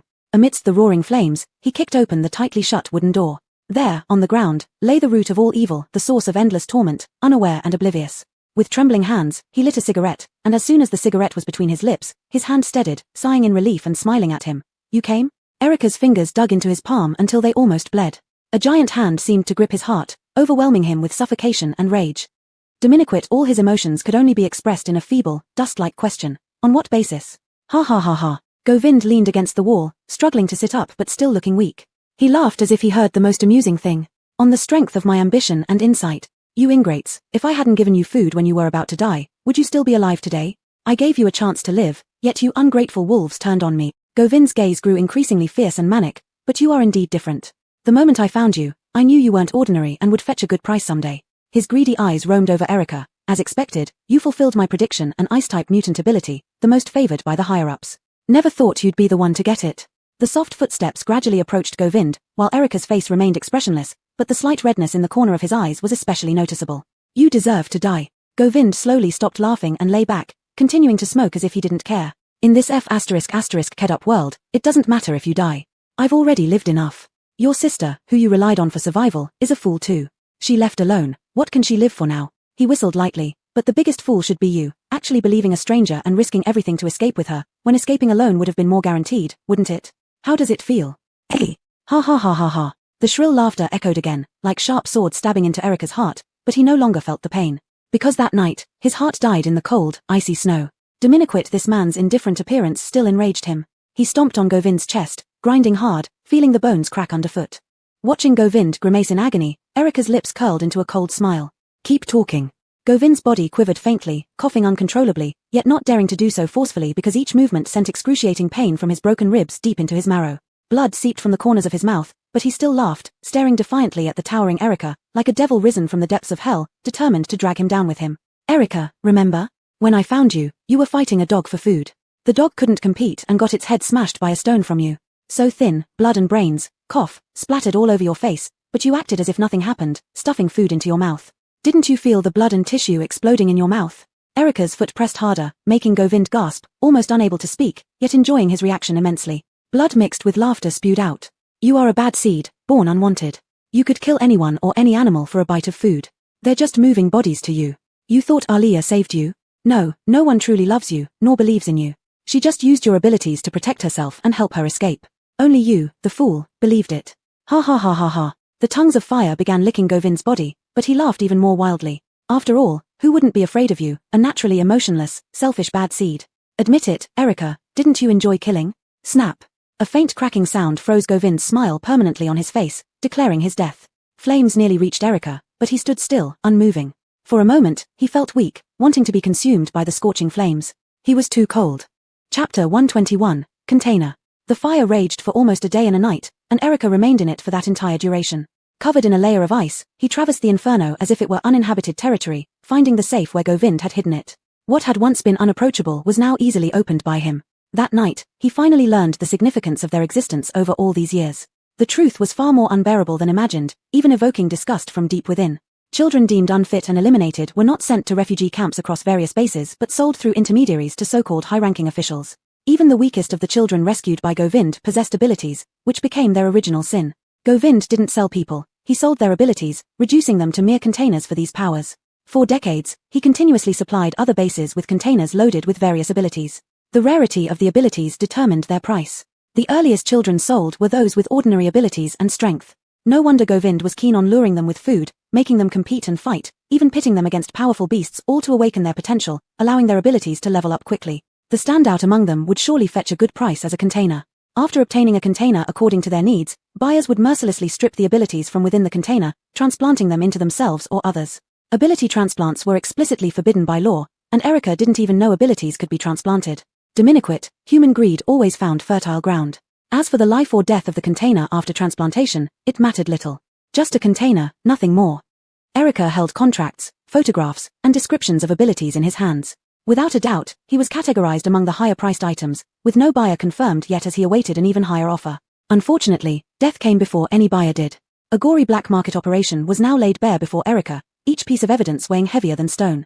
Diminuquit, after reviewing these documents until his eyes turned sore, he unhesitatingly threw them all into the flames, letting a decade's worth of crimes burn away, but planting roots deeply in his heart. He didn't expect turning in these pieces of evidence would lead to dismantling this bloody capital industry chain. Instead, it would likely result in his own eradication. Especially since, in Govind's list of buyers, there were also many from Qingyang base. He vowed to take revenge personally, one by one. At 15, Erica spent 5 years killing everyone on the list from Qingyang base. Qingyang base's power structure was drastically reshuffled because of him, yet no one ever uncovered his true identity. Over 5 years, he became increasingly aware of the vast and complex web of interests behind this industry. He wanted to find the masterminds, but in the end, he realized nearly everyone was complicit. All the evil began at one place, Huayang base. But just as he started, he was trapped in a small supermarket. He hated that person intensely, yet inexplicably felt they were different from anyone he had encountered before. It didn't matter, for when she personally put the collar that restrained his freedom around his neck, her fate was sealed to die by his hand, no matter what. The sound of crackling flames grew distant, while his body felt increasingly hot. As if the fire breached his defenses, burning through his flesh, veins, and internal organs. Everything before Erica began to blur and collapse, the scenes in front of him shattering into fragments. He breathed rapidly, enduring the searing heat within his body. Simultaneously, it felt like 10,000 ants crawled into his veins, spreading throughout his entire body. His body became unbearably hot and itchy, leading him to scratch uncontrollably, yet it offered no relief. He wished he could tear into his own flesh to alleviate the itch. Even with blood flowing freely, the bone-deep itch persisted. Finally, unable to withstand it, Erica knelt down, one hand weakly supporting him. He could feel the ants in his veins crawling toward his brain, causing him to gag repeatedly without bringing anything up. His vision had become thoroughly blurred, as if obscured by a dense fog, and sweat started to bead profusely on his forehead. His body couldn't stop trembling. When all the dreams faded away, he finally woke up. But his mind was no longer clear. All he could see was blood and torn flesh everywhere. In a daze, it felt like he was back in the specially designed basement that Govind made for them. Dark, damp, cramped. Apart from the smell of blood, they couldn't detect any other scent, and besides surviving, they had no other thoughts. So, they could only fight like irrational animals, fighting, until their faces were covered in blood, until their mouths were full of flesh. Just thinking about this made Erica's reaction more intense. His face turned pale as paper in an instant. He had already wiped away the drop of blood that accidentally splattered on his lips, even rubbing that spot until it turned red, but the taste of iron on his tongue kept challenging his nerves. Erica forced himself to raise his head. Everything before him turned red. He knew he was about to lose control. The chaotic crowd, the frenzied beasts, and faintly, it seemed someone was constantly calling his name. He shook his head and saw clearly a huge wild boar charging towards him. The murderous intent in his eyes could no longer be hidden. With a forceful flick of his fingers, Rue pressed into the yellow sand beneath him. In the next second, the yellow sand was suddenly stirred up, confusing the wild boar's vision, making it charge wildly. Seizing this opportunity, Erica swiftly closed his hand, forming a massive ice ball which he then released. As it approached the wild boar, it abruptly transformed into several giant spikes that pierced straight through its eyes, exiting from the back of its head. A splash of blood bloomed in the yellow sand, spattering Erica's face. This time, he didn't dodge but instead slowly curled his lips into a smile, his eyes filled with excitement. Dominiquesenia's running steps toward him suddenly halted. Her intuition told her that Alexander was in a very abnormal state right now. Chapter 122, Fake. Dominiquesenia felt that something was wrong, and her more immediate sense was one of extreme danger. She frowned, puzzled by why someone who had appeared to be on the verge of collapse just moments ago was suddenly acting violently, as if abruptly tearing himself away from a dazed state into an even more extreme condition. Regardless of which state he was in, both were extremely dangerous. Moreover, it seemed he had lost his sanity. The attacks began to wildly emanate outward. Initially, he could still control the direction and target. But as his complexion grew paler and his gaze became more vicious, his body started to sway as if he was feeling extremely uncomfortable. The attacks also began to stray. Dominiquecinia's eyebrows twitched, and she hesitated but then took a step forward. However, before she could start running, she felt a pulling sensation. Casimir had grabbed her arm. Amidst the rain of bullets, his voice was not very clear, but Dominiquecinia still heard him. His current state is off, possibly a PTSD reaction. If you rush in like this, you might easily get hurt. His voice echoed in her ears and then faded like a receding tide, leaving only one word: PTSD. PTSD, fully known as post-traumatic stress disorder, refers to a mental disorder triggered when an individual experiences severe trauma, including but not limited to witnessing death or being threatened with death, severe injury, or threat to bodily integrity. Such patients often exhibit various symptoms, but based on the fragmented information Dominiquecinia had gathered from TV shows and novels, she knew that these patients can be easily triggered by scenarios similar to their past traumas, causing intense reactions. Loss of reason, anxiety, and physical discomfort would certainly be part of it. So, does he have PTSD? Dominiquecinia's thoughts instantly drifted back to that night when she chatted with Captain Hua. He mentioned having seen Alexander, who was once emaciated and miserable. If he indeed has PTSD, everything makes sense. Why did he end up in such a state at Qingyang base? Why is his personality so hostile and hard to communicate with? Dominiquecinia felt a sudden pang of bitterness. She rarely felt pity for others' experiences, knowing that everyone must go through their own journey, though fate can be either favorable or cruel. What she felt now was a subtle sense of apology or guilt. Dominiquecinia's eyes lingered on the black collar around Alexander's pale neck. Determined, she resolved that if he did have PTSD, she couldn't simply ignore it. Casimir had already noticed the determination on Dominiquecinia's face and didn't say anything more. Instead, he patted her shoulder. "I'll go with you." With that, they advanced while retreating, quickly approaching within range of Erica's attacks. Erica now looked extremely weak. Dominiquecinia tried calling out to him twice, but it was no use. He seemed not to hear her at all. "His condition looks pretty serious. If nothing else works, we might have to take drastic measures." Dominiquecinia felt a wave of urgency as she watched Erica's increasingly unstable condition. Support from the Kenawu weaponry store was almost here, and the mutants had decreased significantly due to their efforts. The mutant wave was no longer a major threat. But if Alexander continued like this, the next threat would be him. There was no other choice. She took a deep breath and lifted the tranquilizer gun she hadn't fired yet. Tranquilizers do no harm to the body and can help someone calm down quickly. Still, Dominiquecinia felt uneasy about it. There was simply no other option. To prevent Alexander from harming others or accidentally hurting himself, Dominiquecinia finally aimed the gun at Erica. His face appeared magnified in the sight of the rifle. She moved down, instinctively wanting to find a better spot on his torso to shoot. But then the snow-white hair in the sight shifted slightly, and he turned around, staring directly at Dominiquecinia, who was aiming at him. Dominiquecinia's hand holding the gun trembled, momentarily captivated by those transparent amber eyes.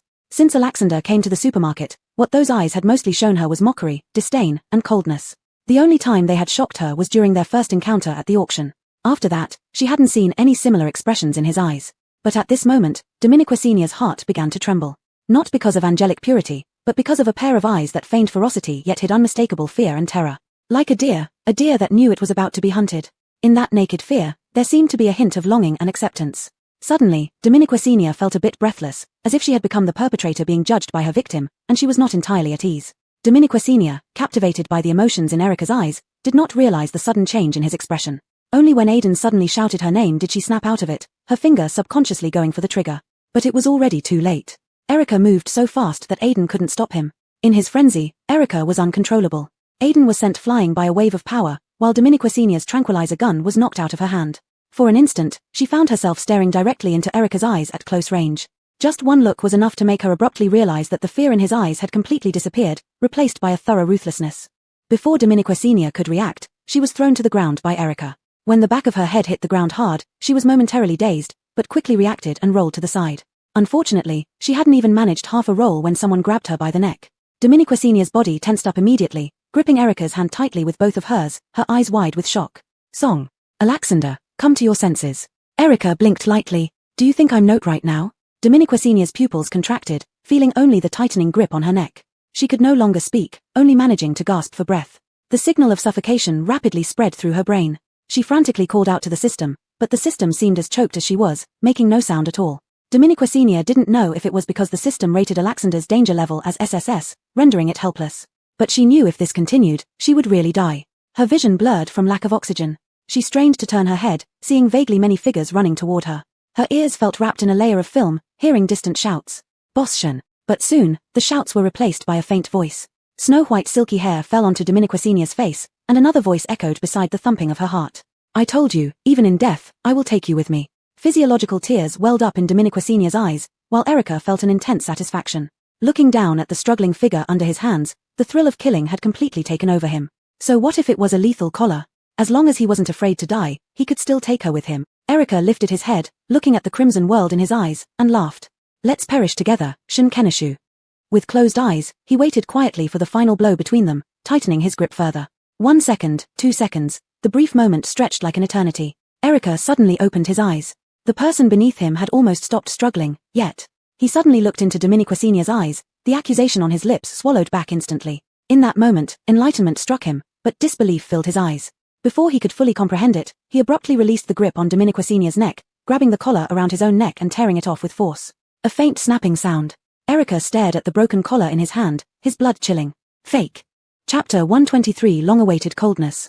Just before Dominiquecinia completely lost her breath, many scenes flashed through her mind, some from her previous life, and some from this one. Perhaps this was what they called the proverbial flash of life. She blinked, a tear rolling down from the corner of her eye, bringing an indescribable sense of relief. Dominiquecinia even had time to wonder if dying would send her back to being a corporate drone, though there wasn't much in that original world worth missing. Living for over a decade in one place hadn't given her as many friends as she'd made in just a few months here. Just before regaining oxygen, Dominiquecinia fainted. As the world plunged into darkness, a warm drop suddenly landed on her face. In her last moments of consciousness, Dominiquecinia thought drowsily, could these be crocodile tears? Seeing his subordinate slowly close her eyes, Erica was gripped by a massive panic. He still held the broken collar in his hand, while everything around him disintegrated into pieces amidst the bloodshed. Tears involuntarily streamed out of his cold eyes. He didn't know how to react at this moment, but he knew he regretted it. He didn't want her to die. Erica trembled so violently he almost couldn't hold the broken collar. Reaching out to touch Dominiquecinia, he was suddenly slammed away by a tremendous energy wave. The defenseless Erica let out a gush of blood with a gasp. Since the night he locked himself away, he hadn't suffered such serious injuries, almost all his internal organs were shattered. But the assailants didn't give him a chance to even get up, pinning him firmly to the ground as several people rushed over. Alban was intensely worried, yet his grip remained unrelenting. He pressed the creature's head into the ground, caring little if it could still breathe. More accurately, he wouldn't care even if it died. What kind of monster dares to strangle our boss Shun? If anything happens to boss Shun, we'll bury you alive. Alban was filled with anger, but his doll-like face somehow softened its impact. Soldiers from the Qingyang base followed closely behind, helping to restrain the man's limbs tightly. They had witnessed his dangerous potential during the fight and dared not relax their hold for a moment. However, the man did not struggle as they expected, nor did he lash out. Instead, he lay there motionless, like he was already dead. Alban glanced at him and sneered, not bad, obedient. Then he anxiously turned to look at boss Shun, surrounded by people, making it impossible for him to see what was happening. Thinking about losing those sweet nutrient solutions and snacks he couldn't get elsewhere sent chills down Alban's spine. He shouted toward them, is boss Shun okay? But no one had time to answer. Aiden and Gavin both crouched beside Dominiquecinia. Though they hadn't met, they exchanged looks filled with the same urgency and didn't ask about each other's identity. Aiden immediately checked Dominiquecinia's breathing, while Gavin felt her carotid pulse. Relief spread over them simultaneously when they both detected weak signs of life. Stacy dropped to her knees, clutching Dominiquecinia's hand, her face flushed with worry, tears brimming in her eyes. Only hearing her brother confirm the vital signs did she finally slump in relief. But detecting signs of life didn't mean Dominiquecinia was out of danger. Her current state indicated hypoxic shock due to oxygen deprivation, which was extremely perilous. Jessie and Leanne looked grave. Jessie even stood up and waved away the bystanders to allow more space for fresh air for Dominiquecinia. But beyond that, they could do little else. Stacy, who had learned some medical skills from doctors in the team, was so anxious she could barely speak clearly. Right now, Sister is experiencing hypoxic shock. Generally, one cannot wake up from hypoxic shock without professional oxygen therapy. Upon hearing this, everyone's faces changed. Medical resources were scarce in the post-apocalyptic world, with advanced treatments controlled by only a few. Professional oxygen therapy was simply out of reach. Even if it were possible, they were still far from the base, likely too late to make a difference. Gavin managed to stay relatively calm, grasping Stacy's hand for support. Aya, calm down. Tell me now, what forms of oxygen therapy can we provide currently? Stacy's forehead was covered in a fine sheen of cold sweat. The battle around her had not ceased for a moment, with the occasional sound of blades slicing through flesh and muscle. Fortunately, they had brought many people, and although the fighting continued, the situation was gradually coming under control. More and more people were paying attention to what was happening here. Stacy took a deep breath, recalling the gentle words of her sister, who had always looked at her kindly while wearing a white lab coat. Suddenly, her eyes lit up, and she grabbed Gavin. Brother, epinephrine. I need epinephrine. Gavin paused for a moment before quickly searching through the mission bag they had brought along. Since the apocalypse, medical resources had dwindled, but with the awakening of some people's abilities and the general increase in physical strength, most injuries could be healed by the body on its own. For those that couldn't heal quickly, they would simply bandage them, take some antibiotics, and tough it out. If they couldn't tough it out, it meant death. But Bosschen was just an ordinary person after all. Dense sweat broke out on Gavin's forehead as his fingers finally touched the cold glass vial and syringe. He hastily pulled them out and shoved them into Stacy's hands. Epinephrine was a precious resource even in the apocalypse, but ever since Itor started collaborating with Dominiquicenia, their supplies were no longer as scarce as before. In fact, compared to other mercenary groups, they were almost considered luxurious. This could be seen as another form of karma being repaid. Stacy, holding the epinephrine, felt nervous, while Jessie and Leanne quickly cleared the area, laying Dominiquicenia flat on the ground. The calm gazes of the two gave Stacy some confidence. She wasn't sure if this would work, but it was the best solution she could think of at the moment. The cold needle slowly pierced Dominiquicenia's vein as Stacy pushed the syringe, injecting all the liquid into Dominiquicenia's body. However, no one relaxed because of this. Jessie stood up, his gaze cold enough to freeze anything as he surveyed the chaotic scene. Dominiquit in such a situation, he remained extremely calm. Brett, please move Bosschen inside the store first. The zombie wave is no longer a threat. Leanne added beside him, we Gedias will handle the cleanup. Bosschen is the priority right now. The sky had completely darkened, and the heavy breathing of everyone became even more noticeable. No one spoke but moved in perfect coordination. Even those who had been injured and moved into the supermarket regained some strength and rejoined the battlefield to help with the cleanup. No one paid attention to the forgotten corner. Erica was tied up tightly and thrown aside. A gust of wind blew, lifting several strands of dirty white hair. They brushed past his face, across his hollow eyes. Suddenly, he felt the familiar chill once again. Chapter 124, Business Empire. Endless blackness. Dominiquicenia's body seemed to be floating in a tunnel without daylight, seeing no light or end whether she moved forward or backward.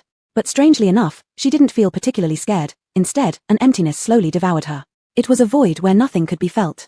She drifted aimlessly, regardless of direction, like an inanimate object. Gusts of cold wind pierced through her body, causing her long hair to flutter. Amidst the nothingness, she faintly saw a dim glow. Drawn towards it, her body floated over. A soft blue light emanated from a rectangular screen, spreading onto the table in front of it and onto the person lying on the table. She appeared hunched and very thin, her hair carelessly pinned up with a pen, unwashed for days, greasy and disheveled. Dominiquit she paid no attention, staring blankly at the glowing screen. On the table, a small digital clock steadily showed 3 o'clock in the morning. Floating in the air, Dominiquicenia was completely stunned. At this moment, memories flooded back, and her eyes rapidly dulled. Indeed, she had died again. So she had returned to her real world. At this moment, Dominiquicenia's true nature finally revealed itself, making her so furious she wanted to go mad. She had worked so hard to build that business empire, and now she had to return to being an ordinary office worker earning 2,800 yuan per month. Impossible. Dominiquicenia began frantically trying to move this ethereal body away from the scene. But her will wasn't under her control at this time. She watched helplessly as she approached that past self of hers. Surprisingly, she didn't return to that body but passed straight through her. The moment she went through her, the surrounding world suddenly sped up, countless scenes flashing by like film strips around her. She saw herself confronting a scumbag man when she first arrived in this world, then her bewildered look when she picked up an axe. She witnessed how the supermarket evolved from barren walls to increasing sizes, richer stocks, more varieties, while the commercial territories under her command lit up one by one like a huge map. Omnipotent supermarket, Kenyu weapon shop, fruit stand, hotel, exotic plant garden, Qingzhou Charity Foundation, even the various new shops under renovation which she acquired. Unbeknownst to her, she had accomplished all these within a short half-year period. Simultaneously, along with the appearance of each shop, different figures started appearing before her eyes. Gavin, Stacy, Leanne, Jessie, Lenora, Jasmine, Alexander. Their appearances made the light around her brighter, and the darkness surrounding her less intense. They were like points of starlight illuminating her world, forming a short Milky Way. Dominiquicenia suddenly felt her body becoming more solid, no longer letting gusts of wind pass through it like a large hole. She instinctively followed the route of the Milky Way and looked toward its end, where a familiar yet strange figure stood silently. The person stood too far away for her to see clearly, but somehow, she felt a great sense of relief. With the last bit of strength fully restored, Dominiquicenia no longer felt like a drifting ghost.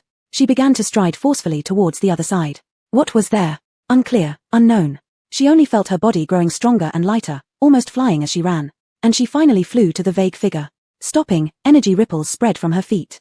Upon recognizing the person, all confusion turned into a solid affirmation. Dominiquicenia smiled, revealing 8 bright teeth, though her voice remained gentle. Joker. Drip. Like touching the right password for all switches, the darkness around her began to fall away, turning pure white.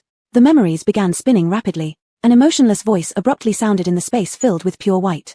Congratulations, host has achieved the life milestone life review. Reward, open the blueprint for your commercial thinking. Want to achieve milestones in life? Want to build an empire? Please strive to light up every area, host. Congratulations on unlocking the beginning of a true business empire. Your giant leap is just a small step for the empire.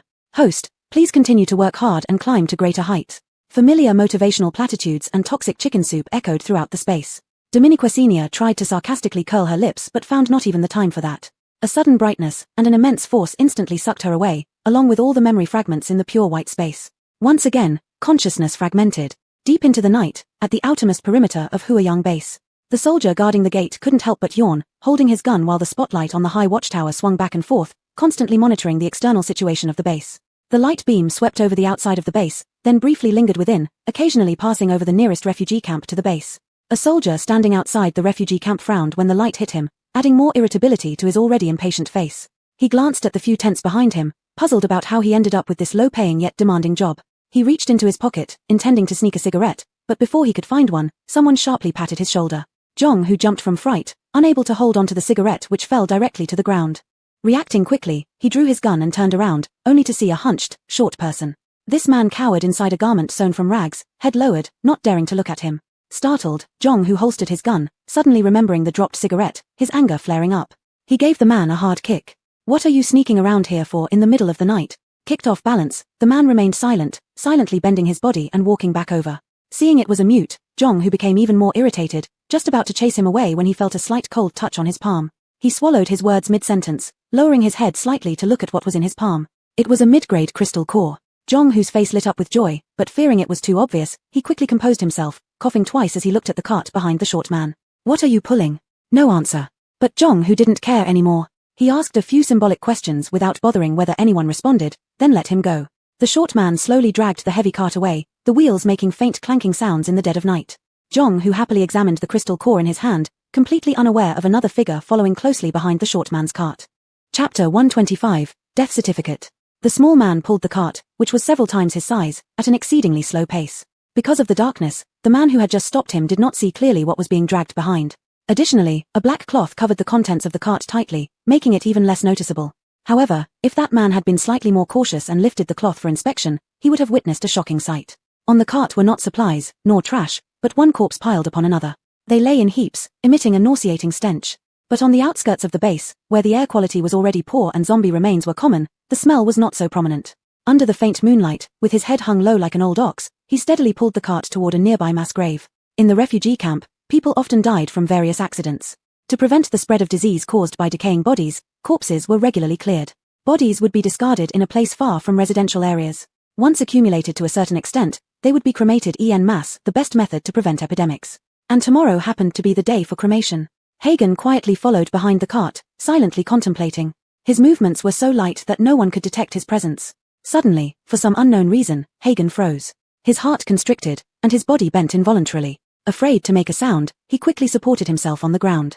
Sharp pebbles cut into his palms, blood beads oozing out instantly, but soon healing on their own.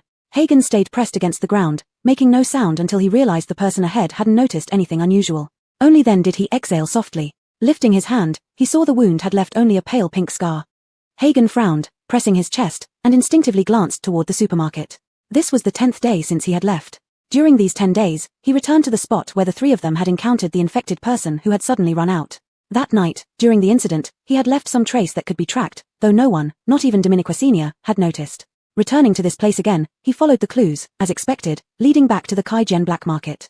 The last time he had unexpectedly ended up in the black market was because he had been deceived by that woman, yet he had indeed found something valuable there. Back then, while wandering with Dominiqua Senior and the others, they stumbled upon a human trafficking area, witnessing numerous people with a 7-point star mark behind their ears, locked in cages. At that moment, Hagen remained calm on the surface, but he was all too familiar with that mark. For a long time, his nightmares stemmed from this tiny symbol. Whether awake or unconscious, seeing anyone with this mark meant unimaginable torment for him. At the time, he didn't understand the purpose of these people, but he knew the mark alone indicated they were associated with those demons. Perhaps they were test subjects for some mysterious experiment. His subsequent investigations confirmed his suspicions. Upon returning to the Kaijian black market, all the clues pointed him back to the human trafficking area they had discovered accidentally before. Maybe Dominiqua Senior's discovery had prompted them to change locations, but Hagen immediately recognized the man who had chased after them that day. These people usually wore black robes and masks.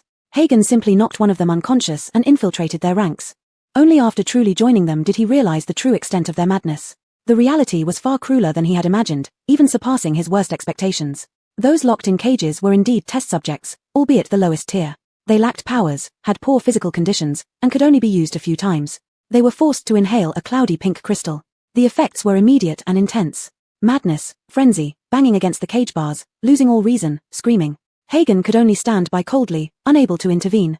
Through his expressionless eyes, he often wondered if he had once been in a similar state in the laboratory. Like beasts, like waste. One could survive only 3 doses before their body gave out completely, their will shattered, becoming mindless zombies. Diminuquit, this was when their value truly began to show. Those people would drag them into a lab for bloodletting. The pink crystals were not fully absorbed in their bodies, leaving numerous residues, and these residues were what they truly needed. They used the human body as a filter. They obtained pure pink crystals through bloodletting after acquiring initial pure crystals, then began circulating them in small quantities within the black market. Once the impurities in the pink crystals were extracted, they became much safer, possessing the effects of enhancing strength and temporarily blocking pain. However, the side effects included hallucinations, physical damage, extreme irritability, and addictive properties. These side effects were not fatal, making the pink crystals highly sought after by these reckless individuals. Gradually, a small portion also started circulating outside, which was why Dominiquicenia discovered the pink crystals. Hagen uncovered this bloody business line but felt no joy. Instead, he became more solemn, for he knew this was just a tiny part of a vast and dark profit chain. He casually probed about the uses of these pink crystals while mixing with them, but these people had no idea. They simply did what they were paid to do, following orders without caring about the terrifying consequences. Hagen cracked his knuckles, knowing it was typical of those people. He could only investigate himself. Because they needed to use human bodies as filters, they produced a batch of corpses at regular intervals. What puzzled Hagen was that they could not dispose of these corpses privately. At regular intervals, someone would come specifically to take over these corpses and handle them. This gave Hagen an opportunity. He initially planned to follow this line to investigate further but changed his mind, directly infiltrating the laboratory that once held him captive for countless days and nights, bringing endless suffering. Strangely, the place he could never escape from before now seemed like an open area, allowing him easy entry. However, he felt no triumph, only boundless absurdity and regret. The laboratory hadn't changed compared to before. Only the person on the surgical chair had been replaced, and they performed familiar procedures on this new subject. There was no distinction between day and night in the laboratory, only states of wakefulness and unconsciousness. He captured a staff member, forcing him to open the central database. The moment the database opened, red lights flashed throughout the laboratory, and alarms blared.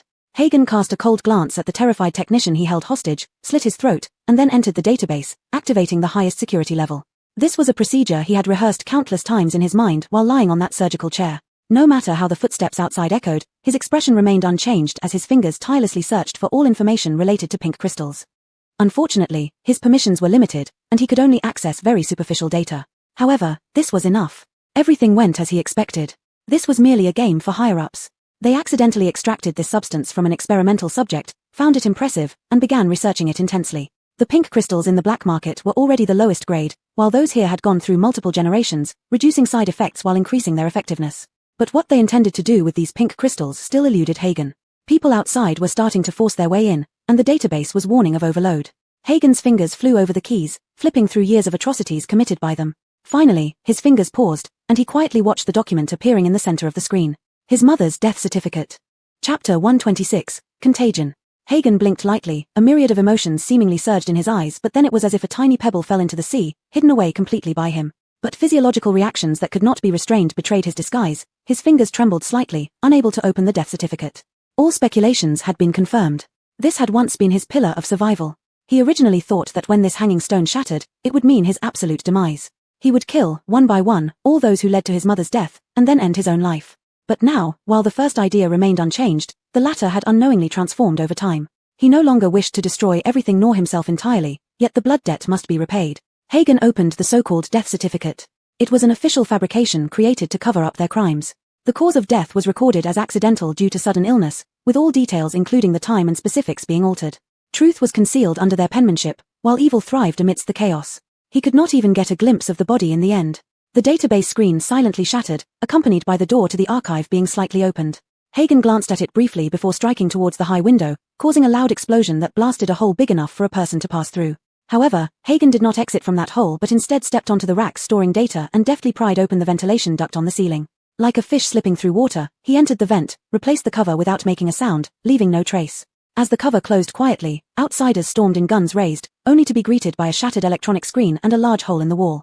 Almost everyone quickly gathered at the edge of the hole, raising their weapons to investigate, agile individuals flipping out to pursue. Only one figure, standing by the door wearing gold-rimmed glasses and a white lab coat, remained motionless, her chestnut long hair gently stirred by the breeze from the hole. She looked up imperceptibly at the ventilation duct opening on the ceiling. After obtaining what he wanted, Hagen left without a trace and returned to his guise as a black market merchant selling pink crystals. He timed it perfectly and followed the daily corpse transporter, realizing not all transported were corpses. Those barely alive, with little time left, were also categorized and disposed of together. Tracking them, he watched helplessly as bodies were transferred, the living dead becoming fewer, dying en route, until they arrived at a place Hagen never imagined. In a sense, these corpses were dangerous goods, still containing traces of pink crystal which after a few days' reaction became riddled with sores, dripping fluid, emitting a foul odor. Soon, this reaction spread among the group, turning a cluster of corpses into pools of decaying liquid. More terrifyingly, it was contagious to healthy people. Hagen had thought they would find a spot for mass disposal, destroying evidence, but instead, they transported these infected directly to the refugee camps. Immediately, he recalled the monster encountered with Dominiquicenia. Perhaps it wasn't a monster but an innocent person accidentally infected. This realization sent chills down Hagen's spine. He suddenly felt as if he and those people were not living in the same world. They didn't treat humans as such, but merely as test subjects. The words experiment and test seen in the archives materialized in that moment. They wanted to experiment with the power of pink crystals, to discover new reactions. But for ordinary people, this was nothing short of a catastrophe. Under the guise of extreme weather, deaths from contagion were claimed to be heat-induced. Dominiquit, there were those who tried to help despite all obstacles. How would she feel if she knew the truth? A surging rage and disgust almost overwhelmed Hagen, renewing his urge to slaughter every demon. His strong rationality forced him back, following the last person's footsteps to the makeshift cemetery. Clouds drifted across the sky, dimming the world. Darkness descended. Hagen watched helplessly as the man pulled back the black cloth and dumped a pile of bodies into a pit, where perhaps hundreds of other bodies already lay. But instead of hurriedly disposing of them, he quietly sat beside the cart, leaning his head against it and closing his eyes, as if waiting for something. Hagen held his breath and waited. As dawn broke, the stench from the pit became unbearable, accompanied by the mournful caws of a few crows. A flock of mutated crows flew in from nowhere, forming a small shadow over the pit. They screeched as they began to feast on the bodies. After feasting, they screeched again and flew off. Hagen watched the flock of crows, suddenly noticing that their eyes had turned red after eating the corpses. His heart pounded heavily, a sudden realization dawning on him. At the rustling of the surrounding weeds, he no longer hid, rushing out with flames shooting from his hands directly into the pit of bodies. The roaring fire rose swiftly into the sky, singeing a few crows that hadn't flown away in time, causing them to cry out and flee. Hagen. He had a grave expression, reaching out and grabbing the short man who looked shocked and was about to run away. Tell me, why did you bring the bodies here and guard them? Chapter 127, This world is their playground. The small man was startled by the sudden appearance of someone. His eyes widened in terror, and his wrinkled face stretched out slightly at this moment. He shook his head incoherently, then let out two hoarse ahs. Hagen frowned, mute. The man immediately nodded, causing his large black hood to fall off. It seemed his sense of security also fell with the hood. When his head was fully exposed, he panicked even more, pleading desperately with Hagen. Waving his hands and shaking his head, he indicated that he knew nothing, just following orders. Between his actions and words, tears were even squeezed out. With a movement of his fingers, Hagen probed the man's throat. As expected, there was no tongue. He pulled his hand back, his expression grim. Upon loosening his grip, the man dropped to the ground. Seeing this, the small man quickly kowtowed and scrambled away on all fours. Unfortunately, he hadn't run 2 steps before he suddenly collapsed, curling up and convulsing. Hagen's expression changed, yet he didn't rush to approach him. The small man clutched at his chest tightly, his face contorted in agony. With an open mouth, he emitted ghastly sounds, his body trembling violently as if he had chills. As his suffering intensified, Hagen's gaze grew colder. Unsurprisingly, this too was one of the symptoms of infection. Perhaps ignorance means innocence, but everyone will ultimately face retribution for their actions.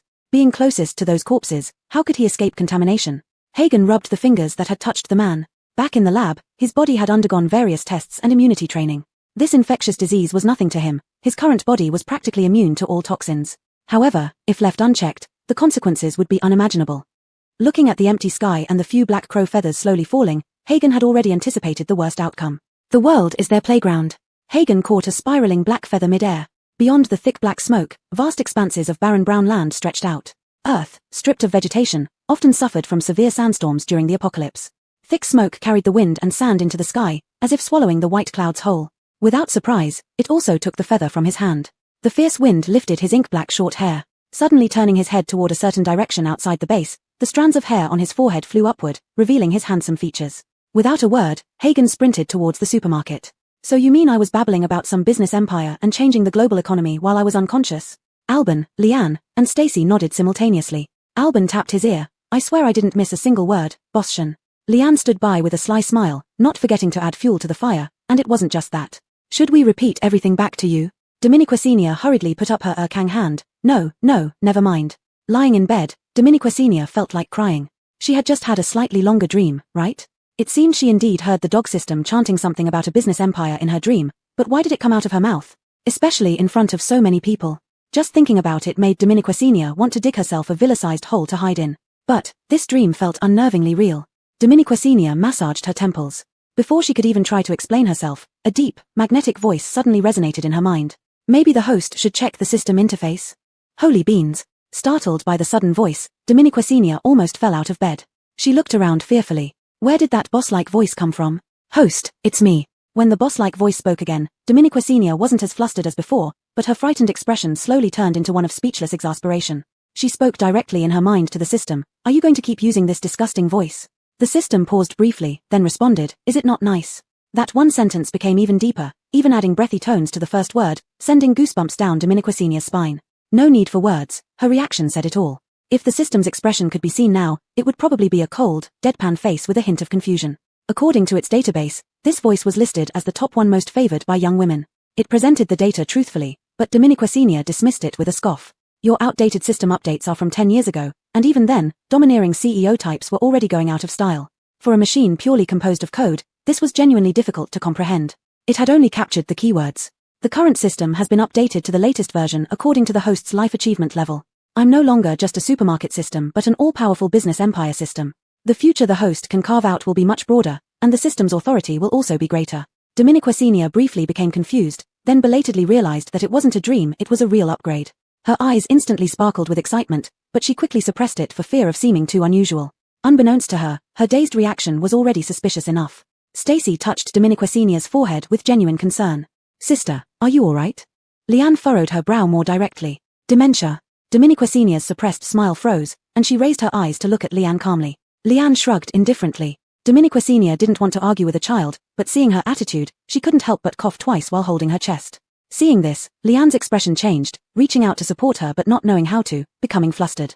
Dominiquasenia couldn't help but chuckle at Leanne's antics, whistling at her teasingly, hard-mouthed, soft-hearted brat. Leanne was momentarily speechless, her ears inexplicably burning red, and she turned away awkwardly, muttering, boring. Albin emitted two odd cries, puzzled. After playing around enough, Dominiquasenia recalled the matter at hand. How long have I been asleep? 1 day and 1 night, Stacy answered. 1 day and 1 night? Dominiquasenia's heart skipped a beat. Had she really slept for so long? What about outside? Don't worry, everything's handled. The beast wave has retreated, but there was a white wolf that didn't leave. We were worried about its safety, so we kept it in the back storage room. Leanne understood what Dominiquasenia wanted to ask and preemptively answered. Dominiquasenia felt significantly relieved. She could directly access surveillance footage of inside and outside the supermarket in her mind. Indeed, as Leanne said, everything seemed to be handled. The supermarket had an automatic cleaning function, so internal damage wasn't significant. However, the outside was different. Countless beasts trampling over the area, her newly planted anomalous plants might not survive, and the peace trees looked bloodstained and desolate. The fruit stalls and dining areas were a mess. She wondered how much money she lost in this attack. It hurt a bit. But seeing the busy figures cleaning up blood and debris, including Aidan, Gavin, and Jessie, she felt reassured. They had helped out during these days. Dominiquasenia felt boundless gratitude. Unfortunately, her current body was still too weak, and after being awake for a short while, her eyelids started drooping again. With the right hand receiving intravenous fluids, Stacy noticed her fatigue, adjusted the speed, and whispered, "Get some more sleep, sister. You don't need to worry about outside matters now. Everything can wait until you recover." Dominiquasenia nodded, and just as her eyes were closing, she suddenly thought of something, struggling to say a few words, but ultimately couldn't resist falling back into deep sleep. Chapter 128, Business Empire. What Dominiquasenia did not expect was that this time, when she fell into a coma again, she did not completely lose consciousness but was instead transported to another dimension. Dominiquasenia stood in the familiar pure white space with a puzzled look on her face. This time, she was no longer in a state of semi-consciousness, going with the flow. On the contrary, apart from the different surroundings, her current state was exactly the same as in reality. She felt energetic and clear-headed. However, the more she felt this way, the more amazed Dominiquasenia became. She casually took a couple of steps in a random direction, trying to reach out and touch the air. It wasn't much different from reality. Dominiquit, being able to create such a space and pull her into it was enough to prove that the system was far from ordinary. She couldn't help but be even more convinced that the system was a product of a higher dimensional culture. Just as she was silently thinking about the system, it appeared before her eyes. A brilliant blue streak of light flew from not far away, coming to a steady stop at a moderate distance from her. Dominiquacinia instantly widened her eyes, staring at the amorphous blue glow, within which codes seemed to continuously revolve and penetrate. The system with whom she had communicated for so long in her mind had finally appeared before her. Dominiquacinia felt an inexplicable sense of disbelief. She reached out her hand to touch it. The blue glow around the system suddenly stretched out like tentacles in all directions, and then a familiar screen abruptly appeared before Dominiquacinia. Dominiquacinia couldn't help but fall silent as she looked at the familiar system interface. "So, you dragged me in here while I was sleeping just so I can keep working?" The blue light blob stretched upward, elongating slightly, then its top nodded. "Dominiquacinia. Who's your boss? Can I file a complaint?" The light blob paused for a second, then its upper part began to sway side to side. Dominiquacinia gasped, wanting to kick this annoying thing away, but she restrained herself since she was still on its turf. Coincidentally, this was also a good opportunity to check out the updated system. Dominiquacinia shifted her gaze to the system interface. She hadn't scrutinized it earlier, but now, as she carefully examined it, she froze. The previous system interface was not too shabby, with blue as the main color scheme and various functions fully equipped. However, compared to the current one, it was downright primitive. An understated dark golden border had been added outside the blue frame, and details on the screen had changed to some extent. Most notably, the functional areas had expanded, revealing features Dominiquacinia had never seen before. Previously, the screen layout roughly included turnover, reputation value, market value, and inventory in the top right corner, the supermarket's name and adjacent level in the top left, followed by the mall, upgrade pool, lottery pool, renovation, and other options aligned vertically with their corresponding levels on the right. Additionally, there were buttons for delivery services, exotic plant garden, hotel, etc., on the left. Each function could be clicked into, and the supermarket name in the top right could also be clicked to switch to a branch interface. As Dominiquacinia triggered more and more, note, seems contextually misplaced in this segment and does not have a direct translation fitting the narrative, the content on the screen became increasingly complex, showing signs of confusion over time. But after this update, although the cluttered elements remained, a business map symbol appeared at the center of the screen. Dominiquacinia tapped into it, and the square screen instantly transformed into a map with irregular edges. The overall map resembled an irregular rectangle divided into sections by central lines, like a puzzle made up of several pieces. Upon closer inspection, Dominiquacinia noticed that some areas were lit up while others remained dark. She realized that the illuminated parts were industries she had already ventured into. The supermarket naturally occupied the largest and brightest section, closely followed by the Yuyun weapon shop. Surprisingly, Jediah was also included.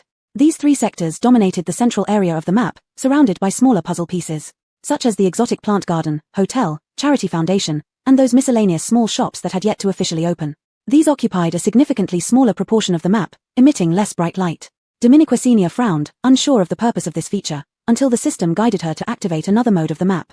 At that moment, the map before her eyes expanded countless times, making the glowing centers very small, with grey puzzle pieces surrounding them. Each of these grey pieces bore a type of business written on them, and Dominiquacinia even saw outrageous items like casinos, hospitals, bathhouses, and the like. Looking at these grey zones, she suddenly had some guesses but couldn't quite believe what she saw on the system. "So, you mean you want me to light them all up?" The blue light blob seemed extremely excited, its surrounding aura pulsating eagerly as it nodded impatiently. What an outrageous and exaggerated idea.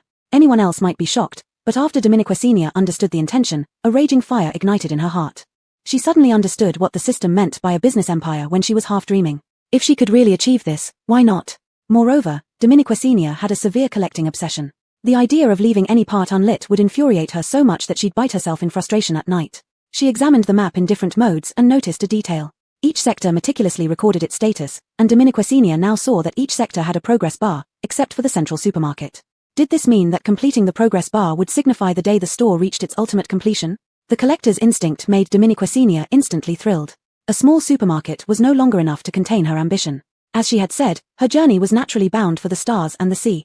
Chapter 129, Dispose of her as she pleases.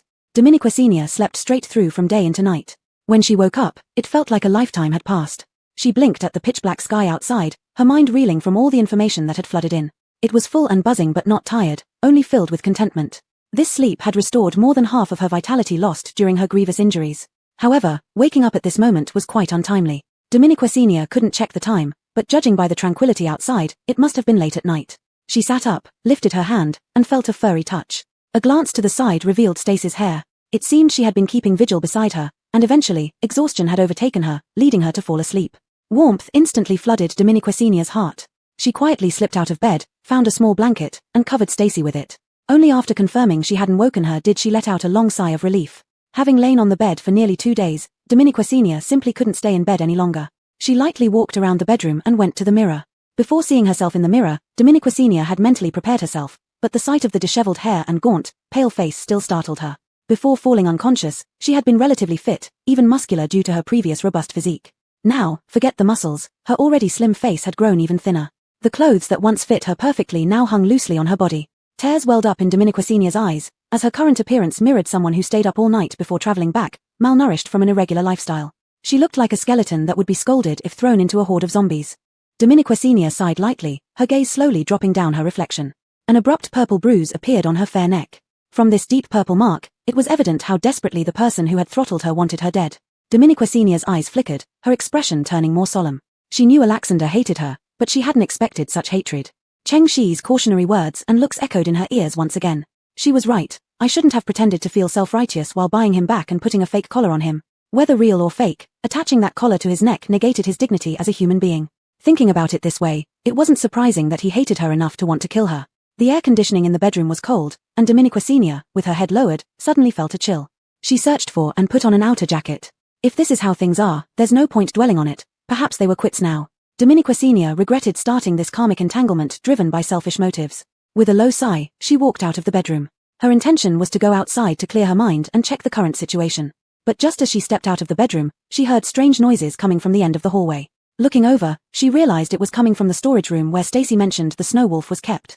Supermarket layouts had changed several times, with the warehouse and storage rooms moved furthest inside, secured by a heavy door. Dominiquecinia struggled to push the heavy door open. The harsh grinding sound of metal against concrete pierced the silence as a sliver of light squeezed through the opening. Before fully pushing the door open, she saw a fluffy white mass pushing towards the gap, trying to squeeze through. Lowering her head, she saw those bright dog-like eyes, looking up with an eager tongue licking the door crack. The gloom in her heart lifted instantly, and Dominiquecinia smiled as she entered the storage room. The Snow Wolf grew even more excited upon seeing her, panting and rubbing against her. Dominiquecinia squatted down, wrapping her arms around the big wolf's head. Its soft ears rubbed against her face, making her laugh. Though Jana had been confined in the storage room for days, its food and water supply hadn't been lacking, it only missed some outdoor time. Thus, seeing Dominiquecinia triggered an unrestrained excitement. As Dominiquecinia stroked its head and called its name softly, Jana, Jana, do you want to stay in the supermarket? The response was an unceasing wagging tail and the wolf's enthusiastic nudges into her embrace. Dominiquecinia, delighted, leaned over to nuzzle it. However, a glimpse caught from the corner of her eye made her freeze. At the same moment, Erica, who had been silently standing in the corner, also stiffened. Two mortal enemies suddenly locked eyes in a dusty storage room, unexpectedly. For a moment, it felt like even space had ceased to flow. Until Dominiquecinia's gaze slowly lowered and she saw the bloodstains and tattered clothes on Erica, marks of having been torn apart. She furrowed her brows. Did Jana bite you? Why didn't you? Is anyone with white fur automatically called Jana by you? His sudden interruption made the air feel even heavier, as tiny dust particles floated between them. Dominiquecinia saw his abruptly raised face. White skin was spattered with blood and dirt, his once lustrous white hair now lacked its former shine. He looked like a snow lotus that had been trampled mercilessly and abandoned in the mud. Dominiquecinia's lips moved, but she couldn't understand what he meant. Dominiquet, for some reason, she didn't want to respond. Instead, she looked away and said softly, Erica, I'm sorry about buying you back and putting that collar on you. With these words spoken, the air grew even more silent, filled only with Jana's heavy breathing.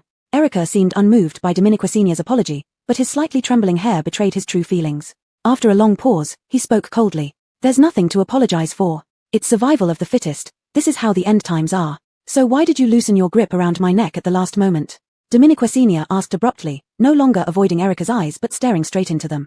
The calm, ancient well-like expression in his eyes wavered for a brief moment, the amber pupils rippling like water. Without waiting for an answer, Dominiquecinia pressed on firmly. Erica, you don't actually agree with this view, do you? Though phrased as a question, it sounded as if she was certain of the answer. Erica remained silent, but Dominiquecinia no longer needed an answer from him. She reached out and untied the ropes that had bound him. By rights, such ropes shouldn't have restrained him. They might have used special methods, but looking at Erica's current state, it probably wasn't much different from hers. It took Dominiquecinia quite a while to undo the knots, and finally, she patted her hands free of dust. No matter what, we've both hurt each other. The collar is gone, and I won't restrict your freedom anymore. Unbinding the ropes felt like lifting a weight off her heart. She sighed in relief, looking earnestly at Erica. From now on, you're free. Erica sat there like a lifeless corpse, showing no reaction whatsoever. Dominiquecinia didn't dwell on it. She stood up, put a leash on Jana, and prepared to take it for a walk. Pushing open the heavy door of the warehouse again, the corridor lights shone directly on Erica's face. He turned his head, closed his eyes, and frowned deeply. Just as Dominiquecinia's figure was about to disappear through the doorway, he suddenly spoke, his voice full of hostility yet hiding a hint of barely perceptible urgency. So am I something you can buy and discard as you please? Chapter 130, but we have already been friends for long.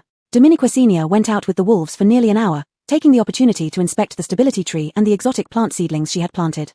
The stability tree was doing fine, except that the area around its trunk had become rather bloody. Otherwise, it seemed even more robust than before. Dominiquacinia patted the tree trunk contentedly and then checked on the exotic plant seedlings around it. To her surprise, not only had these seedlings not been crushed, but they had grown better than before. Each one stood firm, swaying gracefully in the wind and sand. At this moment, Dominiquacinia realized that these exotic plants were indeed different from the plants before the apocalypse.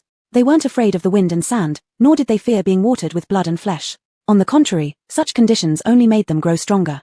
Pleased by what she saw, Dominiquacinia specially entered the exotic garden and fertilized them generously. After experiencing this sudden wave of mutant beasts, Dominiquacinia also realized that relying solely on the supermarket's defense system wasn't enough.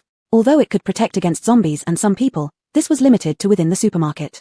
While this zombie wave came unexpectedly, it was fortunate that the Qingyang base army was nearby to help resist the beasts, buying time until reinforcements arrived. If she had been alone, it would have been impossible to minimize the damage as much as it was. This incident taught Dominiquacinia a lesson. She needed to prioritize establishing a defensive perimeter around the supermarket. She strolled slowly around the supermarket, mentally planning as she walked. Dominiquacinia thought about replicating the Huayang base defense system, using electric fences for obstruction. However, she decided to add another layer of defense: exotic plants. Not only should they defend but also be capable of attacking. Dominiquacinia silently noted this idea, determined to find a good method to construct electric fences. She continued planning well into the night, finally stopping when Jana was exhausted.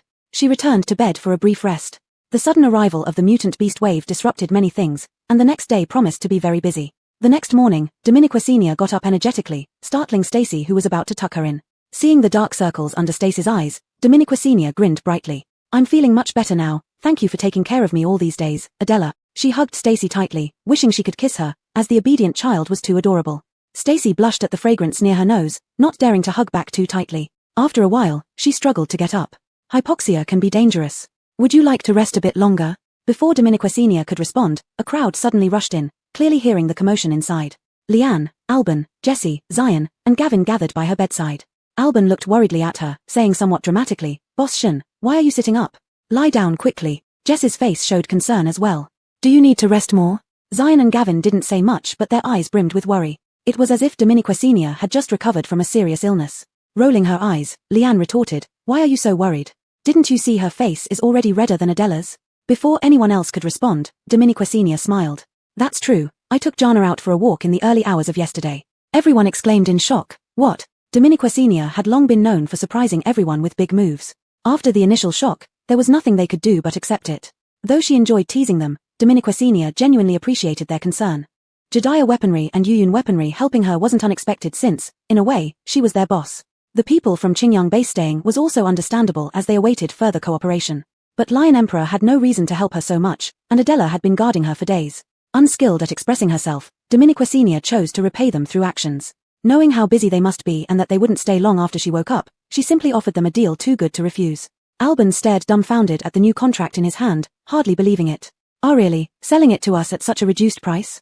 Without hesitation, Dominiquacinia nodded. After careful consideration, she found no other way to repay them than through business dealings. Although she had already given them the lowest price possible, she adjusted it further, almost matching the purchase price, making it absurdly cheap. Making money wasn't the priority for Dominiquacinia anymore, as she and Lion Emperor were far beyond mere business partners. Alban was moved to tears when he saw Dominiquacinia nod. "Boss Shen, you're truly too good." Gavin, however, frowned slightly as he watched from the side. He turned to Dominiquacinia and said seriously, "Boss Shen, this isn't right." "What's not right?" Dominiquacinia pretended to be unhappy and looked at him. "Anyway, whether you buy it or not, this is the price I'm offering." Gavin still shook his head. "But really?" Dominiquacinia glanced at him, and Gavin fell silent, yet his eyes still conveyed disagreement. Dominiquacinia sighed. "But we've been friends for a long time." Perhaps these words struck a chord with Gavin, and he finally stopped arguing. As a result, Dominiquacinia closed the lowest-priced contract in history. After signing the contract, Dominiquacinia felt more at ease but still had one lingering doubt. She had only contacted Jediah and Yuyun before the mutant beast wave came. She initially thought Leanne or Jessie had called for aid, but that wasn't the case. This made things even stranger. Meeting Dominiquacinia's questioning gaze, Gavin explained. "In fact, when we arrived, we didn't expect to encounter the mutant beast wave immediately, but we did come here for that reason." Dominiquacinia didn't quite understand. "What do you mean?" Gavin paused for 2 seconds before speaking. "Before we arrived, the base had already experienced several small-scale mutant beast waves." Dominiquacinia looked up sharply. "What?" Chapter 131, Dissection. Dominica Senior had envisioned countless possibilities in her mind, even the outlandish reason of being intuitively sensed. But she never thought the reason would be this. So you mean that before the abnormal beast tied at Kenawan supermarket, the base has already suffered several waves of attacks? Gavin nodded with great certainty. But Dominica Senior frowned, thinking logically, encountering an abnormal beast tide was no small matter, so why didn't she hear any news about it? Jessie hadn't told her this important information either, unless the scale of the abnormal beast tides around the base was very small, and they barely made it to the electric fence without getting through, so most people in the base did not know this news. That made sense, but Dominica Senior still felt a little strange. Then how did you know? We just happened to encounter it when we returned from a mission outside. At this point, Gavin's expression also turned grave, seemingly puzzled himself. I remember, at that time, there were members of the Xuanfeng mercenary group and some other loose groups who came back to the base with us. Actually, this incident was not as little known as expected. In such a small base, it usually spreads quickly. But the next day, when Gavin didn't hear a single piece of news within the base, he felt incredibly astonished. Dominica Senior listened attentively, and at this moment, she suddenly looked up at Gavin. At this moment, Gavin seemed to understand what she meant and looked into her eyes. Both of them were intelligent, and Gavin understood Dominica Senior's implication without needing her to explain. Do you mean that someone might be suppressing this information? Dominica Senior nodded and added, it's not a possibility but a certainty. And this person is likely to be the government. Who else besides the government would have such power? Who else besides the government would bother to suppress such information for nothing? If they were afraid of causing panic among the public, it wouldn't be necessary. Since the end times began, the base had endured far worse attacks, none of which were deliberately suppressed. Dominiquit, this insignificant incident was kept hidden, almost as if they were trying too hard to cover it up. The moment the word government escaped Dominica Senior's lips, Gavin's expression became extraordinarily solemn. He wasn't blind to this suspicion, but he didn't dare delve deeper. If his guess turned out to be true, he wouldn't know how to face their lifeline, the base they depended on for survival. Still, the problem was always there, sooner or later it would come to light. Having lived in Huayang for so many years, Gavin actually knew more about certain sordid matters than Dominica Senior. Dominica Senior didn't notice Gavin's conflicted state of mind, she merely continued her rational analysis. The likelihood that this was related to the government was significant. Then the question was, why would the government go to such lengths to suppress such a trivial matter? Considering this, Dominica Senior suddenly had a bold conjecture. Unless this incident was caused by them. Only a criminal would go to great lengths to cover up their own crime. Looking at Gavin, Dominica Senior hesitated to share this conjecture easily, and instead asked directly, did you manage to catch any of the abnormal beasts that attacked that day? Gavin nodded. Dominique's. Dominica Senior had only hoped to ask out of curiosity, but she didn't expect them to have caught some live specimens. The thick sun-shielding cloth was suddenly pulled away, revealing several cages on the empty ground in front of Dominica Senior. After catching the live specimens, they had locked them up in these cages, dragged them to a place further away from the supermarket, and covered them with a large sun-shielding cloth. To prevent these abnormal beasts from going berserk or injuring themselves, Stacy gave them anesthesia directly. At that moment, everyone stood in front of these cages, looking somber. No one was in a hurry to leave since they heard that Dominica Senior wanted to examine the abnormal beasts, so they all stayed to study together. The occurrence of abnormal beasts suddenly attacking the human base was odd in itself. Once in a while could be normal, but knowing from Gavin that it had happened before, everyone looked serious. Everyone stood in the sunlight, staring at the listless abnormal beasts in the cages, each lost in their thoughts. But undoubtedly, the decision to capture live specimens for study implied that there was already some suspicion. Seeing these half-dead beasts, Stacy frowned and stepped forward a few steps. Fearing she might get hurt, Dominica Senior hastily held her back. What are you doing? Stacy simply shook her head, signaling that there was no need to worry. She took a few more steps, staying exactly at the safe limit. She bent over to observe the abnormal beasts, and after a long while, she voiced her confusion. I only gave them anesthetics, and I even fed them a bit to prevent them from dying. Why do they look so listless now, as if they are about to die? Could it be the heat? Leanne frowned under the sunlight and casually voiced her guess. Stacy nodded thoughtfully. That's possible, but looking at their condition, it doesn't seem purely due to heat. Dominica Senior, hearing Stacy's words, gazed at them pensively, finding their current state eerily familiar the more she looked. However, before she could figure it out, Alban interrupted. Could it be rabies?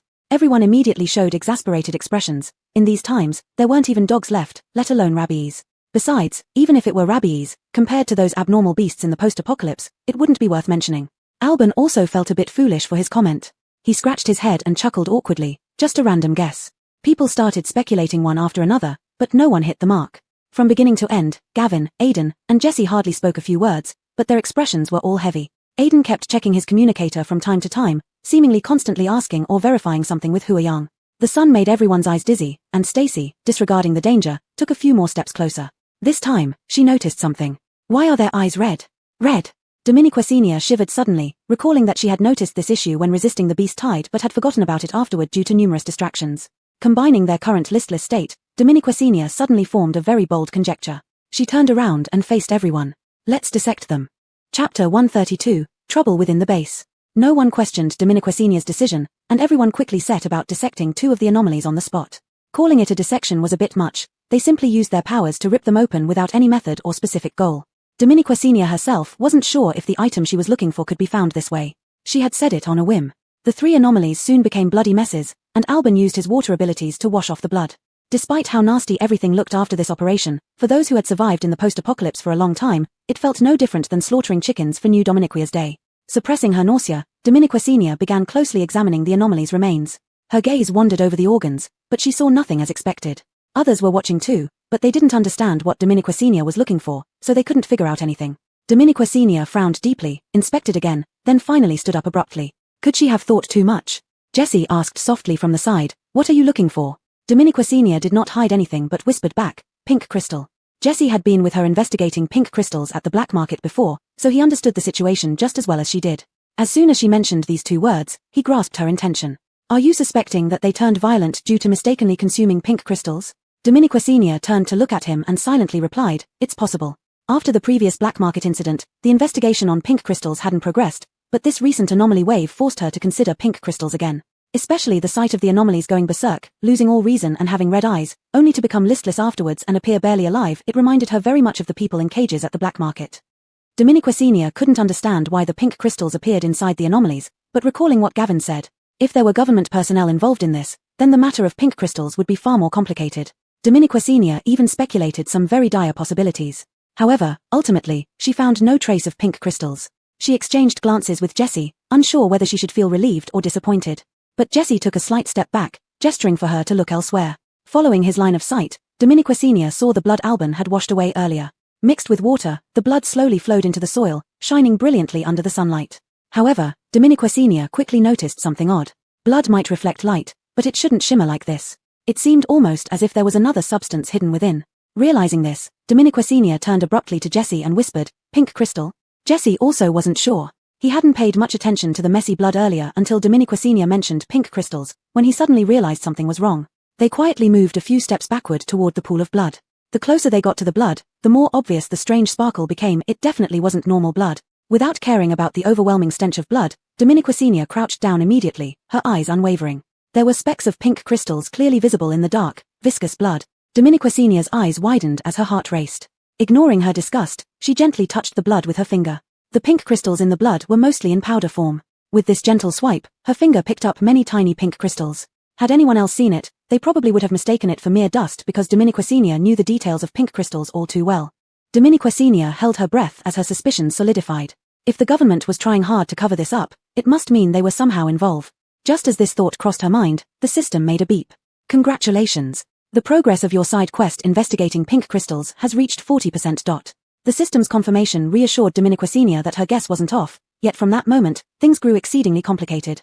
People nearby started noticing their behavior. Dominiquacena's eyes dimmed as she stood up and quietly wiped the blood from her finger. Since we can't find anything here, let's stop. Dominiquacena started backing off. The others also stopped, having seen nothing useful themselves. These anomalies were eventually disposed of by burning them to ashes. Watching the thick smoke rise, Dominiquacena stood dazed. She wasn't deliberately trying to hide the secret within the anomalies' bodies, it was just that this matter involved too many people, with unimaginable dangers and darkness lurking behind. Dominiquacena didn't want to drag everyone into this mess. Ultimately, this matter could only be left unresolved. When Gavin and the others left, Dominiquacena saw them off at the supermarket entrance. They had been sleeping in tents outside for these few days. Now that Dominiquacena had recovered and there were still matters to attend to in Itor, they didn't plan on staying any longer. Dominiquacena embraced Stacy reluctantly as a farewell, while Gavin didn't rush to get into the car but looked back at Dominiquacena just before departure. If anything happens, don't hesitate to ask for our help. Dominiquacena was stunned for a second, instinctively thinking the pink crystal issue had been exposed. But Gavin merely smiled. You said it yourself, we are already friends. Dominiquacena felt a genuine sense of guilt well up inside her, but as she watched the SUV drive away, she didn't say another word. Leanne and Jessie stayed a little longer. Dominiquacena took the opportunity to ask about the progress of the charity foundation and shops within the base. Leanne retained her usual aloof demeanor. Rest assured, I personally oversee the charity foundation. We've currently enrolled around 200 students, the school is built, and classes have officially started. Dominiquacena's eyes lit up. You're the right person for the job. Leanne was an odd character. Usually so arrogant, she would blush easily when complimented, though her face remained expressionless. Just that much. Dominiquacinia didn't bother pressing the point and instead turned to Jessie. What about the other shops? Everything is going smoothly so far, but what? Jessie's brows furrowed slightly. Some stores have less than ideal sales figures. Dominiquacinia was taken aback. She hadn't expected this problem. She scratched her head. New shops have just opened, so less than ideal initial sales should be normal, right? However, Jessie shook his head. No, it's not normal. Dominiquacinia immediately picked up on the unusual tone in Jessie's voice. What do you mean? Jessie looked out of the supermarket, finally voicing the thoughts that had been weighing on him for days. Generally speaking, sales figures reflect a base's per capita GDP from a side perspective. Our prices are already quite low, yet the sales are still poor. This can only indicate one thing. There might already be problems within the base that we haven't noticed. Chapter 133, A Bright and Outgoing Beauty. Dominiquacinia unexpectedly felt calm about Jessie's words. Regarding Huayang, this wretched place, she already had no good impressions of it. Especially after investigating that the Rose Quartz might be in cahoots with the Huayang government. However, with so many strange events happening recently, she couldn't help but feel a tinge of unease. She suddenly thought of the person who was suspected to have an infectious disease she encountered at the base before. Have you found out anything about that person? Jessie shook his head. Completely nothing, not a single clue. Having no clues at all was the biggest suspicion. If he were just an ordinary person living in society, there would be some traces or social relationships left behind regardless. If nothing could be found, it could only mean that his identity was also far from simple, or intentionally concealed by someone. Their thoughts unconsciously drifted back to that night, remembering the pus oozing ulcers on that person. Their expressions turned somewhat grim for a moment. Dominiquacinia looked at him seriously. You should be cautious recently, especially with people from Yuyun Weapon Shop. Each customer coming in should be thoroughly checked. Jessie nodded, guessing what Dominiquacinia was worried about.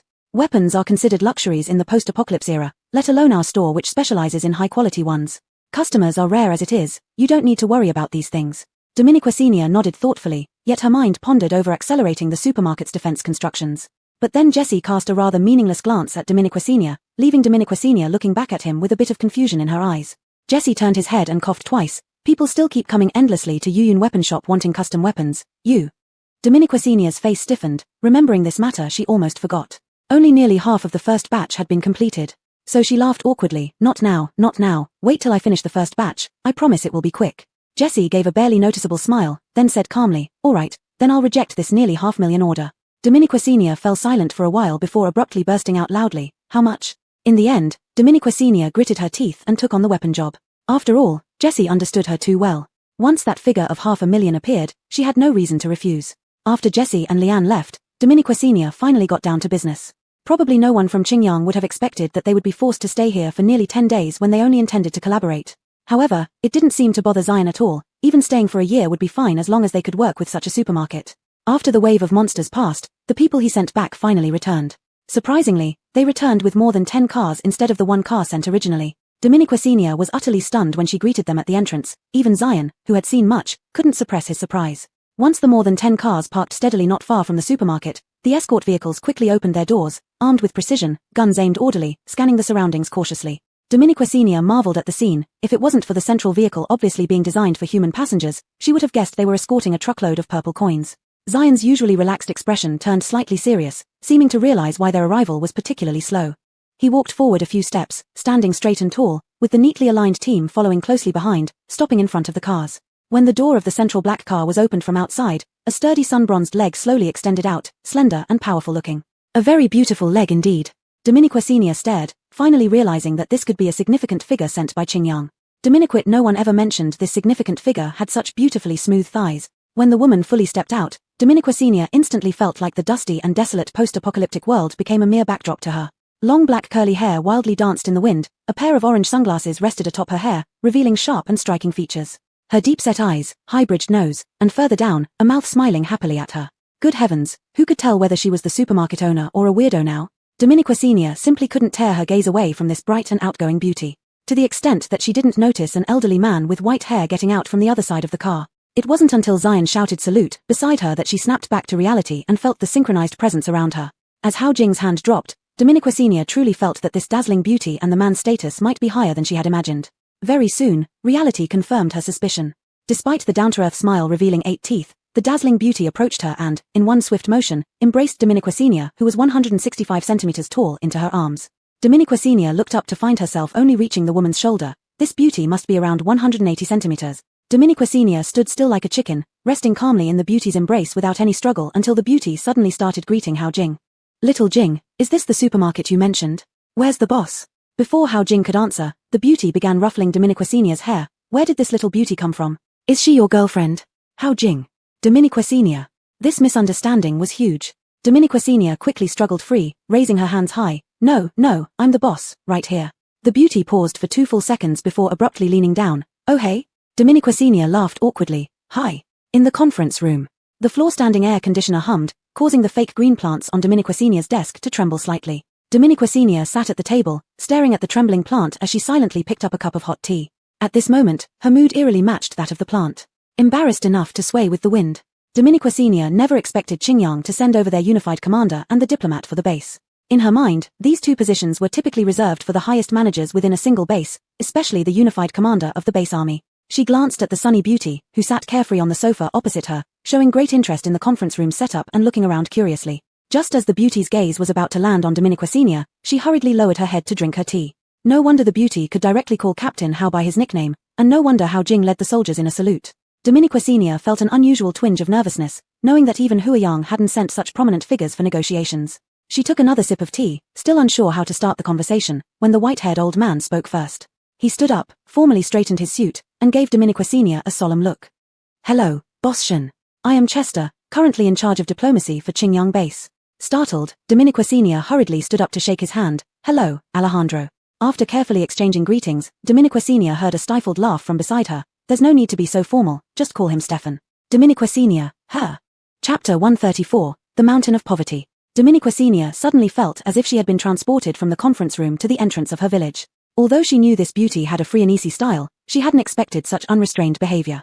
She glanced at Chester's expression and found him completely unperturbed, as if he was already accustomed to it. Standing beside them, Aiden's expression didn't change in the slightest. Only then did Dominiquesenia feel somewhat relieved. However, being distracted like this, she did indeed feel much more relaxed. At first, she was shocked by their impressive presence, but now, calming down, she realized this was just another ordinary collaboration among many. The glamorous woman clearly intended this effect, revealing her standard 8-teeth smile as she looked at Dominiquesenia. Boss Shen, I'm sorry, I mistook you for Brent's girlfriend just now. I am Juliet, the Supreme Commander of Qingyang Base. Just call me Juliet. Juliet was indeed less formal than Chester, she didn't even bother to stand up or shake hands. This, however, made Dominiquesenia feel even more at ease. After a brief self-introduction, they quickly got down to business. This small meeting lasted almost 3 hours, during which Juliet yawned at least 50 times and even went out once, claiming she needed to use the restroom. But Dominiquesenia could see through her internal monitoring system that she practiced a set of military boxing in the hallway. Biting her lips hard to suppress a laugh, Dominiquesenia continued discussing the contract with Chester. During these 3 hours, Dominiquesenia genuinely felt an extraordinary level of professionalism and attention. They even brought in a professional legal team, carefully refining every word of the contract, not only ensuring their own interests but also fully protecting Dominiquesenia's interests. Though the meeting was lengthy, Dominiquesenia felt unprecedentedly relaxed. The lawyers explained each clause thoroughly to her and even added several clauses beneficial to her. Throughout the process, she hardly had to worry about anything except providing details on the goods. During this phase, Dominiquesenia noticed a look of astonishment in their eyes, something she had long grown accustomed to. They finally agreed on nearly 100 items, with substantial quantities of each. Dominiquesenia was astonished by their wealth and secretly thought about how the supermarket's defenses were now secured. After finishing the meeting and signing the contract, it was already dusk outside. Stretching a big yawn, Dominiquesenia found this encounter with Qingyang truly different from Huiyang, showing a more sincere attitude and greater emphasis. It indicated that Qingyang's management was more bold and farsighted compared to Huiyang. This meeting even sparked a faint idea of opening a store in Qingyang someday, though that was a matter for the future. For now, she would take things one step at a time.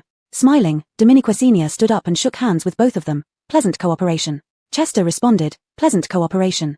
Juliet didn't say this phrase but winked at her instead. If anything happens in the future, feel free to contact us at Qingyang.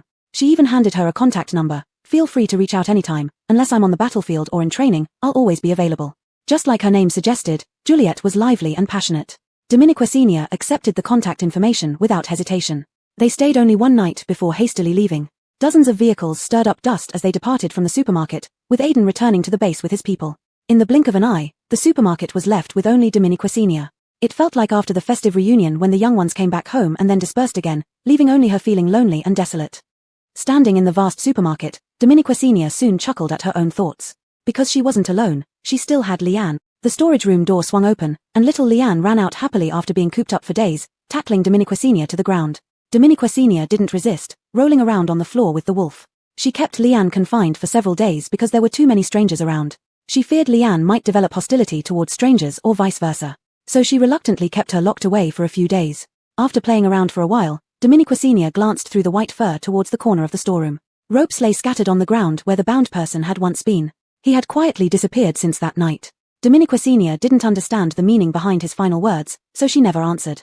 Perhaps it was better this way. It was a doomed connection to begin with. The fact that he was able to just walk away like this was already the best possible conclusion Dominique Senior had anticipated. She had even braced herself for the possibility of him seeking revenge. But in the end, he did nothing. Dominique Senior took Jana for a long stroll outside the supermarket, calculating the losses incurred by the beast tide as she walked. Firstly, the fruit stalls and dining area outside had been completely destroyed, a pity since she had just stocked up with new fruits. Including the self-service drink machines placed outside, all were damaged during this beast tide.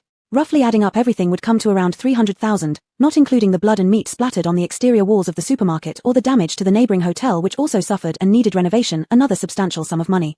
Fortunately, Dominique Senior now had money. However, she didn't rush to restore everything immediately but decided to set up the surrounding electrical fences and exotic plants first before starting any repairs. She planned to upgrade the dining area and fruit stalls at the same time. Dominique Senior opened her exotic plant garden and spent a long time searching inside before finally finding a plant she needed, a hybrid exotic plant resembling a vine and ivy. Once grown, its stems become extremely resilient, and as long as it's given a support pole, it can grow along the pole and eventually cover an entire earth. Dominique Senior intended to use this exotic plant to build a grape trellis like those in Xinjiang, placing the dining area underneath it for both coolness and uniqueness. The same principle applied to the fruit stall, expanding the trellis to cover the entire front area of the supermarket. Thus, both the fruit stalls and dining area would be under its shade, saving effort and money. The more Dominique Senior thought about it, the more feasible it seemed, so she was eager to buy the seeds right away. But reality soon slapped her back. This exotic plant wasn't cheap, and her current good review points couldn't afford it. Even if she could, she found out that this plant had a very long and slow growth cycle. If she wanted to carry out the transformation, it might take a year. Dominique Senior's confidence was instantly halved, but there was always a way out, and she discovered a growth accelerator in the store. This growth accelerator could greatly shorten the growth cycle of exotic plants, with the only drawback being its high cost. Dominique Senior originally thought she had climbed out of the poverty pit, but she realized that after one mountain, there was an even higher one waiting for her. Chapter 135 Cage. The wooden door was kicked open and crashed against the wall behind it, creating a jarring noise that set teeth on edge. Luella, who was in the room, was startled. Her hand trembled, and the person beside her immediately hissed in pain. Luella quickly withdrew her gaze and looked at Doris with concern. "Are you okay? I'm sorry, did I hurt you?" Doris gritted his teeth and forced a smile. "It's fine, doesn't hurt. Don't rush, take your time." Though it was an ordinary exchange, Augustin found it extremely unbearable, and his already foul mood instantly became even darker. With one strong motion, he slammed the door shut once more. Luella was frightened again, trembling slightly. Doris immediately shot her a disapproving look, while Augustin stared back coldly. As their gazes met, there seemed to be a subtle tension and sparks flying between them. Doris was the first to break under this pressure, frowning slightly. "Zhongli, we agreed to be fair. Shut up." Augustin cut him off, stepping forward and pulling Luella up. With one swift motion, he stripped off his shirt. Instantly, bruises covering his well-built muscles came into view, dense and overlapping. Luella gasped, her attention no longer on the injury on Doris's arm but instead focusing on these bruises with a pained expression. Her delicate fingers lightly pressed, warm breath slowly blowing onto Augustin's skin. How did this happen? Augustin lowered his head, a few strands of hair falling over his arched brows. His dark eyes held a heavy gaze as he uttered only two words, training. Luella nodded, and gradually, a faint white light began to gather in her palms, carrying a gentle warmth as it gently covered the bruises. Augustin's Adam's apple bobbed, and his shoulders suddenly relaxed. Luella examined the injuries seriously, her small, delicate face slowly blushing. Watching this scene, Doris involuntarily clenched his fists, softly calling out in frustration, "Jun Yao, my wound." Immersed in healing, Luella abruptly snapped back to reality, turning towards Doris with some embarrassment, but continuing her treatment. Soft strands of hair draped over her shoulders, her eyes shimmering innocently. "Ah, I forgot, I'm sorry Yige, but the bleeding has stopped, you just need to bandage yourself." The light in Doris's eyes dimmed rapidly like nightfall. Luella had turned away, and when he glanced at Augustin, he saw his previously tense mouth now relaxed. Seeming to notice Doris's gaze, Augustin opened his eyes, revealing a victorious ease. "Doris, have you found any leads on what we asked you to investigate?" Doris reluctantly closed his eyes but quickly regained composure. "I investigated. She and Qingyang's people didn't know each other before, nor were they related." Hearing this, Augustin looked at him, disbelief hidden in his eyes. No connection. Then why did they deliberately alert Qingyang and help them? Doris shook his head, recalling the situation. It still felt surreal. Victory had been within reach, yet in the end, they watched helplessly as the cage gradually trapped them, sinking into darkness. Initially, Doris and Augustin hadn't taken this so-called cage seriously. No matter how extraordinary it seemed, it was still just a plant. Even if it was mutated, what could it do? They didn't believe plants weren't afraid of fire. They even thought Dominiquasenia, who could orchestrate such an event, was foolish, suggesting others would willingly abandon the well. But later events surpassed their imagination. They tried various methods, bombarding it with all kinds of powers, only causing minor harm inside. Diminiquate soon, the cage would slowly heal, leaving not even a tiny scar. Upon realizing this, Doris couldn't help but feel a bit panicked, but Augustin appeared confident. His face darkened as he sneered lightly, just showing off some flashy moves. He intensified his attacks, while those outside attempted to breach from the outside. Despite being attacked from both sides, the cage remained unshaken. Time slowly passed, Augustin's expression darkened completely. At this moment, Luella tightly clung to Augustin's arm. They guessed it might already be dark outside.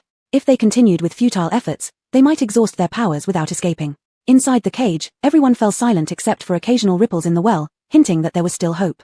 Someone then suggested that they should all focus their powers together and blast the cage, surely breaking it open. Augustin lightly raised his eyebrows, glancing at him with a mocking tone. Then the things we went through all the trouble to seize would be reduced to rubble. That person shut his mouth. But as time ticked away bit by bit, they gradually tried every method they could think of, yet none managed to damage it. By this time, it was already their third day inside. Luella, with disheveled hair and exhausted, leaned against Augustin's shoulder. Over these 3 days, their special abilities had been almost entirely drained. The consequence of long-term lack of energy replenishment was extreme exhaustion, so much so that even lifting a hand became difficult. But what was most eroded was undoubtedly their willpower. Later on, they didn't even have the strength to maintain any light. In the darkness, they were almost overwhelmed by fear. Even Augustin felt an indescribable terror, fearing he would be trapped here forever until death. Dominiquate reason told him it was impossible because they still had one last option untried, which had at least a 90% success rate. But this option would make everything they did seem utterly absurd. In the silent air, heavy breathing echoed. This was something everyone clearly understood deep down. As psychological barriers were breached one after another, this answer hovered in each person's heart, almost ready to spill out. But they were all waiting for someone to speak first. Augustin leaned against the cage. Every passing second increased his hatred toward that person. Slightly opening his eyes, he saw the well with its completely unpolluted water resources. He deeply understood the significance of this well and how it could change their lives and even the whole of humanity. The more he thought about it, the more he hated Dominiquasenia. In his thoughts, Dominiquasenia had become the eternal sinner who should be beaten by everyone. Dominiquate, he was unwilling to admit their desire to monopolize this well. His parched lips moved, and everyone opened their eyes and stood up. With a massive explosion, the cage that had confined them for days finally shattered, but along with it, the well they had guarded for days also crumbled. Chapter 136 Expansion. The tangled frustration and despair from the darkness seemed to slowly creep back into his heart, that feeling of suffocation. Doris squeezed his eyes shut forcefully. The moment the cage shattered completely, he instinctively shielded Luella in his embrace. Luella wasn't harmed at all, but his arms and back were covered with countless tiny wounds. Luella was extremely exhausted at the time and passed out immediately after being rescued. When she woke up, she seemed to think that the reassuring embrace belonged to Augustin. Their relationship seemed to have become closer in the days that followed. Doris felt an infinite bitterness in his heart, but he couldn't bring himself to say that it was him who protected her that day. He feared his brother turning against him and dreaded the troubled look on Luella's face. Either way, it would pierce his heart sharply. It seemed not so bad that the woman he loved most was with his best brother. Doris felt like drinking the bitterest coffee in the world, a sourness filling his heart. But no one noticed his inner turmoil at this moment. Augustin put his clothes back on and embraced Luella. You said they had nothing to do with each other before, but shouldn't this incident connect them a little? Doris adjusted his emotions and returned to the main topic. Indeed, as you thought. According to my investigation, Qingyang has also reached a cooperation agreement with Kenawan Supermarket. It said that a big figure from Qingyang came to negotiate personally. Big figure. Augustin's eyes were stern, but the corners of his mouth slightly lifted with a hint of sarcasm. When did Qingyang become so idle? To send a big figure just for a negotiation? A trace of ridicule crept onto Doris's eyebrows. They both shared the same hatred towards Qingyang. What a pity. Hooking up with the cowards from Qingyang? Does she really think Qingyang can protect her supermarket? Jared laughed. That woman is promiscuous, hooking up with everyone. Probably out of revenge against me, but this time, she picked the wrong person. Doris looked at him with the same emotion. Even Luella's usually gentle eyes carried a spark of anger. No matter what, Qingzhu went too far this time. Doesn't she know how much help this well means to those who can't afford water? Doris shook his head, looking at her. Junyao, you wouldn't understand her. You're too kind-hearted. Augustin tightened his grip on Luella's arm, his tone lazy but with a hint of viciousness. This time, the destruction of natural and pollution-free water resources is directly related to her. On a larger scale, she has even cut off humanity's last hope. Doris looked up. Your meaning is? She set up the cage, all consequences stem from her actions. She is the prime culprit. Augustin declared decisively. Doris seemed to understand something, but soon shook his head. Not enough. There's another charge, collaborating with Qingyang, betraying the base. She's a traitor and spy of Huayang. Outside, the sun blazed fiercely while inside remained cool and comfortable. Augustin relaxed his expression, confident, of course. Achoo. Dominiqua Senior, wearing a straw hat for shade, sneezed loudly. She wiped her nose and sweat off her face, then turned to Jana. Did you curse me? Jana wore the exact same straw hat as Dominiqua Senior, looking rather comical. Seeing Dominiqua Senior's gaze, it immediately shook its fluffy wolf head, panting heavily with its tongue hanging out, as if it didn't understand what Dominiqua Senior was saying at all. Dominiqua Senior felt a bit sympathetic but endured touching it due to the mud on her hands, still scolding. I told you to stay in the supermarket, but you insisted on coming out with me to dig soil. You're no use here anyway. At this, Jana seemed to understand, turning around, extending its thick front paws, and suddenly began digging vigorously, causing dust to fly everywhere. Dominiqua Senior couldn't avoid the dust and was sprayed full of dirt. Unable to endure it any longer, she grabbed Jana's ears and smacked its head twice. Jana obeyed. Satisfied, Dominiqua Senior let out a sound from her nose and resumed her work alone, no longer caring if Jana left or stayed. Under the blazing sun, Dominiqua Senior diligently used a spade and nutrient-rich water to loosen and irrigate the soil for the mutant plants. Only recently did she realize that the growth of these mutant plants required not only fertilizers from the mutant garden but also her personal care, although neglecting them wouldn't cause serious harm. But when Dominiqua Senior unexpectedly discovered that her personally loosening the soil and watering the plants could save a considerable amount of fertilizer costs, she immediately put on her straw hat and gardening outfit. After doing this, the effect was indeed more noticeable. The mutant plants now grew to a height that could no longer be ignored, lush and verdant around the stability tree, which Dominiqua Senior found very pleasing. Finally finishing with all the soil loosening, Dominiqua Senior stood up, holding her waist and leaning back slightly, looking up at the stability tree which was already taller than the supermarket. In just 1 month, it had grown to resemble a tree that was over a decade old, with its lush branches almost covering the entire front of the supermarket. Dominiqua Senior was very happy. In this way, her vines wouldn't need to grow so urgently. She rebuilt the fruit stand and the dining area. This time, she replaced all the fruit storage units with refrigerated cabinets.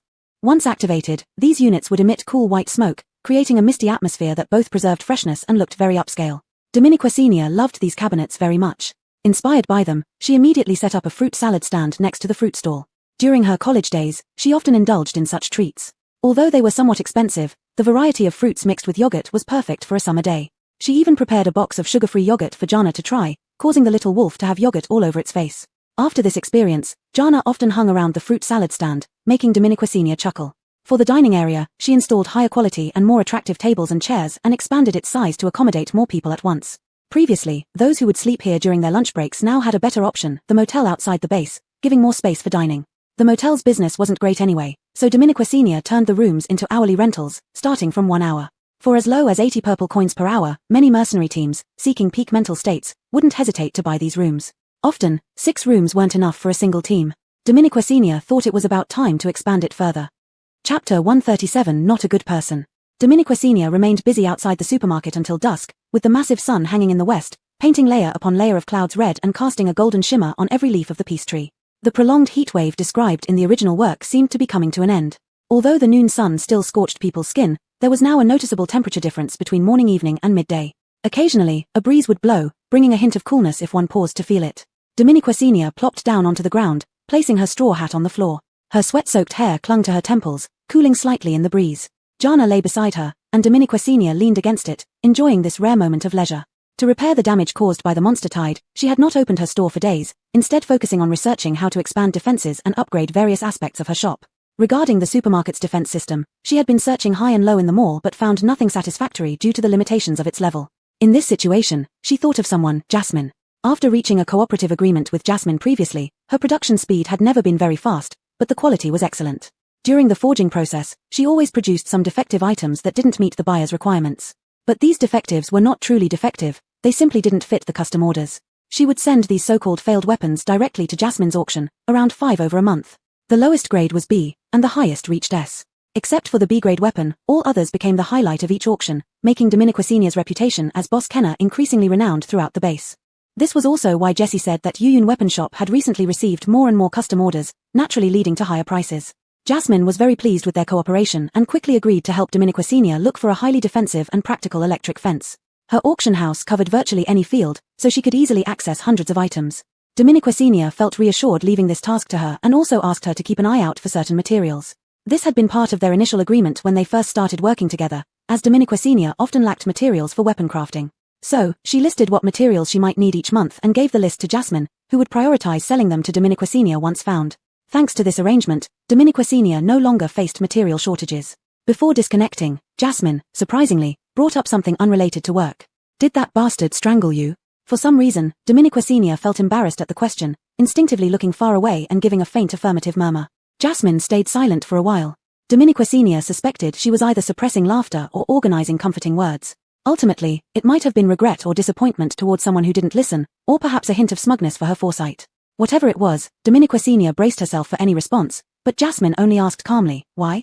Dominiqua Sr.'s distant gaze suddenly focused, surprised yet unsurprised. She knew exactly what Jasmine was asking. Why use a fake collar? Why leave such a huge risk close by?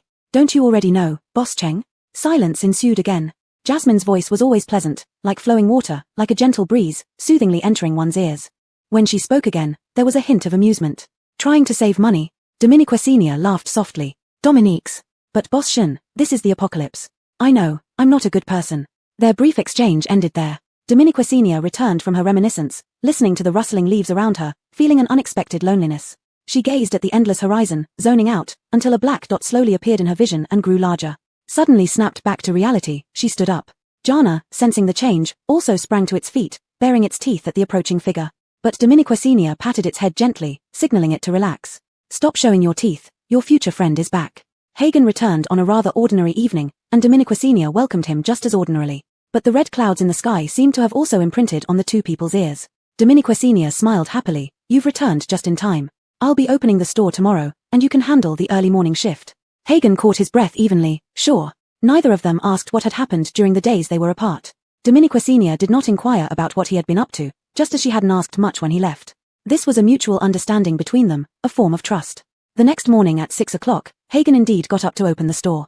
The customers outside, who had been waiting for a long time, looked surprised and immediately flooded into the shop. Hagen consciously stepped aside, becoming an invisible presence. He watched the familiar scene before him, a feeling of long-lost familiarity, and a sense of safety that had been missing for a while. Dominiqua Sr. slept until noon. Her first task upon waking was to check how the exotic plants outside were growing. They might have grown a few centimeters, but Dominiqua Sr. couldn't really tell, because she checked too frequently. To give herself a surprise, Dominiqua Sr. decided not to check on them again all day. She had more important things today, resuming food delivery. The food delivery service had only been running for a few days before being interrupted by various events. The reputation she had built in the base probably diminished a bit. But it didn't matter much since the supermarket itself still had a good reputation. Even if it dropped, it wouldn't drop too far. Although with Dominiqua Sr.'s food delivery from the supermarket, several other similar services sprang up in the base. None of them could compare to Dominiqua Sr.'s service. First, the quality of goods was incomparable. Secondly, the delivery range was different. Their service was limited within the base, while Dominiqua Sr.'s covered both inside and outside the base, delivering basically wherever they were. Moreover, the prices were not expensive. So when Dominiqua Sr. reactivated the food delivery service, the communication device initially stayed silent, then quickly started popping up with numerous orders. The ding-ding-ding sound kept ringing, leaving Dominiqua Sr. momentarily dazed, but the well-prepared delivery personnel quickly sprang into action. Taking orders, fetching deliveries, making deliveries. Even though it had been many days since they last delivered, the delivery personnel were still familiar with the procedures. Within 10 minutes, the first batch of orders had already been taken away. Dominiqua Sr. marveled at their efficiency and wasn't idle either, picking up the remaining orders. For the safety of these delivery personnel, Dominiqua Sr. had specially modified the order system, automatically separating the orders within and outside the base. There weren't many orders outside the base, so she decided to deliver them personally. Holding the 3 orders outside the base, she looked at Xiaocho Baguai. Let's go. Chapter 138 Intermediate Zombies. The white SUV drove through the sandy dust, revealing the driver's extremely wild driving style, skidding and making sharp turns at high speed. The tires screeched against the ground with a loud sound as zombies were continuously dragged under the vehicle, being crushed into pieces. Dominiqua Sr., with the window down, excitedly reached one hand out of the car while driving with the other. The feeling of reckless speeding like this had been long forgotten, almost lost in her memory. To start delivering food again on a positive note, she spent all 20 of her saved market value points and finally got the off-road vehicle she had been dreaming of, and it was white. Dominiqua Sr. firmly believed that this was a good omen. However, when Burton heard Dominiqua Sr.'s statement, his facial expression became inscrutable. Perhaps there are other reasons. Dominiqua Sr. asked curiously, like? I'm back. Dominiqua Sr. nearly fell for this flying face act, stroking Burton's cheek affectionately. When did you become so thick-skinned? In summary, this trip seemed to have altered his personality slightly. He was not as reticent as before but rather seemed somewhat thicker-skinned. Thinking about this, Dominiqua Sr. couldn't help glancing at Burton again. Burton met her gaze calmly, his black eyes unwavering. By now Dominiqua Sr. had her fill of speeding and eased up on the gas pedal, looking thoughtfully at Burton. Can the scars on your face be treated? Hagen touched them and shook his head. I don't know. Do you want to try? At this point, Dominiqua Sr.'s eyes brightened. The mall had items in the black tech and medical sections that could treat facial injuries. But she always feared whether Burton cared deeply about the scars on his face. She wondered if speaking so rashly might hurt him. Such hesitation didn't seem like Dominica Sr. After all, Burton was also named by her. But looking at such a perfect face except for the scars, she simply couldn't resist asking. Hagen looked at her, his eyes flashing twice. Do you think this looks ugly? Dominica Sr. hesitated, then told the truth. Not ugly, because I've gotten used to seeing it. Afraid he would misunderstand, she hurriedly added, actually, I'm just curious about what you originally looked like. Whether or not to treat them is your decision, but if you do, perhaps we can try some methods here. Noticing Dominica Sr.'s slight nervousness, Hagen turned his head back, gazing at the endless yellow sand ahead, a barely noticeable smile lifting the corner of his mouth. He glanced at himself in the rearview mirror, the dense scars, some already hypertrophic, crawling across his face like centipedes, indeed not a pretty sight. Since the day they were carved on, he hadn't once considered treating them, as they reminded him constantly of his hatred and pain. But now, he no longer needed such overwhelming anguish. Dominiquit. Hagen glanced at Dominica Sr.'s profile. Are you really curious about my original appearance? Dominica Sr. had prepared herself for Burton to evade the matter with silence, and was already regretting bringing it up. But she was surprised by this question. For a moment her mind went blank, sensing there was something else implied in Burton's words, but she couldn't quite grasp it. So she nodded honestly, very curious. Hagen smiled, then let's treat it. Actually, his facial scars weren't difficult to treat, and even relying on his own healing ability, he could completely recover. But initially, when those medicated solutions were injected into his skin, he never had any intention of treatment, filled only with boundless hate. He preferred these scarred pains as reminders. Even in some agonizing nightmares, he would repeatedly tear open the crusted wounds, letting blood and pain flow over his face. For a long time, he thought he would die like a worm in a sore until the door behind his ear was opened again. Surprised by his answer, Dominica Sr. picked up the speed. Jana in the back seat stuck its wolf head forward, barking excitedly. Jana insisted on coming along, and Dominica Sr. didn't bear to leave it behind, so she brought it along too. Besides, these deliveries were not complicated, all from the same person at the same location. Upon discovering this, Dominica Sr. was surprised and confirmed it multiple times to ensure she wasn't mistaken. This person appeared wealthy since each order had a limited quantity, and clearly not satisfied with one order, 3 were placed at once. Each order reached the maximum limit allowed, and all contained food. Dominica Sr. suspected it was a collective order from some mercenary group, but the 3 large bags of snacks left her uncertain. Which mercenary group would order so many snacks while on a mission? Anyone who didn't know better might think they were going on a picnic. And the delivery location was also very strange. It wasn't the Donglu forest where mercenaries often carried out missions, but another direction Dominica Sr. had never been to. According to the map provided by the system, it seemed to be from a former town. The most absurd thing was that this order even detailed which residential area, unit number, and doorplate number it should be delivered to. Exactly like the outside orders Dominica Sr. used to place. In her surprise, she couldn't help but wonder if it was another sister who bound some stay-at-home system and was ordering takeout here. Dominica Sr. was shocked by her own imagination, but it greatly fueled her curiosity, making the car speed up even more. After driving for about 10 minutes, the abandoned town gradually came into view in front of Dominica Sr. It looked desolate inside, and it was rare to even see a zombie. Dominica Sr. found this extremely surprising, but she didn't think too much about it and just drove straight into the main road. The residential area where the order originated was called Urban Manor. She drove directly into the neighborhood, slowing down and searching building by building. Unit 2, Unit 3, Unit 7, Unit 8. Dominica Sr.'s eyes lit up as she was about to turn to Burton to say she had found it. A warm hand suddenly covered her mouth. Forced to be silent, Dominica Sr. couldn't help but look towards a figure that had appeared at some point ahead on the right. Her scalp instantly tingled. It looked like a person, dressed neatly with normal posture, yet there was an inexplicable eeriness about it. As the figure slowly turned, a face no different from an ordinary person faced them. Dominica Sr. felt as if someone had suddenly clamped her throat shut. This was not a human. Its face was stiff, its eyes bizarrely and numbly staring at them intensely. Hagen removed the hand covering Dominica Sr.'s mouth and spoke in a very low voice. Intermediate Zombie. Chapter 139, Maiden. The moment the words intermediate zombie were uttered, Dominica Sr. was momentarily stunned, but before she could react in any way, the zombie suddenly sprinted toward them with surprising speed. Its pace was extremely swift, at least 10 times faster than an ordinary zombie, and its limbs moved nimbly without any sign of stiffness.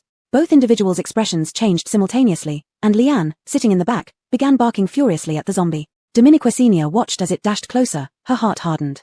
She released the handbrake and stomped on the gas pedal, driving straight towards it. Hold on tight. The roar of the off-road vehicle echoed loudly. Hagen gripped the handle above his seat, but the anticipated severe collision did not happen. At the last second before impact, the intermediate zombie used the momentum from its sprint to leap lightly upwards. Bang! Inside the car, both humans and the wolf were jolted by a heavy thud on the roof. It's jumped onto our car. Realizing this, Dominica Sr. clenched her teeth and sharply turned the steering wheel, attempting to use the inertia to throw the zombie off, but this wasn't going to be easy. Another heavy thud resonated from the roof, followed by a pale, bluish-white hand piercing through the car's body right in front of Dominiquicenia. Her pupils constricted, her head instinctively leaned backward, and the steering wheel spun uncontrollably to the right. In desperation, she slammed on the brakes, causing a sharp screech that reverberated throughout the residential complex. Clearly disoriented by the sudden stop, the zombie inside the car clung tightly to keep from being thrown out. Taking advantage of the moment, Hagen pulled out his butterfly knife and stabbed it accurately into the zombie's arm. No blood spurted, and the zombie showed no signs of pain. However, Hagen managed to use the knife to restrain the zombie. Leanne's fierce wolf head appeared, ferociously biting down on the zombie's arm. With a shake of her head and a backward pull, Leanne managed to tear the zombie's arm off. Ayo! An enraged roar erupted from the top of the car. A loud crash followed as glass shattered. Dominiquicenia covered her ears but couldn't avoid the flying shards. Suddenly, she felt strong arms envelop her, and a warm, familiar scent woodsy surrounded her. For a moment, all sound vanished for Dominiquicenia. She could feel glass shards flying toward her, yet none touched her body. The ringing in her ears gradually subsided, replaced by a gentle reassurance, "Don't be afraid." Honestly, Dominiquicenia didn't feel particularly scared, but oddly comforted. As the glass shattered, the zombie tried to enter the car through the window. Though protected by Hagen, Dominiquicenia still had one hand free. She grabbed a pen and, before anyone else reacted, jabbed it directly into the zombie's eye. The zombie hesitated for a moment before becoming even more aggressive in trying to enter. Hagen channeled his powers, directing a ball of pure fire at the zombie's head. Intermediate zombies are smarter than regular ones, they know their heads are crucial. Retreating from the flames, the zombie abandoned its plan to enter through the window and instead forcefully tore off the entire door. Eyes wide, Dominiquicenia exploded in fury, "My car." Amidst her anger, Julian leaped over her and kicked the zombie, sending it stumbling back before roaring and lunging again. Though intermediate zombies look more human, can disguise easily, possess basic intelligence, and have immense strength, they were no match for Julian. Without needing to rely heavily on his powers, he swiftly sliced the zombie's throat with just his butterfly knife. The zombie's head hung precariously from its neck, and Leanne excitedly rushed forward, leaping up and biting the head clean off. Excitedly, she brought the head to Dominiquicenia, wagging her tail happily as if presenting her prize. But Dominiquicenia felt a chill run down her spine. "Leanne, please don't lick me with your tongue anymore." Leanne's evident pride visibly diminished, and her tail drooped slightly. Seeing this, Dominiquicenia softened. She rubbed Leanne's head.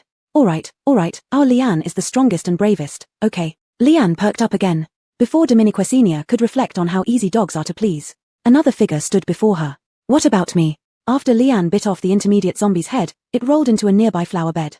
Dominiquicenia walked over and dug out the crystal core from its brain. An intermediate crystal core. This was exactly what she needed right now. With this intermediate crystal core, her alien plant garden could be upgraded. Dominiquicenia cheerfully tossed the crystal core in her hand and slipped it into her pocket.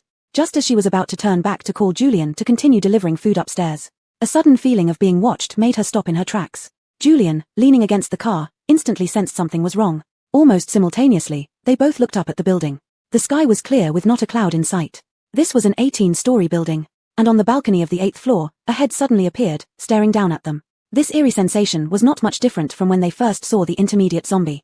But this time, Dominiquicenia didn't feel too uncomfortable. She steadied herself. The only living thing in this building should be the customer who ordered takeout. As long as it was human, there was nothing to fear. And if it wasn't human, that would be even less frightening. She and Hagen exchanged a glance, then took the takeout from the car. The building originally had an elevator, but since the apocalypse, power was generally unavailable outside of bases. So Dominiquicenia and Hagen had to carry 3 large bags of takeout up the stairs. By the 5th floor, Dominiquicenia was already wheezing like an ox, and all 3 heavy bags ended up in Julian's hands, who still managed to support Dominiquicenia with one free hand. Dominiquicenia glanced at him, wanting to say thank you but couldn't get the words out. Finally, they reached the 8th floor. To Dominiquicinia's surprise, they didn't even need to search for the door number because the customer had already opened the door and was waiting for them. There stood a young girl at the doorway, her face framed by 2 small braids. Her face was no bigger than a palm, with large, glossy black eyes that took up nearly a third of it. There was a curious yet indescribable emotion in her gaze, a mix of liveliness and curiosity, but also something Dominiquicenia couldn't quite understand. It was a difficult to describe emotion, one Dominiquicenia had never seen in anyone else's eyes before. It seemed detached yet hid a deep interest. The girl smiled broadly. "Hello." Chapter 140, Daisy. Dominiquicenia had felt something was off ever since she delivered food up the building and saw the wide-open door. But now she finally realized what it was. This was the post-apocalypse, an extremely dangerous world. An 18-year-old girl at most lived alone in this empty skyscraper. If she were hiding herself, it would be understandable. However, not only did she not hide herself, but she exposed herself entirely. Ordering takeaway, daring to keep the door wide open while waiting for the delivery, and even greeting the delivery person naturally. Any one of these actions would have made a survivor of the apocalypse break out in cold sweat. The only two possibilities that Dominiquicenia could think of for such behavior were either that this girl was incredibly powerful, unafraid of any danger, or that she really was a transmigrator, with a cheat. Looking into the clear yet naive eyes of the young girl, Dominiquicenia became more convinced. Perhaps she was a college student who had just transmigrated here.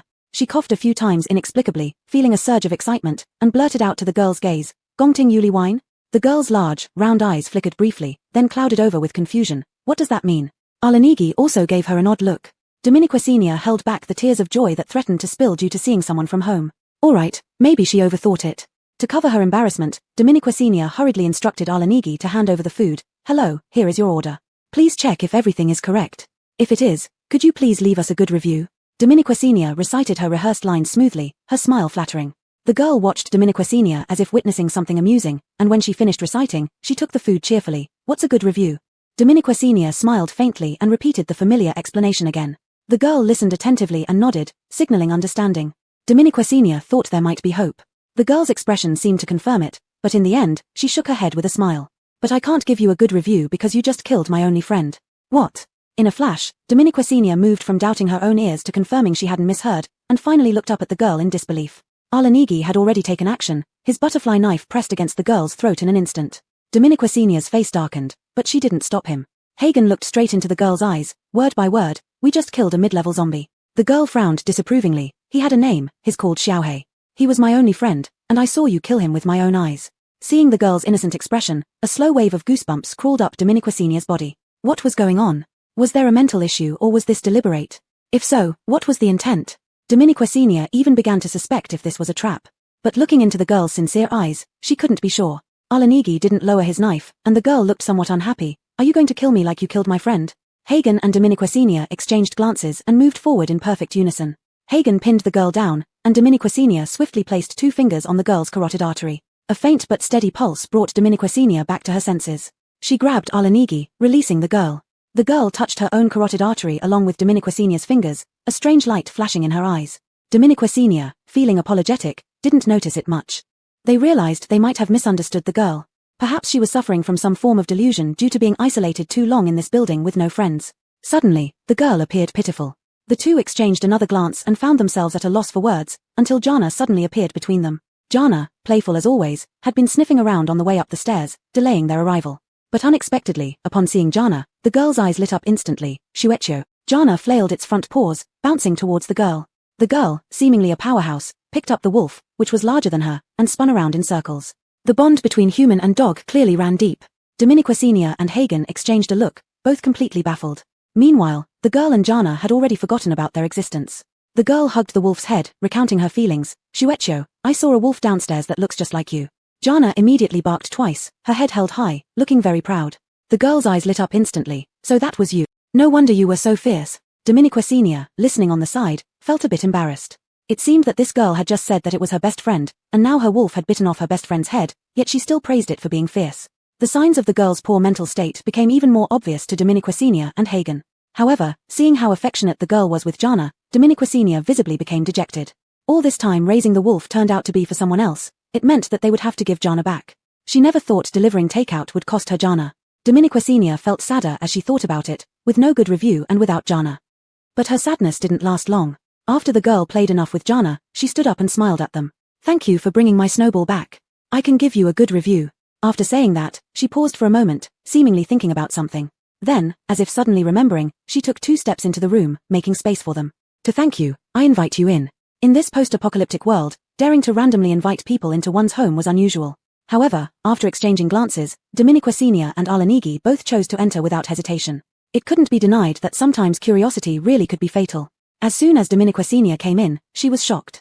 The room was packed full of various things, leaving only a few places on the ground where they could stand. Everywhere she looked, there were pots and pans, old wind chimes, worn-out slippers, toy cars missing parts, jigsaw puzzles, Barbie dolls missing limbs, and even books, so many books.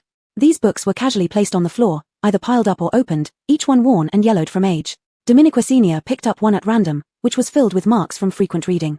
These items scattered around the wooden floor, with some too numerous to be stored hung on the walls.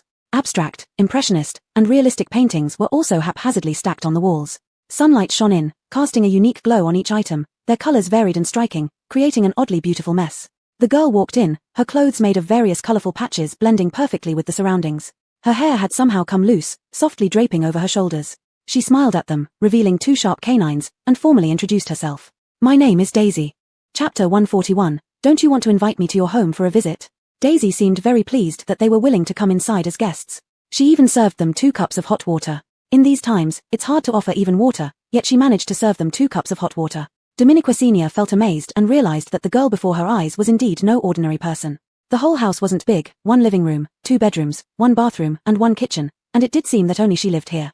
After Daisy handed over the hot water, Domenico Sr. hesitated about what to say next.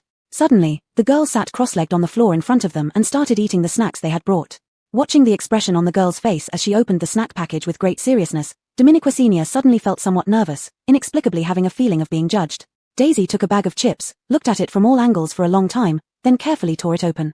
Just when Domenico Sr. thought she was going to take a chip and put it in her mouth, she suddenly tilted her head back, opened her mouth, and shaped the chip bag opening the same size as her mouth. In just a whirlwind of activity, she finished off the whole bag of chips this way. Domenico Sr. Hagen. No, young lady, how do you manage to do that? Glancing at each other in shock, they hadn't seen anyone eat like this, but the contrast provided by the girl was truly unexpected. Domenico Sr. opened her mouth, wanting to ask how it was.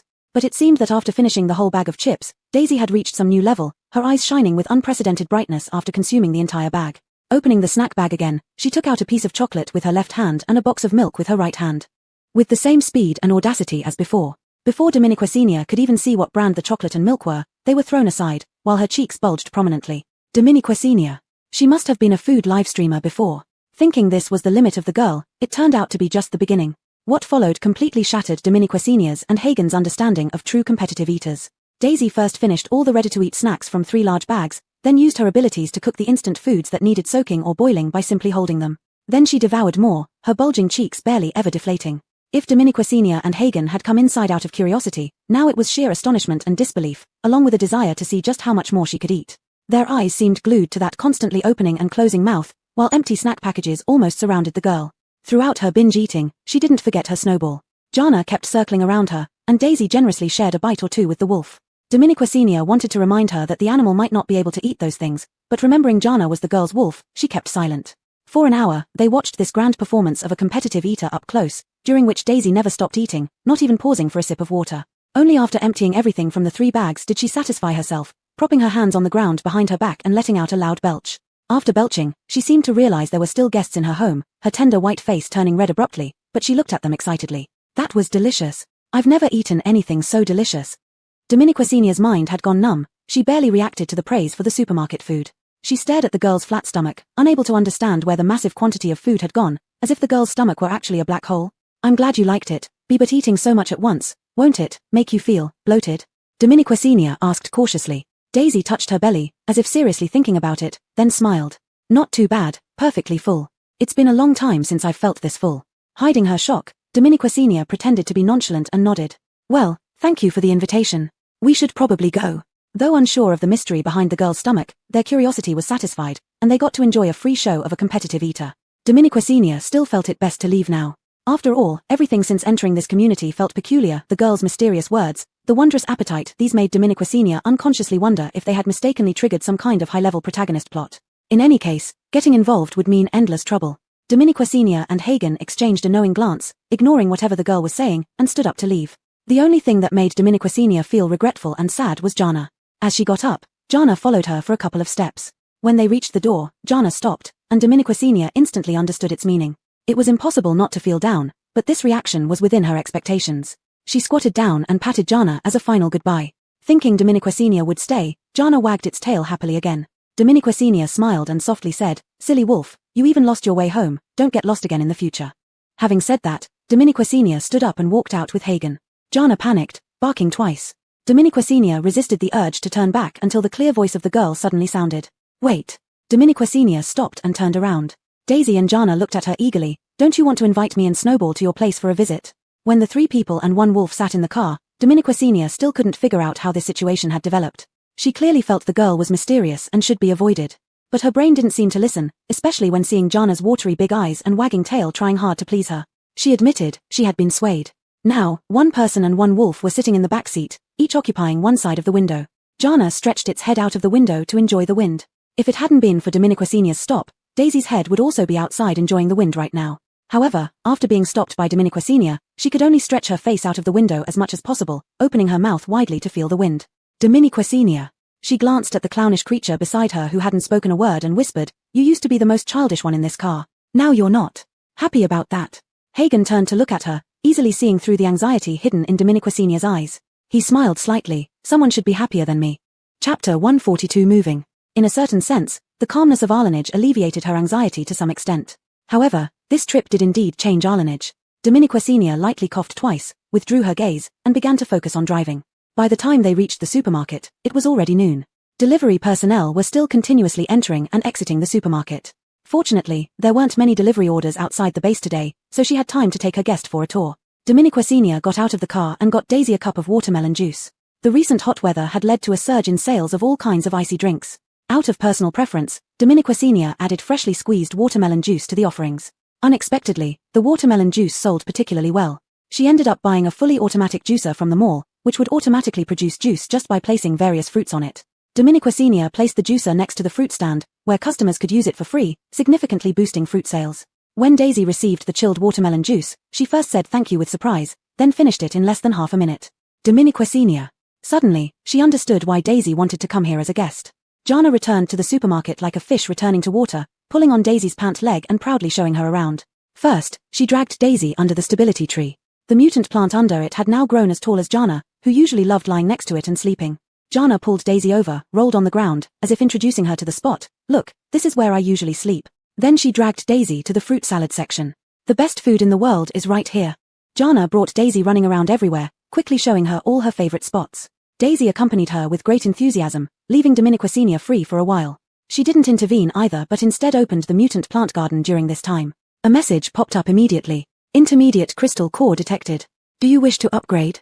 Dominiquesenia unhesitatingly clicked yes. A white light flashed, and when she checked her pocket, the intermediate crystal core was indeed gone. The mutant plant garden successfully upgraded to level 2, unlocking many new mutant plants, including new plant potions and fertilizers. Dominiquesenia eagerly tapped into the options. After delivering packages all morning, she had accumulated 50 good review points. The newly unlocked mutant plants were indeed more elaborate than before, featuring some more aggressive and visually stunning varieties. But Dominiquesenia's eye was caught by one called mutant camphor. This mutant plant looked like a tree, with a relatively short growth cycle. If she used some growth agents, it could grow even faster. Dominiquesenia estimated that it would reach a height suitable for shading within about 15 days. Most importantly, this plant would release an invigorating fragrance upon maturity and also serve as a mosquito repellent. While it lacked significant aggression or ornamental value, it was very practical. Dominiquesenia immediately spent 15 good reviews to buy a seed. She planned to plant this tree in front of the hotel, which currently looked barren. Of course, the reason she chose this tree was because Dominiquesenia had a bold idea. The hotel business was getting better, and she intended to expand it. She also planned to build an artificial pond next to the hotel. This tree would be planted beside the pond. Of course, the purpose of the pond wasn't for viewing or raising fish. Her real plan was to use it as a natural swimming pool. In summer, it would be used for swimming, and in winter, she would place 2 rare heat mineral stones to release heat and turn it into a hot spring. Dominiquesenia could hardly wait to see it all happen. Of course, this plan was still in her mind, and detailed planning was necessary before implementation. For now, she bought the seed first. Dominiquesenia happily put the seed in her backpack, exited the mutant plant garden, and coincidentally, Jana returned with Daisy after their tour. Together with Carnage, they brought Daisy into the supermarket and gave her a brief introduction to its layout. As soon as Daisy stepped into the supermarket, something was off with her. Dominiquesenia couldn't describe it, but it felt familiar. Upon careful recollection, she suddenly remembered. Daisy's expression was very similar to Sun Wukong's when he mistakenly entered the peach blossom garden, her eyes glued to the snacks on the shelves. Thinking about the girl's appetite, Dominiquesenia couldn't help but worry about her supermarket. After taking a tour, she was about to bring Daisy to the reception room when Daisy suddenly stopped moving. She looked at the food and suddenly turned her head, looking excitedly at Dominiquesenia. "Can I live here?"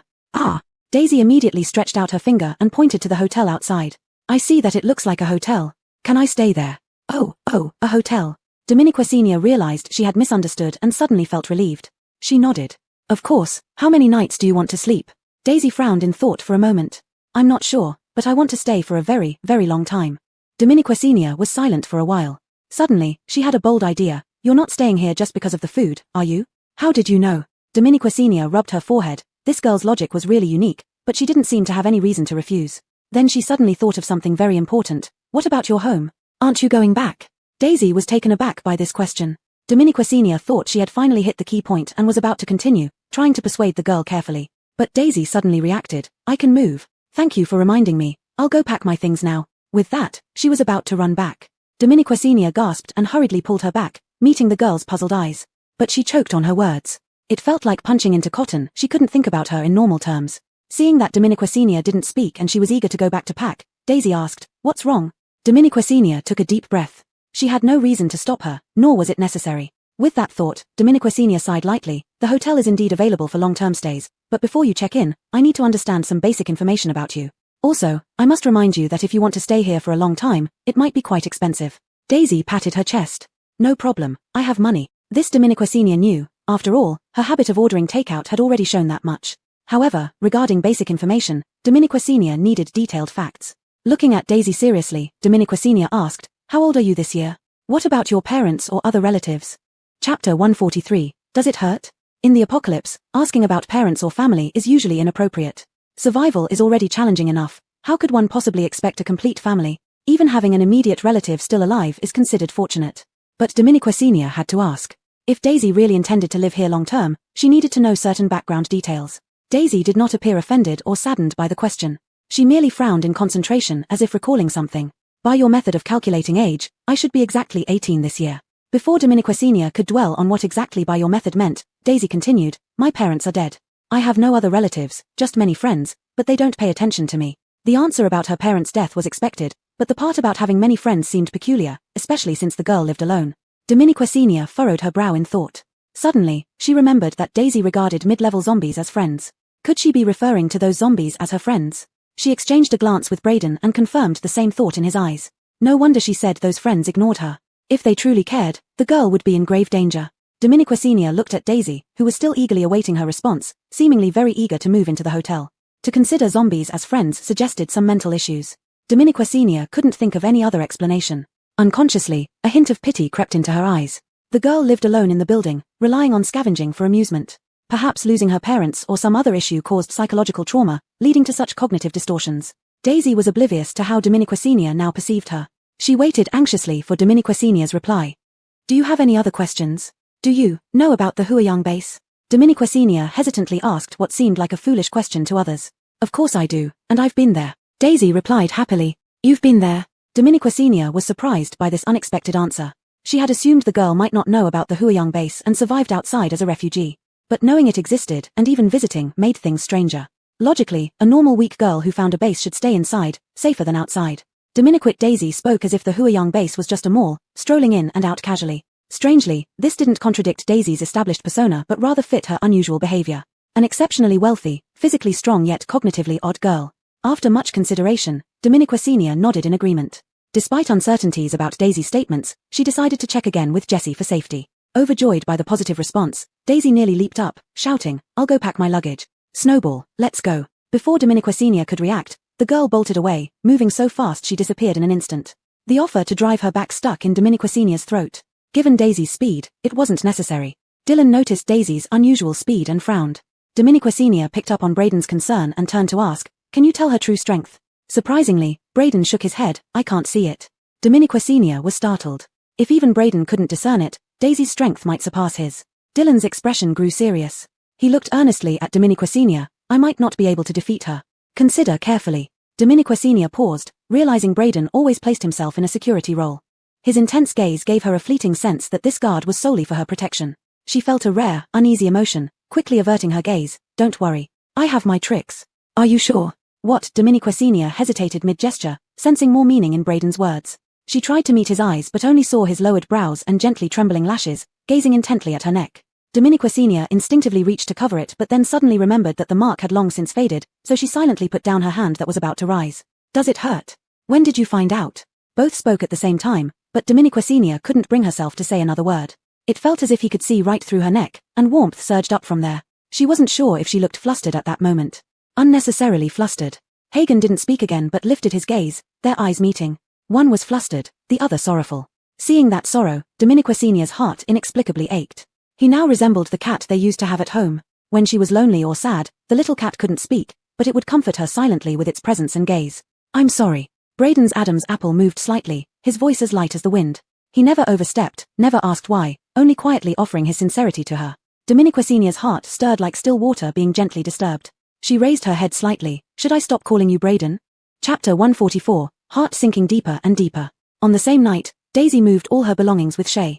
The young girl was quite strong and appropriately abandoned some non-essential items, which allowed them to successfully move that night. She chose a luxury single room, barely fitting in all those books, paintings, and miscellaneous items. Dominique Senior and Hagen helped her move into the room, staying up late into the night before they were mostly finished. Daisy didn't hesitate. She immediately paid a year's rent up front. In fact, she initially wanted to pay for 5 years, but under Dominique Senior's persuasion, it was reduced to 1 year. Given that she reserved the room for a long enough period, Dominique Senior gave her a 10% discount. Daisy happily gave Dominique Senior a warm hug on the spot, then eagerly ran to the supermarket to spend money. Shay followed closely behind, and watching the back of the human and the wolf, Dominique Senior suddenly felt that this wasn't bad. They had suddenly gained a new neighbor, and Shay could continue to stay by her side. But, after placing all the items, Dominique Senior noticed there was only a little bit of space left in the room. It was time to start expanding the inn. Back in her room, Dominique Senior opened the inn's management system. Of the 6 rooms, 1 was still occupied on a long-term basis, leaving just 5 available. With such limited capacity, the shortage became even more acute. With a few taps, she decided to add another floor to the inn, making it 3 stories high, and adding 8 more rooms. Now, apart from the long-term resident, there were 13 rooms in total.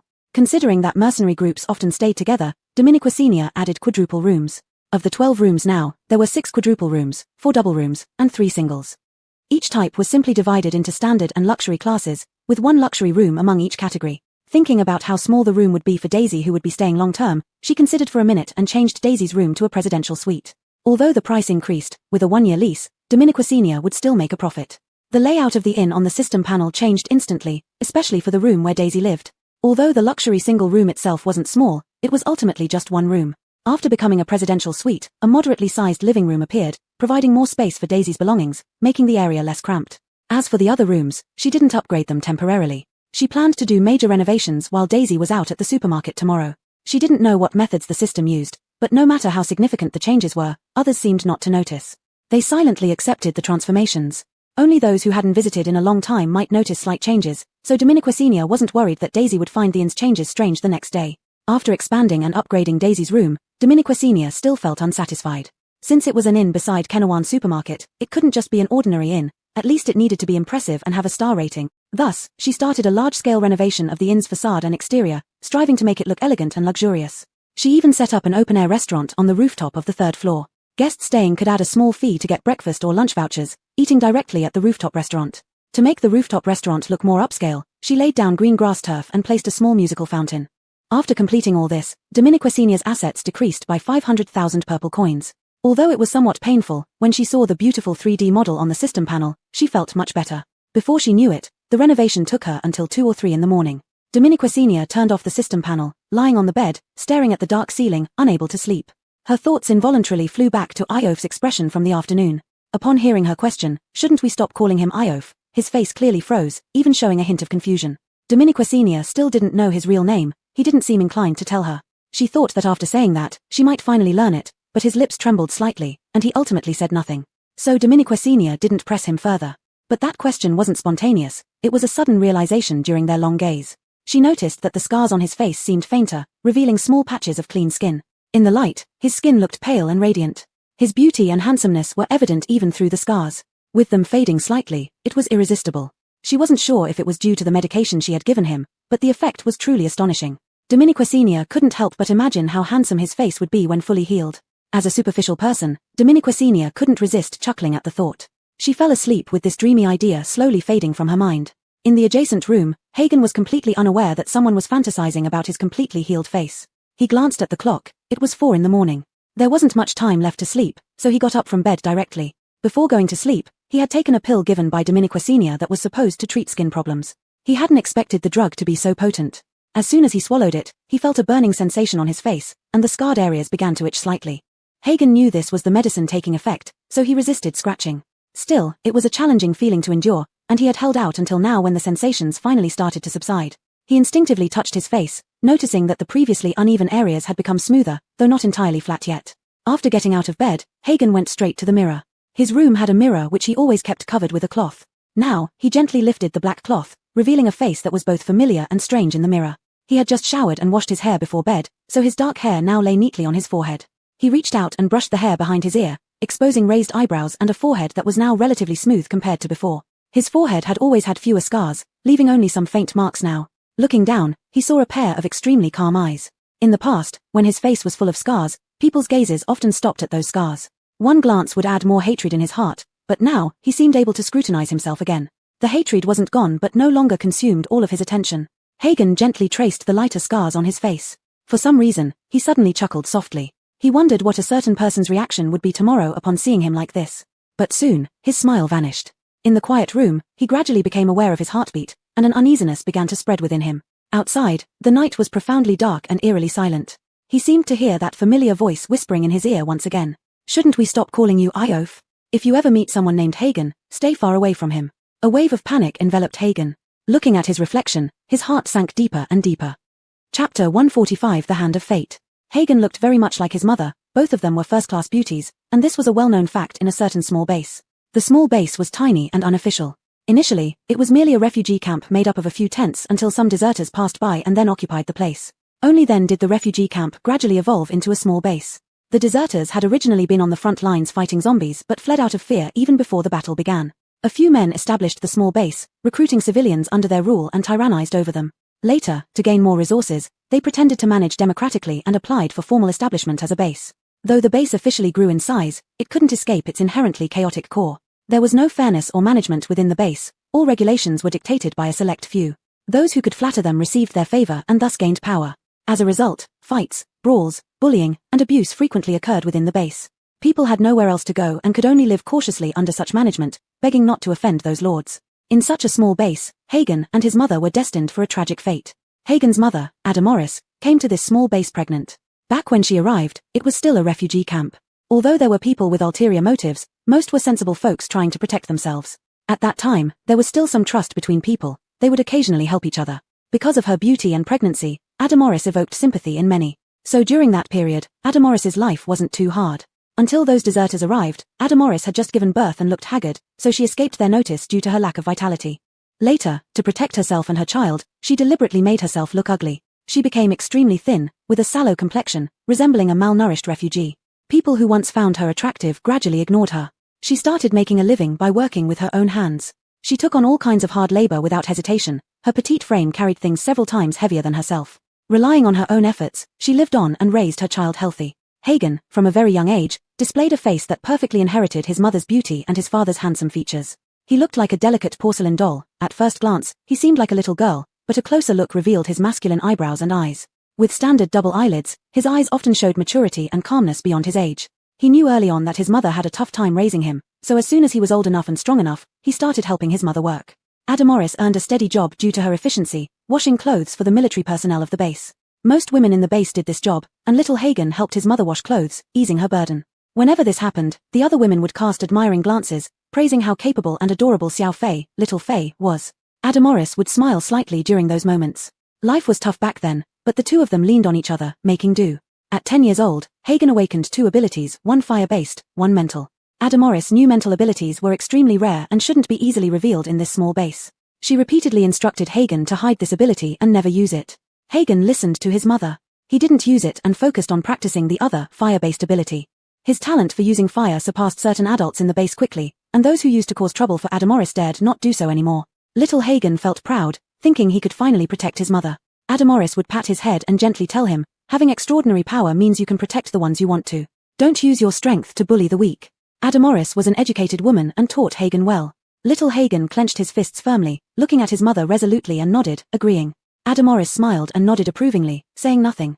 Back then, little Hagen thought his mother must have been happy, but somehow, deep inside, he felt she wasn't really. It wasn't until much later that he understood his mother had already foreseen her destiny.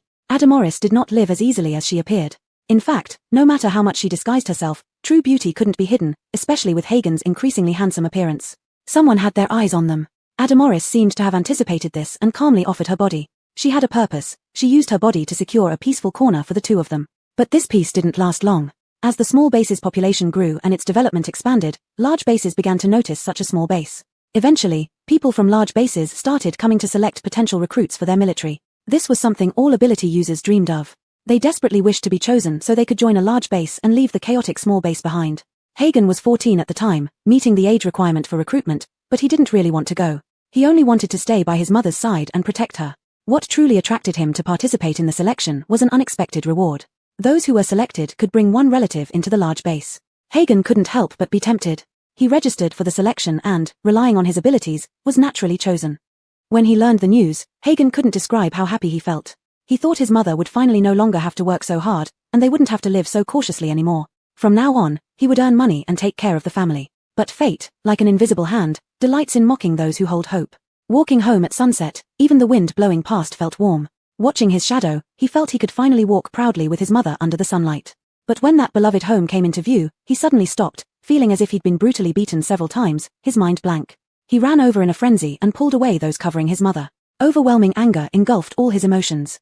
He lost control, consumed by endless rage.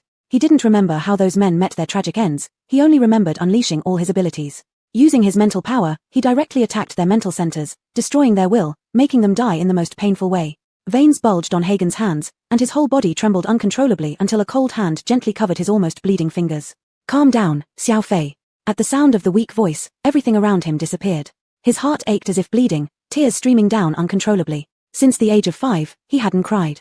But now, he felt like a child again, hugging his mother tightly, sobbing in her arms. He couldn't understand why things turned out this way. He had tried his best to grow up, everything was improving, yet his mother remained where she was. Great pain threatened to drown the 14-year-old boy.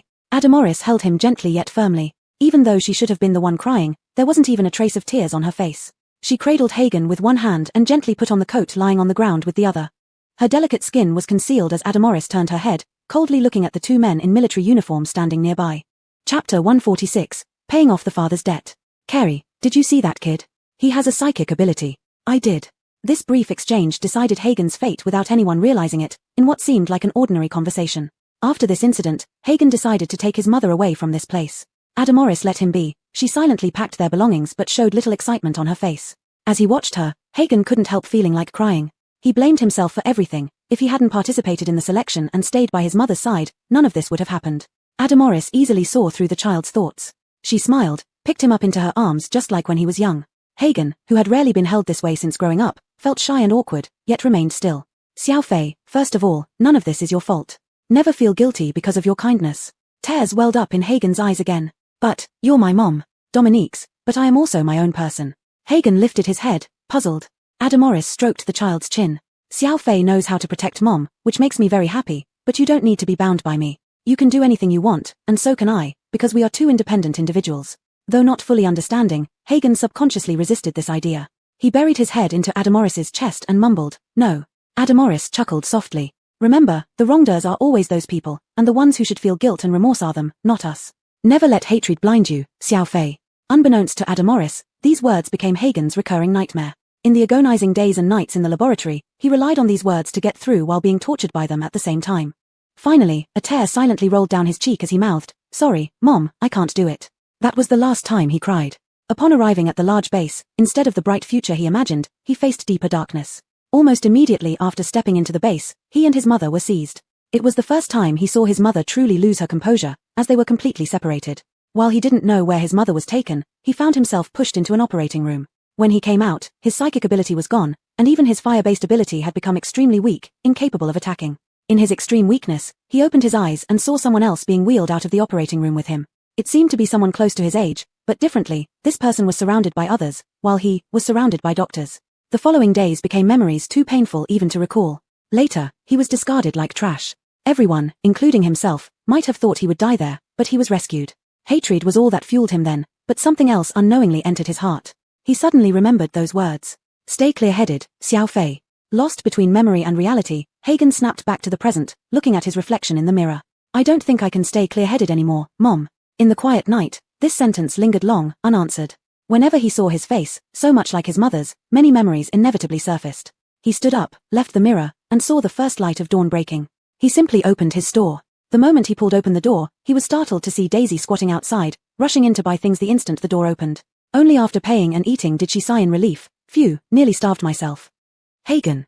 Ignoring Daisy, he looked toward the increasingly bright sky. At that moment, he suddenly understood a lot. After uncovering a small part of the truth about the pink crystal, he thought deeply and considered whether to tell Dominiquesenia. Now, however, he was certain he wouldn't tell her. Regarding vengeance and everything else, he would settle them one by one personally. As for the impact and severity caused by the epidemic, he clearly didn't care. What he cared about was just this tiny supermarket and that tiny person. Throughout, his hatred only subsided but never vanished. He could clearly see his inner darkness and accepted it calmly. When he finally glimpsed the tip of the iceberg of the truth, everything seemed to settle like dust. In the database of the laboratory, he saw the names of those who had undergone surgery with him back then, and another extremely familiar name, Quentin. The father of the person who had stripped him of his psychic ability, this name was almost etched into his bones. Because this name and another name, Byron, had once been his glimmer of hope, the ones who could lead him and his mother out of the small base. They were the leaders sent down by the large base to select base soldiers, but in the end, it was they who personally sent him into the abyss. At that moment, he realized that the selection for the base army was all a lie. They were just looking for good abilities, for their own sons. For personal gain, for their selfish desires. But when he finally uncovered the whole truth, what followed in the documents were two words: deceased.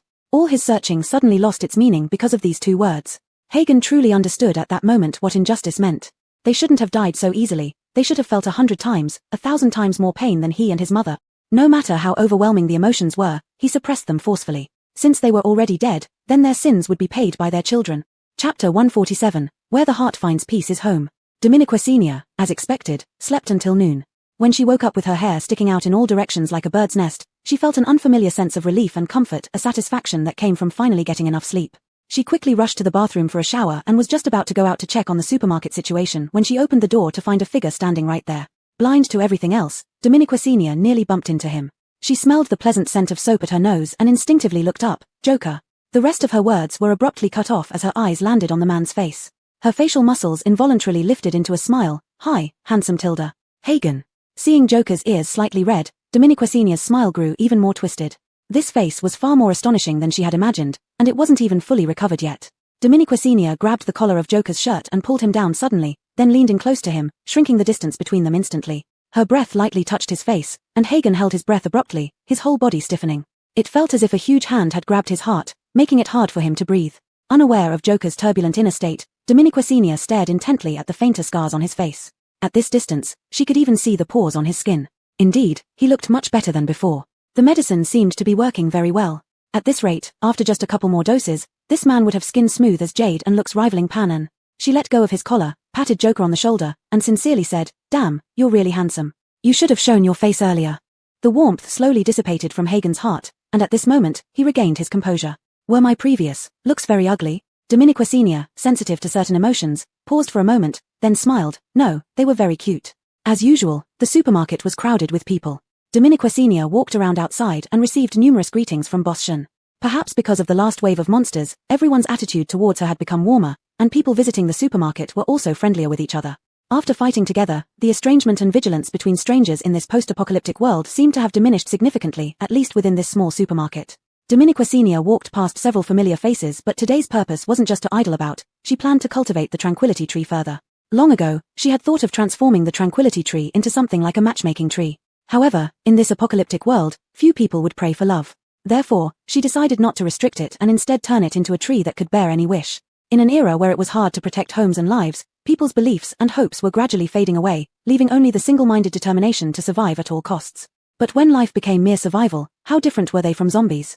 Dominiqua Sr. didn't know what other bases were like, but Huayang Base always gave her a chaotic and dull impression, with an extremely wide gap between the rich and poor. This base was far from what she had imagined, a place where, though conditions might not be ideal, people should be united, especially during tough times, clinging tightly together like seeds in a pomegranate.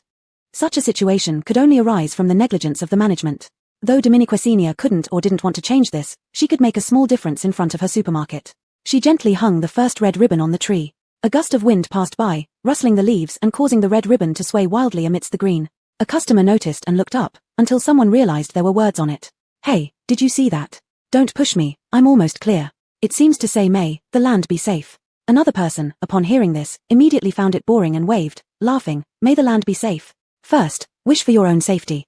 Dominiqua Sr., who overheard this clearly, was left speechless. Wishing for peace in the land indeed sounded grand and hollow in the apocalypse, but with her limited knowledge, she couldn't think of anything else. Moreover, for the first ribbon on the tranquility tree, she truly wanted something meaningful and lofty. With a bunch of red ribbons in hand, Dominiqua Sr. hesitated and decided to ask others if they were willing to write something. However, before she could take a step, the woman who had spoken mockingly just now approached. Seeing the red ribbons in Dominiqua Sr.'s hand, her eyes lit up. "Can we write on these and hang them on the tree?"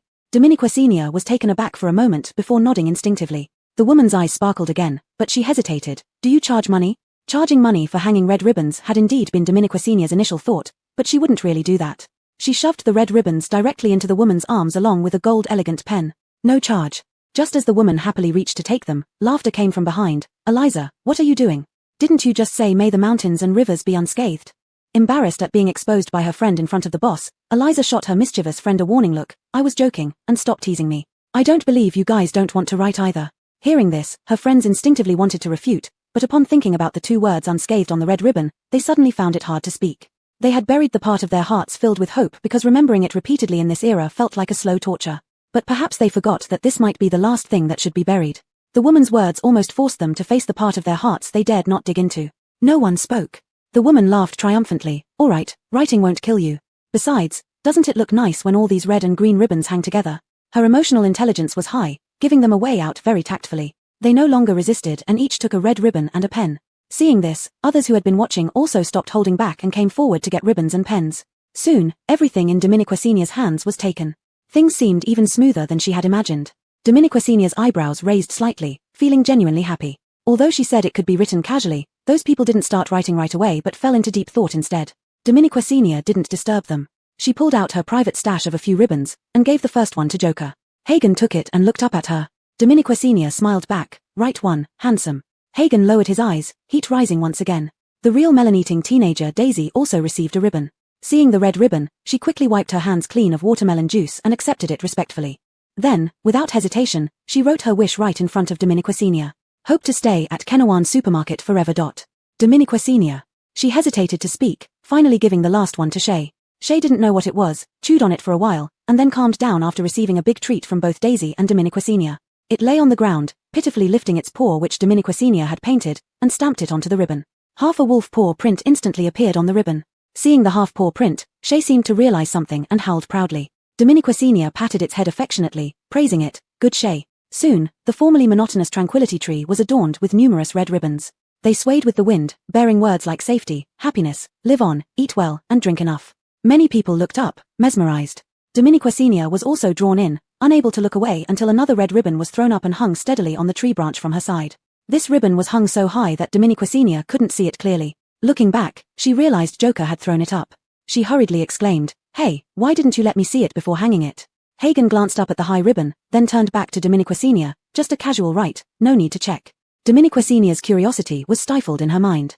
Much later, she would learn what was written on it. Where the heart finds peace is home.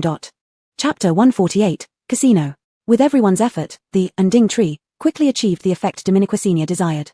She simply placed a rack next to it, hanging it with red cloth strips and pens for people to write on whenever they wished. The would grow larger over time, as would the number of red cloth strips. Dominiqua was highly skilled in creating humanistic appeal. Satisfied, she finished her work and decided to check on the exotic plants. At that moment, a mechanical voice from the system in her mind sounded. Ding, congratulations to the host for completing the hidden task of collecting people's wishes. Reward granted, an electronic screen. An electronic screen? Dominiqua was immediately full of questions. What use did she have for this thing? However, she was soon proven wrong, as this electronic screen was a massive 1.5 meters wide and 2 meters long, comparable to a cinema screen. Most importantly, this device didn't require any signal or power. It only needed a small projection stone to display anything one wanted. The only drawback was that it came with no content whatsoever, no movies, no TV shows. It was simply a screen capable of displaying projections, and the only way to show images on it was through the projection stone. And the projection stone could scan and record any scene, including copying and recording people's memories. Amazed by its magic, Dominiqua immediately checked it out. Her curiosity was soon quenched. Because this item was outrageously expensive, a small projection stone cost 10,000 purple coins and could only record for half an hour. Longer recording times would cost even more. In the end, Dominiqua concluded that it was a bit redundant. However, adhering to the principle of not wasting resources, she still hung the screen in front of the supermarket. Then, she spent 10,000 purple coins on a projection stone, recording all the high-end scenes in her mind about the Grand Mall entrance, and projected them onto the screen. Instantly, the screen showed vibrant and upscale imagery, instantly elevating the entire supermarket's appearance to something more like a shopping mall.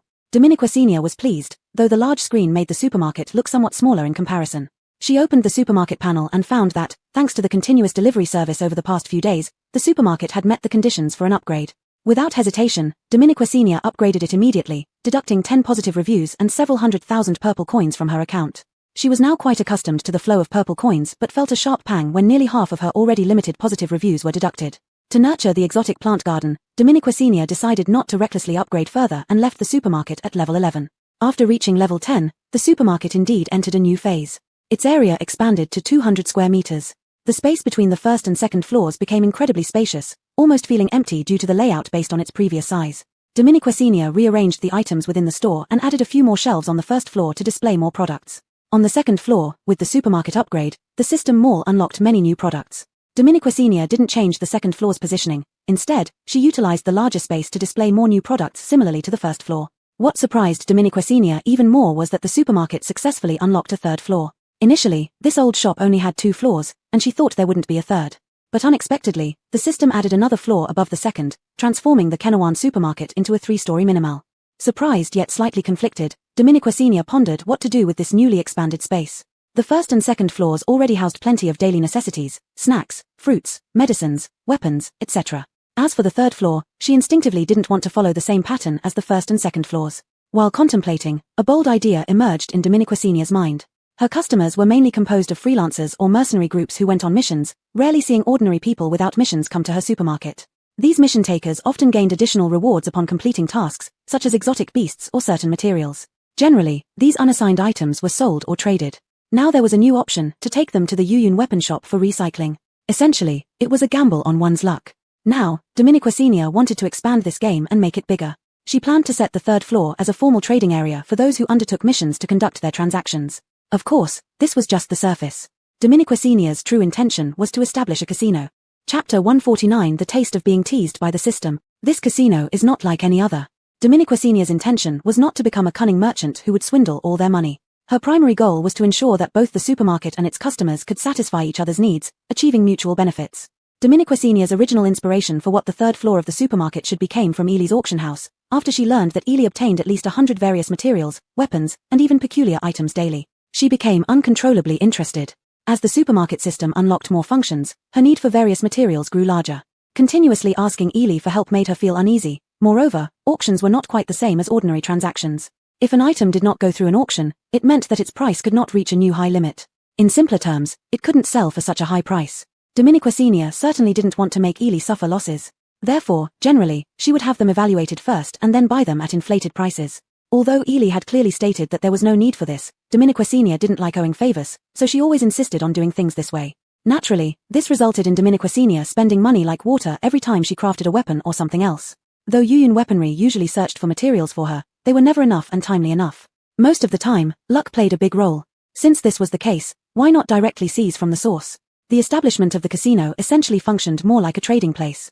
Dominique Senior, however, leaned towards incorporating both modes. As previously mentioned, there were various ways of trading within the base, but either the venue wasn't large enough, or the demand wasn't sufficient. Since most of Kenawan Supermarket's customers were mutants, why not establish a strict trading venue? To cater to both the concepts of trading and gambling, Dominique Senior created a crucial item named chips. Chips are the common currency on the third floor. Regardless of whether you wish to trade or gamble, everything is done using chips. Obtaining chips is simple. Dominique Senior set up a small front desk on the third floor where chips can be exchanged automatically. Any item can be directly used to exchange for chips, whether it's material, crystal cores, purple coins, or even strange beasts. In short, everything except living beings can be exchanged. When exchanging chips, just place your item at the front desk, and it will automatically take in the item and evaluate it. Of course, the evaluation value was a problem. To maintain absolute fairness, after much thought, Dominique Senior brought out the recycling furnace again, but this time, she placed it hidden behind the front desk window. Because Yuyun Weaponry had been continuously using the recycling furnace, it had undergone another upgrade. The upgraded recycling furnace could autonomously set items for exchange. Dominique Senior replaced all items for exchange with purple coins, and 1 purple coin would be converted into 1 chip. In other words, the function of the recycling furnace was merely to assess the value of the item. The number of purple coins it spewed out would be automatically converted into chips. After obtaining the chips, customers could freely choose to trade or gamble. The trading mode was not too complicated. However, for sophistication, she installed a huge screen next to the front desk. This screen differed from the one at the entrance of the supermarket. Specifically, it could not play any videos or other content, nor could it support projection stones. It was similar to the scrolling text-only screens in the mission hall at the center of the base. Dominique Senior planned to directly project items that people wanted to trade onto the large screen, allowing others to choose and conduct transactions. Dominique Senior knew well that many places within the base faced unsafe trading environments due to direct contact between buyers and sellers, which often led to disputes over interests. Therefore, she set up a submission window directly at the front desk. Once an item was submitted, its name would automatically appear on the screen, and the submitter would determine the price, which would scroll alongside the item's name. If someone found the price suitable and needed the item, they could go to another transaction counter for direct trading. Sellers' items could only be stored free of charge for 3 days in Dominiquasinia's place. If they wished to continue displaying the item on the screen beyond that, a fee was required. Of course, for each successful transaction, Dominiquasinia would extract 5% as profit. The emergence of such a trading platform not only facilitated Dominiquasinia's material purchasing needs but also benefited everyone who wanted to engage in transactions. Apart from this, there was also the casino mode. Dominiquasinia bought several large tables and placed them on the 3rd floor. She didn't want the casino mode to be too complicated. She set up 4 tables in total, one specifically for playing roulette, a classic casino game. The rules are simple, you just need to see where the spinning wheel stops and which number the ball eventually lands on. Before the ball is spun, players place their bets. If the ball lands on the number the player bet on, they win chips according to the odds. This game can generally accommodate many players at once. The house sets the opening, and failed bets go to the house. Of course, Dominiquasinia would take a certain percentage as commission. However, she didn't want it to become a real casino, so she imposed a betting limit to prevent someone from losing all their wealth due to getting carried away. Additionally, she added a rule that bets could be anything except life or human tissue. This means that when the house opens the round, valuable materials, crystal cores, or even important intelligence or information can serve as stakes. Similarly, players can use any item as a stake, provided the house agrees. For the other 2 tables, Dominiquasinia set up a poker game, 21, and a simple dice game. The last table was left open for any game that might come up. Once everything was arranged, the 3rd floor began to resemble Dominiquasinia's vision. Excited, she immediately installed surveillance cameras in every corner, ensuring they were high definition and capable of recording sound. To create a safe and secure trading center and casino, surveillance was absolutely critical. With this setup, most of her ideas were now realized. To make the 3rd floor more versatile, she even brought out the blind box machines from the system, one beginner level and one advanced level. The prizes from these machines were purely luck-based. Since she discovered that the recycling furnace could materialize objects, other functions also gradually upgraded and could be applied to real-life scenarios. She had long wanted to set up a lottery machine outside the supermarket but hadn't had the time until now, when she found a more suitable place for them. Satisfied, Dominiquasinia patted her hands together. Let them experience what it feels like to be teased by the system as well. Chapter 150 Mad Dog. It was 2 days later when the 3rd floor was fully renovated and improved. During this period, Dominiquasinia would frequently come up to inspect and make further adjustments. Daisy and Chris showed little reaction to the appearance of the 3rd floor. Daisy even eagerly ran upstairs to see if there were any new delicacies, but left with a sullen face in the end. Chris was also not particularly interested, but there were always some who were curious. After some thought, Dominiquasinia decided to first advertise on the screen outside the supermarket and then officially open after a few days. Deciding quickly, Dominiquasinia efficiently used the projection stone to record the scenes of the casino along with the rules. One advantage of the projection stone was its ability to record sound as well. Therefore, Dominiquasinia narrated the rules herself, matching them with the recorded footage. In the afternoon, she began playing the advertisements continuously on the screen. Thus, throughout the afternoon, inside and outside the supermarket resounded with Dominiquasinia's voice accompanied by an intense DJ track.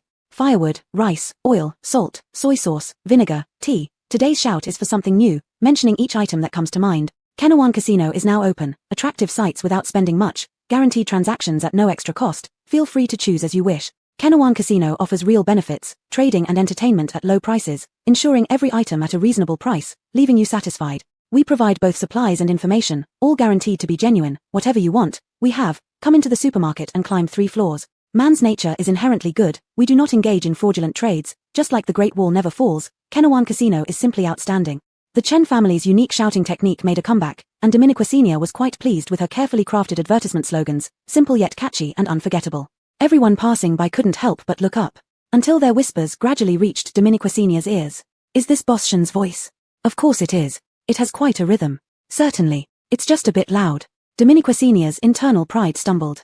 She glanced over, seeing the person realize they had spoken too loudly and hurriedly walked away. Unable to suppress her discontent, she looked around at others, only to have her romanticized vision shattered as she faced the reality. But feeling dejected was out of the question. Dominiquasinia silently mocked those who didn't appreciate it and directly walked out of the supermarket. Outside, the voices were even louder. Just as she began questioning whether she had indeed been too noisy, Daisy and Jana suddenly ran towards her. Jana excitedly twirled around. Daisy leaned close to Dominiquasinia's ear. Sister, what song is this? It's so lively. Finally, Dominiquasinia's face lit up with satisfaction. Taking advantage of the less intense evening sun, Dominiquasinia went to fertilize the alien plants and loosen the soil. This time, she wasn't alone. Chris quietly assisted her from the side, while Daisy and Jana enthusiastically joined in, playing around as they helped loosen the soil and fertilize the plants. Allowing them to enjoy themselves, Dominiquasinia kept a watchful eye. When they moved on to fertilize other plants, she discreetly inspected the areas they had worked on earlier.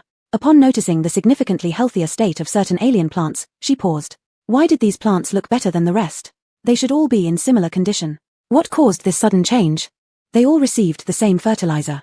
Dominiqua Senior instinctively glanced at Daisy and saw that the plants she had fertilized appeared visibly healthier. Standing straight and vibrant, almost like they were paying attention. Unlike hers, which still looked wilted despite being watered. She approached and squatted down. How come the plants seem different when you handle them? Daisy, busy loosening the soil, glanced at her. Because I grew up with them. They're my good friends. Dominiqua Senior. This must be the ultimate secret to growing plants. She wanted to learn more but felt a vibration from her communication device. She stood up quickly and pressed the button to answer. Jasmine's voice came through. Jasmine seldom contacted her over trivial matters, so if he called, it meant he had completed the task she entrusted him with. Dominiqua Senior's eyes lit up upon hearing his voice. Boss Cheng. He simply grunted in greeting. I haven't found a strong enough defensive electric fence. Even if available, it wouldn't cover such a large area. Okay. Dominiqua Senior wasn't too disappointed. After all, finding such equipment was indeed difficult, and she knew it wouldn't be easy when she asked Boss Cheng initially. But Jasmine's voice suddenly came again. I found a defensive material that meets your requirements. Do you want it? Jasmine's voice was clear and clean, transmitted through the communicator with an added hint of laziness. She seemed to be deliberately teasing Dominiqua Senior by adding a twist and dragging out the question. Dominiqua Senior felt her ears heat up from the voice and hurriedly nodded. Dominique's, of course yes. Thank you, Boss Cheng. How much does it cost? I'll pay you next time. Millimeter, no rush. Send someone to pick it up. Dominiqua Senior usually sent Jessie for such errands. She said another thank you and was about to hang up when a lazy voice came through again. Recently, that mad dog seems to be biting people randomly in the base again. Dominiqua Senior paused. Even though she didn't mention any names, Dominiqua Senior instantly understood who she was talking about. What do you mean? Literal meaning. Don't know what he's up to lately, but he did a good job biting a few psychopaths I didn't like. Dominiqua Senior suddenly felt a bit dazed, taking a long time to find her voice again. Why? I don't have time to understand the mind of a mad dog. But if you want to. I don't. Dominiqua Senior quickly interrupted her, then realized her tone was a bit too heavy. She relaxed her tense expression. That's not what I meant. I just haven't had anything to do with him for a long time. Jasmine seemed to laugh lightly on the other side, the soft laughter barely audible. Millimeter, I didn't mean anything else either. Just wanted to let you know not to care too much about him but be careful of the mad dog coming after you for revenge. Okay, you be careful too. After hanging up, Dominiqua Senior stared at the darkening sky for a long time, lost in thought. She suddenly remembered Alexander's words before he left. Dominiqua Senior looked down and found Jess's name in the communicator. Hey, help me check what Alexander has been doing recently. Chapter 151, The Wager. On the casino's first official day of opening, no one came. Dominiqua Senior sat inside the casino wearing a mask, waiting for a long time without seeing a single person come in. She sighed and looked outside. The moment she did, several people who were looking towards the door quickly averted their gazes. Dominiqua Senior. There were indeed many onlookers. But it was understandable. After all, the word casino gave off a bad impression. Everyone was now taking a wait-and-see attitude, too afraid to enter. Moreover, in this post-apocalyptic world, only the wealthy or those with some small amount of money or precious materials could afford to enter a casino. In times of chaos, revealing wealth was a rule carved into everyone's heart. Considering all these factors, it created the current situation. Dominiqua Senior lazily rested her head on the table. She had anticipated such a scenario, which was why she even established the rule that everyone must wear masks when entering the casino. Masks were placed at the entrance of the third floor, from where they could be picked up before going into the changing room to put them on. No one could recognize anyone else, just to give them a sense of security. But their caution still exceeded her expectations. Originally planning to come in disguised and blend in to play a game, Dominiqua Senior now found herself becoming their leader, with many trying to read her actions for clues. What's happening? Why isn't she moving? Who would she play with? There's no one here. Isn't there a lottery machine over there? Why doesn't she go try it out? It might have low winning odds. She looks like a shill hired by the boss, afraid to expose herself if she plays. Hearing everything clearly, Dominiqua Senior. To some extent, they were half right. She would rather sit here bored than touch the lottery machine because of how this broken system always seemed to target her. Although the system assured her that the lottery machine had probabilities, both the extremely weak and extremely rare rewards had similar chances, while moderate wins were the most likely, it was still about her luck. This realization infuriated Dominiqua Senior so much that she wanted to crawl into her mind and beat it senseless. Therefore, she wouldn't risk playing the lottery machine, especially not in front of so many people. That would be sabotaging her own reputation. Since no one was coming, it meant the casino wasn't attractive enough yet. Dominiqua Senior stood up, intending to go back and make improvements. However, before she could leave, a tall figure walked out of the changing room at the entrance, wearing a half-silver mask. The mask's design wasn't complex, even plain, but it added an aristocratic air to his face. Dominiqua Senior sat back down as the man dressed in black took a seat opposite her. His well-cut attire outlined an excellent physique. Broad shoulders, narrow waist, long legs, yet the unmasked side of his narrow chin and visible eyebrows retained a youthful charm. Now, those smiling eyes gazed at her. How about a game? Dominica Senior suddenly felt a tickle in her nose. Her guess was indeed correct. With his face healed, this guy could indeed get away with using his beauty to intimidate others. Even she was slightly mesmerized. Maintaining her composure, Dominica Senior nodded slightly. Sure. They played blackjack, a classic card game. While Dominica Senior had played it before, she wouldn't say she was skilled at it, only that she knew how to play. Wondering how proficient Burton was, she looked across the table at him. Though it was just a casual game, she inexplicably felt a bit nervous. She picked up a deck of cards without the jokers. In blackjack, as the name suggests, the goal is to count the card points, with the highest score winning. Cards numbered 2 to 9 are counted at face value, 10, J, Q, K count as 10 points, and they can be counted as either 1 or 11, chosen by the player. When the final count is made, the point total is always maximized without busting. Though the rules seemed simple, card counting skills and psychological warfare were integral parts of the game, constantly influencing the outcome. As the dealer, Dominica Senior dealt first, giving each player 2 face-up cards and keeping 1 card face-up and 1 face-down for herself. With only Burton as the current player, she dealt his cards. 2 thin cards were placed in front of Bliss. He saw a 10 and a 5, totaling 15 points, an awkward number, neither high nor low, prone to busting if more cards were drawn but likely to lose if standing. Seeing those 2 cards, Dominica Senior instantly felt relieved. When she dealt the first 10, her heart skipped a beat. Dealing the second card and seeing him flip it over, she almost thought the game would end right then. Fortunately, it wasn't an A, just a 5. After all, if it were an A, and the first card was a 10, that would immediately add up to 21 points, also known as blackjack. In this situation, unless the dealer also had exactly 21 points, they would definitely lose. Dominica Senior sighed in relief, but those around her instantly groaned in disappointment. She looked up and realized that somehow a crowd had gathered around, all staring intently at the cards on their table. Seeing Dominica Senior hesitate, they urged anxiously, "Dealer, what are you waiting for? Deal yourself some cards." Dominica Senior. Surely humans have a natural tendency to gather around. But this conveniently resolved her urgent predicament. She glanced at Burton and indeed saw a trace of unsurprised amusement in his eyes. She couldn't help but smile as well. Without further teasing the onlookers, she dealt herself the first face-down card, followed by 1 face-up card. Everyone held their breath in anticipation. As soon as they saw the face-up card, a sudden hush fell over them. It was also a 10-point card. Dominica Senior's eyes lit up. Could it be? Was her luck turning? Did the blackjack that Burton missed come to her instead? Holding her breath, she slowly flipped the face-down card, and the surrounding crowd grew tense along with her. The edge of the bottom card revealed a number 7. She should have known. Dominica Senior's expression changed too visibly. The surrounding people couldn't help but laugh. Even Hagen couldn't stop himself from smiling slightly. According to the rules, if the dealer reached 21 points directly with a blackjack, the dealer should reveal the face-down card and declare victory immediately. Since she didn't flip it, it meant she did not get a blackjack. Hagen seemed completely relaxed throughout, showing no sign of nervousness. So when Dominica Senior gave him a questioning look, he simply nodded lightly. "Hit me." It was expected that Burton would ask for another card since her face-up card was worth 10 points, making it highly likely that her total would exceed his score. At this moment, choosing to hit was both risky and a rather smart play. Dominica Senior gently slid the card towards him. Just as she was about to turn it over, a long finger pressed down on the card. She looked up at him, and their gazes met through the gaps of their masks. Burton's eyes were very dark, something Dominica Senior noticed early on, like a deep, impenetrable pool, hard to read.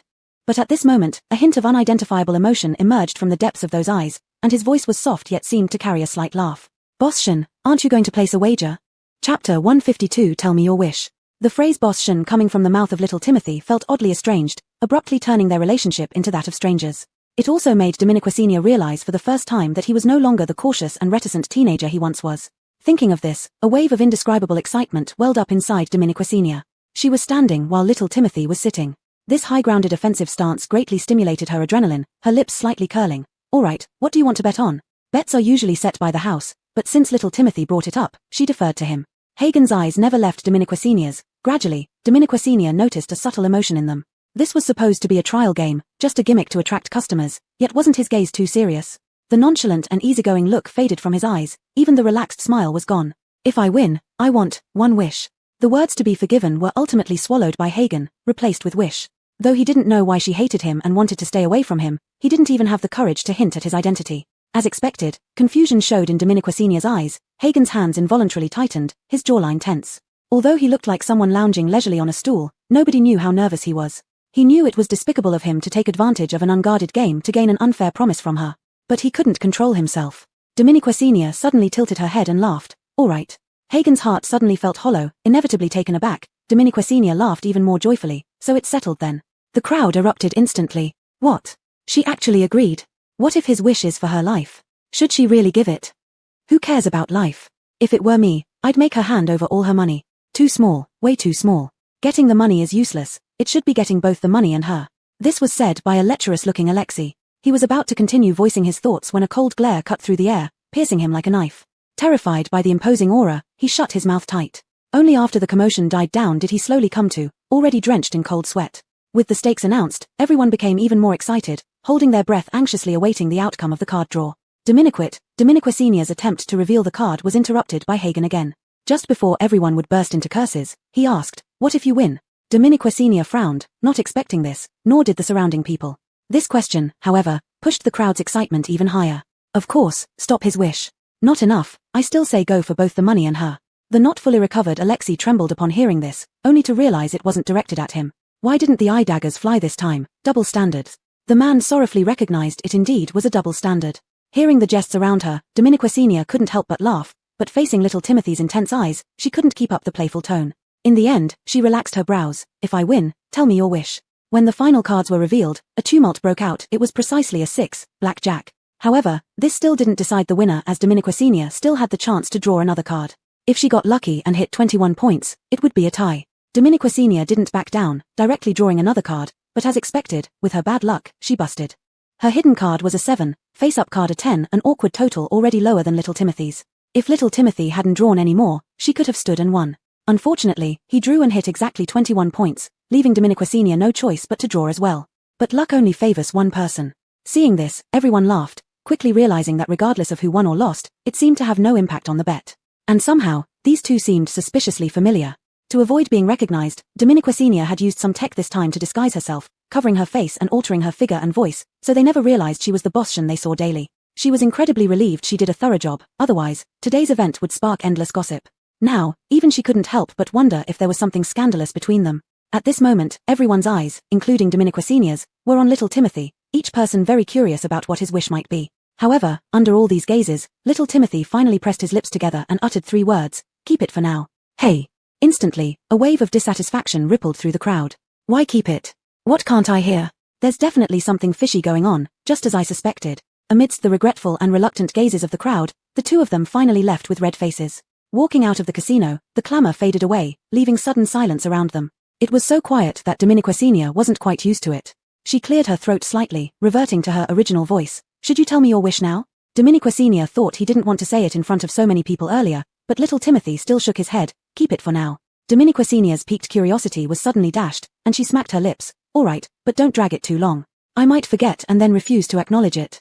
"You won't forget." Dominique Senior paused, instinctively looking at little Timothy, only to see the back of his head and ears flushed red. This unexpected collaboration between Dominique Senior and little Timothy proved highly effective, successfully stirring up the desire for many to play around. The bets weren't large, after all, there were rules in place. Playing for small stakes or exchanging chips to play seemed quite acceptable.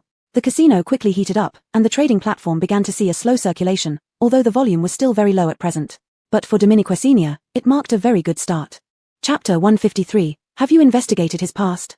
Once a desolate place begins to attract attention, it quickly becomes extraordinarily popular.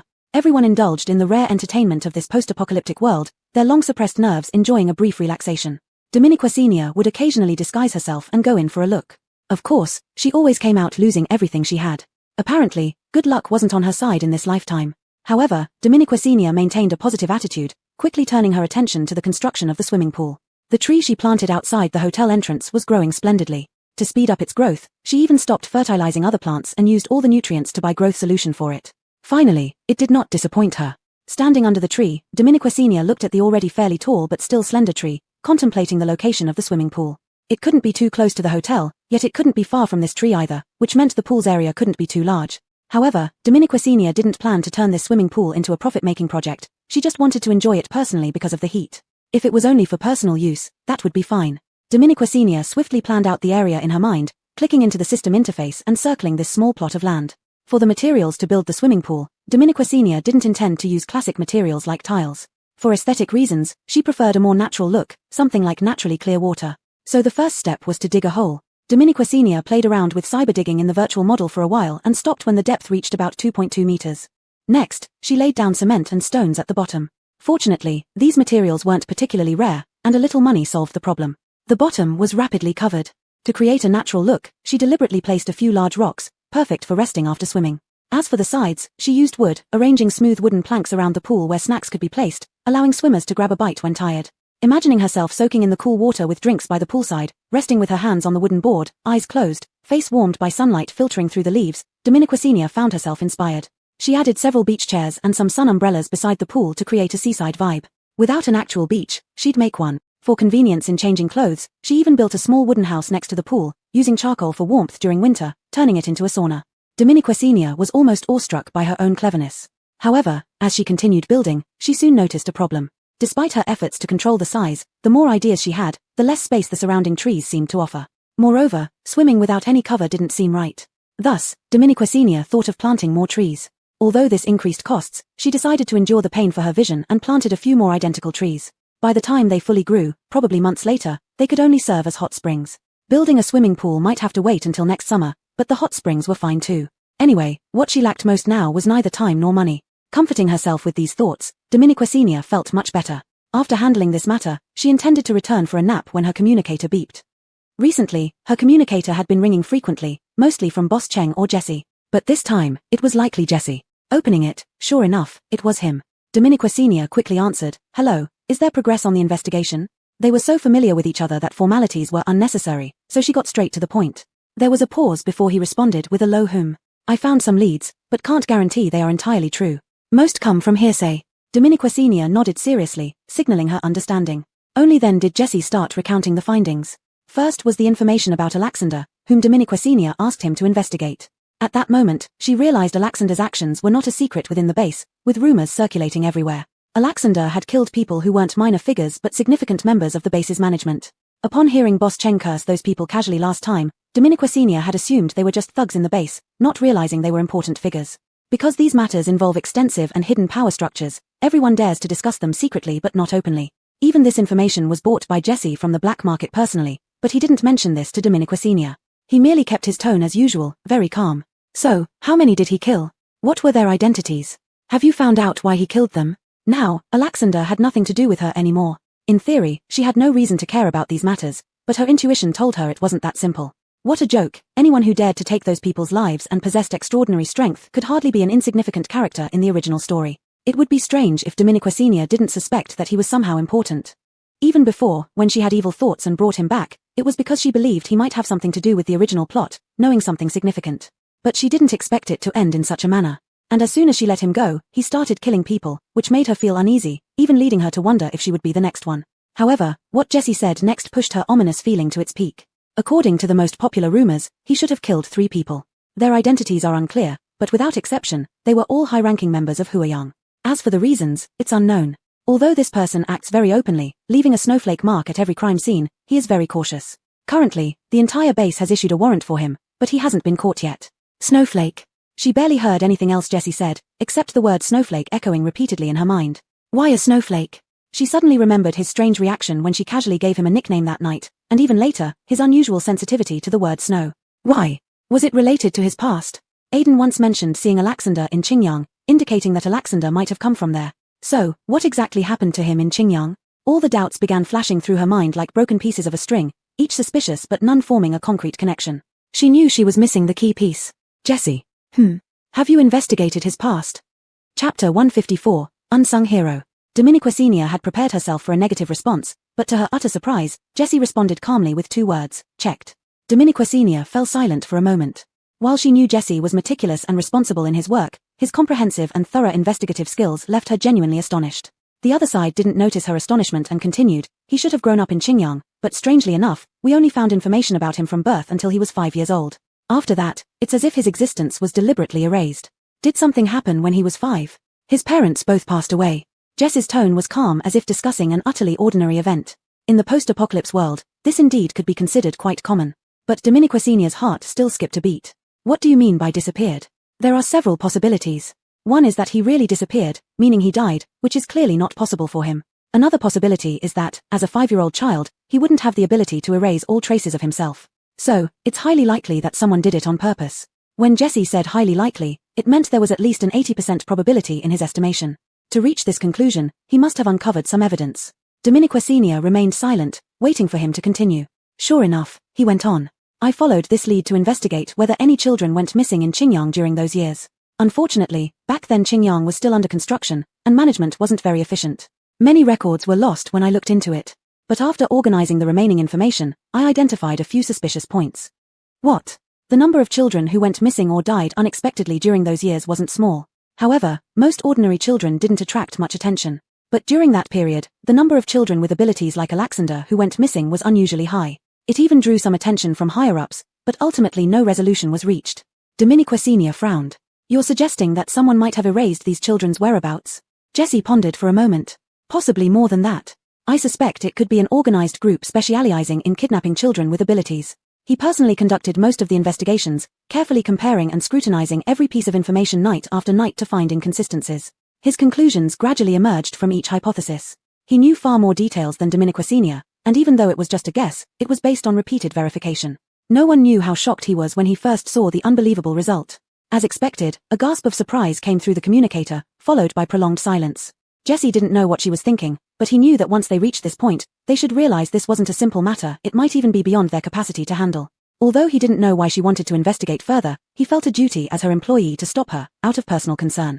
Unbeknownst to him, those words alone stirred countless speculations in Dominique Senior's mind. She thought about the original story where the antagonist's ability was transplanted to the protagonist's brother. In this world setting, abilities could be transplanted.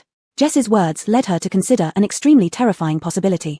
If Alexander was indeed kidnapped by such an organization, his inexplicable hatred towards Qingyang and his twisted psychology could be explained. She even recalled their first meeting long ago. One second he looked like an innocent angel, but the next he brutally killed someone. Before killing that person, he seemed to say something. In a daze, Dominique Senior heard someone calling her name. She finally realized it was Jess's voice coming from the communicator, sounding somewhat anxious. Hello. Are you there? Hello. Dominique's. I'm here. Dominique Senior hurriedly replied, then asked impatiently, what else did you find out about him in Qingyang? Casimir had met him, which proved he had escaped at some point.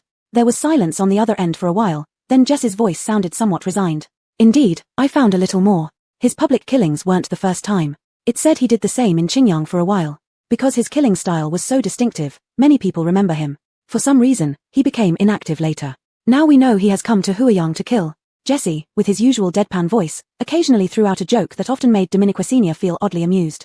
But at this moment, she couldn't muster a smile. Jesse, what if there's a possibility he's seeking revenge? Whether it was Qingyang or Huiyang, the killings targeted high-ranking officials, indicating that these were the people he wanted to take revenge on. If so, then in Dominique Senior's terrifying speculation, the level of horror and intrigue seemed to escalate. Even more chilling was the fact that if everything were true, this world would be far worse than she had imagined. Jesse didn't have Dominique Senior's godlike perspective, so it took him a while to react after hearing her words. Unlike Dominique Senior, Jesse understood human nature in this world better, so when he finally realized what she meant, a cold sweat broke out all over his body. I have one last question. Go ahead. What was the base's reaction after he killed those people? Jesse recalled the atmosphere in the base over the past few days. Almost everyone was discussing the incident, but each person wore a look of schadenfreude. A large number even thought the killings were justified, as the victims were notorious for their bad reputations. At this point, he suddenly remembered something very important. Every person he killed died in extremely miserable circumstances. Most importantly, the next day, their past misdeeds would be exposed, and as expected, they were all rotten individuals. So now, the credibility of the base's upper echelons has been severely eroded, and he is even called an unsung hero. Chapter 155, He Who Wants the Crown Must Bear Its Weight. The conversation dragged on for a long time, and unconsciously, it seemed that matters had been inferred to have reached an almost horrifying extent. What was even more horrifying was that everything happened without any evidence, yet it struck fear into their hearts. Dominique Senior brought up the topic of the beast tide again. Although it had been kept under wraps within the base, Gavin had still eventually gotten wind of it, which indicated that it hadn't been completely hushed up in the base. In addition, Yujuan Supermarket also experienced a never-before-seen beast tide. There were many people present at the time, and the news spread quickly. Her incident unexpectedly triggered a lively discussion within the base, and some who knew what was going on managed to bring out the information that the base had similarly suffered from a beast tide. In short, while the government intended to seal off the incident in silence, it inadvertently left a handle for others. The base was supposed to be the safest and most trusted place for them. The safer and more reliable a place was, the more easily any minor issue would send chills down people's spines and lead to overreaction.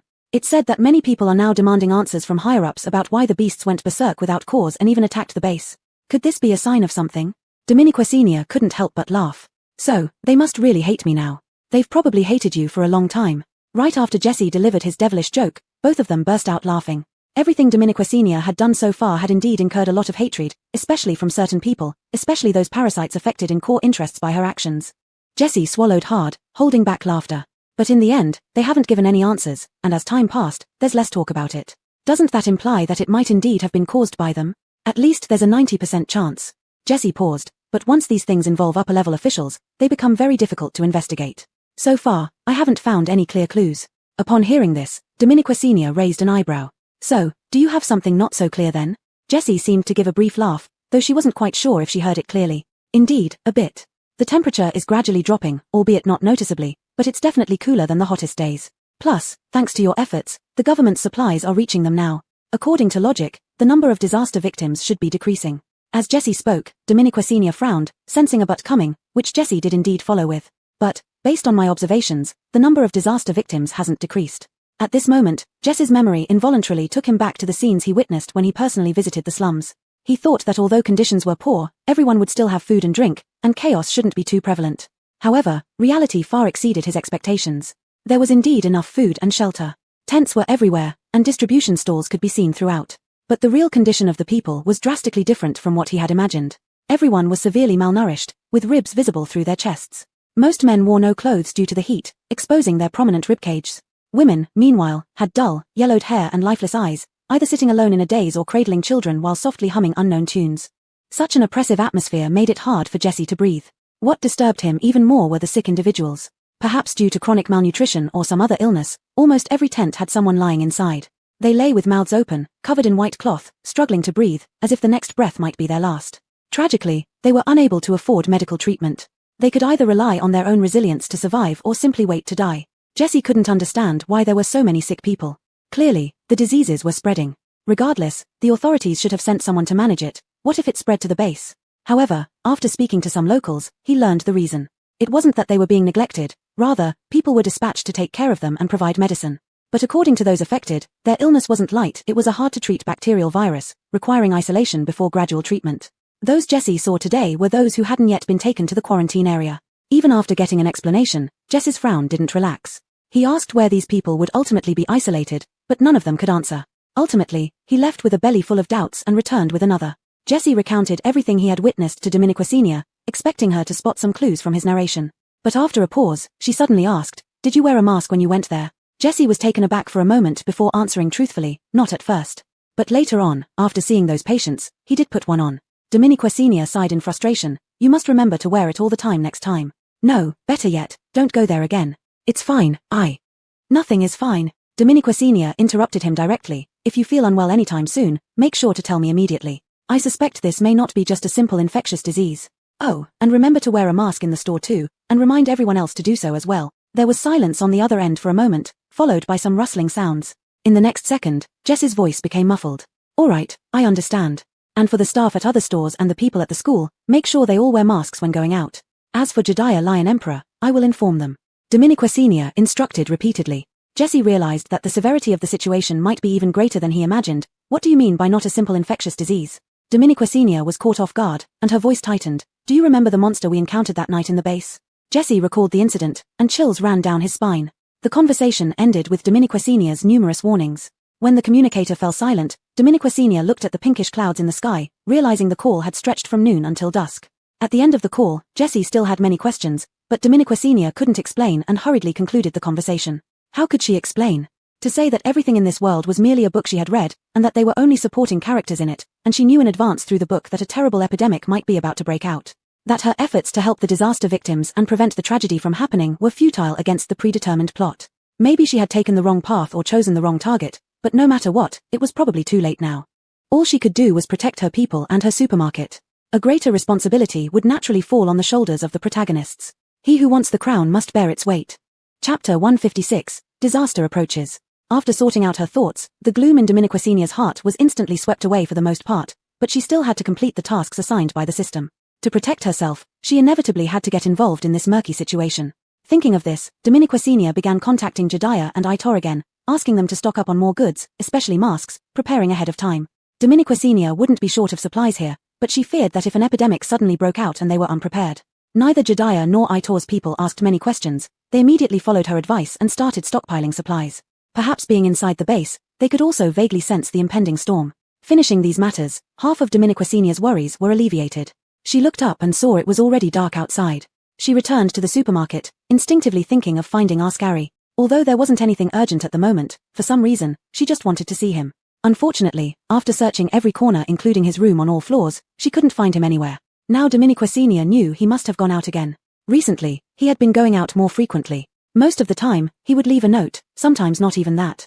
However, no note meant he wouldn't be gone for long. Feeling a bit uneasy for some unknown reason, Dominiquassinia wandered around the supermarket aimlessly before returning to her room. After washing up, she lay on the bed, unable to sleep. In the end times, with no mobile phone to play with, she simply opened the system panel and began working overtime. In a way, the system panel sometimes resembled an infrastructure game, which was quite soothing before sleep. She opened the map of the surrounding area. Ever since the expansion of the inn and the supermarket and creating a small natural swimming pool in front of the inn, the safety perimeter around the supermarket had reached its limit. Any further expansion would expose these new structures directly to zombie attacks. Defending the supermarket became urgent. From her backpack, she took out the materials obtained from Jasmine previously. There were plenty. She also retrieved ordinary electric grids from the system mall. Dominiquassinia decided to combine these two items, hoping for an unexpected effect. However, based on her luck, the result might be less than desirable. Just to be safe, she separated a small piece of material to try combining it with a small grid first. The material was A grade, while the grid was ordinary. When both were thrown into the upgrade pool, they emitted a blue light, indicating the resulting material remained A grade. Dominiquassinia's eyes lit up with delight. It was surprising that the grid didn't downgrade the material. The final outcome far exceeded her expectations. This new A-grade material is called Lightning Stone. Living up to its name, it has strong electrical attack properties, while also providing good defense due to its hardness. This material isn't overly rare, but what makes it valuable is how hard it is to obtain. People seeking it either find none or come across a large patch. It usually hides in extremely secluded and dangerous places, often in clusters. Both luck and strength are required to find it. This is why it can rank as A-grade and command high prices. At this moment, attached to the ordinary grid, the lightning stone made even a mundane grid look spectacular. Blue-violet lightning flickered through the black grid, occasionally emitting crackling sounds that were quite intimidating. It was hard to imagine how imposing it would look when a large grid surrounded the supermarket, almost impossible to approach. Even at night, these serpentine lightning bolts could illuminate half the sky, blinding anything trying to get close. It possessed a distinctly cybernetic aesthetic, so Dominiquassinia's excitement couldn't be hidden. This was exactly the combination of beauty and power she desired for around the supermarket. She felt incredibly lucky. Driven by joy, Dominiquassinia continued combining large pieces one by one. Although each result was slightly different, most maintained the grandeur of their predecessors. By the end, Dominiquassinia was sweating from the adrenaline. She didn't encounter a single failure, steadily reaching the end. The backup materials reserved for potential failures became unnecessary. Someone who'd been unlucky for a long time would start suspecting that a sudden streak of good luck signaled impending disaster. Dominiquassinia forced herself to quell such thoughts, but she was too excited to sleep. She got out of bed again to measure the area where the grid would be installed. Outside was pitch black, but Dominiquassinia was not the least bit afraid. Holding a flashlight, she started measuring the area. Of course, she did not dare to leave the protective range of the supermarket. She could only try to look as far as possible from the edge. Although no zombies were in sight at the moment, if she stepped out of this range, all surrounding zombies would be quickly attracted by her sound and brightness. Dominiquassinia was carefully measuring in her heart, completely unaware that a shadow was slowly approaching her.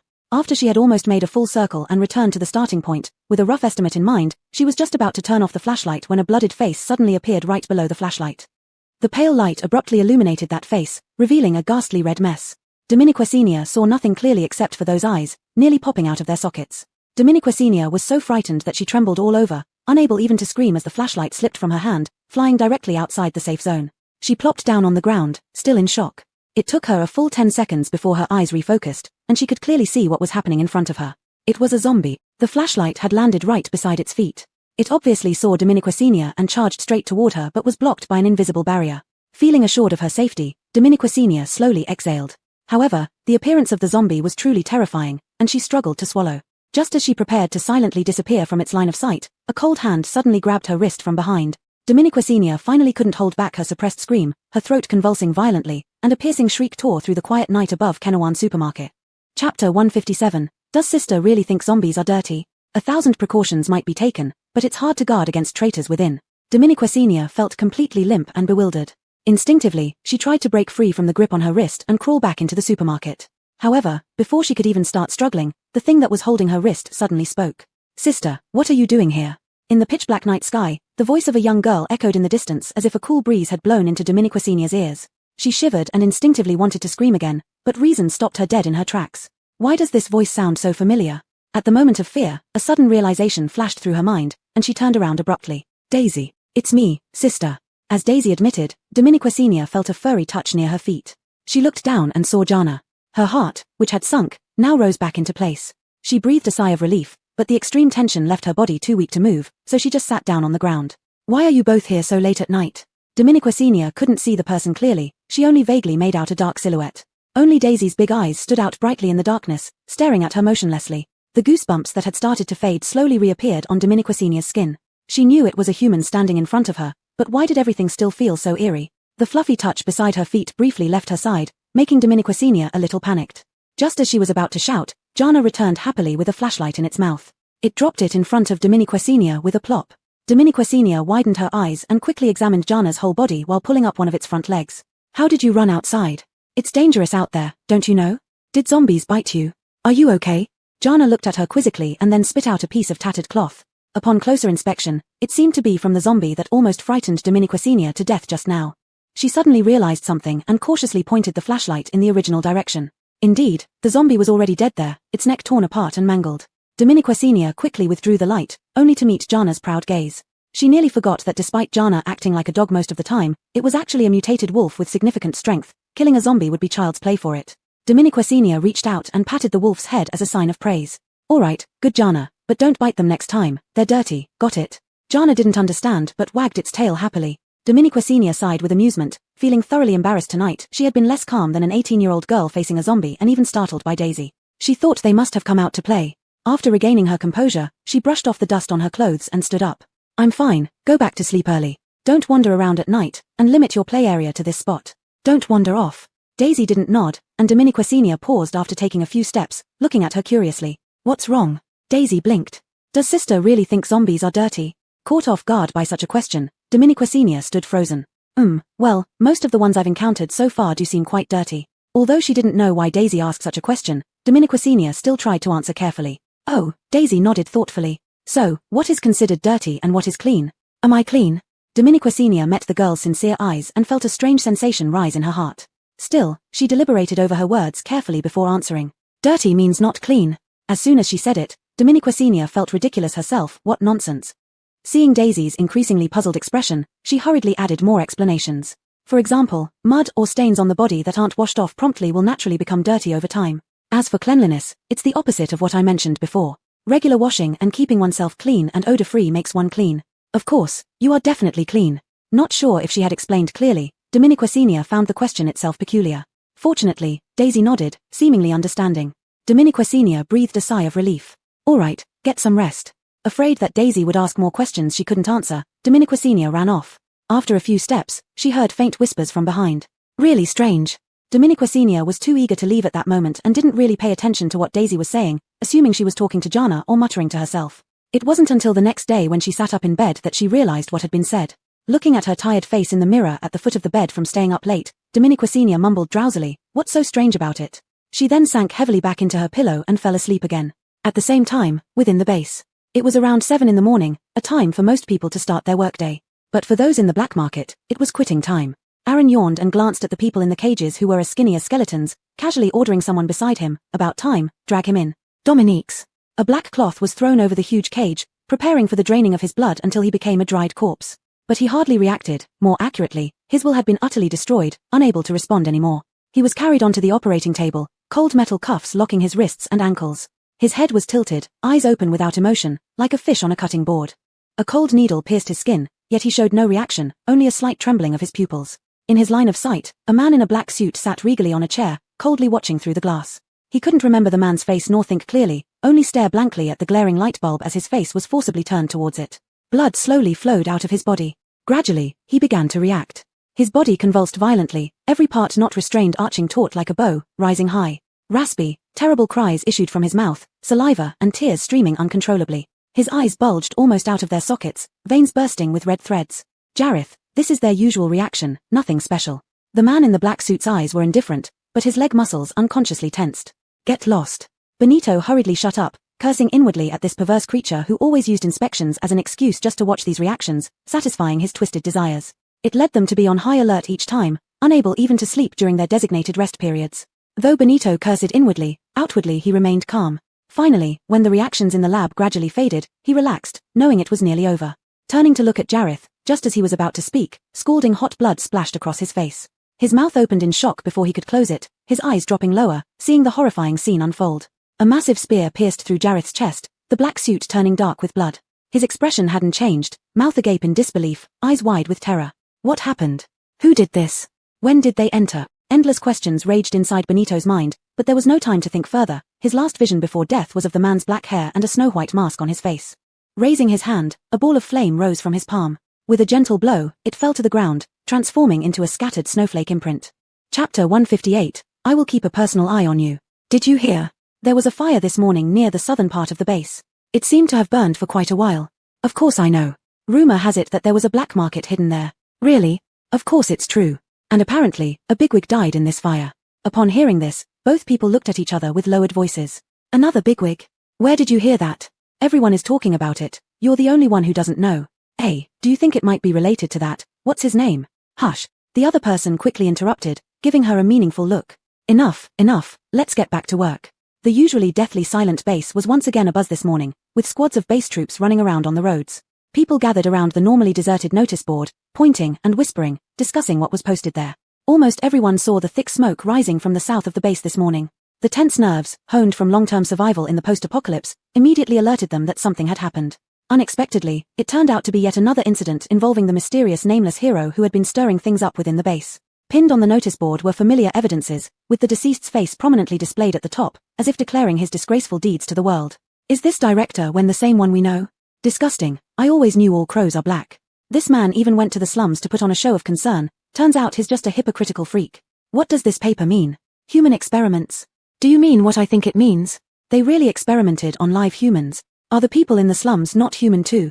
What kind of thing is this? We need an explanation. Otherwise, who knows who will be next? Dominiques. We demand an explanation. We demand answers. The crowd grew furious. The recent incidents stirred by the nameless hero had already eroded their trust in the government. Now, faced with an even worse revelation, they could no longer tolerate it and started protesting right away. The base troops forced to tear down these papers were miserable. They were just workers but became the first targets for public anger. To prevent further escalation, they had to endure without retaliating, repeatedly shouting, "Everyone calm down. Experts are already investigating, and the truth will be revealed." Ironically, their shouting only fueled more outrage. People no longer cared about the weapons the base troops carried, hurling insults nastier than before. The troops' throats were burning, but it made no difference. They swallowed their frustration silently. Their megaphones felt unbearably heavy, and they wished they could throw them down and leave, but thinking of the strict orders, they reluctantly endured, silently cursing the leaders behind them. While they bore the brunt of public anger, the leaders sat comfortably in their chairs, yelling at subordinates. A pile of papers was slammed onto the desk, causing dust to settle. The rest remained grim-faced, staring at the stack of evidences on the table, nobody speaking. Finally, after taking a sip of tea and slamming the cup again, the leader's sharp eyes fixed on someone in the lower right corner, and he spoke slowly. "Quinton, what exactly happened with your father?" The addressed person wore a composed expression, as if the morning's death meant nothing to him. His seemingly handsome but cold-eyed face slightly turned towards the speaker. "I don't know, Alejandro. You know our relationship was never good. What he did doesn't concern me." Alejandro seemed exasperated by the youth's indifferent demeanor. "No matter how bad, he's still your father. At the very least, you should keep him from causing trouble." Quinton's gaze dropped, merely nodding lightly. "It's too late now, Alejandro." Alejandro fumed, turning to face the person opposite Quinton. "And you? Have you not caught the culprit after all this time?" The person addressed had a long scar crossing his eyebrow and eye. Despite his burly build, he showed rare deference, standing and bowing deeply to Alejandro. "I've done everything possible to capture him. But frankly, the one who killed Director when last night may not be the same person from before." Adrian was merely stating the facts, but he did not expect this to further enrage Alejandro, who threw a stack of papers squarely at his head. "Look clearly at these. They're practically stepping on your face and you can't even catch them. I don't care who it is. I'm giving you 3 days.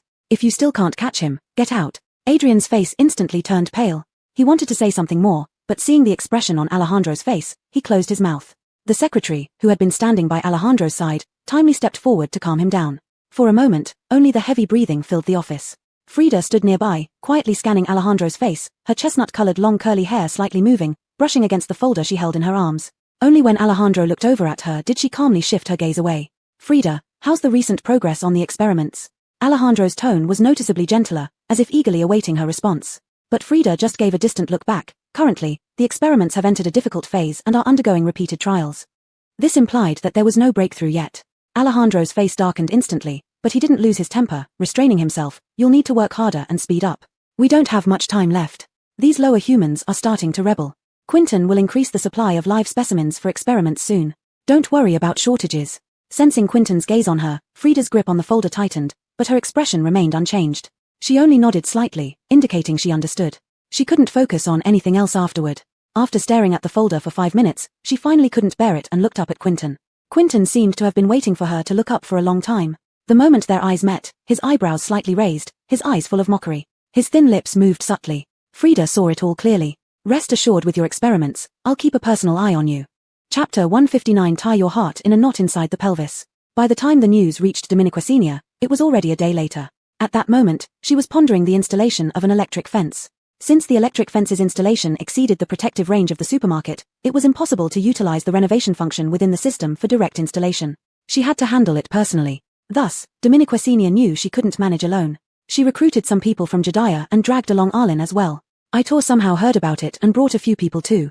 When 5 cars stopped in front of the supermarket, Dominiquecenia fell silent. Looking at Leanne, who got out first, she asked, "Didn't you say that just a few powerful ones would suffice? Why did you bring so many people?"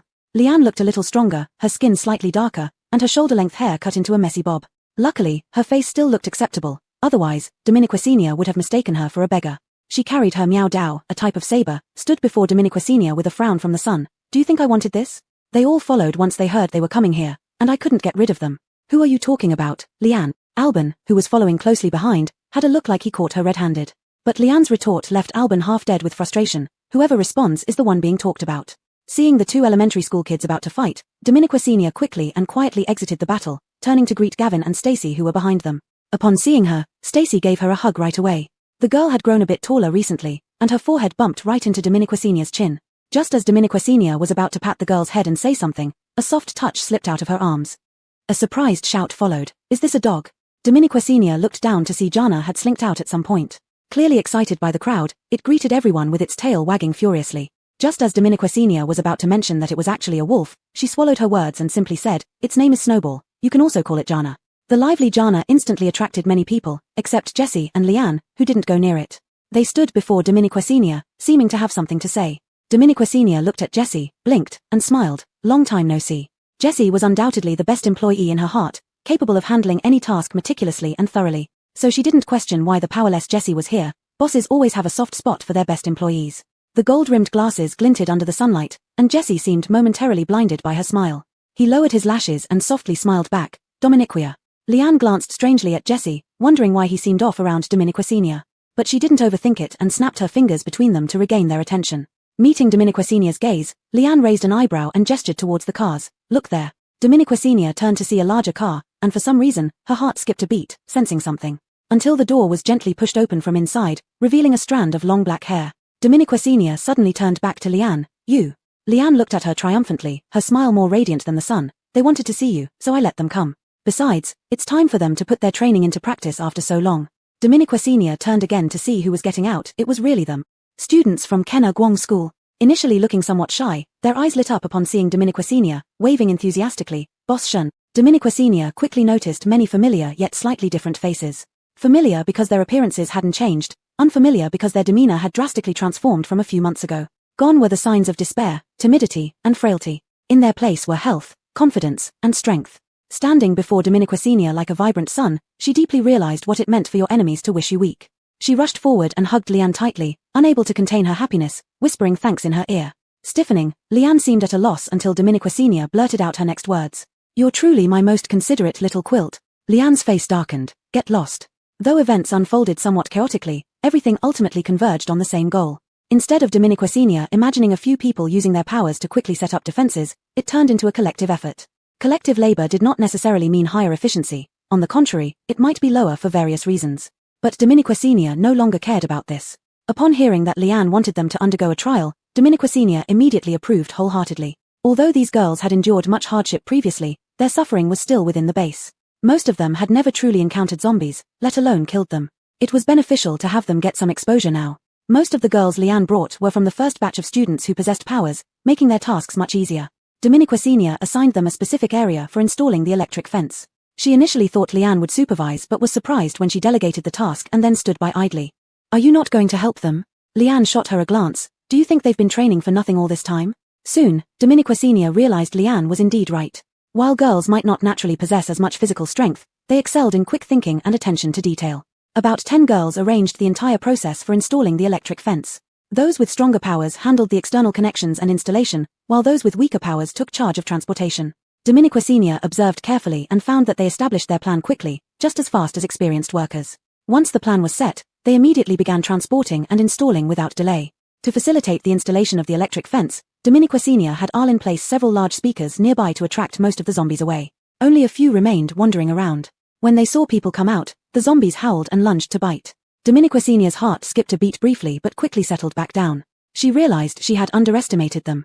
After enduring hardships and understanding that without strength they would surely die, they became tougher than anyone else, even though they were already resilient by nature. Dominique Senior leaned against the tree again, sighing in relief. Leanne beside her laughed mockingly. All right, just tie your heart in a knot inside the pelvis. Dominique Senior. Chapter 160. Quite handsome, right? You really speak more and more pleasantly. Thank you. Dominique Senior looked at Leanne, who seemed nonchalantly proud.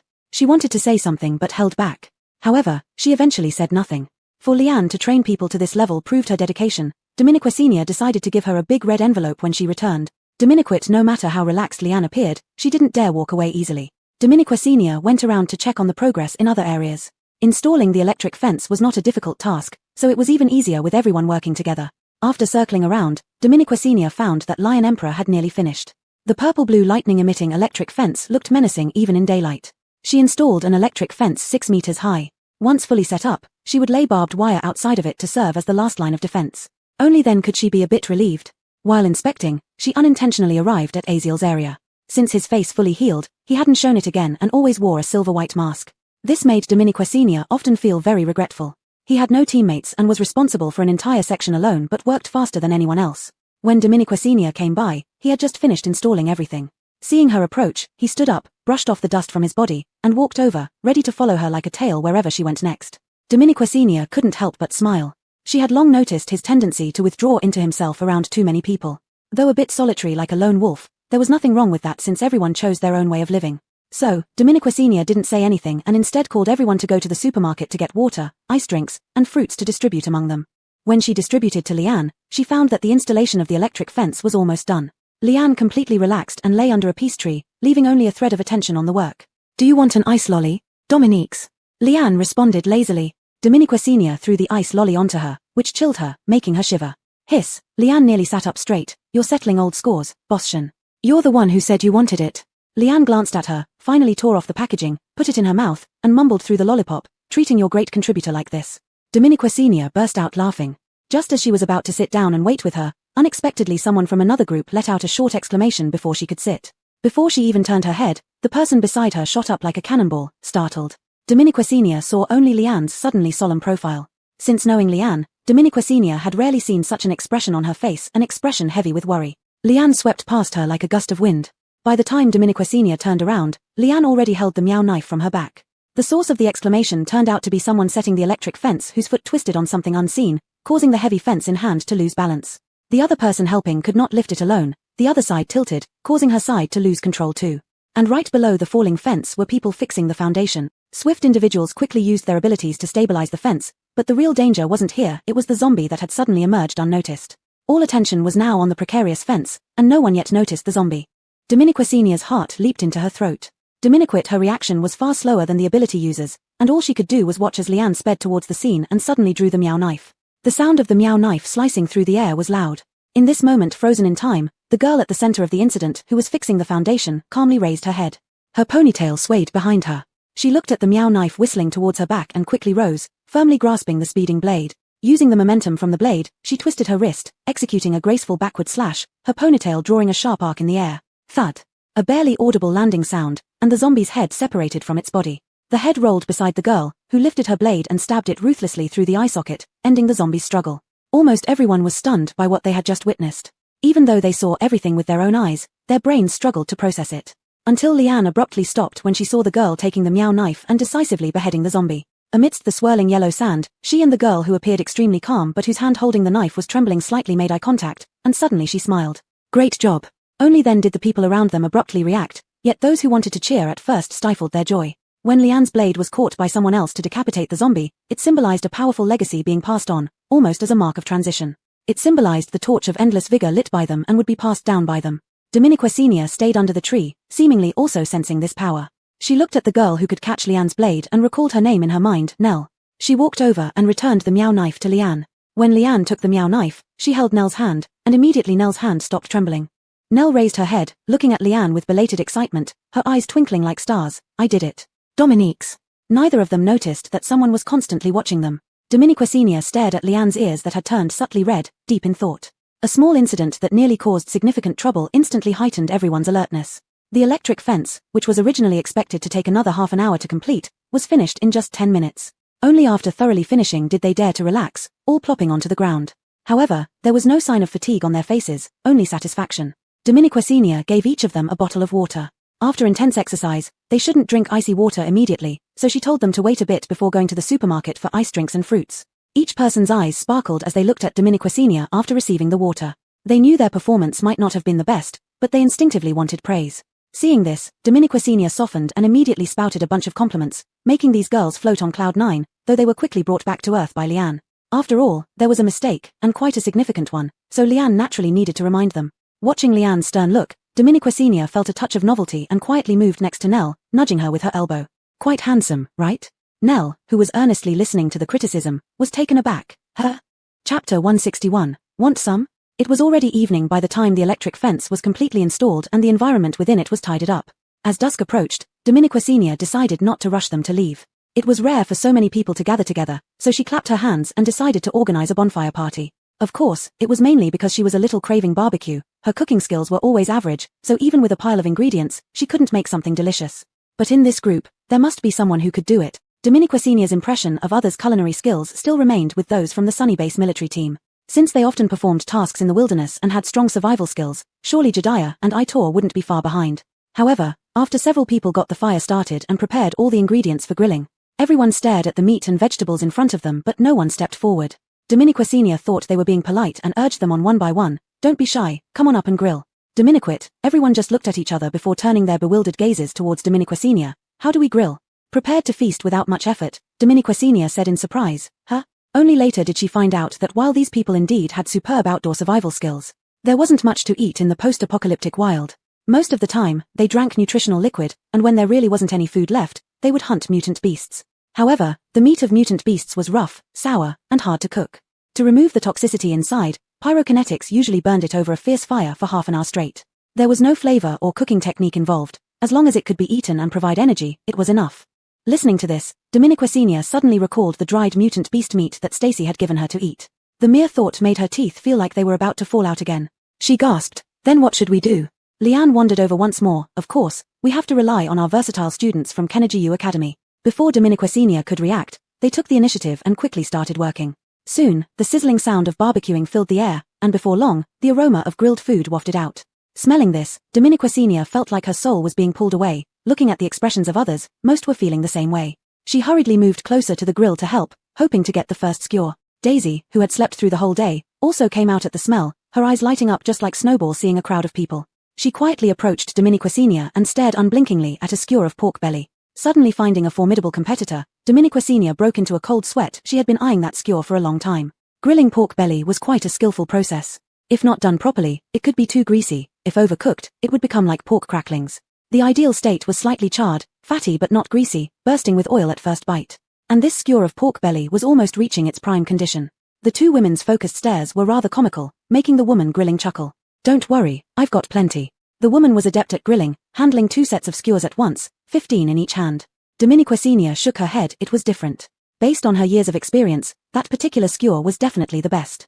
As the grilled pork belly neared completion, the woman lifted her hand for the final step, sprinkling cumin powder over the hot pork belly. The scent of cumin instantly permeated Dominiqua Senior's brain. Holding 2 hands full of pork belly, the woman gave it a last flip and shake before handing them to Dominiqua Senior. Bosschen, you pick first. Dominiqua Senior was nearly moved to tears. Every movement of the woman seemed to slow down and elongate in her eyes. She saw her dream skewer and was about to reach out. Suddenly, another hand intruded into Dominiqua Senior's line of sight, accurately grabbing the skewer of pork belly she had been eyeing for a long time.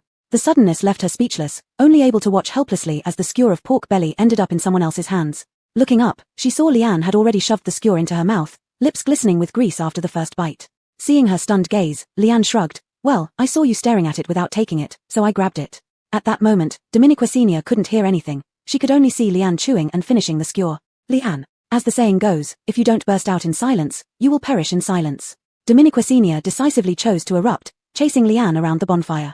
Leanne, still munching on the pork belly, taunted her playfully. Boschen, you should work out. Why are you running so slowly? Alban cheered on the side. Come on, Boschen, teach her a lesson. Leanne suddenly turned. I'll teach you first. As she ran, Dominica Senior was amused by them. She stopped, the flames reflecting dancing shadows on her face, seemingly shining into her eyes as well. Someone walked toward her, handing her a skewer of perfectly grilled pork belly. Eat. Dominica Senior turned around to see it was Arlen. For some reason, at this moment, Dominica Senior suddenly laughed with contentment. Thank you. She took the pork belly and started munching on it. Not far away, figures were still busy by the barbecue grill, but not just the girls anymore. Others joined in after getting familiar with the grilling technique, roasting whatever they wanted, a fully self-service style. The girls had time now to sit down on the ground, chatting while eating. Finding this extremely pleasant, Dominica Senior also sat down. No sooner had she sat down than Jessie approached with a bottle of icy soda, opening the cap before handing it to her. Dominica Senior took a big gulp, feeling thoroughly refreshed. She patted the sandy ground beside her. Sit. Jessie sat down next to her, while Arlen sat on her other side, leisurely lying on the sand, enjoying the stars in the sky while munching on skewers. The stars in the sky were like the Milky Way, dazzlingly beautiful as if they could suck one in, heralding another sunny day tomorrow. Jessie kneeled next to her, sipping something. Dominica Senior couldn't tell if it was soda or beer. It wasn't until a faint alcohol aroma wafted through that she realized Jessie was drinking alcohol. It seemed quite uncharacteristic of him. Dominica Senior shifted positions, resting her hands behind her head. She and Jessie usually talked about work. Now lying here, for a moment, she didn't know what to chat about. Arlen was silently beside her like a background, so relying on him to break the silence was impossible. Dominica Senior sighed almost imperceptibly, planning to open a conversation topic when suddenly an ice-cold beer was handed to her by Jessie. Want some? Chapter 162, Busy is Good. The cold bottle caused tiny water droplets to form on his hand. Jessie wiggled his fingers, belatedly realizing that his heart seemed to be beating a bit too fast. As he hesitated whether to pull back, Dominica Senior readily took the ice beer from his hand. How did you know I wanted this? Night breeze, bonfire, barbecue, beer. Any one of these elements was enough to make Dominica Senior feel blissful, not to mention all combined. With a hiss, she opened the can with one hand and gulped down a mouthful. The light alcohol burst in her mouth, and at that moment, one word filled her mind, refreshing. Noticing that Xiaocho Bagui, a nickname, seemed to glance at her, she nudged him with her leg. Wanna have one? Hagen didn't say anything, just shook his head. All right then. Dominica Senior took another sip herself, only to hear him mutter quietly, don't get drunk. Dominica Senior instantly felt challenged. She looked at the 12 degrees alcohol in her hand. This? But soon she was proven wrong. Perhaps due to changes in her constitution, after finishing one can, she felt a slight dizziness in her head, not drunk, but rather sleepy yet eager to talk. Jessie. Is that person still killing people? Who's next? Jessie. He didn't notice that someone beside him had stiffened slightly, but he truthfully told her about the recent murder case in the base. After hearing it, Dominica Senior was stunned for 2 seconds before abruptly sitting up. What? Really, another killing? Who did you say was killed, and for what crime? Jessie simply handed her the notices posted everywhere in the base. Dominica Senior read each word, her brain torn between being active and wanting to sleep due to the alcohol. It took her at least 4 or 5 seconds to process each word, not to mention the explosive content. In the end, feeling dizzy and confused, she pointed to the part about human experiments. Is the hallucinogenic substance mentioned here really pink crystal? Although we're not sure, it's highly probable. Jessie pointed out the location mentioned. It's the black market we visited last time, and I suspect it might be the area of human trafficking we accidentally intruded into. Dominica Senior was bewildered, realizing how close she had been to the truth. So the so-called 7-point star symbol behind people's ears was merely a mark for experimental subjects. So many people were nothing more than filters for pink crystal. What is their purpose in making these and letting them circulate? Dominica Senior instinctively asked Jessie. This is the critical point, but we have no way of knowing. All we know is that the production of pink crystal likely involves the government, perhaps even sanctioned by those in power to enter the market. Dominica Senior felt limp all over. She lay down, opened another beer, suddenly aware that Huayang's core had long been thoroughly corroded by pests, leaving only a hollow shell. But Jessie suddenly shifted gears, and Dominica Senior looked up at him. According to internal information I've uncovered, the government's investigation seems to no longer focus on the former unnamed hero. Dominica Senior's mind struggled to comprehend. Your meaning is, the killer isn't Alexander anymore? Dominique's. Jessie had served for a long time at the mercenary competition venue and had his own channels. It said that there was a severely injured survivor who managed to live a little while. He described the killer as having black hair, not the iconic white hair. Dominica Senior felt her CPU would burn out. Is that survivor still alive? No, his injuries were too severe to save. A mysterious atmosphere hung in the air under the hidden undercurrents. Hagen's hand clenched and relaxed. He sensed someone looking at him and glanced up. It was Jessie. The eyes behind the gold-rimmed glasses seemed to see through everything. Hagen didn't flinch, letting himself be scrutinized. Unaware of this, Dominica Senior sighed, so the clue is broken again. This person knows far more about Pink Crystal's production place and could infiltrate, indicating they know secrets we don't. Dominique's, but if they deliberately hide, it would be hard to find them. Though Jess's words hinted at something, Dominica Senior, now tipsy, couldn't pick up on it. She only felt that the interweaving of various factions within the base was several times more complicated than she had imagined. What kind of sins has Dog Huayang committed that so many people are chasing after them to kill? As you see, this is just the tip of the iceberg. Dominica Senior shivered. The surface of events seemed obscure and confusing, but it all seemed to point in the same direction. They didn't value ordinary people's lives at all. Human experiments, pink crystal, infectious diseases, ability transplants, everything guided her deeper into darkness, and she could only watch helplessly as darkness engulfed her, powerless. Her eyelids became unbearably heavy at this moment. Dominica Senior desperately didn't want to sleep but couldn't resist the physiological instinct and eventually fell into a deep slumber. She had no idea what happened after that, including how she got back to her bed. How did her clothes get changed? Who wiped her face and took off her shoes? In short, when she woke up, it was already mid-morning the next day. Her messy hair hung on either side of her cheeks. She sat on the bed, recalling carefully that she hadn't done anything embarrassing last night. She had simply fallen asleep on the floor. Relieved upon remembering this, Dominica Senior was about to get out of bed when she suddenly noticed something on the bedside table. Turning her head, she saw a bowl of cooled mung bean porridge. Looking at the bowl of mung bean porridge, Dominica Senior suddenly froze. Was it not Hagen who carried her back to bed and took care of everything? Once suspicion arose in her mind, her thoughts raced uncontrollably, rapidly filling in the blanks with scenarios that weren't part of her memory. The more she thought, the hotter her face grew, and as her thoughts ran wilder, she quickly stopped herself. No matter how she thought about it, Hagen wouldn't be that kind of person. At most, he carried her back to bed, and everything else must have been handled by Leanne or Stacy. After scolding herself for being a pervert, Dominica Senior got out of bed. Since she hadn't drunk too much last night, she wasn't feeling any headache this morning. Looking around, she found that they had already left. Even Hagen was nowhere to be seen. Only the supermarket was operating alone. Sometimes Dominica Senior felt like an old widow, no one around. She had no energy either, so she simply went back to her room. Busy is good, staying busy is good. She sighed, just preparing to crawl back into bed for another nap, when the system in her head suddenly sounded an alarm. Urgent notice. Someone from the casino on the third floor of the supermarket has issued a challenge to the supermarket. Do you accept? Chapter 163. Initiating a challenge against the supermarket was a rule set by Dominica Senior when she established the casino, aiming to attract more people to play. However, even after the casino had been open for a week, no one had challenged the supermarket yet. One reason was that while winning such a challenge would double the chips, losing would also mean high odds. Few chose to take such risks, and most gambled moderately just for fun. So when Dominica Senior heard the voice in her head from the system, her first reaction was shock and confusion, followed by a slight excitement. Finally, someone had dared to challenge the supermarket after all this time. She quickly got up and tidied herself up. This time, she was representing the supermarket directly in the challenge, so there was no need for disguise. She simply picked up a mask from the room and headed out. When she arrived at the third floor, the casino was bustling as usual, but today was different. Most people were gathered around one gambling table instead of playing individually. Dominica Senior could hear fragmented discussions as she walked over. Let's go see what's happening. Someone is challenging the supermarket. Is that true? Walking past, she heard these voices continuously. To increase the game's excitement, the challenge the supermarket button was prominently placed next to each gambling table. Once pressed, the large screen displaying transaction information instantly announced the challenge to everyone. It was all about creating a buzz. By the time she reached the table where the button was pressed, many had already recognized her. Here she comes. Boss Shen is here in person. Can she handle it? Dominica Senior smirked inwardly. Today, you'll see how accurate your guesses are. With calm assurance, she sat down at one side of the table, exuding confidence. She acted so convincingly that others might have doubted themselves, but only she knew how nervous she truly felt. The reason? The game chosen for the challenge happened to be roulette, which relied almost entirely on luck, with little skill involved. The only bit of skill came from calculating probabilities for betting, but unfortunately, her math wasn't great either. Dominica Senior couldn't help but laugh at herself in frustration.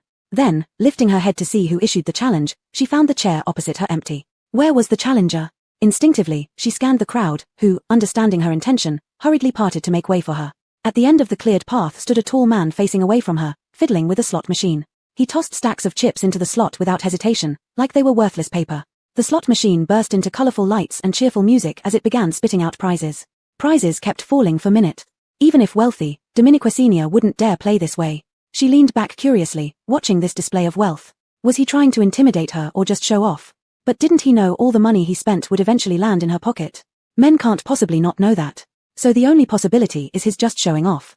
Sure enough, everyone around was stunned by the scene. Unhurried, the man turned slowly, leaning against the slot machine. He wore a black loose shirt tucked into black dress pants, showcasing broad shoulders, a narrow waist, and long legs. Domenico Sr. immediately forgave his behavior. With such good looks, a little showing off wasn't unacceptable. His chin lifted slightly, revealing a well-defined jawline, thin lips curved into a sly smile. Hello, Boss Shin. Keeping her composure, Domenico Sr. responded, chin raised. Hello. You're the one who challenged the supermarket. Besides me, can you find another rich guy like me here? Domenico Sr. So, what kind of bet do you choose? According to Domenico Sr.'s rules, a win against the supermarket doubled the chips. To attract more players, she also added a rule allowing players to set their own stakes, which she would agree to if reasonable. This type of game wouldn't use chips but determine the outcome through rounds. Winning meant fulfilling the player's stake, losing required forfeiting chips. The man casually sat opposite Domenico Sr., eyes smiling but with an underlying sharpness. This made Domenico Sr. slightly uncomfortable, her smile involuntarily fading. The man, oblivious, leaned back comfortably and said nonchalantly, no need to change, just go with the original. Domenico Sr.'s eyebrows twitched slightly, a hint of surprise flashing through her mind. This man didn't seem like someone short of money, yet he chose the first option, double the chips. The onlookers who were prepared for some excitement instantly felt a bit deflated. His challenging the supermarket, why not go big? Being this rich, why would he play for double chips? Why do you care so much? Maybe he's just bored and wants to play around. Hearing these words, Domenico Sr. glanced up at the man opposite her, suspecting whether he was indeed a wealthy person coming to pass the time. The man sensed her gaze and yawned indifferently, seemingly completely ignoring the other's comments. Let's get started, Boss Shin. Domenico Sr. retracted her gaze and nodded without further ado, okay. As the dealer, she was responsible for spinning the roulette wheel. Domenico Sr. stared at the black and red interlaced roulette wheel in front of her, which had 37 small squares numbered from 0 to 36. She would spin the wheel after the opponent placed their bets. The ball on the wheel would roll around before landing in one of the small squares. The objective of the game was to predict where the ball would stop on which color, number, or combination of numbers. One of the appealing aspects of roulette was its variety of betting options. One could bet on a single number, for numbers at once, 6 numbers, even 12 numbers, choose colors, ranges, the middle dozen reds, or the middle dozen blacks. Naturally, the wider the range of numbers bet on, the higher the chances of winning, but the payout odds would decrease accordingly. Betting on a single number, if it hit, offered the highest payout of 135. That meant Domenico Sr. would have to give the player 35 times his bet, but since this was a challenge against the supermarket and thus doubled, 35 became 70. Domenico Sr. did a quick calculation in her head and couldn't help but hiss softly. However, the odds of betting on a single number out of 37 and hitting the right one were extremely low. Even if she lost, it wouldn't be a catastrophic loss. With a silent adjustment of her mindset, Domenico Sr. lifted her head and gestured for the man to place his bet. The man frowned slightly as if in thought, then finally placed 10 green chips on the number 6. Seeing him confidently placing the chips, Domenico Sr.'s eyelids began to twitch violently. Each green chip was worth 1,000, so 10 chips equaled 10,000. Starting with a 10,000 bet on a single number, if he won, she would owe him 700,000. Looking at the man's nonchalant posture, she silently cursed, what the hell? Chapter 164, Feast of Dangerous Intentions. The crowd was clearly also taken aback by the man's lavish display. However, they only exchanged startled glances and refrained from further ridicule, as they had already witnessed his immense wealth. Still, they couldn't help but lament inwardly, what a spendthrift. Domenico Sr. appeared calm on the surface, but her palms were already slick with sweat. According to Booker's law, the things you least want to happen are often the ones that do. Her hand touched the roulette wheel, and with a slight push, it began to rotate clockwise. The ball started rolling within the spinning wheel, making a rattle sound. Everyone watched intently except for Domenico Sr. herself, who should have been most concerned about the outcome of her bet. Domenico Sr. watched as the ball repeatedly skirted past the number 6. She looked composed on the outside, but her heart was pounding over 180 beats per minute. 666. People around her couldn't help but start murmuring, their voices gradually growing louder and more synchronized. In her heart, Domenico Sr. silently chanted, not 6, not 6. The speed of the wheel gradually slowed down, and the balls rolling finally came to a stop. Domenico Sr. watched helplessly as it rolled past 23 and 28, eventually landing squarely in the 6 pocket. Holy crap! A loud cheer erupted from the crowd. Only Domenico Sr.'s face darkened, black as ink ready to drip off her. Damn you, Booker's law. The man smiled faintly, as if he had anticipated this outcome all along. He casually glanced at Domenico Sr. Pay up, Ms. Shin. Without further ado, Domenico Sr. pushed forward the 7 red chips in front of her, each representing 100,000. At the thought of losing 70,000 in an instant, Domenico Sr. felt a wave of sorrow almost choking her. Domeniquit, the man merely gave the 7 red chips on the table a casual glance, picked up one of them, then lazily pushed the rest aside and leaned back into his chair. One for everyone. What did he mean? Upon hearing this, everyone froze, especially Domenico Sr., who immediately looked at him. They couldn't believe whether they understood correctly, their eyes fixed on the man. The man raised an eyebrow questioningly, looking at them. What? You don't want it? This simple question ignited chaos in the casino. Countless hands reached out madly to snatch the 7 chips. Dominique Senior hadn't even fully registered the man's words when, in the blink of an eye, the 7 red chips she had just placed were gone, leaving behind a chaotic crowd. I got it first. Give it to me. Bullshit. It was clearly mine. Get lost, you. What had been bystanders turned into adversaries, pulling hair and exchanging blows. Screams and disputes pierced through Dominique Senior's ears like sharp needles.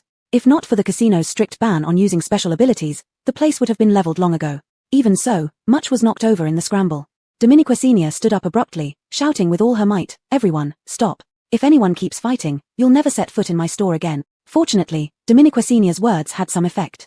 The crowd slowly quieted down, though everyone now looked disheveled. A few people sneaked out of the casino, probably because they had managed to grab a chip. Panting heavily and pale-faced, Dominique Senior looked at the man. "What exactly are you trying to do?" The man hadn't changed his posture throughout. His arms crossed calmly as he stared straight at Dominique Senior. "I just wanted to share my joy. I didn't expect them to get so worked up." Dominique Senior gritted her teeth. Here he goes again, acting superior and treating everyone else like fools. She finally realized why she found him unbearable from the start. It wasn't just because of his slightly sharp almond-shaped eyes, but the indifferent and mocking expression in them, as if everyone's actions and reactions were merely amusing toys to him. Dominique Senior felt she was probably no different in his eyes. "Dominique," the man seemed to read her thoughts instantly, his eyes crinkling slightly. "You're not like them." Instantly, Dominique Senior felt goosebumps rising all over her body. She felt a chill run down her spine. Her intuition told her that this game should not continue, yet a desire to uncover the truth compelled her to sit back down. "Place another bet." The man tossed the single remaining red chip in his hand, placing it at the intersection of numbers 17, 18, 20, and 21. By increasing the betting range, the odds decreased from 35:1 to 5:1, doubling to 10:1. Dominique Senior pinched her palm and spun the roulette wheel again. She didn't believe her luck could be so bad, nor did she think this man could win every time. The onlookers watched with bated breath, their focus 100 times sharper than the man's. After all, they had just tasted some sweetness. It was hard not to entertain a stroke of hope that if he won and was in high spirits, he might splurge again, letting everyone have a share. Meanwhile, Dominique Senior stared intently at the rolling ball, afraid that the same scenario would repeat itself. However, Lady Luck never seemed to stand by her side. The ball rolled precisely into 20. At that moment, Dominique Senior's mind went blank. Even the deafening cheers beside her couldn't bring her attention back. She looked at the man across from her in disbelief. If it weren't for the fact that all casino equipment was under her system control and cheating was impossible, she would have suspected foul play. Seeing her reaction, the man smiled even more deeply and pushed the newly won million casually away. "Sorry, Ms. Shen." Time seemed to loop, replaying the same chaotic scene as before. The difference was that while people scrambled frantically, they calmed down instantly afterward, their burning eyes now fixed on Dominique Senior and the man. Dominique Senior was drenched in sweat, feeling as if these gazes nailed her to the chair, immovable. What exactly does this man want? What is his real intention? Dominique Senior realized that if she wanted to know the answer, she had to continue playing this game. More accurately speaking, from the moment she sat down, this man had planned everything out. This was a feast with dangerous intentions. Her heart pounded fiercely. Realizing there was no turning back, she paradoxically calmed down. Making eye contact, Dominique Senior lightly tapped the table twice, forcing out 2 words with great difficulty. Continue. Chapter 165, The Wins Are Yours. The situation was increasingly slipping out of Dominique Senior's control. They played about 3 more rounds, and while the man didn't win every round, he did lose 2, though not by much. But whenever he won, he would always distribute the winnings to everyone. The atmosphere in the entire casino had changed drastically from the beginning. Everyone now stared intently at the ball in Dominique Senior's hand, no longer merely spectating but fully engaged in the game because of the man. Their interests were tied together, and Dominique Senior became the common enemy of everyone present. Her skin, slick with sweat, gleamed under the lights as she cleared her throat and spun the wheel once again. This time, the man won again. By now, Dominique Senior could sense that the man opposite her was exceptionally skilled at calculating probabilities, always managing to win more than he lost, hitting the correct bets consistently. Cheers erupted around the table as the chips on it were snatched up instantly. Observing the greedy expressions on everyone's faces, Dominique Senior felt an ominous premonition deepening within her. Until a new round began, and suddenly, he did not leave any chips for himself, letting them all be distributed among the crowd. He leaned back in his chair and looked at the people who eagerly awaited the next game. Watched enough. Want to play? Those holding the chips tightly in their hands froze, as did Dominique Senior. She frowned, instinctively wanting to refuse. But the man, understanding human nature well, used just one sentence to ignite a fervent look in their eyes. Go ahead and play boldly, the wins are yours. During the continuous rounds of games, they had tasted the thrill of winning, the euphoria of effortless gains.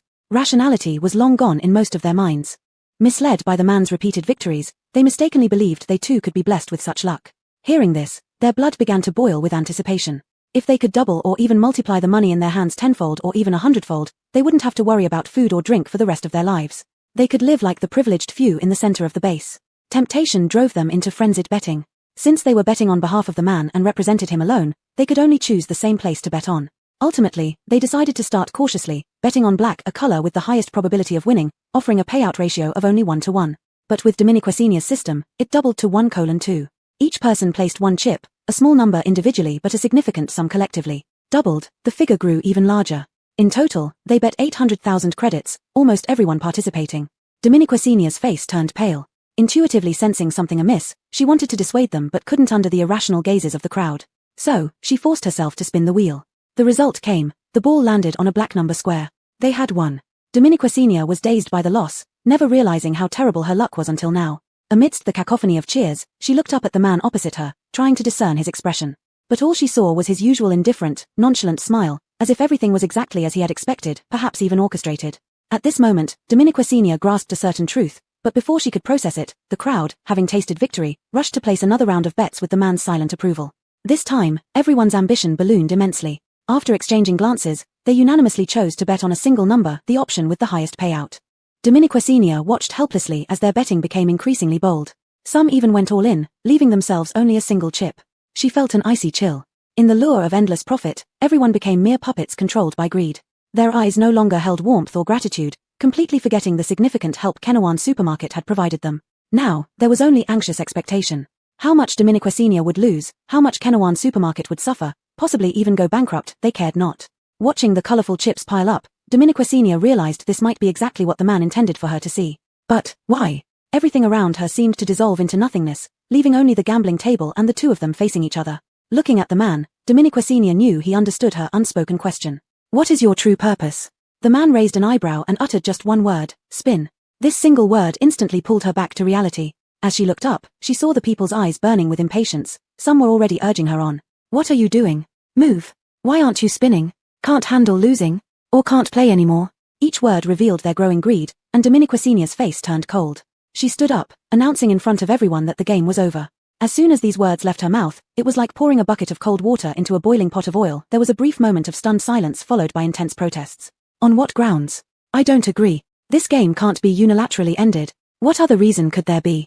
It's just that you can't afford to lose, isn't it? You set up this rule that challenging the supermarket doubles the stakes, but in the end, you're the one who can't keep up. If you can't play, don't make such rules. Once they're set, you can't just end it whenever you want. Is this how Kenawan Supermarket behaves? Where's your credibility? Each biting remark hit Dominiquasinia mercilessly, but having faced controversy since arriving in this world, she remained unfazed. She knew she had to end this farce. Dominiquasinia crossed her arms, exuding authority. Don't talk to me about rules. By substituting him, you've already violated them. Letting you play even one round was already more than generous. Secondly, the casino has long established that each bet cannot exceed 1 million credits, yet you have clearly breached this rule. All these rules were signed by everyone before entering the casino.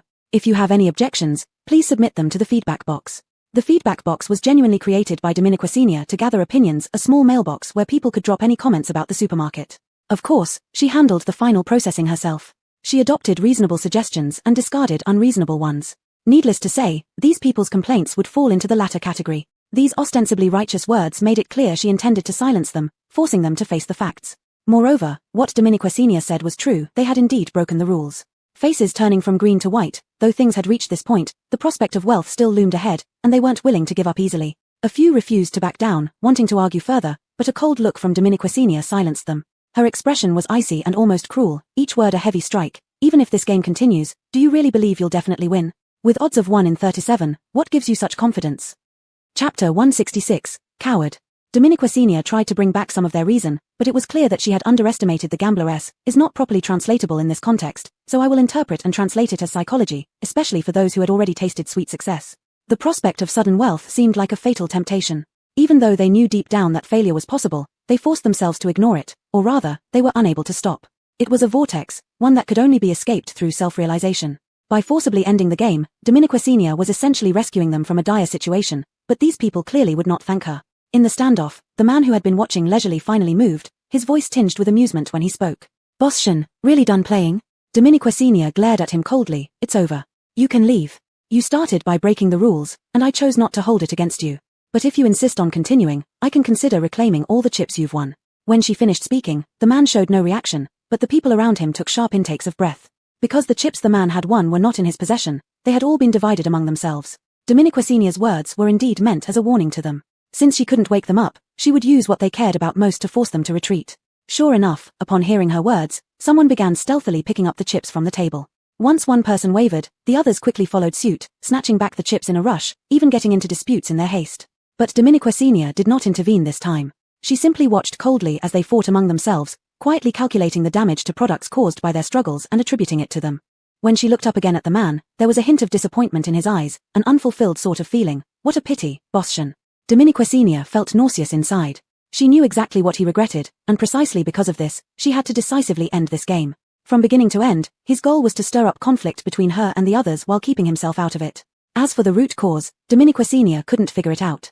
Aside from satisfying his purely twisted sense of fun, she couldn't think of any other reason. Why? She finally asked. The man looked as if he'd been waiting for her to ask. No reason, but don't you think it's interesting? Interesting? What's interesting? Dominique frowned. She couldn't understand this deranged man's mindset at all. Do you find it amusing to expose others' weaknesses and watch them fight over a little money? Bingo. The man snapped his fingers, admitting it outright without any hesitation. But actually, it's not that interesting. After all, this is just their nature. A bit of petty profit, and they shed the masks they usually wear. They're merely low-grade humans filled with inferior genes. But Bosschen seems somewhat different from them. The man stood up at some point, slowly closing in on Dominique, his eyes now holding a strange allure. These inferior beings only pollute your supermarket. Why not try a new model? Dominique kept her expression unchanged, feigning confusion. New model? The man laughed softly, easily seeing through her act but not caring. He placed a business card in front of her. If Bosschen is willing, you can contact me anytime. Dominique glanced down at the card. It bore the man's name, Quinton. Her expression remained neutral, neither rejecting nor accepting the offer, maintaining her calm demeanor. But inside, she had many questions. Inferior genes, low-grade humans, new model, what did these terms mean? Dominique, through these words, she seemed to understand why the man always acted superior. By considering others as low-grade humans with inferior genes, he ranked humans in different tiers. And naturally, he considered himself a higher human. At this thought, Dominique found it somewhat amusing. Greed, lust, all these dark sides of humanity were inevitable. They hid deep within each person, tamed by long-term education and social norms, but that didn't mean they disappeared. When deliberately provoked and guided, these darker aspects would be magnified, consuming rationality. Dominique, in that moment, maintaining rationality was indeed very difficult. While greed was wrong, the one who should be punished most was the person who intentionally led them astray. Ironically, he used underhanded methods to pit them against her, then blamed them entirely while claiming to be a higher human. In Dominique's mind, he was no different from an extremely immature and edgy teenager. The only difference was probably the pure malevolence in his heart. Quinton seemed indifferent to her thoughts as he prepared to leave the scene of chaos he had created after dropping off his business card. He paused for a moment, tidied up his clothes, and then was about to depart. Dominique looked at his back view and suddenly spoke. If you think they are inferior humans, then you are even more inferior. The man halted his steps and turned his head with a hint of interest. What did you say? Dominique's expression remained unchanged. At their core, people are ugly and savage creatures. What we see is just the version that has been restrained and tamed. This scenario is called civilization and education. And you have broken free from your restraints. You are a completely savage beast. If one cannot recognize their deep desires within, dares not face them, or even tries to strip away these aspects to become noble, perhaps there's another term for you. Dominique gazed at the man whose face was gradually turning cold and quietly uttered the final two words. Coward. Chapter 167 Dream. The moment Quinton finally left, Dominique slumped in her chair, heaving a sigh of relief. What seemed like a calm standoff was, in reality, almost swallowing each other with the intense undercurrents between them. If not for Dominique's strong inner resolve, she might have let him toy with her and then waved goodbye, unable to utter a single word. However, seeing the man's slightly unpleasant expression at the end, Dominique understood that her words had some effect after all. After resting for quite a while, Dominique slowly stood up. The people around had already run off with the purple coins they had exchanged from their chips. But there were cameras everywhere in the supermarket, and their faces had been captured without any omission. She added these people one by one to the blacklist and didn't bother about the money they took away. After all, it was her loss. However, these people should not even think about coming back to the supermarket anymore. Once they come back, the system would quickly recognize and lock them down, and at that point, don't blame Dominique for settling accounts with them properly. She walked out. It wasn't too late, but she still decided to close the third floor of the supermarket earlier. After this encounter, Dominique realized that the casino rules had certain loopholes, especially concerning challenges issued to the supermarket. She needed to make the rules stricter. Dominique thought as she walked toward her room. Playing for such a long time and basically always losing was a great psychological and physical toll on her. Although she knew she had bad luck, this was the first time she faced it so clearly and cruelly. Not until she sank into the soft bedding did she have the chance to reflect on everything that happened today. Now it seemed everything was premeditated, from the moment the man pressed the challenge button, preparing our men feast specifically for her. He led her step by step, even manipulating her curiosity, knowing she would follow his lead to uncover the truth.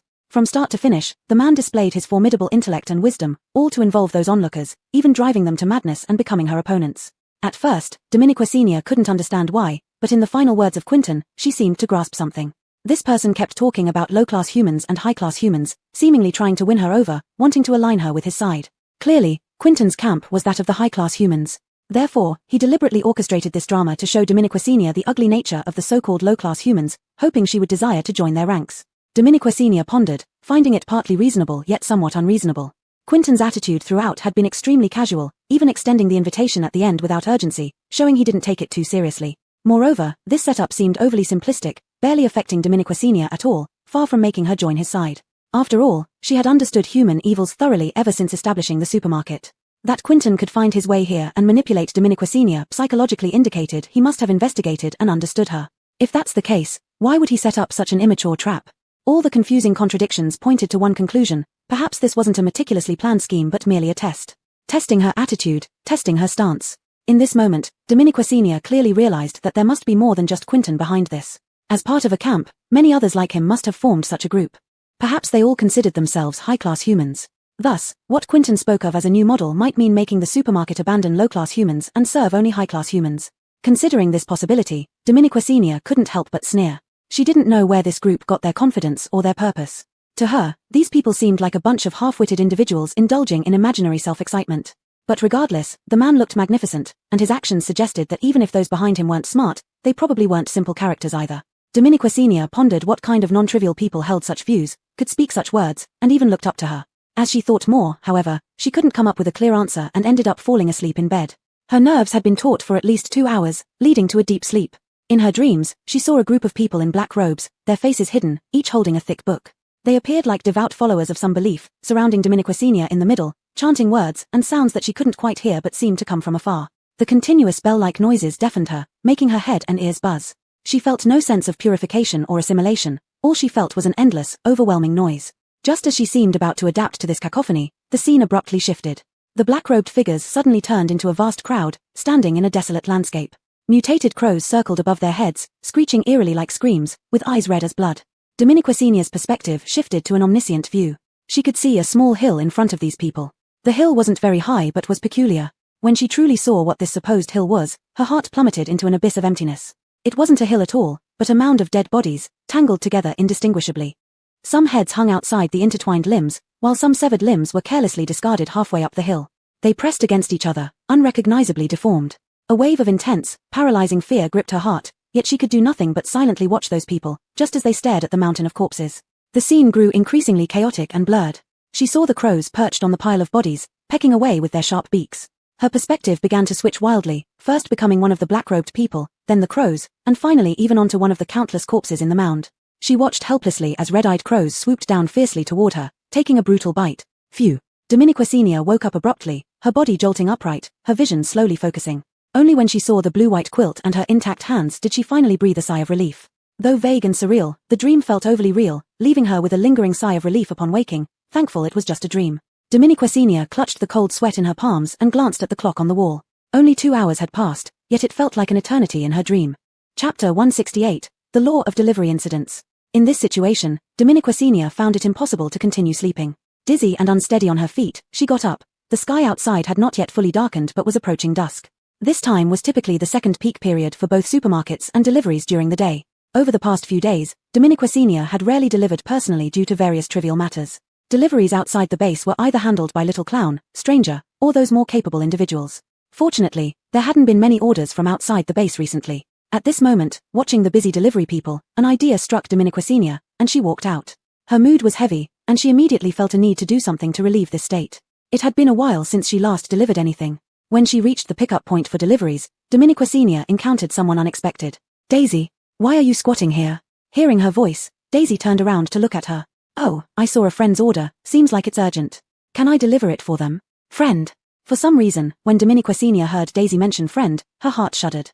It always reminded her of that unbelievable incident where Daisy befriended a mid-level zombie. Again, hearing this now, her heart tightened inexplicably. Not knowing what to think, Dominique Senior glanced at the order first. The name on the order read, Boone.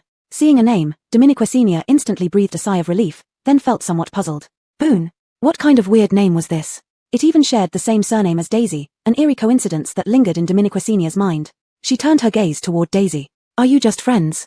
Dominique Senior asked casually, but didn't expect Daisy to actually ponder seriously, as if recalling something. If I must say, maybe we have just a tiny bit of blood relation. Daisy pinched her fingers together tightly, showing just how negligible this relation truly was. Nevertheless, this revelation shocked Dominique Senior slightly. She had only suspected it casually, but hadn't expected there to be any extraordinary connection. Even if they might be distant relatives. But if they were indeed related, then it wouldn't be something monstrous. Putting her worries aside somewhat, Dominique Senior stood up. I'm not comfortable letting you go alone. I'll accompany you. Daisy immediately perked up, standing excitedly. Really? Of course, Dominique Senior said earnestly, eager to race and release her emotions. But at this moment, Daisy looked somewhat embarrassed. But my friend is, well, a little different from ordinary people. They can be a bit mischievous. You won't mind, will you? It was the first time Dominique Senior had heard someone describe their friend or relative as mischievous. However, it didn't seem entirely unreasonable coming from Daisy. She shrugged. It doesn't matter. After all, it's just delivering a meal, and then we leave. Daisy's eyes lit up. Great. A large package was loaded into Dominique Senior's white SUV. This person had ordered quite a bit weighty and packed. According to the order, it mostly consisted of weapons with hardly any food. But this made sense. People who ventured outside the base at this hour were generally dealing with some pressing issues. Ordering a bunch of weapons wasn't uncommon. Dispelling her final doubts, Dominique Senior slammed down on the gas pedal and sped off. Racing was precisely what it meant throughout the drive, her speed never slowed down. On the boundless wasteland, she swerved the steering wheel carelessly, occasionally performing stunts for effect. Since the apocalypse, she had become proficient in drifts and stunts without formal training, skills honed initially to evade zombies. Never did she imagine that one day she would become the god of the mountain roads, having failed her driving test 3 times previously. Her thoughts raced along with the vehicle, drifting between past and future. Opening the window and stretching her hand out brought genuine exhilaration. Daisy brought Snowball along in the back seat. Initially, Dominique Senior worried her wild driving might make them uncomfortable, but it seemed they were perfectly fine and even more excited than her. Eating sand through the open windows, Snowball's snow-white fur quickly turned yellow. Glancing at the rearview mirror, Dominique Senior almost burst out laughing, all her pent-up frustrations vanishing into thin air. They drove for about half an hour before reaching their destination. Looking up, Dominique Senior recognized the familiar forest once again. Fortunately, the destination of this delivery was only at the edge of the forest. She parked the car right outside the forest and walked over with the items, while Daisy and Snowball hopped along behind her. As Dominique Senior walked, she felt that this scene was eerily familiar. Back then, it wasn't them following behind, but Alexander. Thinking of Alexander, Dominique Senior's eyes dimmed slightly. Daisy noticed the change in her demeanor keenly. She assumed Dominique Senior was struggling with the weight and came up to offer help. Seeing her slender arms and legs, Dominique Senior hurriedly refused. Daisy frowned, seemingly a little unhappy. I'm not dirty, I washed my hands. Dominique Senior paused, about to ask why Daisy would say that, when a sharp scream suddenly pierced her ears. The sound seemed to come from nearby. Dominique Senior instinctively squatted down, seeing the bewildered and somewhat curious expressions on Daisy and Snowball's faces. She quickly pulled them down as well. Hiding among the dense weeds, they peered in the direction of the noise, making out a few vague figures, though still too far to see clearly. So, Dominique Senior led them slowly forward, trying to make as little noise as possible. The more they moved, the more Dominique Senior felt speechless. Damn it, how was this any different from when she delivered with Alexander? Even the process and the heart were identical. Did she have some kind of rotten constitution that made her always run into something whenever she delivered? Chapter 169, Advanced Zombie. Soon, when Dominique Senior saw the people not far away clearly, she realized that she didn't just have a that always encounters incidents while delivering food, there was also this tendency to inevitably encounter trouble. She looked at those familiar faces and fell silent. Other than the protagonist Ernie and the heroine Xiao Stephanie, who else could cause such a big scene? Dominique Senior looked at the takeaway in her hand silently. The destination for the delivery was right ahead, almost overlapping with where the protagonists were. If she wanted to deliver the goods to the seller, they would undoubtedly meet again under unpleasant circumstances. Thinking about how she had put them in a tough spot last time, Dominique Senior felt a chill. This delivery might as well be a death sentence. Beside her, Daisy completely failed to notice Dominique Senior's complex and conflicted state of mind. She even felt very puzzled about why they had to hide. However, everything that confused her made her extremely curious. Following Dominique Senior's gaze, she suddenly became somewhat excited. That's my friend. Startled by the sudden sound beside her, Dominique Senior subconsciously looked toward where Daisy pointed. The forward view was partially blocked by dry branches and fallen leaves. Dominique Senior pushed them aside and discovered it was precisely the person standing opposite the protagonists. Good heavens, your friend isn't ordinary either, actually fighting against the protagonists all alone. Dominiquesenia glanced at Daisy speechlessly. In the original story, the protagonists represented justice no matter what time it was. Now, since her friend stood on the opposite side of the protagonists, other than being cannon fodder or a minor antagonist, Dominiquesenia couldn't think of any other identity for him. She lowered her head a little, leaned close to Daisy's ear, and whispered, "What does your friend do?" "My friend." Daisy thought for a moment, struggling to find a word to describe him, a lazy homeless person? Thug? Or beggar? No, that doesn't sound right. Dominiquesenia. Does your friend know you see him this way? She stopped relying on Daisy and instead carefully observed the situation. There were 3 people on the protagonist team, the classic male and female leads plus a supporting male role, while there was only one person on the opposite side. A rather slender young man with longish black hair that reached his neck stood there. When the wind blew, his hair flew backward, revealing a pale translucent neck and face. Dominiquesenia was stunned. She had never seen someone so white, to the point where the veins on his neck were distinctly visible. She sensed something was off and wanted to see his face clearly but found the distance too great, only allowing her to see the general outline and skin tone reflecting the light. If she had to say, it resembled Daisy's complexion slightly, just even more bloodless. Dominiquesenia glanced back at Daisy, wondering if they really could be relatives. Daisy stared at her with large dark eyes. "Sister, how much longer are we going to squat here? I'm a bit hungry." Snowball jumped a couple of times nearby, also subtly urging. Dominiquesenia sighed helplessly, having watched this human and wolf each devour a big chicken leg in the car. "Let's wait a bit longer." "Right now." Before she finished speaking, another familiar scream came from over there. Dominiquesenia quickly raised her head to see the supporting male character flying backward a considerable distance, while the main male character staggered several steps back, clutching his chest. Luella screamed in horror beside him. Even though the supporting male seemed more severely injured, she immediately rushed to treat Augustin. Dominiquesenia gave up trying to critique, instead astonished by the person's strength. He fought against 3 people, although one wasn't very useful, he could still handle both the male lead and supporting character without falling into a disadvantage. This clearly showed his formidable strength. Just as she was about to check what ability he possessed, he suddenly lifted off the ground in a way that surpassed Dominiquesenia's understanding. To say he flew was inaccurate, but jumping 3 meters high was pretty close. Forgetting to cover herself, Dominiquesenia stared openly as this person soared to the main male character's front and aimed a powerful punch at his chest. The momentum of this punch even reached Dominiquesenia, despite the distance. Most astonishingly, he didn't seem to use any superpower, relying purely on his physical body to throw such a punch. Dominiquesenia's eyes widened, feeling an unexpected surge of anticipation, but alas, the male lead remained the male lead. Seeing the punch about to land on the male lead, Luella shoved him away forcefully and took the hit herself with her frail body. Watching the petite figure withstand this punch, Dominiquesenia's teeth ached. She silently thought, this person is probably doomed. Offending the male lead's taboo, yet he was her customer. With gritted teeth, Dominiquesenia decided to take the risk and deliver the takeaway to him first, not caring about what would happen afterward. Although the appearance of the protagonists here surely implied something significant was about to happen, she could not deal with it. Dominiquesenia was determined to deliver and run, but Augustin was enraged due to Luella's injury and was locked in combat with the other person. She had no choice but to squat on the spot, watching the situation closely, silently hoping the other person would be more capable. The more she watched, the more she felt something was off. This man seemed overwhelmingly powerful, especially his body. He never used any superpowers, all attacks and defenses were purely physical, as if he had no pain sensation at all. She couldn't help but glance at Daisy again. Did your friend practice the golden bell cover or iron shirt at Shaolin Temple before? What is the golden bell cover, iron shirt? Forget it. Dominiquesenia withdrew her question, but Daisy wasn't ready to let it go. She leaned in and asked, Sister, why don't you just deliver it? How long are we going to squat here? It was difficult for Dominiquesenia to explain the danger of these 2 people, especially the one fighting her friend. Before she could answer, Daisy asked again, is it too dangerous? But they're fighting, and he might need these things to win. Dominiquesenia paused. That actually reminded her that ordering these items during a fight meant they were needed to turn the tide. But, while she hesitated, the bag in her hand was grabbed by another hand. Dominiquesenia turned around in surprise and saw it was Daisy. Daisy looked at her with large, innocent eyes. Let me deliver it, sister. Her tone was calm, as if delivering something was ordinary, but in this situation, it was like walking into a rain of bullets to plant explosives. Dominiquesenia shook her head hastily. No way, I'll deliver it. You stay here. Snowball will protect you if there's danger. And if I encounter danger, I'll run immediately, got it? Daisy looked at Dominiquesenia in confusion, but, no buts. Dominiquesenia knew dragging this out wasn't a solution, and Daisy was right. Perhaps that person was waiting for the items in her hand. Whether it would help him win or just distract Augustin, it was worth a try. She glanced at Augustin, then bit her lip and pulled out a high-tech defense item from the system mall that could withstand a fatal blow. It was perfect except for the price. Each use of such an item cost her a fortune. Thinking of the high-tech device that trapped them last time, Dominiquesenia felt a pang of pain in her heart. But if it could seriously injure him, it would be worth it. After giving Daisy final instructions, she began to sneak forward alone, planning to circle around behind Boone, shout loudly, and throw the items to him. This might give her some room to escape. Dominiqua's plan went smoothly. She managed to circle behind Boone undetected. The fight ahead was intense, now 2-on-1, with the male supporting character also visibly furious. No one noticed her approach. She took a deep breath, swallowed hard, gathered her strength, and shouted as loudly as possible.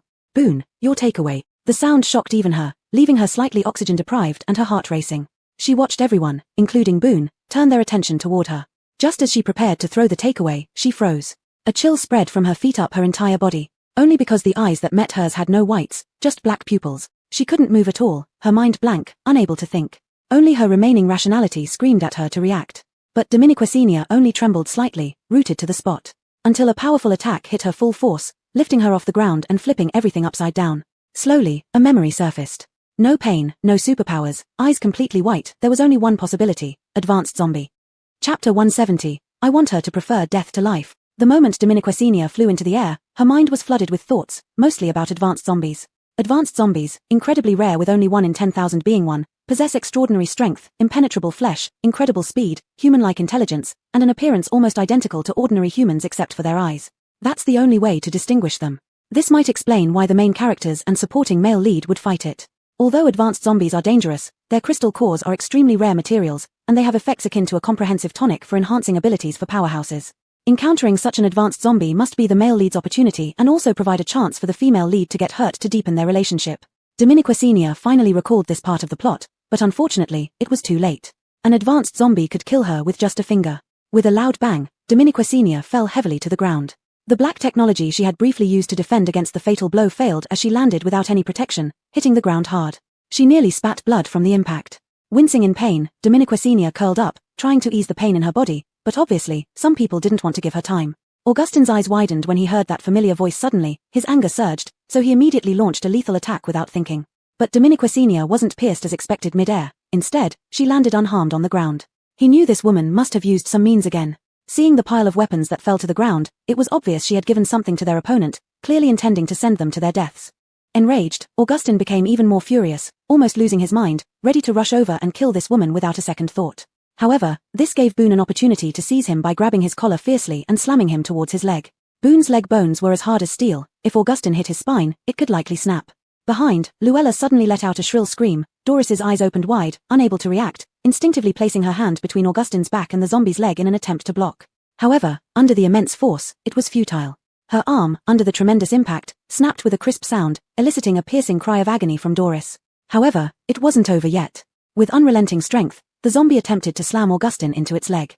Under the combined weight of Augustine and the massive force of the zombie, Doris's arm bent unnaturally. Snap! The bone broke completely, piercing through the flesh. Doris trembled violently, drenched in sweat, vision blurring. She couldn't control her shivering body, her face pale like paper, unable to speak another word as blood dripped all over the ground. At this moment, Augustine finally reacted. Seeing the situation, he rasped hoarsely, "Doris." Doris couldn't utter a word, while Luella, terrified by the scene, finally crawled over to Doris, weeping and trying to heal her. But Doris's injuries were too severe, the bleeding wouldn't stop. Augustine gritted his teeth, his anger almost consuming him entirely. In extreme fury, his body was trembling slightly. All of this was caused by that damn woman. He wanted her to prefer death to life. To prefer death to life. Boone glanced coldly at the blood on the ground, the pungent smell exciting him even more, but he chose not to continue attacking. Instead, he turned and ran towards Dominiqua's. He sensed a familiar, irresistible call. When he picked up the pile of takeaway and reached the location, he stopped and kneeled respectfully, looking at the girl before him. Daisy's face showed a hint of displeasure. "Didn't I say you shouldn't bow like this anymore?" "Sorry." Boone stood up. Only then did Daisy smile again. "Long time no see, Boone." Chapter 171, Protecting Me, Miss Kid. Dominiqua's mind was still buzzing, and she couldn't see the things in front of her clearly, except for the vague figures standing before her. Daisy and... Why were there two figures? Realizing this, Dominiqua's mind snapped into clarity in the next second. It was that advanced zombie. Fragments of conversations faintly floated into her ears. She tried hard to listen clearly but could never quite make it out. But even so, the scene before her had already overturned her understanding. Daisy was conversing with a zombie. Although advanced zombies possessed attributes not too different from humans and could indeed communicate on objective factors, they remained two separate species with vastly differing thoughts, even natural enemies. Dominiquate Daisy could converse with it, and the tone between both parties sounded very calm, and the zombie had no intention of attacking. Unless... The increasingly clear mind gradually pointed to an impossible reason, but the moment this possibility surfaced, she dismissed it. Impossible. If Daisy were a zombie, she wouldn't be so interested in human matters, and whether it was her eyes or other aspects, she was no different from ordinary humans, except for occasionally having some strange words and cognition. But these seemed understandable to her. A girl who lost both parents and lived alone in the apocalypse might mistake zombies for friends due to prolonged loneliness. As for why the zombie didn't attack her, it was likely because the advanced zombie had developed self-awareness and could be controlled. Perhaps something had happened between them before. Daisy looked like a very special yet exceptionally naive girl. Maybe she had touched the heart of the zombie. The more Dominique Sr. thought about it, the more outlandish it became, but it strangely felt reasonable. Dominique at that moment, she realized, wasn't this the default ability of a benevolent female protagonist? Could it be she found a treasure? Until Augustine took this opportunity to flee, and the advanced zombie made no attempt to infect her, her suspicions only grew stronger. But as soon as those people left, she could no longer hold on, her head spinning as she passed out. In a daze, she felt a force lifting her up and throwing her back into the car. Snowball, what do we do? It's already night, and sister is still sleeping. Awoo Tilda. Wake her up. But I've tried, and she won't wake up. And I'm so hungry, I want to eat something. Awoo woo Tilda. You're hungry too, Snowball. Daisy stroked Snowball's head, stood up and brushed off the dust on her body, her eyes flashing an eerie red light. How about I find some food? But the things outside aren't good, not as good as the stuff in sister's supermarket. Awoo Tilda. Daisy's eyes lit up. You mean we drive back ourselves? Awoo. Snowball happily bounced around, and Daisy hugged Snowball excitedly. I think so too, I knew we were most in sync. I read how to drive in books, and I've seen sister drive. It can't be hard. Just as Daisy sat in the driver's seat ready to start the car, Dominique Sr., with her acute sense of danger, suddenly woke up. Looking at Dominique Sr. sitting up abruptly, Daisy exclaimed joyfully, You're finally awake. Sister. Dominique Sr. watched vaguely in the dark as Daisy gripped the steering wheel. What are you going to do? Drive. Oh. Dominique Sr. relaxed, preparing to close her eyes again. Wait. Drive what? Drive a car. It was like thunder striking Dominique Sr.'s brain, finally waking her up completely. She turned pale and stared at Daisy. Can you drive? I read how to drive in books. Dominique Sr. immediately burst out sharply, grabbing the steering wheel. Daisy didn't insist and moved to the passenger seat, looking somewhat uneasy at Dominique Sr. But sister, you just woke up, are you alright? Daisy was worried, while Dominique Sr. felt relieved, grateful to have woken up at this critical moment, otherwise, she might never wake up. She patted her chest nervously. Don't worry, I can drive back even with my eyes closed. Daisy instantly looked up to her with admiration, causing Dominique Sr.'s hand wiping sweat to freeze. Oh, this one believed her again. Eventually, Dominique Sr. managed to retract her boastful claim with much effort. Daisy finally settled down. By now, it was pitch black outside, the only light coming from the headlights illuminating the road ahead. Dominique Sr. hadn't expected to be unconscious for so long. The car ran smoothly forward, but the doubts in her mind had not dissipated due to her unconsciousness. After a long pause, she finally asked slowly, How did you meet Boone? Daisy was silent for a moment, so silent that Dominique Sr. began to feel uneasy. Finally, she spoke. I don't know, one day we just met. Daisy's tone was matter-of-fact, as if there was nothing strange about this method of meeting. Dominique Sr. could tell she wasn't lying but genuinely thought hard before answering. But this made things even more bizarre. Dominique Sr. fell silent too, yet she didn't want to give up. After much deliberation, she voiced her doubt. You know, your friend Boone is a zombie, right? Of course I do. Daisy's voice was so calm that Dominique Sr. felt silly for asking, her nervous sweat suddenly seeming like a joke. It felt like a refreshing breeze on a sultry summer day. Though she was anxious from the heat, it calmed her effortlessly. Dominique, this only led to more questions, but you should know the relationship between zombies and humans. Daisy suddenly turned to look at her. Even in the darkness, Dominique Sr. felt her intense gaze. But, sister, aren't there good and bad zombies? They are just another species born on Earth. The law of the jungle, survival of the fittest, and what's considered good or bad is merely a human rule. For a moment, Dominique Sr.'s mind went blank. She seemed to understand what Daisy meant, yet she also didn't. It took her a while to realize that Daisy wasn't seeing things from either a human or a zombie perspective but from a godlike perspective. She seemed even more rational than Dominique Sr., an outsider looking into books. Why was she so rational? A word gradually formed clearly in Dominique Sr.'s mind. Compared to Dominique Junyang, she seemed more like a saint, with a touch of divinity. Dominique Sr. took a deep breath and asked her final question. Do you have the ability to communicate with and possibly tame zombies? Daisy frowned in thought. I suppose. Dominique Sr. gasped. She had discovered a bug in this world. Bound to the real golden leg. Now what could crazy villains, dragon pride characters, or fake saints do to her? An ingratiating smile appeared unconsciously on Dominique Sr.'s face. Protect me, Miss Kid.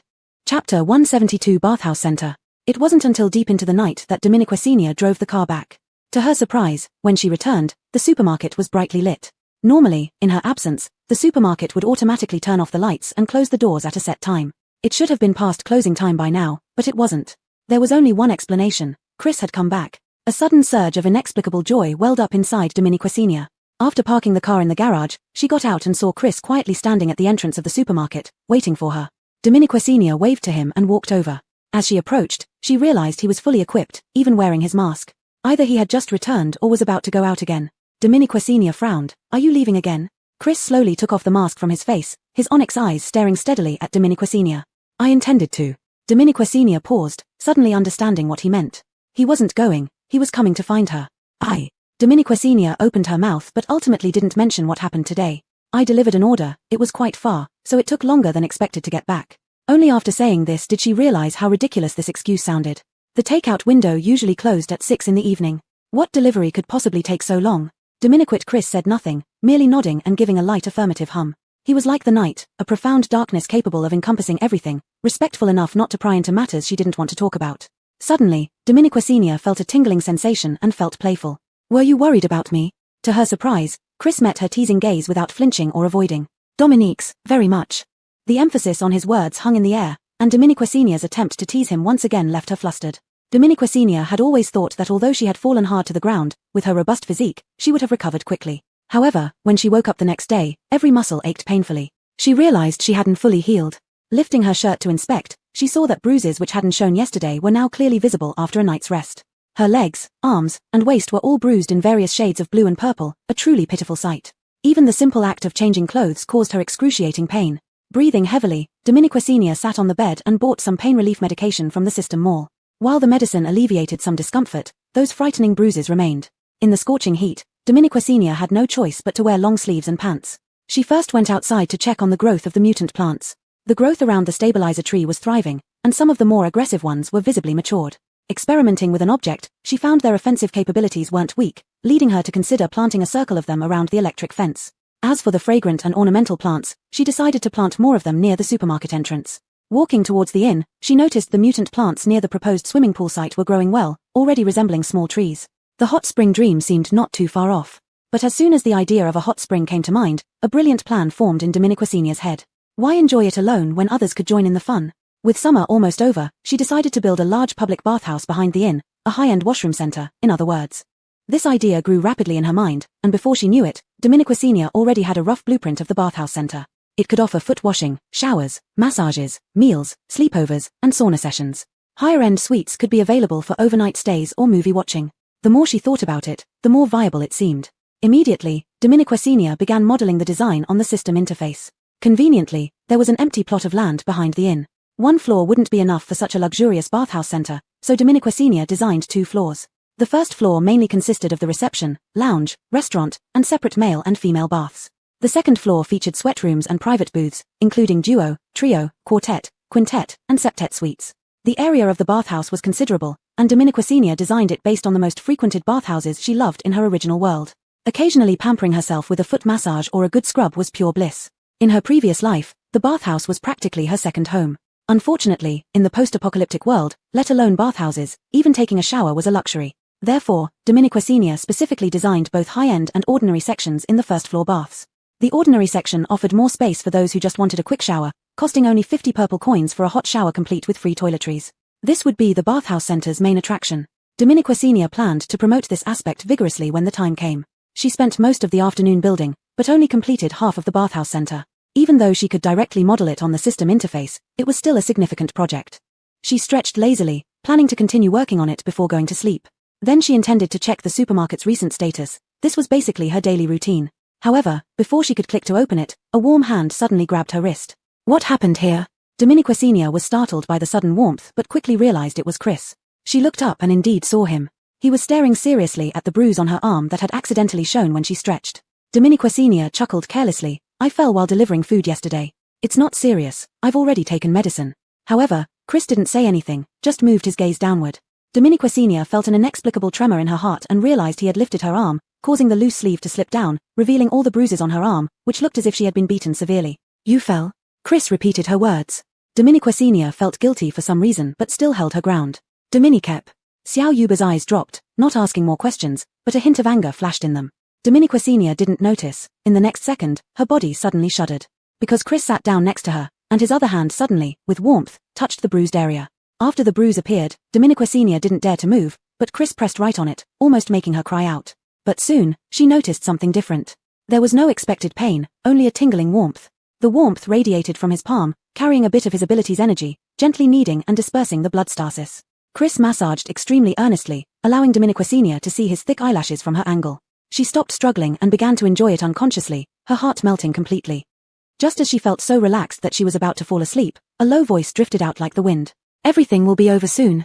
Chapter 173. The road ahead is blurry. Dominiquacenia had been living peacefully these past 2 days, and the bruises on her body had almost completely healed thanks to Arlen's warm compress treatments. The spa center was nearing completion with almost 100% of the work done. So far, about 500,000 purple coins had been spent on its construction. Even making a return on this investment was going to be challenging, but for Dominiquacenia at present, this amount wasn't too much of an issue. The daily revenue from the supermarket, collaborations with various mercenary groups, and the partnership profits with Huayang and Qingyang were several times over 500,000 purple coins. Unknowingly, Dominiquacenia had already become a wealthy woman who no longer needed to quibble over a few dozen purple coins. However, doing business and incurring losses was not an option. Since the spa center was built, it must be put into operation properly. Therefore, Dominiquacenia followed the usual approach, advertising and promotional activities. People in the Huayang base had become completely immune to her ads and didn't find it surprising that a spa center could be opened. Those with a little money were actually eager to try it out. Since the spa center catered to both high-end and low-end consumers, quite a few people came on its official opening day. Naturally, representatives from the Jediah, Lion Emperor, and Yuyun weaponry store came to support it, including Song Menghua Jasmine, who didn't miss the occasion. What Dominiquacenia hadn't expected was that Aiden from Qingyang even showed up. He arrived in his casual clothes, driving alone. When Dominiquacenia saw him, she felt a bit unfamiliar and thought he looked more haggard than before. So when they met, Dominiquacenia teased him a little, but upon hearing the jokes, Aiden seemed somewhat weary. There has indeed been a lot going on in the base lately. Dominiquacenia reined in her smile, sensing something amiss. From what she knew, Aiden held a significant position in Qingyang, evident by his ability to directly contact senior leadership previously. If even he found things overwhelming and exhausting, then these matters weren't minor or simple. This might have been the most relaxed way Aiden could express it. Dominiquacenia wanted to ask more, but ultimately decided against it due to lack of standing. Later on, with the busy schedule during the spa center's opening, she soon forgot about it. It wasn't until late evening when everyone was gradually leaving, and Aiden suddenly proposed purchasing a large quantity of medical supplies, that Dominiquacenia's alertness was gently triggered.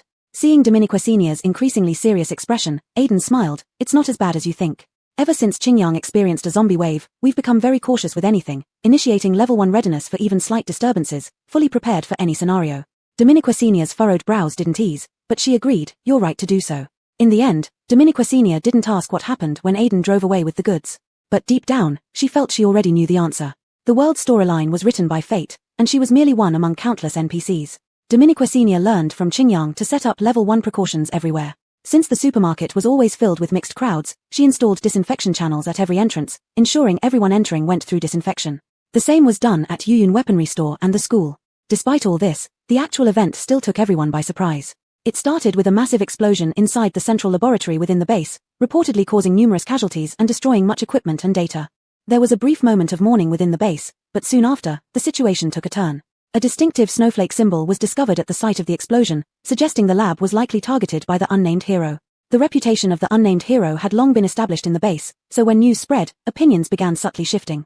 The credibility of the base leadership was already shaky, especially considering they managed the lab supposedly for researching the zombie vaccine. But after so long without any results, suspicion was inevitable. This incident became the trigger. Suddenly, all kinds of rumors emerged in the base. As suspicions grew and criticism intensified, the evidence left by the unnamed hero became the final straw, igniting everyone's anger. As always, the unnamed hero left justification for his actions, posting detailed reasons for every person he eliminated. This evidence spread throughout every corner of the base. Central laboratory of the base. Or a murder laboratory. Volunteer test subjects. Or forced live experimentees. Researching vaccine. Or human experiments.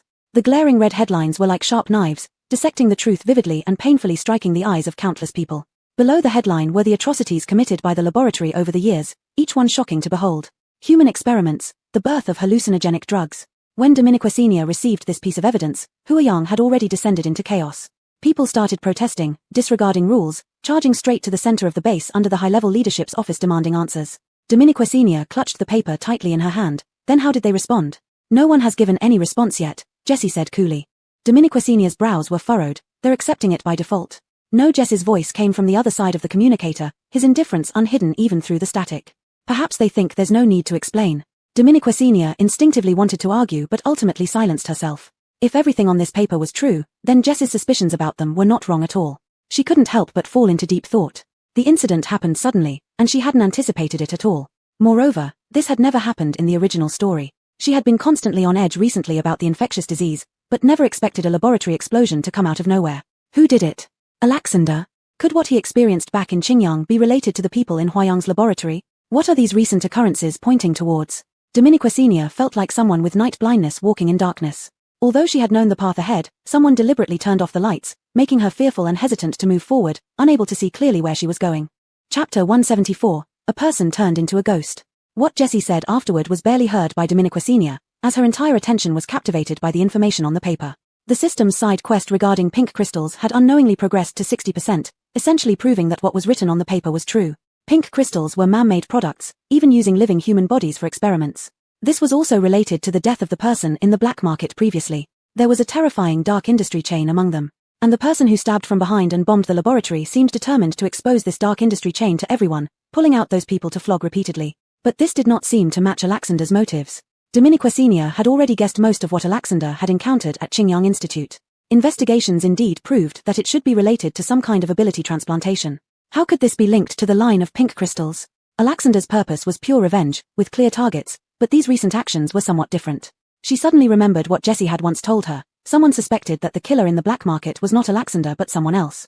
This moment seemed to prove the accuracy of this guess even more. What was the goal of holding on to this person? Was it also for revenge? Even so, Huayang base had been exposed inside out, yet they protected their real core very well. For example, what was the true purpose of creating pink crystals? What were they trying to achieve by repeatedly conducting human experiments? Why wasn't there even a word of explanation now? Did they really care nothing about it, as Jessie had said? Many questions appeared in Dominique Senior's mind like a tangled mess without a thread. She frantically recalled every detail in the original story, but unfortunately, this part did not even exist in the original work.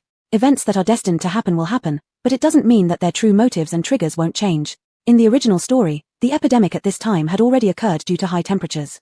The reason given was the excessive number of deaths, with corpses piling up causing the spread of disease. Eddie and Luella, like saviors, easily resolved this epidemic, mainly relying on Luella's healing and purification abilities. This epidemic was the cornerstone of their fame. Later, the villain found a well, and the protagonist and Eddie used this natural well to solidify their positions in Huayang. At that time, Eddie's mercenary group was at its peak, and Luella was worshipped like a goddess in Huayang base. Although Dominique Senior had messed up most of these events, back then she naively thought that by reducing countless casualties during the heat disaster, she might prevent the outbreak altogether. But what must come will come. At this moment, she deeply realized that the true cause of the epidemic might have nothing to do with the heat disaster, but was purely due to the wrongdoings of these people. The paper hinted at its own guesses since there was no concrete evidence provided on this matter.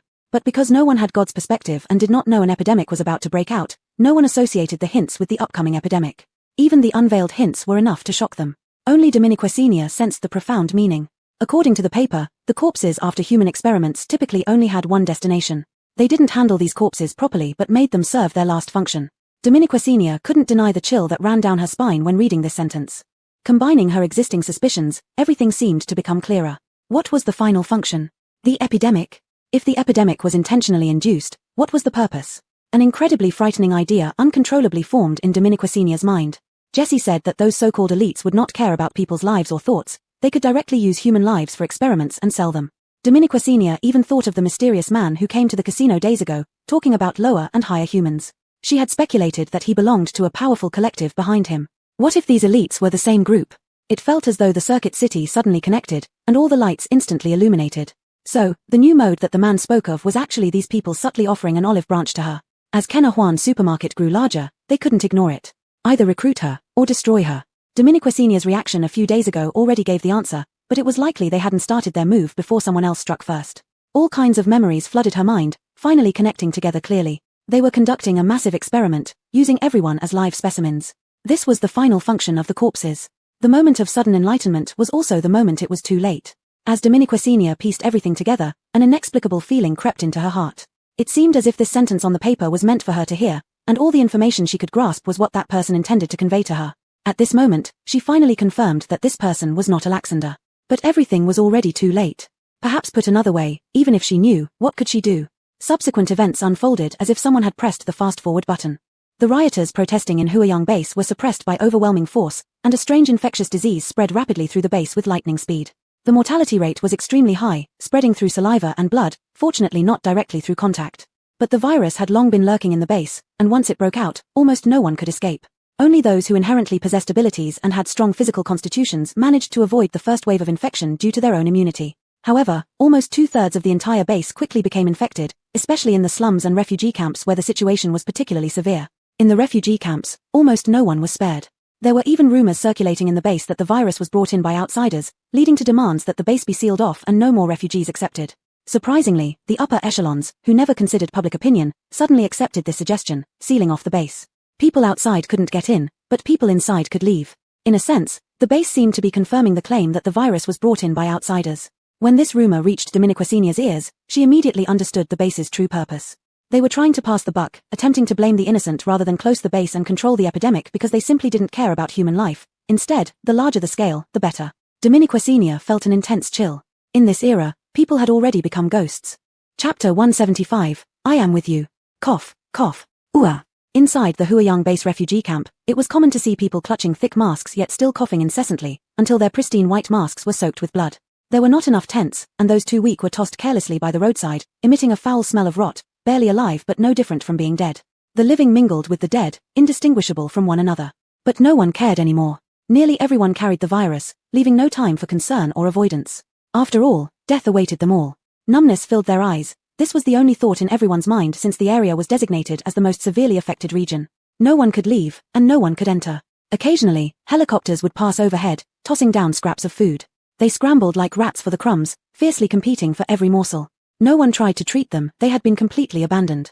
But today seemed different. Bodies that lay like corpses on the streets were kicked aside carelessly as they prepared for the daily food distribution. This time, however, it wasn't just food that rained down. Several men in military uniforms and white coats descended as well.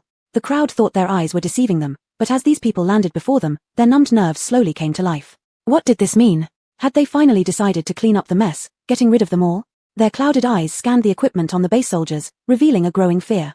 Though they knew death was inevitable, fear took over when faced with it. They started backing away, even ignoring the food, pleading incoherently, terrified, but without the strength to flee. They could only beg for mercy, hoping for a sliver of hope. Even through the gas masks, the disgust couldn't be hidden. One soldier even raised his gun. Instantly, people around trembled and knelt. Startled, the soldier lowered his weapon, the irritation in his voice muffled by the mask. From today onwards, there will be treatment available. If you have any illnesses, go to Dr. Dominique here. She can help cure you. The words hit them like a thunderbolt, pulling them abruptly from despair to hope. Hundreds of burning eyes focused on the doctor standing beside him. If it weren't for the guns still held aloft by the base soldiers, she might have been overwhelmed already. Dr. Hannah frowned under the intense scrutiny, turning to the base soldier who spoke, sensing the sarcasm in his tone. Louis, you. Louis turned to her, his mocking expression evident even behind the thick gas mask. What? Isn't this what you promised to the higher-ups? I've brought you here safely, my job is done. The rest is up to you. Louis holstered his gun, grabbing the ladder dropped by the helicopter, ready to leave. Hannah, sensing the hostile gaze around her, grew anxious. But we need more personnel. Just the few of us aren't enough. Personnel? Louis chuckled. You didn't mention needing personnel when you made your promise to Shepard, did you? Young people these days, willing to say anything to climb into a social class that isn't yours. You. Hannah sputtered, ready to argue but stopped by Augustin beside her. Augustin merely glared coldly at him. Louis felt a chill but quickly dismissed it, finding it absurd that such confident yet naive fools had managed to get this far. These mercenaries from the Winter Mercenary Group boldly stormed into the office, promising grandly to Shepard, eventually causing him to be blamed for poor security. More absurdly, Shepard actually gave them a chance and sent him to escort them. He sneered inwardly, eager to see how far these fools would get, driven by false hopes and reckless ambitions.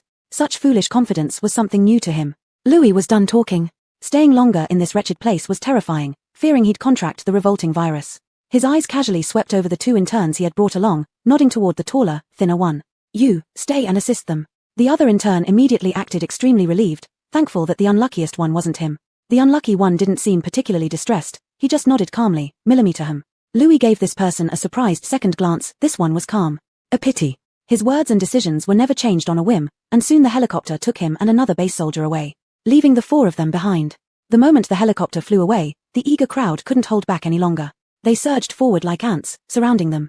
Dr. Dominique, I've been dizzy for days. Is there still hope? Dr. Dominique, I have a fever. Dr. Dominique, please save my child, she's starting to get sores all over her body. Countless hands and mouths surrounded them like demons from hell. They were the last hope, the final straw for this group of people. However, from the moment the crowd surged forward, Hannah had been terrified, her face deathly pale, with no time to pay attention to what they were saying. She kept swatting away the hands trying to grab her. Go away, don't touch me. Little Jingtu, who was always gentle and delicate, finally lost control at this moment. Augustine and Doris simultaneously frowned hard, unleashing their psychic and lightning abilities at the same time. Augustine roared loudly, all of you, back off. Absolute power intimidated them, overpowering their urgent desire to survive. The crowd retreated in terror, finally giving the four of them some space. But it was clear they weren't going to let them leave easily, still looking at them with pleading eyes. Hannah panted, finally catching her breath. Seeing the scene before her, her heart softened again. Her desire to save them had always been genuine, but she hadn't expected them to be so ruthless, leaving them here with only basic medical supplies, not even enough manpower. But it didn't matter. A proud expression finally appeared on Hannah's face. She looked at Augustine, who squeezed her little hand, giving her some courage. She instantly smiled, addressing the crowd, I can indeed save you, but everyone must come in an orderly manner. No chaos, no crowding. Believe me, I won't abandon anyone. Hannah's voice was gentle yet firm, flowing into each person's heart like a stream. By the end, she even removed her gas mask, revealing her beautiful face. I am with you. Chapter 176, All Killed. Almost everyone's heart was captured by Dr. Dominique, not just because of her words, demeanor, and natural affability, but also due to her courage in removing the gas mask. She stood there, seemingly enveloped in a halo of sanctity, drawing nearly everyone into an unconscious trust. Following her lead, the two men behind her also removed their masks, donning only thin medical masks. They moved swiftly, quickly choosing a refugee camp tent with the fewest patients as their main base, thence Holdby divided the crowd. Those with only fever symptoms were grouped into one category, those with burning, itchy skin that they couldn't stop scratching formed another. The last category comprised individuals whose skin had already begun to rot or was extensively deteriorated. After sorting them out, efficiency increased significantly. Luella took charge inside the tent, utilizing her purification ability to treat them. Those with merely a fever belonged to the milder cases, which did not require much energy to thoroughly purify.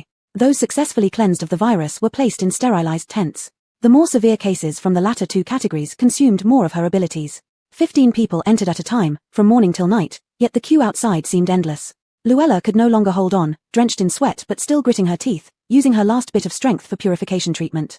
Her skin, drained of too much energy, became pale, her lips devoid of color, yet this made her seem even more frail and pitiable, exuding an unbending resilience. Anyone who saw her would feel an irresistible urge to cherish her, though sadly, the two most caring people were busy outside. The only one left inside was the military personnel Louis left behind. Luella bit her lip, looking at the unmoved person beside her for the umpteenth time, feeling inexplicably aggrieved. Finally, unable to endure, she stomped her foot and said in mock anger, "What are you standing here for? Can't you help me?" Realizing after a while that Luella was speaking to him, he finally spat out coldly, "I'm only responsible for supervision." Though his tone was cold and emotionless, Luella felt an inexplicable flutter in her heart. This voice sounded somewhat familiar to her. This strange sense of familiarity caused her to harbor unusual feelings towards him. She gave him a look as if she were angry. "Are you made of wood?" Hagen's eyebrows twitched, feeling even more perplexed. Whenever he encountered her before Dominique Senior in the past, he found her very strange. She acted like she didn't want something when clearly she did, yearning deeply yet pretending otherwise. Strangely, they weren't even close acquaintances. Disgust crept into Hagen's heart. When Luella, on the verge of collapse, was about to fall onto him, he stepped back. Her soft hair brushed past his shoulder as Luella clumsily hit the ground. This scene was witnessed by Augustine and Doris, who had just entered. "What are you doing?" both exclaimed in unison. Hagen stood motionless, having done nothing. Although Luella was fainting, she hadn't completely lost consciousness but indeed felt genuine pain from the fall. She hadn't expected him to avoid her so mercilessly. As both of them helped her up, tears filled Luella's eyes, enraging Doris, who stood up and grabbed Hagen by the collar. "What did you do to Janyaro?" A flash of impatience crossed Hagen's face under the gas mask, his words icy cold. "She tried to seduce me." "What did you say?" Luella, startled awake from her daze, looked panic-stricken at Augustine. "Zonely, I didn't, he's slandering me." Augustine's gaze deepened, but he remained silent, comforting her with a large hand stroking her head. Doris was utterly furious. "Go to hell." With that, he aimed a punch at Hagen's face. Hagen's patience was completely exhausted. He felt these people seemed to have neither ears nor eyes. Had he not wanted to see what they intended, he wouldn't be here. Sensing a sudden influx of energy trying to manipulate his mind, Hagen became enraged. Since they were useless, why not kill them all? Doris's fist, fueled by rage, was easily caught. Before he could react, a powerful wind brushed past his ear, followed by a solid punch hitting his face. Everything seemed to slow down at this moment. Alarmed shouts around him turned into broken, indistinct sounds. Without giving him any chance to react, his collar was harshly yanked, and he was forcibly pulled back. The words that reached his ears instantly made him feel as if he had fallen into an ice cave. "It's time to remove what doesn't belong to you." Doris didn't know why his psychic power had no effect on this person, but he had no time to think at all. Every second felt like the world was spinning. The arm that had just started to heal after being set was once again cruelly gripped. An overwhelming fear from deep within tightly clutched his heart. The doctor who set his bones had said that his last injury was too severe and needed proper care. If it happened again, it might be irreparable. At this moment, Doris was drenched in cold sweat. He even subconsciously wanted to beg for mercy, but this person clearly didn't give him the chance. A sharp sound echoed, and Doris's mind went blank. He didn't even feel the pain. Only when Junyau's terrified pale face flashed before his eyes did he truly realize what had happened. This realization drained all strength from his body, making him slump like a heap of mud onto the ground. He saw his own arm bent at an impossible angle. Doris. A roar came too late. In the last second before completely losing consciousness, he saw the man's mask knocked off by Zhongli, revealing a completely unfamiliar face. What doesn't belong to him? What is it? Chapter 177, Light of Day Again. All this happened so fast that it wasn't until a pool of bright red blood spread on the ground that Augustin and Luella reacted. Luella was directly scared unconscious by the scene before her, while Augustin, face full of rage, raised his hand, and an intimidating lightning surged out in an instant. The white light brought by the lightning flashed on Hagen's face, yet he didn't blink. With a slight side step, he easily avoided it. Perhaps the strength of a raging person would increase several times, but their rationality would also be far away. There were still ordinary refugees inside the tent, and everything that suddenly happened had already terrified them enough. Before they could get out, another wave of terrifying lightning came. Several people screamed in fright and slumped onto the ground. Augustin was called back to some sanity by the screams. He looked at these people and shouted, "Get out!" These people hurriedly scrambled out. A cold mockery flickered in Hagen's eyes. Seizing the opportunity, a butterfly knife quietly appeared in his hand, flames rose from his palm, enveloping the butterfly knife. Without any hesitation, he slashed directly toward Augustin's throat. Augustin watched the last person walk out of the tent, and when he turned back, that person was already close at hand. A huge sense of terror instantly climbed up from his coccyx. Adrenaline surged in this moment, and his pupils contracted abruptly. Dominique hours of battle-formed muscle memory gave him the chance to live, twisting his body into an unbelievable angle under impossible circumstances. He even heard his waist bones crack loudly at that moment. SSS, an almost inaudible soft sound. 2 strands of Augustin's hair were singed by the extremely high-temperature flames, and the pungent smell of burning hair penetrated his nose, but he couldn't care about it now. The clear sensation of stinging pain transmitted from his neck told him that if it had been just a second later, he would have been bleeding profusely next. A huge delayed sense of danger made his skin hairs stand on end, and a drop of cold sweat rolled down his forehead. However, Hagen cast a slightly strange glance at the butterfly knife in his hand. That slash could have directly taken his life, but for some reason, at the last moment, an inexplicable force caused it to deviate. But it didn't matter. Today, the one who should die is going to die here. Hagen's eyes were icy cold, giving no breathing space to Augustin. He turned and slashed again, every stroke fierce and merciless. Although dodging awkwardly, Augustin was not a coward. Gradually regaining the rhythm in the prolonged standoff, the two were evenly matched for a time. The small tent was almost leveled by the two of them. Not wishing to waste time, Hagen glanced at the 2 people who had fainted on the ground. Augustin sharply sensed the change in his gaze, knowing something was wrong. His eyebrows furrowed, and with a sudden burst of power, he landed a blow that forced Hagen to retreat 2 steps. Seizing this opportunity, he turned back. However, at this critical moment, watching the 2 people lying unconscious on the ground, he actually hesitated. Hearing the cold laugh behind him, Augustin knew he was done. Biting his teeth, he carried Luella and rushed out of the tent, abandoning the other person. The derisive voice from behind grew louder, but Augustin couldn't care less right now. This person was very strong, almost on par with him. But in this tent, he had weak points and vulnerabilities. If he didn't do this, both might not survive, and he might even end up dead himself. A great unwillingness and anger clashed within Augustin. He didn't know who this person was, but he had been pushed into such a desperate situation by him. Looking at the slightly open door ahead, Augustin reached his fastest speed, yet it felt too slow to him. Wait a little longer, Doris, I'll be back soon. I must kill him with my own hands. As Augustin ran outside carrying Luella, he wouldn't have thought that Doris, lying there gasping for breath, had woken up. Pale-faced, he witnessed Augustin leaving him behind and carrying Luella away. Intelligent as he was, Doris instantly understood everything, looking up at the person standing over him. Even after understanding, the blunt pain in his heart felt like a sharp dagger, making it hard for him to breathe, even more painful than his broken arm. Hagen wasn't in a hurry to chase after the people outside. Instead, he slowly squatted down, gazing at Doris with interest. How do you feel? Due to excessive blood loss, Doris's entire face, including his lips, was deathly pale, except for the unchanged hatred in his eyes. Who are you? Hagen's eyebrows twitched slightly. Guess? His gaze leisurely swept over Doris's broken arm. If you can't guess, there will be punishment. This person's gaze reminded him again of the endless pain when his arm was severed, and that pain now gradually returned with his gaze. Doris closed his eyes in pain. I have never seen you. Ah. As soon as the words left his mouth, his already completely broken arm was touched lightly again, and the excruciating pain forced Doris to scream out loud. Sweat drenched his clothes instantly. The intense pain made it impossible for him to think, but even if he frantically recalled past memories, there was not a trace of this face anywhere. Exactly, Exactly why did he torture him like this when he had clearly never seen this person and done nothing wrong? In a daze, he remembered the words he heard at the moment his arm was severed. Time to unload what doesn't belong to you. Doris opened his eyes, which were now filled with red bloodshot veins, and physiological tears streamed down his sweat-soaked face to the ground. His vision blurred, the pain was so intense that he could barely see anything. What doesn't belong to me? Who are you? Why break my arm? Cough. Hagen watched him from start to finish with an icy coldness. Even while deliberately taunting him, his expression barely changed. But seeing him still clueless and unaware, Hagen found it almost amusing. The cold butterfly knife slowly traced across Doris's face, and Hagen's gaze was calm yet tinged with madness. Everything you have now shouldn't belong to you. You should be a complete good-for-nothing. Don't give me that innocent victim look, all of this is what you and your father deserve. Father. Long-sealed painful memories resurfaced because of this one word. Doris didn't understand how any of this related to his father, who had sacrificed himself years ago during the zombie outbreak in Qingyang. Those two words struck the deepest pain he wished never to recall. With his last ounce of strength, Doris shouted, "Damn it. Just kill me. Stop talking so much." Hagen remained unmoved, but the weight of his blade increased slightly. Blood dripped down drop by drop as he observed Doris closely. How pitiful. Do you think your father was some kind of good man or hero? At the mention of hero, Hagen's emotions clearly stirred. The sharp blade pressed deeper, causing Doris to furrow his brow, enduring without a cry, and even finding the energy to retort. If he wasn't, are you then? Hagen's eyes paused in that moment, looking at Doris as though he were dead matter. Do you think he died protecting others by killing high-level zombies? No, he was merely authoritarian and corrupt, trying to trade everyone else's lives for a high-level zombie crystal core. He got what he deserved. Doris froze completely, then struggled wildly against the knife on his face. You're full of crap. Do you think I'll believe whatever you say? Hagen looked at him almost compassionately, but the words that followed sounded like a judge pronouncing cruel truths. Your father was never a good man or a hero. He had affairs with other women, resulting in your birth, then abandoned them and lied to your mother, claiming she died giving birth to you, trapping you in guilt and control for your entire life.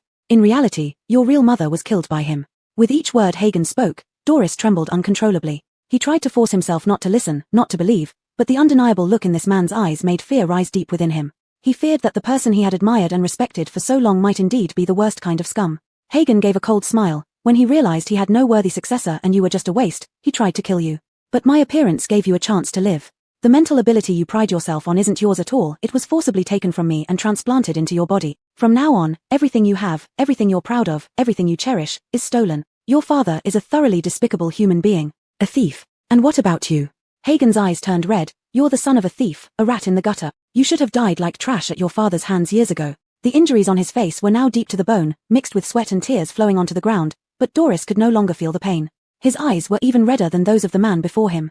He panted heavily, desperately trying to shout back at him, impossible. Everything you say is false. But as his words matched certain scenes in his memory, he crumbled. Countless times he had heard from his father, don't disappoint your mother's expectations, she died from excessive bleeding while giving birth to you. But he was a nobody. No matter how hard he tried to become stronger and dreamt of becoming a soldier like his father who protected the base, by the age of 10, he had not shown any sign of having an ability. From then on, he seldom saw his father, who directly threw him into the military training camp of the base. Without an ability, he was almost at the bottom of society, bullied endlessly. That was perhaps the most painful time in his life. Countless nights he loathed his useless body, hoping his father would come to see him and stand up for him. Ultimately, he welcomed his father's visit along with the awakening of his ability. At 11 years old, he had a fever for half a month straight.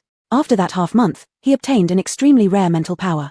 Since then, his life became smooth sailing. All those who once bullied him were beneath his feet now. However, he did not know that everything was stolen.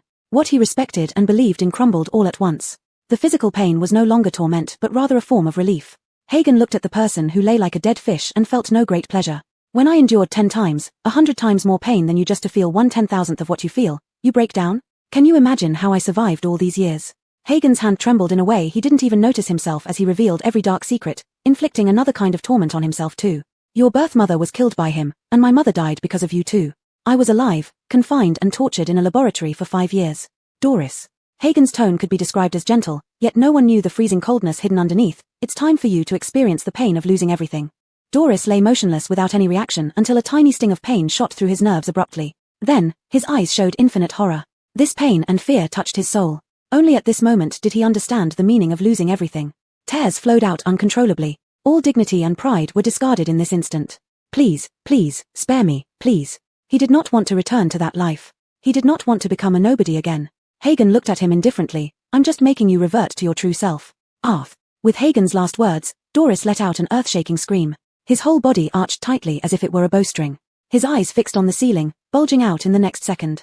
Ordinary people could not endure such agony. It felt like his soul was being ripped from his body, every nerve in his brain struck by lightning. His eyes rolled back, mouth foaming as he fainted. A peculiar energy gathered in Hagen's hands. Someone else's mark was on it, it no longer belonged to him. With a flick of his fingers, this energy shattered into fragments, vanishing into nothingness. Outside, noise grew louder as smoke infiltrated the tent. Someone shouted vaguely that there was a fire. Hagen walked out as if unaware. A raindrop landed on his face, and everyone stopped, then cheered. It's raining, it's raining. Catch the water quickly. No one paid attention to him. Hagen glanced at the direction of the fire, where thick smoke rose into the sky. He saw Augustin and Luella trapped within. Augustin, holding Luella, looked as though he wanted to devour Hagen alive. Diminuquit, Hagen merely smiled faintly and walked in the opposite direction. The rain intensified, drenching Hagen completely in moments. Blood on his hands washed away, mixing with muddy water. He had never truly felt the rain before. Only now did he finally see daylight again. Hagen stepped over the muddy water, splashes flying. Through the misty rain, a figure appeared slowly in front of him, holding an umbrella. Her chestnut-colored long curly hair was all tucked under a cap. She calmly watched the person approaching her, understanding that everything had settled. Chapter 178, I Will Love Him Forever. This was the most daring thing Frida had ever done in her humdrum yet cowardly life. She placed all her bets on someone she had merely met, with whom there had never been any interaction. If she lost the bet, she would lose her life. Fortunately, heaven favored her. Frida led the person into a house in a remote neighborhood. The place was dull and decrepit, with leaks everywhere under the torrential rain. She pulled out a key to open a rusted iron gate, and a musty, damp smell rushed over. However, Frida did not even change her expression but walked straight towards a room on the right side of the house. The sound of the iron gate slamming shut came from behind, followed by footsteps walking into the room. It was evident that the room hadn't been occupied for a long time. The four-piece set was grey and dusty, the nightstand and the wardrobe were empty. Frida didn't even cast a glance around but instead raised her eyes to look at an entire wall of books. The bookshelf was fully packed with books. Hagen glanced over and found that 80% of the books were related to medicine, while a smaller part contained materials about sociology and psychology. He glanced at Frida, saying nothing, but his eyes revealed his question. At this moment, Frida felt unprecedented relaxation and rarely showed a smile. Wait. As she finished talking, Frida swiftly took out several books from the shelf. As the last book was pulled out, a rumbling sound echoed immediately. The whole wall of books parted down the middle and slowly moved to both sides. Hagen, watching the gradually appearing black passage, subconsciously took 2 steps back, his eyes wide open. Frida led the way down, speaking as she walked. Actually, this wall of books is a hidden door. Some specific books are the triggers to open it. There's a basement below the room. Stopping here, she looked back at the person who was still standing where he was. Half of our deal has been completed. If you want to know the rest of the truth, follow me down. Hagen lowered his head, showing no expression on his face, but he started to walk. When he stepped in completely, the door behind him slowly closed. This downward passage wasn't very long. Along the way, weak light began to brighten on both sides. Hagen glanced at the light source, which turned out to be a kind of strange liquid that emitted light. As they went further down, a cold yet familiar smell began to flood his nasal cavity, causing Hagen to suddenly stop. This smell was almost engraved into his bones, carrying a deluge of painful memories that overwhelmed him. It even triggered some physiological response. For a long time, through countless nights, he fell asleep in this smell and woke up painfully due to it. Day after day, the smell of formalin made him feel like a cold corpse, dying and coming back to life in the laboratory. Where exactly are you taking me? Frida missed a step, and a cold blade was pressed tightly against her neck. In the dim light, she saw extreme tension in the eyes of the person opposite her. Breathing calmly, Frida seemed to realize something. Her eyes flickered briefly with an extremely subtle emotion before hiding it entirely. To the place where we can get the truth. I won't lie to you, it wouldn't benefit me. Her calm voice gradually restored Hagen's rationality. Holding a butterfly knife in his hand, after a long standoff, he finally clicked it and put it away.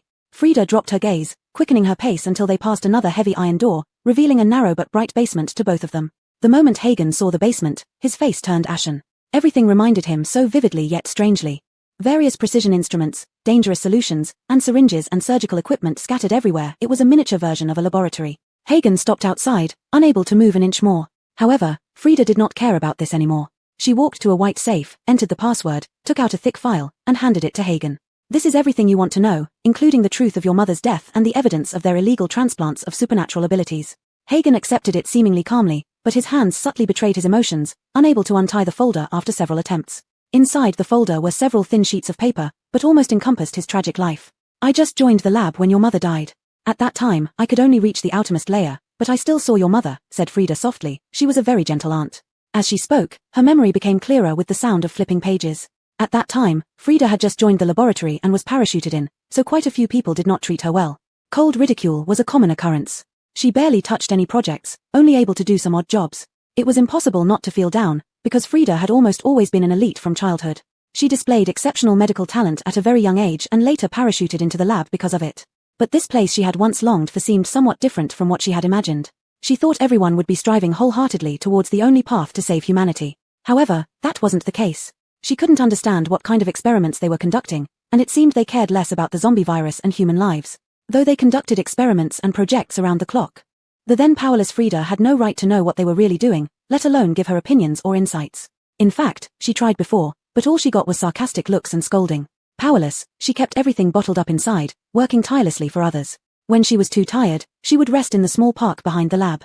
It was here that she met that gentle lady. Frida had a little-known habit. When she was under immense pressure and troubled by too many things, she liked to find a secluded spot to talk to herself. Whether it was comforting herself, reflecting, or giving up on herself, she spoke whatever came to mind. Unexpectedly, someone heard her this time.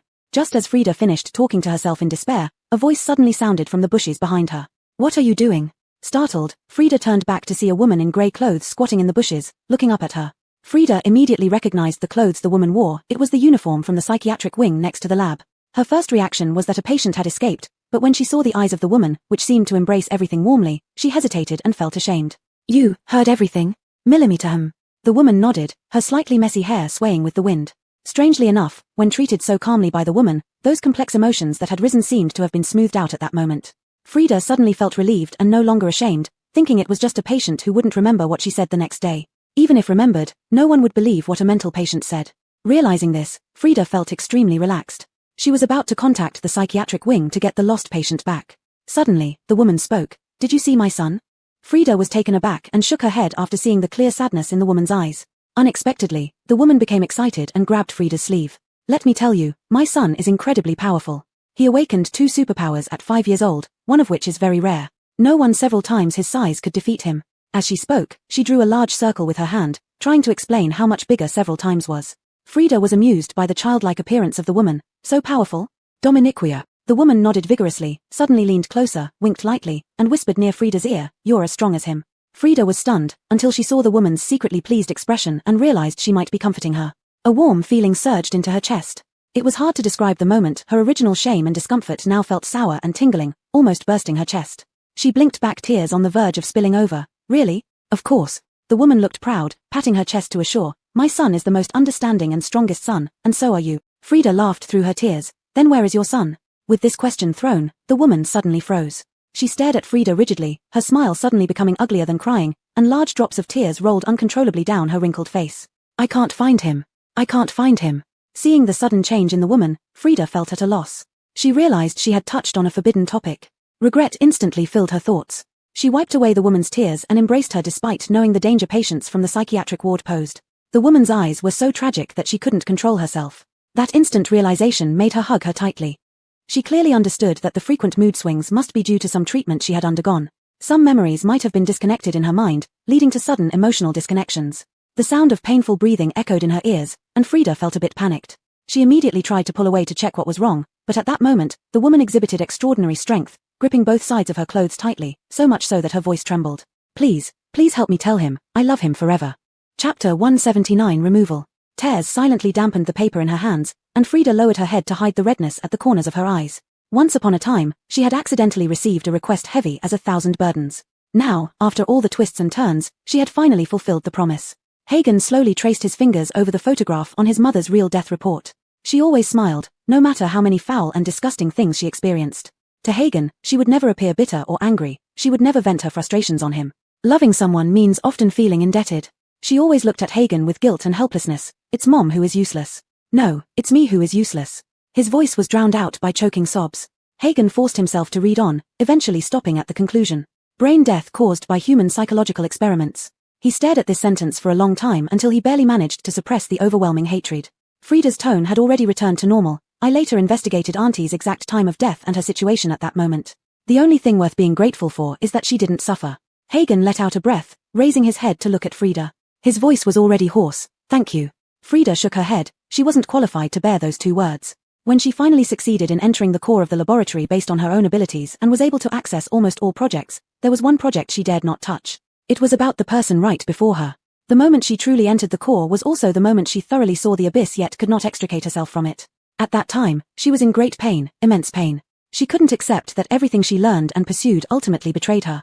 She couldn't face the harsh reality, which led to the son of that once gentle lady living through 5 years of torment because of her. By the time she came to her senses and decided to do something, it was too late.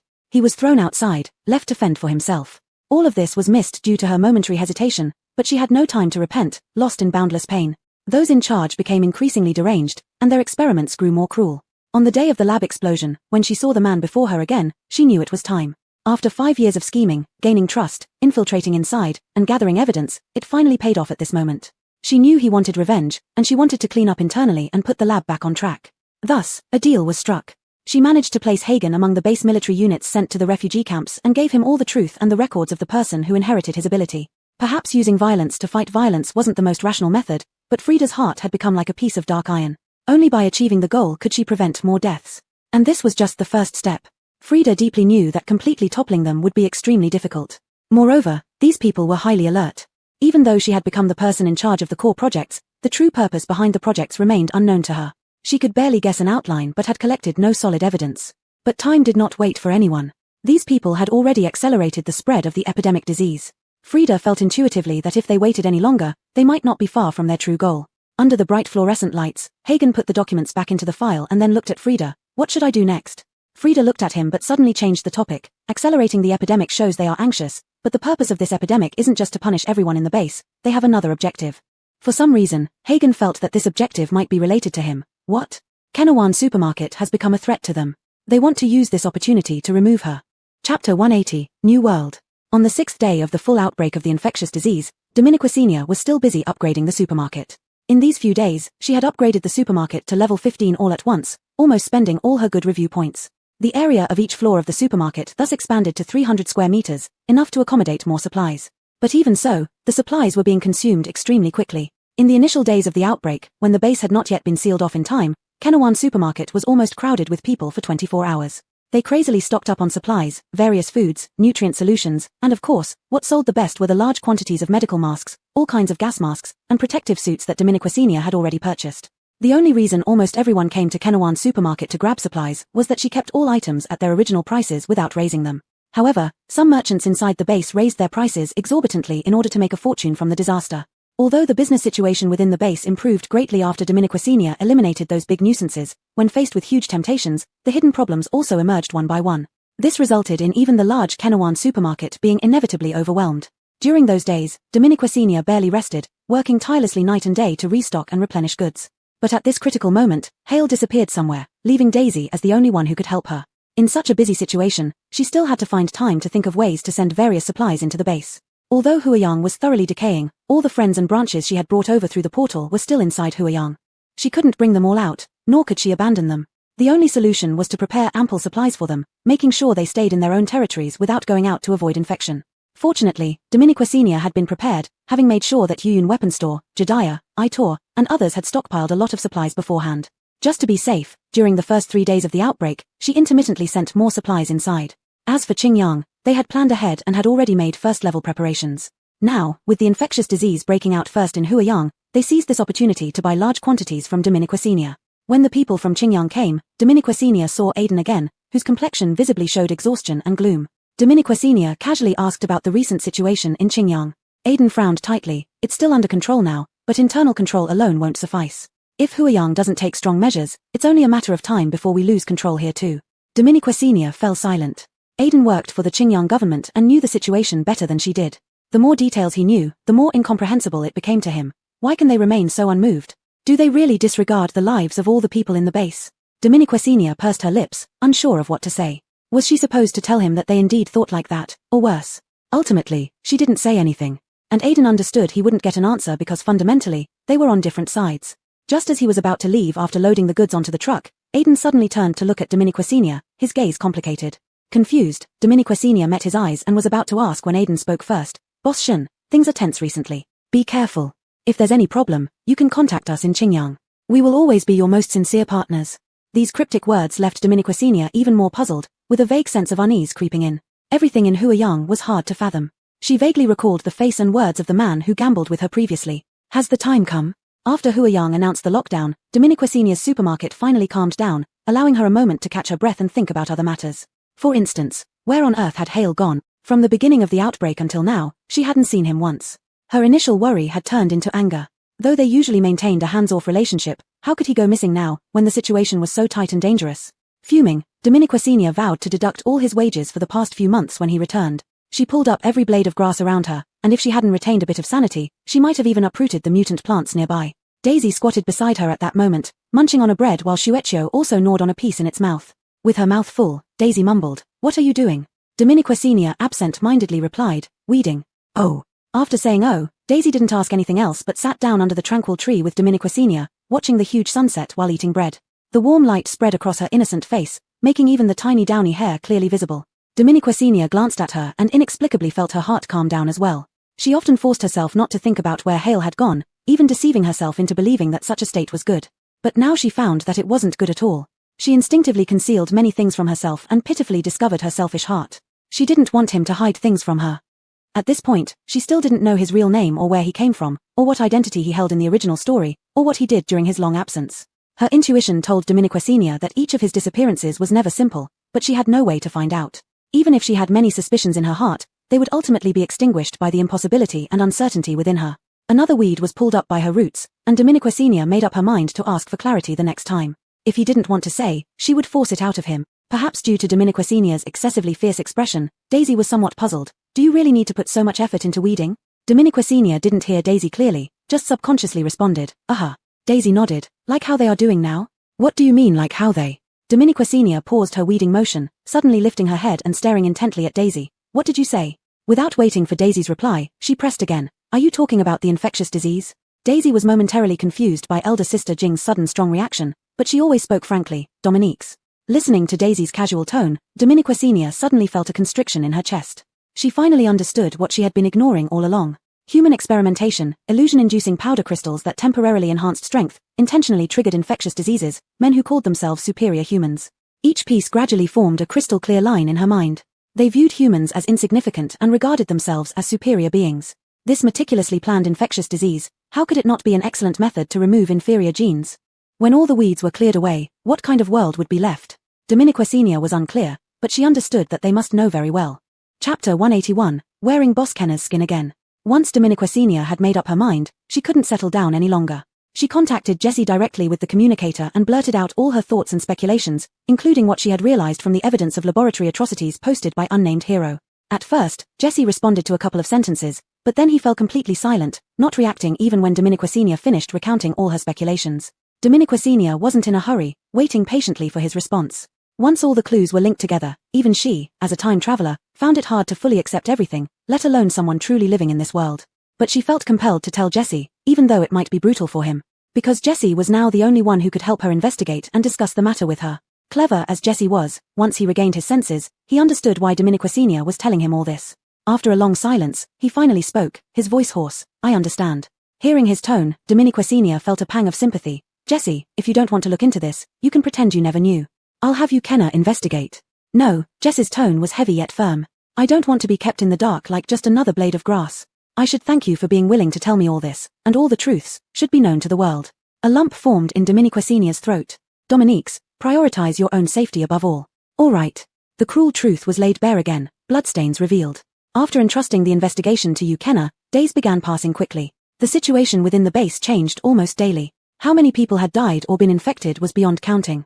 Dominique Senior guarded the empty supermarket outside the base and suddenly understood what true powerlessness felt like. Her powerlessness wasn't over the countless innocent lives lost, something she couldn't have prevented anyway. What made her feel powerless was for her friends and partners. Even with her seemingly invincible ace up her sleeve, there was nothing she could do against truly deranged individuals. All she could do was wait anxiously for the guillotine hanging over their necks to fall. On the 10th day of the outbreak, faint good news emerged from the base. In the hardest-hit refugee camp, some people had begun to recover completely. A doctor possessed the sole method to cure the infected, a unique purification ability, not a drug. This meant everyone's fate would be in her hands. People in the base fell into complete madness. Desperation had already set in, they were waiting to die. But now that hope appeared, who could continue sitting idly? Humans don't resent scarcity but inequality. Since others can be saved, why not me? Large crowds began rushing toward the refugee camp, pushing the chaotic order to its peak. Fewer people were dying from the disease, but more were dying from trampling or other accidents. Dominique Senior listened to the reports, a mocking smile on her face. She knew what came next, the government would step in. Events unfolded much as they did in the original story, with Luella gaining unparalleled acclaim, bringing fame and influence to Eddie within the base. They became symbols of justice and heroism in people's hearts. The only difference was the transformation of the government's image. In the original story, the government appeared to quell chaos and worked with Eddie to save the infected and contain the disease. But when the veil was lifted, it turned out all this was staged by them. The government's credibility in the base suffered severely. In a fit of anger, they decided to punish these blades of grass, but not destroy them entirely, as they still had some use. So they took 2 birds with 1 stone, playing the role of the savior who intervened at the critical moment, regaining lost credibility and trust. Manipulating these blades of grass effortlessly. Subsequent developments indeed matched Dominiquasinia's expectations. The government began to take action and announced that Eddie had collaborated with them, refusing to abandon any infected person. When they actually acted, their efficiency was astonishing. Within a day, quarantine zones and treatment areas were established. They sent the most elite medical teams to screen and treat patients. It was impossible for all patients to be treated by Luella. So the government put on a show of researching a drug to temporarily control the infection, selling it at low prices to everyone. After the infectious disease was under control, treatment became much easier. Luella's purification ability grew stronger with each passing day of treatment. Often, a single gesture would allow her purifying power to cover 100 people. This was an astonishing and sacred force. Many who witnessed this scene were stunned speechless for a long time, with Luella's holy figure etched into countless hearts, becoming the revered saintly maiden for many. Dominiquasinia understood that Eddie's goal was achieved, and the government had reached half of theirs. To completely dissociate themselves from the epidemic, they still needed to find a scapegoat to blame it on. In the original story, it was an exotic beast, of course. At that time Dominiquasinia didn't know it was fake. But now, she not only knew they would seek out a scapegoat but also realized there was an 80% chance it would be her and Kenahuan supermarket. She figured this out on the 15th day of the outbreak. As the situation in the base gradually improved, Dominiquasinia compared the events with the original story. Only when the source of the epidemic didn't match did she realize it. At that moment, Aiden's words from back then were about to come true, and she finally understood their painstaking intention of sealing off the base, allowing only exits but no entries. They were preparing to shift the blame outside the base. Her Kenahuan supermarket had long been a thorn in their eyes. The man who gambled with her last time was their final offer, but she firmly rejected it. Now, their revenge came. Dominiquasinia made all necessary preparations. So when the government announced they would start investigating the true origin of the infectious disease, subtly pointing towards Kenahuan supermarket, and strange individuals began appearing around Kenahuan supermarket. Dominiquasinia reused her old trick and had already slipped into the base. She put on Boss Kenna's skin again. Chapter 182 Pain Point. Have you heard? The government has issued a statement about the origin of the infectious disease, saying there's a 90% chance it was brought in from outside. I knew it. It must have come from outside. Look, once we prohibited outsiders from entering the base, the spread of the infection began to slow down. That's all thanks to Dr. Dominique from the Holt mercenary group, isn't it? I heard she collapsed while treating patients yesterday after working tirelessly for so many days. Oh. A circle of people around were shocked and somewhat angry. Damn this infectious disease. I told you we shouldn't have taken in those refugees who fled from other places, dirty and huddled together. Who knows how many bacteria they brought in? People nodded in agreement, with one person even saying that the quarantine area was filthy and stinky, barely habitable. Scornful expressions appeared on everyone's faces. But at least this incompetent government has done something, sealing off the base promptly, separating the infected from the uninfected, and providing free supplies every day. Indeed. Someone from the side quickly agreed, and they developed blocking drugs so fast and identified the source. I heard the government in Qingyang didn't do anything, and more people died there than here. Right, me too, another chimed in. Really? Before he could agree further, his words were interrupted by a sudden clear voice. It was quite pleasant to listen to, and everyone instinctively turned to look at its owner. A woman dressed in a grey-white fitted top and khaki cargo pants stood beside them. No one knew when she had joined or for how long she had been listening. Her expression was casual and relaxed, hands in her pockets, with a small bun casually tied at the back of her head, hair cascading over her shoulders. She wore a silver lace mask, revealing only curious eyes. She seemed genuinely interested in their conversation. Seeing her not-so-simple attire, people hesitated, unsure if they should continue. But curiosity prevailed, especially under such an inquisitive gaze, which only encouraged them. He cleared his throat and continued, of course it's true. I think people in Qingyang got what they deserved. Once the epidemic broke out, they blamed us in Huiyang and refused our people entry without considering our past kindness. Don't even talk about it, they've always been ungrateful, someone added. This sparked indignation, and soon everyone was berating Qingyang fiercely. Dominiquasinia raised an eyebrow, understanding the situation. Huiyang probably spread rumors against Qingyang to make the locals feel content with their own government while stirring up hatred toward Qingyang. But why would they do that? Hatred? Or is there another reason? A glint of thought flashed in Dominiquasinia's eyes as she absorbed the information, ready to slip away unnoticed. Unexpectedly, just as they were finished venting, someone shifted the topic again, looking mysteriously at everyone. Hey, guess where Huiyang says the disease came from? Dominiquasinia froze, sensing the critical point might be revealed. Sure enough, the crowd perked up, especially as this person clearly knew something but was deliberately teasing them. Curiosity piqued. One of them shook their head vigorously. I can't guess, I really can't. Others followed suit. Satisfied with their eagerness, he exaggerated his suspense before finally speaking slowly. I can't guarantee it's true, but my relative who works at the research institute told me. He's usually just a maintenance worker but overheard some things. Apparently, it's not confirmed yet, hence no announcement, but it's pretty close. Despite the drawn-out build-up, people listened intently, waiting for the main point. By now, Dominique Senior had a vague idea this was coming, and she had fortuitously stumbled upon it. His eyes darted around, then he lowered his voice, I'll tell you, but don't tell anyone else. The crowd inwardly cursed, thinking to themselves, go to hell, you love to keep us in suspense so much. I will definitely tell others, but on the surface, they nodded devoutly. Promise we won't. Come on, come on. Finally, the man spoke. I heard from my relative that it seems like Kenawan supermarket. Dominique Senior felt a momentary emptiness inside her heart, not panic, but rather a sense of relief as if a heavy stone had finally landed. Everything was as she had anticipated. However, the crowd was genuinely shocked by this answer, momentarily speechless and exchanging stunned glances. Kenawan supermarket was familiar to them too, but it had always held a special place in their hearts. Since its establishment, Kenawan supermarket had been at the center of various rumors within the base, often the focus of their gossip for quite some time. No matter what, they never suspected Kenawan supermarket because most people in Huayang base had shopped there before. When the infectious disease first broke out, they even stormed the supermarket to grab supplies and stock up. Upon hearing this rumor now, they naturally found it unbelievable and thought it impossible. Seeing the disbelief on everyone's faces, the man grew agitated. Why would I lie to you? What benefit would I have by slandering Kenawan supermarket? I'm just telling you what I heard from my relative. Believe it or not. His attitude caused a new wave of unease among the crowd, who started grabbing him to prevent him from leaving. Tell us more, what exactly happened? Dominiquia, yeah, if you suspect Kenawan supermarket, there must be a reason, right? The man rolled his eyes. I only heard a few words from him. As for any details or evidence, I can't provide that. This attitude only further aroused their curiosity, and they repeatedly urged the man to continue, reluctantly keeping him from leaving. Dominique Senior watched coldly from the side.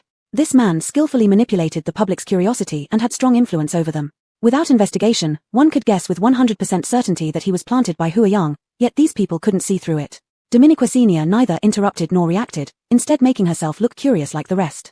She wanted to see how far this man would go. After building up enough suspense, the man continued, I know you don't want to believe it, and I didn't either at first. We've all bought things and eaten there without any issues. Moreover, during the extremely harsh weather earlier, the government also got supplies from Kenawan supermarket. This hit home for everyone, and they immediately nodded in agreement. Dominique's, yes. But the man paused for effect. Just because we didn't have problems at first doesn't mean there weren't any later. My relative told me they seem to have found certain chronic toxins in the food. Since these toxins are deeply hidden and present in small quantities, most people didn't have issues until recently. The government took a long time to figure this out. Everyone looked somewhat dazed after hearing this, mainly because the explanation seemed implausible. Dominique Senior barely managed to hold back her laughter. Seeing their expressions, the man feigned dissatisfaction again but was caught in time, preventing him from leaving. But his next words had a slightly irritable tone. I already said you can believe it or not. I just heard a few words from my relative. I can't guarantee it's true. Besides, think about it. Though it sounds fake, in today's world, the crazier something is, the more likely it might be true. It's a fact that the infectious disease came from outside the base. So why couldn't it be Kenawan supermarket? The appearance of Kenawan supermarket is suspicious, and so are the unusual foods. Have you ever considered there might be unimaginable secrets behind it? The infectious disease spread so rapidly, taking us by surprise. What other reason could there be except for large-scale poisoning? Think about it, isn't Kenawan supermarket the perfect place for this to happen? I'm not making this up. My relative heard it firsthand. If you still don't believe it, wait for the official announcement. The man's tone suddenly became confident, though initially dismissive, which made everyone even more uncertain. Dominique Senior sneered inwardly. Spreading rumors and manipulating public opinion may be an old trick, but it remains effective. Not everyone would necessarily believe these words, but as long as they sowed doubt and planted seeds of suspicion, it would count as a success. After a few days, when Huayang followed up with public opinion and released an official report, the false could become true. Dominique Senior had anticipated this move all along but still marveled at its audacity. They had always struck at the heart of the people's true concerns. Where did the supplies in Kenawan supermarket come from? Were they truly safe? This was also what Dominique Senior found most difficult to explain. She could guarantee there were no issues, but she couldn't explain how she knew for sure. Perhaps the higher-ups at Huayang had foreseen this too. To some extent, this was also the answer they wanted to uncover. If they could force out the truth this way, it might be a pleasant surprise. But Dominique Senior was determined to frustrate their plans. Chapter 183 Useless Man. The man had achieved his goal, the gossip was released, and he had slipped away at some unknown time. Dominiquacinia wasn't interested in listening to their subsequent discussions and speculations either, so she quietly walked away. However, before she took a few more steps, the people around her suddenly became restless. She looked at the suddenly excited crowd on the road, not understanding why. One by one, they all rushed toward the same direction with eager expressions and quick footsteps. Subconsciously, she also looked in that direction and discovered that there was already a small crowd gathered there. And this small crowd was expanding rapidly before her very eyes. Dominiquacinia felt that something had happened over there, so she hastily grabbed a passerby and asked what was going on and why so many people were heading that way. The person she grabbed seemed slightly impatient at first and wanted to shake her off to continue walking. But when she met Dominiquacinia's eyes, she paused for a moment and slowed down. I'm not sure exactly what happened, but I heard them say Dr. Dominique came here and is right up ahead. Dr. Dominique. Luella. What a coincidence. Dominiquacinia's eyebrows twitched, and an ingenious idea immediately popped into her mind. Since you have delivered yourself to me, don't blame me for being impolite. After answering, the passerby hurriedly tried to leave again, but Dominiquacinia held her back once more. Wait. Can you tell me how you know she is here? And why are so many people rushing over if she just arrived? The passerby looked at her as if she were an idiot. Dr. Dominique always stays in a place for some time to perform purification treatments. Today it happens to be our area. Although most of us have already been purified and healed, she still conducts another round of purification as a precaution. Of course, everyone wants to rush over. What if we can get a share of the pure and sacred purification power? By the end of her explanation, the passerby's eyes had become reverent and hopeful. Dominiquacinia didn't dare to delay her any longer and let her go. However, it was indeed impressive that Lindau could achieve such effects. If not for their insistence on interfering with her supermarket, they could have coexisted peacefully. But things had come to this point. Dominiquacinia knew deep down that they could no longer tolerate her existence. It was only left for her to resist.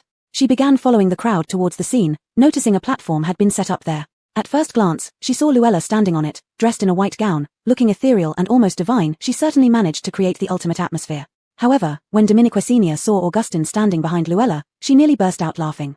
Perhaps useless men are like that. Even if they are no good, they cannot let their girlfriends shine alone. Dominiquacinia barely managed to stifle her laughter before continuing her journey towards the center. This high platform was designed to allow Luella to maximize the range of her purification abilities. People crowded densely under the platform. When Luella raised her hand and cast down white light, it truly resembled a performance of a true deity descending upon earth. No wonder so many people started to worship her fanatically. Seeing this scene with her own eyes, Dominiquacinia couldn't help but feel awestruck. However, when the white light touched her, she felt nothing. Instead, she began thinking about how to approach them and talk to them. Just as her thoughts wandered, a short figure suddenly collided with her leg.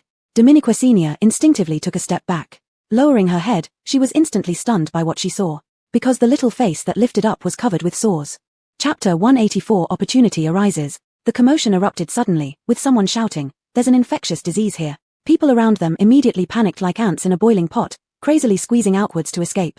Even Luella, who was releasing purifying energy, couldn't hold them back. Dominiquacinia didn't have time to react and was swept up by the sudden surge of people. A child collided with her legs and clung tightly to them. Both were pressed together by the crowd and couldn't separate. With her legs bound, Dominiquacinia struggled to move. After several rounds of jostling, she almost fell over. In desperation, she bit her lip and picked up the child. The wide hood on the child's head fell off, revealing a clearly infected face. For a moment, Dominiquacinia panicked and wanted to put the hood back, but before she could touch it, someone crashed into her.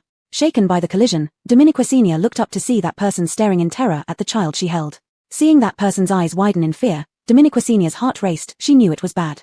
Indeed, in the next second, the person yelled loudly, "There's an infection here, get away, get away." The pushing and screaming among the crowd instantly intensified. Within seconds, the area around Dominiquacinia began to clear out. They were like stones in a surging stream, with everyone running around them.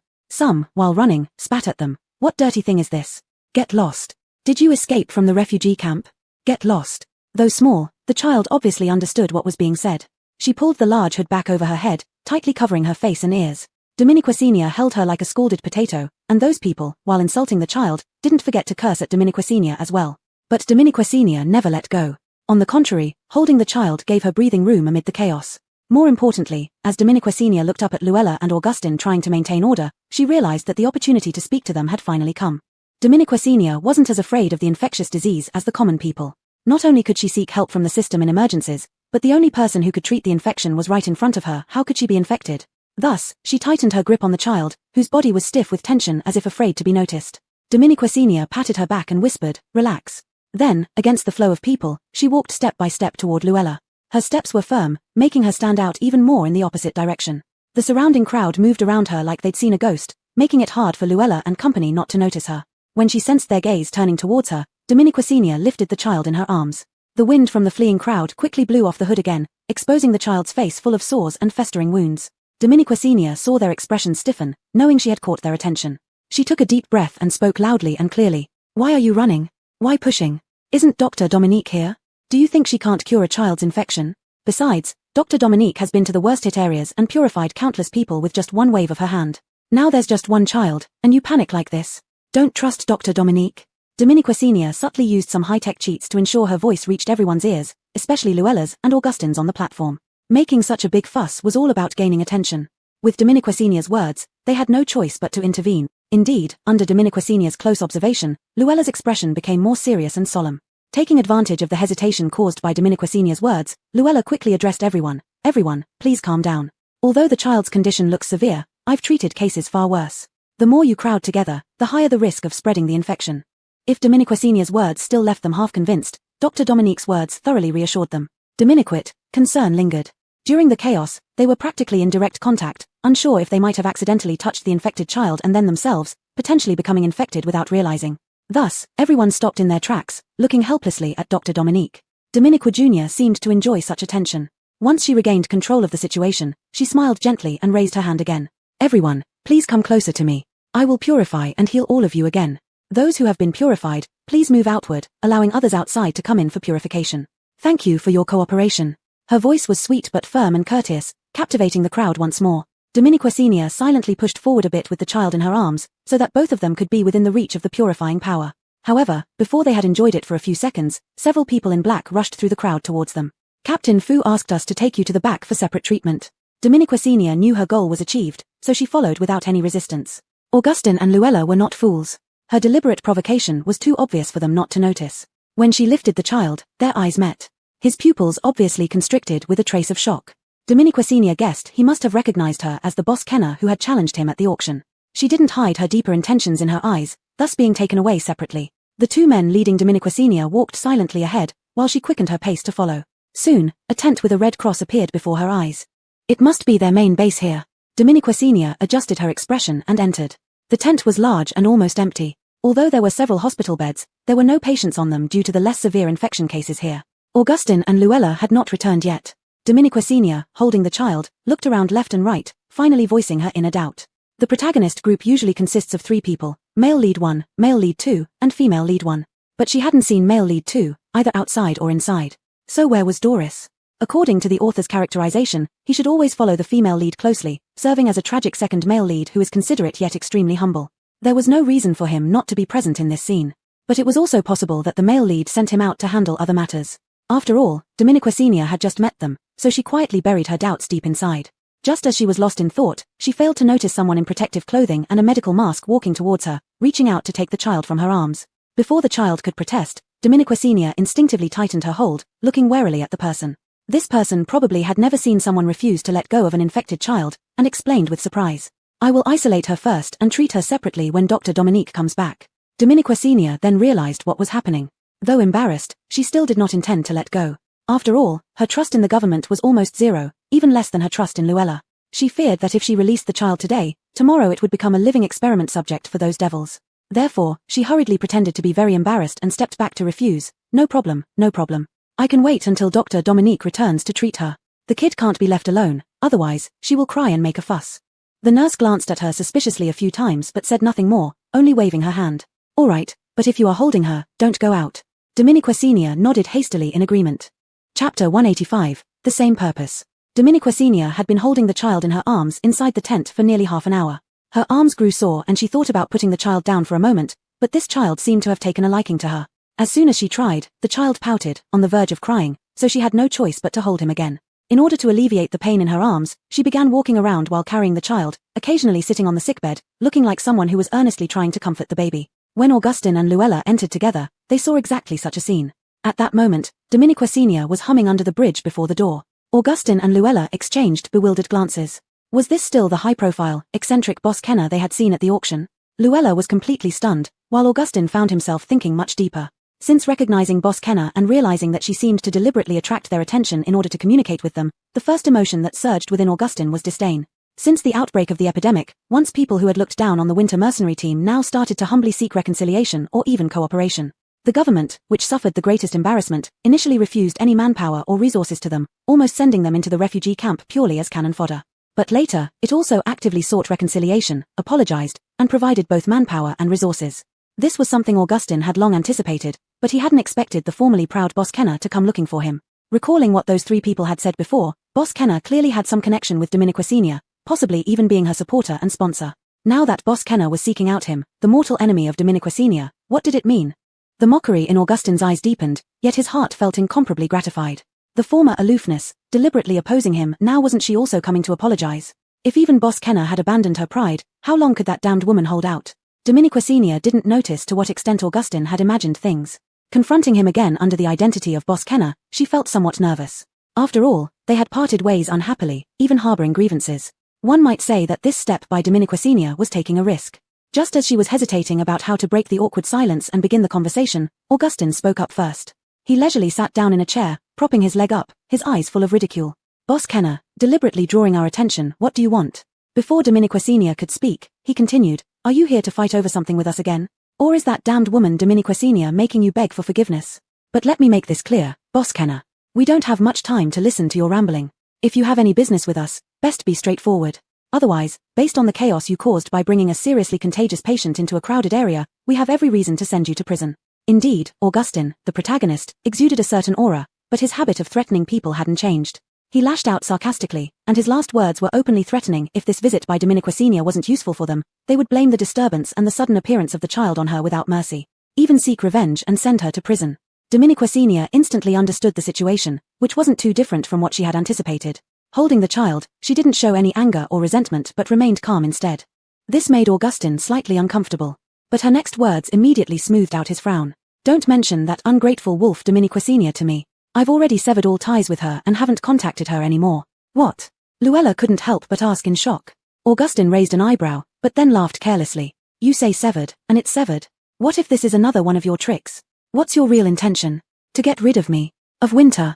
Dominique Senior thought to herself, you guessed right, but she didn't betray any emotions associated with Dominique Senior. Instead, she maintained the composed demeanor of Boss Kenner. This was indeed Dominique Senior's plan at one point, but we're not on the same page. We can't continue to cooperate, especially after this ungrateful wolf, whom I supported, became bigger and bolder, even daring to turn against me. Oh, so you came to us? Augustin's expression remained indifferent, watching her like an observer. Dominique Senior was not flustered either, because her trump card hadn't been revealed yet. Suddenly, she moved closer to Augustin with the child in her arms. Due to using black technology to briefly alter her appearance, Dominique Senior wasn't worried at all that he could recognize her. Their gazes, neither willing to yield, locked onto each other. Dominique Senior slowly curled her lips into a smile. I am a businessman who seeks profit above all. I go wherever it benefits me the most. Likewise, if anything or anyone becomes a threat to me, I will eliminate them immediately. Keith, I believe we should have the same purpose right now. Chapter 186, Infinite Space. Augustin indeed had a good appearance, but the arrogance in his eyes was too disgusting. Dominique Senior saw the disdain deep in his eyes and barely suppressed her urge to slap him, blinking her eyes instead. I know you might ask why I have come to you or what qualifications I have to earn your trust and collaborate with you against Dominique Senior. Augustin raised an eyebrow, not saying much, and put on a fully superior demeanor. Dominique Senior resisted the urge to roll her eyes, and her gaze was shrewdly calculating. First of all, Director Fu is indeed at the peak of his power now. When Dominique Senior said this, she glanced covertly at Luella. To be honest, who was really at the peak of power? Clearly, it was the present Luella. But Augustin was just adept at pretending, and he managed to capitalize on it. She praised Augustin without mentioning Luella at all, expecting that Luella would react at least a bit. However, Luella showed nothing but pride on her face. Dominique Senior looked at her helplessly, as being subordinate to the male lead was programmed into her core and could not be changed. Suppressing her anger, she continued, and we happen to have the same enemy to get rid of. Believe me, no one is more suitable to be your partner than I am. Hearing this, Augustin immediately scoffed. Dominique Senior smiled, not showing any emotions towards his contempt, and lured him step by step into the trap she had set up long ago. I know there are many powerful people seeking collaboration around Director Fu now, but who knows Kenawan Supermarket and Dominique Senior better than me? Augustin's expression turned slightly serious from casual, though faintly, Dominique Senior still noticed it keenly. Her smile deepened as she seized the opportunity. You probably don't know that Kenawan Supermarket has been targeted by someone and is now closed, do you? Augustin finally revealed a trace of shock on his face. What? Seeing his reaction, Dominique Senior knew she had made the right bet. She had just closed the store last night without hiding it from those spies. If those spies were Augustine's, he should have known by now. From the moment she came in, she had been watching his reaction and guessed that he might not yet know this news. Since those spies were not Augustine's, they must belong to the government. And as far as Dominique Senior knew, the government and Holt seemed to have reached a cooperation. Dominique, the government chose to conceal this key matter, which suggested their partnership was not so solid. Dominique Senior quickly realized this might be a breakthrough point. Sure enough, after the shock on Augustine's face faded away, it turned unpredictable. Obviously, he had thought of this too. Dominique Senior pretended to be surprised. Director Fu doesn't know? But the spies I sent told me that there was another group besides my people there. I assumed. She left the words unsaid, hinting subtly and acting as if she had just guessed the inside story but spoke inappropriately. Augustine's face became even worse, glaring at her sinisterly. I advise you to play fewer tricks. Do you think whatever you say, I will believe it? Dominique Senior smiled indifferently. Why not let Director Fu check it out yourself? Such an open matter, wouldn't it be stupid for me to lie about it? Augustine didn't speak. He knew that what Boss Kenner said was true. A glint of shrewdness flashed in Dominique Senior's eyes as she exposed her ambition unabashedly before Augustine. Director Fu, I won't use flowery words. You understand better than anyone else that there are no permanent solid partnerships unless both parties share a common enemy while pursuing different interests. Director Fu, I am a businessman. All I want is money. The development of Dominique Senior now threatens me, so I need to remove her. I believe her development also threatens you, so getting rid of her is something you have to do.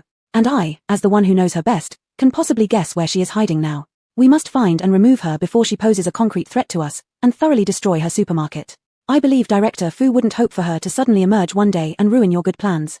Once we get rid of her together, you can continue walking your bright path, and I will continue walking my narrow plank. What do you say? Dominique Senior's penetrating speech made even a highly wary person waver. Indeed, Augustine showed signs of wavering. At least, he seemed to be genuinely thinking about this matter, but his strong suspicion still made him hesitate to nod, so he threw out a question suddenly. You say you might guess where Dominique Senior went, then where might she be now? Dominique Senior's expression remained unchanged. I guess she might be at the base right now. Augustine's eyebrows twitched, seemingly surprised by her quick response. The most dangerous place is the safest place, this is what I once told her myself. Besides, she is vengeful and wouldn't let it go after being forced to close down. Most of her businesses are within Huayang, so she could be hiding in one of those stores, plotting how to take revenge. Dominique Senior analyzed without mercy, speaking logically, which was indeed part of her thoughts. True lies meant not lying at all. Augustine frowned, showing no clear emotion, but Dominique Senior knew this collaboration was nearly a sure deal, win-win from any angle. At this moment, Luella softly voiced her opinion. Perhaps it really can work, Zhongli. Augustine's frown eased, and he finally truly looked at Dominique Senior. The consequences of deceiving me will be severe. I need one last assurance. Go on. What exactly happened with Dominique Senior's supermarket? Where did all those supplies come from? Dominique Senior understood and smiled slightly. That's something I've been curious about too. She kept everything deep, only promising me a guaranteed profit when she sought my investment. So, I invested in her supermarket. As for the endless supplies afterward, I genuinely didn't know where they came from. Augustine's face turned cold, even revealing a hint of sarcasm. Mr. Kenner still isn't willing to tell me the truth. If that's the case, then we have nothing. But, Dominique Senior calmly interrupted him. Her not telling me doesn't mean I didn't investigate on my own. After ruling out all possibilities, the most likely scenario is that she possesses a spatial ability. The suddenly interrupted Augustine felt his heart leap upon hearing spatial ability. Luella couldn't hold back a gasp. Oh my god. Why hasn't Qingzhu ever told us? Because she kept it hidden. Dominique Senior teased. But Augustine's face darkened like a pot bottom, still struggling internally, but an ordinary spatial ability couldn't possibly hold that much. Dominique Senior's tone was light-hearted, yet each word carried immense weight, striking deeply into the heart. What if it's not an ordinary spatial ability but a rare mutated infinite spatial ability? Or, perhaps, this infinite space can continuously replicate items, store living creatures, and has limitless water and land resources that haven't been altered. So that's why she had an endless supply of resources, including natural resources.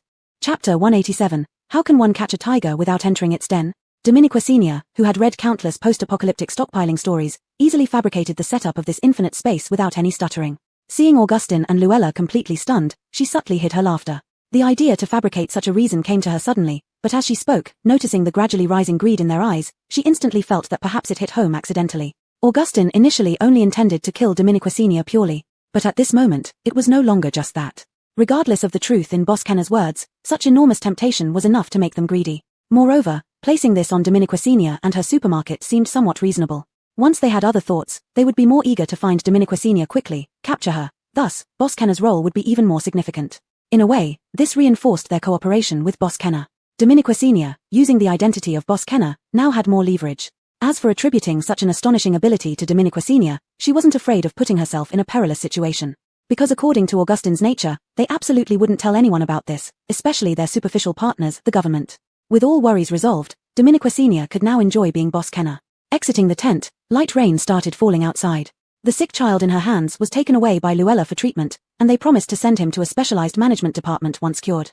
During the early stage of cooperation when trust was most needed, Dominique Senior wasn't afraid they would do anything foolish. So she walked away with peace of mind. She brazenly returned to Yuyun weaponry.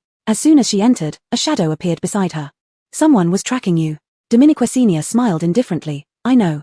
Just then, Jessie came down from upstairs and heard their conversation, frowning. People sent by Augustine? Upon entering the tent, Dominique Senior first messaged Jessie as a heads up to avoid being left helpless in danger. Thus, Jessie knew she had just come back from Augustine's place. Dominique Senior shook her head and took the towel from Jessie, drying her wet hair, not him. Augustine wouldn't be so stupid to start tracking her right after the cooperation was established, and moreover, so obviously that her people could discover it. Then who is it? Dominique Senior, wearing a towel on her head, looked up. Guess. Jessie pondered over all possibilities, then his eyebrows lifted, suddenly understanding. Government people? Dominique Senior snapped her fingers beside his ear. Correct. While rubbing the towel, she walked upstairs. Jessie followed a step behind. The government people are tracking you because they saw you coming out of Augustine's place? Sort of. Achoo. Dominique Senior was interrupted by a sneeze, rubbing her nose, then continued, probably. Suddenly, a warm layer covered her shoulders. Dominique Senior paused. Jessie also paused. His hand still holding the jacket, he glanced at Dominique Senior's pale side face, feeling his own hand heating up. He began to question if he was crossing a line. But fortunately, Dominique Senior soon moved again, calmly taking the jacket from Jessie, pulling it tighter around her, and said naturally, thanks. Jessie looked into Dominique Senior's calm eyes, a faint hint of disappointment flashing in his eyes. You're welcome. Dominique Senior tightened her grip on the jacket but continued climbing the stairs as usual, resuming the previous topic. When I negotiated with them using my identity as Boss Kenna, I realized that although they and the government seem to have a cooperative relationship on the surface, they don't really trust each other. A cautious and cunning entity like Huayang would not leave Gil unmonitored. It's perfectly normal to have informants watch. I even suspect that many of the people Huayang sent to help Gil are informants. I guess the news of me and Augustine secretly cooperating has already reached those people's ears. They saw me coming out of their tent and decided to track me. Jessie frowned slightly. Dominique Senior's calmness in saying these words indicated that she had anticipated this and might even have a plan for what to do next. What are you planning to do? By now they had reached the second floor. Dominique Senior stopped, turned around, and looked at him with a smile. Have you watched Mission Impossible? Jessie hadn't seen it, but the name was enough for him to vaguely guess her meaning. His eyes widened instantly. You mean to? I managed to deceive Augustine using Boss Kenna's identity. Why can't I use the same identity to deceive the government? Once I get deep into their ranks, wouldn't it be much easier to uncover the truth about the infectious disease? Jess's frown deepened.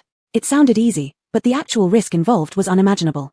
Not to mention, the government might already know she had collaborated with Gil. Showing up before them to seek cooperation was almost like pushing herself off a cliff. One wrong step would lead to a fall of 1,000 feet. Jessie restrained himself from voicing his countless objections and finally said only one sentence. That's too dangerous. Dominique Senior's hair was almost dry. She casually draped the towel over her neck. Don't worry, besides, how can one catch a tiger without entering its den? Chapter 188. It's fine as long as you die behind me. Dominique Senior's thoughts were actually quite simple. She guessed that the government was going to blame the infectious disease on her. At this moment, openly resisting without any strategy would not be very effective. The truth mixed with falsehoods would be left for everyone to judge.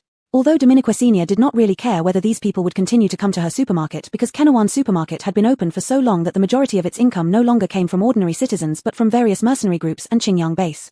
In a sense, even if all the residents in Huayang boycotted her supermarket and refused to buy things from it, Kenawan Supermarket wouldn't go bankrupt because of it. She could still enjoy a leisurely life. Moreover, not all the people in Huayang would believe what the government said. Even if they believed, they might not be able to completely stay away from Kenawan Supermarket. Kenawan Supermarket had been running for so long that it was no longer that they couldn't do without Kenawan Supermarket. Rather, it was that they couldn't live without Kenawan Supermarket. Looking around the whole Huaxia nation, there was currently no supermarket with as many supplies and as low prices as Kenawan Supermarket. If Kenawan Supermarket appeared beside any other base, everyone in the base would probably treat it like a treasure. Only Huayang was so distinctive and unconventional. In summary, Dominique Senior actually didn't need to pay attention to any rumors or opinions in Huayang at all. If you suspect that my food is problematic, then I will stop selling to you from now on. But getting back to the original problem, it wasn't that Dominique Senior couldn't tolerate their criticism of Kenawan Supermarket, she couldn't stand them throwing endless dirt at her supermarket without evidence. You can be dissatisfied, you can disdain, but you cannot make things up out of nothing. Especially considering the despicable deeds they did, which had long exceeded the scope of human beings, living just like beasts. And they wanted to clear themselves by dumping everything on Dominique Senior. She simply couldn't swallow this indignation.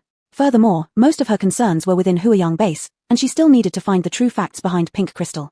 No matter how she looked at it, she had to take this risk. Jesse could see that Dominique Senior had made up her mind, so he stopped saying more and began to prepare comprehensive countermeasures. Dominique Senior didn't rush to act either. Instead, she stayed at Yuyun Weaponry Store for several days observing the situation.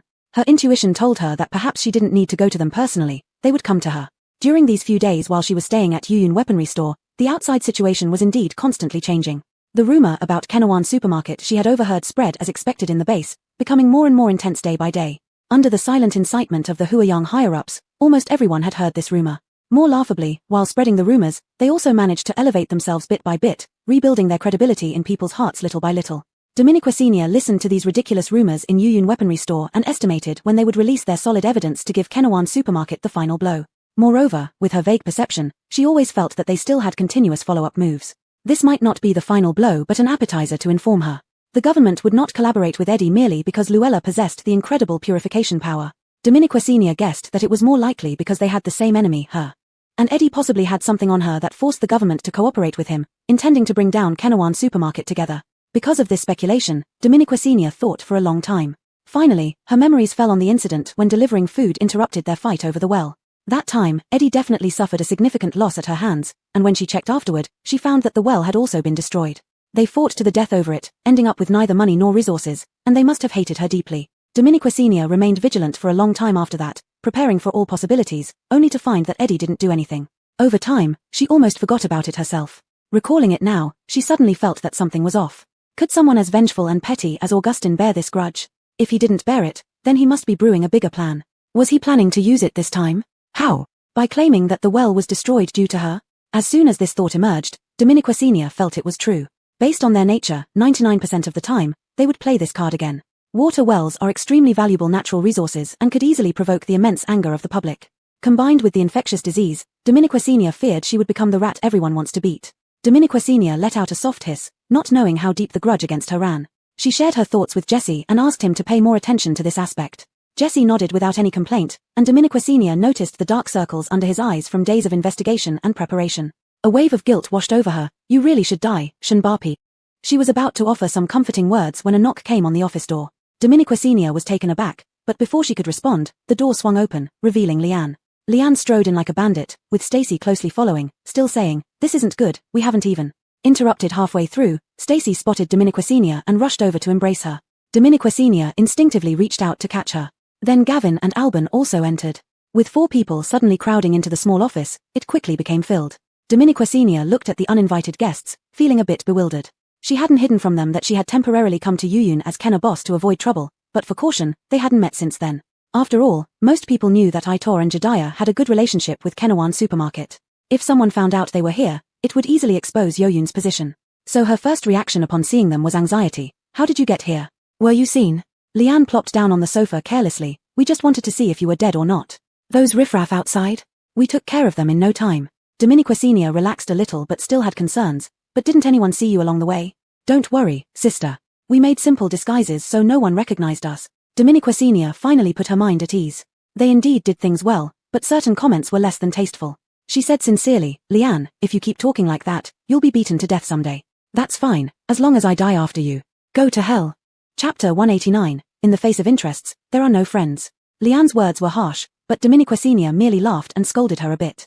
After all, they had risked so much to come here, and Dominique Senior wasn't heartless. She naturally understood their intentions. All right, I won't talk about unnecessary things with you anymore. We didn't just come to see if you're dead or not. Have you heard about what's happening outside recently? Those bastards are trying to blame this disease on your supermarket. What are you going to do? Dominique Senior was momentarily surprised. She was about to ask how they knew it was the Huayang government trying to frame her deliberately, but soon she realized that they hadn't deduced it from an omniscient viewpoint and various clues like she did. Instead, they had merely concluded through the whispers outside and the insinuating announcements made by the government that those people wanted to spread rumors about her. Dominique Senior instantly felt more touched. They weren't in an omniscient position and didn't know where this epidemic originated. But when all fingers pointed at her, they unhesitatingly chose not to believe it and quickly stood by her side, firmly believing that anyone who defamed her must be the enemy. Her heart was filled with emotion, but faced with Liane's extremely natural gaze, she buried this feeling deep inside without expressing it. Believing in friends and standing by them unconditionally was only natural. She needed to remember it deeply, without being sentimental. She suppressed her emotions and told them about pretending to be Mr. Kenner and cooperating with Lindau. Everyone fell silent for a moment after listening, Only Alban quietly gave a thumbs up. You still got it, Boss Shen. After hearing this, Lian's furrowed brows eased somewhat. But if we want to clear Kenak Supermarket's name, merely cooperating with Lindau might not be enough, right? Dominique Senior's eyes brightened. To some extent, she and Lian were truly on the same wavelength, so I plan to confront those bastards again. You arrived just in time. You've been in the base longer than me. Do you know much about those top brass? Gavin thought seriously. Can't say I know much, just met them. The people I interacted with mostly dealt with military management. As for the highest leaders of the base, it definitely has to be Stefan. If this rumor spreading hadn't gotten his approval, it wouldn't have caused such a stir. Stefan, Dominique Senior silently noted down this name, then asked, do you have any pictures of him? Everyone was momentarily stumped. They searched around and couldn't immediately recall where they might find a photo of him until Jessie took out a newspaper from a drawer. Dominique Senior accepted the newspaper. This paper precisely contained the announcement about the epidemic spreading from outside. She flipped through it and found Stefan's photo on the backside, a picture of him delivering a speech to reassure everyone on stage. Looking at the hypocritical speech printed under the photo, Dominique Senior sneered, now he knows how to do this surface work. Jessie showed the newspaper to everyone. This was during a more severe outbreak of the epidemic, one of his so-called morale-boosting speeches. It's indeed strange because he never did anything like this before, rarely appearing. Lian scoffed, in a panic, probably. First, an unknown person exposed their secrets, then the epidemic came along. Naturally, he wants to take advantage of this opportunity to win back hearts. These people are really shameless. How fiercely they cursed in the early days of the epidemic, now just a few words and deeds, can they cover up everything they did before? Thinking of this, Dominique Senior also found it odd. Hasn't that unnamed hero stopped killing after last time? Lian shook her head. No. Gavin added beside her, according to rumor, he's already been arrested by the government, but there has been no explanation for the things he exposed. The government only says they are still investigating. Arrested? How could someone who killed so many people quietly be so easily captured? Dominique Senior didn't think it was possible, no matter how she considered it. But in the end, she just frowned, didn't ask more, and turned to look at Jessie, bringing the topic back. She pointed to a part of the newspaper that puzzled her. When does it say the next morale-boosting speech will be held? Jessie glanced at it and then shook his head. I don't know. Alban leaned over to take a look. No specific time or place is given. Maybe it's just a trick. Dominique Senior pondered for a while and thought it unlikely to be a trick, but for a high-level administration that previously didn't care about the lives of all residents to suddenly show such concern and repeatedly give speeches, did that make sense? Or, was their purpose really just to boost morale? Obviously, it was impossible, so what new tricks were they planning? Dominique Senior frowned deeply, realizing the only way to understand everything was to infiltrate the enemy's camp. Lian and Gavin didn't stay here for too long, as it was still too dangerous. Their main purpose of coming this time was to check on Dominique Senior's condition. Since there were no major issues, they didn't plan to stay any longer. Before leaving, Gavin revealed a bombshell to Dominique Senior. Did you know that the second-in-command of Linfeld is completely incapacitated? Dominique Senior froze, her mind struggling to comprehend. What do you mean by incapacitated? He was mentally destroyed at a deep level, his psychic ability was thoroughly annihilated, and he lost an arm, which left him permanently disabled. Dominique Senior instantly raised her head. Is this true? Gavin glanced at Jessie, and Dominique Senior turned back, confirming the news from Jessie. I've been wanting to tell you about this, but I kept getting interrupted and never found the right moment. Dominique Senior's mind went blank. The second-in-command of Linfeld, Doris, was the male lead in the original story. She distinctly remembered that the male lead died protecting the female lead during the final confrontation between the protagonists and the villains, evoking a lot of tears from book fans. How could he be incapacitated at this point? What did this mean? Would the future plot development be entirely altered? Most importantly, who did it? When Dominique Senior asked Gavin, she got an uncertain answer. When she asked Jessie, he shook his head. However, Gavin seemed to know more details about the incident. I heard it happened when Linfeld was first placed in the refugee camp, before they had fully earned the government's trust and favor. Someone claimed to have heard agonizing screams coming from the treatment tent, and after some time, only one person wearing the base's military uniform walked out. Military uniform? Did someone from the base kill him? Dominique Senior couldn't believe it. Then how could they still cooperate? Gavin lowered his gaze and said calmly, in the face of interests, there are no friends. Chapter 190, T-Man driving away guests. Was it really just about interests? Dominique Senior felt something was off, but she couldn't quite put her finger on what. She entrusted Jessie to investigate the matter. She, however, continued waiting at Yuyun Weaponry for the big fish to take the bait. Unexpectedly, this big fish had more patience than she imagined. 3 days passed without any suspicious individuals approaching her at Yuyun Weaponry. Since they were this composed, Dominique Senior would have to be even more so. During these 3 days, however, the situation outside changed again. Under Luella's treatment, patients suffering from the infectious disease in the base greatly decreased. Eddie had become famous with a single battle, which, though a bit later than in the original story, did not change the outcome. As for the origin of the epidemic, the government finally issued an official announcement yesterday, firmly confirming Kenawan Supermarket. The news shocked Huiyang almost instantly. Even before the official announcement, there had been plenty of storms within the base regarding Kenawan Supermarket, where some people hated her and wished for her death while others wouldn't believe anything bad about her, even if it meant dying. Most of these people were regular customers of Kenawan Supermarket and had possibly fought side by side during that beast tide. Therefore, they trusted Kenawan Supermarket more than the government, whose credibility was almost non-existent. To defend Kenawan Supermarket, arguments often erupted between the two groups, naturally leading to discussions about the beast tide. Though this was not a secret in the base, its exposure during this sensitive period turned it into a weapon for those people. A once-in-a-century beast tide happened to fall on her. If there wasn't something wrong with the items, then what could it be? What kind of logic is that? Moreover, Hua Young also experienced a small-scale beast tide at that time. Show me evidence. Almost everyone knows about Kenawan Supermarket, and many people saw it. How can it be unrelated? Making black money, thus receiving heavenly punishment. Exactly, if everything were fine, why would she feel guilty enough to close down the shop? Closing down might just be to find out the truth. Didn't you learn your lesson last time? Arguments like this could be heard all over the streets of the base. Still, more people chose to believe the government rather than Kenawan Supermarket. More chose silence but leaned towards believing the government deep down. After all, the government saved them from dire straits, and the announcement was filled with dense data, even if incomprehensible. But the seeds of suspicion had long been planted in their hearts and were now taking root and sprouting. Dominiqua Senior observed the situation for several days. Though she didn't care whether they believed in Kenawan Supermarket or not, seeing most people choose the government left her disappointed. Dominiqua Senior's face remained tight all day without a smile. Seeing this, Jessie, who looked much calmer, said expressionlessly while organizing documents, "This is human nature." Dominiqua Senior turned to look at him. Jessie added, "Those who consistently do good deeds will eventually be smeared. Once dirted, whether true or not, as long as doubt arises, the fact stands, and you'll never cleanse yourself of the stains.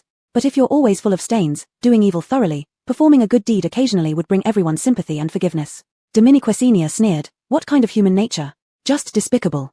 Despicable to the point where, facing disasters, a tiny supermarket like hers couldn't be tolerated. Despicable to the extent of going along with things, punishing and rewarding simultaneously, to hold on.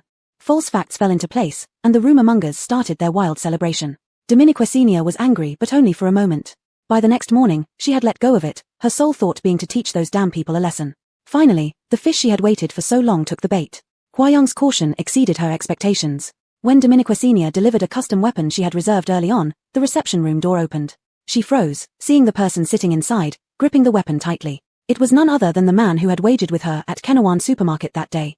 Although both wore masks during the bet, Dominiqua Senior used surveillance and special methods to reveal his true identity. She hadn't expected to meet him here again. In an instant, Dominiqua Senior realized her guess was correct. This person was indeed from the government. He had come to recruit her at Kenawan Supermarket before, but failed, leading to subsequent smear campaigns. Dominiqua Senior took a subtle deep breath, trying to keep her expression as neutral as possible, as if meeting this person for the first time. She walked over, placed the box on the table, and with a light push, the wooden box opened automatically, revealing the extraordinarily sharp knife inside. Quinton examined the knife closely, his eyes showing a hint of surprise. Dominiqua Senior watched him coldly. He was really putting on an act. If she hadn't known his identity beforehand, she might have thought he was just here to pick up a weapon. This order had been placed at least a month ago. If it truly was a government custom, it indicated that they had been monitoring Kenawan Supermarket from then and had planted a seed for future use. Neither side could have predicted that it would be used today. Quinton pretended to examine the knife for a long time, but Dominiqua Senior had already seen through his act. He wasn't really knowledgeable about weapons, merely stalling for time. Stalling for what? Waiting for her to speak first. But Dominiqua Senior refused to open her mouth. After about 15 minutes, Quinton noticed something was off. His examination paused, and he slowly lifted his head. Dominiqua Senior met his gaze directly without flinching. Quinton's smile suddenly vanished.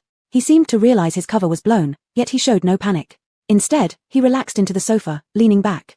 Dominiqua Senior, or rather Ms. Kenner, slowly curled her lips into a smile. "A high-ranking official from the base visiting our humble store, why didn't you inform me in advance? Just a cup of tea seems rather inadequate." Quinton raised an eyebrow and picked up the teacup, taking a sip. "It's barely drinkable." He had already finished 2/3 of the tea in one gulp. Dominiqua Senior reached for the teapot beside her and refilled his cup. The sound of the thin stream of water broke the seemingly stagnant air. She kept pouring until the tea nearly overflowed, still not stopping. Only when the cup was completely full and started spilling over did she stop. The teapot was set down with a deliberate thud. "They say a full cup of tea means to send guests away." Dominiqua Senior looked at him with a faint, ambiguous smile, silently conveying her message.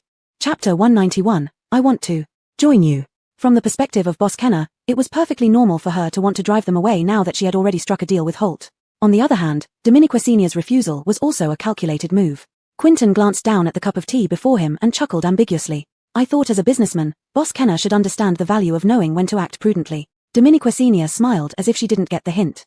Sorry, I only understand the concept of profit. In that case, Boss Kenner shouldn't be trying to drive us away.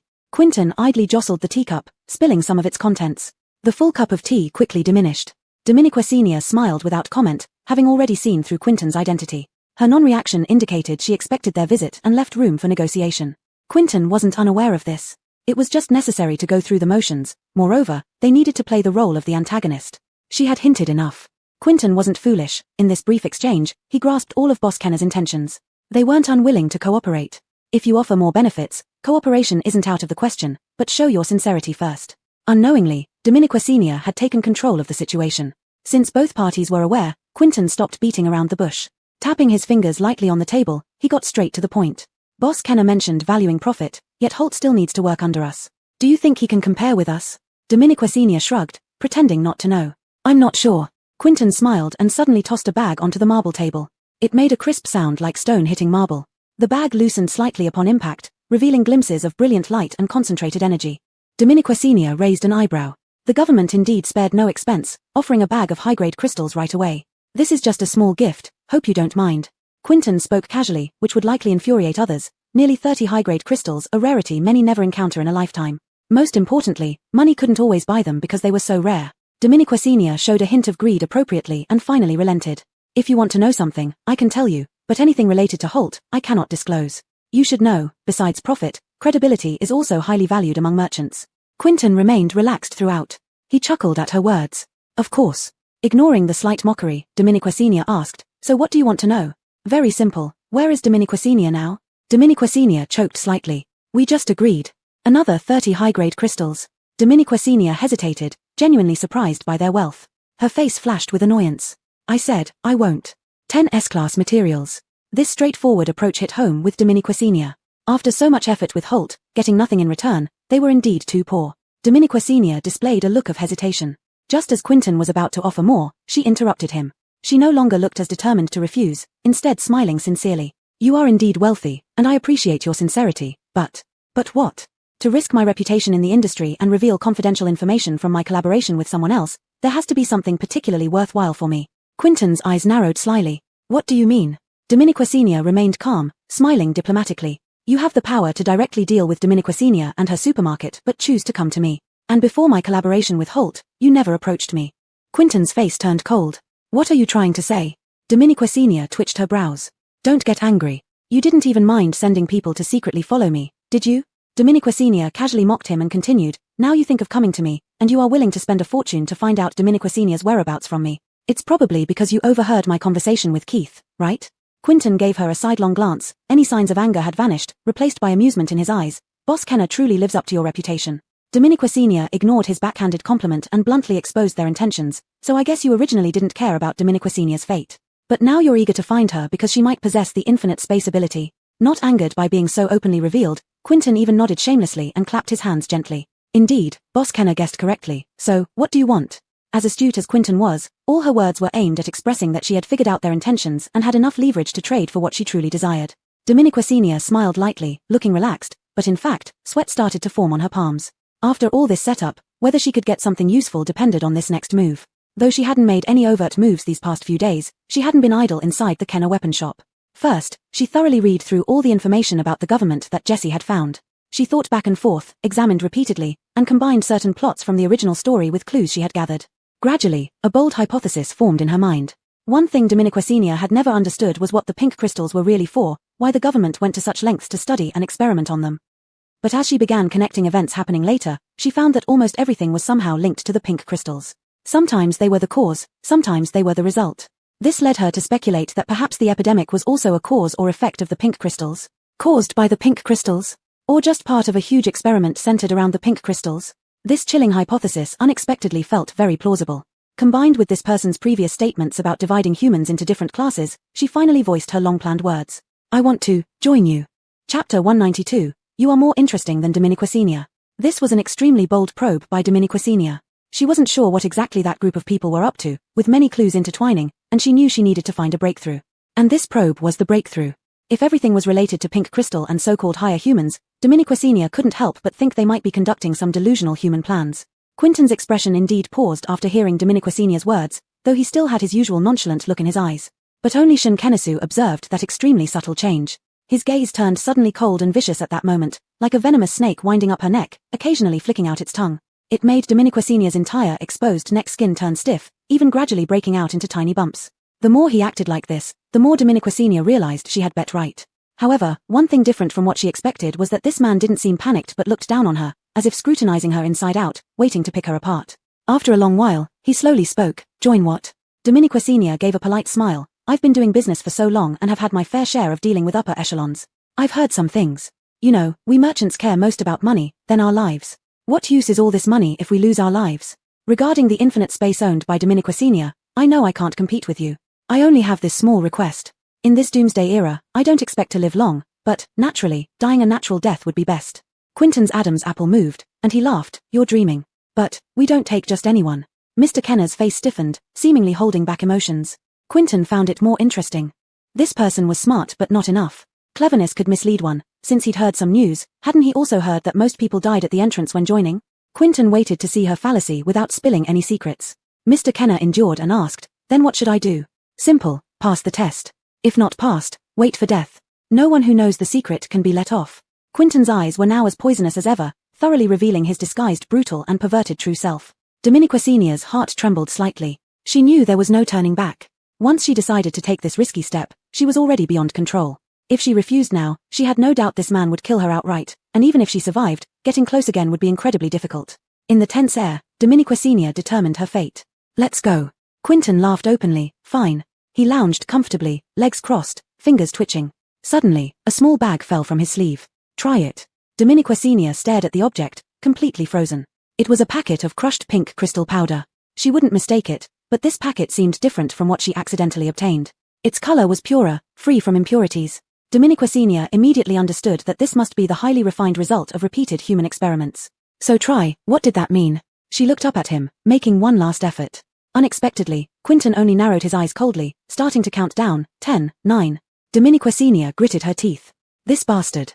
She had no choice but to look back at the packet of pink crystal, confirming it played a critical role in everything, becoming their test threshold. She had no doubt that if she consumed this powder, she would end up like those living dead she saw in the black market. 5, 4, Mr. Kenner, don't force yourself.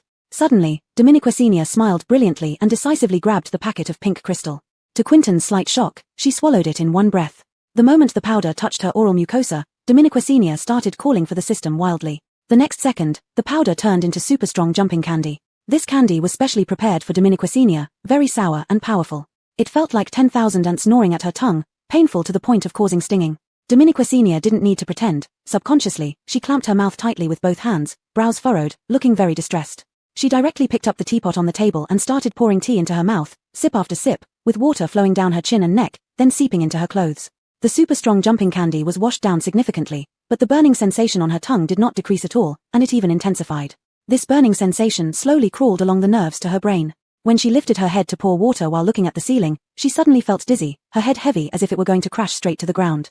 Dominiquecinia realized that the tiny bit of pink crystal powder that just entered her mouth might have started taking effect. In just 1 second, there was such a significant reaction. She couldn't imagine what it would feel like if she had really consumed the entire packet. Struggling to refocus her vision, she heavily placed the teapot back on the table, shaking off the lid in the process. She was already beginning to lose control of her strength, feeling a slight warmth spreading through her blood. Dominiquecinia even thought that if there was a bull in front of her right now, she could probably overpower it. Her throat constricted, and she leaned against the sofa, trying hard not to lose composure. The person opposite had become blurry in her eyes, unidentifiable. Dominiquecinia, speaking thickly, asked, "Did I pass?" A flicker of surprise indeed crossed Quinton's eyes. Even he wouldn't dare to absorb this dosage all at once, yet this woman managed to barely hold on after consuming an entire packet.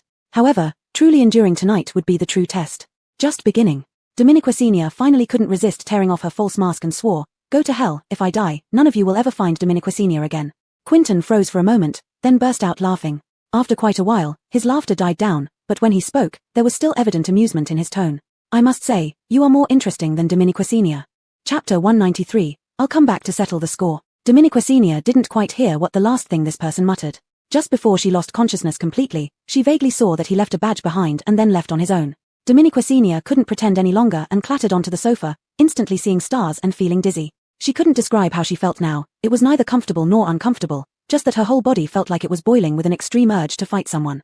Dimly, another huge gold ingot appeared before her eyes, moving around. Dominiquacinia immediately couldn't lie down anymore. She hurriedly sat up and hugged this gold ingot. Don't go. Jesse stiffened all over. He was almost bent double, not daring to move. They had been in the reception room for so long, and Jesse realized something was wrong, but he was afraid of ruining things, so he kept enduring without coming in. As soon as that person came out, he rushed in anxiously, only to find Jess's face turned red like a monkey's butt. It wasn't enough that Dominiquacinia hugged him, she also rubbed against him from side to side. While rubbing, she mumbled, "Don't run, my dear little heart." Jess's face was so red it looked like it would bleed. He realized something was off with Dominiquacinia but didn't know how to handle it. He was so at a loss that he didn't even know where to start picking her up. Until Dominiquacinia suddenly lost her strength, her arms dropped down, and she fainted. Only then did he panic and quickly scoop her up. Fortunately, Ukena had people who knew medicine and kept various medicines on hand year-round. Dominiquacinia was moved to her bedroom, and the medic quickly followed, carefully checking her pulse and reactions, finding nothing serious. Jesse sighed in relief. The doctor, standing next to him, found Dominiquacinia a bit strange. All her indicators are normal, just her heartbeat is a bit fast. How could she faint? Upon hearing this, Jesse got a little nervous again. Should we take her to the hospital for further examination? The doctor glanced at him. What good will hospitals do now? I'm better than them. Rest assured, if there's anything serious, I wouldn't say it's nothing. She should wake up by tomorrow morning at most. If she doesn't, then we can consider taking her to the hospital. Jesse nodded, okay. Thus, Jesse stayed by her bedside all night. Dominiquacinia woke up several times in a daze, watching the gold ingot gradually turn into Jess's face as it moved away from her. She suddenly sat up, realizing the gold ingot was just a hallucination. Though Jesse appeared to be sleeping in a chair with his eyes closed, his nerves were always on high alert. As soon as Dominiquacinia moved, he woke up. Are you okay? How do you feel now? Dominiquacinia's memories gradually returned, recalling how she held the gold ingot on the sofa in the reception room, feeling somewhat embarrassed. Nothing, I'm fine now. Really? Jesse still felt uneasy, instinctively reaching out to touch Dominiquacinia's forehead. She instinctively shrank back, and both of them froze for a moment. Jesse regained his composure and hastily lowered his gaze, pulling his hand back. Sorry. No. This was Dominiquacinia's first time feeling so awkward that she stuttered slightly. Fortunately, it was deep night, and the room was very dark, with only a dim night light on one side of the bed, making it hard for them to see each other's expressions clearly. Dominiquacinia scratched her head, desperately wanting to change the subject. Then Jesse handed her a metallic emblem with a small 7-point star carved on it. This might be what that person left on the table when he left. Dominiquacinia's eyes lit up and eagerly took it. She didn't know whether her behavior had passed the test, but leaving such a symbolic item meant at least some level of approval. Jesse looked at Dominiquacinia's excited expression and asked, "What is this?" Dominiquacinia shook her head. "I don't know, but it should be useful." Jesse frowned. What happened in the reception room? Who was that person? Dominiquacinia paused but didn't hide anything from Jesse, just omitting the part about the test. So your meaning is, you might have successfully joined them? I'm not sure. Dominiquacinia couldn't really understand the man's intention, leaving a vague badge and then walking away without saying anything more. A day later, someone came to deliver a message to Ukena weaponry store. That person directly found Dominiquacinia and handed her a letter. Seeing the badge on the messenger's chest, Dominiquacinia instantly understood it was from them. She opened the letter and read it on the spot. The content of the letter was simple. First, it congratulated her on passing the preliminary test and becoming one of the lowest-ranking members. Dominiquacinia glanced at the messenger, inwardly sneering. Probably, being the lowest-ranking member only meant doing odd jobs like the messenger in front of her, with no chance to get close to the core. But soon, the second part of the letter told her how to pass the advanced test and become a core member. The condition was that she needed to help them capture Dominiquacinia. Dominiquacinia refrained from tearing up the letter, knowing full well it was just empty promises. But the fabricated identity of Boss Kenner was working wonders for her. Those people were sly old foxes. They didn't care if she worked with both sides, cooperating with them while also collaborating with Eddie. Instead, they left the decision to her. The cost of working with both sides would be inevitable betrayal to one side. And they were certain that Boss Kenner would choose to betray Eddie. Because they believed Boss Kenner was desperate to join them, as Dominiquacinia had already shown enough humility yesterday. Moreover, they were so arrogant that they assumed everyone would rush to join them at any cost. Dominiquacinia snorted softly. She decided to use this against them and let them suffer. She immediately gave the messenger a location. The person nodded and left with the information. Coincidentally, just as he left, people from Eddie arrived. After their conversation in the tent last time, there had been no further contact. Now Augustin and Luella showed up, looking extremely angry and menacing. Dominiquacinia understood why. They must have heard about her double dealing. As for who leaked it, it was undoubtedly those people using some underhanded means. They probably wanted to warn her and hoped to completely ruin her cooperation with Eddie as an added bonus. But Dominiquacinia didn't care. Facing Augustin's accusations, she admitted it boldly. Dominique's, they came. Augustin's arms bulged with veins, ready to punch someone. But he managed to keep his wits. He took a deep breath. Did you tell them where Dominiquacinia is hiding?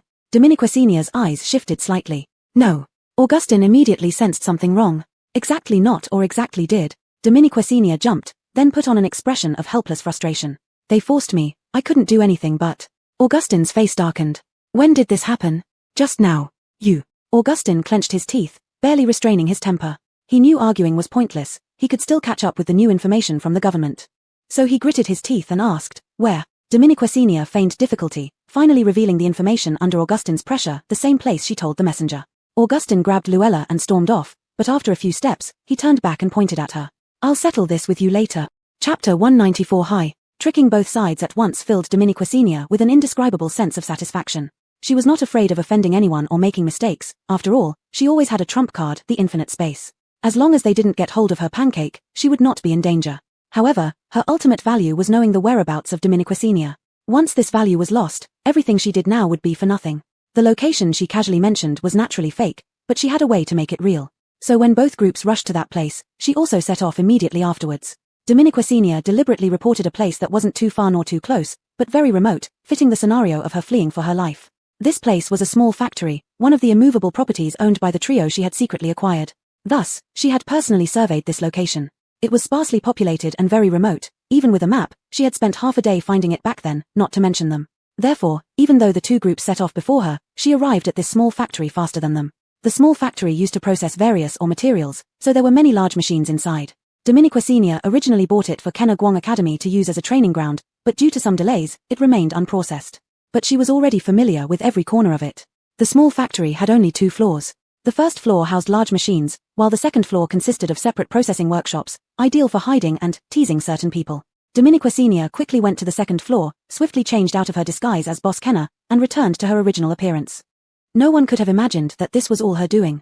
After reverting to her true self, she squatted down and smeared some dirt on her face to create an exhausted and disheveled look from constant evasion. Looking up, she caught her reflection, a messy hairstyle, tired eyes, and purposefully old-looking clothes. Dominique Senior nearly burst into laughter. Knowing her physical limitations against so many people, let alone tricking them, she had previously purchased some strength from the system and was planning the grand performance in her mind. Shortly after, sporadic footsteps echoed outside the factory. Dominique Senior quickly hid behind a concrete pillar, peeping out to observe the situation below. It turned out that the government team arrived first. Narrowing her eyes, Dominique Senior saw that the leader was not Brent with his deep scheming, but a stout man with a long scar on his face. Counting silently, she found that he brought about 20 people, each equipped with weapons, though it was uncertain if all had superpowers. Dominique Senior decided to stay cautious and wait until the other party arrived. The leader gestured, and the 20-plus people began searching the factory methodically. Seeing this, Dominique Senior hurriedly hid in the last workshop, calculating the time Augustin should be arriving soon. The footsteps continued, and they searched systematically. Dominique Senior felt a mix of excitement and tension. She glanced at the only window in the workshop. She might have to escape through it if necessary, though it would mean missing the grand show. Squatting behind the equipment, she focused intently on the door. Footsteps increased outside, clearly gathering around it. Tap tap tap. Closer and closer. Hearing the approaching footsteps, Dominique Senior tensed up, ready to flee. Suddenly, the door flew open. Before she could stand up, several men entered with guns aimed, closing in on where Dominique Senior was. Remaining utterly calm, as planned, she needed them to see Dominique Senior but not catch her, to prove Boss Kenna's words were true. When they were halfway to her, Dominique Senior prepared to jump out the window. But as she started to rise, gunshots rang out downstairs, followed by angry shouts. The men in the workshop turned and ran out with their guns raised. Dominique Senior startled, her body springing halfway up before she sat back down, her extremely tense thighs nearly cramping from the sudden movement. She gritted her teeth and rubbed her leg, thinking it must have been the Linda team catching up. After the chaotic footsteps faded away from outside the door, she bent her waist and quietly peeked out of the workshop, looking downstairs. Sure enough, 2 groups of people appeared below, in an opposing stance. On closer inspection, the Linda team was not short on numbers either, creating a situation that appeared evenly matched at the moment. Those gunshots earlier were likely due to Huayang's men stationed outside the factory trying to stop Linda's people, leading to conflict. Dominique Senior fought back the urge to laugh, watching the ensuing scene with keen interest. At this moment, both sides seemed relatively calm, but it wasn't hard to tell there had already been a brief clash. The leaders of both groups now wore frosty expressions. Hart from Huayang spoke first. Why are you here? Augustin retorted without showing any weakness. That's what I should be asking you. How can you ask us after being the ones who acted dishonorably first? Hart sneered, his demeanor resembling a mafia boss. Don't talk to me about honor when you're someone who depends on others for survival. Today, it's best if you don't try to compete with us. Maybe we'll still give you some face. Augustin's face darkened like charcoal, and Dominique Senior struggled to hold back laughter, biting so hard on her lips they went numb. Neither side was foolish. Both groups colliding at the same place for the same reason clearly suggested they might have been played. But right now, whether they were played or not wasn't as important. Even if they were tricked, they could only grind their teeth and swallow their anger. Capturing Dominiquasenia was paramount. Even if it meant a confrontation with the other side, it didn't matter. After Hart issued his final warning, he didn't want to waste more time on them, fearing Dominiquasenia might have escaped due to the commotion. Without regard for the other side, he gave the signal to start searching again, a clear sign of tearing all pretenses. If Augustin could endure this, he wouldn't be Augustin. Since things had reached this point, stepping back would make him a fool. As expected, the two sides started fighting while searching, neither side giving in. Augustin wanted to go straight to the second floor to search, but was caught by Hart, who restrained him tightly. Unable to break free, he could only look at Luella. Luella still held some value to Huiyang and enjoyed considerable public support, so no one from the opposite side dared touch her yet. Seeing the chaotic situation, she gritted her teeth and ran toward the second floor. Others immediately tried to block her, but they feared accidentally hurting her, so they hesitated, allowing her to force her way up. Dominiquasenia squatted behind the concrete pillar, amused. She thought Luella wasn't entirely useless, showing some agility. But since she had managed to get up, it was time for Dominiquasenia to make her appearance. Dominiquasenia planned to accidentally expose a corner of her clothing for someone to spot. Unexpectedly, someone suddenly saw her and shouted excitedly, "There, I see her." Behind the concrete pillar at the front of the second-floor workshop, startled by the sudden attention, Dominiquasenia found herself instantly the focus of everyone's gaze. Well, no need to try anymore. Thus, under everyone's watchful eyes, she poked her head out, waving down with a smile, "Hi." Chapter 195 status firmly established. This was an outright provocation. After being stunned for a second, everyone was then overwhelmed with rage. This woman had been hiding here and watching the spectacle for who knows how long, yet she dared to greet them. A person in base uniform and one from Lintel's side leaped forward simultaneously. It was clear they were both espers. Dominiquasenia immediately ran. The advantage of the factory was its complex structure, making it easy to hide, especially for someone like her who knew the factory well. The two came after her, intending to grab her, so she hurriedly ran in another direction, while others quickly moved to block her off on that side. At this moment, neither side fought anymore, all focused on catching her. Those without abilities on the ground occasionally fired guns at her feet. These weren't the real bullets from her time, but special energy guns that caused temporary paralysis. It seemed their goal was to capture her alive. Let's see if they have what it takes. Dominiquasenia's steps were swift and graceful. The energy blasts bloomed under her feet but couldn't reach her. People chased her closely from all directions, attacking her with various powers, but Dominiquasenia used the terrain to her advantage and managed to dodge every attack, outrunning everyone. Until finally, the two groups cornered her into a dead end. Retreating a few steps, Dominiquasenia appeared to be trapped with no way out. Augustin's face showed a confident smile, but at that moment, Dominiquasenia suddenly looked up at him, eyes filled with defiance. Taken aback, Augustin watched as Dominiquasenia jumped over the second-floor railing in front of everyone and dived down. Hands instantly reached out to catch her, Luella even screamed aloud. But in the next moment, everyone saw her fall halfway before her figure flickered momentarily like on TV. Then she landed gracefully on the ground. All eyes widened. No one understood this ability, maybe it was spatial. But what exactly happened mid-fall? Hardly anyone could believe their eyes, they couldn't tell what happened during the fall. Only Adrian and Augustin's expressions darkened, realizing it was spatial ability, not ordinary either. The lag and flicker effect was because she briefly disappeared in space, reappearing just before landing. Adrian observed clearly, understanding this spatial ability could conceal people. His chest heaved slightly with suppressed excitement, surprised by the day-warm little Jinglian got reliable information. Augustin also felt thrilled, never expecting Mr. Kenner's words to be true. Exchanging glances, they both suddenly attacked Dominiquasenia with lightning speed, leaving most bystanders bewildered. Only Dominiquasenia, who had been observing them intently, reacted. She smiled subtly, she deliberately showcased her ability to prove that Mr. Kenner was right, she indeed had infinite spatial power. From now on, no one would doubt Mr. Kenner's words, and the leverage she held over them was firmly secured. As they drew closer, Dominiquasenia channeled all her energy. To escape, she needed to surpass this body's limit. With her ascent, the pain intensified, almost unbearable. She gritted her teeth, knowing these two were formidable opponents. She had to summon more than this body could withstand. Rising higher, Dominiquasenia felt as if her body would explode. A warning sounded in her mind. She clenched her fists, enduring the pain, and leaped past the two, landing lightly behind them, then rushed outward without stopping. Her speed maxed out, wind whistling past her ears, attacks from others easily avoided. She felt the two rapidly adjusting direction and coming for her again. Furrowing her brow, she mentally called the system. System, let's do that spatial shift again, go farther. If you don't, we're in trouble. The system hesitated, but that's against the rules. The last shift already drew attention from monitors. So will my death, she retorted. Last time, please. Okay, love you, owner. Spatial waves rippled behind Dominiquasenia. Augustin and Adrian's faces changed drastically as they strained to grab her. Clothes brushed fingers, and in the next instant, Dominiquasenia vanished. Bang! Dominiquesenia directly landed in her room at Ukena weapon shop. She fell to her knees with a thud and tried hard to hold on, but eventually couldn't help but hug the trash bin and retch. Although the feeling of spatial movement lasted only an instant, for the person experiencing it, it was akin to a full-body torment, especially for the mind.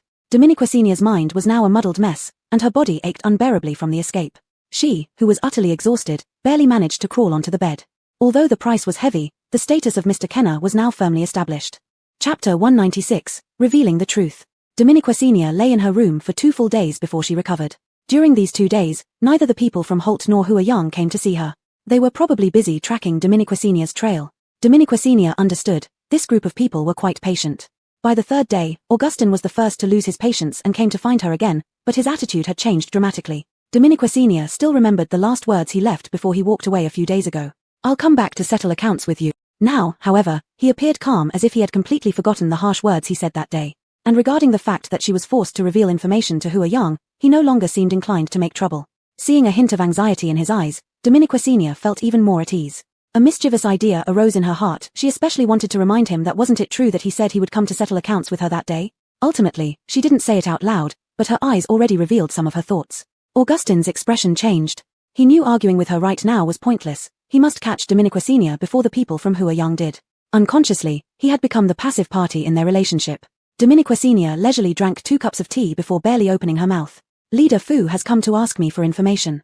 Shouldn't something be given in return as an exchange?" Augustin's eyes turned cold. It was clearly she who had humbly begged for cooperation then, yet now she dared to negotiate with him. But he knew very well that times had changed. The more he thought about it, the angrier he became inside. This traitorous woman couldn't be spared once they caught her. He suppressed his emotions. What kind of information? Dominiquesenia saw right through this man's inner turmoil. But the more so, the better she felt. She couldn't help but think how satisfying it would be to do exactly what he feared yet never could accomplish, only to realize she had been toying with him all along. Dominiquesenia couldn't imagine how enjoyable it would be. Controlling the urge to burst into laughter, she coughed twice before speaking. "I guessed Dominiquesenia's location based on my understanding of her and some special methods, but these methods are limited. Dominiquesenia isn't foolish either. Once she discovers it, finding her again will not be as simple." Hearing this, Augustin showed clear signs of urgency. "Then tell me quickly." Dominiquesenia glanced at him, suddenly smiling. "Why don't you first tell me how you plan to continue dealing with her and her supermarket next?" Augustin instantly looked suspicious. "This is the information you want to know?"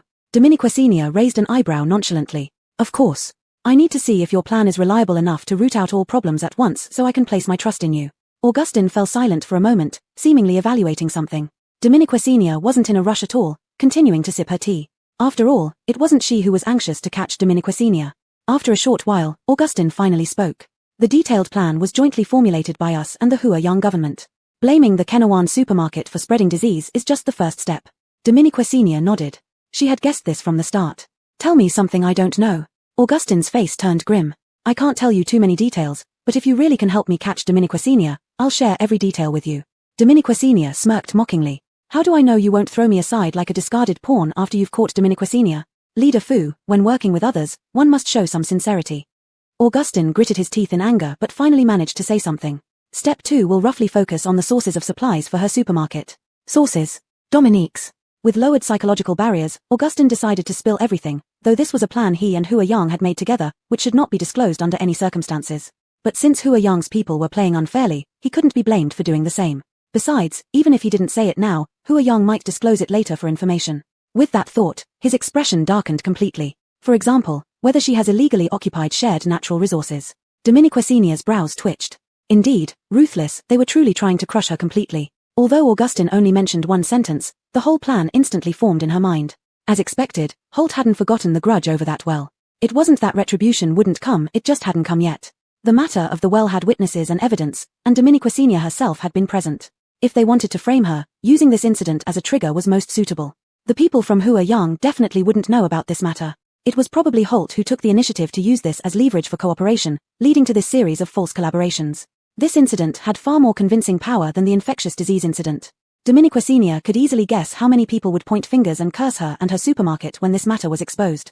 After all, pollution-free natural water resources were extremely tempting to them, almost determining how they would live their lives in the future. This move was too vicious, and they certainly had more details to hammer her into the ground. Dominiquesenia shook her head inwardly, but her expression remained calm, even showing a hint of satisfaction. "Continue." Augustin looked up at her. Dominiquesenia remained composed, 2 bombs thrown out continuously, making public anger toward her reach its peak. But there should be one last move to completely destroy any possibility of her making a comeback. Augustine's eyes flickered. Indeed, she was right. This person was far smarter and sharper than he had imagined. Unfortunately, being too smart meant greed. And greedy people would eventually be swallowed by their own greed. Augustine hid his fierce look. There is indeed one last move, but it's to be carried out by the Huayang side. Even I am not fully aware of it. But with just the first two moves, we can almost guarantee that woman will be crushed. Is Boss Kenner still not reassured? Augustine's gaze clearly carried a probing and subtle threat.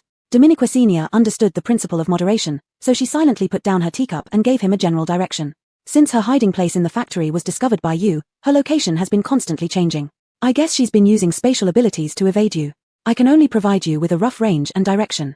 If we fail again this time, once she becomes fully alert or escapes Huayang directly, even I might be powerless. Dominique Senior deliberately scared Augustine.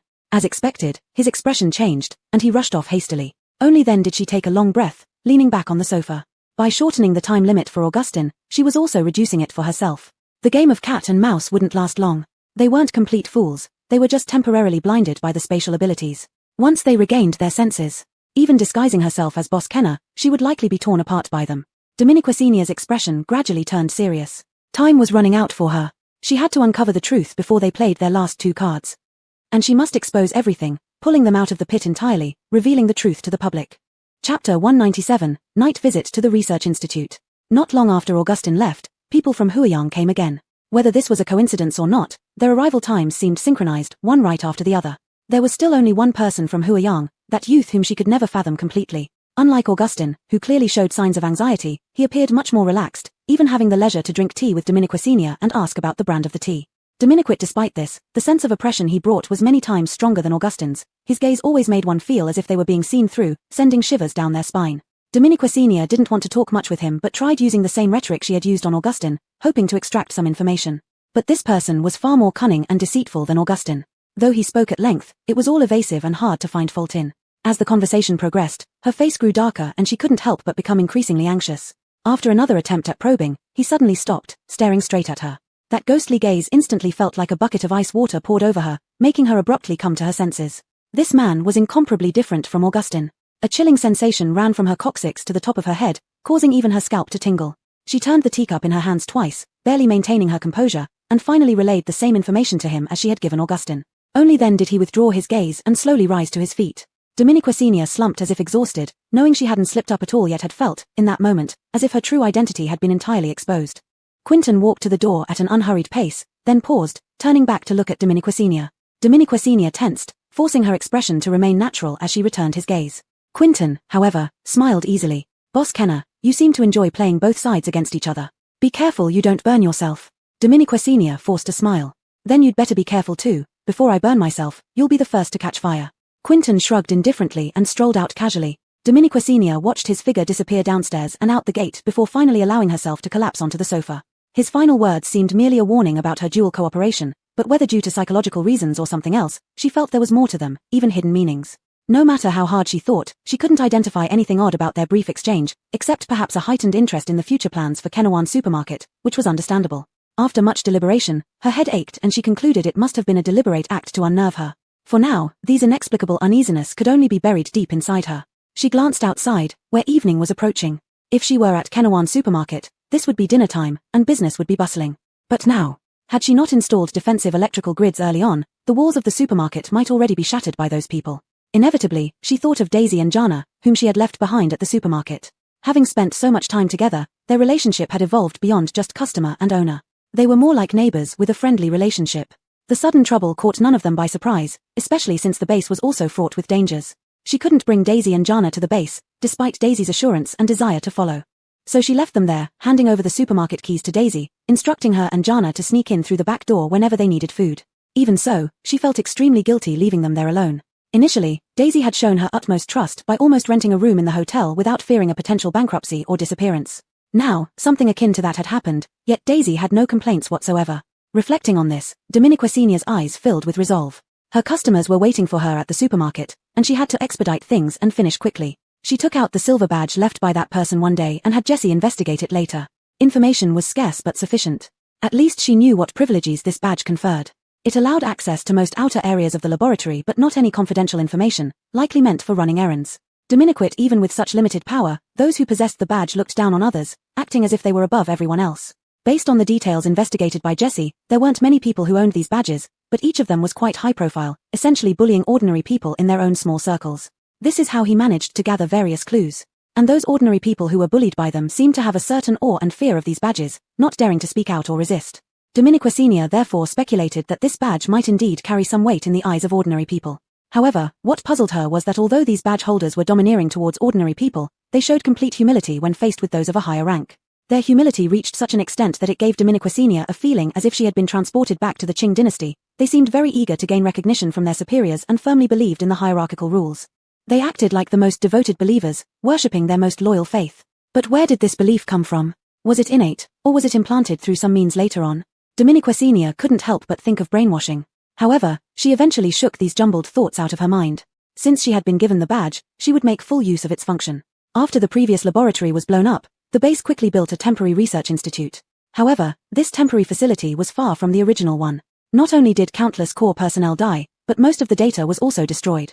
Nevertheless, Diminiquate still decided to investigate this research institute and the office buildings where the higher-ups usually stayed at night.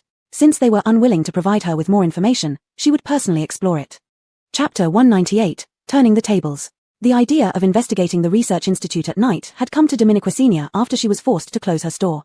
The real core could never be touched by normal means, so she would have to resort to unconventional methods. When it was completely dark, she disguised herself again, this time directly transforming into a man. She looked at the mirror where an average-looking man who wasn't too tall and slightly lean stared back. Satisfied, she knew even Jesse would likely not recognize her if he stood right in front of her. She didn't plan to ask anyone to join her on this mission, including Jesse. The more people involved, the easier it would be to get caught. Moreover, she herself had no special abilities and could only rely on the system's aid for survival in critical moments. But with Jesse around, it might become unpredictable. Changing into unremarkable clothes, she exited through the back door of Yuyun shop. She wasn't sure if there were still informants around, but even if there were, they wouldn't recognize her. To avoid any risk, she chose the hidden path that could throw others off her trail. Following the path, she boldly walked straight to the entrance of the research institute and strode in with a badge clipped on.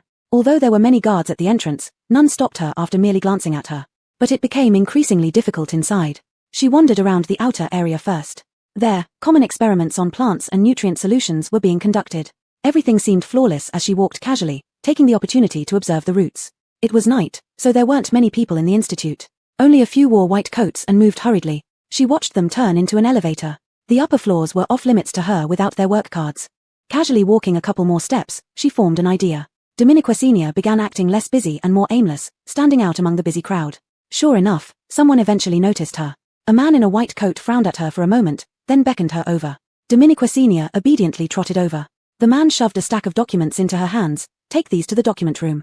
Diminiquate looked at him puzzled. Where is the document room? The man paused mid-step, clearly impatient. Can't you ask? Isn't that what I'm asking you now? Forget it.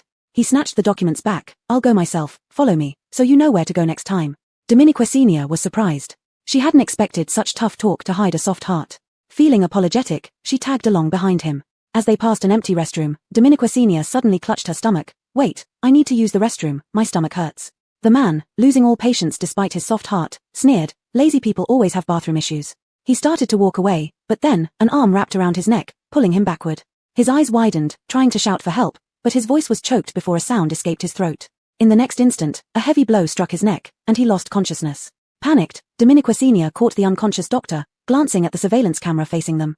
Luckily, she had already instructed the system to black out all cameras. Quickly dragging the man into the restroom and stuffing him into a stall, she removed his white coat and work card, putting them on herself, then covered her face with a mask before strolling out confidently once more. Leaving the restroom, she placed a maintenance warning sign from the system shop at the door to buy more time. With the work card, she headed straight for the elevator. A beep sounded as Diminiquate entered without any hindrance. The elevator display showed 4 floors. Uncertain which floor to choose, she found no one pressing the buttons, yet the elevator began moving automatically.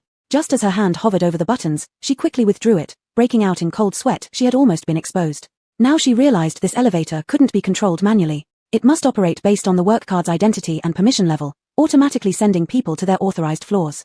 The permission level of the work card she had stolen wasn't high, and the elevator stopped at the 2nd floor. She pretended nothing happened and followed others out. The layout of the 2nd floor was similar to the first but clearly more advanced, with experiments appearing more dangerous and mysterious. Various experimental chambers started to appear on the 2nd floor. Unsure where to go, Diminiquate simply followed the group. As they passed by these experimental chambers, she glanced inside through the glass as if unintentionally. Most were live experiments involving various exotic beasts. Unknown substances were injected into the beasts, causing them to become suddenly agitated after a brief period of calm. Their agitation was so intense that even thick soundproof glass couldn't muffle their sharp howls. Dominique Senior discreetly frowned, but when she looked at the others, they showed no reaction, as if they were long accustomed to it. She could only remain silent and continue following the group. As they walked, they encountered several forks in the corridor, and 2/3 of the group disappeared. She was considering finding a fork to slip away and try to get closer to the core area. The second floor clearly wasn't the core yet.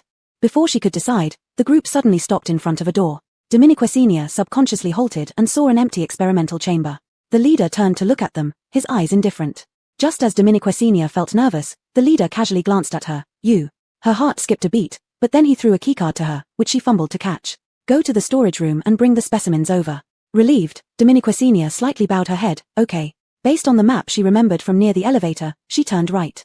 Behind her, she heard the door open. They must have gone inside. Dominique Senior relaxed a little and started walking toward the storage room according to memory. Initially, she thought of slipping away during this opportunity, but then the image of the frenzied exotic beasts in the experimental chambers flashed in her mind. An idea struck her, and she decided to take advantage of the situation, heading straight for the storage room. Chapter 199, Strange Beasts. The warehouse was located in a relatively remote area on the second floor. As she approached, the surroundings grew quieter and quieter until there was no sound at all around her when she reached the door of the warehouse. She took out the access card that had just been handed to her by someone. As usual, there was a beep, and the heavy iron door slowly opened. Inside, it was pitch black, making it impossible to see anything. Dominique Senior walked in, and the door closed slowly behind her, plunging her completely into darkness. Panicked, Dominique Senior instinctively felt along the wall for a switch and quickly pressed it. ZZZZT. A brief, faint hum of electric current sounded, and in the next moment, the entire warehouse lit up like daylight. But before she could breathe a sigh of relief, countless sounds erupted with the lighting. Dominique Senior hadn't even had time to clearly see what was in front of her when the ear-piercing cacophony burst into her eardrums. It was hard to describe this kind of noise. It was as if countless monkeys were crazily screaming right next to her ears while countless crows emitted extremely harsh croaking sounds. These noises mixed together like hundreds of drills starting work simultaneously, piercing straight into Dominique Senior's eardrums. Instinctively, she covered her ears, but it did little to block out the deafening sound. In the end, she relied on the high-tech from the system mall to barely protect her eardrums. At this moment, Dominique Senior finally understood why everyone else looked relieved when that person handed her the access card. Indeed, no one wanted this job. Doing it several times would shorten one's lifespan. Without the interference of those demonic sounds, she could finally see clearly what was in front of her. However, just as she raised her eyes, she was instantly struck speechless. What she saw was not merely a warehouse but a cage upon cage filled with strange beasts. The cages were piled densely from the ground all the way up to the ceiling, stacked tightly and fully, stretching far beyond her immediate sight. Each cage housed various kinds of strange beasts, including some she had seen earlier in the testing rooms and others she hadn't. They were fiercely alive, without exception, wildly crashing against their cages and howling at the top of their lungs. Those sounds that nearly shattered Dominique Senior's eardrums were indeed produced by them.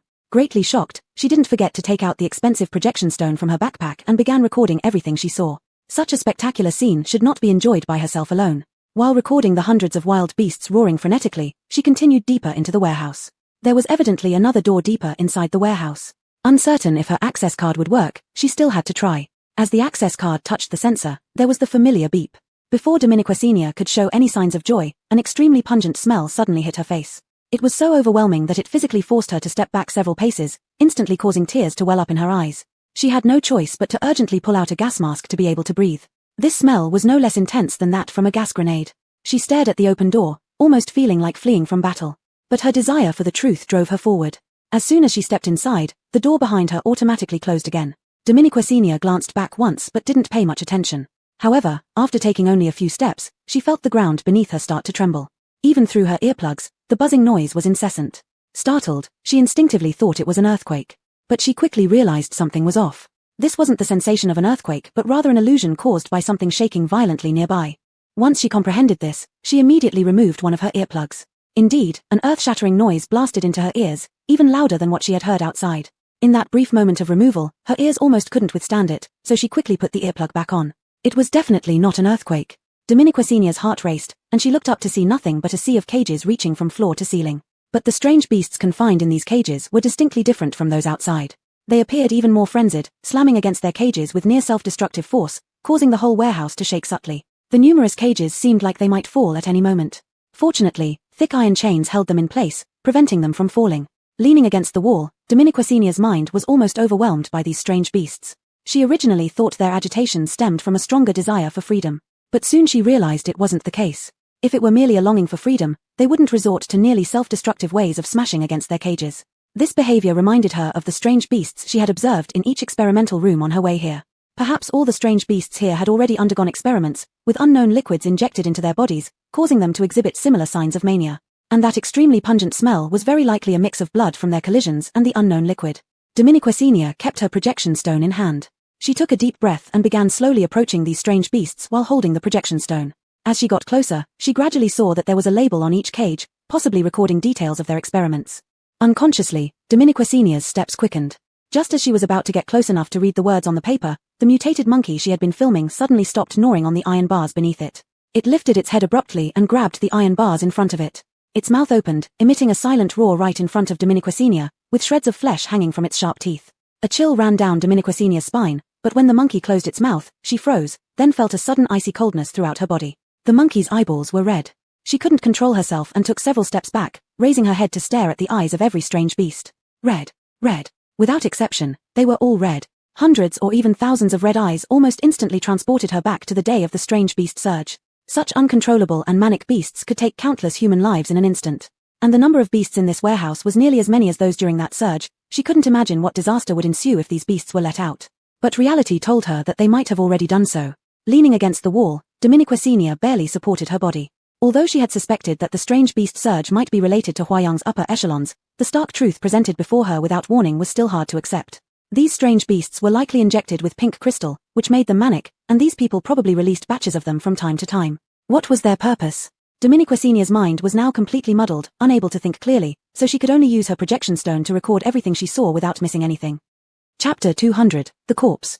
In the brightly lit yet cold warehouse, Dominiquasinia's palms were drenched in sweat, nearly unable to hold the projection stone several times. Only after meticulously recording everything she saw did she let out a sigh of relief. Just as she tossed the projection stone into her system backpack and was about to head back, her gaze shifted upwards towards the ceiling, and she froze mid-step. It was a square ventilation opening, apparently just large enough for a person to fit through. Dominiquasinia's eyes lit up, and she immediately pulled out a ladder from the system store. Climbing it, she reached the vent. She extended her hands to pry it open and found it wasn't particularly secure. With some tools, it came off easily. Holding the heavy metal cover in one hand, Dominiquasinia exerted considerable effort to squeeze herself into the narrow ventilation shaft before retracting the ladder into the system and replacing the cover. Apart from the faint light coming through the opening, everything ahead was long and pitch black, seemingly endless. Dominiquasinia took a deep breath and began to crawl deeper into the darkness without hesitation. Although she had no idea how the Research Institute's ventilation system was laid out, this seemed like the easiest path forward. Compared to the first floor, the second floor had more surveillance and fewer idle personnel. It would be much harder to knock someone unconscious and take their clothes and ID badge to impersonate them.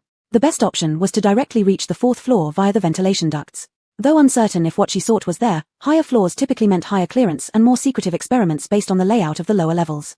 Metal clanged around her despite her efforts to minimize noise. After crawling silently for a while, she encountered an upward fork, and with renewed vigor, she started climbing up. Unquestionably, this led to the third floor. However, the difficulty was immense. In the end, she used some expensive black tech to succeed. When the ducts finally flattened, Dominiquasinia lay panting inside the narrow passage, utterly exhausted but relieved that things had gone smoother than expected. Determined not to waste time, she rested briefly and continued forward until faint light and voices approached. Pausing, Dominiquasinia moved as quietly as possible, inching toward the exit at a snail's pace. From outside, it would sound like nothing more than a mouse scurrying by, insignificant. Quietly, Dominiquasinia peeked down through the opening with her eyes. This lab differed significantly from the individualized experiment rooms on the second floor. It was more spacious and better equipped. Most noticeably, those conducting experiments weren't in white coats but wore full-body protective gear, including masks that obscured their faces. Clearly, they were dealing with more hazardous experiments. But all Dominiquasinia saw initially was an empty experimental chair, until all the lab workers suddenly stepped back, and the door creaked open. She watched as they wheeled in something covered in white cloth. Dominiquasinia deduced this was the test subject. As it fully came into view, her eyelids flickered violently. Even under the thick white cloth, it was unmistakably human. The second floor had housed mutated beasts. Now, on the third floor, it was living humans. Her mind reeled, but her eyes remained fixed, unblinking. Once again, she retrieved her projection stone. Two people carried the human onto the examination table. Holding her breath, Dominiquasinia watched as the lab workers slowly removed the white cloth. A badly decomposed corpse appeared before her eyes. At the sight, Dominiquasinia clamped her hand over her mouth to stifle a scream. Things could have been worse. At least it wasn't a living person, just a corpse. Diminuquit, the reality was even grimmer. All visible signs matched those who died from infectious diseases. Given the risk of secondary infection, these bodies should have been incinerated long ago. Why were they here? Breathing heavily, Diminuquit suspected she knew why. Her thoughts flashed back to the day at Kenawan supermarket when an unnamed person blew up the laboratory, exposing all the hidden truths. Usually, the bodies after human experiments only have one destination. Instead of disposing of them properly, they made them serve their last purpose. The infectious disease was a massive human experiment conducted by the upper echelons, and these fruits they harvested naturally had their uses. So-called the last purpose of the corpses. Diminuquit watched as they calmly picked up a scalpel and cut open the corpse, rummaging through its organs without restraint, ultimately tossing a lump carrying human tissues and blood into an iron dish. This process was repeated many times until the body no longer looked like one but became a pile of mud. A strong sense of nausea continuously surged into Diminuquit's mind. Her throat rolled, and she almost threw up. It was a dual stimulation to her spirit and body. Diminuquit had no doubt that those lumps contained the pink crystals waiting to be extracted. Their ultimate goal seemed to always be the pink crystals, including the deliberately induced infectious disease. Suddenly, all answers became clear. The corpses contained pink crystals, which could only mean they had once absorbed the crystals, or rather, unconsciously absorbed them. Pink crystals wouldn't grow naturally, they were man-made products. Just like that person who once destroyed the black market, exposing the illegal industry that used human bodies as tools for purifying pink crystals. Undoubtedly, it was likely that this epidemic had turned all infected people who died into such tools. The cause of the infectious disease was the pink crystal, and ultimately, the refined pink crystals were extracted from the corpses. Diminuquit couldn't imagine how many pink crystals that would amount to. Such a large quantity gave her a very ominous premonition. An experiment session finished, and the half-hour projection stone was completely filled. She tossed the stone into her backpack. If this naked, bloody experiment were ever exposed, then all suspicions about Kenawan supermarket could almost instantly be cleared. First, an unnamed person paved the way, thoroughly exposing the pink crystal, human experimentation, and illegal industries to the public. Then, she revealed the upper echelon's experiments on infected patients. Even a slightly smart person could understand the critical points. The mutants seen on the second floor now seemed to have a clear role, carrying pink crystals everywhere to make the disease spread as fast as light. By now, it seemed Diminuquit had achieved her purpose in coming to the research institute. She had the evidence to exonerate Kenawan supermarket. But at this moment, she felt a deep sense of reluctance welling up from within. From what she could see, everything led back to pink crystals, but what use did they have for so many? What were they planning to do with them? Diminuquit knew nothing about this. Witnessing the brutal truth unfold before her eyes was not easy, but being kept in the dark was worse than witnessing it again. Diminuquit looked ahead at the dark tunnel stretching endlessly and finally chose to continue crawling forward. Chapter 201, Diminuquit, this is the dog you raised so well. Diminuquit had made many bold guesses and attempts before, such as directly telling the government's envoy that she wanted to join them. She once thought she had grasped most of the truth, but when truly tracing back to the root, she found it difficult to see the cause and effect clearly. The pink crystal was the cause. What fruit did they want to bear? And if dividing humans into different classes was the fruit they wanted, what would they use as the cause? Pink crystal? This seemed like a very simple question of equivalent exchange, but from the pink crystal to the human plan, there were heavy mists in between, making it hard to see clearly. What important role did the pink crystal play in all this? No one knew, only she could unravel it herself. Even though numerous obstacles were right in front of her, Diminuquit knew she was not far from the answer. She continued to crawl through the pipes for a long time and finally saw a dimly lit room. Upon closer inspection, it turned out to be the entire third-floor monitoring room. A feeling of having won the lottery suddenly overwhelmed Diminuquit. Without hesitation, she broke out of the pipe and quickly took down everyone guarding the monitoring room. Then, she randomly picked one person, changed into her clothes, and put on her ID badge. In front of her were countless screens. Diminuquit sat in front of the screens, her eyes quickly scanning these high-definition images, and finally locked onto a corner of one screen. It looked like the place she was looking for. Diminuquit glanced at the number below the image and then tightened the hat on her head, walking out as if nothing unusual had happened. It should have been deep into the night by now. The entire third floor was quiet as a tomb, with almost no sound. All the laboratories were sealed extremely tightly, unlike the second floor which had a transparent glass layer. Diminuquit walked for a while, gradually becoming bolder, and started jogging. She quickly arrived at the place she was looking for, the power system control center of the entire third floor. Facing her was a complex defense system, but Diminuquit wasn't worried at all because she had a system that completely surpassed all existing world technology. The system helped her unlock this door without triggering any alarms. Diminuquit strode in, and the dense wires and control switches almost made her head hurt. She simply stopped looking and took out a thermal weapon, gently pulling the trigger. Boom! Hagen's fire easily melted the thick iron door in front of him, and a bone-chilling cold instantly enveloped his entire body. He barely frowned, and the fire in his hand grew bigger instantly. Inside the huge cold storage, only a few slightly dim lights shone, warm light blending with cold light, perfectly integrating yet paradoxically contrasting. Hagen wore a mask, his gaze sweeping over the hundreds of corpses stored in the cold storage without any fluctuation. The steady footsteps echoed in the extremely quiet cold storage. Hagen approached one of the corpses and, without hesitation, lifted the white cloth covering it. The corpse was stiff, covered in frost, with eyes rotten, just like those of deceased infected patients. Hagen's eyes darkened. Indeed, it was no different from what he had imagined. The fire in his heart burned even more fiercely than the one in his hand. He almost wanted to abandon his purpose of coming to the Institute and burn all the bodies here right away. But no, brute force alone couldn't solve the problem. Hagen calmed down again. A cold butterfly knife flashed in his hand, and he raised it to slice open the corpse in front of him. However, just as the blade of the butterfly knife pierced the stiff skin, his eyes suddenly flickered, and the hand holding the knife unexpectedly left the corpse and lunged towards another side. Like a sword carrying boundless coldness. SSS. An almost imperceptible tearing sound rose, a strand of snow-white hair accompanying the flying butterfly knife floating in the air, landing softly on the ground. King. The butterfly knife stabbed into the hard wall. You're as ruthless as ever, aren't you? After all, we used to be colleagues. A familiar voice carrying a hint of teasing floated in the air leisurely. Hagen's brows suddenly furrowed deeply as he turned around. Erica stood in front of Hagen like a ghost, wearing a white lab coat grandiosely, with his snow-white long hair still arrogantly draped over his back. He tilted his head, his eyes seeming to contain endless laughter. Long time no see, ex-colleague. The surprise on Hagen's face suddenly faded, revealing no expression. Erica raised an eyebrow, still so reticent, ex-colleague?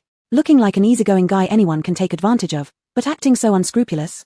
He stepped toward Hagen, step by step, like a vengeful ghost who had been killed on a snowy day coming to reclaim its life, except this ghost had the appearance of an angel. Despite the malice and ridicule in his eyes, it was easy to feel only mischievousness.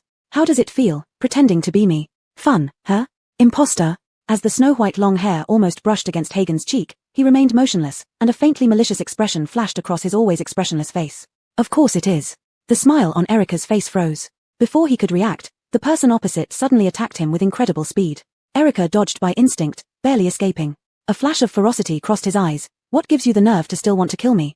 Hagen no longer answered him but continued his relentless assault, one move after another. Erica was naturally not about to back down. Their abilities had always been naturally antagonistic, and they had never seen eye to eye. Now, meeting as enemies made their enmity even more pronounced.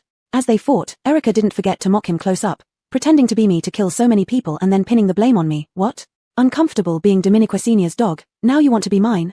Hagen gave him a cold glance but wasn't enraged by such words. For some reason, looking at his indifferent demeanor, Erica suddenly felt even more infuriated, his wicked anger rising. Dominiquesenia, this is the dog you raised so well. Chapter 202, Long time no see, Boschen. Achoo. The sky-piercing fire devoured the entire power room in a blink. Thick smoke and flames exploded behind Dominiquesenia, and at the same moment, the whole third floor abruptly dimmed. This should have been a very cool scene, but before Dominiquesenia could even enjoy the moment, a sudden sneeze ruined the atmosphere. She rubbed her nose, wondering why she felt someone was cursing her. But Dominiquesenia didn't have time to dwell on that now. The moment the power room exploded, her time started running out. A deafening alarm sounded throughout the entire institute, and the automatic fire system began spraying water everywhere. Dominiquesenia tightened her hat and ran quickly towards her destination. The third floor was no longer as quiet as before, it was now bustling with chaos, running sounds and shouts, all of which became the best cover for Dominiquesenia. In the darkness, she slipped through the crowd to the elevator. Though the third floor had lost power, the elevator still functioned normally. Everyone was crowding into the elevators going down, while a few entered those heading up. Dominiquesenia kept her eyes on the elevators going up. When she saw people entering one, she immediately followed them. Only a single floor separated the third and fourth floors. If they were connected, there must be frequent movements between them. Dominiquesenia's plan was to force these people out and then follow them up to the fourth floor. Inside the brightly lit elevator, several muffled sounds soon came as Dominiquesenia wasted no time and used an electric baton to stun the two people in front of her. She quickly removed the precision protective suit from one of the stunned individuals, put on the mask, and grabbed their ID card. At this moment, Dominiquesenia looked exactly like the person lying on the ground. Just as she finished all this, the elevator doors opened. Seeing the layers of people outside, Dominiquesenia's knees gave way, and she hugged the person who was knocked out but hadn't been stripped yet. The people outside the elevator all froze, unsure of what was happening until the only conscious person among them shouted suddenly, "Someone is invading the research institute. Quickly activate the defense system and protect important data." Dominiquesenia, under pressure, blurted out this sentence, already sweating profusely from nervousness. She wasn't sure if she could get away with it. The people outside exchanged glances, until one person stepped forward with a serious expression. "Prove your identity first." Dominiquesenia clutched the person on the ground tighter, silent as the other person slowly approached. Meanwhile, her other hand stealthily reached for the electric baton hidden beneath the unconscious person on the floor. "Take off your mask." Bang! Another loud explosion. Everyone crouched instinctively in fright, including Dominiquesenia, who was also shaken by the unexpected sound, pulling back the half-drawn electric baton. Her mind raced, could something else have exploded in the power room? However, there was no time for Dominiquicenia to think too much. Taking advantage of everyone's shock, she found an opening and dashed out. The people behind her finally reacted. Catch them. Grab those two. The security guards on the third floor watched in frustration as the two figures sped past. Dominiquit in the hallway filled with people, no one dared to stop them, simply because the two were running too fast, like a strong wind that wouldn't be stopped by anyone, let alone someone brave enough to try. Moreover, the two seemed to be fighting while running. Clash. Two sharp ice spikes grazed Hagen's face before impaling into the wall, instantly bursting into a cloud of icy mist upon contact. Hagen retaliated fiercely, his hands spewing fiery tongues that almost engulfed Erica entirely without touching her. Erica sneered. Worthless. Hagen replied coldly, is that so? In the middle of their rapid escape, Erica's face suddenly changed as he realized something. He swiftly turned around, only to be met with a huge fireball. The scorching heat washed over him, and Erica's eyes narrowed. His hastily raised ice wall barely stood against the fireball before being consumed. But it bought him a brief respite. He leaned backward, nearly lying flat on the ground, barely dodging the relentless fireball. Despite this, Erica still caught a whiff of burning, it was his hair. Anger surged within him, but in the forced evasion, he had no choice but to stop, allowing Hagen to blend into the crowd, disappearing from sight. And just then, the pursuers finally caught up, launching countless abilities at him in an instant. Erica stared at the chaotic scene before him, unable to find the person he sought. Biting her lip, Dominiquicenia fiercely swung her hand backward, and all the abilities were instantly deflected. Not only that, but the security guards were also struck, flying several meters back. The crowd was stunned by this overwhelming power and dared not attempt an overt escape anymore, only covering their mouths with fearful eyes huddled in the corner. A single glance from Erica made them tremble all over. Good grief, they were told only one Grim Reaper would come tonight. How did three show up at once? And to invite the first Grim Reaper, they had disabled many powerful defense programs. Now they could only watch helplessly as these few wreaked havoc, perhaps even losing their lives. They blew up the power room, they blew up the morgue, surely they wouldn't blow up the entire institute. The faces of the crowd showed a slightly despairing expression. However, this living Grim Reaper only grabbed one person's collar, glaring menacingly. Which direction did he run just now? The researchers had already resigned themselves to death, shaking violently. Suddenly hearing this trivial question, they instinctively froze. Erica frowned. You don't know? The researcher trembled and hurriedly replied, elevator, the elevator to the fourth floor and downstairs. Bang! The researcher was thrown to the ground like a broken burlap sack. In an instant, the figure in front of them had already disappeared, running in the direction just mentioned. The researchers stared blankly at his back, thinking at an inappropriate time, you can't just go without a card for the elevator, you know. At this moment, Hagen stood in front of the elevator, coldly watching as the man shakily fumbled for his card. Beep! Dominiquicenia used the card she coerced along the way to open the door in front of her. The moment it opened, she almost couldn't believe it. Was it really that easy? To approach the core so easily? To get close to the truth of everything? Dominiquicenia had doubts, but the truth she sought was right there, and she couldn't refuse. She took extremely light steps and quietly stepped inside. Click, the door closed behind her. Dominiquicenia saw the massive blue screen and countless bookshelves filled with paper documents. This was the database of the entire institute. Her eyes lit up, but as she slowly moved to the blue screen, a bone-chilling coldness suddenly rose from her feet, turning the boiling blood within her into ice. Quinton slowly emerged from behind the blue screen, with a warm smile on his face. Long time no see, Boschen. Chapter 203, was it just a matter of space? It was hard to describe the complexity of Dominiquicenia's emotions at that moment when she saw him. But in this instant, all the unreasonable things that had been bothering her since entering the institute suddenly made sense. Like floodwaters breaching a dam, the precarious line of good fortune was finally overwhelmed. Everything was a conspiracy, a trap designed to lure her in. Dominiquit standing there at this moment, Dominiquicenia felt no great surprise. The journey from the institute here had been too easy. She hardly encountered any difficulties. It wasn't until now that she began to suspect something was off. How could such an important institute leave a clear shortcut like a ventilation duct? How could all their defenses be reduced to just a single card swipe? At the very least, they should have required facial or even iris recognition. They were fully capable of making it airtight, especially after the last lab explosion. Their defense systems should have become more comprehensive. Dominiquicenia sighed softly. In the end, it was because of underestimating the system. She thought she was playing everyone, but she didn't realize her identity had long been exposed. Still, Dominiquicenia suddenly looked up. When did you figure it out? Today, Quinton said casually, but to Dominiquicenia, his words sounded like thunder striking. She looked at him almost disbelievingly, while her mind raced through all her actions from today. She had only seen him once today, right after the cold winter passed. So, was it then that she was exposed? Quinton crossed his arms and said leisurely, Miss Shen's tea has always been delicious. Tea? A bolt of lightning seemed to strike Dominiquicenia's brain. Instantly, she understood everything. She had considered everything except for this small detail. The tea at Yuyun Weapon Shop had always come from Kenawan Supermarket, with only slight brand differences. After reclaiming her identity as Ms. Kenna, She replaced or hid most of the items from Kenawan supermarket in the weapon shop. But this particular package of tea completely slipped her mind. Firstly, the brand difference. She always used a certain type of pu'er tea at Kenawan supermarket, but in Yuyun weapon shop, it was green tea. Secondly, time had passed too long. Although tea is a consumable item, Kenawan supermarket initially stocked enough tea at Yuyun weapon shop to last almost a year, so she eventually forgot about this stock. Jesse probably had the same reason. He was even busier than Dominique Senior, with numerous responsibilities, naturally paying less attention to such details. Dominique, the person in front of her, noticed it. He had only visited Kenawan supermarket once, perhaps not even drinking tea, just glancing briefly at the merchandise. But he still noticed this tiny pack of tea. No wonder he asked about the tea brand at that time. All the pieces clicked into place in Dominique Senior's mind like electric current. But it was already too late. Looking at the man before her, Dominique Senior's eyes darkened as she suddenly drew the thermal weapon again. However, before she could aim it at him, it was easily knocked away by a sudden force. The moment the weapon hit the ground, Dominique Senior was also thrown into the air and landed heavily on the ground with a loud bang. Her entire body felt like it would shatter from the impact, yet she couldn't muster even a hint of resistance. Absolute physical power suppressed the strength she borrowed from the system. Dominique Senior gritted her teeth, looking at the man approaching her, holding something faintly glowing. This person's strength was immense, possibly even on par with the clownish 8 freaks, leaving her completely helpless. She clenched her teeth, frantically calling out to the system in her mind, hoping to use the spatial transfer ability one more time. But the system didn't respond to her calls this time. A sense of despair gradually filled her heart. She tried to get up and run toward the door. However, the next second, Dominique Senior stiffened as an invisible force tightly restrained her, preventing any movement. Quinton slowly approached her, seemingly puzzled. "Where is your spatial ability?" Dominique Senior stared at him without speaking. Quinton continued speculating aloud, "Is there some limitation?" Dominique Senior remained silent. The infinite spatial ability was a lie she concocted, but now it was her only chance to survive. As long as her spatial ability wasn't uncovered, she still had value to them. Clearly, this person didn't intend to kill her.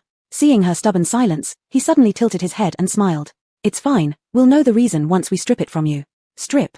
Dominique Senior suddenly raised her eyes sharply. Quinton unhurriedly squatted down in front of her. "You must have guessed it long ago, Ms. Shun, haven't you?" Dominique Senior's brow twitched. She had indeed suspected them, even once believing the person behind Alexander's revenge was them. That astonishing black industry chain, treating people as mere containers for superpowers. Dominique's, but you turned out to be even worse than I imagined.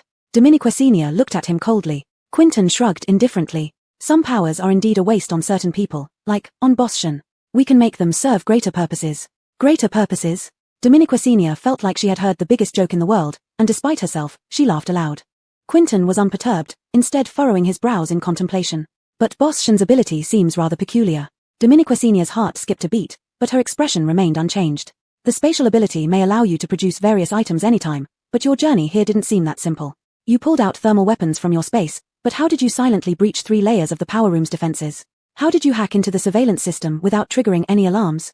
Quinton's eyes narrowed dangerously. The Institute's surveillance and defense systems are top-notch technology. Although we shut down most of the advanced defenses to lure you in, the basic ones remained intact. And yet, how did you manage it, Boss Shun? Did you rely on just space? Chapter 204 Innocent Heart. The young man's words were as light as a feather, yet each word weighed on Dominique Senior's heart like a heavy stone. It was like her deepest secret had been completely exposed, bringing an immense sense of dread as if her greatest support was about to be taken away.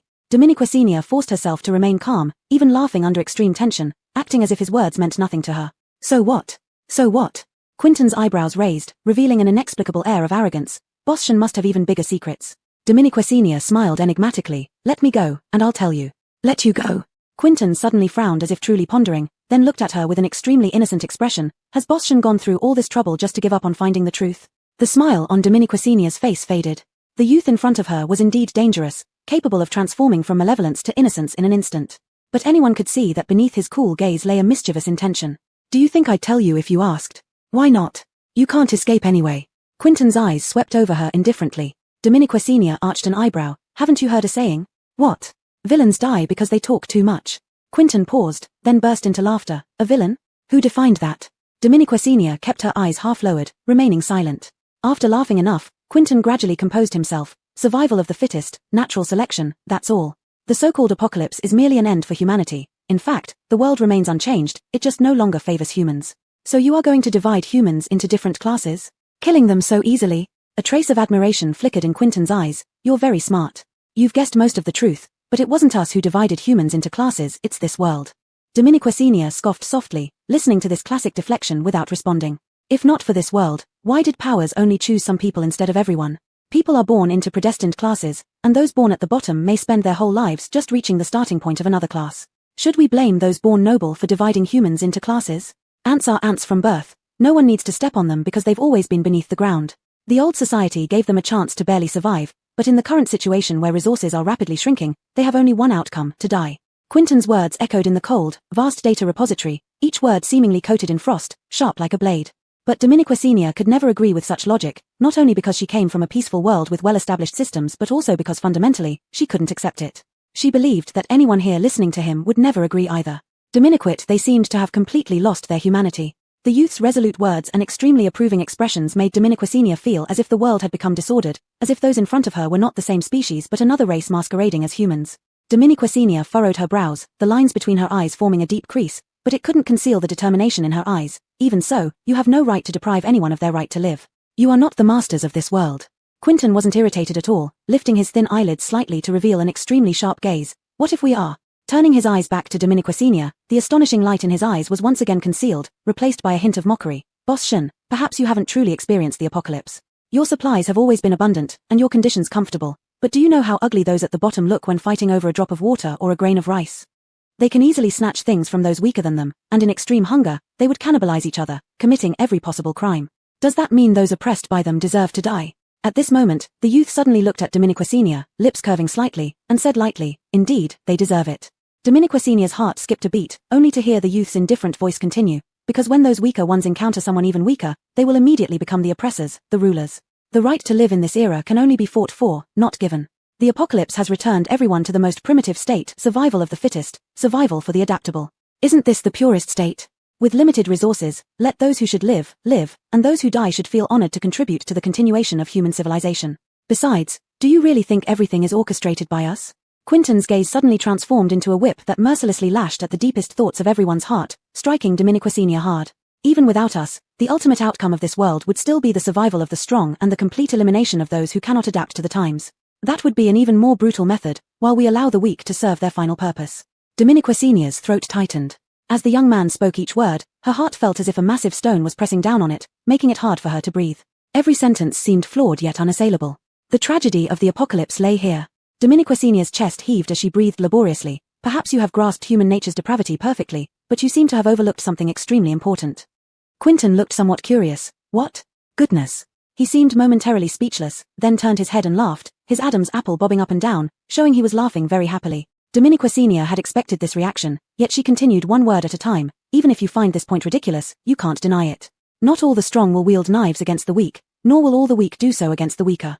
This isn't a fixed logical relationship, you just tend to judge others by your own standards. Humanity is completely obliterated in your hearts, or perhaps you grew up in a malicious environment, leading you to believe everyone is inherently selfish like yourselves.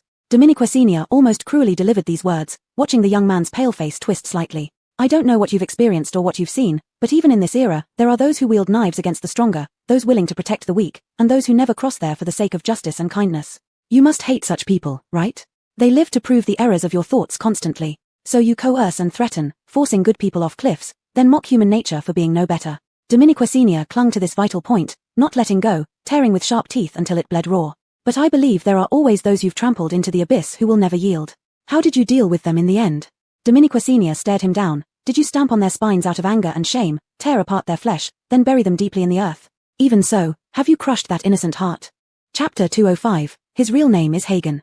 The youth's eyes suddenly emitted a dangerous red glow, startling Dominiqua Senior. She stared at the streaks of red in his eyes, almost disbelieving. Those weren't bloodshot or signs of eye strain, it was as if his pupils were genuinely and gradually turning from black to red. Extremely eerie, neither fully human nor ghostly. Dominiqua Senior widened her eyes, instantly thinking of the frenzied red-eyed creatures in the second-floor warehouse. The man's eyes were slowly turning red. Why? Because of the pink crystals? Quentin watched her reaction and suddenly laughed, not angry but amused. His long, icy fingers slowly covered Dominiqua Senior's neck, then tightened abruptly. So, it seems Boss Shen has a pure heart after all. Why don't you experience it yourself, the feeling of having your spine snapped and bones shattered? With her airway constricted, Dominiqua Senior's pupils contracted, and she began struggling instinctively, her legs scraping against the ground. Seeing her struggle, the redness in Quentin's eyes intensified for a moment. No matter how eloquent you are, history is written by the victors. We will carry on with humanity's best genes, while you, who waste resources, should know your place. Blood rushed to Dominiquecinia's ears, and Quentin's words became distant, yet she managed to force out some words with great difficulty. Please, don't kill me. Before I die. I want to know the final truth. Dominiquecinia clung desperately to the hand around her neck, clear about what this person truly wanted, an acknowledgement of defeat, a plea for mercy from someone still holding on to life. Since that was what he wanted, Dominiquecinia decided to play along. Sure enough, the hand loosened its grip. Fresh air, like water given to a parched fish, flooded into her lungs as Dominiquecinia gasped for breath.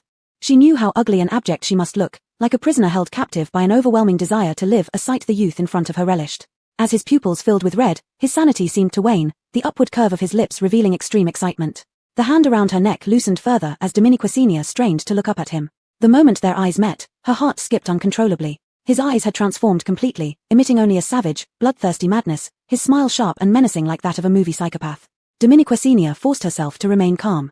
I just want to know the truth before I die. Please, tell me. What does the pink crystal do to you? How do you plan to become the rulers of this world? Effect.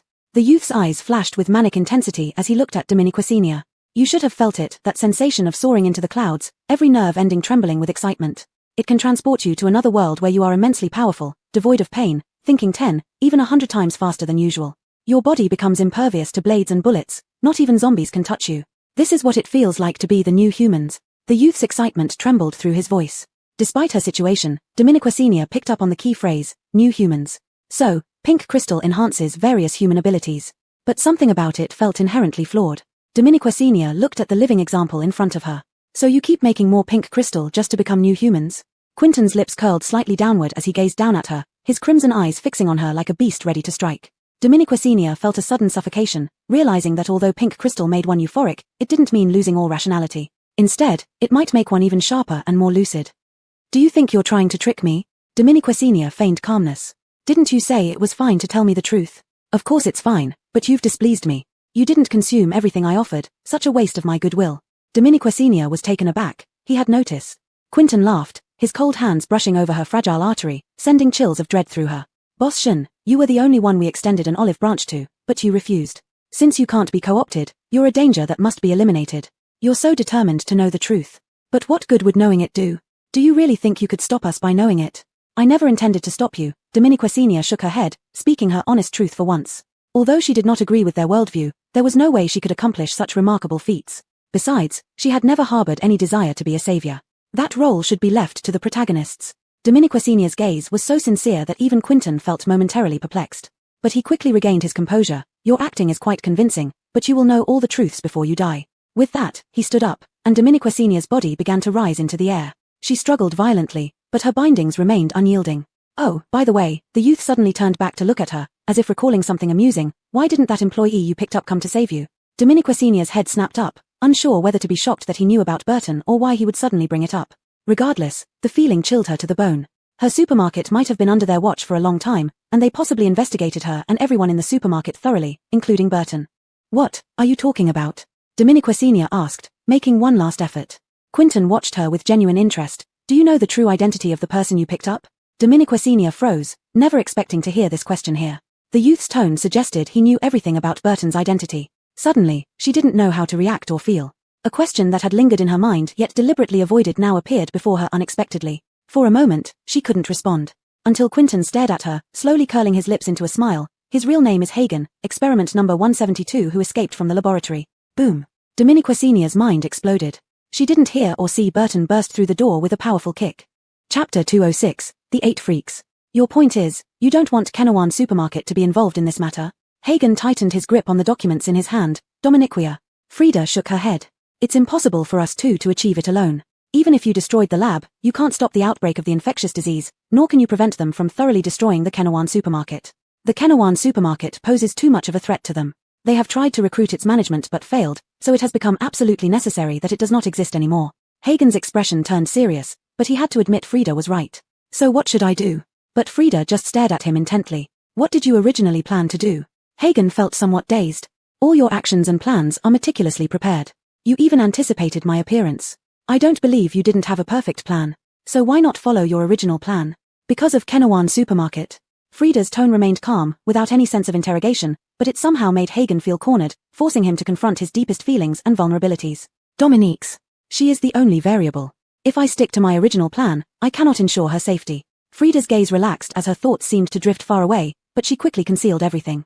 Since we cannot change the facts now, what we can do is investigate the truth about the infectious disease. Once the truth is revealed, Kenawan Supermarket will naturally be cleared of all suspicion. That's the sole purpose of my trip. Hagen looked at her. But you. The fiery determination in Frida's eyes didn't diminish, but she instantly understood Hagen's unspoken concerns. If the dark truth were indeed exposed, she would surely be considered the dirtiest among them.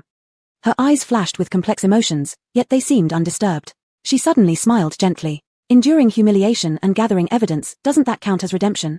Hagen remained silent, for he caught a deep trace of sadness in the woman's eyes. He opened his mouth, of course. Frida finally seemed genuinely happy. She pulled out a map of the newly established research institute along with all its defensive layout. This new research institute is merely a facade, their true base is actually underground. Underground?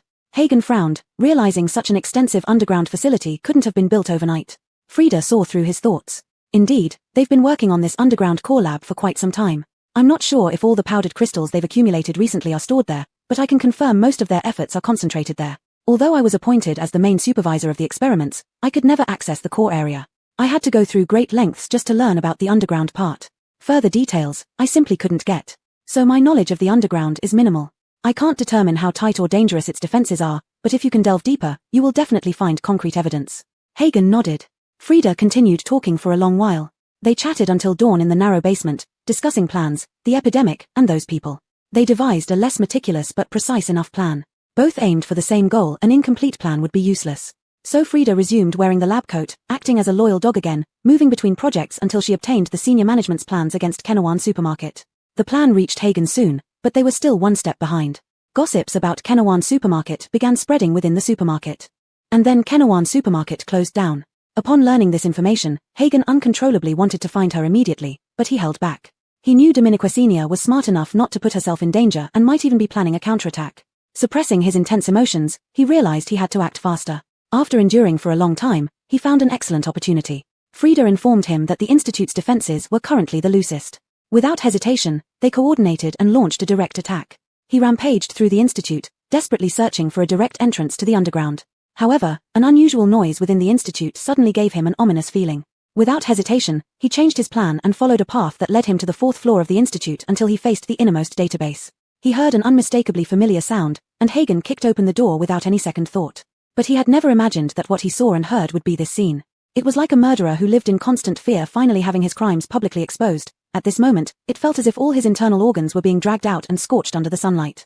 Extreme anxiety and terror dominated his thoughts, making him unable to look away from Dominiqua Senior. Every minute change on her face seemed like a verdict condemning him to death. His heart, now exposed naked before Dominiqua Senior, felt like it was being mocked by an invisible voice. Look, this is the heart that knew you despised it but still stubbornly hid its true identity, deceiving your feelings. This is the heart that shamelessly clung on, barely surviving without ever truly facing you. So, what will you do? An unnoticeable obsession surged in Hagen's mind, and he suddenly turned to see the youth with surprise on his face at his sudden appearance. The sudden eruption of abilities shot towards him in an instant. Quinton raised an eyebrow, finding the scene incredibly intriguing. He glanced at Dominiqua Senior's blank expression and then looked at the man standing at the doorway, the former experimental subject 172. In a flash, it seemed he understood everything, and his expression became increasingly excited. The bindings on Dominiqua Senior loosened, causing her to fall from midair. A tall and thick wall abruptly sprang up in front of Quinton, blocking Hagen's attack. Despite this, the sheer force left visible cracks on his defense. Quinton's eyes flickered oddly as he stared at the clearly deranged experimental subject 172. Subject 172, your power has indeed grown, but you still can't control your emotions well. Your tendencies toward mania, violence, and obsession can't be altered by medication. Hagen's overwhelming anger froze in an instant, his feet rooted to the ground, hands trembling uncontrollably. Memories flooded back, those days strapped to an experiment table, struggling madly, those days fighting beasts just for a mouthful of food. From a very early time, he had indeed become a beast devoid of reason, devoid of humanity. Ordinary restraining straps couldn't hold him anymore, they had to use steel and electric shocks to suppress his wild nature. For a long period, Hagen had no memory until one day, the ceiling above his eyes became clear, pain began to fade, and his frenzied struggles decreased. Countless monitoring machines surrounding him constantly emitted cold, rhythmic beeps. He overheard them say that he had inherently violent genes, capable of becoming more terrifying than a beast under pressure.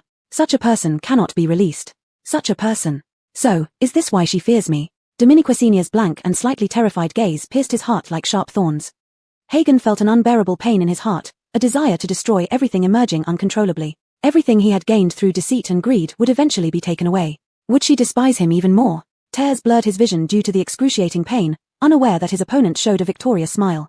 A sharp stone spike slowly rose behind Hagen.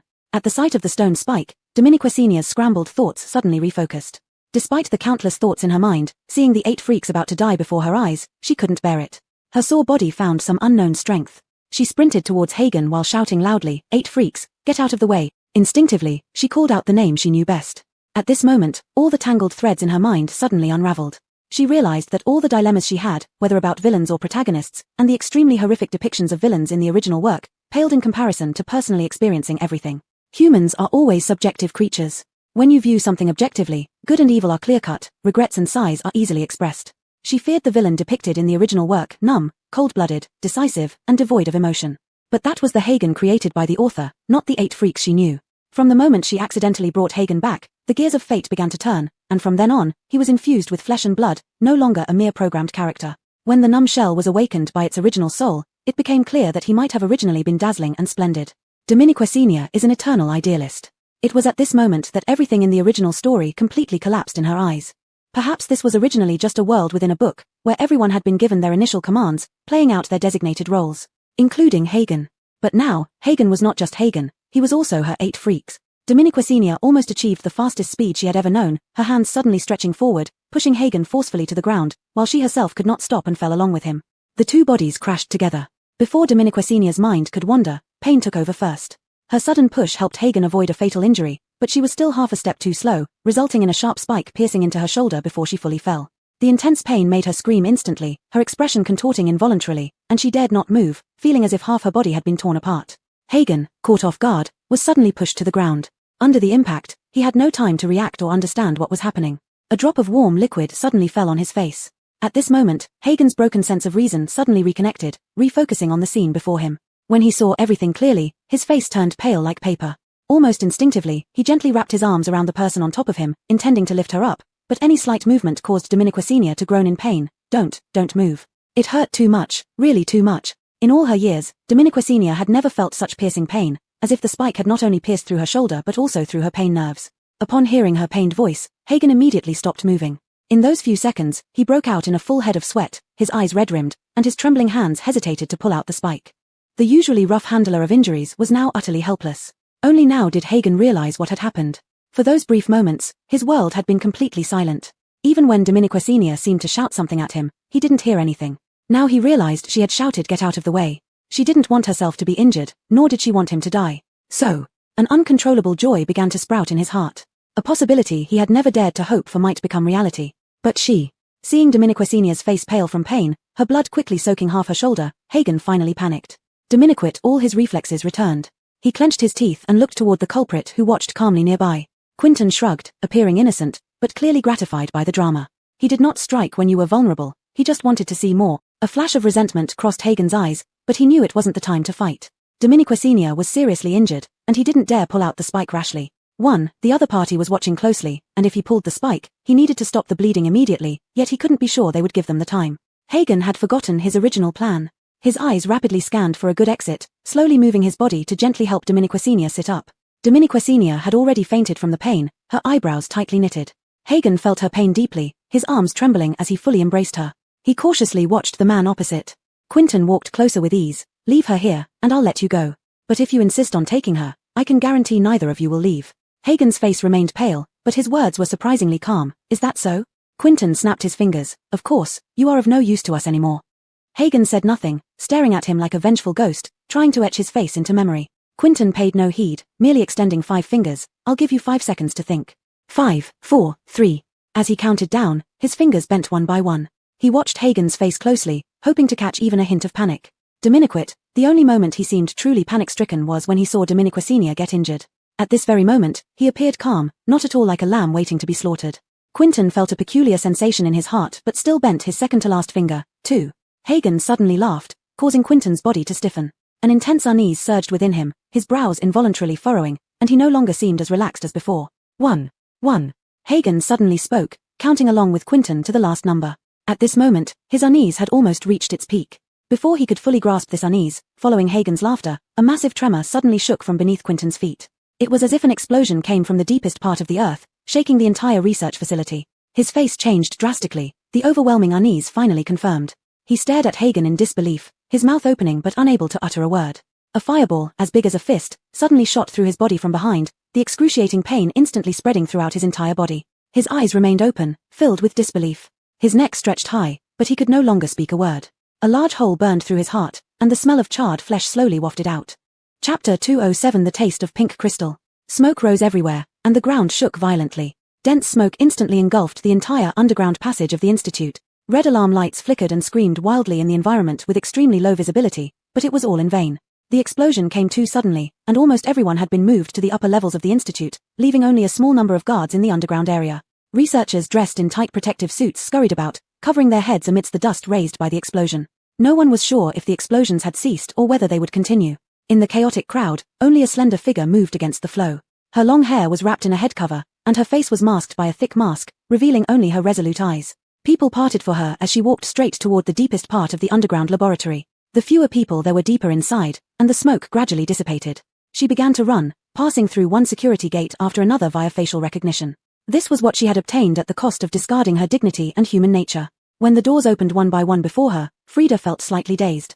The images of tormented bodies screaming under the surgical knives seemed to reappear in her mind. Frida lowered her eyes, made an incision on her arm with a scalpel expressionlessly, and ran resolutely toward the depths until her destination was within sight. Frida slowed her pace as if she hadn't exerted herself in running, walking calmly toward the guards at the entrance. The guards immediately raised their guns at her as soon as they saw someone approaching. Frida removed her mask and coldly took out her credentials from her pocket. Stefan ordered an urgent evacuation of important experimental results. Move aside. The two guards stared at each other upon seeing her face and the credentials. They recognized Geraldine, but weren't particularly familiar with her. Geraldine had just been transferred here days ago and was reportedly promoted to the highest level supervisor of the experiment. However, this door was always opened only by Stefan personally. So, after some hesitation, they remained unmoved. A trace of impatience flashed in Frida's eyes, and she looked at them more fiercely. There are unauthorized personnel invading the Institute now. Stefan ordered the immediate transfer of important experimental results. Dare you not open the door? Do you want me to fetch Stefan personally? By then, if the important results are stolen by intruders, your lives won't be enough to compensate. Frida's words weighed heavily on the guards, who became somewhat swayed, especially since the disturbance upstairs prevented them from contacting headquarters. As a result, they dared not retreat despite wanting to flee long ago. Moreover, this door wasn't easily opened. The password changed frequently, known only to Stefan. Geraldine looked so certain. Perhaps she really was sent by Stefan. Glancing at each other, one guard stepped forward. Why are you the only one responsible for transferring the important data? Frida gave him a cold look. Shiloh is right behind me. Would you wait for him to come personally before you open the door? Who will take responsibility for the delay? Both guards turned pale, fearing Shiloh greatly. Ultimately, they hesitated and moved aside. Frida walked to the door, knowing the two guards still watched her closely. She looked at the complex security system. If she entered one wrong password, the information of illegal entry would be instantly sent to all senior officials, and the guards behind would shoot her without hesitation. Her hands trembled slightly as she slowly entered the password. She betrayed the only person in the Institute who truly trusted her, obtaining the password from her. With a click, the door opened, and the two guards visibly relaxed. Frida blinked lightly, feeling a dull ache in her heart. I have never lied to you, and you should not lie to me either. Dominique's. The heavy door closed quietly behind her. Frida lifted her eyes, maintaining her usual indifference. But when she saw the scene before her, her eyes suddenly trembled intensely. Inside was pure white, spotlessly clean, with towering cylindrical objects standing upright. These objects hung by chains, suspended above the ground. Several thick tubes extended from the bottom of these massive cylinders, all leading in the same direction as if connecting to the same object. And within these large cylindrical objects was a solution that shimmered in soft pink hues, in which floated numerous naked bodies. Frida was so shocked that she couldn't speak, her usually calm and rational eyes unable to remain composed. Her heart felt as if it were being crushed by a massive boulder, making it hard to breathe. Among these bodies were men and women, fat and thin, and even very young children.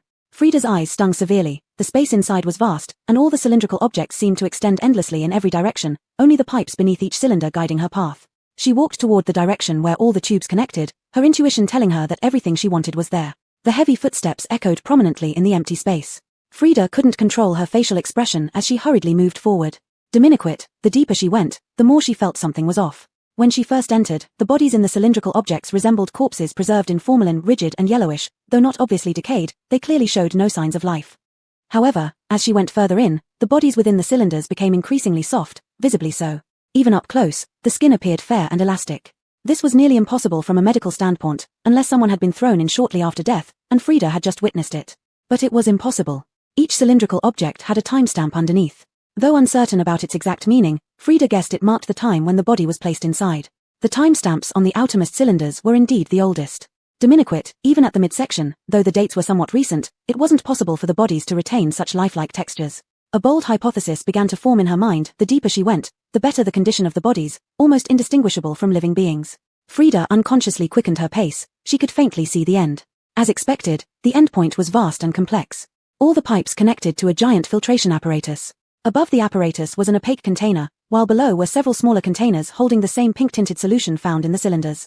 The liquids in these containers varied slightly, some with purer shades of pink, others almost transparent. As Frida approached them, a familiar scent gradually emerged, a smell that had become etched into her bones, an integral part of her life. For a long time, this scent had haunted her nightmares, following her everywhere. Even when she rarely stayed in the laboratory, it lingered around her. It was as if the scent had turned into a spectre, relentlessly. It was only now that she slowly realized she had been smelling this scent ever since she entered. But the smell was so familiar to her that she hadn't noticed anything unusual until it became too strong to ignore. Frida's face turned deathly pale. She finally realized it was the scent of pink crystal. Chapter 208, A New Era. This pink crystal smelled different from what she often encountered in the lab. This scent was stronger, purer. Frida could no longer control her expression. Her demeanor was now intensely serious. She was well aware that she had never smelled such a potent aroma of pink crystal before. She had believed that the crystals she had handled were already the purest form, with only 5% side effects. But this one felt like it had no side effects at all, a perfect degree. Just by smelling it, Frida's mind became incredibly clear, and her vision seemed sharper. All emotions that might have affected her thoughts faded away almost completely. Frida realized that this might be the secret they were trying to keep most. She had always thought their plan was still missing the final step, achieving a truly side effect-free pink crystal. They had shown everyone the same thing, hence the ongoing human experiments spreading throughout the base, using thousands of people to continually refine the crystal, producing an extraordinarily pure version.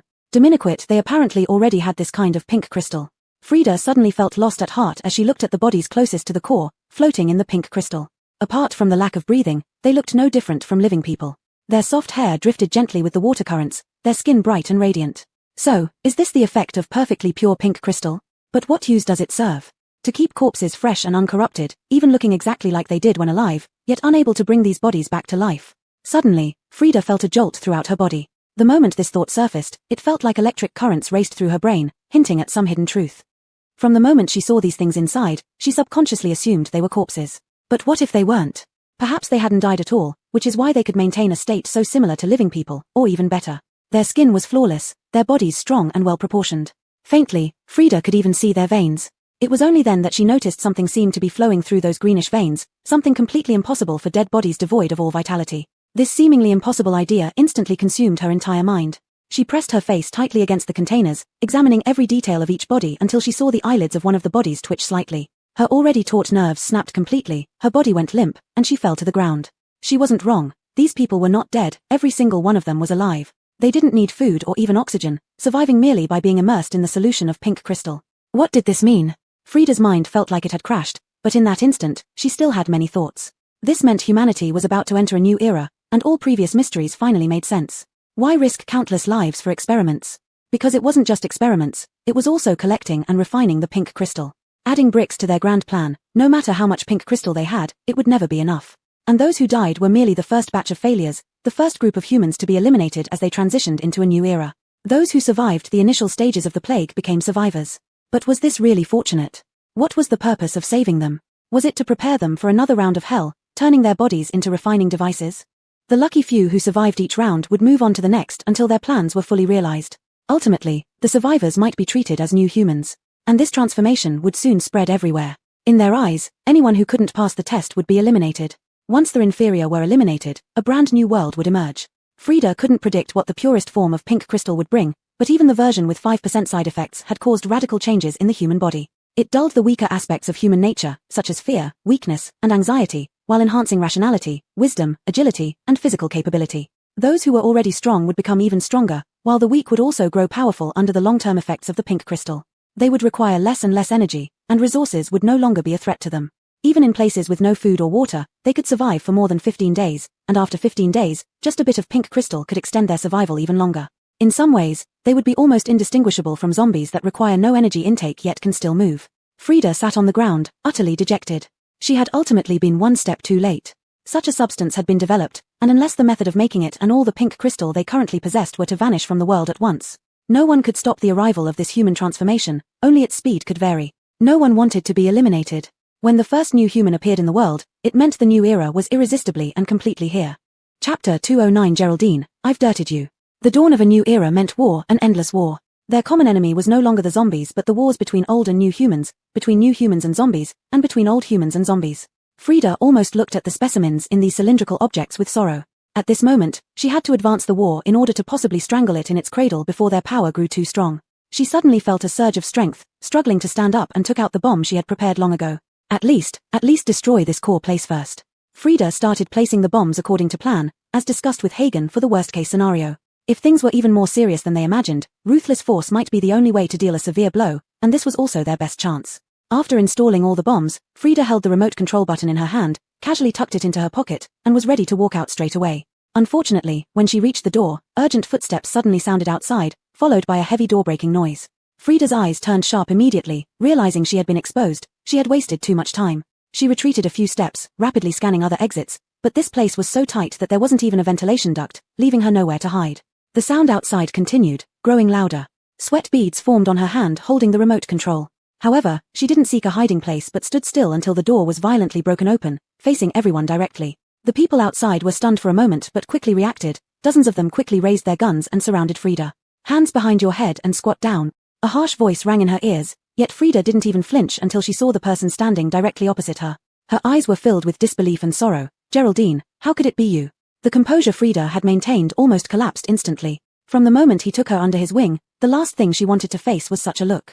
Although she hated deception the most, she ultimately deceived someone else. Closing her eyes tightly, when she reopened them, they were indifferent, even mocking. Always me. Helena stepped back 2 steps, not believing that the cold-hearted yet warm-hearted Geraldine could become such a stranger. Frida stopped looking at her and instead looked at the real leader, Adrian. Adrian didn't seem too surprised to see her. He didn't even have a gun in his hand, just standing there radiated an intimidating presence. Geraldine, cooperate with the investigation, tell us who your accomplices are, and maybe we can spare your life. Frida's lips curled into a cold smile. Spare my life? Do you mean these people locked in containers? Adrian remained expressionless, gazing at her steadfast and stubborn face, feeling a bit of sigh from deep within. Little Pay. Frida's expression changed instantly. Don't call me that name. She gritted her teeth, almost spitting out the words. You have no right. Adrian stared at her steadily, with a hint of regret in his eyes. Little Pay, besides your father, the person closest to you was me. Frida clenched her fists, her eyes instantly turning red. When your father passed away, he personally entrusted me to take care of you. Unfortunately, I failed him. Frida closed her eyes, unable to speak, just shaking her head. Helena, seeing Frida's state, felt anxious. Even though she had worked as an assistant to Geraldine for several years, she had never heard any of this from her. The sadness in Adrian's eyes came and went quickly, replaced by a fleeting red light in his eyes, all emotions returning to silence. Little Pay, your father violated discipline and was executed. But I didn't expect you to follow in his footsteps. Frida opened her eyes wide, almost unable to contain her emotions. He tried to bring you back on track, but you showed no appreciation and slaughtered people mercilessly. He fought alongside you in battles. Adrian's eyes showed no fluctuation, different paths, different choices. Frida hated it so much that her heart almost bled. Your path is slaughter, indiscriminate slaughter. Adrian did not wish to argue further but lifted his weapon directly. If you refuse to cooperate, I will have to put you on the same path as your father. Beside him, Helena was startled, instinctively trying to move the gun aimed at Geraldine, but she didn't have the chance. Geraldine suddenly calmed down and looked at him. I can cooperate with you, but I have one condition. You have no right. I want to know where my father's body is. Back then, her father was killed right in front of her eyes. Due to the overwhelming shock, she fainted. When she came to, she could no longer see her father's body or give him a proper burial.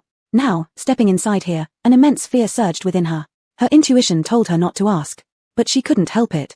A glimmer of pity finally flickered in Adrian's otherwise expressionless eyes. Little Pay, you shouldn't ask. Said each word clearly. Tell me. Perhaps moved by that last trace of compassion, Adrian put away his gun and looked toward a direction. Tears welled up in Frida's eyes almost instantly as she forced herself through the intense pain in her heart, looking in the same direction. There were several containers closest to the door, and the people inside hardly resembled humans anymore. Their faces had been worn smooth, just floating bodies. They weren't even alive here. The overwhelming sorrow finally shattered Frida. She opened her mouth silently, tears streaming down her face, her heart feeling as if it were being torn apart. Even Helena stared at the container in disbelief. She would never forget that the only belief and driving force for Huxley was her father. Dominiquit, her father, had become one of the first eliminated in this transition. Taking advantage of everyone's momentary shock, Adrian gave a subtle signal, and those surrounding Frida immediately moved closer.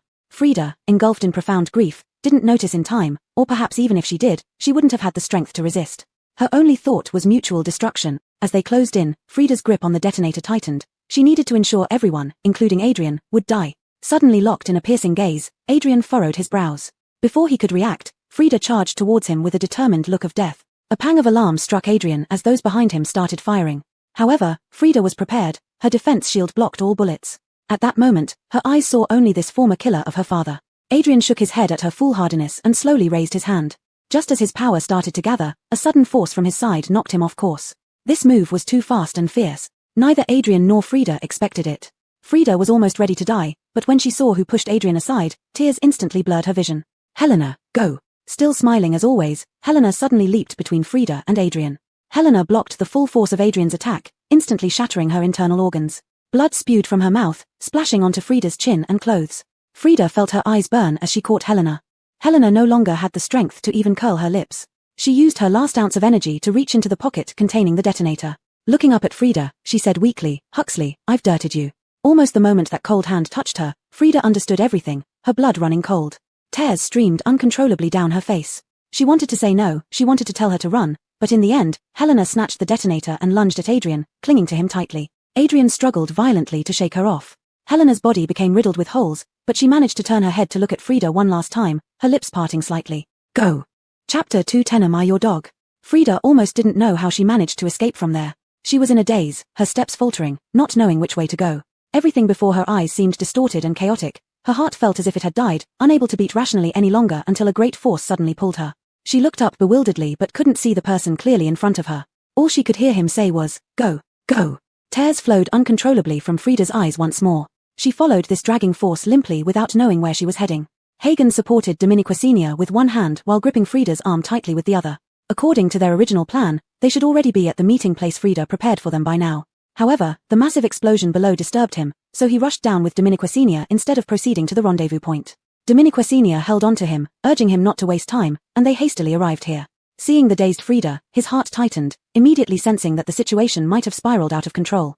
He unhesitantly grabbed the dazed Frida and headed towards the exit. On the other side, Dominiquicenia barely required his effort. She had already stopped the bleeding using medication from the system mall and regained some strength. Still, she wondered why Clowns 8 appeared here and why he was bringing along a doctor who obviously belonged to Huayangli. But this wasn't the right moment for discussion, so Dominiquicenia remained silent, choosing to trust Clowns 8 unconditionally. She gradually realized that during these days Clowns 8 had disappeared, he must have been plotting something. Tonight, they coincidentally bumped into each other, and she unexpectedly discovered Clowns 8's true identity. Though Dominiquicenia seemed calm on the outside, only she knew how tumultuous her inner world was. All three were silent amidst the chaos surrounding them as everyone scrambled for survival. No one paid attention to them, allowing them to leave the research institute with the fleeing crowd. Dominiquit, they encountered an unwelcome visitor just as they exited. Dominiquicenia stared disbelievingly at Alexander, who emerged from the same entrance. Her mind was already muddled. What happened? Why did everyone gather at the research institute tonight? Alexander also spotted her and quickly glanced over her shoulder before his eyes dimmed. Hagen, as if completely ignoring this person, swiftly led the two into the forest beside the research institute. Alexander's gaze darkened, then he abruptly stepped forward, following behind them. The forest was pitch black, but Hagen moved confidently through it as if he knew the way well. En route, Frida seemed to regain some clarity, no longer needing Hagen to drag her, yet she remained speechless. Until another turn, Hagen suddenly stopped, looking back at the empty area behind them. How long do you plan to follow us? Dominiquicenia was stunned and turned back to see Alexander leisurely walking out from behind a tree. Just a coincidence, Alexander said casually. Hagen's expression darkened instantly, and tension filled the air, but they both understood that a fight was ill-advised now. Dominiquicenia saw this and grasped Hagen's arm, shouting into the darkness, "Alexander?" The figure in the dark paused, losing its usual nonchalant demeanor. What do you want? Alexander asked. Dominiquicenia smiled, nothing much, just confirming if you're really Alexander. If so, don't follow anymore. Alexander's expression darkened rapidly, almost blending into the night around him. He knew it, he couldn't fathom why he came here like this. Turning to leave, Alexander was about to go when Dominiquicenia had more to say. Just come with us.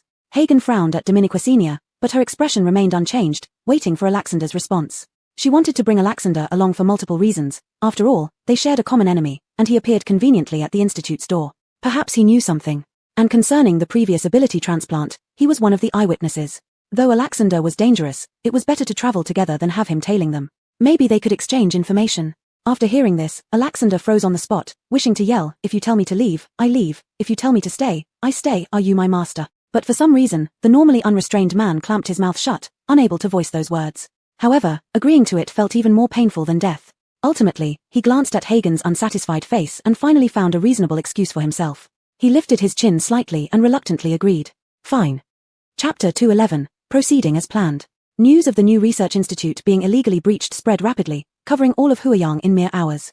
One could overhear people discussing the incident everywhere. Initially, residents near the institute heard various explosions but didn't take it seriously. As the explosions grew more frequent and louder, culminating in a massive blaze that erupted from the institute, everyone's attention was caught. The entire base was jolted awake by the deafening blast. People were uncertain what had happened, but the scene reminded them of the earlier laboratory explosion, albeit on a larger scale this time. Concerns arose among the crowd. Previously, when the lab was bombed, there wasn't much public reaction, and some even applauded the unnamed hero for it. However, since the outbreak, the government had gained more support, especially with the rumor that the institute developed the antiviral drug. This illegal breach did not sit well with the public. They speculated whether it was the unnamed hero again, but given the government's recent stability, such actions seemed less justified.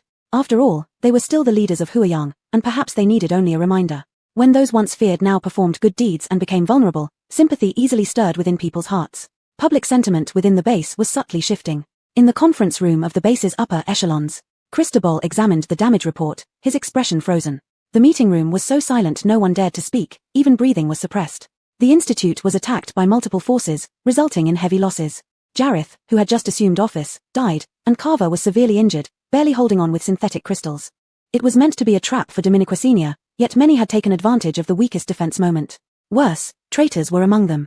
After a long pause, Cristobal put down the documents, letting out a heavy sigh through his nose. Uncharacteristically calm, he didn't immediately erupt, making the situation feel even more ominous. His eagle-like eyes slowly swept across everyone before he spoke. There's no need to wait. Proceed directly with the follow-up plan. A woman with glasses frowned slightly, but Cristobal, her ability with the infinite space.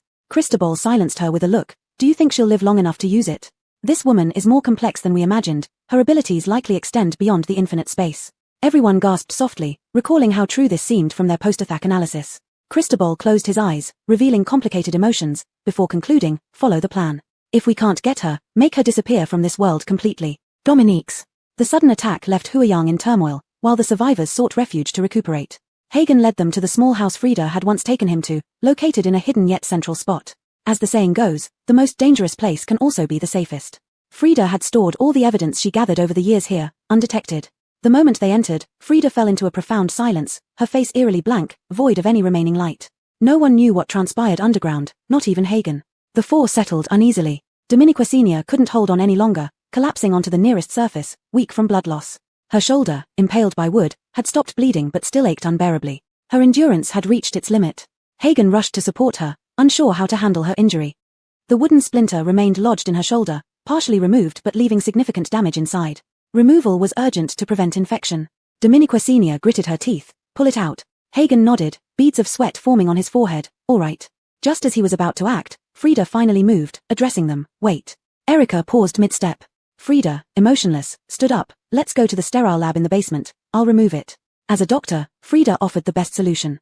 The mention of the lab made Hagen's expression tense involuntarily. He had no reason not to trust Frida, but his reflexes made him stiffen subconsciously. Dominiquesenia, having easily discerned Hagen's tension ever since knowing the true identity of Aofe, reached out and gently tugged at his sleeve. Let's go. Hagen froze for a moment, visibly relaxing, and without another word, he carried Dominiquesenia straight to the basement. The procedure went quickly. To be precise, it didn't even qualify as surgery. Frida administered anesthesia to her, but only local anesthesia. Thus, Dominiquesenia could still keep her eyes open, staring at the fluorescent lights on the ceiling. She could feel the moderately thick wooden splinter slowly being extracted from her body. Her gaze shifted to Frida's expressionless face, and she finally couldn't help but ask, is Doris's incapacitation because of Hagen? Dominiquesenia asked awkwardly, still not used to uttering Hagen's name. Frida's eyes flickered, seemingly surprised by how quickly she connected the dots. Dominiquesenia knew from her reaction that she was right. It wasn't hard to guess. Once the true identity of Aofe was revealed, all her lingering questions were answered. Why Aofe always disappeared without a trace, why he was severely injured when they first found him. Because this was the way a villain typically appeared. She had inadvertently saved him before he could sink into despair and be rescued by the heroine. Recollections flashed through Dominiquesenia's mind, and she suddenly realized how foolish she had been, ignoring so many clues. During the mercenary field competition, Hagen's unusual expression upon seeing Doris's psychic ability, because that ability had originally belonged to Hagen. Why did he keep disappearing? Perhaps he was plotting his revenge. Like how he silently collaborated with someone inside the base and disguised himself as a base soldier to critically injure Doris near the main characters. That's also why Gavin had heard rumors that Doris was killed by the base soldiers. As for how Hagen managed to disguise himself as a base soldier and get close to the protagonists, it was undoubtedly with the help of the person standing before her now. Putting it all together, the answer became clear. Chapter 212, Just Say You Want Me Gone. After the wood splinter was removed, Frida stitched it up and applied some medicine. Dominiqua Sr., having experienced this heart-stirring night, was already mentally and physically exhausted and fell asleep directly on the operating table. In her sleep, strange dreams filled her mind again. But this time, it was not about herself but everything related to the antagonist in the original story, all about Hagen. Though Hagen was an antagonist, he was undoubtedly a tragic figure, tortured alive in the laboratory for 5 years, his mother killed, barely escaping and being redeemed by the female lead, only to be ultimately rejected by her. All of these led to his dark transformation, his brutality, his unpredictability. Living for revenge in the first half of his life, living for the female lead in the latter half. As an outsider, Dominiqua Sr. didn't react much, as this was a common villain setup, very cliché and one-dimensional.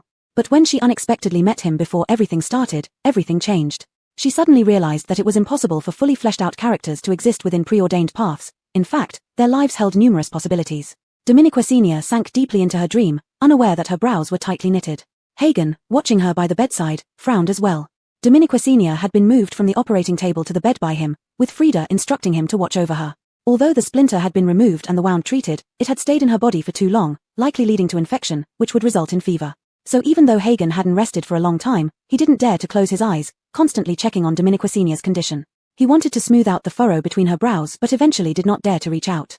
Erica appeared at the door without anyone noticing, leaning against the door frame and watching him. Dominiqua Sr. raising you as a dog isn't doing much good, you can't even protect your owner. This level of sarcasm meant nothing to Hagen, he didn't even spare Erica a glance. Erica couldn't help feeling somewhat irritated. Should I tell Dominiqua Sr. all the dirty things you've done? Finally, Hagen gave Erica a glance, but the words that came out were cold and icy. What are you still doing here? That sentence was clearly telling him outright to leave. Erica's expression changed, instinctively wanting to argue back, but a bizarre sense of contradiction rose in his heart. Dominiqua, what was he still doing here? No one welcomed him here, and the person who called him was unconscious. He had so many other matters to attend to and more people to kill. Erica's expression was rather unsightly. Asking himself inwardly brought him face to face with his own perverse sincerity. In the end, he could only stiffly say, I go where I damn well please. With that, he turned to leave but stopped and turned back to look at Hagen before he left. If you're not capable, continue pretending to be me to kill people. I've got enough dead souls on my back, a few more won't make a difference. Besides, they deserved it anyway. But let me warn you, don't embarrass me. Hagen looked at him without saying a word. Erica cursed inwardly, truly leaving now, but the voice behind him made him stop. Do you mean that those several people the nameless hero killed later weren't done by you? Erica clenched his fists. Was he really playing him like a dog? Dominiquit, he forcibly stopped and turned around. Dominiqua Sr. had woken up unknowingly at this critical moment, hearing this conversation completely. Hagen felt a wave of tension inside him, almost afraid to look at Dominiqua Sr. Dominiqua Sr. gave him a faint glance. You've done so many things behind my back, do you fear just one or two more? Her cold tone seemed to turn into strands of coldness seeping into Hagen's veins. He looked at Dominiqua Sr., opened his mouth, but found no way to refute it. Erica, leaning against the door frame, raised an eyebrow in surprise, instantly adopting an amused demeanor. Only Dominiqua Sr. knew how weak she felt at the moment. To anyone else, it might seem like she held the upper hand, but she alone knew that this behavior arose from facing someone she didn't know how to deal with. She could only shift her gaze to Erica, who shrugged. Dominiqua, all his wonderful deeds. Then he blinked mockingly. Turns out you were in the dark too. Hagen's brows were tightly knit, not looking at Erica but keeping his gaze fixed on Dominiqua Sr. Dominiqua Sr., under his stare, felt a bit uneasy but managed to raise her eyebrows naturally and replied with the same tone, Dominiqua, but... She suddenly looked at Hagen and smiled. I've done quite a lot behind your back too, which cancels it out. Hagen's frown suddenly relaxed, but he was dumbfounded. Erica immediately wore an expression as if he had eaten something foul. After saying this, Dominiqua Sr. felt relieved and lay back down leisurely. Alright, since we have a common enemy, let's put aside our differences and sit down for a good talk. These words seemed to be directed at both Hagen and Erica, but in reality, Erica knew they were meant for him. His face darkened, looking like he was about to storm out, but in the end, he walked into the room and found a place to sit. But just as he sat down, Dominiqua Sr. suddenly sprang up as if she had been shot skyward, staring at him. Erica felt goosebumps rising under her gaze, wrinkling his brows impatiently. What? Dominiqua Sr.'s scrutinizing gaze swept over him. In that brief second, a sudden thought flashed through her mind. Erica's identity seemed anything but simple, and with Hagen as a cautionary tale, she now feared this person might also be some hidden character from the original story. And very likely not a positive one. Out of caution, Dominiqua Sr. decided to probe. Do you have any thoughts on this world? What? Or perhaps, do you want to destroy this world or save it? The protagonists and antagonists in post-apocalyptic literature typically fell into these two categories, at least in the one Dominiquesenia was familiar with. She looked at him intently, eagerly awaiting his response. However, Erica's face was already black as ink. He gritted his teeth. Dominiquesenia. Dominiquesenia appeared entirely serious. If you want me to leave, just say so. Chapter 213, Evolve or Die. Watching Alexander's expression of defeat, Dominiquesenia couldn't help but start laughing gloomily from her bed. But as she laughed, she dared not laugh too hard. Even a slight movement would tug at her wound, causing pain. Seeing Alexander's face becoming more and more unpleasant because of her laughter, Dominiquesenia finally managed to stop. She understood that asking him now wouldn't serve much purpose, since the original plot had been so thoroughly disrupted. She wasn't seeking a definitive conclusion, just a fleeting thought that led her to ask. Of course, if she could probe for something useful, it would be even better. However, with Hagen's previous warning, she now had a clearer idea about Alexander's true identity. He appeared in the later parts of the original story with few scenes, ambiguous between good and evil, primarily driven by revenge. Because there was so little description of him in the original work, it only dawned on Dominiquesenia now how similar Alexander seemed to be in character to the original one, both driven by an equal thirst for revenge. Only, the name of the original character seemed to contain the word schwer, a distant memory that Dominiquesenia didn't recall clearly due to his limited appearances. Dominiquesenia probed, "Is Alexander your real name?" Erica's furrowed brows suddenly twitched, seemingly surprised that Dominiquesenia would bring up this question so abruptly and accurately. His most unexpected reaction revealed the truth. Dominiquesenia instantly smiled, while Erica's expression darkened even more. "Does it matter to you whether it's true or false?" Erica detested being seen through, yet this person always managed to do it and easily control him. At this very moment, he had no reason to stay here. The only reason he still followed was because there were still opportunities for him to be utilized. Even though he knew all this clearly in his heart, he still chose to follow. Dominiquesenia sensed that his emotions were somewhat off and quickly became more serious. "Indeed, it doesn't really matter whether the name is real or fake, as long as you are here." The fact that Alexander was willing to follow indicated that they hadn't reached the point of bloodshed, which suited Dominiquesenia just fine. True or false didn't matter. Erica felt inexplicably irritable again. He knew this woman was simply trying to use him, so even if he concealed his true identity, she didn't care. Dominiquesenia remained oblivious to Erica's convoluted thoughts and turned the conversation back to the main topic. "I infiltrated the research institute tonight to uncover the truth about the infectious disease and clear Kenna Juan Supermarket's name. I didn't expect them to have already seen through Boss Kenna's disguise and set a trap for me. If you guys hadn't appeared unexpectedly." Dominiquesenia shook her head and explained her intentions briefly. By initiating the conversation, she aimed to lower Alexander's guard. Afterward, she turned to look at Hagen, curious about why he also happened to be at the institute tonight and what connection he had with Geraldine.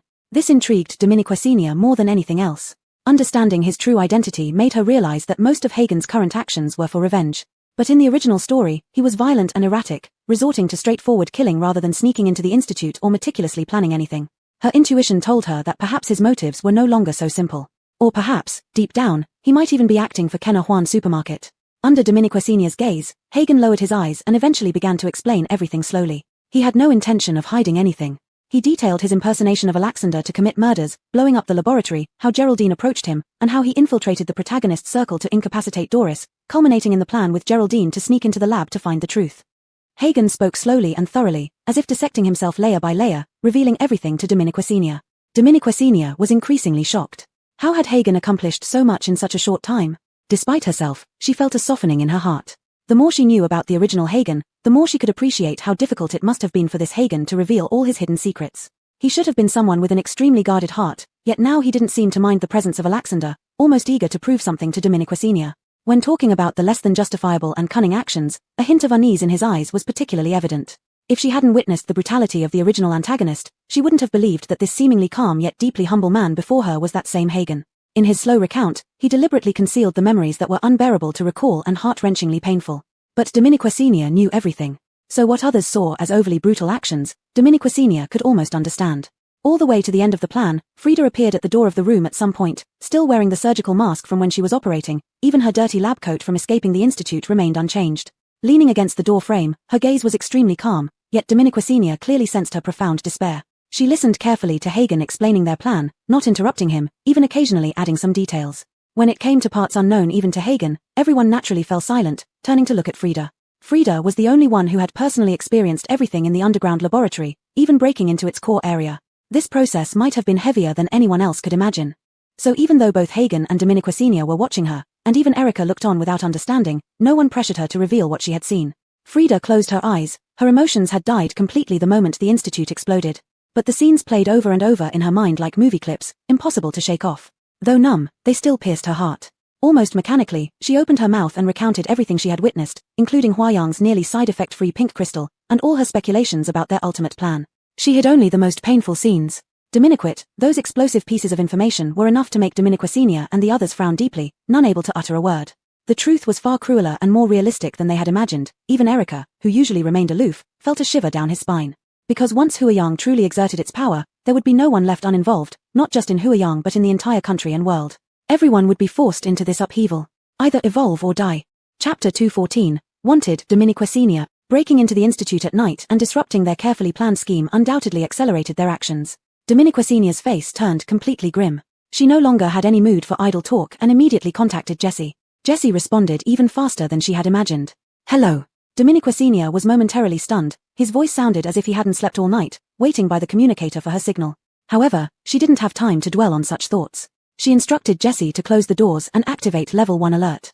Yoyun Weapon Shop was connected to Kenawan Supermarket and could be considered a branch store, so its defense system followed Kenawan Supermarkets. She feared that once these people knew her identity, they would directly go to Yoyun Weapon Shop to capture and threaten her.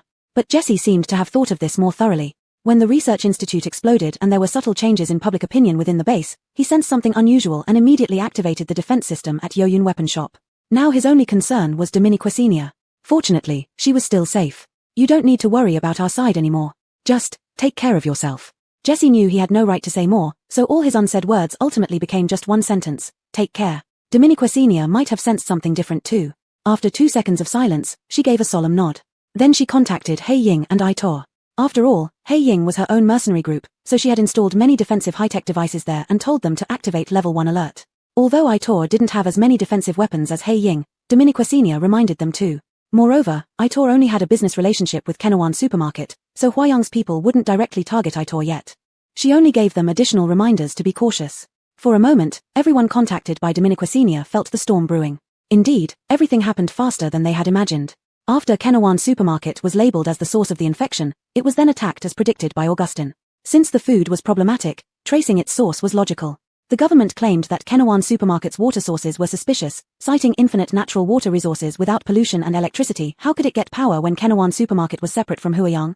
At this moment, LNGDNG, a respected figure within the base, stepped forward, claiming they discovered a well with natural water resources in the Donglu forest a month ago but were maliciously obstructed by Dominiqua Sr., leading to the destruction of the well. They suspected that Dominiqua Sr. must have ulterior motives, possibly fearing that the unique status of Kenawan Supermarket would be undermined if the natural water source were found. With LNGDNG speaking out, most people in the base already believed it, even becoming indignant. Several small mercenary groups joined in, saying they were present when the well was discovered and intended to report it to the government to benefit everyone, only to be sabotaged by Dominiqua Sr. Thus, the blame for destroying natural resources and occupying them privately was placed entirely on Dominiqua Sr. Even those who knew the truth, like Aitor and Hei Ying, dared not show their heads under Dominiqua Sr.'s repeated warnings. Lian was left alone, seething in anger within the mercenary group. Amidst the confusion, Kenawan Supermarket was branded with the black marks of malicious destruction and private occupation of natural resources. The rumors spread rapidly, but Dominiqua Sr. remained calm. She knew this wasn't the end. After being labeled with the second black mark, the third one quickly followed. The government was clearly furious, determined to bring down Dominiqua Sr. As expected, the old shepherd made another impassioned speech. Although they weren't present, the loudspeakers throughout the base even reached their remote area. It was less a speech to uplift morale and more a call to attack Kenawan Supermarket. After some rousing rhetoric, the tone became serious. First, expressing anger and regret over the recent damage to the Institute, and then shifting the blame onto Dominiqua Sr. Actually, there was no need to shift the blame since it was indeed Dominiqua Sr. who did it. They played surveillance footage on the large screen in front of the central office building, and everyone saw Dominiqua Sr.'s face clearly. Though Dominiqua Sr. had concealed most cameras, some inevitably slipped through. Once this surveillance footage was shown, everyone became even more convinced without doubt. Old Shepherd seized the opportunity to recount the various crimes of Kenawan Supermarket and Dominiqua Sr. After escalating everyone's anger to its peak, he delivered the final blow. They discovered that Kenawan Supermarket had been secretly colluding with Qingyang base. Even during this infectious disease outbreak, compared to Huayang, Qingyang fared much better in terms of symptoms and spread, managing to control the situation on their own without Dr. Dominique. What did this imply? It implied that Kenawan Supermarket deliberately spread the infectious disease within Huayang, giving them food that was worse, while supplying better food to Qingyang. Hearing this, Dominiqua Sr. couldn't help but be stunned. She had thought of countless possibilities, but never imagined they would focus on this angle. Moreover, the reasoning was bizarre and completely unbelievable. The overwhelming roar of anger made Dominiqua Sr. realize that experience was indeed the best teacher. Old Shepherd clearly understood the psychology of these people better than she did. Huayang and Qingyang already had a history of old grievances, and under the lens of these past feuds, everything seemed highly plausible. Now, new grudges layered over old ones, fueling the flames of fury higher and higher, burning away almost everyone's reason and ability to think independently. Under such strong incitement, led by the highest manager of Huayang personally and guaranteed by Eddie, it was a certainty that Kenawan Supermarket and Dominiqua Senior must die.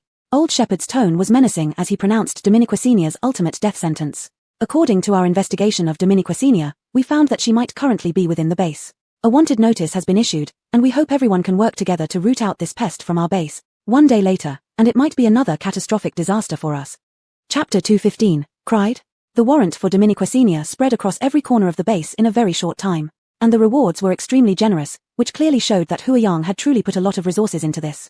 To completely eradicate Dominiqua Senior, they even sealed off Huayang, allowing entry but no exit. Only then did they dare to be certain that Dominiqua Senior was still within the base. At this moment, Dominiqua Senior was indeed still inside the base, not just inside, but right under their noses. They were conducting household-by-household searches outside, but as their hideout hadn't been inhabited for a long time, Frida had successfully created the illusion that no one lived there. All four of them were hiding in the basement, and no one discovered them. No matter how much noise was made about them outside, the few remained calm and collected. Moreover, Dominiqua Senior had an endless supply of resources, so they didn't even need to go out to replenish supplies. But this could not continue indefinitely. They all knew that Huayang's biggest secret had been exposed. An unpredictable major accident might happen at any time, beginning another round of selection and culling of humanity. This might be the greatest crisis they faced at present, yet Dominiqua Senior wasn't overly worried, and she even felt that the whole group wasn't too concerned either. Dominiqua Senior was uncertain if it was because they had stayed in the basement for too long, becoming numb to everything. So at night, she came out of the basement to take a breath of fresh air. It was only at night that they could come out of the basement for a brief stay, without turning on the lights. Sitting by the window, Dominiqua Senior looked at the scattered sparks outside. Her shoulder had improved greatly after treatment with medicine from the System Mall. Although it wasn't very flexible yet, she could move it without excruciating pain. But even so, Hagen followed her closely, sitting opposite her when she came out to breathe. Instead of enjoying the view outside, he stared at her intently. Even the normally thick-skinned Dominiqua Senior couldn't quite handle it, but the darkness hid her discomfort well. You staring at me like that makes me feel like I'm about to turn into a bird and fly out of the window. Hagen was taken aback, then lowered his eyes. Oh, then I won't stare anymore. Dominiqua Senior sighed and chuckled slightly. She could sense Hagen's cautiousness and unwavering presence over these past days. She may have exaggerated just now, but she didn't doubt that he really thought that way. Who would have thought that the world-shattering demon lord from the original story would now be so anxious, inferior, and sensitive? Dominiqua Senior understood this somewhat, but she was never good at resolving such matters. She could only prove her intentions through actions. What are you going to do next? Have you finished your revenge? A heavy look flashed in Hagen's eyes as he shook his head. No. His hatred could never be erased. Killing those who had once harmed him and his mother brought him little pleasure. Beyond that, he didn't know what else he could do. Upon hearing his answer, Dominiqua Senior also pondered many things. In the past, Hagen was irrelevant to her. Those tragic stories of villains were merely met with sighs here. But now, she felt a thread of pain in her heart. They do deserve death. Hagen looked up at her. These matters I can handle on my own. You don't need to get involved. What matters now is, what do you want to do? Let them die. Dominiqua Senior paused. I don't need to get involved. Hagen sensed a sudden change in the air after his words. He regretted it somewhat, pursing his lips without further comment. But Dominiqua Senior wasn't letting it go. If I don't need to get involved, then logically, you shouldn't involve yourself in my affairs either. Hagen. This was the first time Dominiqua Senior called him by this name after learning his true identity. Panic flashed in Hagen's eyes. I know what you're thinking. You want to handle everything yourself and leave me completely out of it. You say it's for your revenge, but many things aren't necessary for you to do, right? You could simply kill those who hurt you and walk away. There's no need to collaborate with Geraldine or even seek the truth. You don't care about that truth, nor do you care about those people's lives, do you? Dominiqua Senior looked at him, looking into his eyes, which were like blackstone even in the dark. Hagen had nowhere to hide. His lips remained tight, but Dominiqua Senior could clearly sense his nervousness rather than anger. And Dominiqua Senior wasn't planning to let him off. Geraldine sought cooperation to uncover the truth. She truly cares about the truth. But you don't. So why are you doing this? The answer was about to reveal itself, and Hagen's eyes trembled as if he couldn't hold on, suddenly becoming moist. Dominiqua Senior's relentless questioning abruptly stopped. Instead her eyes sparkled with excitement. Hagen, unable to bear it, lowered his gaze completely. But then Dominiqua Senior suddenly stood up, leaning close to him by supporting herself on the table. Afraid of straining her shoulder, Hagen hurriedly held her steady, inadvertently making it easier for Dominiqua Senior to see into his eyes. She opened her mouth, unable to suppress a smile. Cried? Hagen's hand trembled. No. Oh my goodness, this stubborn yet endearing look almost instantly struck Dominiqua Senior's heart. She knew very well that Hagen hadn't cried, It was just that under pressure, his eyes had only faintly misted over. Even so, it was enough to disarm Dominiquesenia. Hagen, feeling embarrassed under her stare, turned his face away. But his honesty still surprised Dominiquesenia. Even though he didn't dare to face her, he still spoke each word clearly. I don't care about those people. Dominiquesenia's eyebrows raised, willing to admit it. Hagen fell silent again, but at this point, Dominiquesenia felt satisfied and slowly sat back down. However, just as she was about to free herself from Hagen's grip on her shoulder, he suddenly tightened his hold, misunderstanding something, and stared at her anxiously. But you can manage my affairs. Hagen himself was stunned after saying this. Seeing Dominiquesenia's bewildered face, he suddenly realized he might have misunderstood something. But Dominiquesenia capitalized on this opportunity, and Hagen ended up fully confessing. Hagen's face immediately flushed, and his brows furrowed in an instant. Nothing. Of course I will manage it. Do you think not letting me manage means I won't? Hagen's head snapped up. Dominiquesenia couldn't stop laughing now, her white teeth gleaming brightly. And here's a secret for you. Hagen involuntarily held his breath. In fact, I don't really care about those people's lives either. Chapter 216, His Trail Found Again. Hagen was momentarily dumbstruck, but only Dominiquesenia truly knew that she didn't care at all. This was why she could rest here so contentedly for days after finding out what Huiyang really intended. Not to mention she lacked any grand ambition to save the world, even less did she have the habit of repaying grievances with kindness. This group of ragtags took everything at face value, and whoever briefly benefited them could immediately sway their loyalty. Perhaps not everyone was like this, but Dominiquesenia no longer bothered distinguishing. She cared only about her friends and those who had once helped her. Among the four of them, perhaps only Huxley truly cared. But Dominiquesenia clearly understood that when a house falls, no egg remains unbroken. Could she hide for a moment, or hide forever? Dominiquet, this true antagonist, this savior, shouldn't be her role. She must find a way to pull the original storyline back on track. The original villain was gone, but now there was a real one. And only the main characters could defeat this villain. Though the main characters were now muddled in their minds, their roles destined them to be inseparable from saving the world. By accidentally leaking the truth before them, former collaborators could instantly turn into enemies. Dominiquesenia thought much, not noticing Alexander had appeared at the door until she sensed Hagen looking over. Alexander, it's your dad here. Did I interrupt your midnight tryst? Dominiquesenia's speechlessness nearly became tangible. She held down Hagen as he started to rise, glancing at Alexander. Didn't eat dinner, so went to the bathroom for a snack. Erica fell silent for a moment, then suddenly laughed, walking towards them while laughing. Dominiquesenia felt somewhat wary of this neurotic person. Spit it out.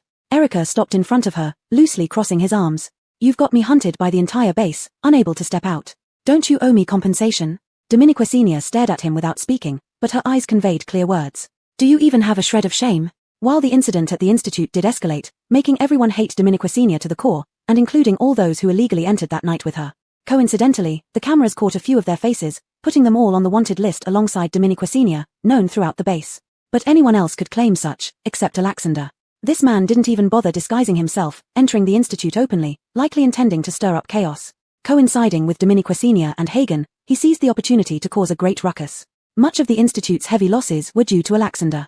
Besides, he had long been on the government's wanted list, albeit previously under the alias Unnamed Hero. However, Dominiquesenia was too lazy to argue with him and gestured for him to sit down anywhere. Erica sat down with an air of condescension, understanding that whether intentional or not, they were now in the same boat. Spit it out. Dominiquesenia suppressed her irritation. Alexander's arrival was timely, she had something to ask him. That day, after waking from surgery, they revealed their secrets to each other. But Dominiquesenia suspected he hadn't fully disclosed. While he claimed to have come to trace the imposter pretending to be him, further reflection suggested otherwise. If Alexander were solely seeking revenge, he wouldn't have minded who impersonated him or what false killings were attributed to him. After all, these people deserved death and wouldn't affect his constructed persona. Given Alexander's character, he might have been slightly curious, but it wouldn't drive him to invade the Institute, let alone create chaos there. The more Dominiquesenia thought, the deeper her gaze grew. Just before Erica lost patience, she spoke. Did you enter the Institute just to catch Hagen? What else were you after? Erica's eyelids twitched, hesitating to answer, only staring at her. The people you wanted dead are mostly dead. Are there still targets within the Institute? Dominiquet, you don't seem to have sought them. Erica's gaze darkened slightly, realizing how thoroughly she had uncovered his intentions. Since none of these matter to you and you don't care about the so-called truth, then you must have entered the Institute to find something. What exactly were you looking for? Dominiquesenia asked directly, getting straight to the point. Erica raised his eyelids and nodded without denial. Indeed, I was here to verify some things. Verification? This time it was Dominiquesenia's turn to frown. Since you've already investigated my past and know I am seeking revenge, you should understand what kind of people I want to kill.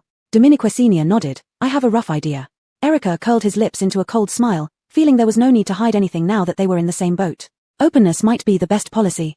Moreover, Erica suddenly looked at Hagen. This matter might involve more than just me. Hagen frowned. What do you mean? Since the day Hagen had impersonated him, Erica had been investigating him. It wasn't difficult to uncover the information, given the network he had built while investigating his own affairs. The deeper he dug, the more unusual details he found, which started to overlap with what he already knew.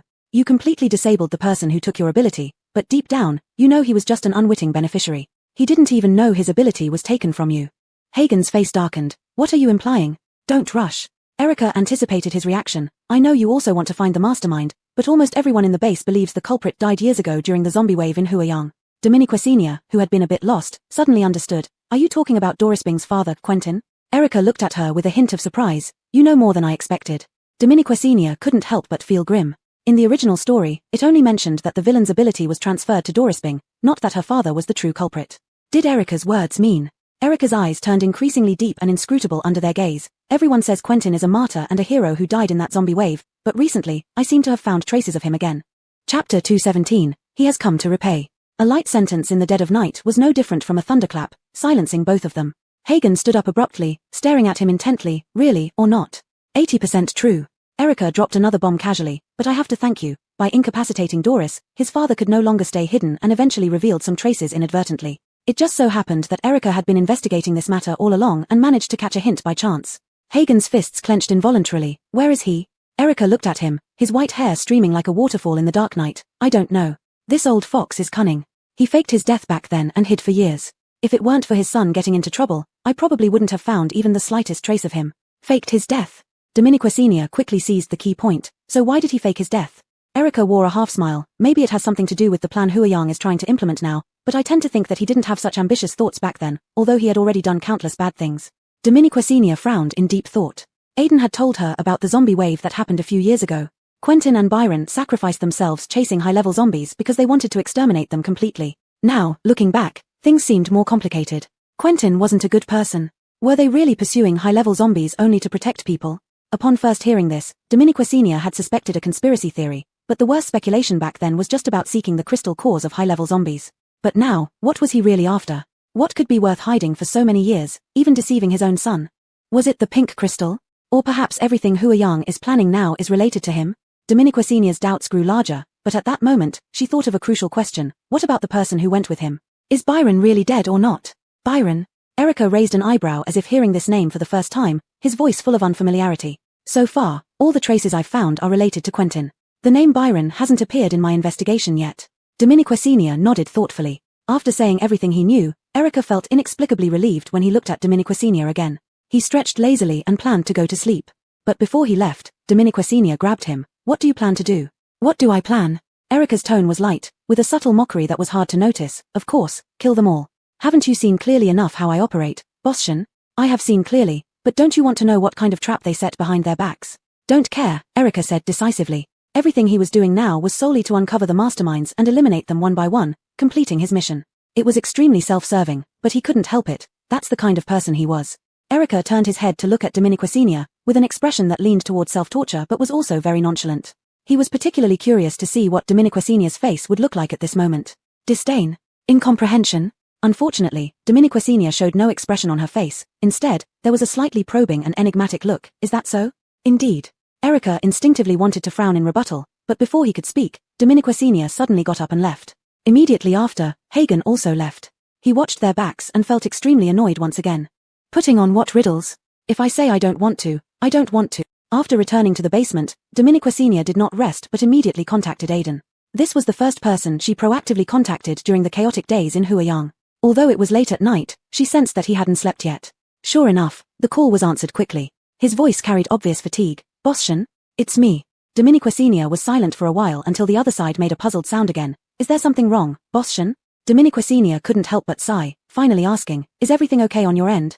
Although Aiden felt that Dominique Senior's sudden contact shouldn't be for this reason, he still answered her.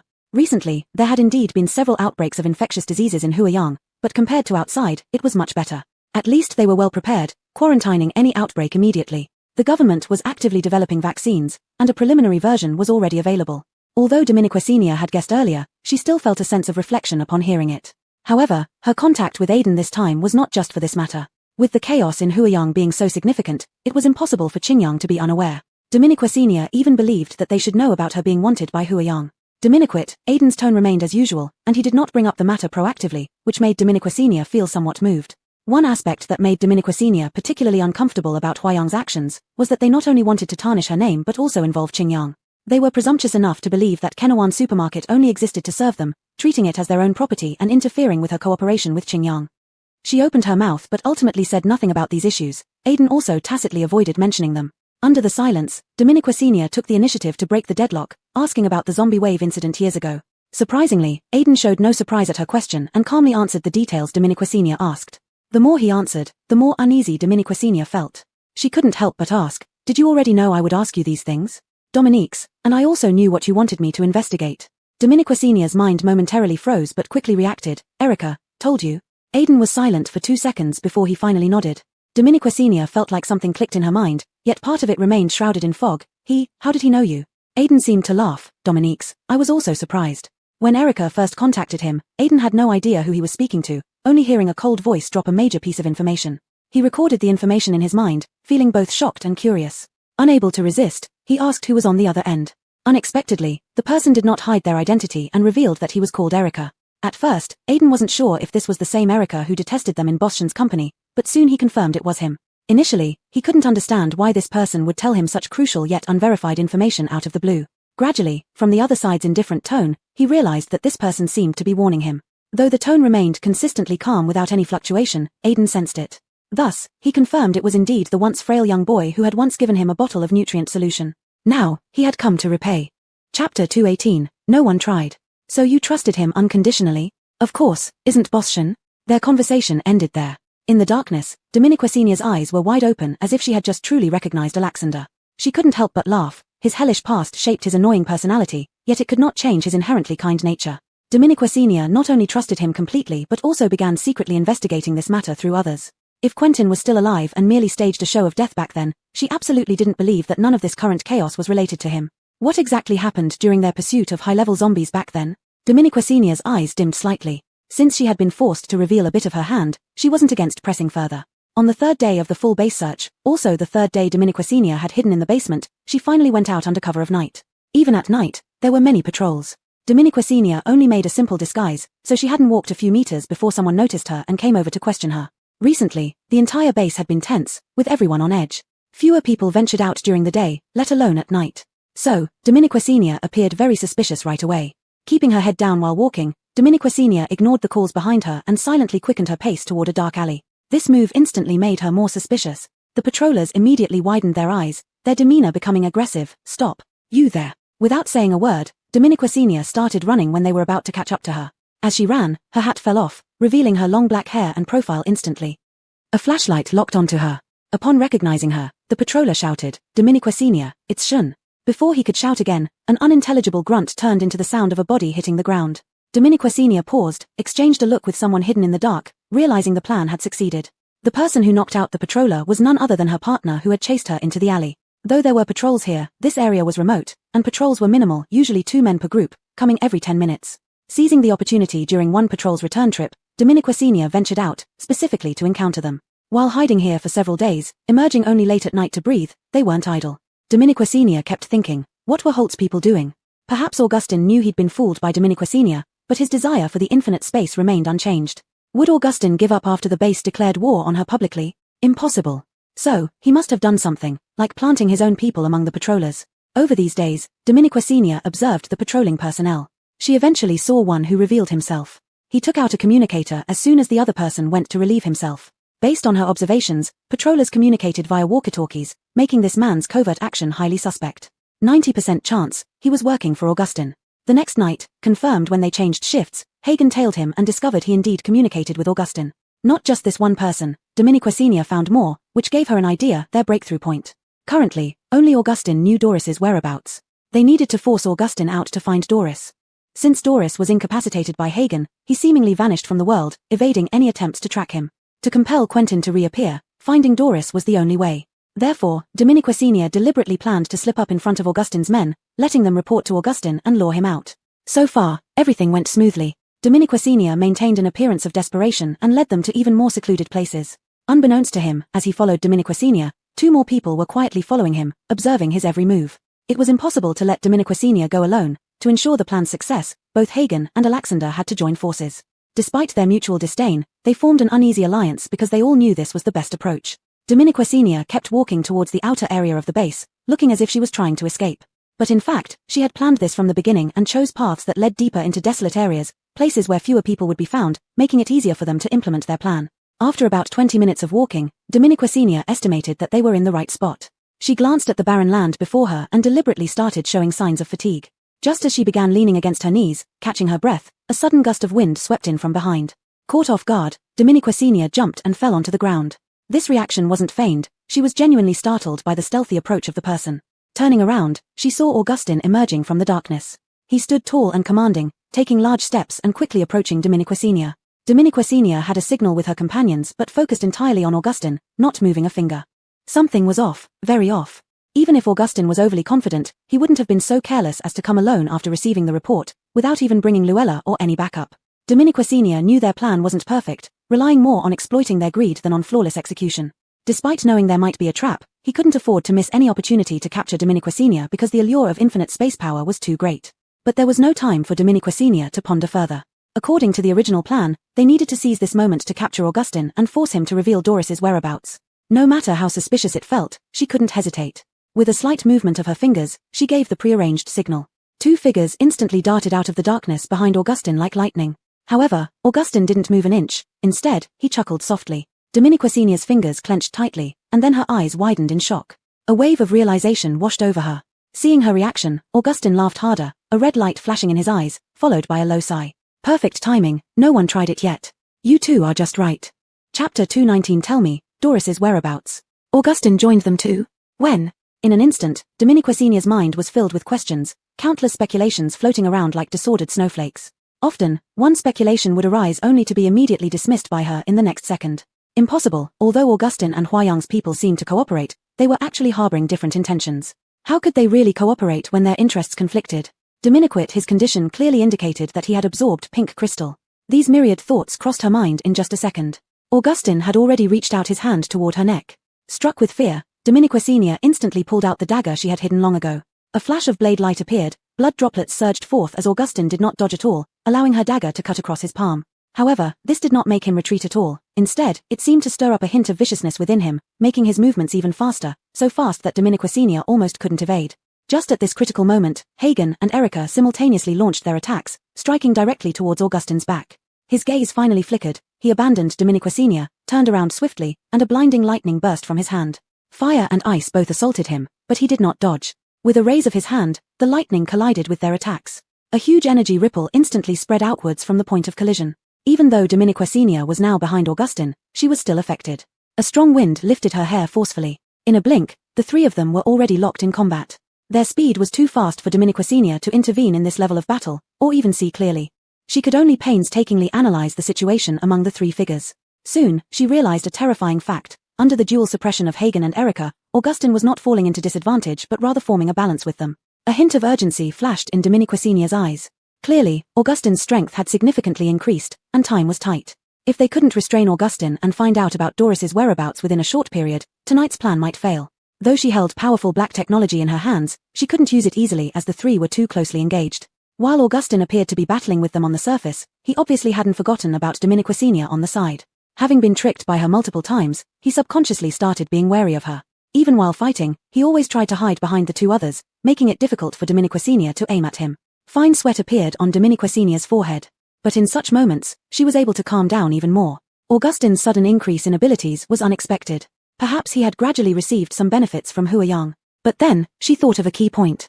Huxley had told her that Huayang might have developed side-effect-free pink crystal, but this secret was extremely well kept and must be incredibly precious. So, which kind did Augustin absorb? Would Huayang give him pure pink crystal? As this thought passed through her mind, Dominiquesenia clenched her fists and decided to take a gamble. Looking at Augustin, who seemed at ease between the 2, she suddenly opened her mouth and shouted loudly, "Augustin, you're such a fool." This shout sent goosebumps running down Dominiquesenia's spine. For some reason, she felt like she was an idiot female lead from an ancient cheesy idol drama declaring war on the male protagonist. But the difference was that she sincerely believed Augustin was indeed a fool. Having pent up these feelings for so long, this yell, though somewhat embarrassing, felt like every pore on her body had opened up, making her feel incredibly refreshed. Meanwhile, because of her shout, the three paused for a moment. Erica especially wore an expression of disdain, as if asking what madness she was indulging in again. Ignoring him, Dominique Senior stared straight at Augustin. Though Augustin didn't seem affected and his attacks became even more ferocious, Dominique Senior inwardly rejoiced. This was exactly the reaction she wanted. From the moment Augustin advanced despite feeling no pain from the cut, she had realized that he likely hadn't absorbed pure, unpolluted pink crystal. He exhibited the very clear side effects Geraldine had mentioned: lack of pain sensation, easy agitation, losing rationality easily. These brought a reckless-seeming strength, but once overstepped this boundary, he could become rash and crude. This was precisely the best time to catch their weak points. Dominique Senior took a deep breath and unleashed another verbal attack on Augustin without reserve. Every sentence was heartfelt, words she wished to say to the despicable male lead since she started reading the book, all poured out at once. An old saying goes well: cursing someone cleanses your own heart. Since coming here, Dominique Senior had been disturbed by this arrogant man, unable to have a single peaceful day. She never thought there would be a day when she could truly let out all her frustrations. Erica's expression shifted from disdain to shock, and then gradually became numb. Hagen couldn't help but laugh, his attacks suddenly intensifying. Both were actually fighting against Augustin, and under Dominique Senior's continuous verbal barrage, they gradually felt Augustin's increasingly agitated attacks, almost as if he wanted to abandon them and go straight for Dominique Senior. Neither of them was stupid, they soon realized Dominique Senior's intentions. Reluctantly exchanging glances, their attacks began to synchronize.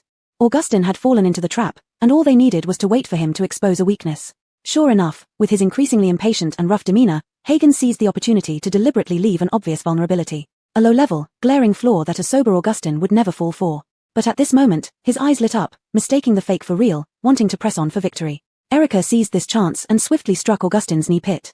This blow held nothing back, using all his strength. Dominique Senior even heard a crisp snap. Augustin's face twisted sharply at this moment, his body unable to support itself as he fell to his knees. Exploiting one's weakened state to finish them off, Hagen instantly turned around and delivered an elbow strike to Augustin's back. Augustin choked, his whole body weakening, losing the power to retaliate. The two pressed him firmly to the ground, rendering Augustin completely immobile. He could only stretch his neck, eyes wide, unable to make a sound. Dominique Senior hurriedly got up from the ground. Even though she didn't participate in the fight, she was parched. As she approached, Augustin wriggled like a fish on a chopping board, but could not escape Hagen and Erica's hold. Dominique Senior found his current state quite amusing. The red light in his eyes couldn't be hidden now. He probably realized why he had been overpowered, growing even more desperate. Dominique Senior looked at him with a half-smile and squatted down. "Answer me one question, and we might consider letting you go." Augustin's face was ruthless. Even being pinned down, he showed no sign of yielding. A strange feeling surged in Dominique Senior's heart, but she didn't have time to dwell on it. Looking at him, she asked straightforwardly, "Tell me, Doris's whereabouts." Chapter 220, Quentin. "Tell me, where is Doris?" Augustin snorted through his nose, not only refusing to answer the question but also provoking Dominique Senior. Hagen frowned and instantly applied more force with his hands, causing Augustin to grunt in pain. "Not going to talk?" Dominique Senior narrowed her brows in thought for a while before looking at him seriously. "If you don't speak up, you'll likely leave your life here today." The casual threat from Dominique Senior's mouth seemed all the more genuine. A trace of hatred flickered in Augustin's eyes. Under Dominique Senior's signal for Hagen to loosen up a bit, he finally managed to speak. "Do you think knowing Doris's whereabouts will get you what you want?" Dominique Senior paused, finding this question quite odd, as if he knew why they were asking about Doris's location. Could it be that Quentin's appearance wasn't hidden from Augustin, and he knew they were looking for Quentin? But this was even stranger. They wanted to find Quentin to investigate whether his current plan had anything to do with Huayang and the reason for his mysterious disappearance back then. If Augustin knew they were looking for Quentin, it meant he understood all the ins and outs. But upon further thought, it wasn't surprising that he could deduce this. Their nighttime raid on the research institute revealed their intentions. Perhaps Huayang didn't hide the details from him, leading him to conclude that their search for Doris's whereabouts was aimed at finding Quentin. Regardless, it ultimately proved that Quentin truly appeared and took away his son.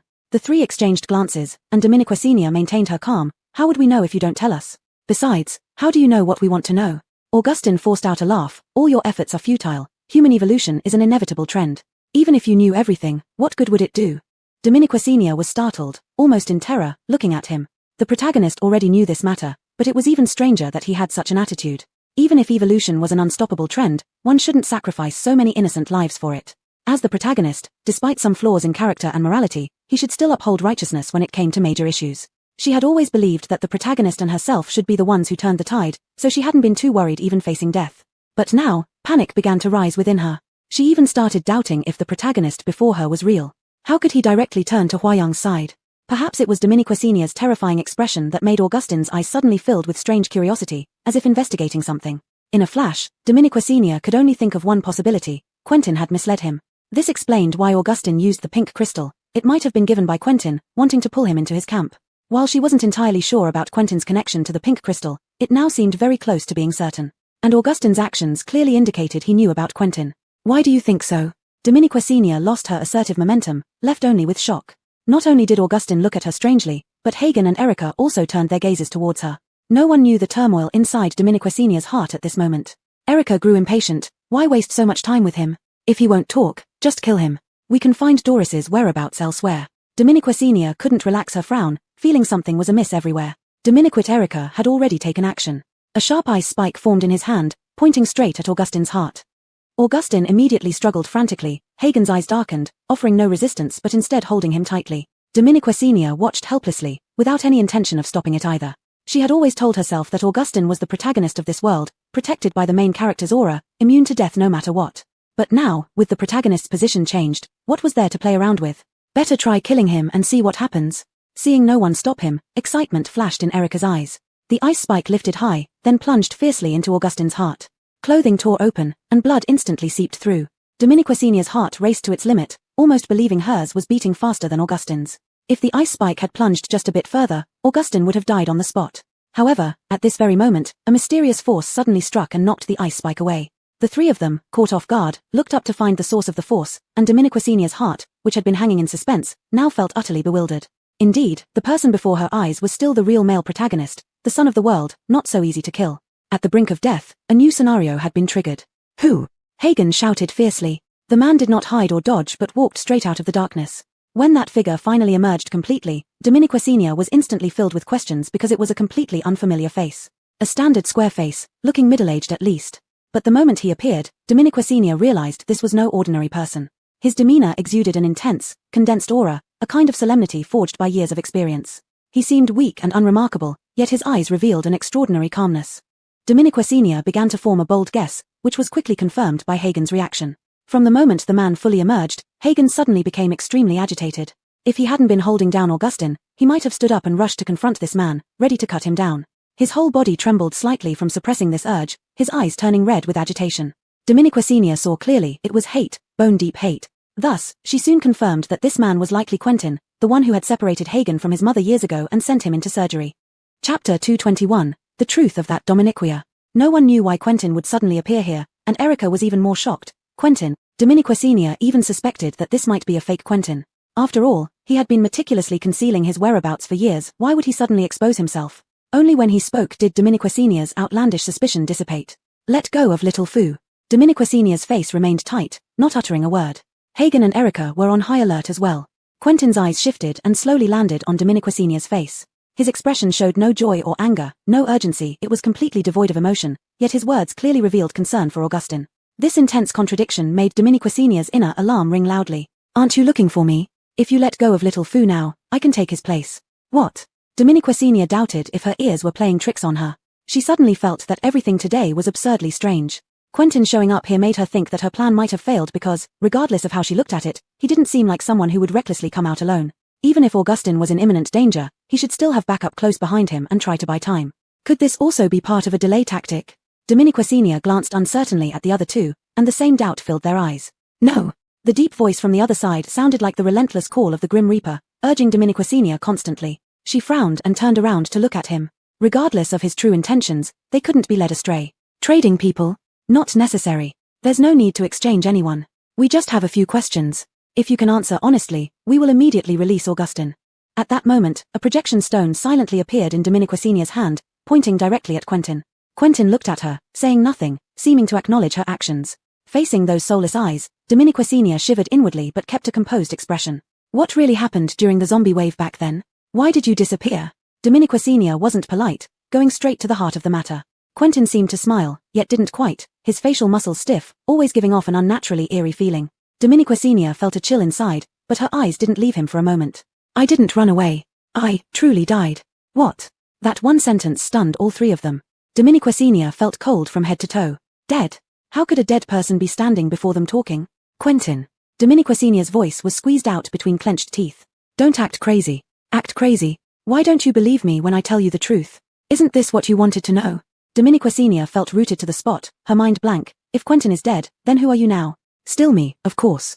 Quentin looked at them with a mocking smile that didn't reach his eyes. Isn't the truth you're seeking right before your eyes? Why don't you believe it?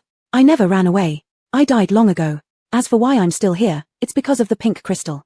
Suddenly, he hit the nail on the head, speaking for himself, making Dominiquacenia hold her breath involuntarily. Since you're so curious about what happened during the zombie wave back then, I can tell you everything. And just like that, he started recounting the events of that fateful zombie wave without any reservation. Back then, when Qingyang faced its greatest calamity, they acted without hesitation, fighting until the advanced zombie responsible for the wave fled. Leaving this menace unchecked would lead to endless disasters. I explained the gravity of the situation to them, but they still refused to send even one team, much less a single person, to join the Huiyang people in hunting down the advanced zombie. It was as if the zombie wave had shattered their spines, making them short-sighted fools. To prevent the advanced zombie from coming back, possibly targeting Huiyang, we had to eliminate this threat. Through Quentin's calm but slightly angry narration, they seemed to stand on one side of the council table once more. They watched the Huiyang representatives despair over missed opportunities, while the Qingyang people felt guilty and grateful but remained steadfast in not taking any more risks. In the end, they set out alone. The advanced zombie was severely injured and couldn't run far. They tracked it using special methods, day and night, until they finally found it again. War was imminent, and the power of an advanced zombie equated to that of an entire army, not to mention their bodies were as hard as steel, impervious to pain and death. But after all, a zombie was just one individual, and they had brought enough manpower. The situation gradually began to favor them. Just as victory was within reach, an unexpected turn of events occurred. The area near the advanced zombie suddenly erupted with rumbling sounds. A glance revealed a vast, dark expanse. Quentin and Byron, with their experience, instantly recognized it as a swarm of zombies. More terrifyingly, these zombies didn't act mindlessly, rushing towards anyone in sight. Instead, they moved in orderly formations, running over with precision. They didn't look like a horde of zombies but rather like an identical military force. The overwhelming horror struck in an instant. Quentin and Augustine immediately realized that such coordination could only be achieved by mid-level or even advanced zombies. Eliminating just one advanced zombie required a whole army. What hope did they have against so many? Realizing something was amiss, they tried to retreat, but it was too late. At a critical moment, we sent signals requesting reinforcements from Qingyang, but right until our last stand, Quentin suddenly closed his eyes, as if recalling an extremely painful scene. Rivers of blood flowed. Allies who were fighting alongside us moments ago turned into enemies, seemingly multiplying endlessly. Qingyang never came out once, not even sending a single person to investigate the situation. Augustine, who was tightly restrained by Hagen and Erica, suddenly let out a sound akin to a wail. Dominiquacenia was brought back to her senses by these muffled sounds. Could this be the truth of that year? However, it differed somewhat from what she had heard from Aiden. At least, Aiden had never mentioned anything about seeking reinforcements during that period. She looked at Quentin half believing, half doubting, and suddenly asked, "What about Byron, who was with you?" Chapter 222, It's All Good. What about Byron who was with you? At the mention of Byron, Quentin seemed to freeze for a moment before falling into a heavy reverie. Tianyu was my best brother, but he didn't survive. Dead. Dominiquacenia doubted it, but his face revealed genuine sorrow. Even Augustine's expression turned somewhat stiff, as if forced to recall this heart-wrenching memory. How did he die? Dominiquacenia probed their sore spot unreservedly.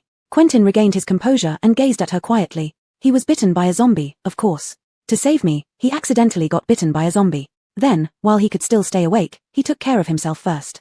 Oh, this Byron sounded like quite a courageous person, so how did he end up with such an unruly and arrogant son? It's truly unfortunate for the family. Dominiquacenia showed a bit of pity appropriately, but for entirely different reasons. Get to the point. Hagen finally lost his patience behind her. This man had spoken so much without ever reaching the point.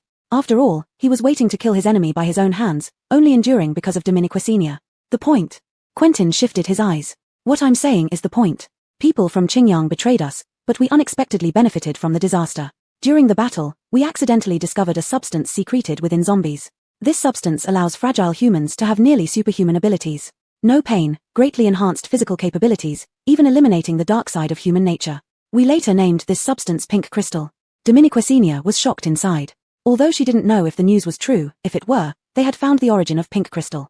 It came from inside the zombies. This kind of thing can almost change the trend where humans have been at the lower end of the food chain since the apocalypse. We unanimously believe that this is the only hope for human evolution and regaining control of this land. But you weaklings have always tried to stop us. The logic seemed flawless, yet Dominiquacenia frowned. She looked at Quentin strangely, who said, "Humans are the rulers of this land. Whether before or after the apocalypse, it seems we've never had the right to call ourselves the rulers of this land, have we? Before the apocalypse, the land favored humans more, while now, it favors this virus." Quentin was interrupted by her words and simply stared at her. He didn't argue these useless points with her but abruptly changed the subject. "I've said what I need to say. Let Xiaofu go." Dominiquacenia shook her head again. "You haven't finished. You said you died during the operation against advanced zombies. So why are you standing here now?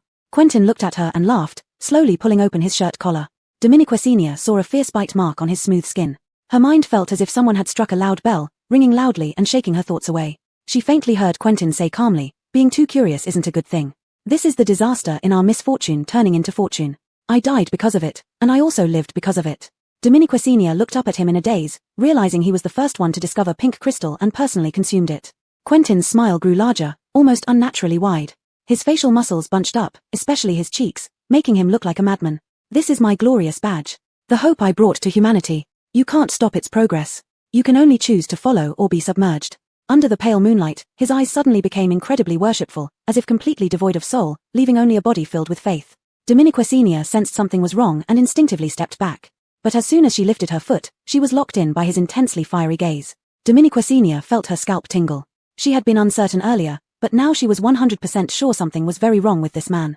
He didn't seem like a real person. Was he a corpse or alive? You have very strong abilities and should choose to join us. His voice suddenly became low and grave, drawing closer step by step, as if enticing her. Now you know the entire truth. What will you do? Even if you tell them everything, do you think they will choose to follow or be submerged? Dominique Senior retreated calmly, maintaining a safe distance from him. Quentin's condition began to change very abnormally. Initially, he had been most concerned about Augustine, but now it seemed like he had completely forgotten about Augustine, only staring at her. Even if they are destined to be failures in this evolution, evolution is bound to be filled with blood and hardships. Survival of the fittest, natural selection, this is determined by the theory of evolution. Even if we are willing to let them go, will the world let them go? We have merely accelerated this process. Why must you try to save them? Dominique Senior increasingly felt that this man was talking nonsense, but she still corrected one point. Who said I wanted to save them? Whether it was the theory of evolution or the complete annihilation, what did it have to do with her? She had gone through great lengths to lure Quentin out just to know her enemy thoroughly for 100 battles without defeat. She could choose not to stop this so-called evolution, but she couldn't be kept in the dark. Besides, luring Quentin out wasn't solely for this reason. Dominique Senior looked at Quentin, who paused briefly because of her answer, then suddenly smiled. Sorry, that was a lie. No matter whether you've told everything or if it's true or false, we won't release Augustine. Not only won't we release him, you also have to stay here. Dominique Senior's expression changed instantly, becoming sharp and fierce. She didn't hesitate to raise the gun that had suddenly appeared in her hand and aim it at his leg. Bang! No one reacted in time, not even Hagen and Erica. Before anyone knew it, Quentin was already kneeling on the ground. Hagen abruptly turned to look at Dominique Senior, who calmly put away the gun, eyes fixed on him. Resolve your own grudge yourself. A trace of almost tragic light flashed in Hagen's eyes. Without hesitation, he went straight for Quentin's head. With the removal of another restraint, Augustine started struggling wildly. However, this time Erica managed to hold him down even by herself, all the while shouting something toward Dominique Senior. You really keep your accomplishments hidden, huh? Dominique Senior raised an eyebrow, preparing to say, of course. However, before she could utter a word, Erica's face suddenly changed. Dominique Senior didn't see anything clearly when someone suddenly pounced on her, sending her flying several meters away before hearing Erica's agonized scream. Dominique Senior could no longer respond. She was enveloped in a familiar scent and touch. In her ears, the deafening explosion roared, while in front of her were Hagen's resolute, obsidian-like eyes. Only after the ear-splitting ringing subsided did she hear the gentle reassurance. It's all good. Chapter 223. Hello, I'm Dominique Senior. The explosion happened too quickly and unexpectedly. No one knew when Quentin had made up his mind to self-detonate. Dominique Senior only knew that she wasn't injured at all during the explosion due to Hagen's quick response. Erica, however, loosened her guard for a moment in shock, giving Augustine the chance to escape. The three of them returned defeated. That night, they seemed to have learned a lot but also as if they hadn't learned anything at all. They told Frida everything Quentin had revealed that night. After all, Frida had once lived inside Huiyang, perhaps knowing more about what had happened back then. But Frida just listened quietly as they spoke, finally shaking her head. She indeed heard of this matter, but she was young then, and after her father's death, she ignored the outside world for quite some time. However, regarding Quentin's claims about pink crystals, Frida showed a hint of deep thought. Her understanding of pink crystals, apart from those insiders, should be deeper than anyone else's. For a long time, she had researched where pink crystals came from, and Quentin's words undoubtedly opened up new lines of thinking for her. So it seems that the effects of pink crystals are indeed very similar to certain characteristics of zombies. Including those who were forcibly injected with low-grade pink crystals, their condition is basically identical to being infected by the zombie virus, except their longing for humans has turned into a craving for pink crystals. Dominique Senior looked at her. What do you mean? 80% of what Quentin said is true. A slight tremor passed through Dominique Senior. Huxley had once been the head of the research institute, the most trusted researcher among the upper echelons. In terms of scientific rigor, she might only admit to that 80%, but in Dominique Senior's ears, it sounded like 100%. After explaining her speculations, Frida fell into deep thought. As a highly responsible researcher, perhaps contemplation alone wouldn't yield results. She directly locked herself in the basement. Dominiqua Senior watched as she put on her research outfit again, feeling indescribable emotions. She and Frida hadn't known each other for long, barely more than acquaintances, bound together by mutual interests. But even so, she easily noticed that Huxley had gradually become emotionally unstable since escaping from the research institute. This instability was faint, her daily demeanor and interactions with them remained perfectly normal, consistently rational and calm. But beneath this rationality and calmness lay a dead pool of water that would never ripple again. Dominiqua Senior only glimpsed a bit of it, yet that lifeless stillness was enough to shock anyone. In that hellish research institute, she had witnessed things firsthand, now becoming layers of shackles around her. Her former ambition to overcome the virus, eradicate zombies, and save humanity had taken a completely opposite path. Thinking about it, Dominiqua Senior felt the weight pressing on her heart as an observer. Dominiquit, what could she do? Frida perhaps understood better than any of them that they were powerless to stop anything now. Dominiqua Senior began organizing various pieces of evidence against Huayang's sins over the years. At this moment, she was immensely grateful for her golden finger ability, which allowed her to record everything she saw and heard with projection stones. With these pieces of evidence, she could at least inflict significant damage on Huayang and clear Kenawan Supermarket's name. As for matters of human evolution, she decided to remain aloof, at most publishing everything she knew. The only ones she worried about were Hagen and Ukena, along with the Jediah Optical Academy. She was uncertain if Hagen would continue seeking revenge, but if his hatred hadn't subsided, she wouldn't stop him. As for Ukena and the Jediah Academy, she could protect them with her golden finger, while the Lion Emperor could only be helped as much as possible. Perhaps within days or even tomorrow, another apocalypse would sweep through humanity. Under this upheaval, where the future of humanity would go, Dominiqua Senior didn't know, nor did she want to know. She just needed to safeguard her own little corner. The day before Dominiqua Senior planned to reveal the truth, Huayang made the first move. An infectious disease had just been cleared from the base a week ago, and now a new virus was spreading rapidly within Huayang. This new virus was similar to the previous one but more potent. The virus spread so swiftly that everyone was caught off guard. It had almost no incubation period. Once infected, people immediately began vomiting and convulsing on the spot. Within half a day, their skin started to rot, and their behavior became uncontrollable and deranged. At most, they would die within 2 days. Slightly stronger psychics might last 4 or 5 days. Within a night, Huayang had turned into hell on earth. People were collapsing and convulsing on the streets, causing panic among the crowd, so soon enough, no one dared to walk the streets anymore. Dominiqua Senior had to postpone the time of revealing the truth. She wanted to wait and see how Huayang would smear the blame this time. Unexpectedly, Huayang didn't wait for several days as it usually did but began acting immediately when the virus fully broke out. The long-lost Luella appeared again from the sky, saving people like a goddess. Dominiqua Senior, living in this remote place, couldn't see her, but she was somewhat curious about what position Luella held now. Unlike Augustine, who used the main female protagonist's halo for his own benefit, Luella was the true savior. Her purification ability could eventually purify zombies and contribute to the development of a vaccine to eradicate them. But the plot had changed dramatically. Even the male protagonist defected. Did the female protagonist, as a loyal follower of the male protagonist, also defect? Based on Dominiqua Senior's understanding of Luella, besides being a bit foolish, blind, and malicious, she wasn't bad otherwise. After all, she genuinely intended to save those people. It was written in her genetic code. Would that change because of the male protagonist? Dominiqua Senior was unsure, but she inexplicably felt that even if Luella truly wanted to save these people, Huayang's residents and Augustine wouldn't agree. Now, Huayang probably just let her appear to stabilize this group of test subjects. Sure enough, due to the enhanced virus, Luella's purification power seemed insufficient. People in Huayang were extremely anxious, hanging all their hopes on the Huayang government and Luella. Simultaneously, Kenawan Supermarket was inevitably criticized again. This virus is so similar to the previous one, it must be caused by Kenawan Supermarket. It must be. Dominiqua Senior hasn't been caught yet, right? She definitely hates us for this reason and has poisoned us with something worse. Damn it, I'll tear her apart if I ever see her. Dominiqua Senior once again became the top enemy of all Huayang, hated by countless people. Almost feeling pity for them, Dominiqua Senior knew the more fiercely they cursed now, the more painful it would be when the truth emerged. The only one they saw as capable of saving them would turn out to be the real culprit. Dominiqua Senior couldn't imagine how desperate they would be then.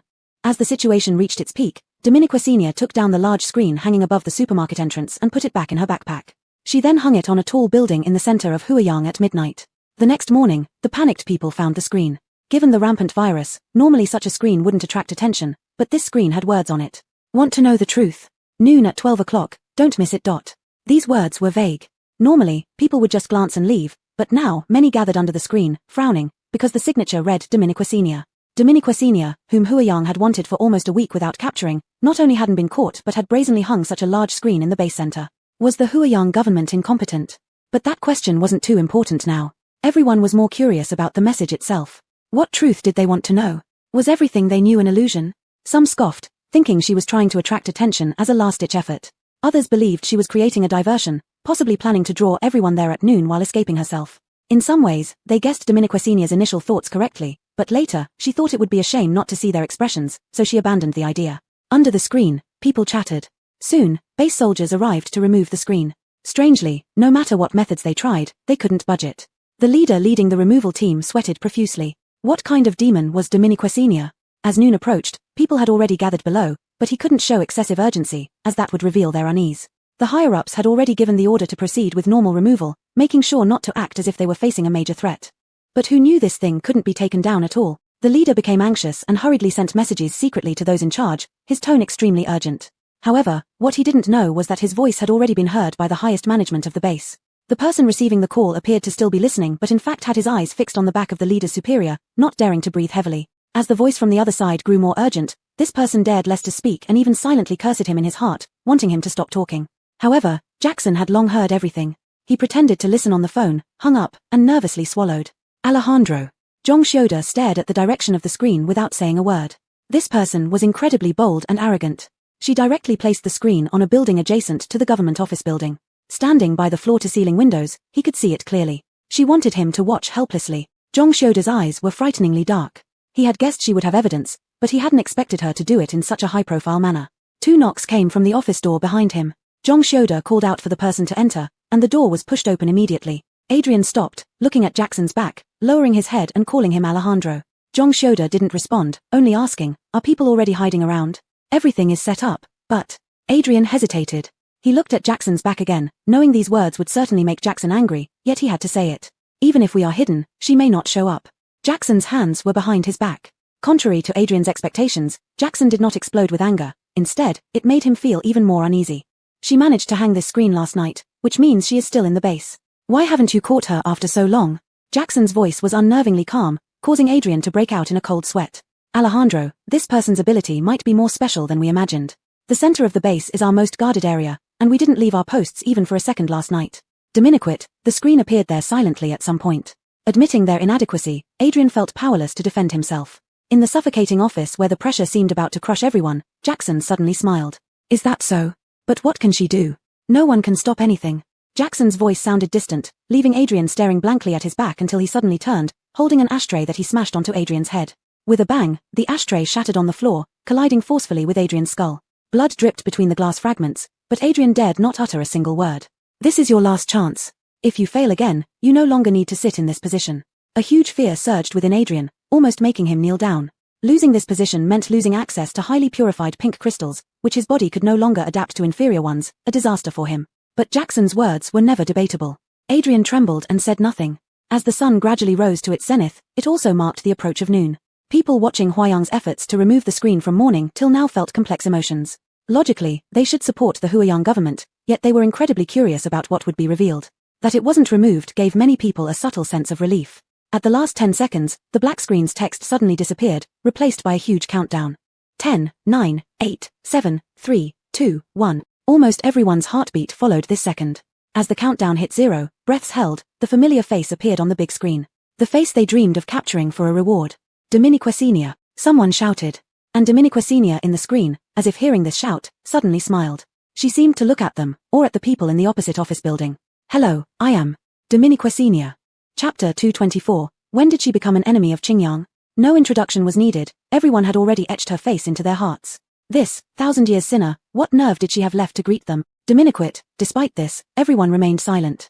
Those who were still making noise, ready to continue their insults once the video started, were struck speechless by Dominiquesenia's calm demeanor. Why was she completely unaffected? After greeting the other side, Dominiquesenia turned her gaze back to them, her eyes remaining as composed as ever. "To be honest, I didn't mean to make myself a target again or to stir up more animosity. But I'm really getting annoyed." Annoyed? What could she possibly be annoyed about? Annoyance spread across everyone's faces. If they had something in hand, it might have already been hurled at the large screen. Dominiquesenia seemed to anticipate their reaction and suddenly tilted her head with a smile. "After I said that, you must be even more annoyed now, right? You're not entirely wrong. You've just been used as tools, but being repeatedly manipulated like this, doesn't it seem overly foolish?" Her clear voice echoed throughout the base, which should have felt refreshing like a gentle breeze, but instead stung them like a harsh slap in the face. "What do you mean? Have the guts to speak up. Why hide behind the screen?" Some agitated individuals couldn't hold back their curses, while a small portion of the crowd furrowed their brows in deep thought, as if contemplating something. The Dominiqua Senior on the screen couldn't argue with them. She lowered her gaze without pity, almost as if speaking to them as a friend for the last time. There's no point in saying more. You'll get your answers when you watch the video, but before the truth is fully revealed, there are a few things I want to say. Not being able to control your fate isn't your fault, but you should decide what you believe. How well does Huayang actually perform? You know better than anyone. But fear and dread keep you rooted in place, and to deceive yourselves, you choose to believe them. Perhaps it's the only way to find peace in your hearts. But, does it really work? Dominiqua Senior's soft voice reverberated with a powerful impact. Many people pursed their lips. Although their expressions remained unyielding, they stopped cursing and even seemed at a loss. Clearly, someone had hit a sore spot. But what could they do? In these 10 years of the apocalypse, they were among the luckiest humans to survive. To have a place protecting them from homelessness and constant zombie attacks, even with all the dissatisfaction, who would truly want to leave? Going with the flow was the easiest and perhaps the only way. But the person on the screen seemed to have read their minds thoroughly. She frowned and stared straight at them. Is there really no other way? Do you really see no other path out? Since it's a dead end, why not fight for yourselves? If it's so bad, why not overthrow it and replace it? Overthrow it. Replace it. It was as if a bell inside everyone's heart had been abruptly struck, shaking them to the core. Before anyone could fully comprehend it, a sudden voice interrupted the silence in the square. What nonsense. The virus was clearly caused by this woman. Didn't Huayang save us? Even Dr. Dominique works for the Huayang government. Don't tell me you don't trust your savior. After the new virus outbreak, Dr. Dominique never stopped treating us, and Huayang has done its best. This woman poisoned herself and then acts all dramatic here, trying to sow discord. Have you forgotten whose side she's on? She's clearly a spy for Qingyang. Once we fall apart internally, Qingyang will naturally seize our resources. Even if she has some supposed truth, how can you be sure it's not fabricated? Are you going to doubt the home you've lived in for so long just because of her words? Suddenly, a voice shouted from the crowd, Dominiqua Senior, come out. This voice stirred up a storm, growing louder and louder. Those who had intended to wait and see what the video would reveal were now forced into this wave. As they shouted in unison, even the sound from the screen became fainter. Dominiqua Senior stood at the highest point, facing the strong wind, and sighed. She was actually on the rooftop of this office building, but she and Hagen had positioned themselves in a blind spot where they could see the crowd below without being seen. Dominiqua Senior had anticipated this scene. After all, when Huayang's people found they couldn't remove the screen, they would definitely use public opinion as their weapon, a tactic they often employed. I told you before, just play the video directly. Why did you ramble on so much? Erica's words seemed like those from an ice machine, always cool and cutting. Dominiqua Senior's clothes fluttered in the wind. When she hastily recorded this video last night, she hadn't intended anything special. She just suddenly felt that perhaps there were still one or two, clear-minded individuals, left among them. If she scattered a few seeds, it would be enough if just one or two bloomed. What would happen when NPCs were forced to wake up? Dominiqua Senior was eager to see. However, the current effect wasn't very satisfying, though this too was within her expectations. She looked at the agitated crowd below, and beside her, Hagen's body was already tense. She patted him, offering symbolic comfort. The louder they shout now, the quieter they'll be later. Dominiqua Senior had finished speaking in the video recorded last night. Soon, the first image appeared on the screen. It was footage of the strange beasts Dominiqua Senior had recorded on the second floor of the research institute that night. The beasts looked terrifyingly frenzied on screen, the gloomy and eerie setting making Dominiqua Senior's first-person perspective even more chilling. Without professional camera techniques, the view was shaky, almost instantly conveying the emotions of the cameraman, making it seem even more real. The deafening shouts stopped as soon as the images appeared. Curiosity drove them to continue watching, regardless of authenticity. First came the almost deafening roars of the strange beasts, which raised questions. Why were there so many strange beasts in the institute? Soon, Dominiqua Senior escaped that area but entered an even more terrifying place. Here, the strange beasts were equally present but appeared lifeless compared to those outside. The audience frowned. Then, like Dominiqua Senior had experienced then, their scalps tingled as they saw the red eyes of the strange beasts. The Kenawan supermarket incident involving the wave of strange beasts was no secret in Huayang anymore. The frantic red-eyed beasts had been widely talked about, even serving as grounds for slandering Kenawan supermarket. But to see such beasts here was unexpected.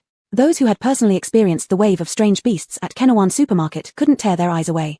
If anyone else had doubts, for them, it was a certainty. So, why were these beasts, which caused the beast tide, inside the institute? But this was just a small appetizer. As the screen darkened and lit up again, their perspective shifted to a high-angle view, narrow like looking through a gap from above. This perspective made everyone hold their breath, as if they too were hiding in the ceiling, peeping. Then, the next moment, what appeared on screen hit everyone like a bolt from the blue, shattering any remaining trust. The lab, researchers, cold operating tables, and cold corpses with familiar sores.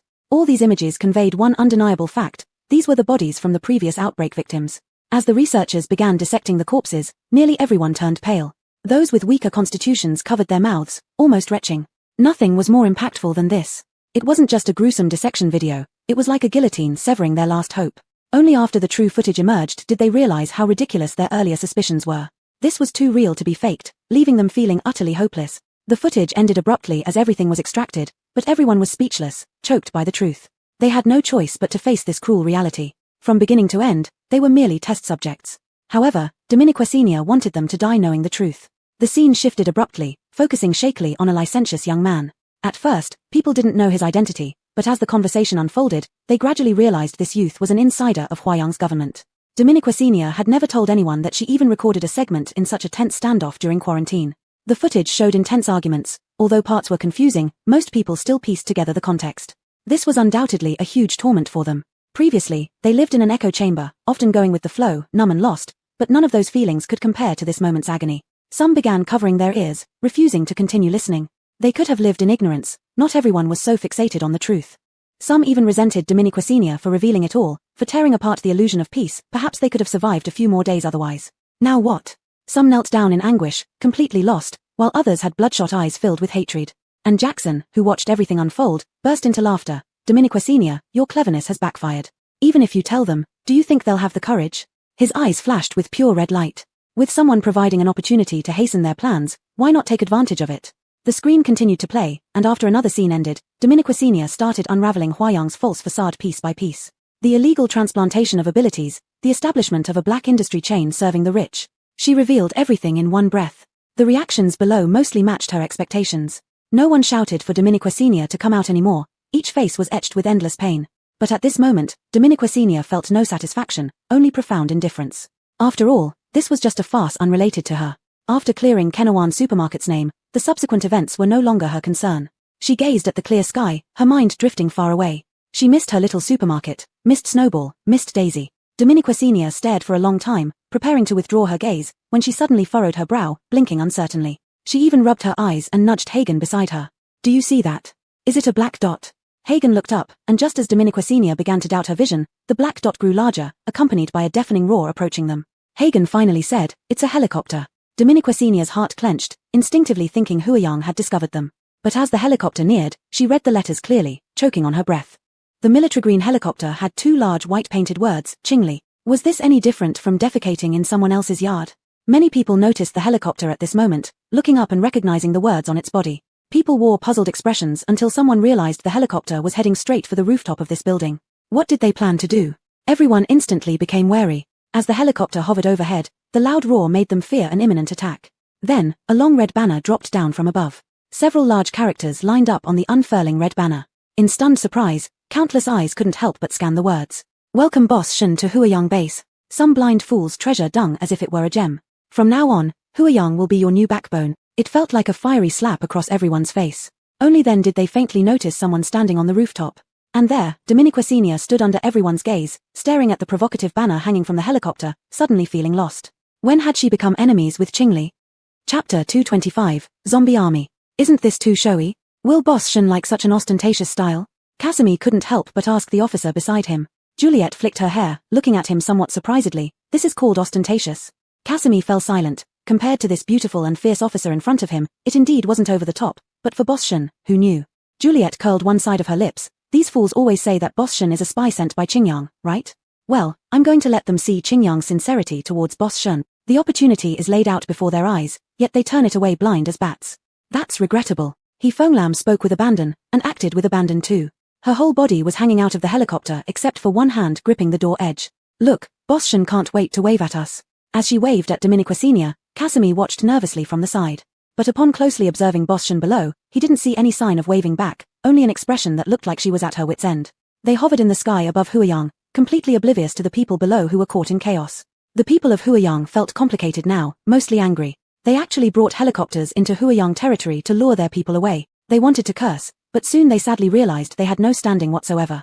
It was they who had been cursing Boss Shen all along, and now the stark reality was thrown in their faces. What right did they have now? At this moment, these people finally realized that they had given up their only lifeline. Dominique Senior couldn't hear the boundless regret in these people's hearts now. Her current disarray was no less than that of the people below. She had indeed discussed with Casimir yesterday on how to escape from Huayang inside and out, but not in such a high-profile manner. But when she saw the familiar figure of Qingyang's first commander, Dominique Senior understood. Huayang's intentions in recent years had never been on the base itself. Breaking through their defenses might be as easy as crushing tofu for Qingyang. The helicopter was getting closer and closer. Looking at the people behind her, Dominiquesenia knew this was a good chance for them to retreat. A long rope ladder hung down in front of them. Dominiquesenia didn't immediately climb into the helicopter but first looked at Dr. Frida, who stood at the very back. Geraldine, she gently called, hoping she would go up first. Frida's chestnut-colored long hair was tousled by the wind from the helicopter. She calmly glanced at the dense crowd below and then looked up at Dominiquesenia. For a moment, Dominiquesenia almost thought she would refuse. But Frida's eyes were vacant yet deep, as if she had become indifferent to everything. However, Dominiquesenia didn't believe that. Ever since Geraldine came out after being cooped up in the laboratory studying the pink crystal for 2 days and 2 nights, she had been like this. Under that vacant gaze, it seemed there was infinite lamentation and regret hidden. Dominiquesenia wanted to ask what happened, but she never found the right stance. Ultimately, Frida still extended her hand, climbed onto the rope ladder, followed by Dominiquesenia, Hagen, and then Erica. The 4 sat in the helicopter, which retracted the ladder and ascended sharply. Everything below instantly appeared as ants swarming about. Boss Shen, long time no see. As soon as Juliet saw Dominiquesenia enter, she eagerly gave her a big hug. Dominiquesenia, a little over 1.6 meters tall, was perfectly buried in the hollow of Juliet's neck. There was no perfume smell, only the brisk scent of sunshine. Dominiquesenia couldn't help but inhale. Feeling slightly ticklish, Juliet couldn't help but laugh, arranged the 4 passengers, then turned to sit in the co-pilot seat. Her piercing eyes scanned the sky, her expression suddenly tinged with mockery. What a timely arrival. Dominiquesenia followed her gaze. 2 Huayang helicopters were finally making their way over, clearly intending to intercept them. But Juliet's mockery was not unfounded. With a flick of her wrist, the helicopter changed direction and flew straight out of the base. Huayang's 2 helicopters could only trail hopelessly behind. Seeing this, Juliet couldn't resist another sarcastic remark. Huayang has developed into dog bellies these past few years. Casimir glanced at Geraldine at the back and whispered to Juliet, enough, stop talking. Daring to speak so boldly to her immediate superior, only Juliet wouldn't take offense. She also looked at Frida sitting behind and shut her mouth. Being close to them, Dominiquesenia heard everything. In such a confined space, perhaps Frida could sense the sudden change in atmosphere caused by her presence. But looking over, Frida continued to stare into the void, seemingly oblivious. Dominiquesenia averted her gaze and no longer watched, instead turning to look at the high walls built by Huayang to defend against zombies. These high walls should have been guarded by the base's military, but perhaps the people from Qingyang had already dealt with them, as not a single figure was in sight. Could they really leave this place so easily? Dominiquesenia felt as if she were in a dream yet became intensely excited at the same time. She truly missed her little convenience store. As the thick high wall gradually came into view before them, Dominiquesenia's excitement at finally leaving this place had not fully dissipated when it suddenly got stuck in her chest. At the same moment, everyone on the helicopter simultaneously jolted, and the pilot was startled to the point that his hands trembled, causing the entire helicopter to shake unstably. Dominiquesenia widened her eyes and quickly grabbed onto her safety belt, but if they were really about to crash, what use would the safety belt be? More importantly, if they fell now, they would plummet directly into an endless tide of zombies, leaving not even bone scraps behind. Cold sweat dripped down Dominiquesenia's forehead. Amidst the violent shaking, she almost couldn't believe what she saw. Thousands upon thousands of zombies inexplicably stood outside the high walls of Huayang. At this critical juncture, Juliet, sitting in the co-pilot seat, regained her composure first. With her strong psychological resilience and professional skills, she stabilized the helicopter and revived the panicked main pilot. But even so, Juliet's hands couldn't help but tremble slightly. At this moment, there was only one thought in everyone's mind. How is this possible? Zombies had always been disordered and frenzied, rushing madly towards anyone or any slight sound they heard. Precisely because of their simplistic minds, humans could maintain a delicate balance in the long-term war against them. Dominiquet, the scene before them shattered their understanding. The zombies no longer roared or crashed mindlessly into the walls or surged towards people. Instead, they stood neatly like a large army lined up outside Huayang's high walls. Perhaps this was also why no one inside Huayang noticed that they had been silently surrounded by zombies. What's going on? Erica exhibited such an undignified expression for the first time, yet everyone else in the helicopter wasn't much better off. They had become locked targets the moment they flew out, and those countless soulless zombie eyes stared at them intently. Even a few pairs of eyes were enough to make one uncomfortable, let alone so many. Despite the loud noise of the helicopter, which should have made them glaringly obvious targets as soon as they emerged, the zombies only stared without making any other moves. Dominiquesenia's scalp tingled. Pihan's face was pale, but her eyes kept searching below until they settled on something. Look over there. Everyone followed her voice, including Dominiquesenia, but only Dominiquesenia and Hagen were dumbfounded. In front of the countless blood-covered zombie army stood a slender girl with short hair, who, like the zombies, looked up at them. Dominiquet, she was distinctly different because her eyes sparkled with human intelligence. Juliet couldn't help but curse, damn, what the hell is that? However, at the moment Dominiquesenia met the girl's gaze, her world turned abruptly blank, all possibilities converging into a name murmured softly. Daisy. Chapter 226, Cleansing Heresy. The helicopter landing was an unexpected event. Even if Dominiquesenia recognized it as Daisy's, she could not risk so many lives by landing here. However, Juliet still sensed something amiss. Under her inquiry, Dominiquesenia explained her relationship with Daisy. Upon hearing that they had spent almost a whole month together, Juliet unhesitatingly landed amidst the zombie horde. Daisy saw they were about to land and automatically made the zombies part to give them space. A flicker of surprise crossed Juliet's eyes. She wasn't entirely unconditional in her trust for Dominiquesenia. Even if she trusted Dominiquesenia, that didn't mean Dominiquesenia couldn't be wrong at times. But all these concerns and risks paled in comparison to the value of this zombie army. When zombies start showing order, it spells near-apocalyptic disaster for humans. Juliet was well aware that if she missed this chance to understand what was happening, Huayang's fate would soon be Qingyang's. Therefore, taking this gamble was essential. She was always decisive and bold, and Aiden placed absolute trust in her. The entire helicopter landed amongst the zombies without any objections. At this moment, the two helicopters that had followed from Huayang finally noticed this extraordinary scene. They visibly panicked, just like their initial reaction. The helicopters became extremely unstable and eventually flew back shakily. Dominiquesenia withdrew her gaze and looked at Daisy approaching her. Daisy's expression remained calm. After spending so much time together, she knew Daisy was usually emotionally stable, only showing obvious happiness when eating or reading. In such a situation, Dominiquesenia expected some change in her expression, but there was none. Daisy smiled slightly as usual, but the words she spoke touched Dominiquesenia deeply. "Sister, I miss you." Daisy always expressed her feelings openly. In this complex situation, Dominiquesenia was at a loss for the first time on how to respond. Finally, she voiced what she truly felt. "I miss you too, Daisy." Even though they had only known each other for about a month, they spent a lot of time together. Snowball had been the bond between them, gradually making them more familiar with each other. This time, Daisy was genuinely happy, her eyes lit up instantly. Dominiquesenia, however, could not laugh without a care. After much deliberation, she asked, "Why are you here? What is going on with these?" Upon hearing this, everyone except Frida tensed up. Daisy, seemingly oblivious to their wariness, tilted her head curiously. "Sister, haven't you already guessed?" Despite being used to Daisy's straightforwardness, Dominiquesenia's heart skipped a beat. However, this also confirmed to her that this was indeed the Daisy she knew. Daisy never hid her emotions or beat around the bush, making her unusually transparent. Dominiquesenia, an expert liar, often revealed herself in front of Daisy. Over time, she developed a unique way of communicating with her sincerity for sincerity. Dominiquesenia nodded and no longer held back. "So, you're actually a zombie?" Daisy thoughtfully nodded. "That's indeed what you humans call us." Everyone except Frida and Hagen stared at Daisy in shock upon hearing this. Juliet couldn't help but exclaim again. Though she had considered similar possibilities before, even the most daring person wouldn't dare guess this. In their understanding, even the highest-level zombies couldn't behave identically to humans. If they could, they'd have no hope of survival or fighting. On the surface, Dominiquesenia maintained composure, but inside, she was screaming just like the others. If the system appeared before her now, she would definitely shake it and complain. Is this broken system contaminated, or why does it keep attracting powerful figures she can't handle? Daisy watched their reactions with curiosity. Dominiquesenia cleared her throat and looked at the neatly lined-up zombie army, forming a larger conjecture. "These zombies obey you?" Daisy nodded. "Dominique's." Dominiquesenia struggled to swallow, nearly kneeling down to hug Sister Daisy's legs in disbelief. She hadn't expected her idle talk to become reality. "So, you're the Zombie King?" "The Zombie King?" Daisy found the title intriguing. After some thought, she added, "You humans are really creative with names." Dominiquesenia. "Thank you for the compliment." At the moment when their guesses were confirmed, the group was not as shocked as before, only remaining in a daze, exchanging puzzled glances. Only Juliet hadn't forgotten the crux of the matter. She signaled to Dominiquesenia with her eyes, and Dominiquesenia then looked at Daisy. "So, now you are leading these, your subjects to surround Huayang. What do you want to?" Dominiquesenia deliberated on her words for a long time, making her speech somewhat hesitant. Daisy, however, answered with great ease. "Oh, just cleaning up the heresy that grew using our genes." Chapter 227, It's already too late. Heretic. What you mean is... Dominiquesenia didn't finish her sentence, but everyone had already thought of the same thing. Juliet and Aiden were the least informed about the inside story, but after so long, they had at least vaguely understood a little. They glanced at each other with matching solemnity. Daisy looked puzzled. "Do you know?" Dominiquesenia nodded with difficulty. Dominiquia.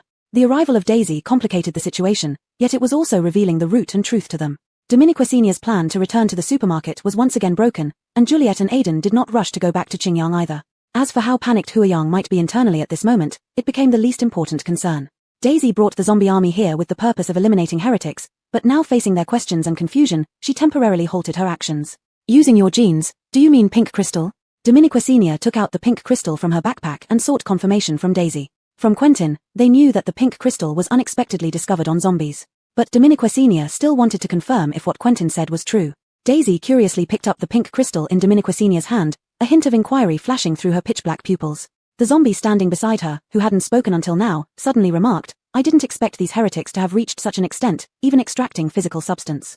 Dominiqua Senior had been focusing all her attention on Daisy and wasn't prepared for the zombie by her side to speak up. Her heart leapt. Looking around, she found everyone else reacted similarly.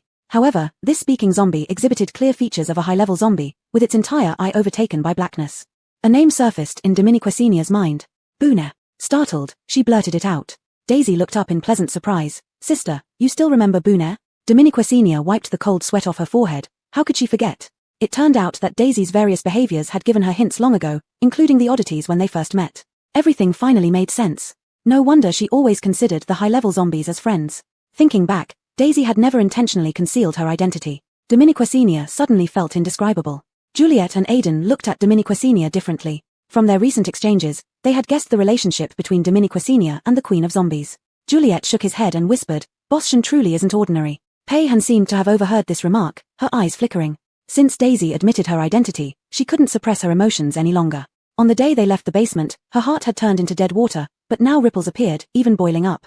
She restrained her trembling hands and suddenly stepped forward, interrupting Dominiqua Senior's reminiscence. This unusual scene caught everyone's attention, and Dominiqua Senior noticed first. After all, the normally stoic Frida couldn't hide her emotions anymore. Thinking about Frida's experiences, Dominiqua Senior felt a foreboding sense. Before she could say anything, Frida spoke up. Unlike Dominiqua Senior's cautious manner, Frida stared straight at Daisy. You said you came to clean up the heretics, but heretics haven't just appeared recently. Why are you cleaning up now? If you really want to eliminate heretics, why bring so many zombies? Are you planning another zombie wave? The zombie wave 5 years ago was the root cause of the heretics' emergence. Why didn't you stop it in its infancy then? Or better yet, not start that zombie wave at all?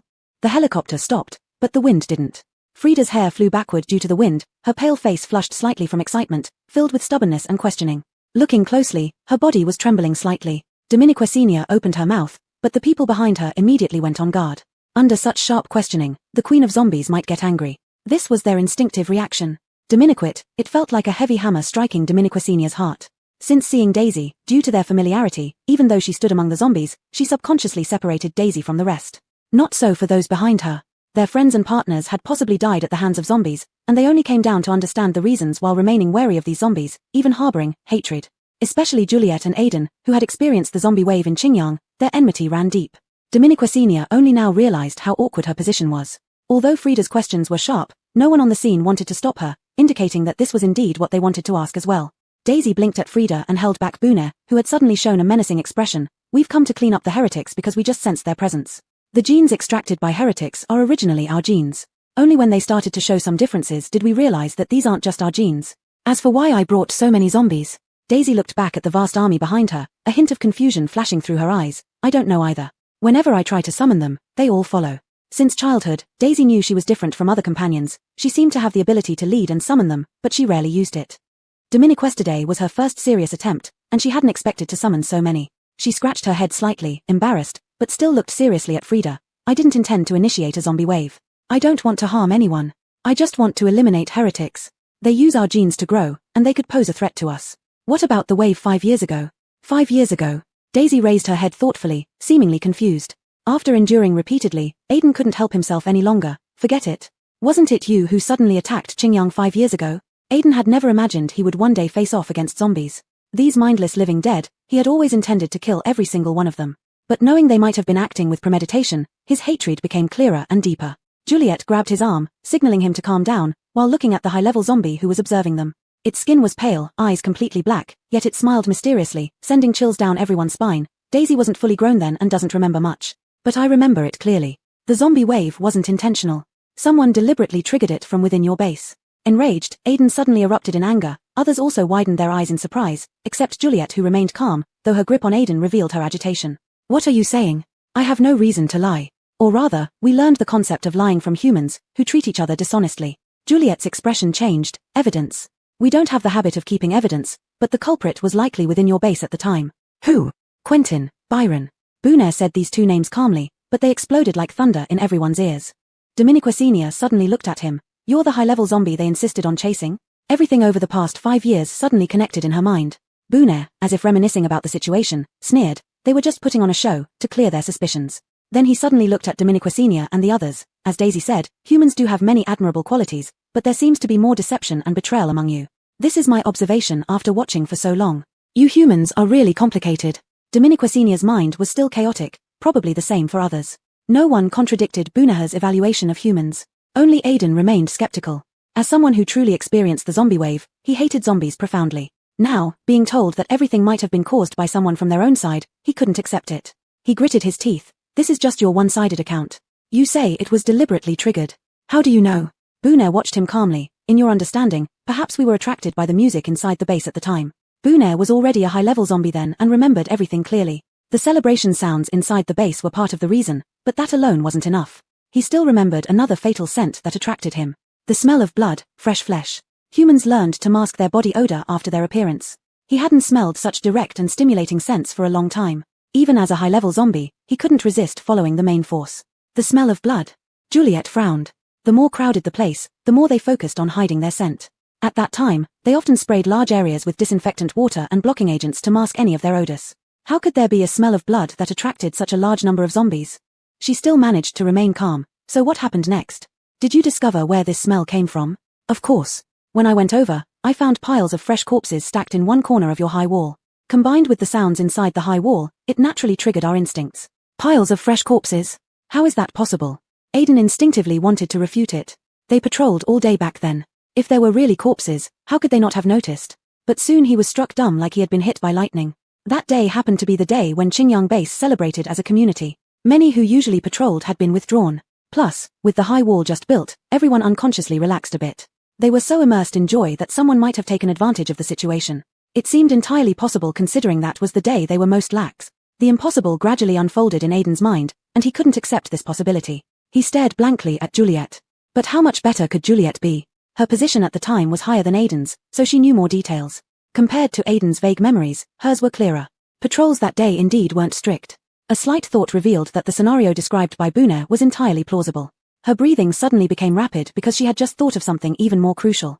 The joint celebration to lift the heavy despair was proposed by someone from Huiyang at the time, and that person, Byron. Everything began unfolding uncontrollably in Juliet's mind. The strange occurrences from back then finally made sense.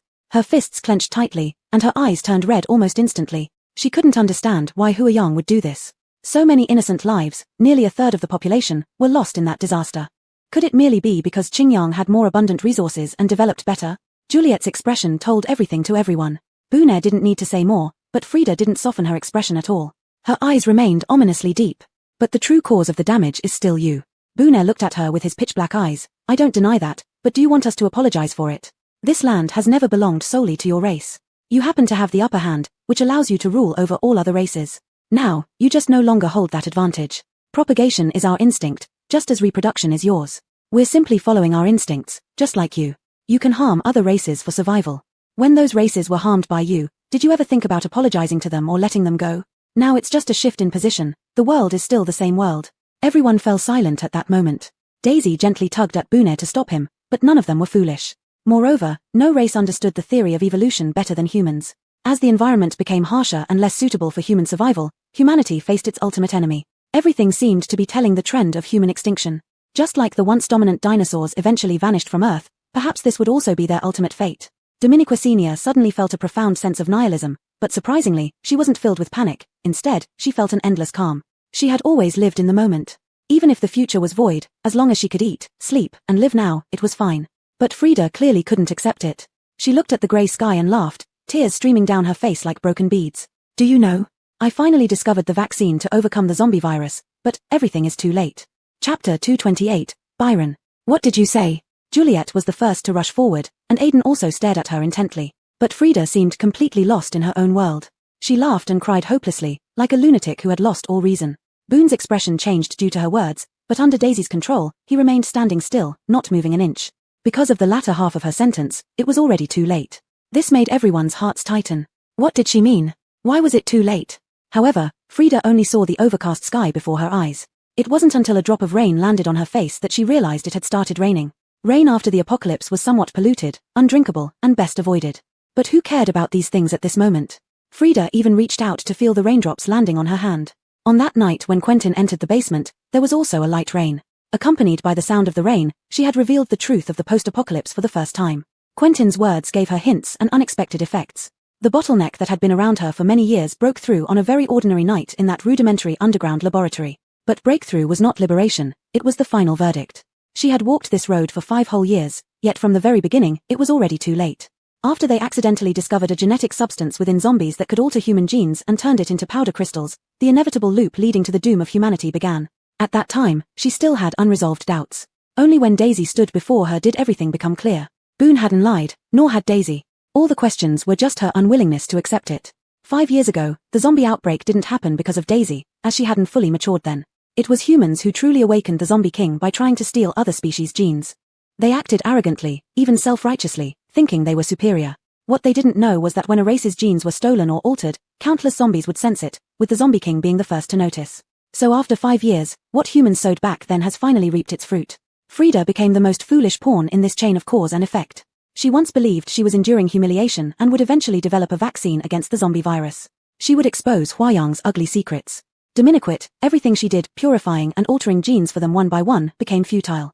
The more humans changed the stolen genes, the more aware the zombies became. To protect themselves, the genes within them also evolved and changed. Ironically, it was only at the moment the vaccine was thoroughly developed that she realized she targeted the zombie virus from 5 years ago. But now the zombie virus had been altered by them. How absurd. Her entire life was nothing more than a complete joke. As she spoke each word filled with bitter laughter and tears, the support sustaining Frida crumbled. Her palm bled from her own grip, and she collapsed helplessly to the ground. Dominique Senior, drenched to the bone, unhesitantly supported her. At this moment, only she still had enough strength to support Frida. The rain grew heavier, pounding down violently as if it wanted to shatter people into pieces. In the blurred rain mist, she looked up to see the blankness and despair on everyone's faces. Even Juliet and Hagen were no exception. It felt as if her heart was also struck nakedly by this rain, hurting so much that she wanted to curl up. This was something anyone would find impossible not to feel desperate and painful about, even if she were an outsider. Boone glanced at them and gently withdrew his gaze, whispering softly to Daisy, "Begin?" Daisy withdrew his gaze with some reluctance. "Is this what heartache feels like?" "We don't have hearts, Daisy." In the heavy rain, Daisy and Boone were lifted by piled-up zombies onto a high wall. People inside Huayang instantly showed boundless fear. With no place to run after being surrounded from the outside, even the military base didn't dare confront them on the high wall. As for the government, which should have taken action, they had long disappeared. Countless people thought their end had come, but the 2 zombies that were lifted simply glanced at them indifferently, unlike ordinary zombies who would go crazy and rush forward. Everyone hurried to take this opportunity to hide in their houses. Although it might be useless, it was their only option. But in the eyes of Daisy and Boone, their movements were nowhere to hide. Humans weren't the shape they imagined but appeared as white blobs in their sight. Only higher-level zombies could discern human facial features. And those humans with their genes were easier to recognize, with black threads in those white blobs indicating heresy. The ability to sense genes allowed them to see through buildings and observe these people, but there were more of them than they had imagined. "Let's just wipe them all out." Daisy frowned and shook her head. She didn't want to do it. But controlling so many zombies for precise discrimination was a tremendous challenge for her. Boone disagreed. These heretics weren't willing heretics either. The real humans haven't appeared yet, but these heretics must die. In their eyes, once you start harming their race, you are the same. I know, Daisy didn't care what humans thought of her, she only cared about how her sister viewed her. Daisy looked back in Dominique Senior's direction. "Boone, we just have different positions, right?" "Dominiquia, but different positions mean a dead end." "I don't understand." "It's okay not to understand. We just need to fulfill our mission." Daisy nodded. In the next moment, the zombie army outside moved. The high wall couldn't stop the orderly zombies as they leaped inside one by one, then 10, 100, 1,000. Inside the high wall, screams filled the air immediately. Daisy stood still, watching the black marks disappear bit by bit, as the heretics were cleared away. But it wasn't enough, still not enough. The true heretics hadn't shown up yet. She closed her eyes, quietly sensing the strongest direction. When that deep black presence appeared, she suddenly opened her eyes, simultaneously with a sharp cry from behind, "Daisy!" Daisy turned around just as a sharp blade swung in front of her. Boone failed to block in time, and one of her arms flew off. Black blood splattered. Daisy frowned, looking at the person in front of her. Meanwhile, Hagen, who had been staring upwards, suddenly felt his eyelids twitch violently. He gripped the butterfly knife tightly, fixing his eyes on the man who had suddenly appeared, Byron. Dominique Senior's eyes widened instantly. Byron wasn't dead. But according to Quentin, this could only mean one thing: Quentin had lied. She stared at the man standing opposite Daisy on the high wall. He no longer looked human. His 2 eyes glowed with an eerie red light, and his skin was as pale as that of a zombie. More importantly, he managed to sever one of her arms without Daisy even noticing. What terrifying strength. War was imminent on the high wall. Inside, cries filled the ground, while on top, the struggle between 3 individuals was too fast to follow. Dominique Senior tried hard to see the situation clearly but couldn't, leading her to realize a more frightening fact. Even under the combined assault of Daisy and Boone, Byron did not seem to be at a disadvantage. Was this the true power of pure crystal powder? But what puzzled Dominique Sr. more was why he chose to appear now, having hidden for so long, even letting Quentin take his place in death. However, she soon understood why. Even though she was far from the battlefield, she was still frozen in place when Byron glanced sharply at her. She was certain Byron was looking for her. A multitude of thoughts flashed through her mind. Almost at the same instant Byron looked at her, a sudden gust of wind fiercely attacked her from the dark. By the time Dominique Sr. realized, the hair on the back of her neck was already standing on end. In that split second, her ears even briefly rang. All she saw was everyone's mouths widening, and her body was yanked hard into a familiar embrace. Time seemed to slow down, then sped up again when she was suddenly hugged, causing her to fall heavily onto the ground along with the person holding her.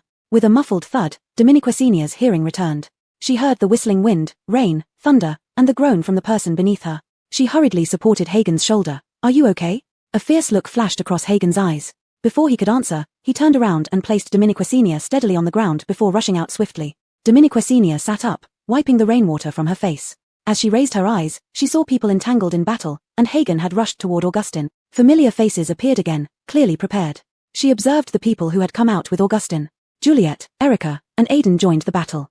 Dominique Sr. immediately connected everything. This was a trap set up by Byron and his son Augustin. Byron's sudden appearance wasn't aimed at Daisy or Boone, it was just a diversion. The true target was likely her. Dominique Sr. never thought that a random ability she made up would actually lure out Byron. From this, it was clear that Augustin had long recognized his father. So, it wasn't Quentin who shifted Augustin's allegiance, it was his biological father, and with Byron's current formidable strength, it could only mean one thing. Perhaps Quentin didn't lie. Everything was just the opposite. The one who benefited from the misfortune was Byron, not Quentin.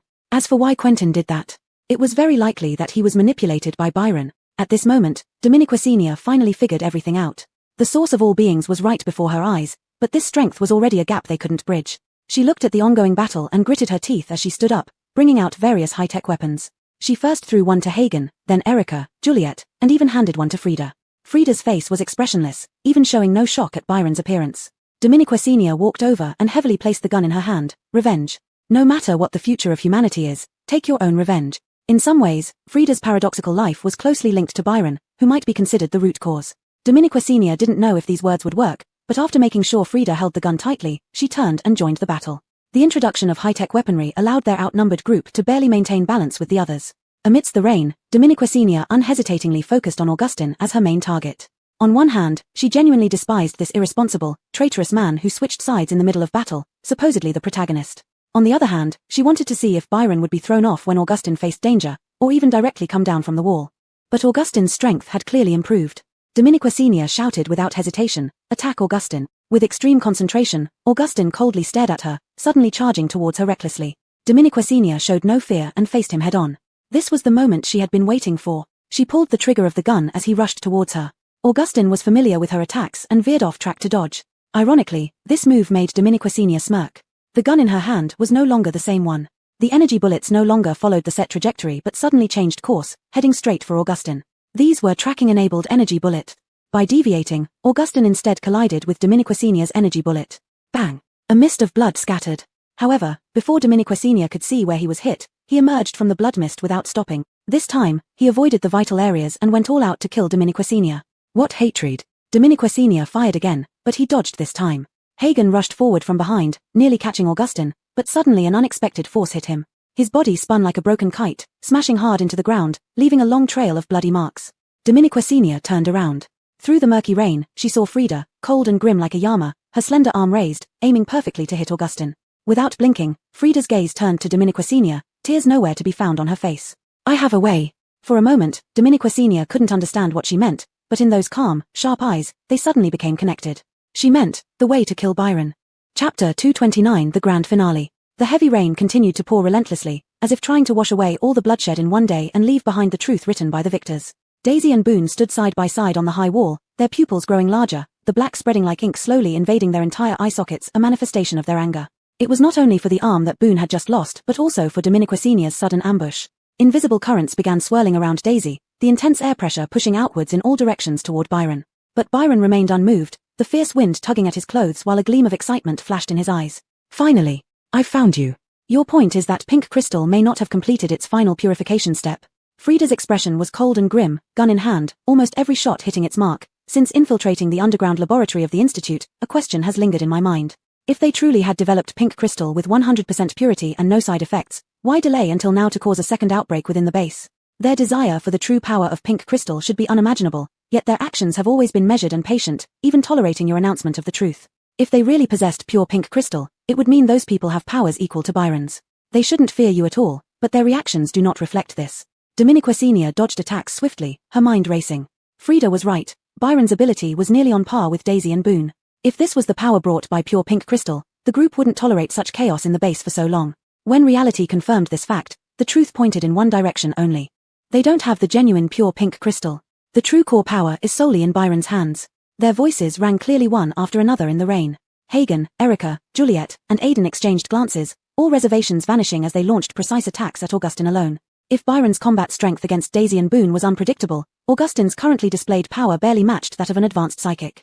Initially, they feared Augustin might be hiding his true strength, reserving tricks up his sleeve, but now they finally set their minds at ease. With Byron preoccupied, the four poured all their efforts into subduing Augustin, who, like that night, was once again forcefully pinned under Hagen's knee within minutes. Others had already been dealt with by Dominiqua Senior and Frida's technology.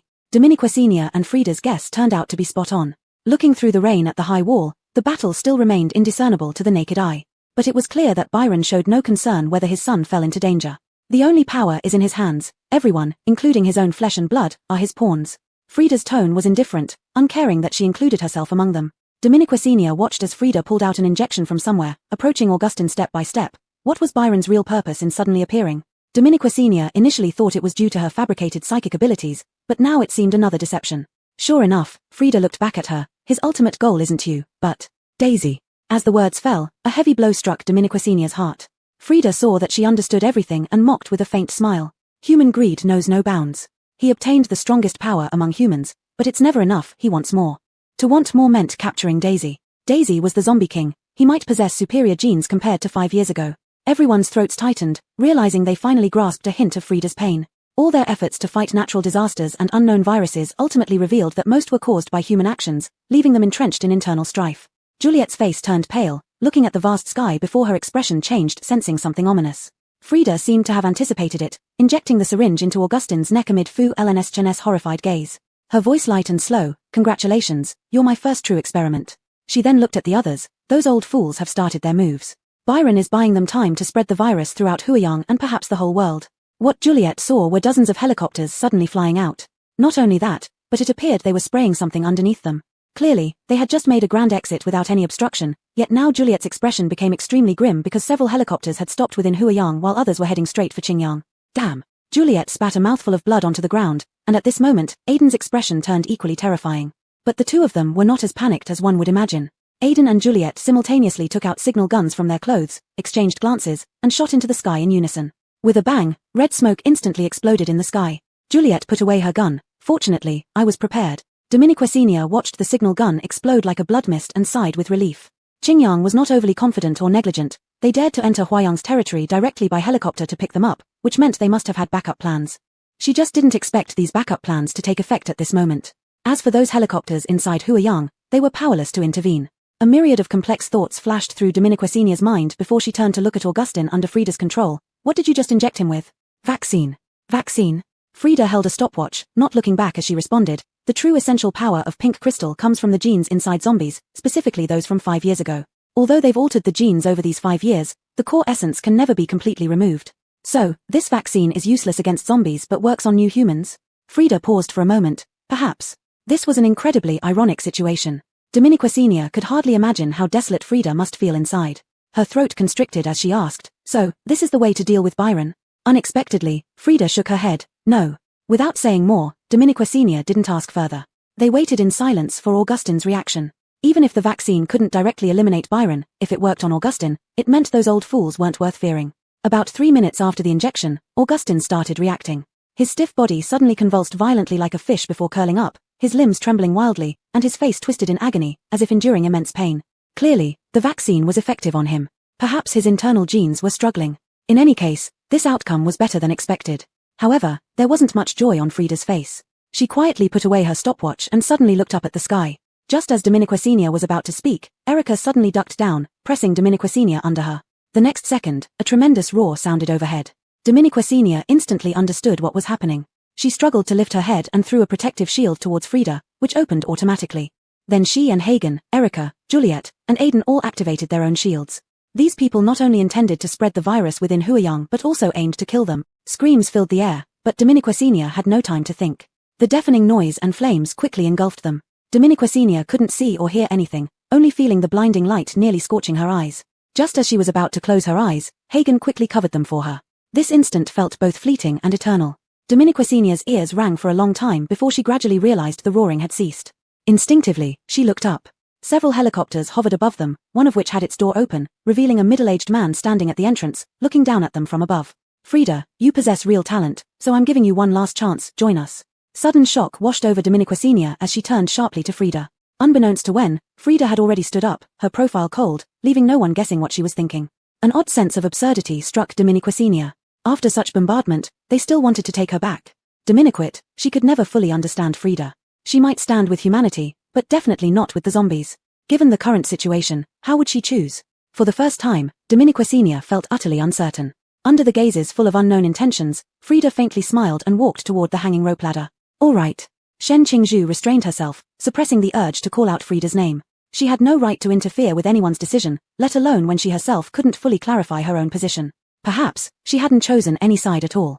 Dominiquasenia was very clear from the start, the ultimate fate of humanity had nothing to do with her. Dominiquit, Frida's choice made her uneasy. She watched helplessly as Frida climbed into the helicopter, and the middle-aged man extended his hand towards her. Dominiquasenia's eyes flickered, an immense unease peaking in this moment. But then, in a fleeting instant, an unexpected turn occurred. Just as the middle-aged man was about to grasp her hand, he suddenly shifted, and a black pistol appeared in his hand, aimed straight at Frida. At almost the same time, Frida didn't even blink, pulling out a syringe identical to the one injected into Augustine earlier. Without hesitation, she plunged it directly into the man's hand. At that very moment, the man pulled the trigger. A deafening gunshot rang out, followed by Frida plummeting from the sky, a look of sheer terror on the man's face. What did you inject me with? As Frida fell rapidly, she opened her arms and smiled at him. Stefan, farewell forever. Everything happened so fast. The thunderous gunshot caused Dominiquasenia to instinctively close her eyes. When she reopened them, Frida had already fallen from the helicopter. Her mind went blank, but her body reacted faster than her thoughts, dashing wildly toward Frida. Huxley. At this moment, even Hagen couldn't react as quickly as she did.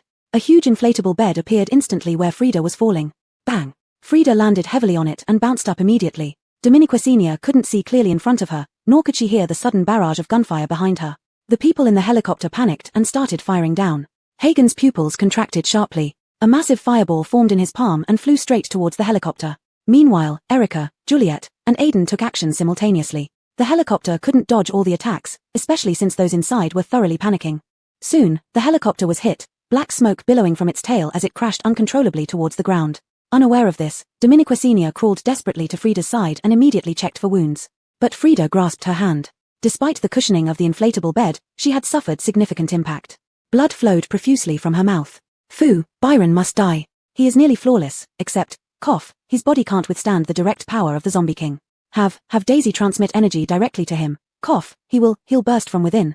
Frida's voice grew weaker, her eyes becoming increasingly unfocused.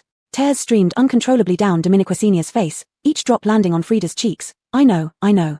Stop talking. I'll find a way to save you. Frida looked up at the sky, suddenly smiling weakly. Can't be saved. Dominiquasenia felt almost shattered. She found the bleeding point but couldn't stop the blood, which pooled under Frida through her fingers. The seemingly flawless supermarket system was useless now. All medications lost their effect because Frida had been shot in the heart. She turned her head, looking tearfully at Dominiquasenia. Miss Shen, please promise me. Dominiquasenia, choked with sobs, leaned closer. Promise me, never stand with the zombies, against humanity. They are too foolish and too weak. Dominiquasenia's ears roared with noise, her heart feeling squeezed by a giant hand. This was Frida's final request, unrelated to her own. She struggled to breathe, only managing to nod. Frida finally smiled sincerely. Looking at the rare blue sky after the rain, she closed her eyes. I haven't betrayed humanity. Frida's breath stopped completely, and a profound sorrow gripped Dominiquasenia's heart. She released Frida's cold hand, staring at the battlefield, suddenly questioning the meaning of everything. But Byron must die. Hate threatened to overwhelm her. She ran impulsively towards the high walls. Hagen caught her midway, gripping her tightly as she seemed to lose her sanity. Where are you going? Tell me. Dominiquasenia's forward momentum slowed, taking a moment to process his words. Recognizing Hagen, she clung to him tightly. Take me up. I need to kill Byron. Hagen looked resolutely at her, without a hint of doubt. All right. A sharp whistle approached, the same eagle from the mercenary tournament reappeared.